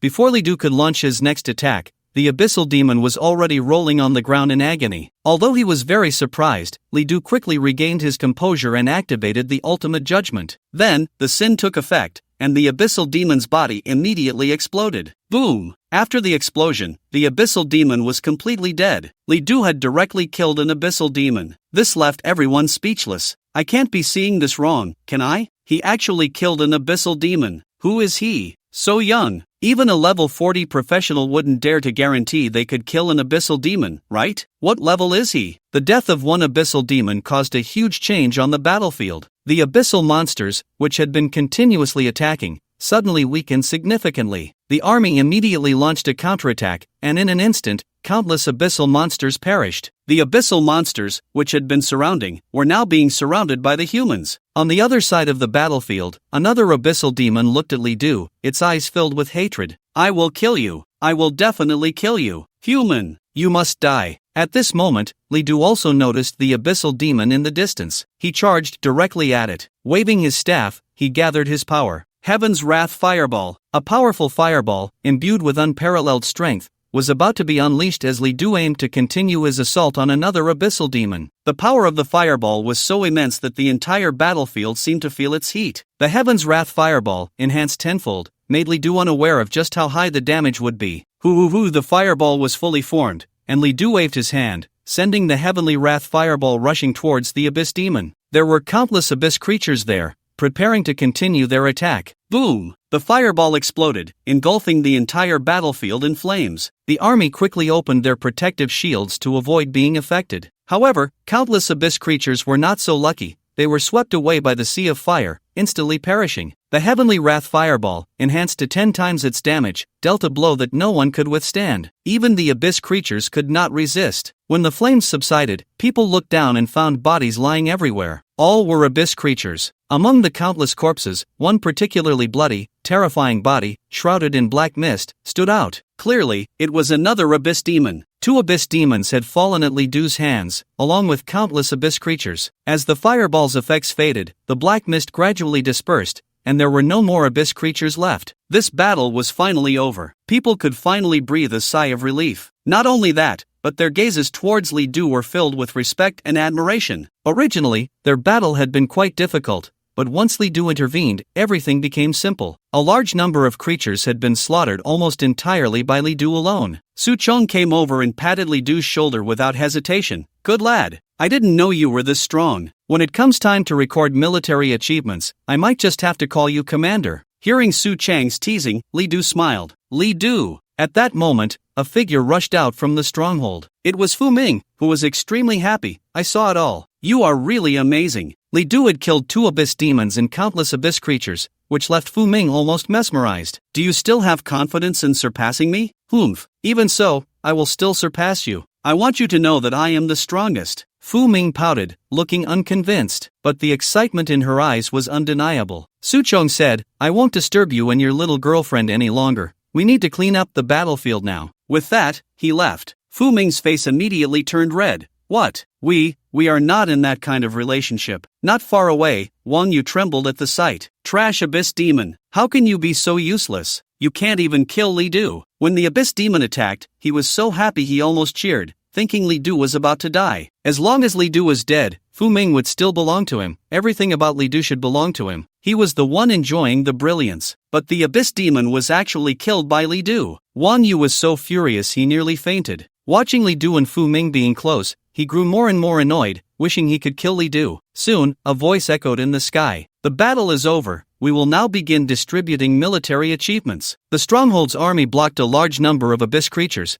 preventing them from entering the stronghold and safeguarding the safety of countless people inside. They have made contributions. Every member of the stronghold army who participated in the battle will receive 300 military achievements and a national contribution of 30. In this battle, countless professionals performed exceptionally well. All participants in the battle will receive 100 military achievements and a national contribution of 5. For every 5 abyss creatures killed, an additional 10 military achievements will be awarded. For every additional 5 killed, an extra national contribution of 1 point. As the voice fell, countless people cheered. The military achievements gained from this battle were secondary. The most important thing was that they also received national contribution points. In the Great Xia, as long as you had national contribution points, you could even have a saint-level professional as your teacher. The importance of national contribution is evident. In this battle, Wang Yu watched Li Du, who was constantly angry and completely uninterested in the fight. However, since he was a participant, he still received 100 military merits and 10 points of national contribution. Glancing at Li Du from a distance, he sneered,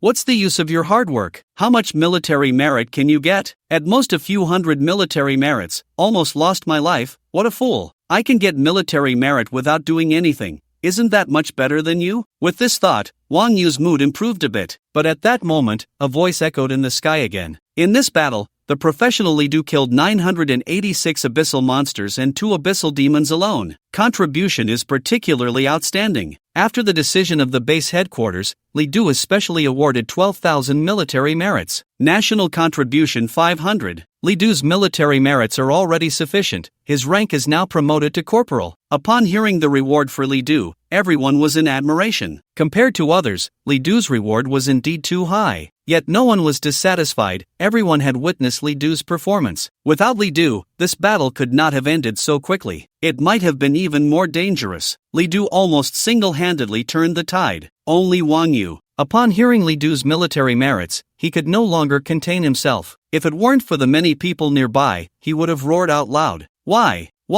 How can he get so many military merits? 12,000 military merits, and his rank directly promoted to corporal. Wang Yu was so jealous that his heart felt like it was about to explode. At this moment, he even hated the abyssal demons. Why were the abyssal demons so useless? They couldn't even kill a single Li Du. However, no matter how jealous he was, he could not change the outcome. He didn't even dare to question it. As the announcement concluded, a beam of light fell onto the badge on Li Du's chest. The badge immediately changed. The stars on it kept increasing, and after reaching 10 stars, it transformed from private to private first class. Then, the stars of private first class increased again. Soon, it reached a perfect 10 stars. Li Du's rank directly jumped over private first class to become corporal. At just 18 years old, Li Du became a non-commissioned officer of the Great Xia Kingdom. Such a rank was admired by all. Fu Ming was also very happy, looking at the rank on Li Du's chest, smiling brightly. "Li Du, congratulations. From now on, I'll have to call you officer." Li Du laughed.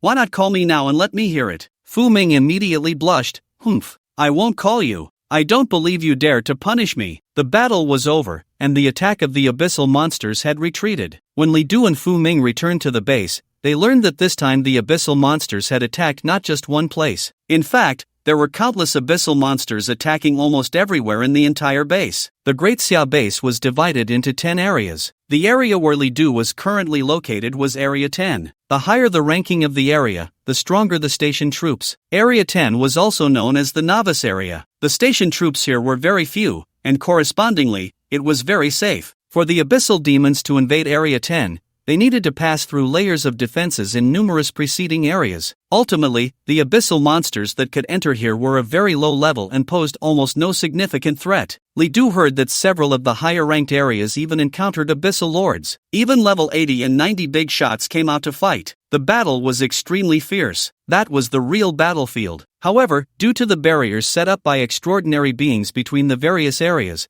the battles there would not affect other areas. The battle between humans and the abyss has always been incredibly brutal. Li Du heard that many high-level professionals had even died. After hearing this news, Li Du was deeply moved. He suddenly remembered a saying, "What peaceful years are there? It's just that someone is bearing the weight for you." The rift in the abyss was widening, affecting not just the Great Xia Kingdom. The strongholds of other countries were also under attack. A large number of abyssal monsters crawled out from the rift, wreaking havoc on the abyss battlefield. According to reports from other strongholds, the situation was dire for all countries except the Lighthouse Nation and the Bear Nation, especially for the Cherry Blossom Nation, where casualties in their stronghold exceeded half. It was truly devastating. Some small nations even had their strongholds completely wiped out. In the entire world, there were only a few truly powerful nations. The abyssal demons were not something everyone could withstand. However, the abyssal demons came quickly and left just as fast. Under the combined efforts of countless human warriors,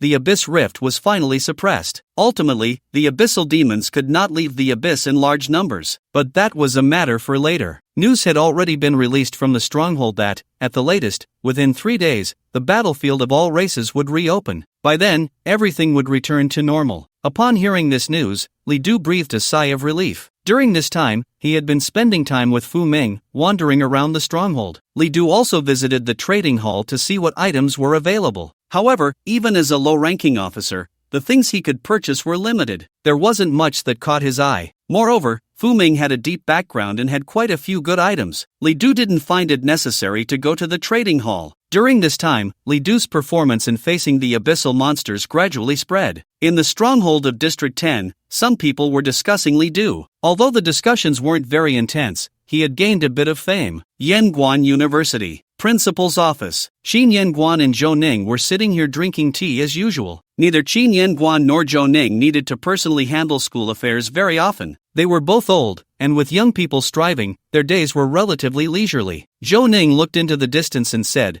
"That kid Li Du has been in the battlefield of all races for a while now. How has he been performing lately?" It was he who brought Li Du to Yanguan University, and his concern for Li Du was no less than that of Qin Yanguan. You might be shocked when I tell you. Qin Yanguan was taken aback by Li Du's performance. He didn't expect Li Du to stand out so quickly. Zhou Ning immediately became interested and asked, "Did he do something big again?" Qin Yanguan then recounted Li Du's performance in the battlefield of all races, especially his excellent performance during the demon extermination efforts amidst the invasion of the abyssal monsters. Zhou Ning was astonished upon hearing this, and then he burst into laughter. "Ha ha ha. I really didn't misjudge him. This kid is a talent. Just a few days, and he's already been promoted to a low-ranking officer. Won't he be a major next year?" At this point, he suddenly recalled Qin Yanguan's performance in his youth. "I still remember that you worked hard for over half a year to become a low-ranking officer in the battlefield of all races. Compared to this, the younger generation is indeed formidable." Qin Yanguan's eyes were filled with pride. He had already planned to cultivate Li Du, so the better Li Du performed,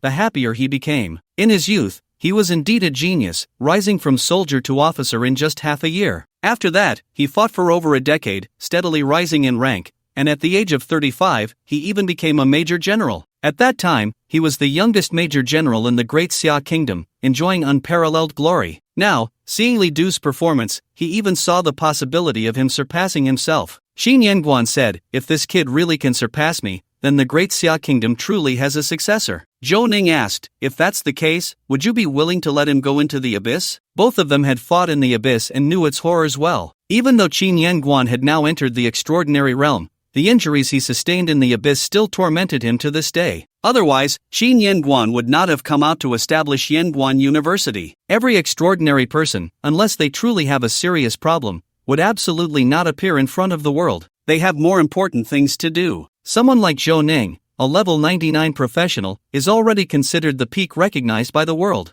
Xin Yanguan's gaze was very profound. It's better to experience things earlier than to be at a loss when truly facing them. 3 days passed, and the battlefield of 10,000 races reopened. Li Du and Fu Ming set off on their journey. The battlefield of 10,000 races was indeed too far. Even professionals found it somewhat exhausting to travel on foot. Therefore, Li Du directly bought a military motorcycle. This kind of vehicle couldn't be bought outside, but with Li Du's rank of corporal, he was just qualified to purchase it. After getting on the motorcycle, Fu Ming sat behind him. Li Du immediately revved the engine, and the motorcycle shot out like it was flying. This motorcycle had been modified by a mechanic, capable of reaching a top speed of 600 km per hour, and it took less than 10 minutes to travel between two instances. Moreover, this motorcycle was reinforced with special formations, making it very sturdy. Even a level 40 professional would find it hard to damage. Riding on it, Li Du could even activate a shield to become immune to others' attacks. Not only that, it only consumed divine power to convert into energy, eliminating the need to carry gasoline. Vroom vroom vroom. Soon, Li Du and Fu Ming arrived at the location of the second instance. The flashy motorcycle immediately attracted the attention of some people. Oh, my God, who is this young man? Riding a motorcycle with his girlfriend, he's so showy. Shoo, quiet. Don't provoke him, this person is not to be messed with. My David, why do you look like you've eaten rat poison? This person is not Jesus.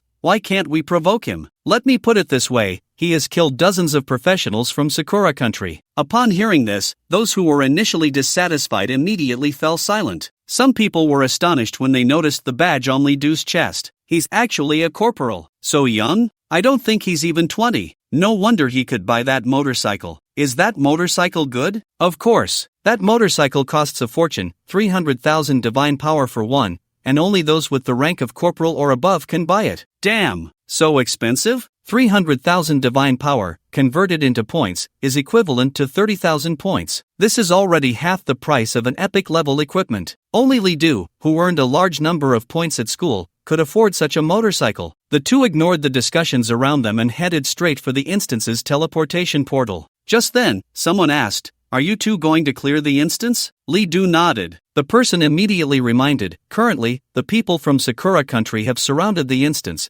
not allowing others to enter. I advise you to leave quickly, they have several level 35 professionals." Upon hearing this, Li Du's gaze instantly turned cold. Sakura country, again with Sakura country. After arriving at the battlefield of 10,000 races, Li Du had heard about Sakura country more than once. Fu Ming's expression also darkened, revealing a look of hatred. Her animosity towards Sakura country was greater than anyone else's. Li Du said, "No need, I'm here to fight Sakura country." Then, Li Du and Fu Ming immediately headed for the teleportation portal. Soon, they saw many professionals from Sakura country surrounding the area. When someone tried to get closer, they would hear a rough voice. "Baka, no entry here, get lost." A group of people surrounded an instance, not allowing people from other countries to enter. In the battlefield of 10,000 races, Sakura country liked to do such things. In fact, there were many instances in the battlefield of 10,000 races. Even if one was surrounded, it wouldn't affect much. For the practitioners of the cherry blossom country, there isn't much benefit in this. Yet, they are very enthusiastic about doing such things, hurting others without gaining anything for themselves. Perhaps this country is inherently like this. Li Du remained silent and directly took out his staff. He had already gained experience from fighting the practitioners of the cherry blossom country. Just then, a voice shouted, "Is it you?" Li Du was momentarily taken aback.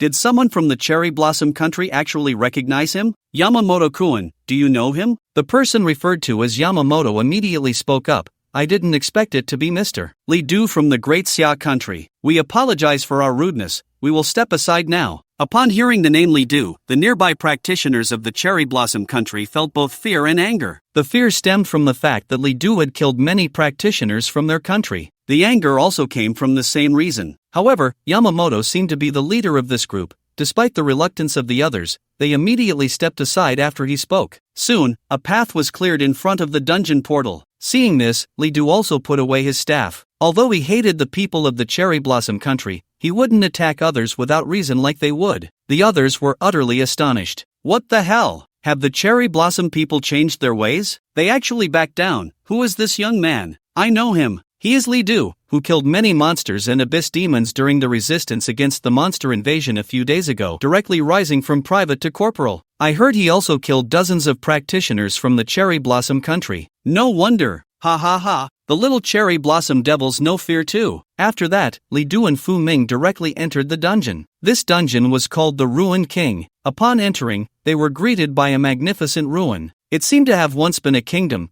but the kingdom had vanished, leaving only walls inscribed by history and buildings crumbled by decay. Standing amidst the ruins, dust was everywhere. Fu Ming complained, "It's so desolate here." Just then, a noise caught their attention. They then saw several monsters clad in tattered armor, with only bones wrapped in rags, walking towards them. Li Du immediately activated the Eye of the Abyss. Decayed soldier type, normal wild monster level, 30 health, 56800 strength, 5800, quite a typical wild monster. After seeing this, Li Du struck directly. He unleashed the Abyss Slash. With a single slash, several decayed soldiers were instantly shattered. A few remained standing stubbornly, but when Li Du unleashed another slash, they fell as well. You killed a decayed soldier, gaining 1 year of lifespan. You gained 4,800 experience points. You obtained Rotten Fine Iron. The 4,800 experience points were due to Fu Ming's 5-fold experience card being in effect. As they delved deeper into the ruins, they encountered many more decayed soldiers. These soldiers were not difficult to deal with. Li Du and Fu Ming worked together, almost achieving instant kills. Therefore, their pace in the dungeon was not slow. In the 10,000 races battlefield,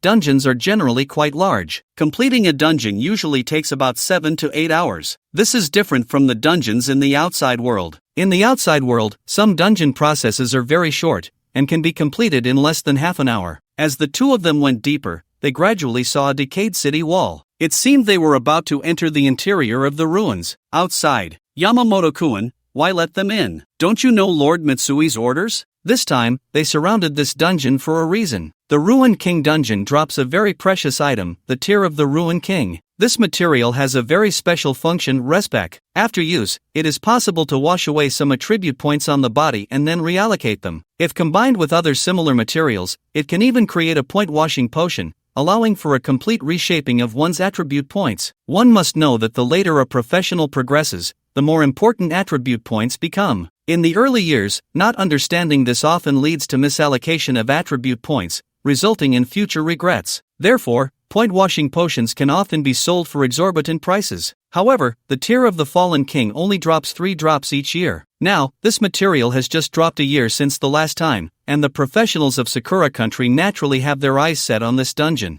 They will not allow anyone else to enter the dungeon until all the Tears of the Fallen King have dropped. Yamamoto sneered, "Can you stop him from entering? You must know, there are quite a few experts who have died at his hands." Upon hearing this, someone nearby shouted, "Yamamoto-kun, you are a warrior of Sakura country, are you really going to back down?" Others were also quite dissatisfied. Yamamoto mocked, "A warrior of Sakura country must not only have strength but also wisdom. Letting him in is not backing down, but waiting for the perfect opportunity to kill him." Hearing this, others immediately showed joy and began to ask what Yamamoto should do. Yamamoto said, "No rush, wait for Lord Mitsui to arrive, and I will explain." So, they had no choice but to wait. About half an hour later, a young man stepped on a fierce-looking monster and arrived here. Upon seeing him, Yamamoto and the others all bowed. "We meet Lord Mitsui." Around them, people were incredibly surprised. "It's actually him. How did he come here? Who is he?" "His name is Mitsui Kiyose, the third young master of the Mitsui family in Sakura country. It is said that he has awakened a legendary profession, God Envoy, and is regarded as the hope of the next generation of Sakura country." "Wow, that's impressive. Why isn't he staying in Sakura country? What is he doing here?" After seeing Mitsui Kiyose, Yamamoto immediately stepped forward and explained the situation with Li Du and Fu Ming. "Lord Mitsui, we have done our utmost to stop them, but that person from Dasha is just too strong. In order to preserve our bodies for further contributions to Sakura country, we had no choice but to let them in. Please, Lord Mitsui, punish the Dasha person." Others bowed in agreement. "Please, Lord Mitsui, punish the Dasha person." Hearing this, Mitsui Kiyose's expression was very cold. "Humph, a Dasha person dares to show off in front of our Sakura country? He just hasn't encountered a true genius yet. Don't worry, I will make him regret coming to this world." Li Du was unaware of the thoughts of the Sakura people, and even if he knew, he wouldn't care. He had enough confidence. More than 2 hours passed, and Li Du and Fu Ming had already entered the interior of the Fallen King dungeon. At this moment, they arrived at a square. There was a soldier over 3 meters tall, and nearby were several decayed soldiers. This was one of the elite monsters in this dungeon. This soldier was not only tall but also incredibly strong, with a power level of 15,000. Its health had already surpassed 100,000, and its armor was extremely high. However, in front of Li Du and Fu Ming, it was still of no use. Fu Ming's vines and Li Du's abyssal binding could trap this soldier tightly. Soon after, with a skill from Li Du, the soldier fell down. You have killed the decayed general, gaining 1 year of lifespan, gaining 168,000 experience points. You have obtained General's Shield, blue, decayed fine iron times 20, fallen armor, blue, finally dead. Fu Ming was very happy. This decayed general had extremely high armor and a thick health bar. Nearby, decayed soldiers kept coming to support. The two spent quite a bit of time to kill this monster. After collecting the loot, Li Du said, "We are almost halfway through the dungeon now. In at most 3 more hours, they would definitely be able to clear the dungeon." After a short rest, the two continued on their way. Along the way, they encountered quite a few elite monsters. Since Li Du did not use the Wrath of Beings,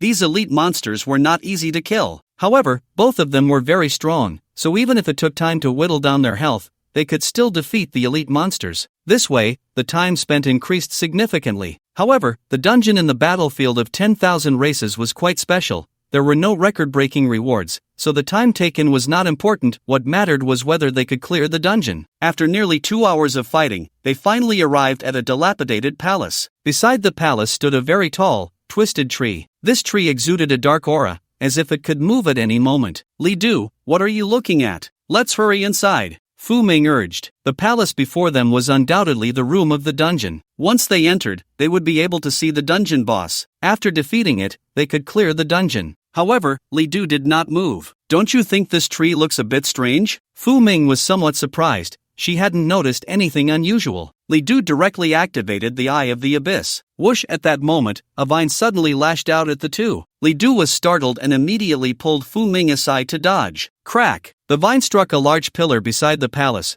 one that would take 3 or 4 people to wrap their arms around, and it was directly snapped in half. This also startled Fu Ming. "This tree is a monster too. Let's deal with it first." Although surprised, the two quickly reacted. They immediately prepared for battle. Li Du simultaneously activated the Eye of the Abyss. Twisted Tree Spirit Type, Enhanced Elite Monster Level, 34 Health, 178,000 Strength, 18,000 Traits, Nature Immunity, Immune to Nature Damage, Nature Absorption, Nature Damage will enhance its attributes, skills, Thorn Barrage, Vine Whip, Seedling Toss, Forest Entanglement. Special reminder, it cannot move. As long as you keep a sufficient distance, you can avoid it. But if you want to enter the boss room, you must defeat it first. After seeing the information about this wild monster, Li Du immediately said to Fu Ming, "In this battle, you shouldn't attack. This tree spirit can immunize and absorb nature-based powers, which counters you." Although Fu Ming's main class system was magic-based, it was subdivided into the nature category. Many of her skills were related to nature. Hearing this, Fu Ming was a bit unhappy but still nodded. She then quickly moved away from the battlefield. Whoosh! Just then, a vine lashed down like a long whip,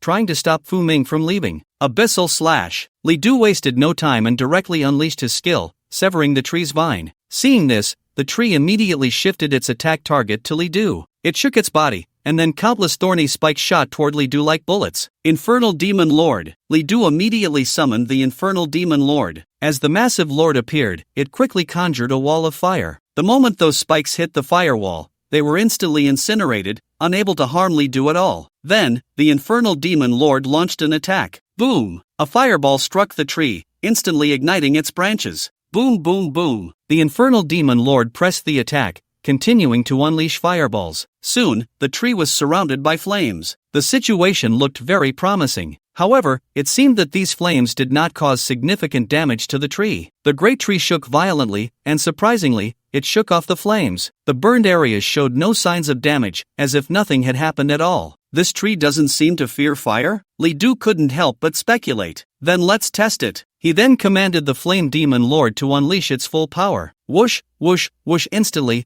a large wave of flames surged from the Flame Demon Lord, engulfing the tree like a tide. Not only that, the Flame Demon Lord charged towards the tree, continuously releasing skills. All of the Flame Demon Lord's skills were fire-related, and as each skill was unleashed, flames erupted once more from the tree. This time, the fire was even greater than before, and the tree was almost completely ablaze. This time, the tree finally reacted. Whoosh, whoosh, whoosh, the tree twisted its body wildly, shaking off countless flames. But the flame demon lord released flames even faster. For every ball of fire the tree shook off, it unleashed two. Gradually, the flames on the tree increased. The tree, in a fit of rage, kept twisting and simultaneously attacked the flame demon lord with vines and thorns. However, these attacks did not inflict significant damage on the flame demon lord. The flame demon lord had the tree firmly under control. Seeing that it was ineffective, the tree attempted to change targets and attack Li Du. But how could Li Du allow it to succeed? All of the tree's attacks were neutralized by Li Du. Soon, the main part of the tree was completely engulfed in flames. This time, it could no longer shake off any flames. Li Du activated the Eye of the Abyss and discovered that the tree's condition was rapidly declining. As a tree, it would fear fire, even a reinforced elite monster was no exception. Ultimately, under the continuous burning of the flame demon lord, the tree finally collapsed. You have killed the twisted treant, gaining 1 year of lifespan. You have gained 187,000 experience points. You have obtained Twisted Branch, Nature Gem. After killing the tree, 2 items dropped. Both were related to nature-type practitioners, and the Nature Gem could even enhance nature-type equipment. Fu Ming had already come over. Li Du handed her the 2 items. You can take these materials, they should be useful to you. Fu Ming did not refuse and took the items, and the two headed towards the dungeon room. The dungeon room was an extremely dilapidated palace. Upon entering, everything seemed decayed. The King of Ruin sat upon the throne. Beside him was a large blue sword, which looked even taller than he was. Li Du immediately activated the Eye of the Abyss. King of Ruin, type, Dungeon Boss, level, 35, health, 468,000, strength, 28,000, traits, decay. He can decay your teammates and use their skills as his own. King of Ruin's hatred, all attributes increase by 20%. Skills, Slash of the Ruin King, Charge of the Ruin King, Sword of Hatred, Sword of Decay, Despair of the Ruin King. Undoubtedly, this monster had higher attributes. Moreover, it possessed the trait of decay. This was the first time Li Du encountered such a trait, which could turn the enemy's skills into its own. As the two entered the palace, the King of Ruin's gaze turned towards them. He slowly stood up from the throne. The world has ruthlessly abandoned me. Now, I shall repay with pain. With that, he raised the blue sword and swung it at Li Du and Fu Ming. All living beings are my subjects. Boom! A powerful slash seemed to split the entire palace in two, released in an instant. Faced with such a slash, even Fu Ming was taken aback, momentarily unable to react. Be careful, Li Du shouted loudly, then moved in front of Fu Ming. Unyielding. Instantly, a golden light flickered. Li Du braced himself against the slash, but the power of the slash was still too great. Even if he endured it, Li Du felt very uncomfortable. It felt as if his chest had been struck hard by a fist, and his bones seemed like they were about to shatter. Cough, cough, cough. Li Du kept coughing. After using the unyielding stance, it was the first time he felt such discomfort. This showed how powerful that sword strike was. If it weren't for the unyielding stance, Li Du would probably have been half-killed by that one sword. Li Du. Fu Ming was extremely worried and quickly supported Li Du. Are you okay? Li Du shook his head. Don't worry, it's nothing. Don't just stand there, be careful of his attacks. Fu Ming nodded. The Ruin King was the strongest leader they had ever encountered. With over 400,000 health and nearly 30,000 strength, even legendary class players would find it difficult to deal with. Moreover, Fu Ming was only an epic class player. I need to use the Wrath of Beings, Li Du pondered. The Ruin King's damage was too high. One careless move could lead to instant death. It would be fine if it were just Li Du, but with Fu Ming by his side, he couldn't take the risk. Then, Li Du immediately activated the Wrath of Beings. You be careful, I'll handle him. Fu Ming nodded. This time, she didn't throw a tantrum. Although she usually hated to lose, she knew exactly what to do at critical moments. The Ruin King stood tall, a true king surrounded by green flames. Anyone who encountered him would probably be unable to resist submission. However, the ones I kill the most are kings. Li Du then launched his attack. Heaven's Abyss Slash. Boom! The powerful slash was even stronger than the Ruin King's strike, directly countering it. This was an epic level skill, and after being enhanced tenfold, the damage was incredibly terrifying. As the slash fell, the Ruin King let out a furious roar, and his body was sent flying, crashing into the throne and palace. At the same time, a deep wound appeared on his body, continuously bleeding. That previous slash had almost cleaved the Ruin King in half. Such terrifying damage made the Ruin King show deep apprehension. However, he did not retreat. Instead, he raised his great sword and gathered his strength. It hurts. It hurts so much. An incredibly terrifying force was about to arrive. and Li Du even felt a sense of impending death. But Li Du would not give him the chance to unleash it. Demon Abyss Confinement. Instantly, the Demon Abyss descended, and countless beasts held the ruined king down. His skill-casting process was directly interrupted. Even someone as strong as the ruined king could not break free from the beasts. Immediately, under the absorption of countless beasts, the ruined king became incredibly weak. Finally, Li Du delivered a finishing blow, completely killing him. Congratulations, you have killed the ruined king, successfully cleared the dungeon. You gain 100 years of lifespan. You gain 480,000 experience points. You obtain Tear of the Ruined King, Blade of the Ruined King, Epic Skill Scroll, Decay descends killing the Ruined King. Li Du obtained 3 items in total, 1 material and 1 piece of equipment. What surprised Li Du the most was that he had also obtained an Epic Skill Scroll. Tear of the Ruined King, Purple. The Ruined King, having lost his beloved, was filled with regret and shed tears. The tears, infected by intense regret, possess a reshaping effect. After use, it can reshape 50 skill points and reallocate them. Can be combined with other materials to create a respec potion. Blade of the Ruined King, Purple. The weapon used by the Ruined King, an incredibly large blade, containing a powerful aura of decay. Applicable classes: Warrior, Dark. Wear level, 30. Effect, plus 1000 strength, plus 800 constitution. Additional effect, attack carries decay effect. Decay, each attack or skill that hits an enemy can apply 1 layer of decay. Each layer of decay reduces the opponent's overall attributes by 0.2%, up to a maximum of 100 layers. Once fully stacked, you can steal the opponent's most powerful skill for 1 hour. Skill Scroll Decay descends. After use, you can learn the skill Decay descends. Decay descends immediately applies 100 layers of decay to the opponent, and the decay effect limit is increased to 200 layers, allowing you to steal 2 of the opponent's skills. Learning Level Restriction, Level 30 Learning Profession Restriction, Dark System. When seeing the equipment and skill scroll, Li Du was truly astonished. He could actually steal the opponent's skills. Moreover, applying the decay effect could also reduce the opponent's overall attributes. The maximum reduction could even reach 40%. It almost rendered the opponent half useless. Unfortunately, Decay Descends is limited to Dark System professions, and neither Li Du nor Fu Ming could use it. As for the Tear of the Fallen King, Li Du didn't pay much attention. Currently, his attributes were high, and he didn't need to allocate attribute points specifically. But Fu Ming happily exclaimed, "It's actually a material for reallocating points. Li Du, we are really lucky." Seeing her excited demeanor, Li Du was somewhat surprised. Is this material very precious? Of course. The higher the level of the professional, the greater the bonus provided by attribute points. But attribute points can only be obtained through leveling up, and many people use their attribute points as soon as they level up. By the time they want to reallocate their attribute points in the future, it will no longer be possible. In this way, materials for reallocating points become very important. Moreover, if we gather several types of reallocating materials and create a reallocation potion, it will be even more valuable. Those high-level professionals are even willing to spend millions of divine power points to buy reallocation potions. Hearing this, Li Du was incredibly shocked. Millions of divine power points equate to hundreds of thousands of points. That's enough to buy a complete set of epic gear. A reallocation potion is actually so precious? It seems we've really struck gold. Li Du was also very happy. The Tear of the Fallen King, although not a reallocation potion,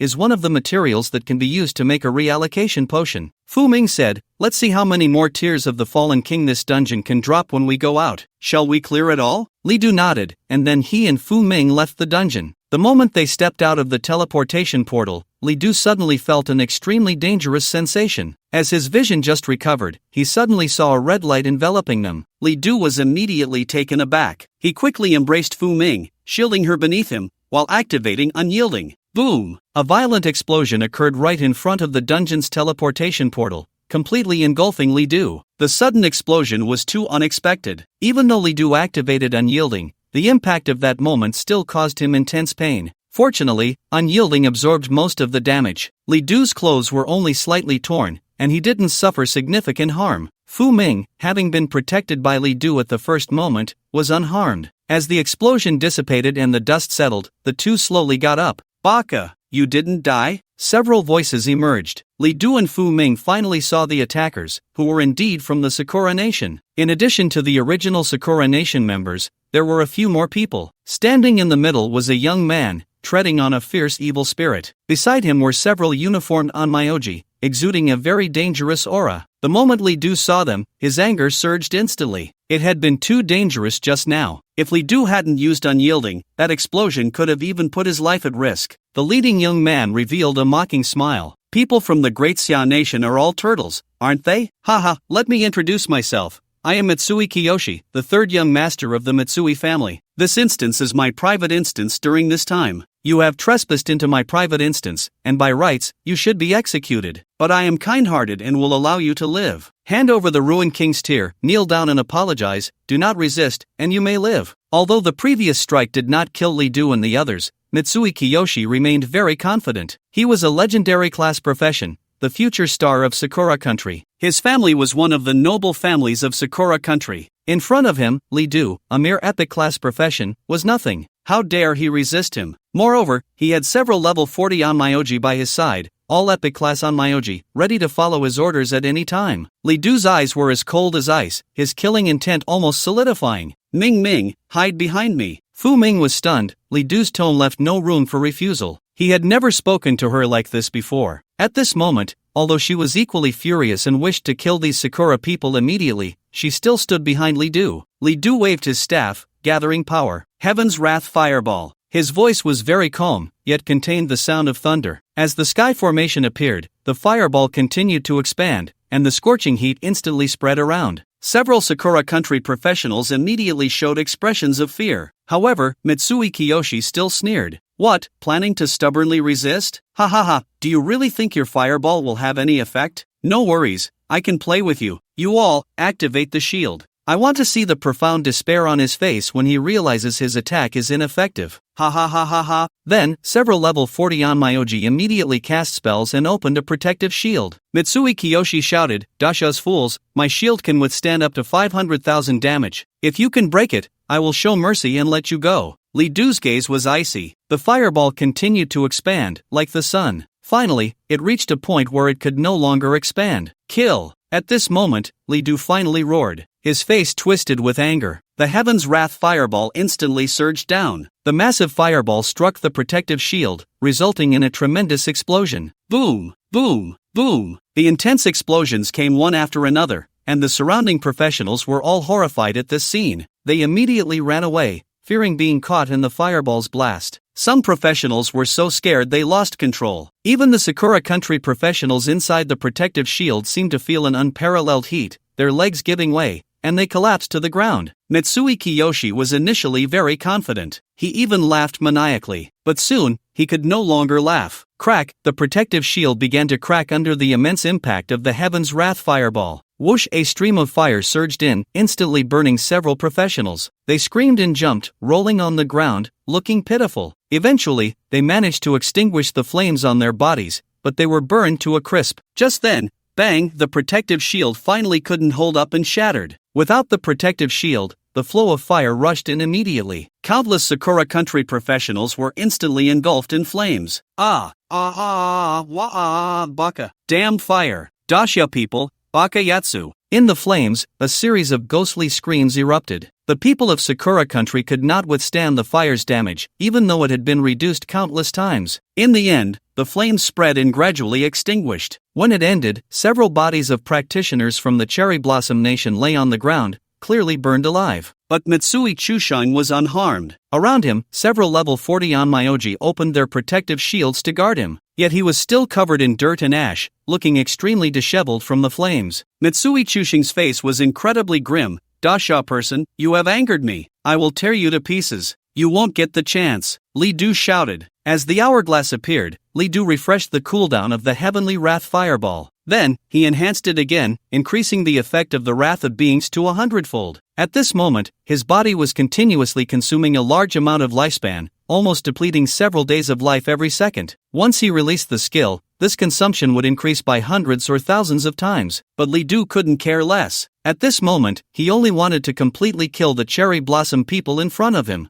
Heavenly Wrath Fireball. Whoosh! The sky once again filled with fireballs. This time, a fireball enhanced 100-fold. Its power was beyond what anyone present could withstand. Its heat caused intense pain even before it landed. At this moment, Mitsui Chushing finally felt fear. That fireball seemed truly capable of killing him. Stop him! Quickly stop him! Mitsui Chusheng shouted. Several Onmyoji immediately moved to try to interrupt Li Du's spellcasting, but it was already too late. Li Du's fireball was released in an instant. This fireball was not enhanced to its maximum state, but it was already sufficient. Boom! The fireball descended. The Onmyoji hurried back, opening their protective shields again. This time, the shield was even stronger than before. It could withstand 1,000,000 damage. However, under the Heavenly Wrath fireball, it shattered like paper in an instant. Then, countless flames surged in. Whether it was Mitsui Chusheng or the Onmyoji, they were surrounded by countless flames. The power of these flames was simply too strong. Even if Mitsui Chusheng used all his means, he could not resist. The sound of the flames pouring down was relentless,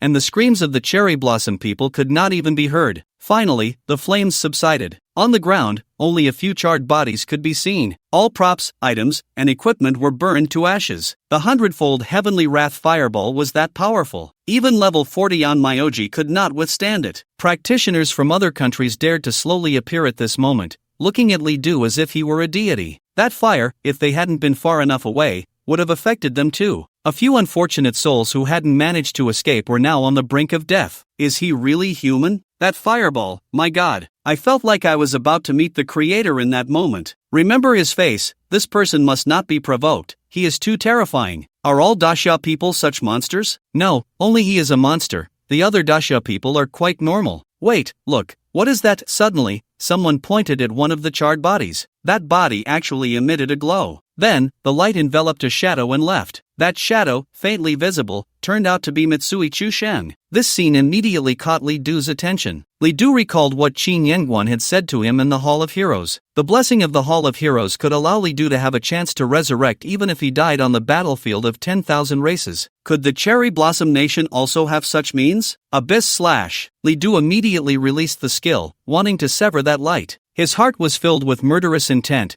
unable to bear that Mitsui Chusheng still had a chance to resurrect. But the slash passed through the light, causing no damage. Li Du, unwilling, continued to release skills, but it was all in vain. Finally, the light dissipated, and the phantom of Mitsui Chusheng departed. Damn! Li Du shouted angrily, a rare display of such fury. His gaze was chillingly cold. He stared in the direction Mitsui Chusheng had left, clenching his fists tightly. At that moment, Fu Ming suddenly grasped Li Du's hand. Li Du, don't worry, he will definitely die. Fu Ming gritted her teeth, filled with rage. Li Du could feel her hand trembling as she held his. Just as Li Du was puzzled, Fu Ming continued, even if he is from the Mitsui family, if he provokes me, I will make the Mitsui family regret it. Without waiting for Li Du to respond, she actually used a battlefield teleportation order. With a flash of light, the two were directly teleported back to their base. Li Du, wait for me at the base. When I come back, that person will definitely be dead. After saying this, Fu Ming ran off. For the first time since her birth, Fu Ming felt such anger. It wasn't anger for herself, but for Li Du.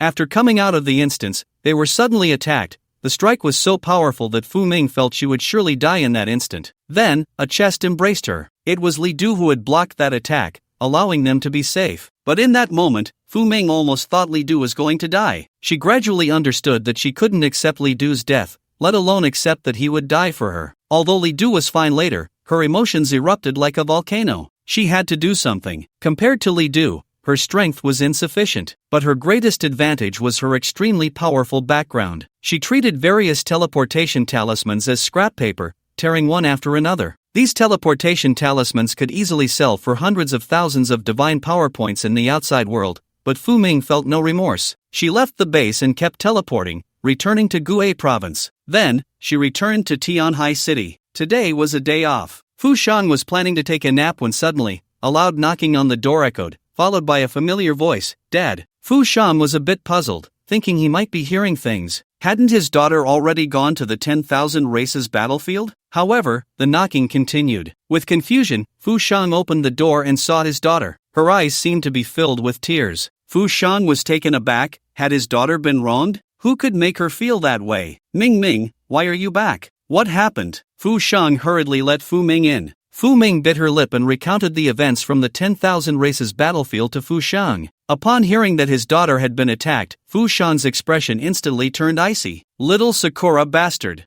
Fu Shang snorted coldly, immediately recalling past pains. Back then, his wife's death, Fu Ming's mother, was also closely related to the Sakura people. Now, the Sakura people actually wanted to kill his daughter. If it weren't for Li Du, they might have succeeded. For so many years, Fu Shang had not remarried. The only thing he was concerned about was this daughter. The actions of the Sakura nation had truly touched his reverse scale. Ming, don't worry. No one can bully us, even if he is from the Mitsui family. A noble family from the Sakura nation is nothing but a beggar in our great Xia nation. Dad will help you take revenge. With that, Fu Shang left the room. The Mitsui family was a noble family in the Sakura nation, with many practitioners above level 90. Although the Sakura nation did not have extraordinary beings, Fu Shang's strength alone was still insufficient. But it didn't matter. He dialed a phone number. As the call connected, a deep voice came through the line. Fu family's kid, did you call me for something? If Li Du could hear this voice, he would definitely be very surprised. Isn't this the voice of Qin Yangguan? Fu Shang said a few words, and the voice on the phone fell silent for a few seconds. Then it said a few words. I understand. After finishing one call, Fu Shang continued to dial another number. Again, an elderly voice answered. This time, the two words that slipped from Fu Shang's mouth were Commander. After making 2 calls, Fu Shang went back to wait. Sakura country. Mitsui family. It was as if he had just had a nightmare. Mitsui Chushan walked out from a hatch filled with liquid. Daxia people, I will never let you go. The memories in his mind were deeply etched, and Mitsui Chushing's body trembled with anger. At this moment, someone beside him hurriedly shouted, Young master, you just woke up, don't get too agitated. Although he had been killed by Li Du, Mitsui Chushan was resurrected. However, after his resurrection, Mitsui Chushing's level dropped to 0, and he had to start leveling up again. Thinking of this, his hatred for Li Du grew even stronger. I don't care, if those 2 Daxia people don't die, I will make you all die. Mitsui Chushing's face twisted with rage, looking terrifying. At this moment, a middle-aged man walked over. My son, do not worry, those 2 Daxia people will definitely not live long. Upon seeing the middle-aged man, Mitsui Chushing finally calmed down and shouted, Father. The middle-aged man before him was the current head of the Mitsui family, Mitsui Chushing's father, Mitsui Baichi. Looking at his son, Mitsui Baichi was extremely angry. No one had ever dared to provoke the Mitsui family like this. My son, I have already issued a bounty on the international dark web for their heads, offering 10 million power points. We will definitely take their lives. You just need to wait. Hearing this, Mitsui Chushing's expression finally improved a bit. Father, I want to live. Mitsui Chushing's eyes were filled with malice. I want to personally torture them, make them understand what it means to live worse than death. As long as you are happy. Mitsui Baichi did not care, whether it was Li Du or Fu Ming. In his eyes, they were just little bugs that could be crushed at any time. Just then, a violent tremor suddenly spread throughout the Mitsui family. Then, 2 phantoms appeared above them. One of them was the president of Yangguan University, Qin Yangguan. The other was dressed in military uniform, with a gaunt face, looking extremely old. But between his brows, there was a hidden terrifying killing intent. They spoke simultaneously. Mitsui family, bring Mitsui Chushing here to die. The furious voice echoed throughout the Mitsui family. Countless people were shocked and horrified. Who dares to cause trouble in my Mitsui family? Baka, are you looking for death? Many of the Mitsui family's guards flew into the sky, their faces filled with anger. As a powerful family in Sakura country, they had always been the ones to act arrogantly. Who dared to cause trouble in their family? Each guard was fierce, like a mad dog. However, when the leading person saw Qin Yangguan and the old man beside him, his face turned pale with fear. One of them stepped forward and asked, What brings you 2 esteemed guests to the Mitsui family? Some were puzzled. Why is Lord Watanabe so respectful? Aren't we from the Mitsui family? Isn't Lord Watanabe too weak? He has no samurai spirit at all. Just then, someone beside them immediately reminded, Are you crazy? Do you know who those 2 are? Who are they? They are both extraordinary beings from Daxia. Upon hearing the words extraordinary beings, everyone was filled with terror. Extraordinary beings are those who, after reaching level 100 as professionals, undergo a qualitative change. At this stage, humanity has already surpassed its limits, and the level of life has also changed, thus being crowned with the name of the extraordinary. Each extraordinary being contains an energy that is incredibly terrifying. With a mere gesture, they can destroy a city, or even a country. Only nations with extraordinary beings can be called great powers. In the entire world, there are only 5 nations with extraordinary beings: the Lighthouse Nation, the Bear Nation, the Great Xia Nation, the Sun Never Sets Nation, and the Gaul Empire. The Cherry Blossom Nation is not among them. A nation without extraordinary beings, no matter how much effort it exerts, absolutely cannot contend with an extraordinary being. This is the suppression of the level of life. There is no need to say much about Qin Yangguan. Although he has already withdrawn from the high leadership position of the Great Xia Nation, it does not mean that his strength is lacking. Before becoming an extraordinary being, he had already plunged into the abyss, achieving countless military exploits and establishing a formidable reputation. The Abyss Lords, Abyss Demon Generals, and even Abyss Demon Kings who died at his hands are countless. Once, to kill Qin Yangguan, the Lighthouse Nation united several major countries, dispatching more than a dozen top-tier professionals above level 95, setting up heavy ambushes. That battle was earth-shattering, even stirring up a massive storm in the center of the ocean, nearly plunging the entire world into torrential rain. More than a dozen professionals perished under Qin Yangguan's slaughter. The dead and the wounded were countless, and no one could escape unscathed. Yet Qin Yangguan dragged his severely injured body back to the Great Xia Nation. He even leaped to become an extraordinary being. His reputation is one that the world will never forget. It is precisely because of his ferocity that Qin Yangguan is also known as the God of Death of the Great Xia. At this moment, Mitsui Hayakushi also rushed out. Upon seeing the two, his face instantly turned pale. He immediately stepped forward to pay his respects. "Gentlemen, I am Mitsui Hayakushi, the head of the Mitsui family. Have we done something wrong? If so, we will immediately bow and apologize." Mitsui Hayakushi completely lost any pride of a noble family and quickly lowered his head to admit fault. He dared not recognize these two individuals. They are extraordinary beings. Even if all the members of the Mitsui family combined, they would not be their match. No matter what, he must bow his head first. Qin Yangguan coldly said, "Hand over Mitsui Chusheng, we want his life." Upon hearing this, Mitsui Hayakushi was instantly startled. Mitsui Chusheng is the only member of the Mitsui family who has awakened a legendary level profession, and he has even awakened the most elite of legendary professions, the Divine Envoy. He is even referred to as the future star of the Cherry Blossom Nation. If he dies, it would be a heavy blow to the Mitsui family and the Cherry Blossom Nation. Thinking of this, Mitsui Hayakushi gritted his teeth and said, "Gentlemen, how has my son offended you? The Mitsui family can compensate. We can offer any amount. No matter what, he must protect Mitsui Chusheng's life. For this, he is even willing to be heavily extorted by the other party." However, Qin Yangguan ignored his words and simply extended a finger. "I am not negotiating with you, I am informing you. I will give you 1 minute. If I do not see him by the end of the time, the Mitsui family will no longer need to exist." Extraordinary beings speak with such dominance. Even the Mitsui family did not dare to offer any rebuttal. Once they did, destruction would follow. Mitsui Hayakushi knew that Qin Yangguan was not joking with him. Extraordinary beings truly have the power to annihilate the Mitsui family. Even the most powerful professionals above level 90 in their family would be like infants before an extraordinary being,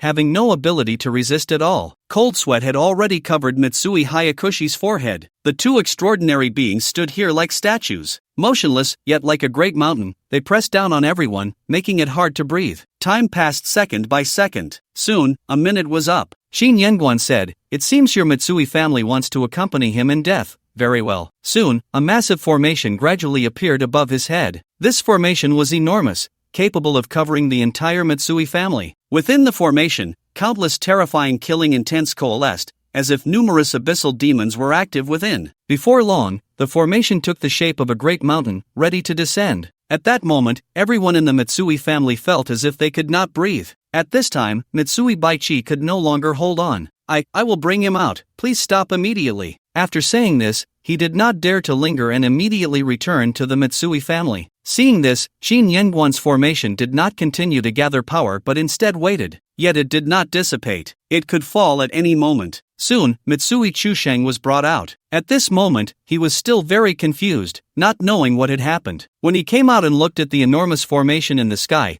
for some reason, Mitsui Chusheng felt a sense of impending death. "What's going on? Father, what happened?" Mitsui Baichi did not speak but took him up into the sky, bringing him before Qin Yangguan and the others. Qin Yangguan glanced at him. "You, along with a few level 40 professionals, ambushed my student in front of the dungeon portal?" Upon hearing this, Mitsui Chusheng was stunned for a moment. Then, a wave of fear washed over him. I didn't." Mitsui Chusheng wanted to argue, but Qin Yangguan suddenly glared at him. Instantly, several beams of light shot towards Mitsui Chusheng. Then, an image appeared in the sky. It was the scene of Mitsui Chusheng ambushing Li Du and Fu Ming. Seeing this image, Mitsui Chusheng trembled all over, filled with terror. Mitsui Baichi could not believe that his son had caused trouble with these two major figures. After confirming, the image disappeared. Qin Yangguan's gaze swept over Mitsui Chusheng. Then, his body suddenly expanded, like a balloon. Bang! The balloon exploded, and Mitsui Chusheng instantly turned into a mist of blood. He couldn't even let out a scream. The people below witnessed this scene, their legs going weak, unable to utter a word. Mitsui Baichi said hoarsely, "Gentlemen, that should be enough, right?" Qin Yangguan did not respond, suddenly looking towards the Mitsui family headquarters. At that moment, he finally spoke. "People can be resurrected after death. It seems your Mitsui family possesses items that can imprint souls." Then, the formation in the sky activated, and a beam of black light shot towards that direction. Boom! A loud explosion occurred, and the Mitsui family headquarters was instantly reduced to ruins. Countless facilities and people within, even without realizing it,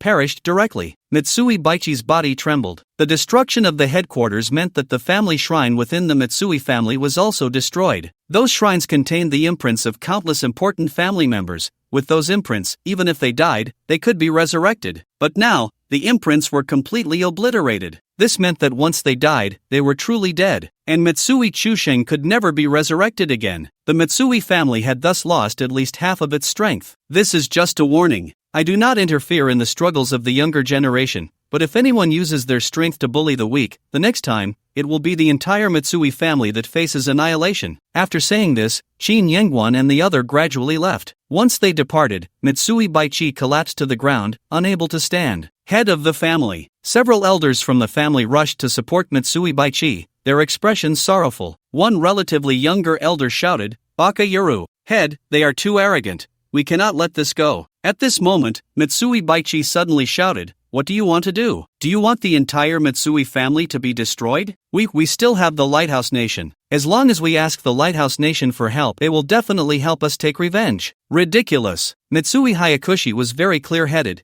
Even if you give the entire Mitsui family to the Lighthouse Nation, they wouldn't fight against the two extraordinary beings for us. Although there were frictions among countries, which even led to several wars, a world war had never broken out, all because of the extraordinary beings. The Cherry Blossom Nation, relying on the support of the Lighthouse Nation, could provoke the Great Xia Nation multiple times. They could even launch surprise attacks from time to time, causing trouble for the Great Xia Nation. However, all of this was actually under the control of the Great Xia Nation. Once it escalated to the extraordinary beings, the Great Xia Nation would annihilate the Cherry Blossom Nation, and the Lighthouse Nation would never be able to stop it. Mitsui Hayakushi's voice trembled. "Don't forget what these two have done before. The fact that they didn't annihilate my Mitsui family is already showing mercy. Moreover, this time they acted for a reason. Even if the Lighthouse Nation wanted to cause trouble, they couldn't find a good reason." For the first time, he began to hate his youngest son, Mitsui Chusheng. If it weren't for him provoking the wrong people, the Mitsui family would definitely not be facing this calamity. Hearing this, although the others were angry, it was of no use. They didn't dare to vent their anger on the two extraordinary beings and could only blame everything on Mitsui Chusheng. It's all Mitsui Chusheng's fault. If it weren't for him,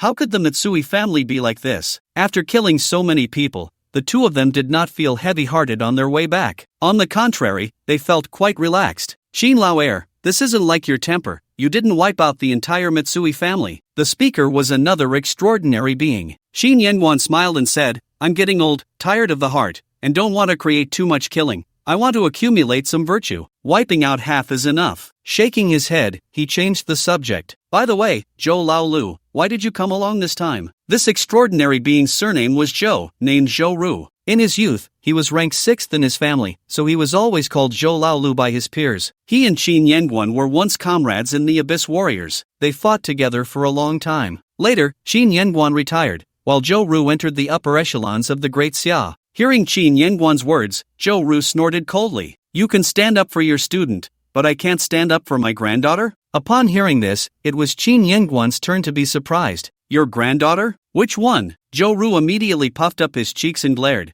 "You, Qin Lao, are you pretending not to know or really don't know? Who do you think called you?" Qin Yangguan suddenly remembered. "So your granddaughter is actually that kid from the Fu family's daughter. That kid is not decent. I remember old Master Fu is not bad. Why did he call you?" Zhou Ru snorted coldly. "As long as you know, that brat, relying on being my granddaughter's father, comes to me whenever there's something. He calls me Chief in Chief, saying it's official business calling for a title. When I go back, I won't break his legs? The two bickered and joked as they returned. Soon, a week passed. During this time, the news of the Mitsui family's great disaster had spread throughout the world. After learning that it was the extraordinary beings who acted, no one dared to make a sound. The Lighthouse Nation did ask the Great Xia Nation for an explanation, but after learning the cause of the incident, they had nothing more to say. After all, this matter ultimately stemmed from the Mitsui family provoking the wrong people. The Lighthouse Nation couldn't help even if they wanted to. Meanwhile, the Cherry Blossom Nation kept protesting, reportedly rewriting the protest letter many times due to formatting issues before submitting it to the Great Xia's diplomatic office. Then, after several days, they finally received a reply. The result was a hastily written 2 words, read. It was said that this incident became an international joke, and the Cherry Blossom Nation was ridiculed by countless countries because of it. For all of this, Li Du did not care. Fu Ming didn't care. Mitsui Kito was dead, and they felt comfortable. In the past few days, the two had been in the battlefield of the myriad races, continuously conquering various dungeons, and gradually approaching the seaside. Although they encountered quite a few dangers along the way, none of them caused too much trouble in the end. If it really came to it, Li Du could still unleash the wrath of beings. Riding a motorcycle, the originally estimated month-long journey was shortened significantly. In just a week, the two arrived at the seaside. The salty sea breeze blew, bringing a very refreshing feeling. We've finally reached the seaside. Fu Ming was very happy, spreading her arms to welcome the sea breeze. Her graceful curves formed a beautiful scene. Li Du said, "Yeah, it wasn't easy." A week's journey, while not long, was still significant. But this was the battlefield of the myriad races. During this time, the two experienced countless battles and went through who knows how many dungeons. One could say that this week was very fulfilling, but also quite exhausting. Li Du, what materials do you need to collect? At this moment, Fu Ming was already a bit impatient. She wanted to quickly gather the materials with Li Du and leave. The battlefield of the myriad races was truly not a place for humans. If it weren't for being with Li Du, she would have wanted to leave long ago. Let me see. Li Du immediately took out a list. Blood Serpent Heart, 5 pieces Mermaid King's Tears, 10 drops Bloodthirsty Whale Teeth, 15 pieces Skyhorn Shrimp Claws, 6 pieces. After looking at the list, Li Du took out a map. Then, he immediately locked onto one of the dungeons. All these materials are produced in the same place. Li Du pointed to the map Bloodthirsty Sea Island. This was a small island by the sea. The island was home to countless ferocious sea monsters. Among them, the bloodthirsty whale, skyhorn shrimp, and blood serpent were the most vicious. Deep within the island, there was also a dungeon, the Mermaid King. After confirming the location, the two hurriedly set off. Compared to other places, there were far fewer people by the seaside. Those who dared to come here were all elites among elites. Basically, a full set of epic gear was standard,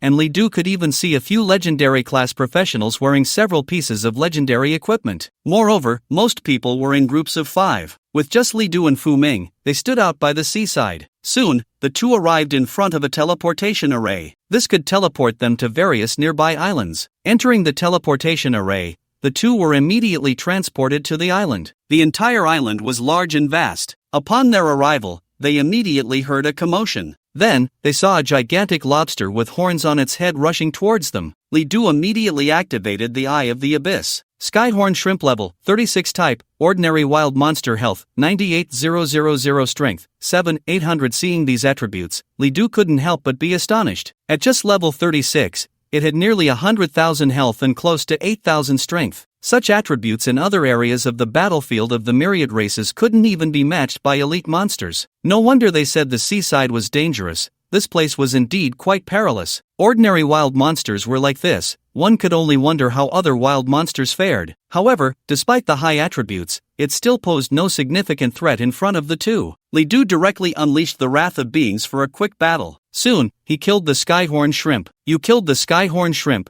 gaining 1 year of lifespan and 6,800 experience points. You obtain material, Skyhorn Shrimp Shell. Seeing the dropped material, Li Du was a bit puzzled. Why didn't it drop claws? Picking up the shrimp shell, it was a fine quality material, very hard, and could be used to craft decent armor. But this was not what Li Du needed. Fu Ming said, maybe the claws have a chance to drop? Li Du thought for a moment and felt that it was possible, so he didn't say anything. The two continued onward. On the outskirts of the island, the most common creatures are the Skyhorn Shrimp. Most of these Skyhorn Shrimp are level 36, with a few at level 37, possessing even higher attributes. They move in small groups and strike suddenly. If one is unprepared, they might even be ambushed. Fortunately, Li Du has been very vigilant along the way. He has killed quite a number of skyhorn shrimp, probably around 40 or 50. However, what puzzles Li Du is that they have only collected shrimp shells and no pincers have dropped. This leaves Li Du quite baffled. Could it be that his luck is just that bad? Unfortunately, Li Du's abyssal eye cannot check the drops from the skyhorn shrimp. Otherwise, he would really like to know if these shrimp drop pincers at all. After more than half an hour, the two arrived at a marshy clearing. They spotted an exceptionally large skyhorn shrimp, about twice the size of a normal one. Li Du immediately used his abyssal eye. Skyhorn shrimp type, enhanced elite monster level, 38 health, 268,000 strength, 19,000 trait, incredible strength, strength doubles when attacking, skills, heavy armor, horn strike, dominant tentacle. Such high attributes? The power of this skyhorn shrimp astonished Li Du. This was already at the level of a boss monster. Even legendary level professionals would likely find it very difficult to face this skyhorn shrimp. Fuming, "Step back," Li Du said. The skyhorn shrimp doubles its strength when it attacks. Fuming is only an epic level professional. She probably wouldn't be able to withstand a hit from the skyhorn shrimp. Fuming nodded and immediately retreated. Throughout this journey, it has often been Li Du alone killing monsters, leveling her up. The further they went, the stronger the wild monsters they encountered, and Fuming's role became increasingly minimal. When facing powerful wild monsters, she could only hide behind Li Du. At first, she was somewhat dissatisfied. However, after the incident with Mitsui Chusheng, Fuming began to willingly hide behind Li Du. Yet, she didn't want to do nothing. During this time, she had no idea how many 5 times experience cards she had consumed. Their experience points had rapidly increased during this period. They were almost ready to level up. Countless potions and supplies had actually all been prepared by Fuming. Li Du was still under the effect of the wrath of beings. Despite the skyhorn shrimp being very powerful, it was still no match for Li Du, who possessed the wrath of beings. Abyssal slash. Li Du unleashed his skill. A simple strike immediately cleaved through the skyhorn shrimp's shell. The skyhorn shrimp let out a cry and then fell down. Its health of over 200,000 could not withstand Li Du's slash. You have killed a skyhorn shrimp, elite, gaining 1 year of lifespan, and you have gained 45,000 experience points. You have obtained enhanced shrimp shell. Skyhorn shrimp pincers finally got the pincers. Li Du was very happy to obtain the pincers. At this moment, he finally understood. So the pincers only drop from elite level skyhorn shrimp. No wonder they had only dropped shrimp shells after killing so many skyhorn shrimp. After defeating the elite skyhorn shrimp, the two continued on, searching for other skyhorn shrimp. However, wandering around, they could only see some ordinary skyhorn shrimp. After killing them, no pincers would drop. Fuming said, "Li Du, there might only be one elite level skyhorn shrimp nearby. We need to wait for it to respawn." "That seems to be the case," Li Du replied somewhat helplessly. Although the time hourglass could refresh the dungeon cooldown, Li Du and Fuming had not entered a dungeon but had come to the island. He couldn't use the time hourglass at all. Therefore, they could only wait. Li Du said, "Let's keep going, to other areas, to farm other materials." Since they couldn't find elite skyhorn shrimp, they would look for other wild monsters. Soon, the two left this area and arrived at another part of the island. Here was a body of water, dotted with lakes. Near the lakes, there were many huge monsters resting, resembling giant pythons and dragon-like creatures, all bathed in a blood-red hue. Li Du used the Eye of the Abyss, and indeed, it was a blood dragon. Li Du activated the Eye of the Abyss to check the status of the blood dragon. Blood dragon type, ordinary wild monster level, 35 health, 126800 strength, 8200 traits, aquatic creature, 10% attribute increase when fighting in water. As expected, the stats were still quite powerful, even stronger than the heavenly horn shrimp. Moreover, as an ordinary wild monster, it surprisingly had traits. The seaside island was indeed quite abnormal. Even a random wild monster was not something an ordinary professional could handle. However, for Li Du, it was still nothing. With 120,000 health, it might be quite troublesome for an ordinary epic-level professional. But for Li Du, even without using the Wrath of Beings, it would only take a few extra minutes. After using the Wrath of Beings, these wild monsters posed no threat to him at all. Abyssal slash. Li Du unleashed his skill, the slash cutting through like a black moon, sharp and terrifying. Soon, several blood dragons were directly bisected by Li Du. You killed a blood dragon, gained 1 year of life, gained 7,200 experience points. You obtained Blood Dragon's Tendon. Seeing the materials obtained, Li Du thought to himself, as expected. It seems that ordinary blood dragons don't drop hearts at all. No matter how many we kill, it will be the same. Perhaps only elite-level blood dragons would drop hearts. He just didn't know where the elite blood dragons were. After killing a few blood dragons, the nearby one surged towards Li Du. With another abyssal slash, Li Du completely killed the blood dragons. Feeling somewhat disappointed, Li Du and Fu Ming wandered nearby. This was the territory of the blood dragons, and there were quite a few of them. However, they posed no threat. Before long, dozens of blood dragons had perished. These blood dragons were entirely red, very enchanting, and the blood that flowed from their deaths was also red, blending seamlessly with their skin, giving off a strange feeling. After walking for about half an hour, just as the duration of Li Du's Wrath of Beings was about to end, he finally spotted an exceptionally large blood dragon. Blood dragon type, enhanced elite monster level, 37 health, 329000 strength, 28,000 traits, aquatic dragon, 15% attribute increase when fighting in water, skills, constricting strangle, annihilation water ball, water arrow, dragon's roar beam. Just looking at the attributes, the elite blood dragon was even more powerful than the elite heavenly horn shrimp. The 15% attribute increase in water combat made the blood dragon's stats even surpass those of boss level wild monsters. Not only its health and strength, but all other attributes, including various resistances, were extremely high. Li Du estimated that even a legendary level professional would find it very difficult to kill a blood dragon alone. After all, it was too powerful. Roar! Upon discovering Li Du, the elite blood dragon immediately surged out of the water, hissing at him. Then, it launched an attack. Beside the elite blood dragon, several water arrows appeared. As the blood dragon's form surged, the water arrow shot straight at Li Du. Seeing this, Li Du directly used Unyielding Stance. Bang bang, several water arrows hit Li Du, immediately splashing into droplets. Under the effect of Unyielding Stance, the water arrows did not cause significant damage to Li Du. The water arrows were ineffective, and the blood dragon twisted its body, letting out a hiss. Then, it launched another attack. A powerful water ball coalesced above its head. The water ball looked soft and limp, but Li Du immediately sensed the terrifying energy contained within it through the eye of the abyss. Seeing this, Li Du no longer held back. Heaven's Wrath Fireball. A magic circle formed in the sky, and the fireball quickly condensed. Then, Li Du released it directly. Although the power of the fireball was not maximized due to the instant release, it was already enough for Li Du. Boom! The fireball struck the blood serpent, instantly evaporating the water ball. The blood serpent was then surrounded by a sea of fire, letting out a series of wails. Li Du's attributes were now too high, especially under the enhancement of the Wrath of Beings, making it nearly impossible for any wild monsters to withstand a single fireball from him. Whoosh, whoosh, whoosh, the flames evaporated a large amount of lake water. When the fire extinguished, the blood serpent was already dead. You have killed the blood serpent, gaining 1 year of lifespan, and you have gained 58,000 experience points. You have obtained Enhanced Blood Serpent Muscle, Blood Serpent's Heart. Seeing the blood red heart, Li Du finally smiled. Indeed, only elite monsters could drop corresponding materials. Next, it's time to find the elite monster of the bloodthirsty whale. 3 types of materials: the claws of the skyhorn shrimp, the heart of the blood serpent, and the teeth of the bloodthirsty whale, all of which could be found on Bloodthirsty Island. Only the tears of the Mermaid King required entering the Mermaid King dungeon. However, the island was vast, and reaching the territory of the bloodthirsty whale would require some effort to search. Li Du's map only recorded the locations of most dungeons, without much detail on the specific information of the dungeons. Moreover, the seaside was indeed dangerous, and not many dared to come here. Even fewer could make maps after arriving. Therefore, maps of the seaside were often extremely precious, with a market but no buyers. At this moment, Li Du's Wrath of Beings had already entered cooldown. However, with the hourglass of time, Li Du was not worried. During his time on the battlefield of all races,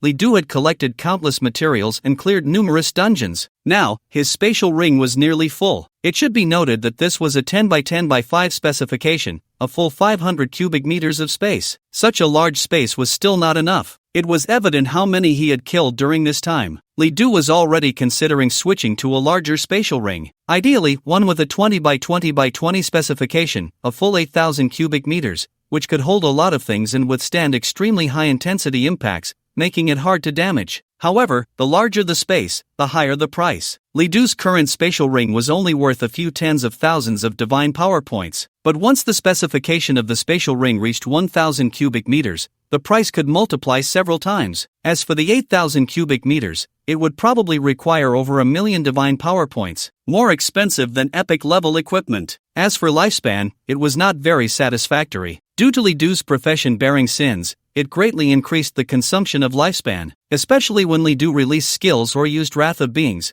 the consumption rate increased geometrically. As a result, while Li Du harvested a large amount of lifespan, he also consumed a significant amount. After all this time, Li Du had only accumulated over 20,000 years of lifespan. The lifespan required to evolve his profession into a legendary level profession reached a staggering 3 million years. A heavy burden and a long road ahead. After wandering near the island for more than half an hour, they finally found the territory of the bloodthirsty whale. This was already the edge of the island. The bloodthirsty whale lived in a circular island. The circular island surrounded the ocean, forming an inner area. The sea was extremely deep, and the bloodthirsty whale lived within it. To kill the bloodthirsty whale, one had to enter the sea. But Li Du was in a dilemma. He had never fought in the sea before. Fu Ming said, "Li Du, use this." Saying that, he handed Li Du a bracelet. High-level water avoidance ring, purple. After use, you can fight in water as if on solid ground. Maximum combat depth of 1,000 meters, with a full charge lasting 600 hours. Seeing this item, Li Du was somewhat surprised. Such an item exists. Fu Ming giggled, "Haven't seen it before? I have many more good things." Every time she saw Li Du's expression, she felt very proud. In terms of combat, she was far inferior to Li Du. But in terms of wealth, Li Du couldn't even compare to her. This was a kind of complementarity in a way. Li Du smiled and said, "The trading hall doesn't sell such things." At least, he had never seen one. Fu Ming explained, "The water avoidance ring is a special item, only available in special trading halls,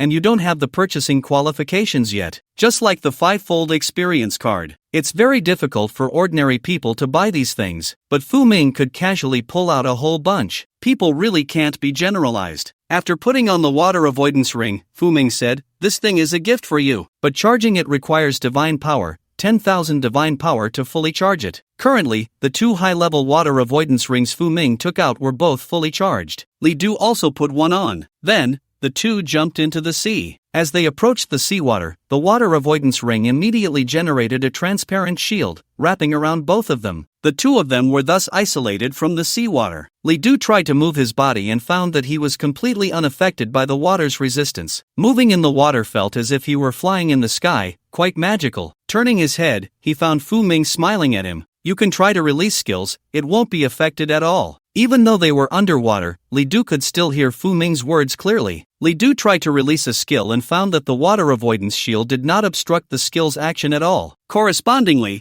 it probably couldn't block enemy attacks either. Its function might just be to avoid water. After getting familiar with moving in the water for a while, the two immediately dove deeper into the sea, searching for the bloodthirsty whale. The deeper they went, the darker the surroundings became. But Li Du discovered that the water avoidance ring could actually emit light, illuminating the path ahead. With just one water avoidance ring, they could engage in combat underwater without any hindrance. Soon, Li Du spotted some wild monsters, but they were not bloodthirsty whales. Thorned octopus type, ordinary wild monster level, 36 health, 148000 strength, 8800 trait, poison attack, covered in spikes. Once hit, toxins are injected, causing paralysis. The wild monsters in the sea were stronger than those on land. Moreover, it was an ordinary wild monster with its own trait, and it was a poison attack. There was not just one thorned octopus, but several. They had already noticed Li Du and Fu Ming. With spikes, Li Du activated the Spirit's Fury skill and directly unleashed it. Then, he released the skill, Heavenly Abyss Slash. Whoosh, the slash cut through the seawater and shot out, immediately killing several octopuses. You killed a thorned octopus, gaining 1 year of lifespan. You gained 7,200 experience points. You obtained Paralysis Toxin. After killing the octopuses, the two continued forward. Soon, they saw a massive creature, entirely black, resembling a killer whale. When it opened its mouth, it revealed shark-like serrated teeth, with a cruel gaze. Bloodthirsty whale. The bloodthirsty whale was enormous, over 10 meters long, much larger than an ordinary killer whale. Moreover, it looked extremely ferocious. Even from a distance, it gave a chilling feeling. Li Du activated the Eye of the Abyss. Bloodthirsty whale type, enhanced elite monster level, 38 health, for 29000 strength, 36000 trait, like a fish in water, 20% increase in all attributes when fighting in water. Skills, whale swallow, pressure burst, infrasound wave impact, death roll. Is it really an elite monster right off the bat? Li Du couldn't help but marvel at his good luck, not expecting that the first bloodthirsty whale he encountered would be an elite monster. However, upon seeing its stats, Li Du couldn't help but gasp.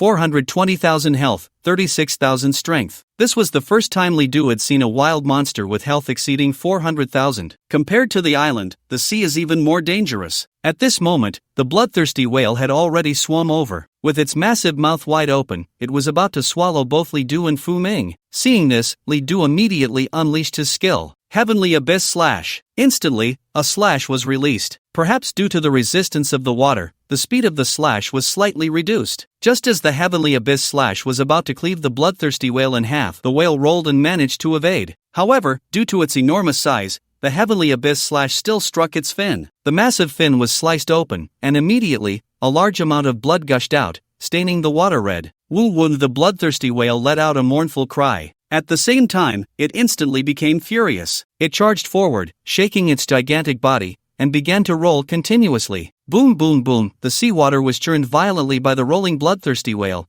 and Li Du immediately felt his body uncontrollably sway in all directions. Not only that, but the countless waves of seawater crashing and pressing around him brought extreme pressure, and in the next moment, Li Du felt as if his body was about to be crushed. Unyielding. Li Du released Unyielding, instantly stabilizing his form. Li Du. At that moment, Fu Ming shouted. Li Du turned his head and saw Fu Ming, who was in a terrible situation. Due to the immense pressure, her body was being pushed and shaken by the seawater, her expression filled with agony, nearly fainting. Ming Ming, Li Du shouted, trying to pull her over. But Unyielding could only protect Li Du alone and could not shield Fu Ming. Seeing this, Li Du looked at the bloodthirsty whale, a fierce glint flashing in his eyes. Sin accumulation. With a loud shout from Li Du, countless black swords surged toward the bloodthirsty whale. You can dodge my Heavenly Abyss Slash, but let's see how you evade this. The bloodthirsty whale attempted to roll to avoid it, but the black swords were locked onto it. Instantly, hundreds of layers of sin were added to the bloodthirsty whale. Ultimate Judgment. With another shot from Li Du, countless phantom swords appeared around the bloodthirsty whale. They pierced through its body from the inside out. When the phantom swords dissipated, the bloodthirsty whale was already riddled with wounds. Whoa! It let out a mournful cry and then collapsed. You have killed the bloodthirsty whale. Detected target attributes are too high. You gain 50 years of lifespan. You gain 68,000 experience points. You have obtained Bloodthirsty Whale's Conch, Blue Bloodthirsty Whale's Teeth ×3. Seeing that he had dropped 3 Bloodthirsty Whale's teeth, Li Du finally smiled. Not only that, but he had also obtained an item. Bloodthirsty Whale's Conch description. When blown, it can produce the sound of the bloodthirsty whale. By using different melodies, it can attract the bloodthirsty whale or drive it away. Effect. The sound waves produced are infrasound waves of the bloodthirsty whale,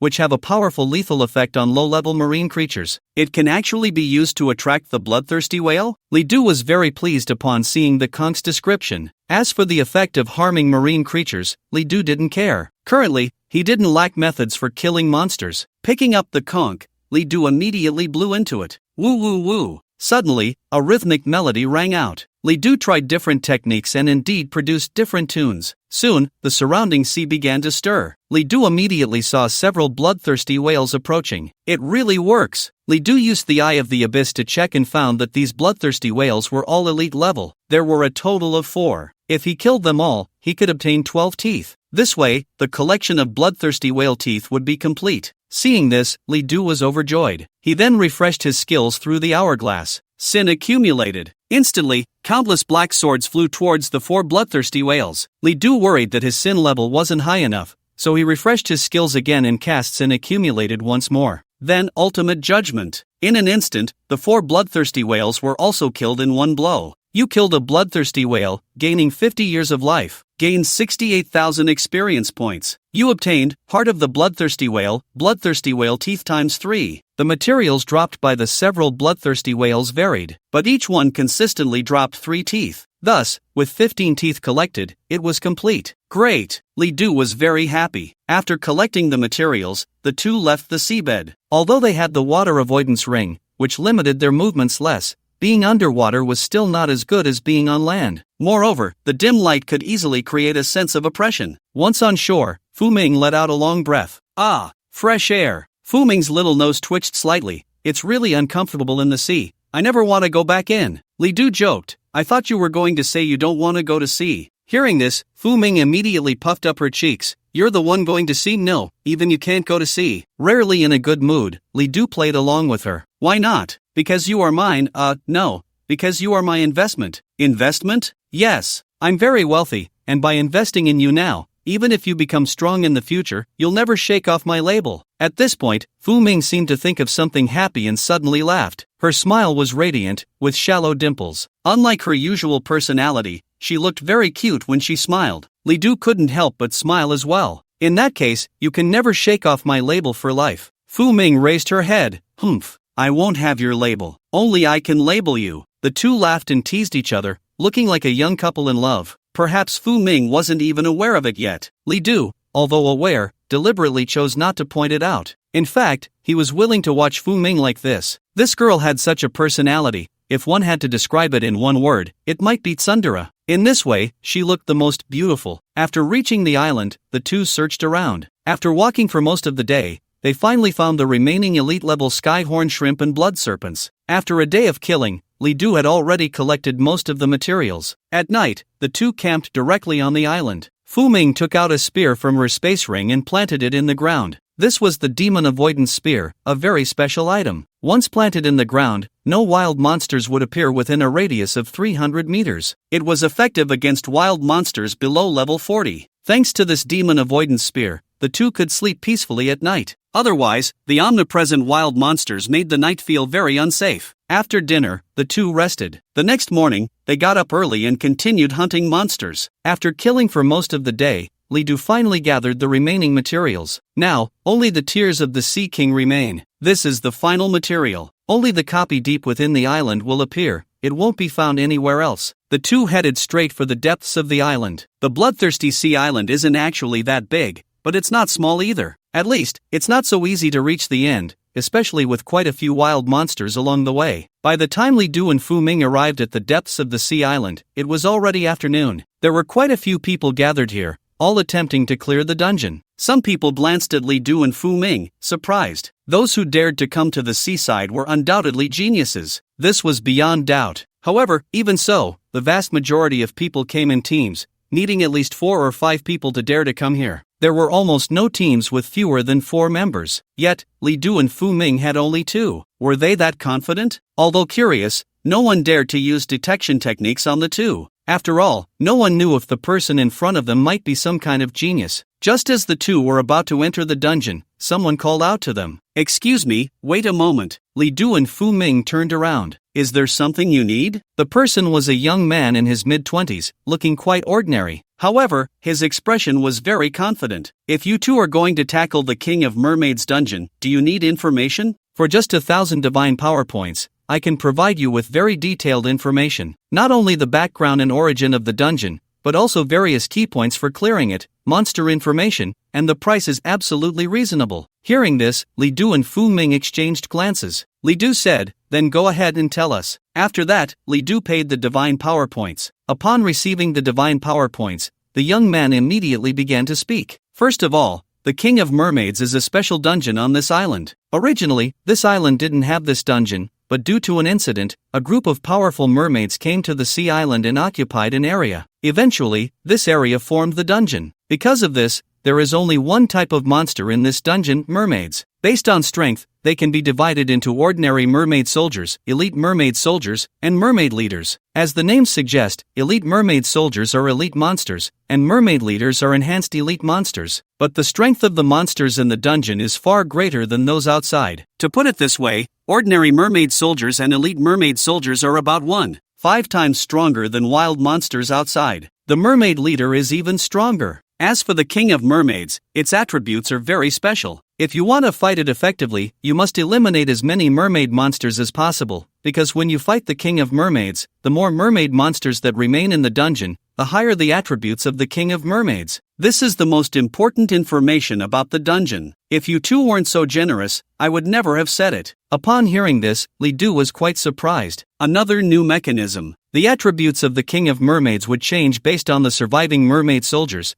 Li Du had never heard of such a special mechanism. If one knew nothing and only pursued a quick clear, they might fall into despair upon entering the boss room and seeing the attributes of the King of Mermaids. Now, knowing this in advance was indeed very useful. The young man continued, "In addition, these mermaid soldiers are very good at will tactics. They often send a few soldiers first to exhaust your skills, then more soldiers appear until you are worn out, and then they deliver a fatal blow. Therefore, when fighting mermaid soldiers, you must be ruthless. It's best to kill them before they can react, not giving them a chance to exhaust you. He spoke for about 10 minutes, finally covering all the key points in the dungeon. After that, Li Du and Fu Ming entered the dungeon. After passing through the portal, the two arrived at an island. It was much like the outside islands, as if they hadn't entered a dungeon at all. However, the difference was that the air here was very humid and there were puddles everywhere. As soon as they entered, they saw several fish-headed, human-bodied monsters, wielding spears or tridents. They were indeed soldiers of the merfolk. Upon seeing this, Fu Ming immediately showed a look of disdain. So ugly. How can these merfolk look like this? Li Du also found it somewhat amusing. After all, the mermaids he remembered should have fish tails and human bodies. It was said that such mermaids were very beautiful and could enchant humans with their singing. He had never seen monsters like these fish-headed, human-bodied creatures before. Or could it be that they weren't mermaids at all? Li Du immediately used the Eye of the Abyss. Fishman soldier type, ordinary wild monster level, 37 health, 148,000 strength, 13,000 traits, social, gains a 5% boost to all attributes and a 10% damage boost when fighting in groups. Sure enough, the description revealed that these were actually fishmen, not mermaids. Although it was just a slight difference, the essence was worlds apart. The young man was not wrong. The monster attributes here were indeed very high. Even ordinary wild monsters could rival elite monsters from the outside world. Li Du did not hold back and directly used the Wrath of Beings. At that moment, the fishman soldiers noticed Li Du and rushed towards him. They wielded their spears with great agility. However, Li Du immediately unleashed his skill. As the light of the abyss struck, the fishman soldiers were instantly bisected. You killed a fishman soldier, gaining 1 year of lifespan and 6,200 experience points. You obtained enhanced fish scales. After a few fishman soldiers died, Li Du quickly took out the hourglass of time to refresh the cooldown of the abyss. Looking at the hourglass of time again, he found that the energy was almost depleted. Thus, Li Du had to recharge it once more. During this time, it seems I've become too reliant on the hourglass of time. As he continued forward, Li Du suddenly thought, with the hourglass of time, as long as his divine power was sufficient, Li Du could almost release skills infinitely. However, this situation made Li Du somewhat worried. What if one day, the hourglass of time stopped working, or his divine power ran out? What would he do then? In fact, during the bloody prison dungeon, Li Du had experienced this once. That time was during a conflict with the Holy Warrior Guild. The Holy Warrior Guild had left right under his nose. In fact, if he had used the hourglass of time, Li Du was confident he could have kept those people behind. But at that time, his divine power was low, and he could only recharge the hourglass once at most. Therefore, Li Du ultimately did not take action. This was one of the few times Li Du did not retaliate thoroughly when provoked. When I return from the battlefield of all races, I should prepare more skills. My skill count is still a bit low. Currently, Li Du's main output skills were only 4, Abyss / Heavenly Fury Fireball, Sin Accumulation, and Ultimate Judgment. In reality, Sin Accumulation and Ultimate Judgment were bound together, so strictly speaking, Li Du's main output skills were only 3. Skills like 10,000 Swords Return to Origin were now too low in level. Unless Li Du activated a 100-fold Wrath of Beings, it was already very difficult to clear the field. Thunder Strike was just a fine-grade skill. Even if enhanced tenfold, it might not be enough in the battlefield of all races. Abyss / was considered a higher-tier replacement for Thunder Strike, so its effect was minimal. As for the Wolf King's Claw, let's forget about that. Even if that skill were enhanced 100-fold or even 1,000-fold, it would still be ineffective. It was somewhat useful at levels 10 or 15, but now Li Du had almost forgotten about it. If you count the Abyssal Binding, there are at most 4 skills. However, to kill with the Abyssal Binding, it requires a long time to drain the opponent's lifespan. Moreover, if the opponent is too strong, the Abyssal Binding may not even be able to successfully bind the target. Remaining motionless is a defensive skill. The others, such as General Summon, Flame Demon Lord, Sand Soldier Summon, are all summoning types. Summoning skills have a drawback, which is that the strength of the summon creatures is related to one's own attributes. A summon creature can be an excellent fighter,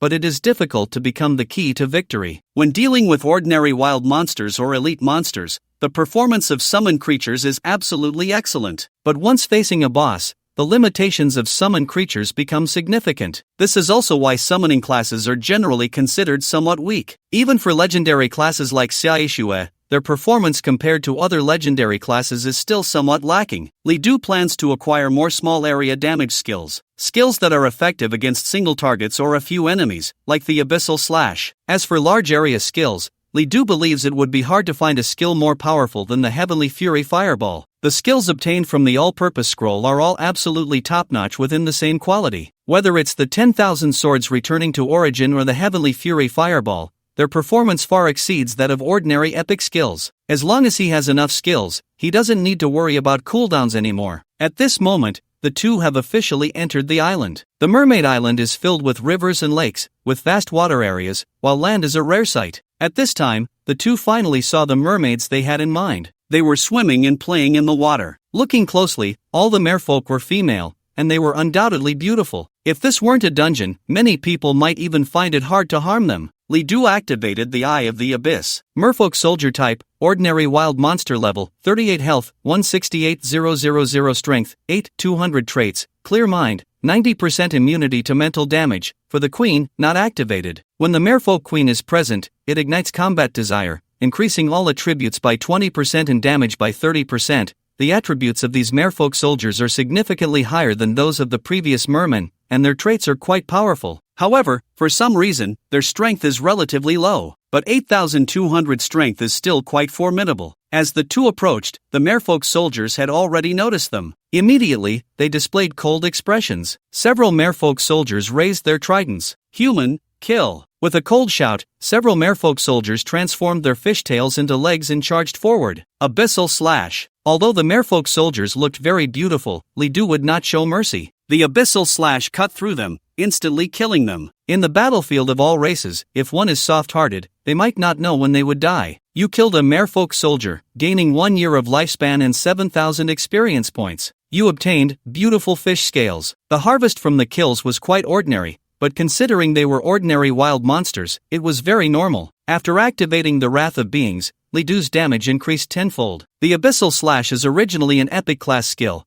and its damage is significantly higher than that of ordinary epic skills. After being enhanced tenfold, the damage output is simply unimaginable. Continuing forward, they encountered many more merfolk soldiers. Li Du showed no mercy. The two were not in a hurry to head deeper into the dungeon. After all, the attributes of the Merfolk King are related to the surviving Merfolk soldiers. If possible, Li Du wanted to kill all the Merfolk soldiers in this area before going to fight the Merfolk King. If the attributes of the Merfolk King are too high, so high that even the wrath of the living spirit at 10 times Li Du's level cannot deal with it, then it wouldn't be funny at all. Now, Li Du has little time left and still needs to accumulate lifespan to upgrade his profession to legendary level. If possible, Li Du wants to spend less. After wandering around the outskirts and confirming that no merfolk soldiers could be seen, the two continued forward. Deep into the island, they encountered new merfolk soldiers. But these merfolk soldiers not only wore armor, but their tridents also looked more refined. Elite soldier of the merfolk, type, elite monster, level, 38, health, 386,000, strength, 28,000, traits, elite combat,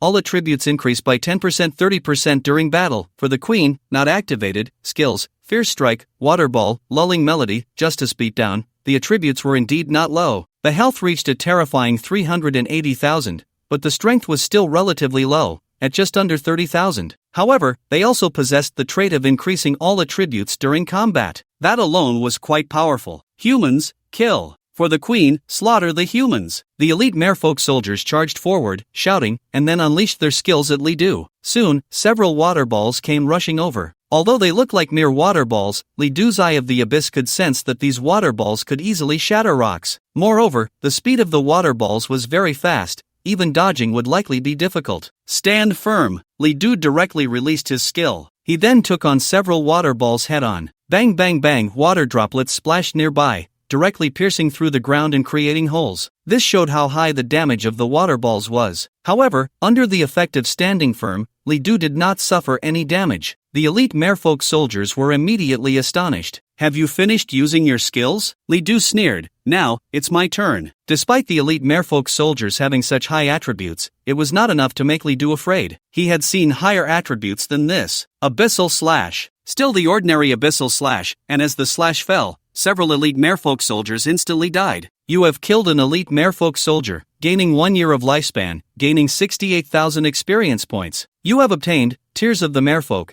After killing them, he obtained several gem-like drops resembling tears. Li Du took a look. Tears of the Merfolk, tears shed by the merfolk, containing strong spiritual power, can only be dropped by elites among the merfolk. Effect: increases immunity to mental damage by 10%. Other effects can be used to forge or enhance corresponding equipment. It was quite a good material. After putting away the materials, Li Du released his skills again and killed the remaining elite merfolk soldiers. As before, Li Du and Fu Ming searched for wild monsters nearby until they had almost killed all the wild monsters in the area before continuing to the next location. However, this took a long time. Not long after, the effect of Li Du's wrath of the living spirit had already worn off. But then, the two encountered elite merfolk soldiers again. There was no choice. Li Du had to recharge the hourglass of time and continue to activate the wrath of the living spirit. The attributes of these wild monsters were too high. Even though Li Du was now an epic level profession, and his attributes were comparable to legendary level professions,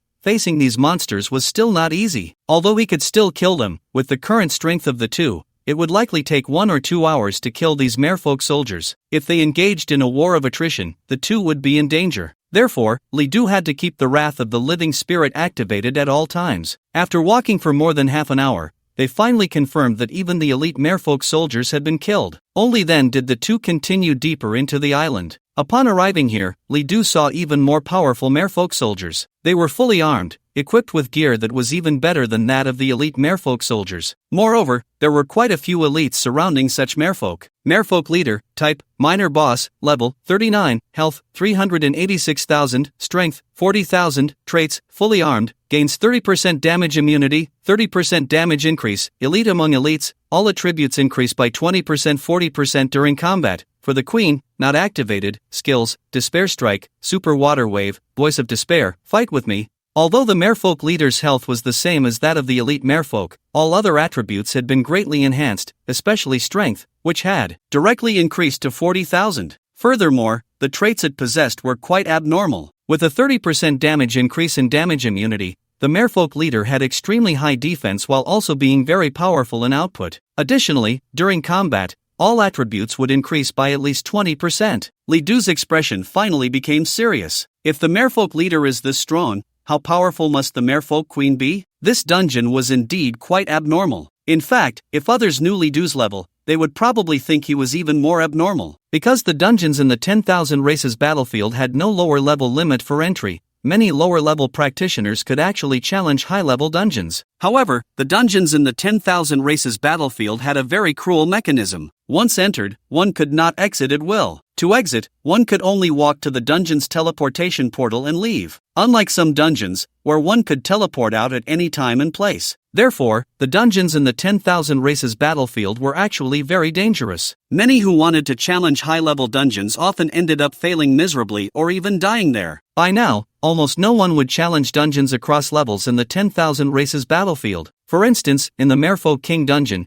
practitioners would often level up to 39 before attempting the challenge. Because once a level exceeds 40, entry is not allowed. Li Du, being only level 24 and daring to challenge the dungeon, was simply unprecedented. Even teams of legendary level practitioners would not dare to challenge this dungeon before level 30. It is said that the best record for this dungeon was set by a legendary level team. Each member of that team was only level 30, and they were all equipped with epic level gear, without a single piece of legendary equipment. They actually managed to clear this dungeon, which became a topic of great discussion among people. Unfortunately, there was no record stone here, otherwise, they could have seen the dungeon records. The Merfolk leader was indeed powerful. During the battle, Li Du found that the Merfolk leader's attacks were extremely fierce and had a large range. For this reason, Li Du even had Fu Ming keep her distance. Li Du was not worried about himself, he was mainly concerned about Fu Ming. However, Fu Ming herself had many means to save her life. Sometimes, when the Merfolk leader shifted its target to deal with Fu Ming, she would take out a piece of talisman paper, tear it open, and her figure would disappear from the spot. When she reappeared, she was already far away on the other side. Thus, Fu Ming did not become a burden to Li Du. Li Du was able to focus on fighting the Merfolk leader. Despite the Merfolk leader's extremely high damage, after activating Unyielding, Li Du was still able to withstand it. However, Li Du's attacks were fatal to the Merfolk leader. Even though the Merfolk leader had 30% damage immunity,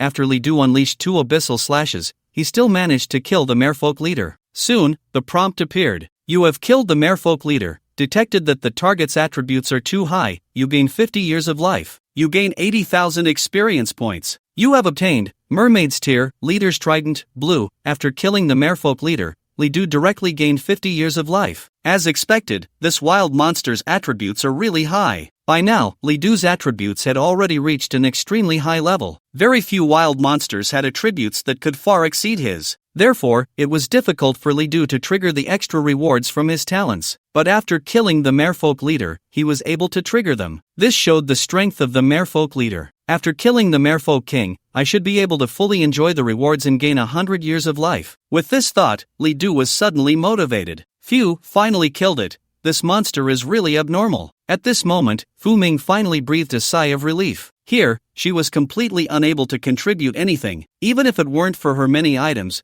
she might have become a burden to Li Du. Although she didn't admit it verbally, Fu Ming knew in her heart that the gap between her and Li Du was growing larger. Li Du smiled and said, "It's still because our levels are too low." Based on their current strength, Li Du believed that once he reached level 30, passing this dungeon would be as easy as drinking water. By then, he wouldn't even need to use the Wrath of Beings. Fu Ming looked up at Li Du, suddenly dazed for a few seconds, then puffed up her cheeks. "Li Du, even if you're very strong now, you must not let your guard down. I will definitely surpass you. I'll wait for you. Humph, just you wait." Fu Ming was very confident. In fact, she had one thing, or rather a secret, that she hadn't told Li Du. This secret was the key to her surpassing Li Du. However, she couldn't achieve it yet. "I'm not in a hurry. As long as I wait until level 30, I will definitely surprise Li Du." Just thinking about Li Du's future expression, Fu Ming felt inexplicably happy. The two continued forward. There were not many Merfolk leaders, only 3. After killing them all, Li Du and Fu Ming finally reached the deepest part of the dungeon. They pushed open the door and walked in. La la la la la. La la. La la la. Not seeing anyone, they heard a voice first. A wonderful song came over, entering Li Du and Fu Ming's ears. It was like a beautiful celestial sound, instantly freezing the two in place. Ahead, there was a throne. On the throne sat a woman. She was extremely beautiful, with a charming smile and enchanting eyes. As bright as a startled swan, as graceful as a swimming dragon. Every frown and smile, a myriad of elegance. Fu Ming was immediately captivated, slowly walking towards the woman, murmuring, "So beautiful." Just then, Li Du suddenly woke up and shouted, "Wake up, don't be enchanted by her." Fu Ming jolted and finally came to her senses, breaking out in a cold sweat. Just now, it seemed she had seen paradise, the most beautiful scenery in the world. She couldn't help but walk towards it, wanting to immerse herself in it. Her mind was about to be lost, about to fall into the abyss. Fortunately, Li Du pulled her back. Li Du also felt a bit scared, not to mention Fu Ming, even he had almost been enchanted. Fortunately, Li Du's mindset was unusual, and his heart was incredibly firm. The moment he sensed something was wrong, he woke up. "Be careful, her song has a strong enchanting effect." Fu Ming nodded, remaining vigilant. At this moment, the woman let out a light laugh. "Not bad, human, able to escape my song, but you will still die." Then, her gaze turned extremely cold. At the same time, her entire being underwent a violent transformation. Boom! Boom! The entire room seemed to be collapsing. The ground sank, and countless seawater surged out. Seeing this, Li Du quickly shouted, "Put on the water avoidance ring." As soon as he finished speaking, the ground completely collapsed. The entire room transformed into a vast lake. Fortunately, both Li Du and Fu Ming were well prepared and promptly donned their water avoidance rings. At this moment, Li Du felt a bit relieved, glad that he had bought the strategy guide in advance to know what would happen here. Otherwise, once the battlefield shifted from land to underwater, without the water avoidance ring, Li Du would likely face certain death. At this time, the Sea King had undergone a transformation. Her size had become extraordinarily large. From her original human form, she had turned into a gigantic mermaid. She was draped in golden fins, looking just like she was wearing a yellow robe. Li Du activated the Eye of the Abyss. Sea King type, dungeon boss level, 40 health, for 50,000 strength, 50,000 traits, sovereign of all. The more merfolk alive in the dungeon, the greater the attribute boost, up to 200% increase in all attributes. Commander, commands all merfolk. Sea Emperor, increases damage by 30% in underwater combat. Skills, Royal Strike, Wrath of the Sea, Absolute Water Arrow, Voice of Heaven, Clan Sacrifice. Seeing the Sea King's attributes, especially her traits, Li Du couldn't help but take a deep breath. Once again, he was grateful for having read the strategy guide in advance. The Sea King could actually boost her attributes by up to 200%, which meant a threefold increase. Based on her current attributes, a threefold increase would give the Sea King a staggering 35 million health and 150,000 strength. With that kind of strength, Just one skill release would surely injure Li Du, even if he stood firm. At that point, even activating 100-fold of the Wrath of Beings, Li Du would likely struggle to defeat the Sea King in one hit. Now, although her attributes were still very high, they were within a range that Li Du could accept. The Sea Queen immediately launched her attack. Since he had already prepared with the strategy guide, Li Du found the battle relatively easy. He had countermeasures for all of the Sea Queen's various skills. Fu Ming, on the other hand, carefully protected herself. She had many items, and as long as she remained cautious, she would basically be safe. Outside, although many people had gathered in front of the dungeon's teleportation portal, no one dared to enter. Everyone was well aware of the terror of the Sea King dungeon. Unless the team was composed entirely of legendary class professions, no one would dare claim they could clear the dungeon. As for Li Du and Fu Ming, their entry into the dungeon caused quite a stir. People were astonished at their confidence. Of course, some thought it was foolish. After all, there were many arrogant people in this world, but their ultimate fate was often not good. Now, hardly anyone mentioned Li Du and Fu Ming anymore. People naturally assumed they would fail. At this moment, a group of people was walking toward the dungeon. Those nearby were taken aback. The leading individuals were all radiating orange professional halos. They were incredibly eye-catching. Legendary class professions. There are actually 3 legendary class professions. Seeing this configuration, they were astonished. Not just legendary class professions, look at their equipment, they have several pieces of legendary class gear. Look at the badges, they are from the Great Xia. My god, are there so many geniuses from the Great Xia? That's a full 3 legendary class professions. Are they here to conquer the Sea King dungeon? Is that even a question? With 3 legendary class professionals, the Sea King dungeon is probably a piece of cake for them. Heavens, look at that person, is he wearing the Heart of Steel? Wow, that piece of equipment is incredibly rare, he actually possesses it. There were a total of 5 people, 3 of whom were legendary class professionals and 2 were epic class professionals. Each of them was equipped with extremely luxurious gear. The legendary class professionals each had at least 2 pieces of legendary equipment, especially the leader, who surprisingly possessed the Heart of Steel. This piece of equipment significantly increased mana, provided an extremely abnormal mana recovery speed, and granted immunity to all negative states. It was a very famous piece of legendary equipment. As long as it was worn, it could almost achieve unlimited skill casting. With such a configuration, even though there were many legendary class professionals around, they all made way. Some people particularly noticed the badges on the chests of these individuals. The badge of the leader was actually that of a 5-star sergeant. The other legendary class professionals also had badges of non-commissioned officers. Only the 2 epic class professionals had badges of private first class, but they were both 9-star privates. They were just one step away from becoming non-commissioned officers. This was even more surprising. In the battlefield of 10,000 races,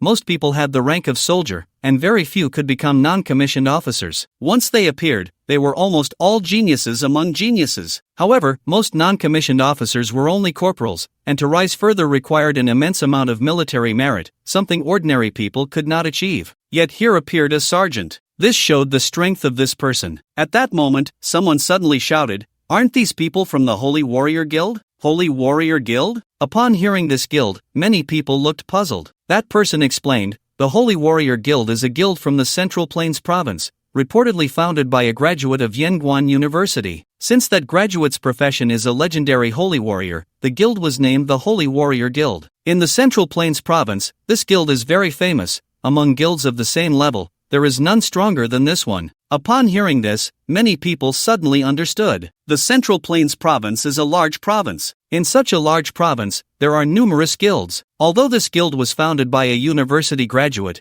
being able to become the strongest at the same level in the province indicates the strength of that person's abilities. Nationally, guilds are classified into different levels based on the average level of the president and members. They are divided by the boundaries of levels 0 to 20, 21 to 40, 41 to 60, 61 to 80, and 80 to 99, marked as level 1, 2, 3, 4, and 5 guilds respectively. The Holy Warrior Guild is a level 3 guild. This is also the most numerous type of guild. As for the large guilds that university students aspire to, they are generally level 4 or even level 5 guilds. Such guilds rarely recruit members below level 60, making entry extremely difficult. Only graduates with exceptional qualifications are likely to be noticed by such guilds. The members of the Holy Warrior Guild did not pay attention to the discussions of the people. These few individuals walked straight towards the dungeon teleportation portal. One of them stepped forward. "Excuse me, Do you need to enter the King of Mermaids dungeon? I have the most detailed strategy here, just for 1000 divine power points. This person was the same young man who had just sold strategies to Li Du and Fu Ming. At this moment, he was also promoting strategies to the members of the Holy Warrior Guild. Upon hearing his words, one of the legendary class professionals directly used a detection spell on him. Name, He Xiao. Level, 34. Profession, Night Phantom, purple. This action immediately made He Xiao's expression turn cold. What do you mean by this? Using a detection spell on someone without their permission was a provocation. Anyone with a bit of temper would not tolerate this. Heh,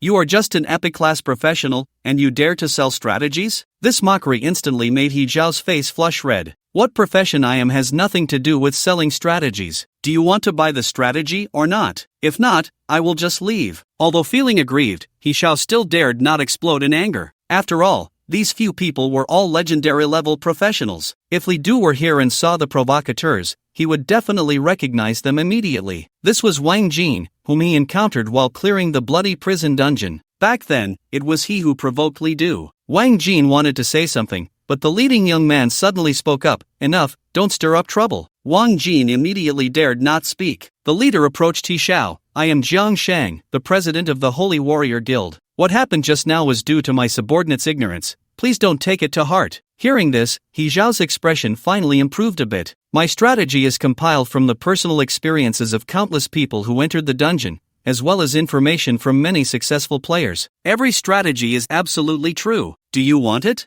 Jiang Shang looked at one person, who immediately understood and quickly paid He Xiao with divine power. After receiving the divine power, He Xiao immediately began to explain various key points in the dungeon, exactly as he had done with Li Du. After about 10 minutes, he finally finished. Jiang Shang said, "Alright, you can leave now." His tone was quite rude, but He Xiao dared not say anything and left directly. As he walked away, he was still muttering in his heart, "Isn't it just a level 3 guild? So rude. Next time I see someone from this guild, I will never approach them again." Although he already knew the strategy, it was impossible for everything to develop according to the strategy during battle. Therefore, Li Du still experienced some twists and turns. However, his strength was strong enough. Moreover, all the mermaids here had been killed by Li Du, and the attributes of the Mermaid Queen could not be enhanced at all. In the end, under Li Du's ultimate judgment, the Mermaid Queen unwillingly closed her eyes. Congratulations! You have killed the Mermaid Queen and successfully cleared the dungeon. You gain 100 years of lifespan.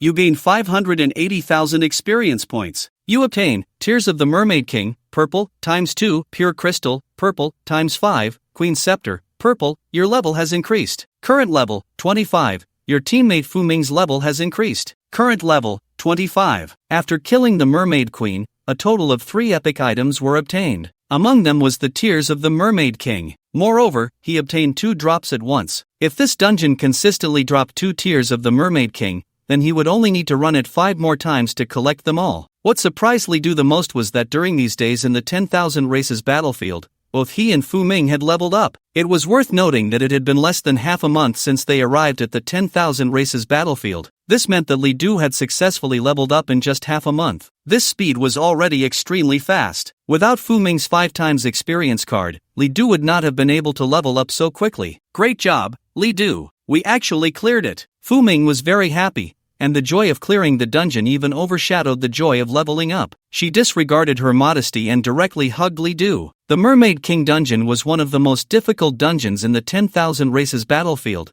and the dungeon boss was even at level 40. They were only level 24, making the level difference a full 16 levels. Even so, they had managed to clear it. Let's quickly check the loot, Li Du said as he looked at the spoils. Tears of the Mermaid King, tears shed by the Mermaid King in extreme sorrow, containing the purest power of the merfolk. Effect, plus 500 spirit, ignores merfolk spirit spells. Note, it is one of the auxiliary materials for the legendary equipment Holy Crown. It's actually a material for crafting legendary equipment. Seeing the description of this material, Li Du was very surprised. Although it was just an auxiliary material, it was still quite remarkable. After all, the main materials for legendary equipment must be legendary materials. Pure crystal, absolutely pure crystal, containing not a single trace of impurity. Effect, no usage effect. Note, this is the main material for crafting skill scrolls and can be used to create epic level skill scrolls. Queen Staff, purple, the staff used by the Mermaid Queen, containing the powerful strength of the Mermaid Clan. Wearable class, Mage. Wearable level, level 35. Effect, plus 1500 spirit, plus 1000 strength,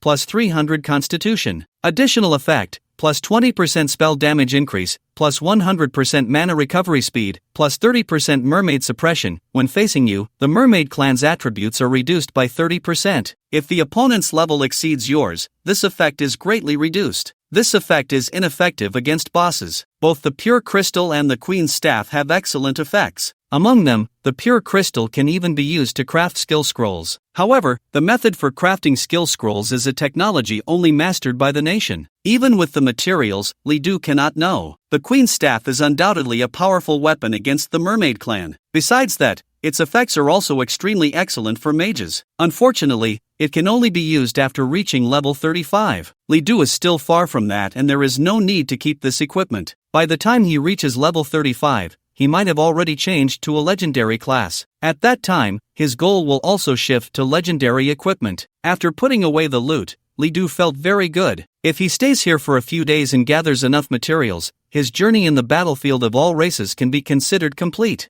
I wonder how much military merit I've accumulated this time. During this period, Li Du and Fu Ming have cleared countless dungeons. Along the way, they encountered many abyssal monsters and killed quite a few. The accumulated military merit is probably a lot. Unfortunately, Li Du did not accept any tasks to complete the principal's mission. Therefore, he might not gain any contribution points. To gain national contribution points in the battlefield of all races, one must accept national tasks in the stronghold. These tasks vary. Some are extremely difficult, while others are very tedious, but none are easy to complete. Once completed, the rewards are quite generous. Currently, Li Du only has 500 national contribution points. This was obtained from defending the stronghold against the invasion of abyssal demons. However, this contribution is already enough for Li Du to enter Yunling Academy. He only needs to spend 50 national contribution points to gain direct access to Yunling Academy without having to undertake tedious trial tasks. After all, many trial tasks are not actually difficult but are very time-consuming. Compared to these tasks, Li Du would rather run a few more dungeons. After collecting the loot, Li Du said, "Let's go out and take a break,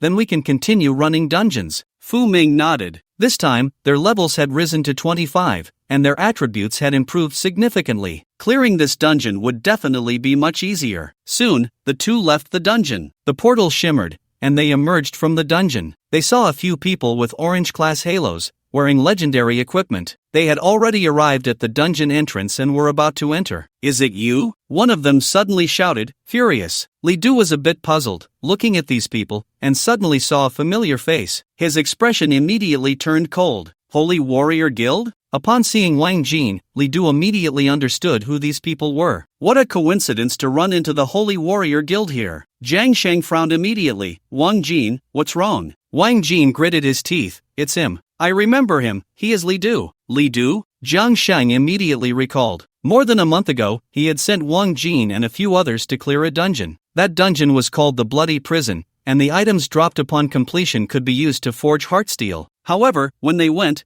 they suffered a huge loss. Not only did they fail to clear it, but their levels also dropped by 1, and they were scared off by a single person. That person was Li Du. Later, it was still Jiang Sheng who organized another team to help Wang Jin level up, bringing him back to level 30. As for the dungeon, it was also cleared by another team sent by Jiang Sheng. After all, his own level was too high to enter the Bloody Prison. Wang Jin coldly said, "Brother Jiang, you must teach him a good lesson. Our Holy Warriors Guild cannot suffer such losses." Jiang Sheng's eyes narrowed, revealing a dangerous aura. Although Li Du and Fu Ming had come out of the dungeon, they had never considered the possibility of these two clearing it. To Jiang Sheng, they were merely two level 25, epic-class weaklings. Thinking of this, Jiang Sheng sneered, "How do you plan to compensate our Holy Warriors Guild?" Upon hearing this, Li Du merely chuckled coldly. He had experienced this kind of situation many times before. Not to mention that Wang Jin wanted to make a move, Li Du himself actually wanted to take action. "If you want compensation, come and take it yourself. Let's see if you can get it." Hearing this, Jiang Sheng scoffed, courageous, but utterly foolish. Then, a strong aura erupted from Jiang Sheng. The legendary Holy Warriors class halo radiated outward, instantly dazzling. Within this brilliance hid extremely dangerous information. It was as if a sharp knife had been directly plunged into a person's heart. Li Du said, "Ming Ming, stay behind me." As he spoke, he was about to pull Fu Ming behind him, but Fu Ming stood her ground. When Li Du turned back, he saw that Fu Ming's expression was filled with anger. Fu Ming spoke, "Zhang Shang, if you have the guts, try to make a move. I guarantee you will absolutely regret it." Before Zhang Shang could respond,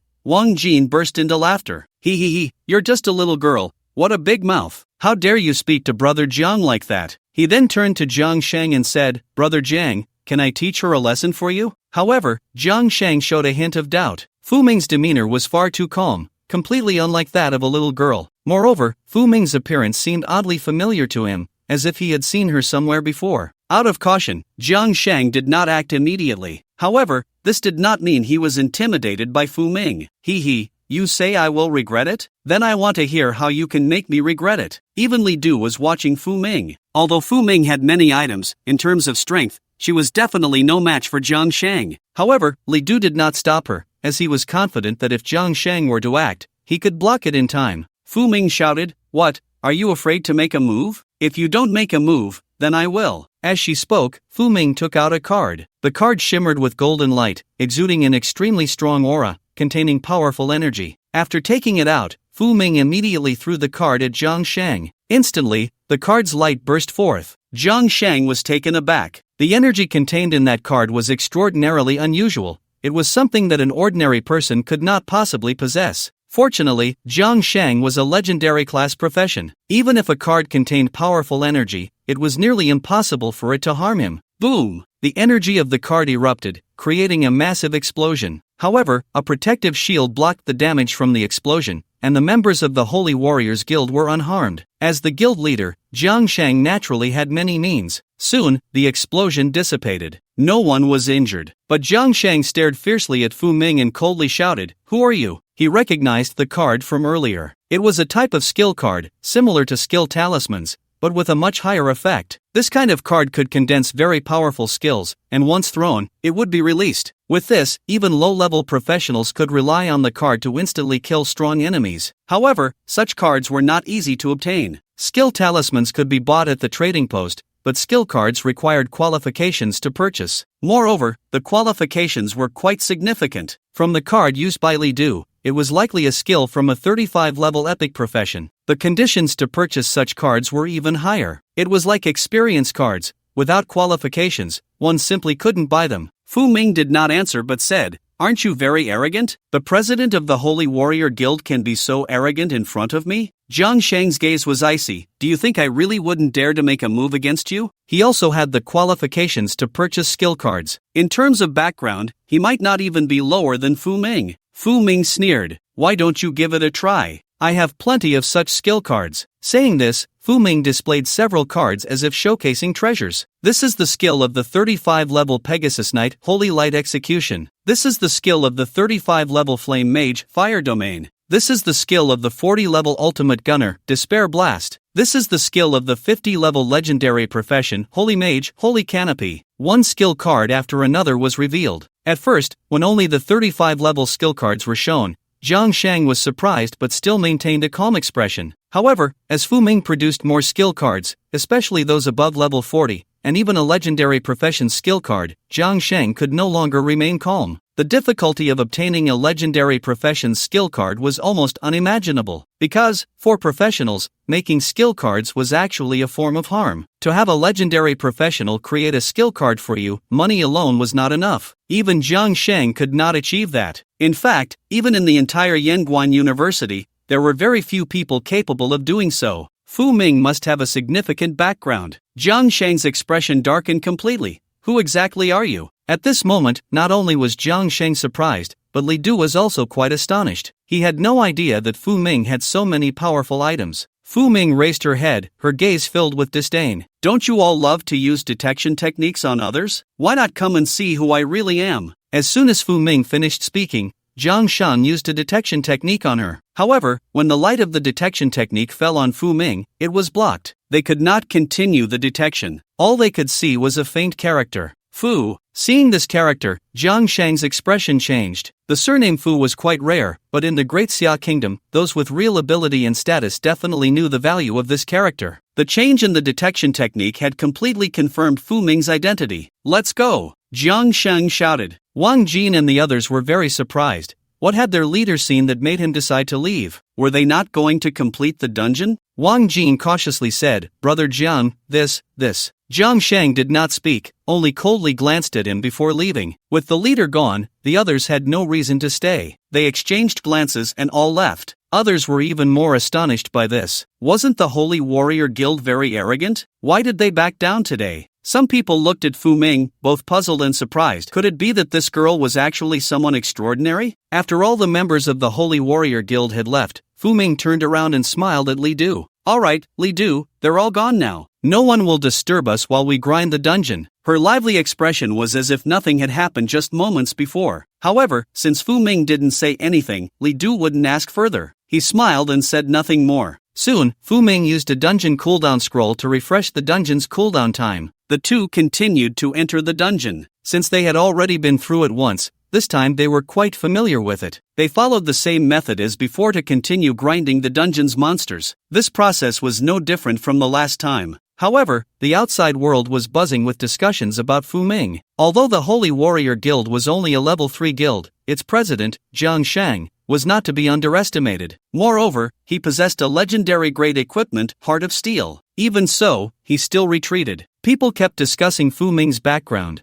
but no one could come to any conclusions. Soon, the day passed. In a day, Li Du and Fu Ming could grind the dungeon about twice. As such, they would need to stay here for a few more days. After grinding the dungeon several times, they were now quite adept at it. There was hardly any difficulty. Meanwhile, their training in the Qin Yin Pass was nearing its end. 3 days passed in the blink of an eye. After grinding the King of Mermaids dungeon 5 times, Li Du and Fu Ming finally gathered all the materials. Now, they had been in the 10,000 Races battlefield dungeon for about a month. Originally, Li Du thought it would take at least 3 months to collect all the materials, but this speed was indeed beyond his expectations. Using the battlefield teleportation order, the two returned directly to the base. Phew! Finally back! Fu Ming let out a long sigh of relief. These past few days had really worn her out. After a short rest, they headed straight to the military merit office to register their military achievements. After waiting in line, Fu Ming first handed over her medal. Cleared the dungeon 68 times, killed 136 abyssal monsters,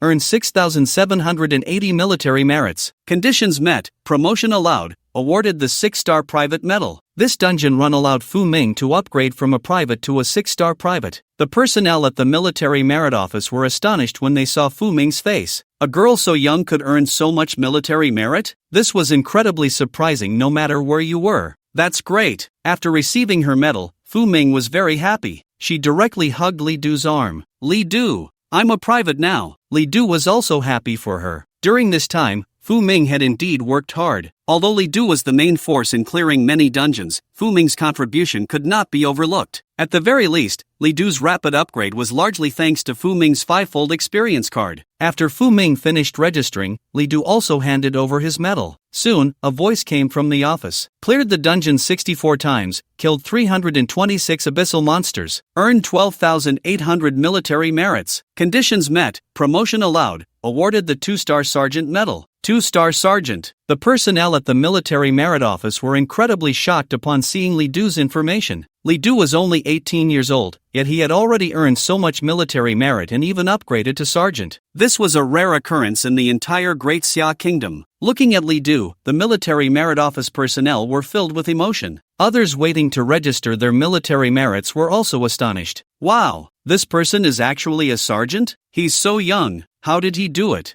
Maybe he's some kind of hidden genius, at least a legendary great profession. It's really infuriating how some people are just so much better than others. After registering their military achievements, the two left. However, as people watched their figures fade away, they found it hard to regain their composure for a long time. At this moment, Fu Ming fell into silence. She knew it was time to part ways. In fact, her mission on the battlefield of the myriad races had long been completed. The only reason she was still here was because of Li Du. But when Li Du's mission was also completed, she would have no reason to stay. Since their separation after the college entrance examination, they had met again only to part once more, and she didn't know when they would meet again. Just thinking about it made Fu Ming's nose tingle, and tears almost fell. However, she held back. After all, her personality didn't allow her to show weakness in front of Li Du. Even if she was sad, she had to put on a nonchalant facade. This was her, Fu Ming. Li Du noticed the emotions in her eyes but teased, "What's wrong, can't bear to part with me?" Fu Ming almost instinctively nodded but quickly stopped herself,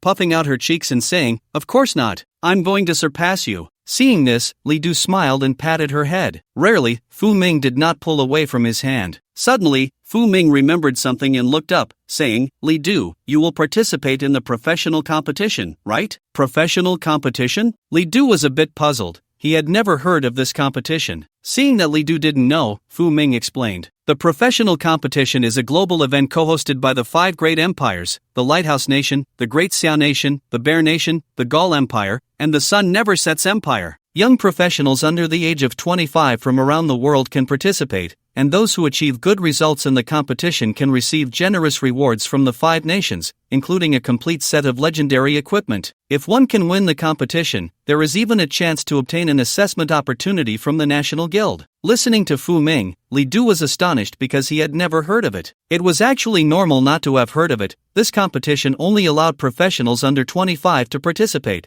targeting mostly college students. However, there weren't many college students eligible to participate. One of the registration requirements is to reach level 25. This condition alone blocks most college students from competing. After all, unless they are from top-tier universities, many ordinary college students might not even reach level 25 by their senior year. Even if they do, their teachers probably wouldn't recommend them to participate. After all, to win rewards, one must enter the main competition. Yet, the professional competition sees tens of thousands of participants each year, but the slots for the main event are very few. It's like 1,000 troops crossing a single log bridge. Those who make it through are bound to be the best of the best, with some even being level 40 geniuses. In such a situation, is there still a need for ordinary college students to participate? "We have already reached the required level," Fu Ming said, pulling Li Du, her eyes shining. At this moment, her gaze rekindled with fighting spirit. "Li Du, you must participate. If we meet, don't let me defeat you." Without needing Fu Ming to say much, once Li Du learned about the professional competition,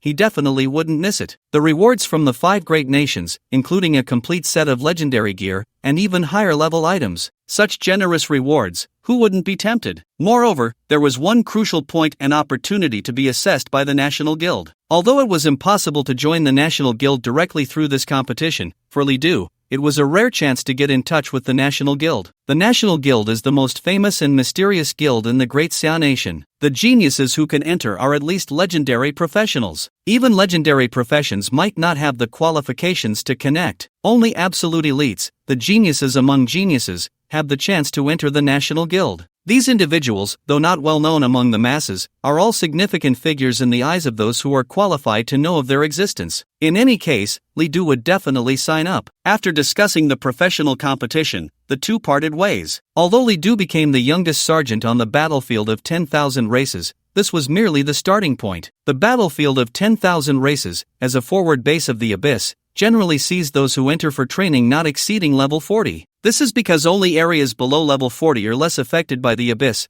At higher levels, one might encounter the true Abyss. Humans cannot survive in the Abyss and must possess special equipment. If a person continues to fight on the battlefield of 10,000 races, they could become a non-commissioned officer in about 10 years. In 20 years, if they have some talent, becoming a commissioned officer is not difficult. As for going further, the military achievements from the battlefield of 10,000 races would no longer suffice. At that point, one would have to enter battlefields deeply affected by the Abyss. Although those places are not the true Abyss, the difference is minimal. Through the teleportation array, Li Du returned to Yanguan University. He first visited the trading hall and sold most of the spoils he had obtained on the battlefield. The spoils from the battlefield of 10,000 races are significantly better than those from the school dungeons. After selling them, Li Du directly earned over 2 million points. Nowadays, he could almost be considered a millionaire. These points, converted into divine power, amount to over 20 million divine power. And this was just his income from less than a month in the battlefield of 10,000 races. After selling his items, Li Du went to find the principal. Soon, Qin Yanguan sent a message, "Come to my office." Upon arriving at the principal's office, Zhou Ning was also there. Seeing Li Du,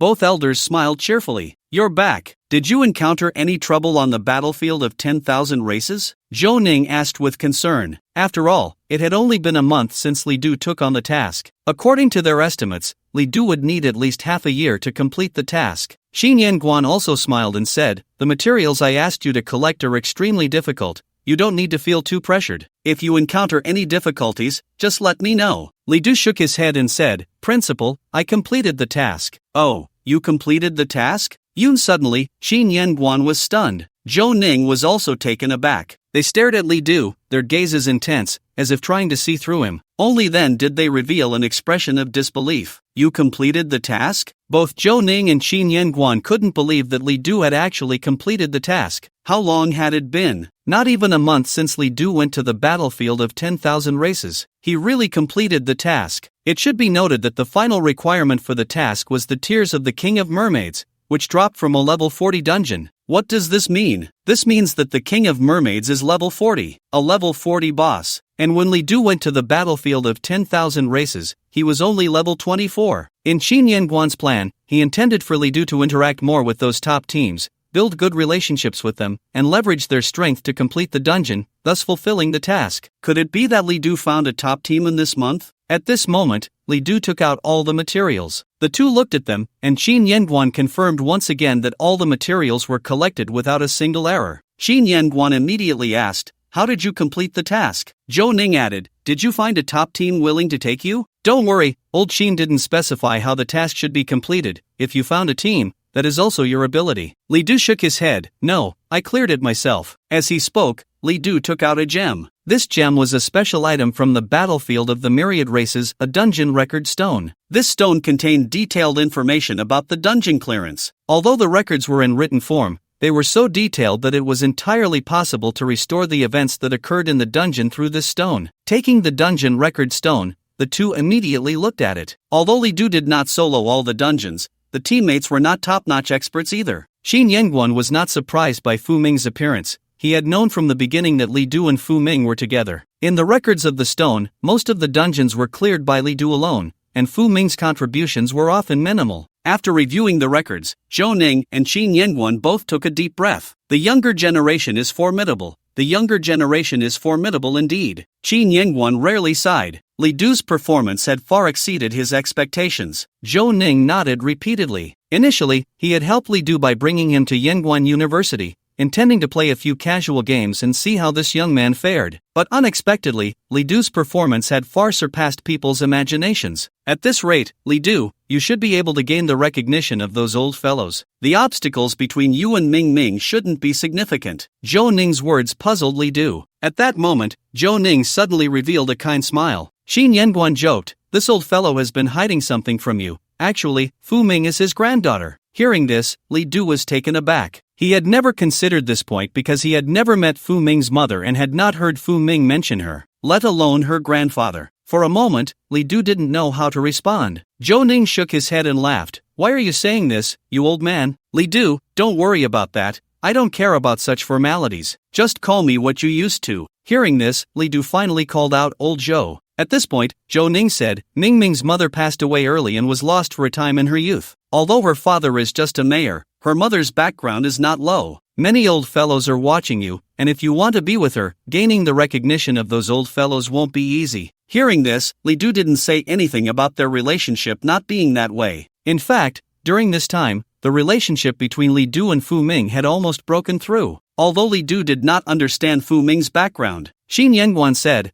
"Alright, let's stop talking about family matters. Let's not discuss those old fellows. It's time to talk about serious business." Upon hearing about serious business, Li Du also became serious. Xin Yanguan spoke, "Do you know about the professional competitor tournament?" Upon hearing this, Li Du immediately became serious. Sure enough, the principal was going to talk to him about this matter. Li Du nodded, indicating that he knew. Xin Yanguan nodded and then began to discuss the professional competitor tournament. In addition to some information that Fu Ming had mentioned, there were also some details that Fu Ming had not covered. Although the professional competitor tournament was said to be jointly held by the 5 major countries, it actually involved the competition among the 5 major countries. In this world, there were only 5 countries with extraordinary beings. The 5 major countries almost divided all the resources of the world. Once the 5 major countries waged war against each other, the entire world could be destroyed as a result. Therefore, they needed a window for conflict. The professional competitor tournament was such a window. The 5 major countries would each put forth different resources as stakes. These stakes would not only be awarded to the winners of the professional competitor tournament but would also be distributed based on the performance of the 5 major countries in the tournament. Due to the resources being between nations,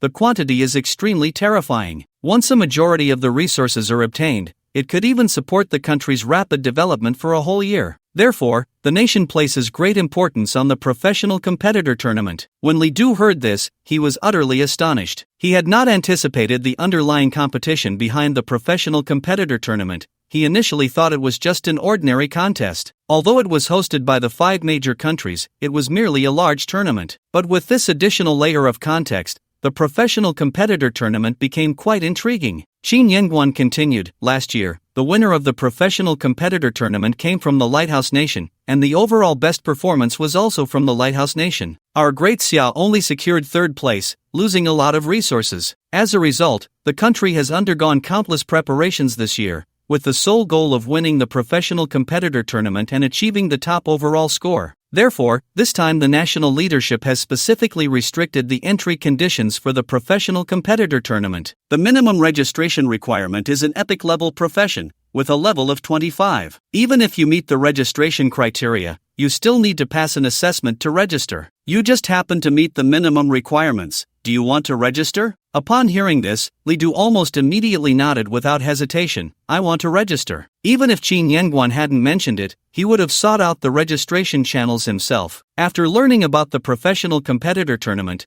Li Du would never let this opportunity slip by. This was almost a shortcut to the pinnacle of the pyramid. Zhou Ning said, "You don't need to rush. You're only 18 this year. The age limit for the professional competitor tournament is under 25. So waiting until next year to participate isn't too late." Qin Yengguan also said, "I agree, you should wait until next year to participate. Next year, you can compete as an Abyss Warrior. If you succeed, you'll be able to participate in the professional competitor tournament right after returning. Moreover, after the training in the Abyss, you'll have a good chance of achieving a great result in the professional competitor tournament." Even now, Qin Yengguan and Zhou Ning still did not believe that Li Du had the potential to win the professional competitor tournament. After all, they had truly seen how strong those top-tier professionals were. Just take last year's winner from the Lighthouse Nation, for example. Although he was also a legendary-level professional, the winner from the Lighthouse Nation defeated his opponents in almost every battle with an overwhelming advantage. Even the top geniuses cultivated by the Great Xia could not last more than 10 minutes against him. In that tournament,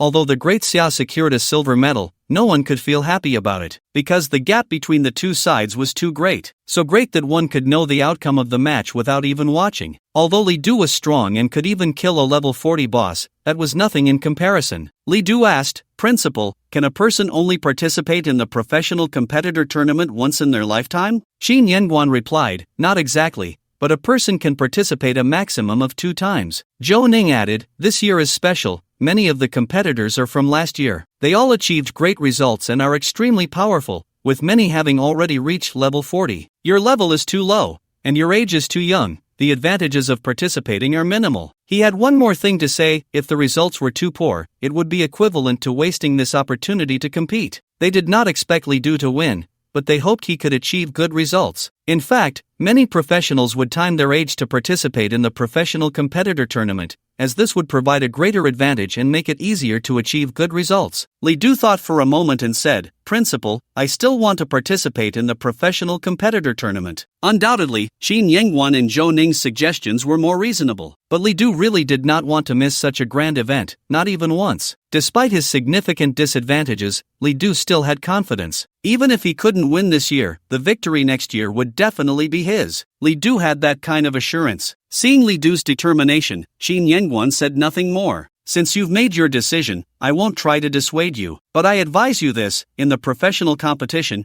everyone is a peerless genius. Even if you encounter a formidable opponent, you must never lose confidence." Li Du nodded seriously. Then, Qin Yengguan handed a badge to Li Du. "This is your identity badge for the 10,000 races battlefield. With this, you can enter and exit the battlefield at any time. Do you have any questions?" Taking the badge, Li Du noticed it was quite ordinary, simply recording his information. After inputting his mana, he could see his detailed information, including his rank. After putting away the badge, Li Du asked, "Principal, when does the professional competition start, and how do I participate in the assessment?" Qin Yengguan replied, "The professional competition will begin in 2 months, and our country's assessment will be held soon. Be prepared, and I'll notify you when the time comes." Li Du nodded. He then left. After leaving the office, Li Du let out a long sigh of relief. The nearly month-long experience in the 10,000 races battlefield had left him somewhat exhausted. However, the gains were immense. Unfortunately, the easy days wouldn't last long. In 2 months, the professional competition would take place. Just thinking about this competition put considerable pressure on Li Du. However, it was both pressure and motivation. I should run more dungeons during this time and switch up my skills. With that thought, Li Du was eager to head straight to the dungeon hall. However, having been away for so long,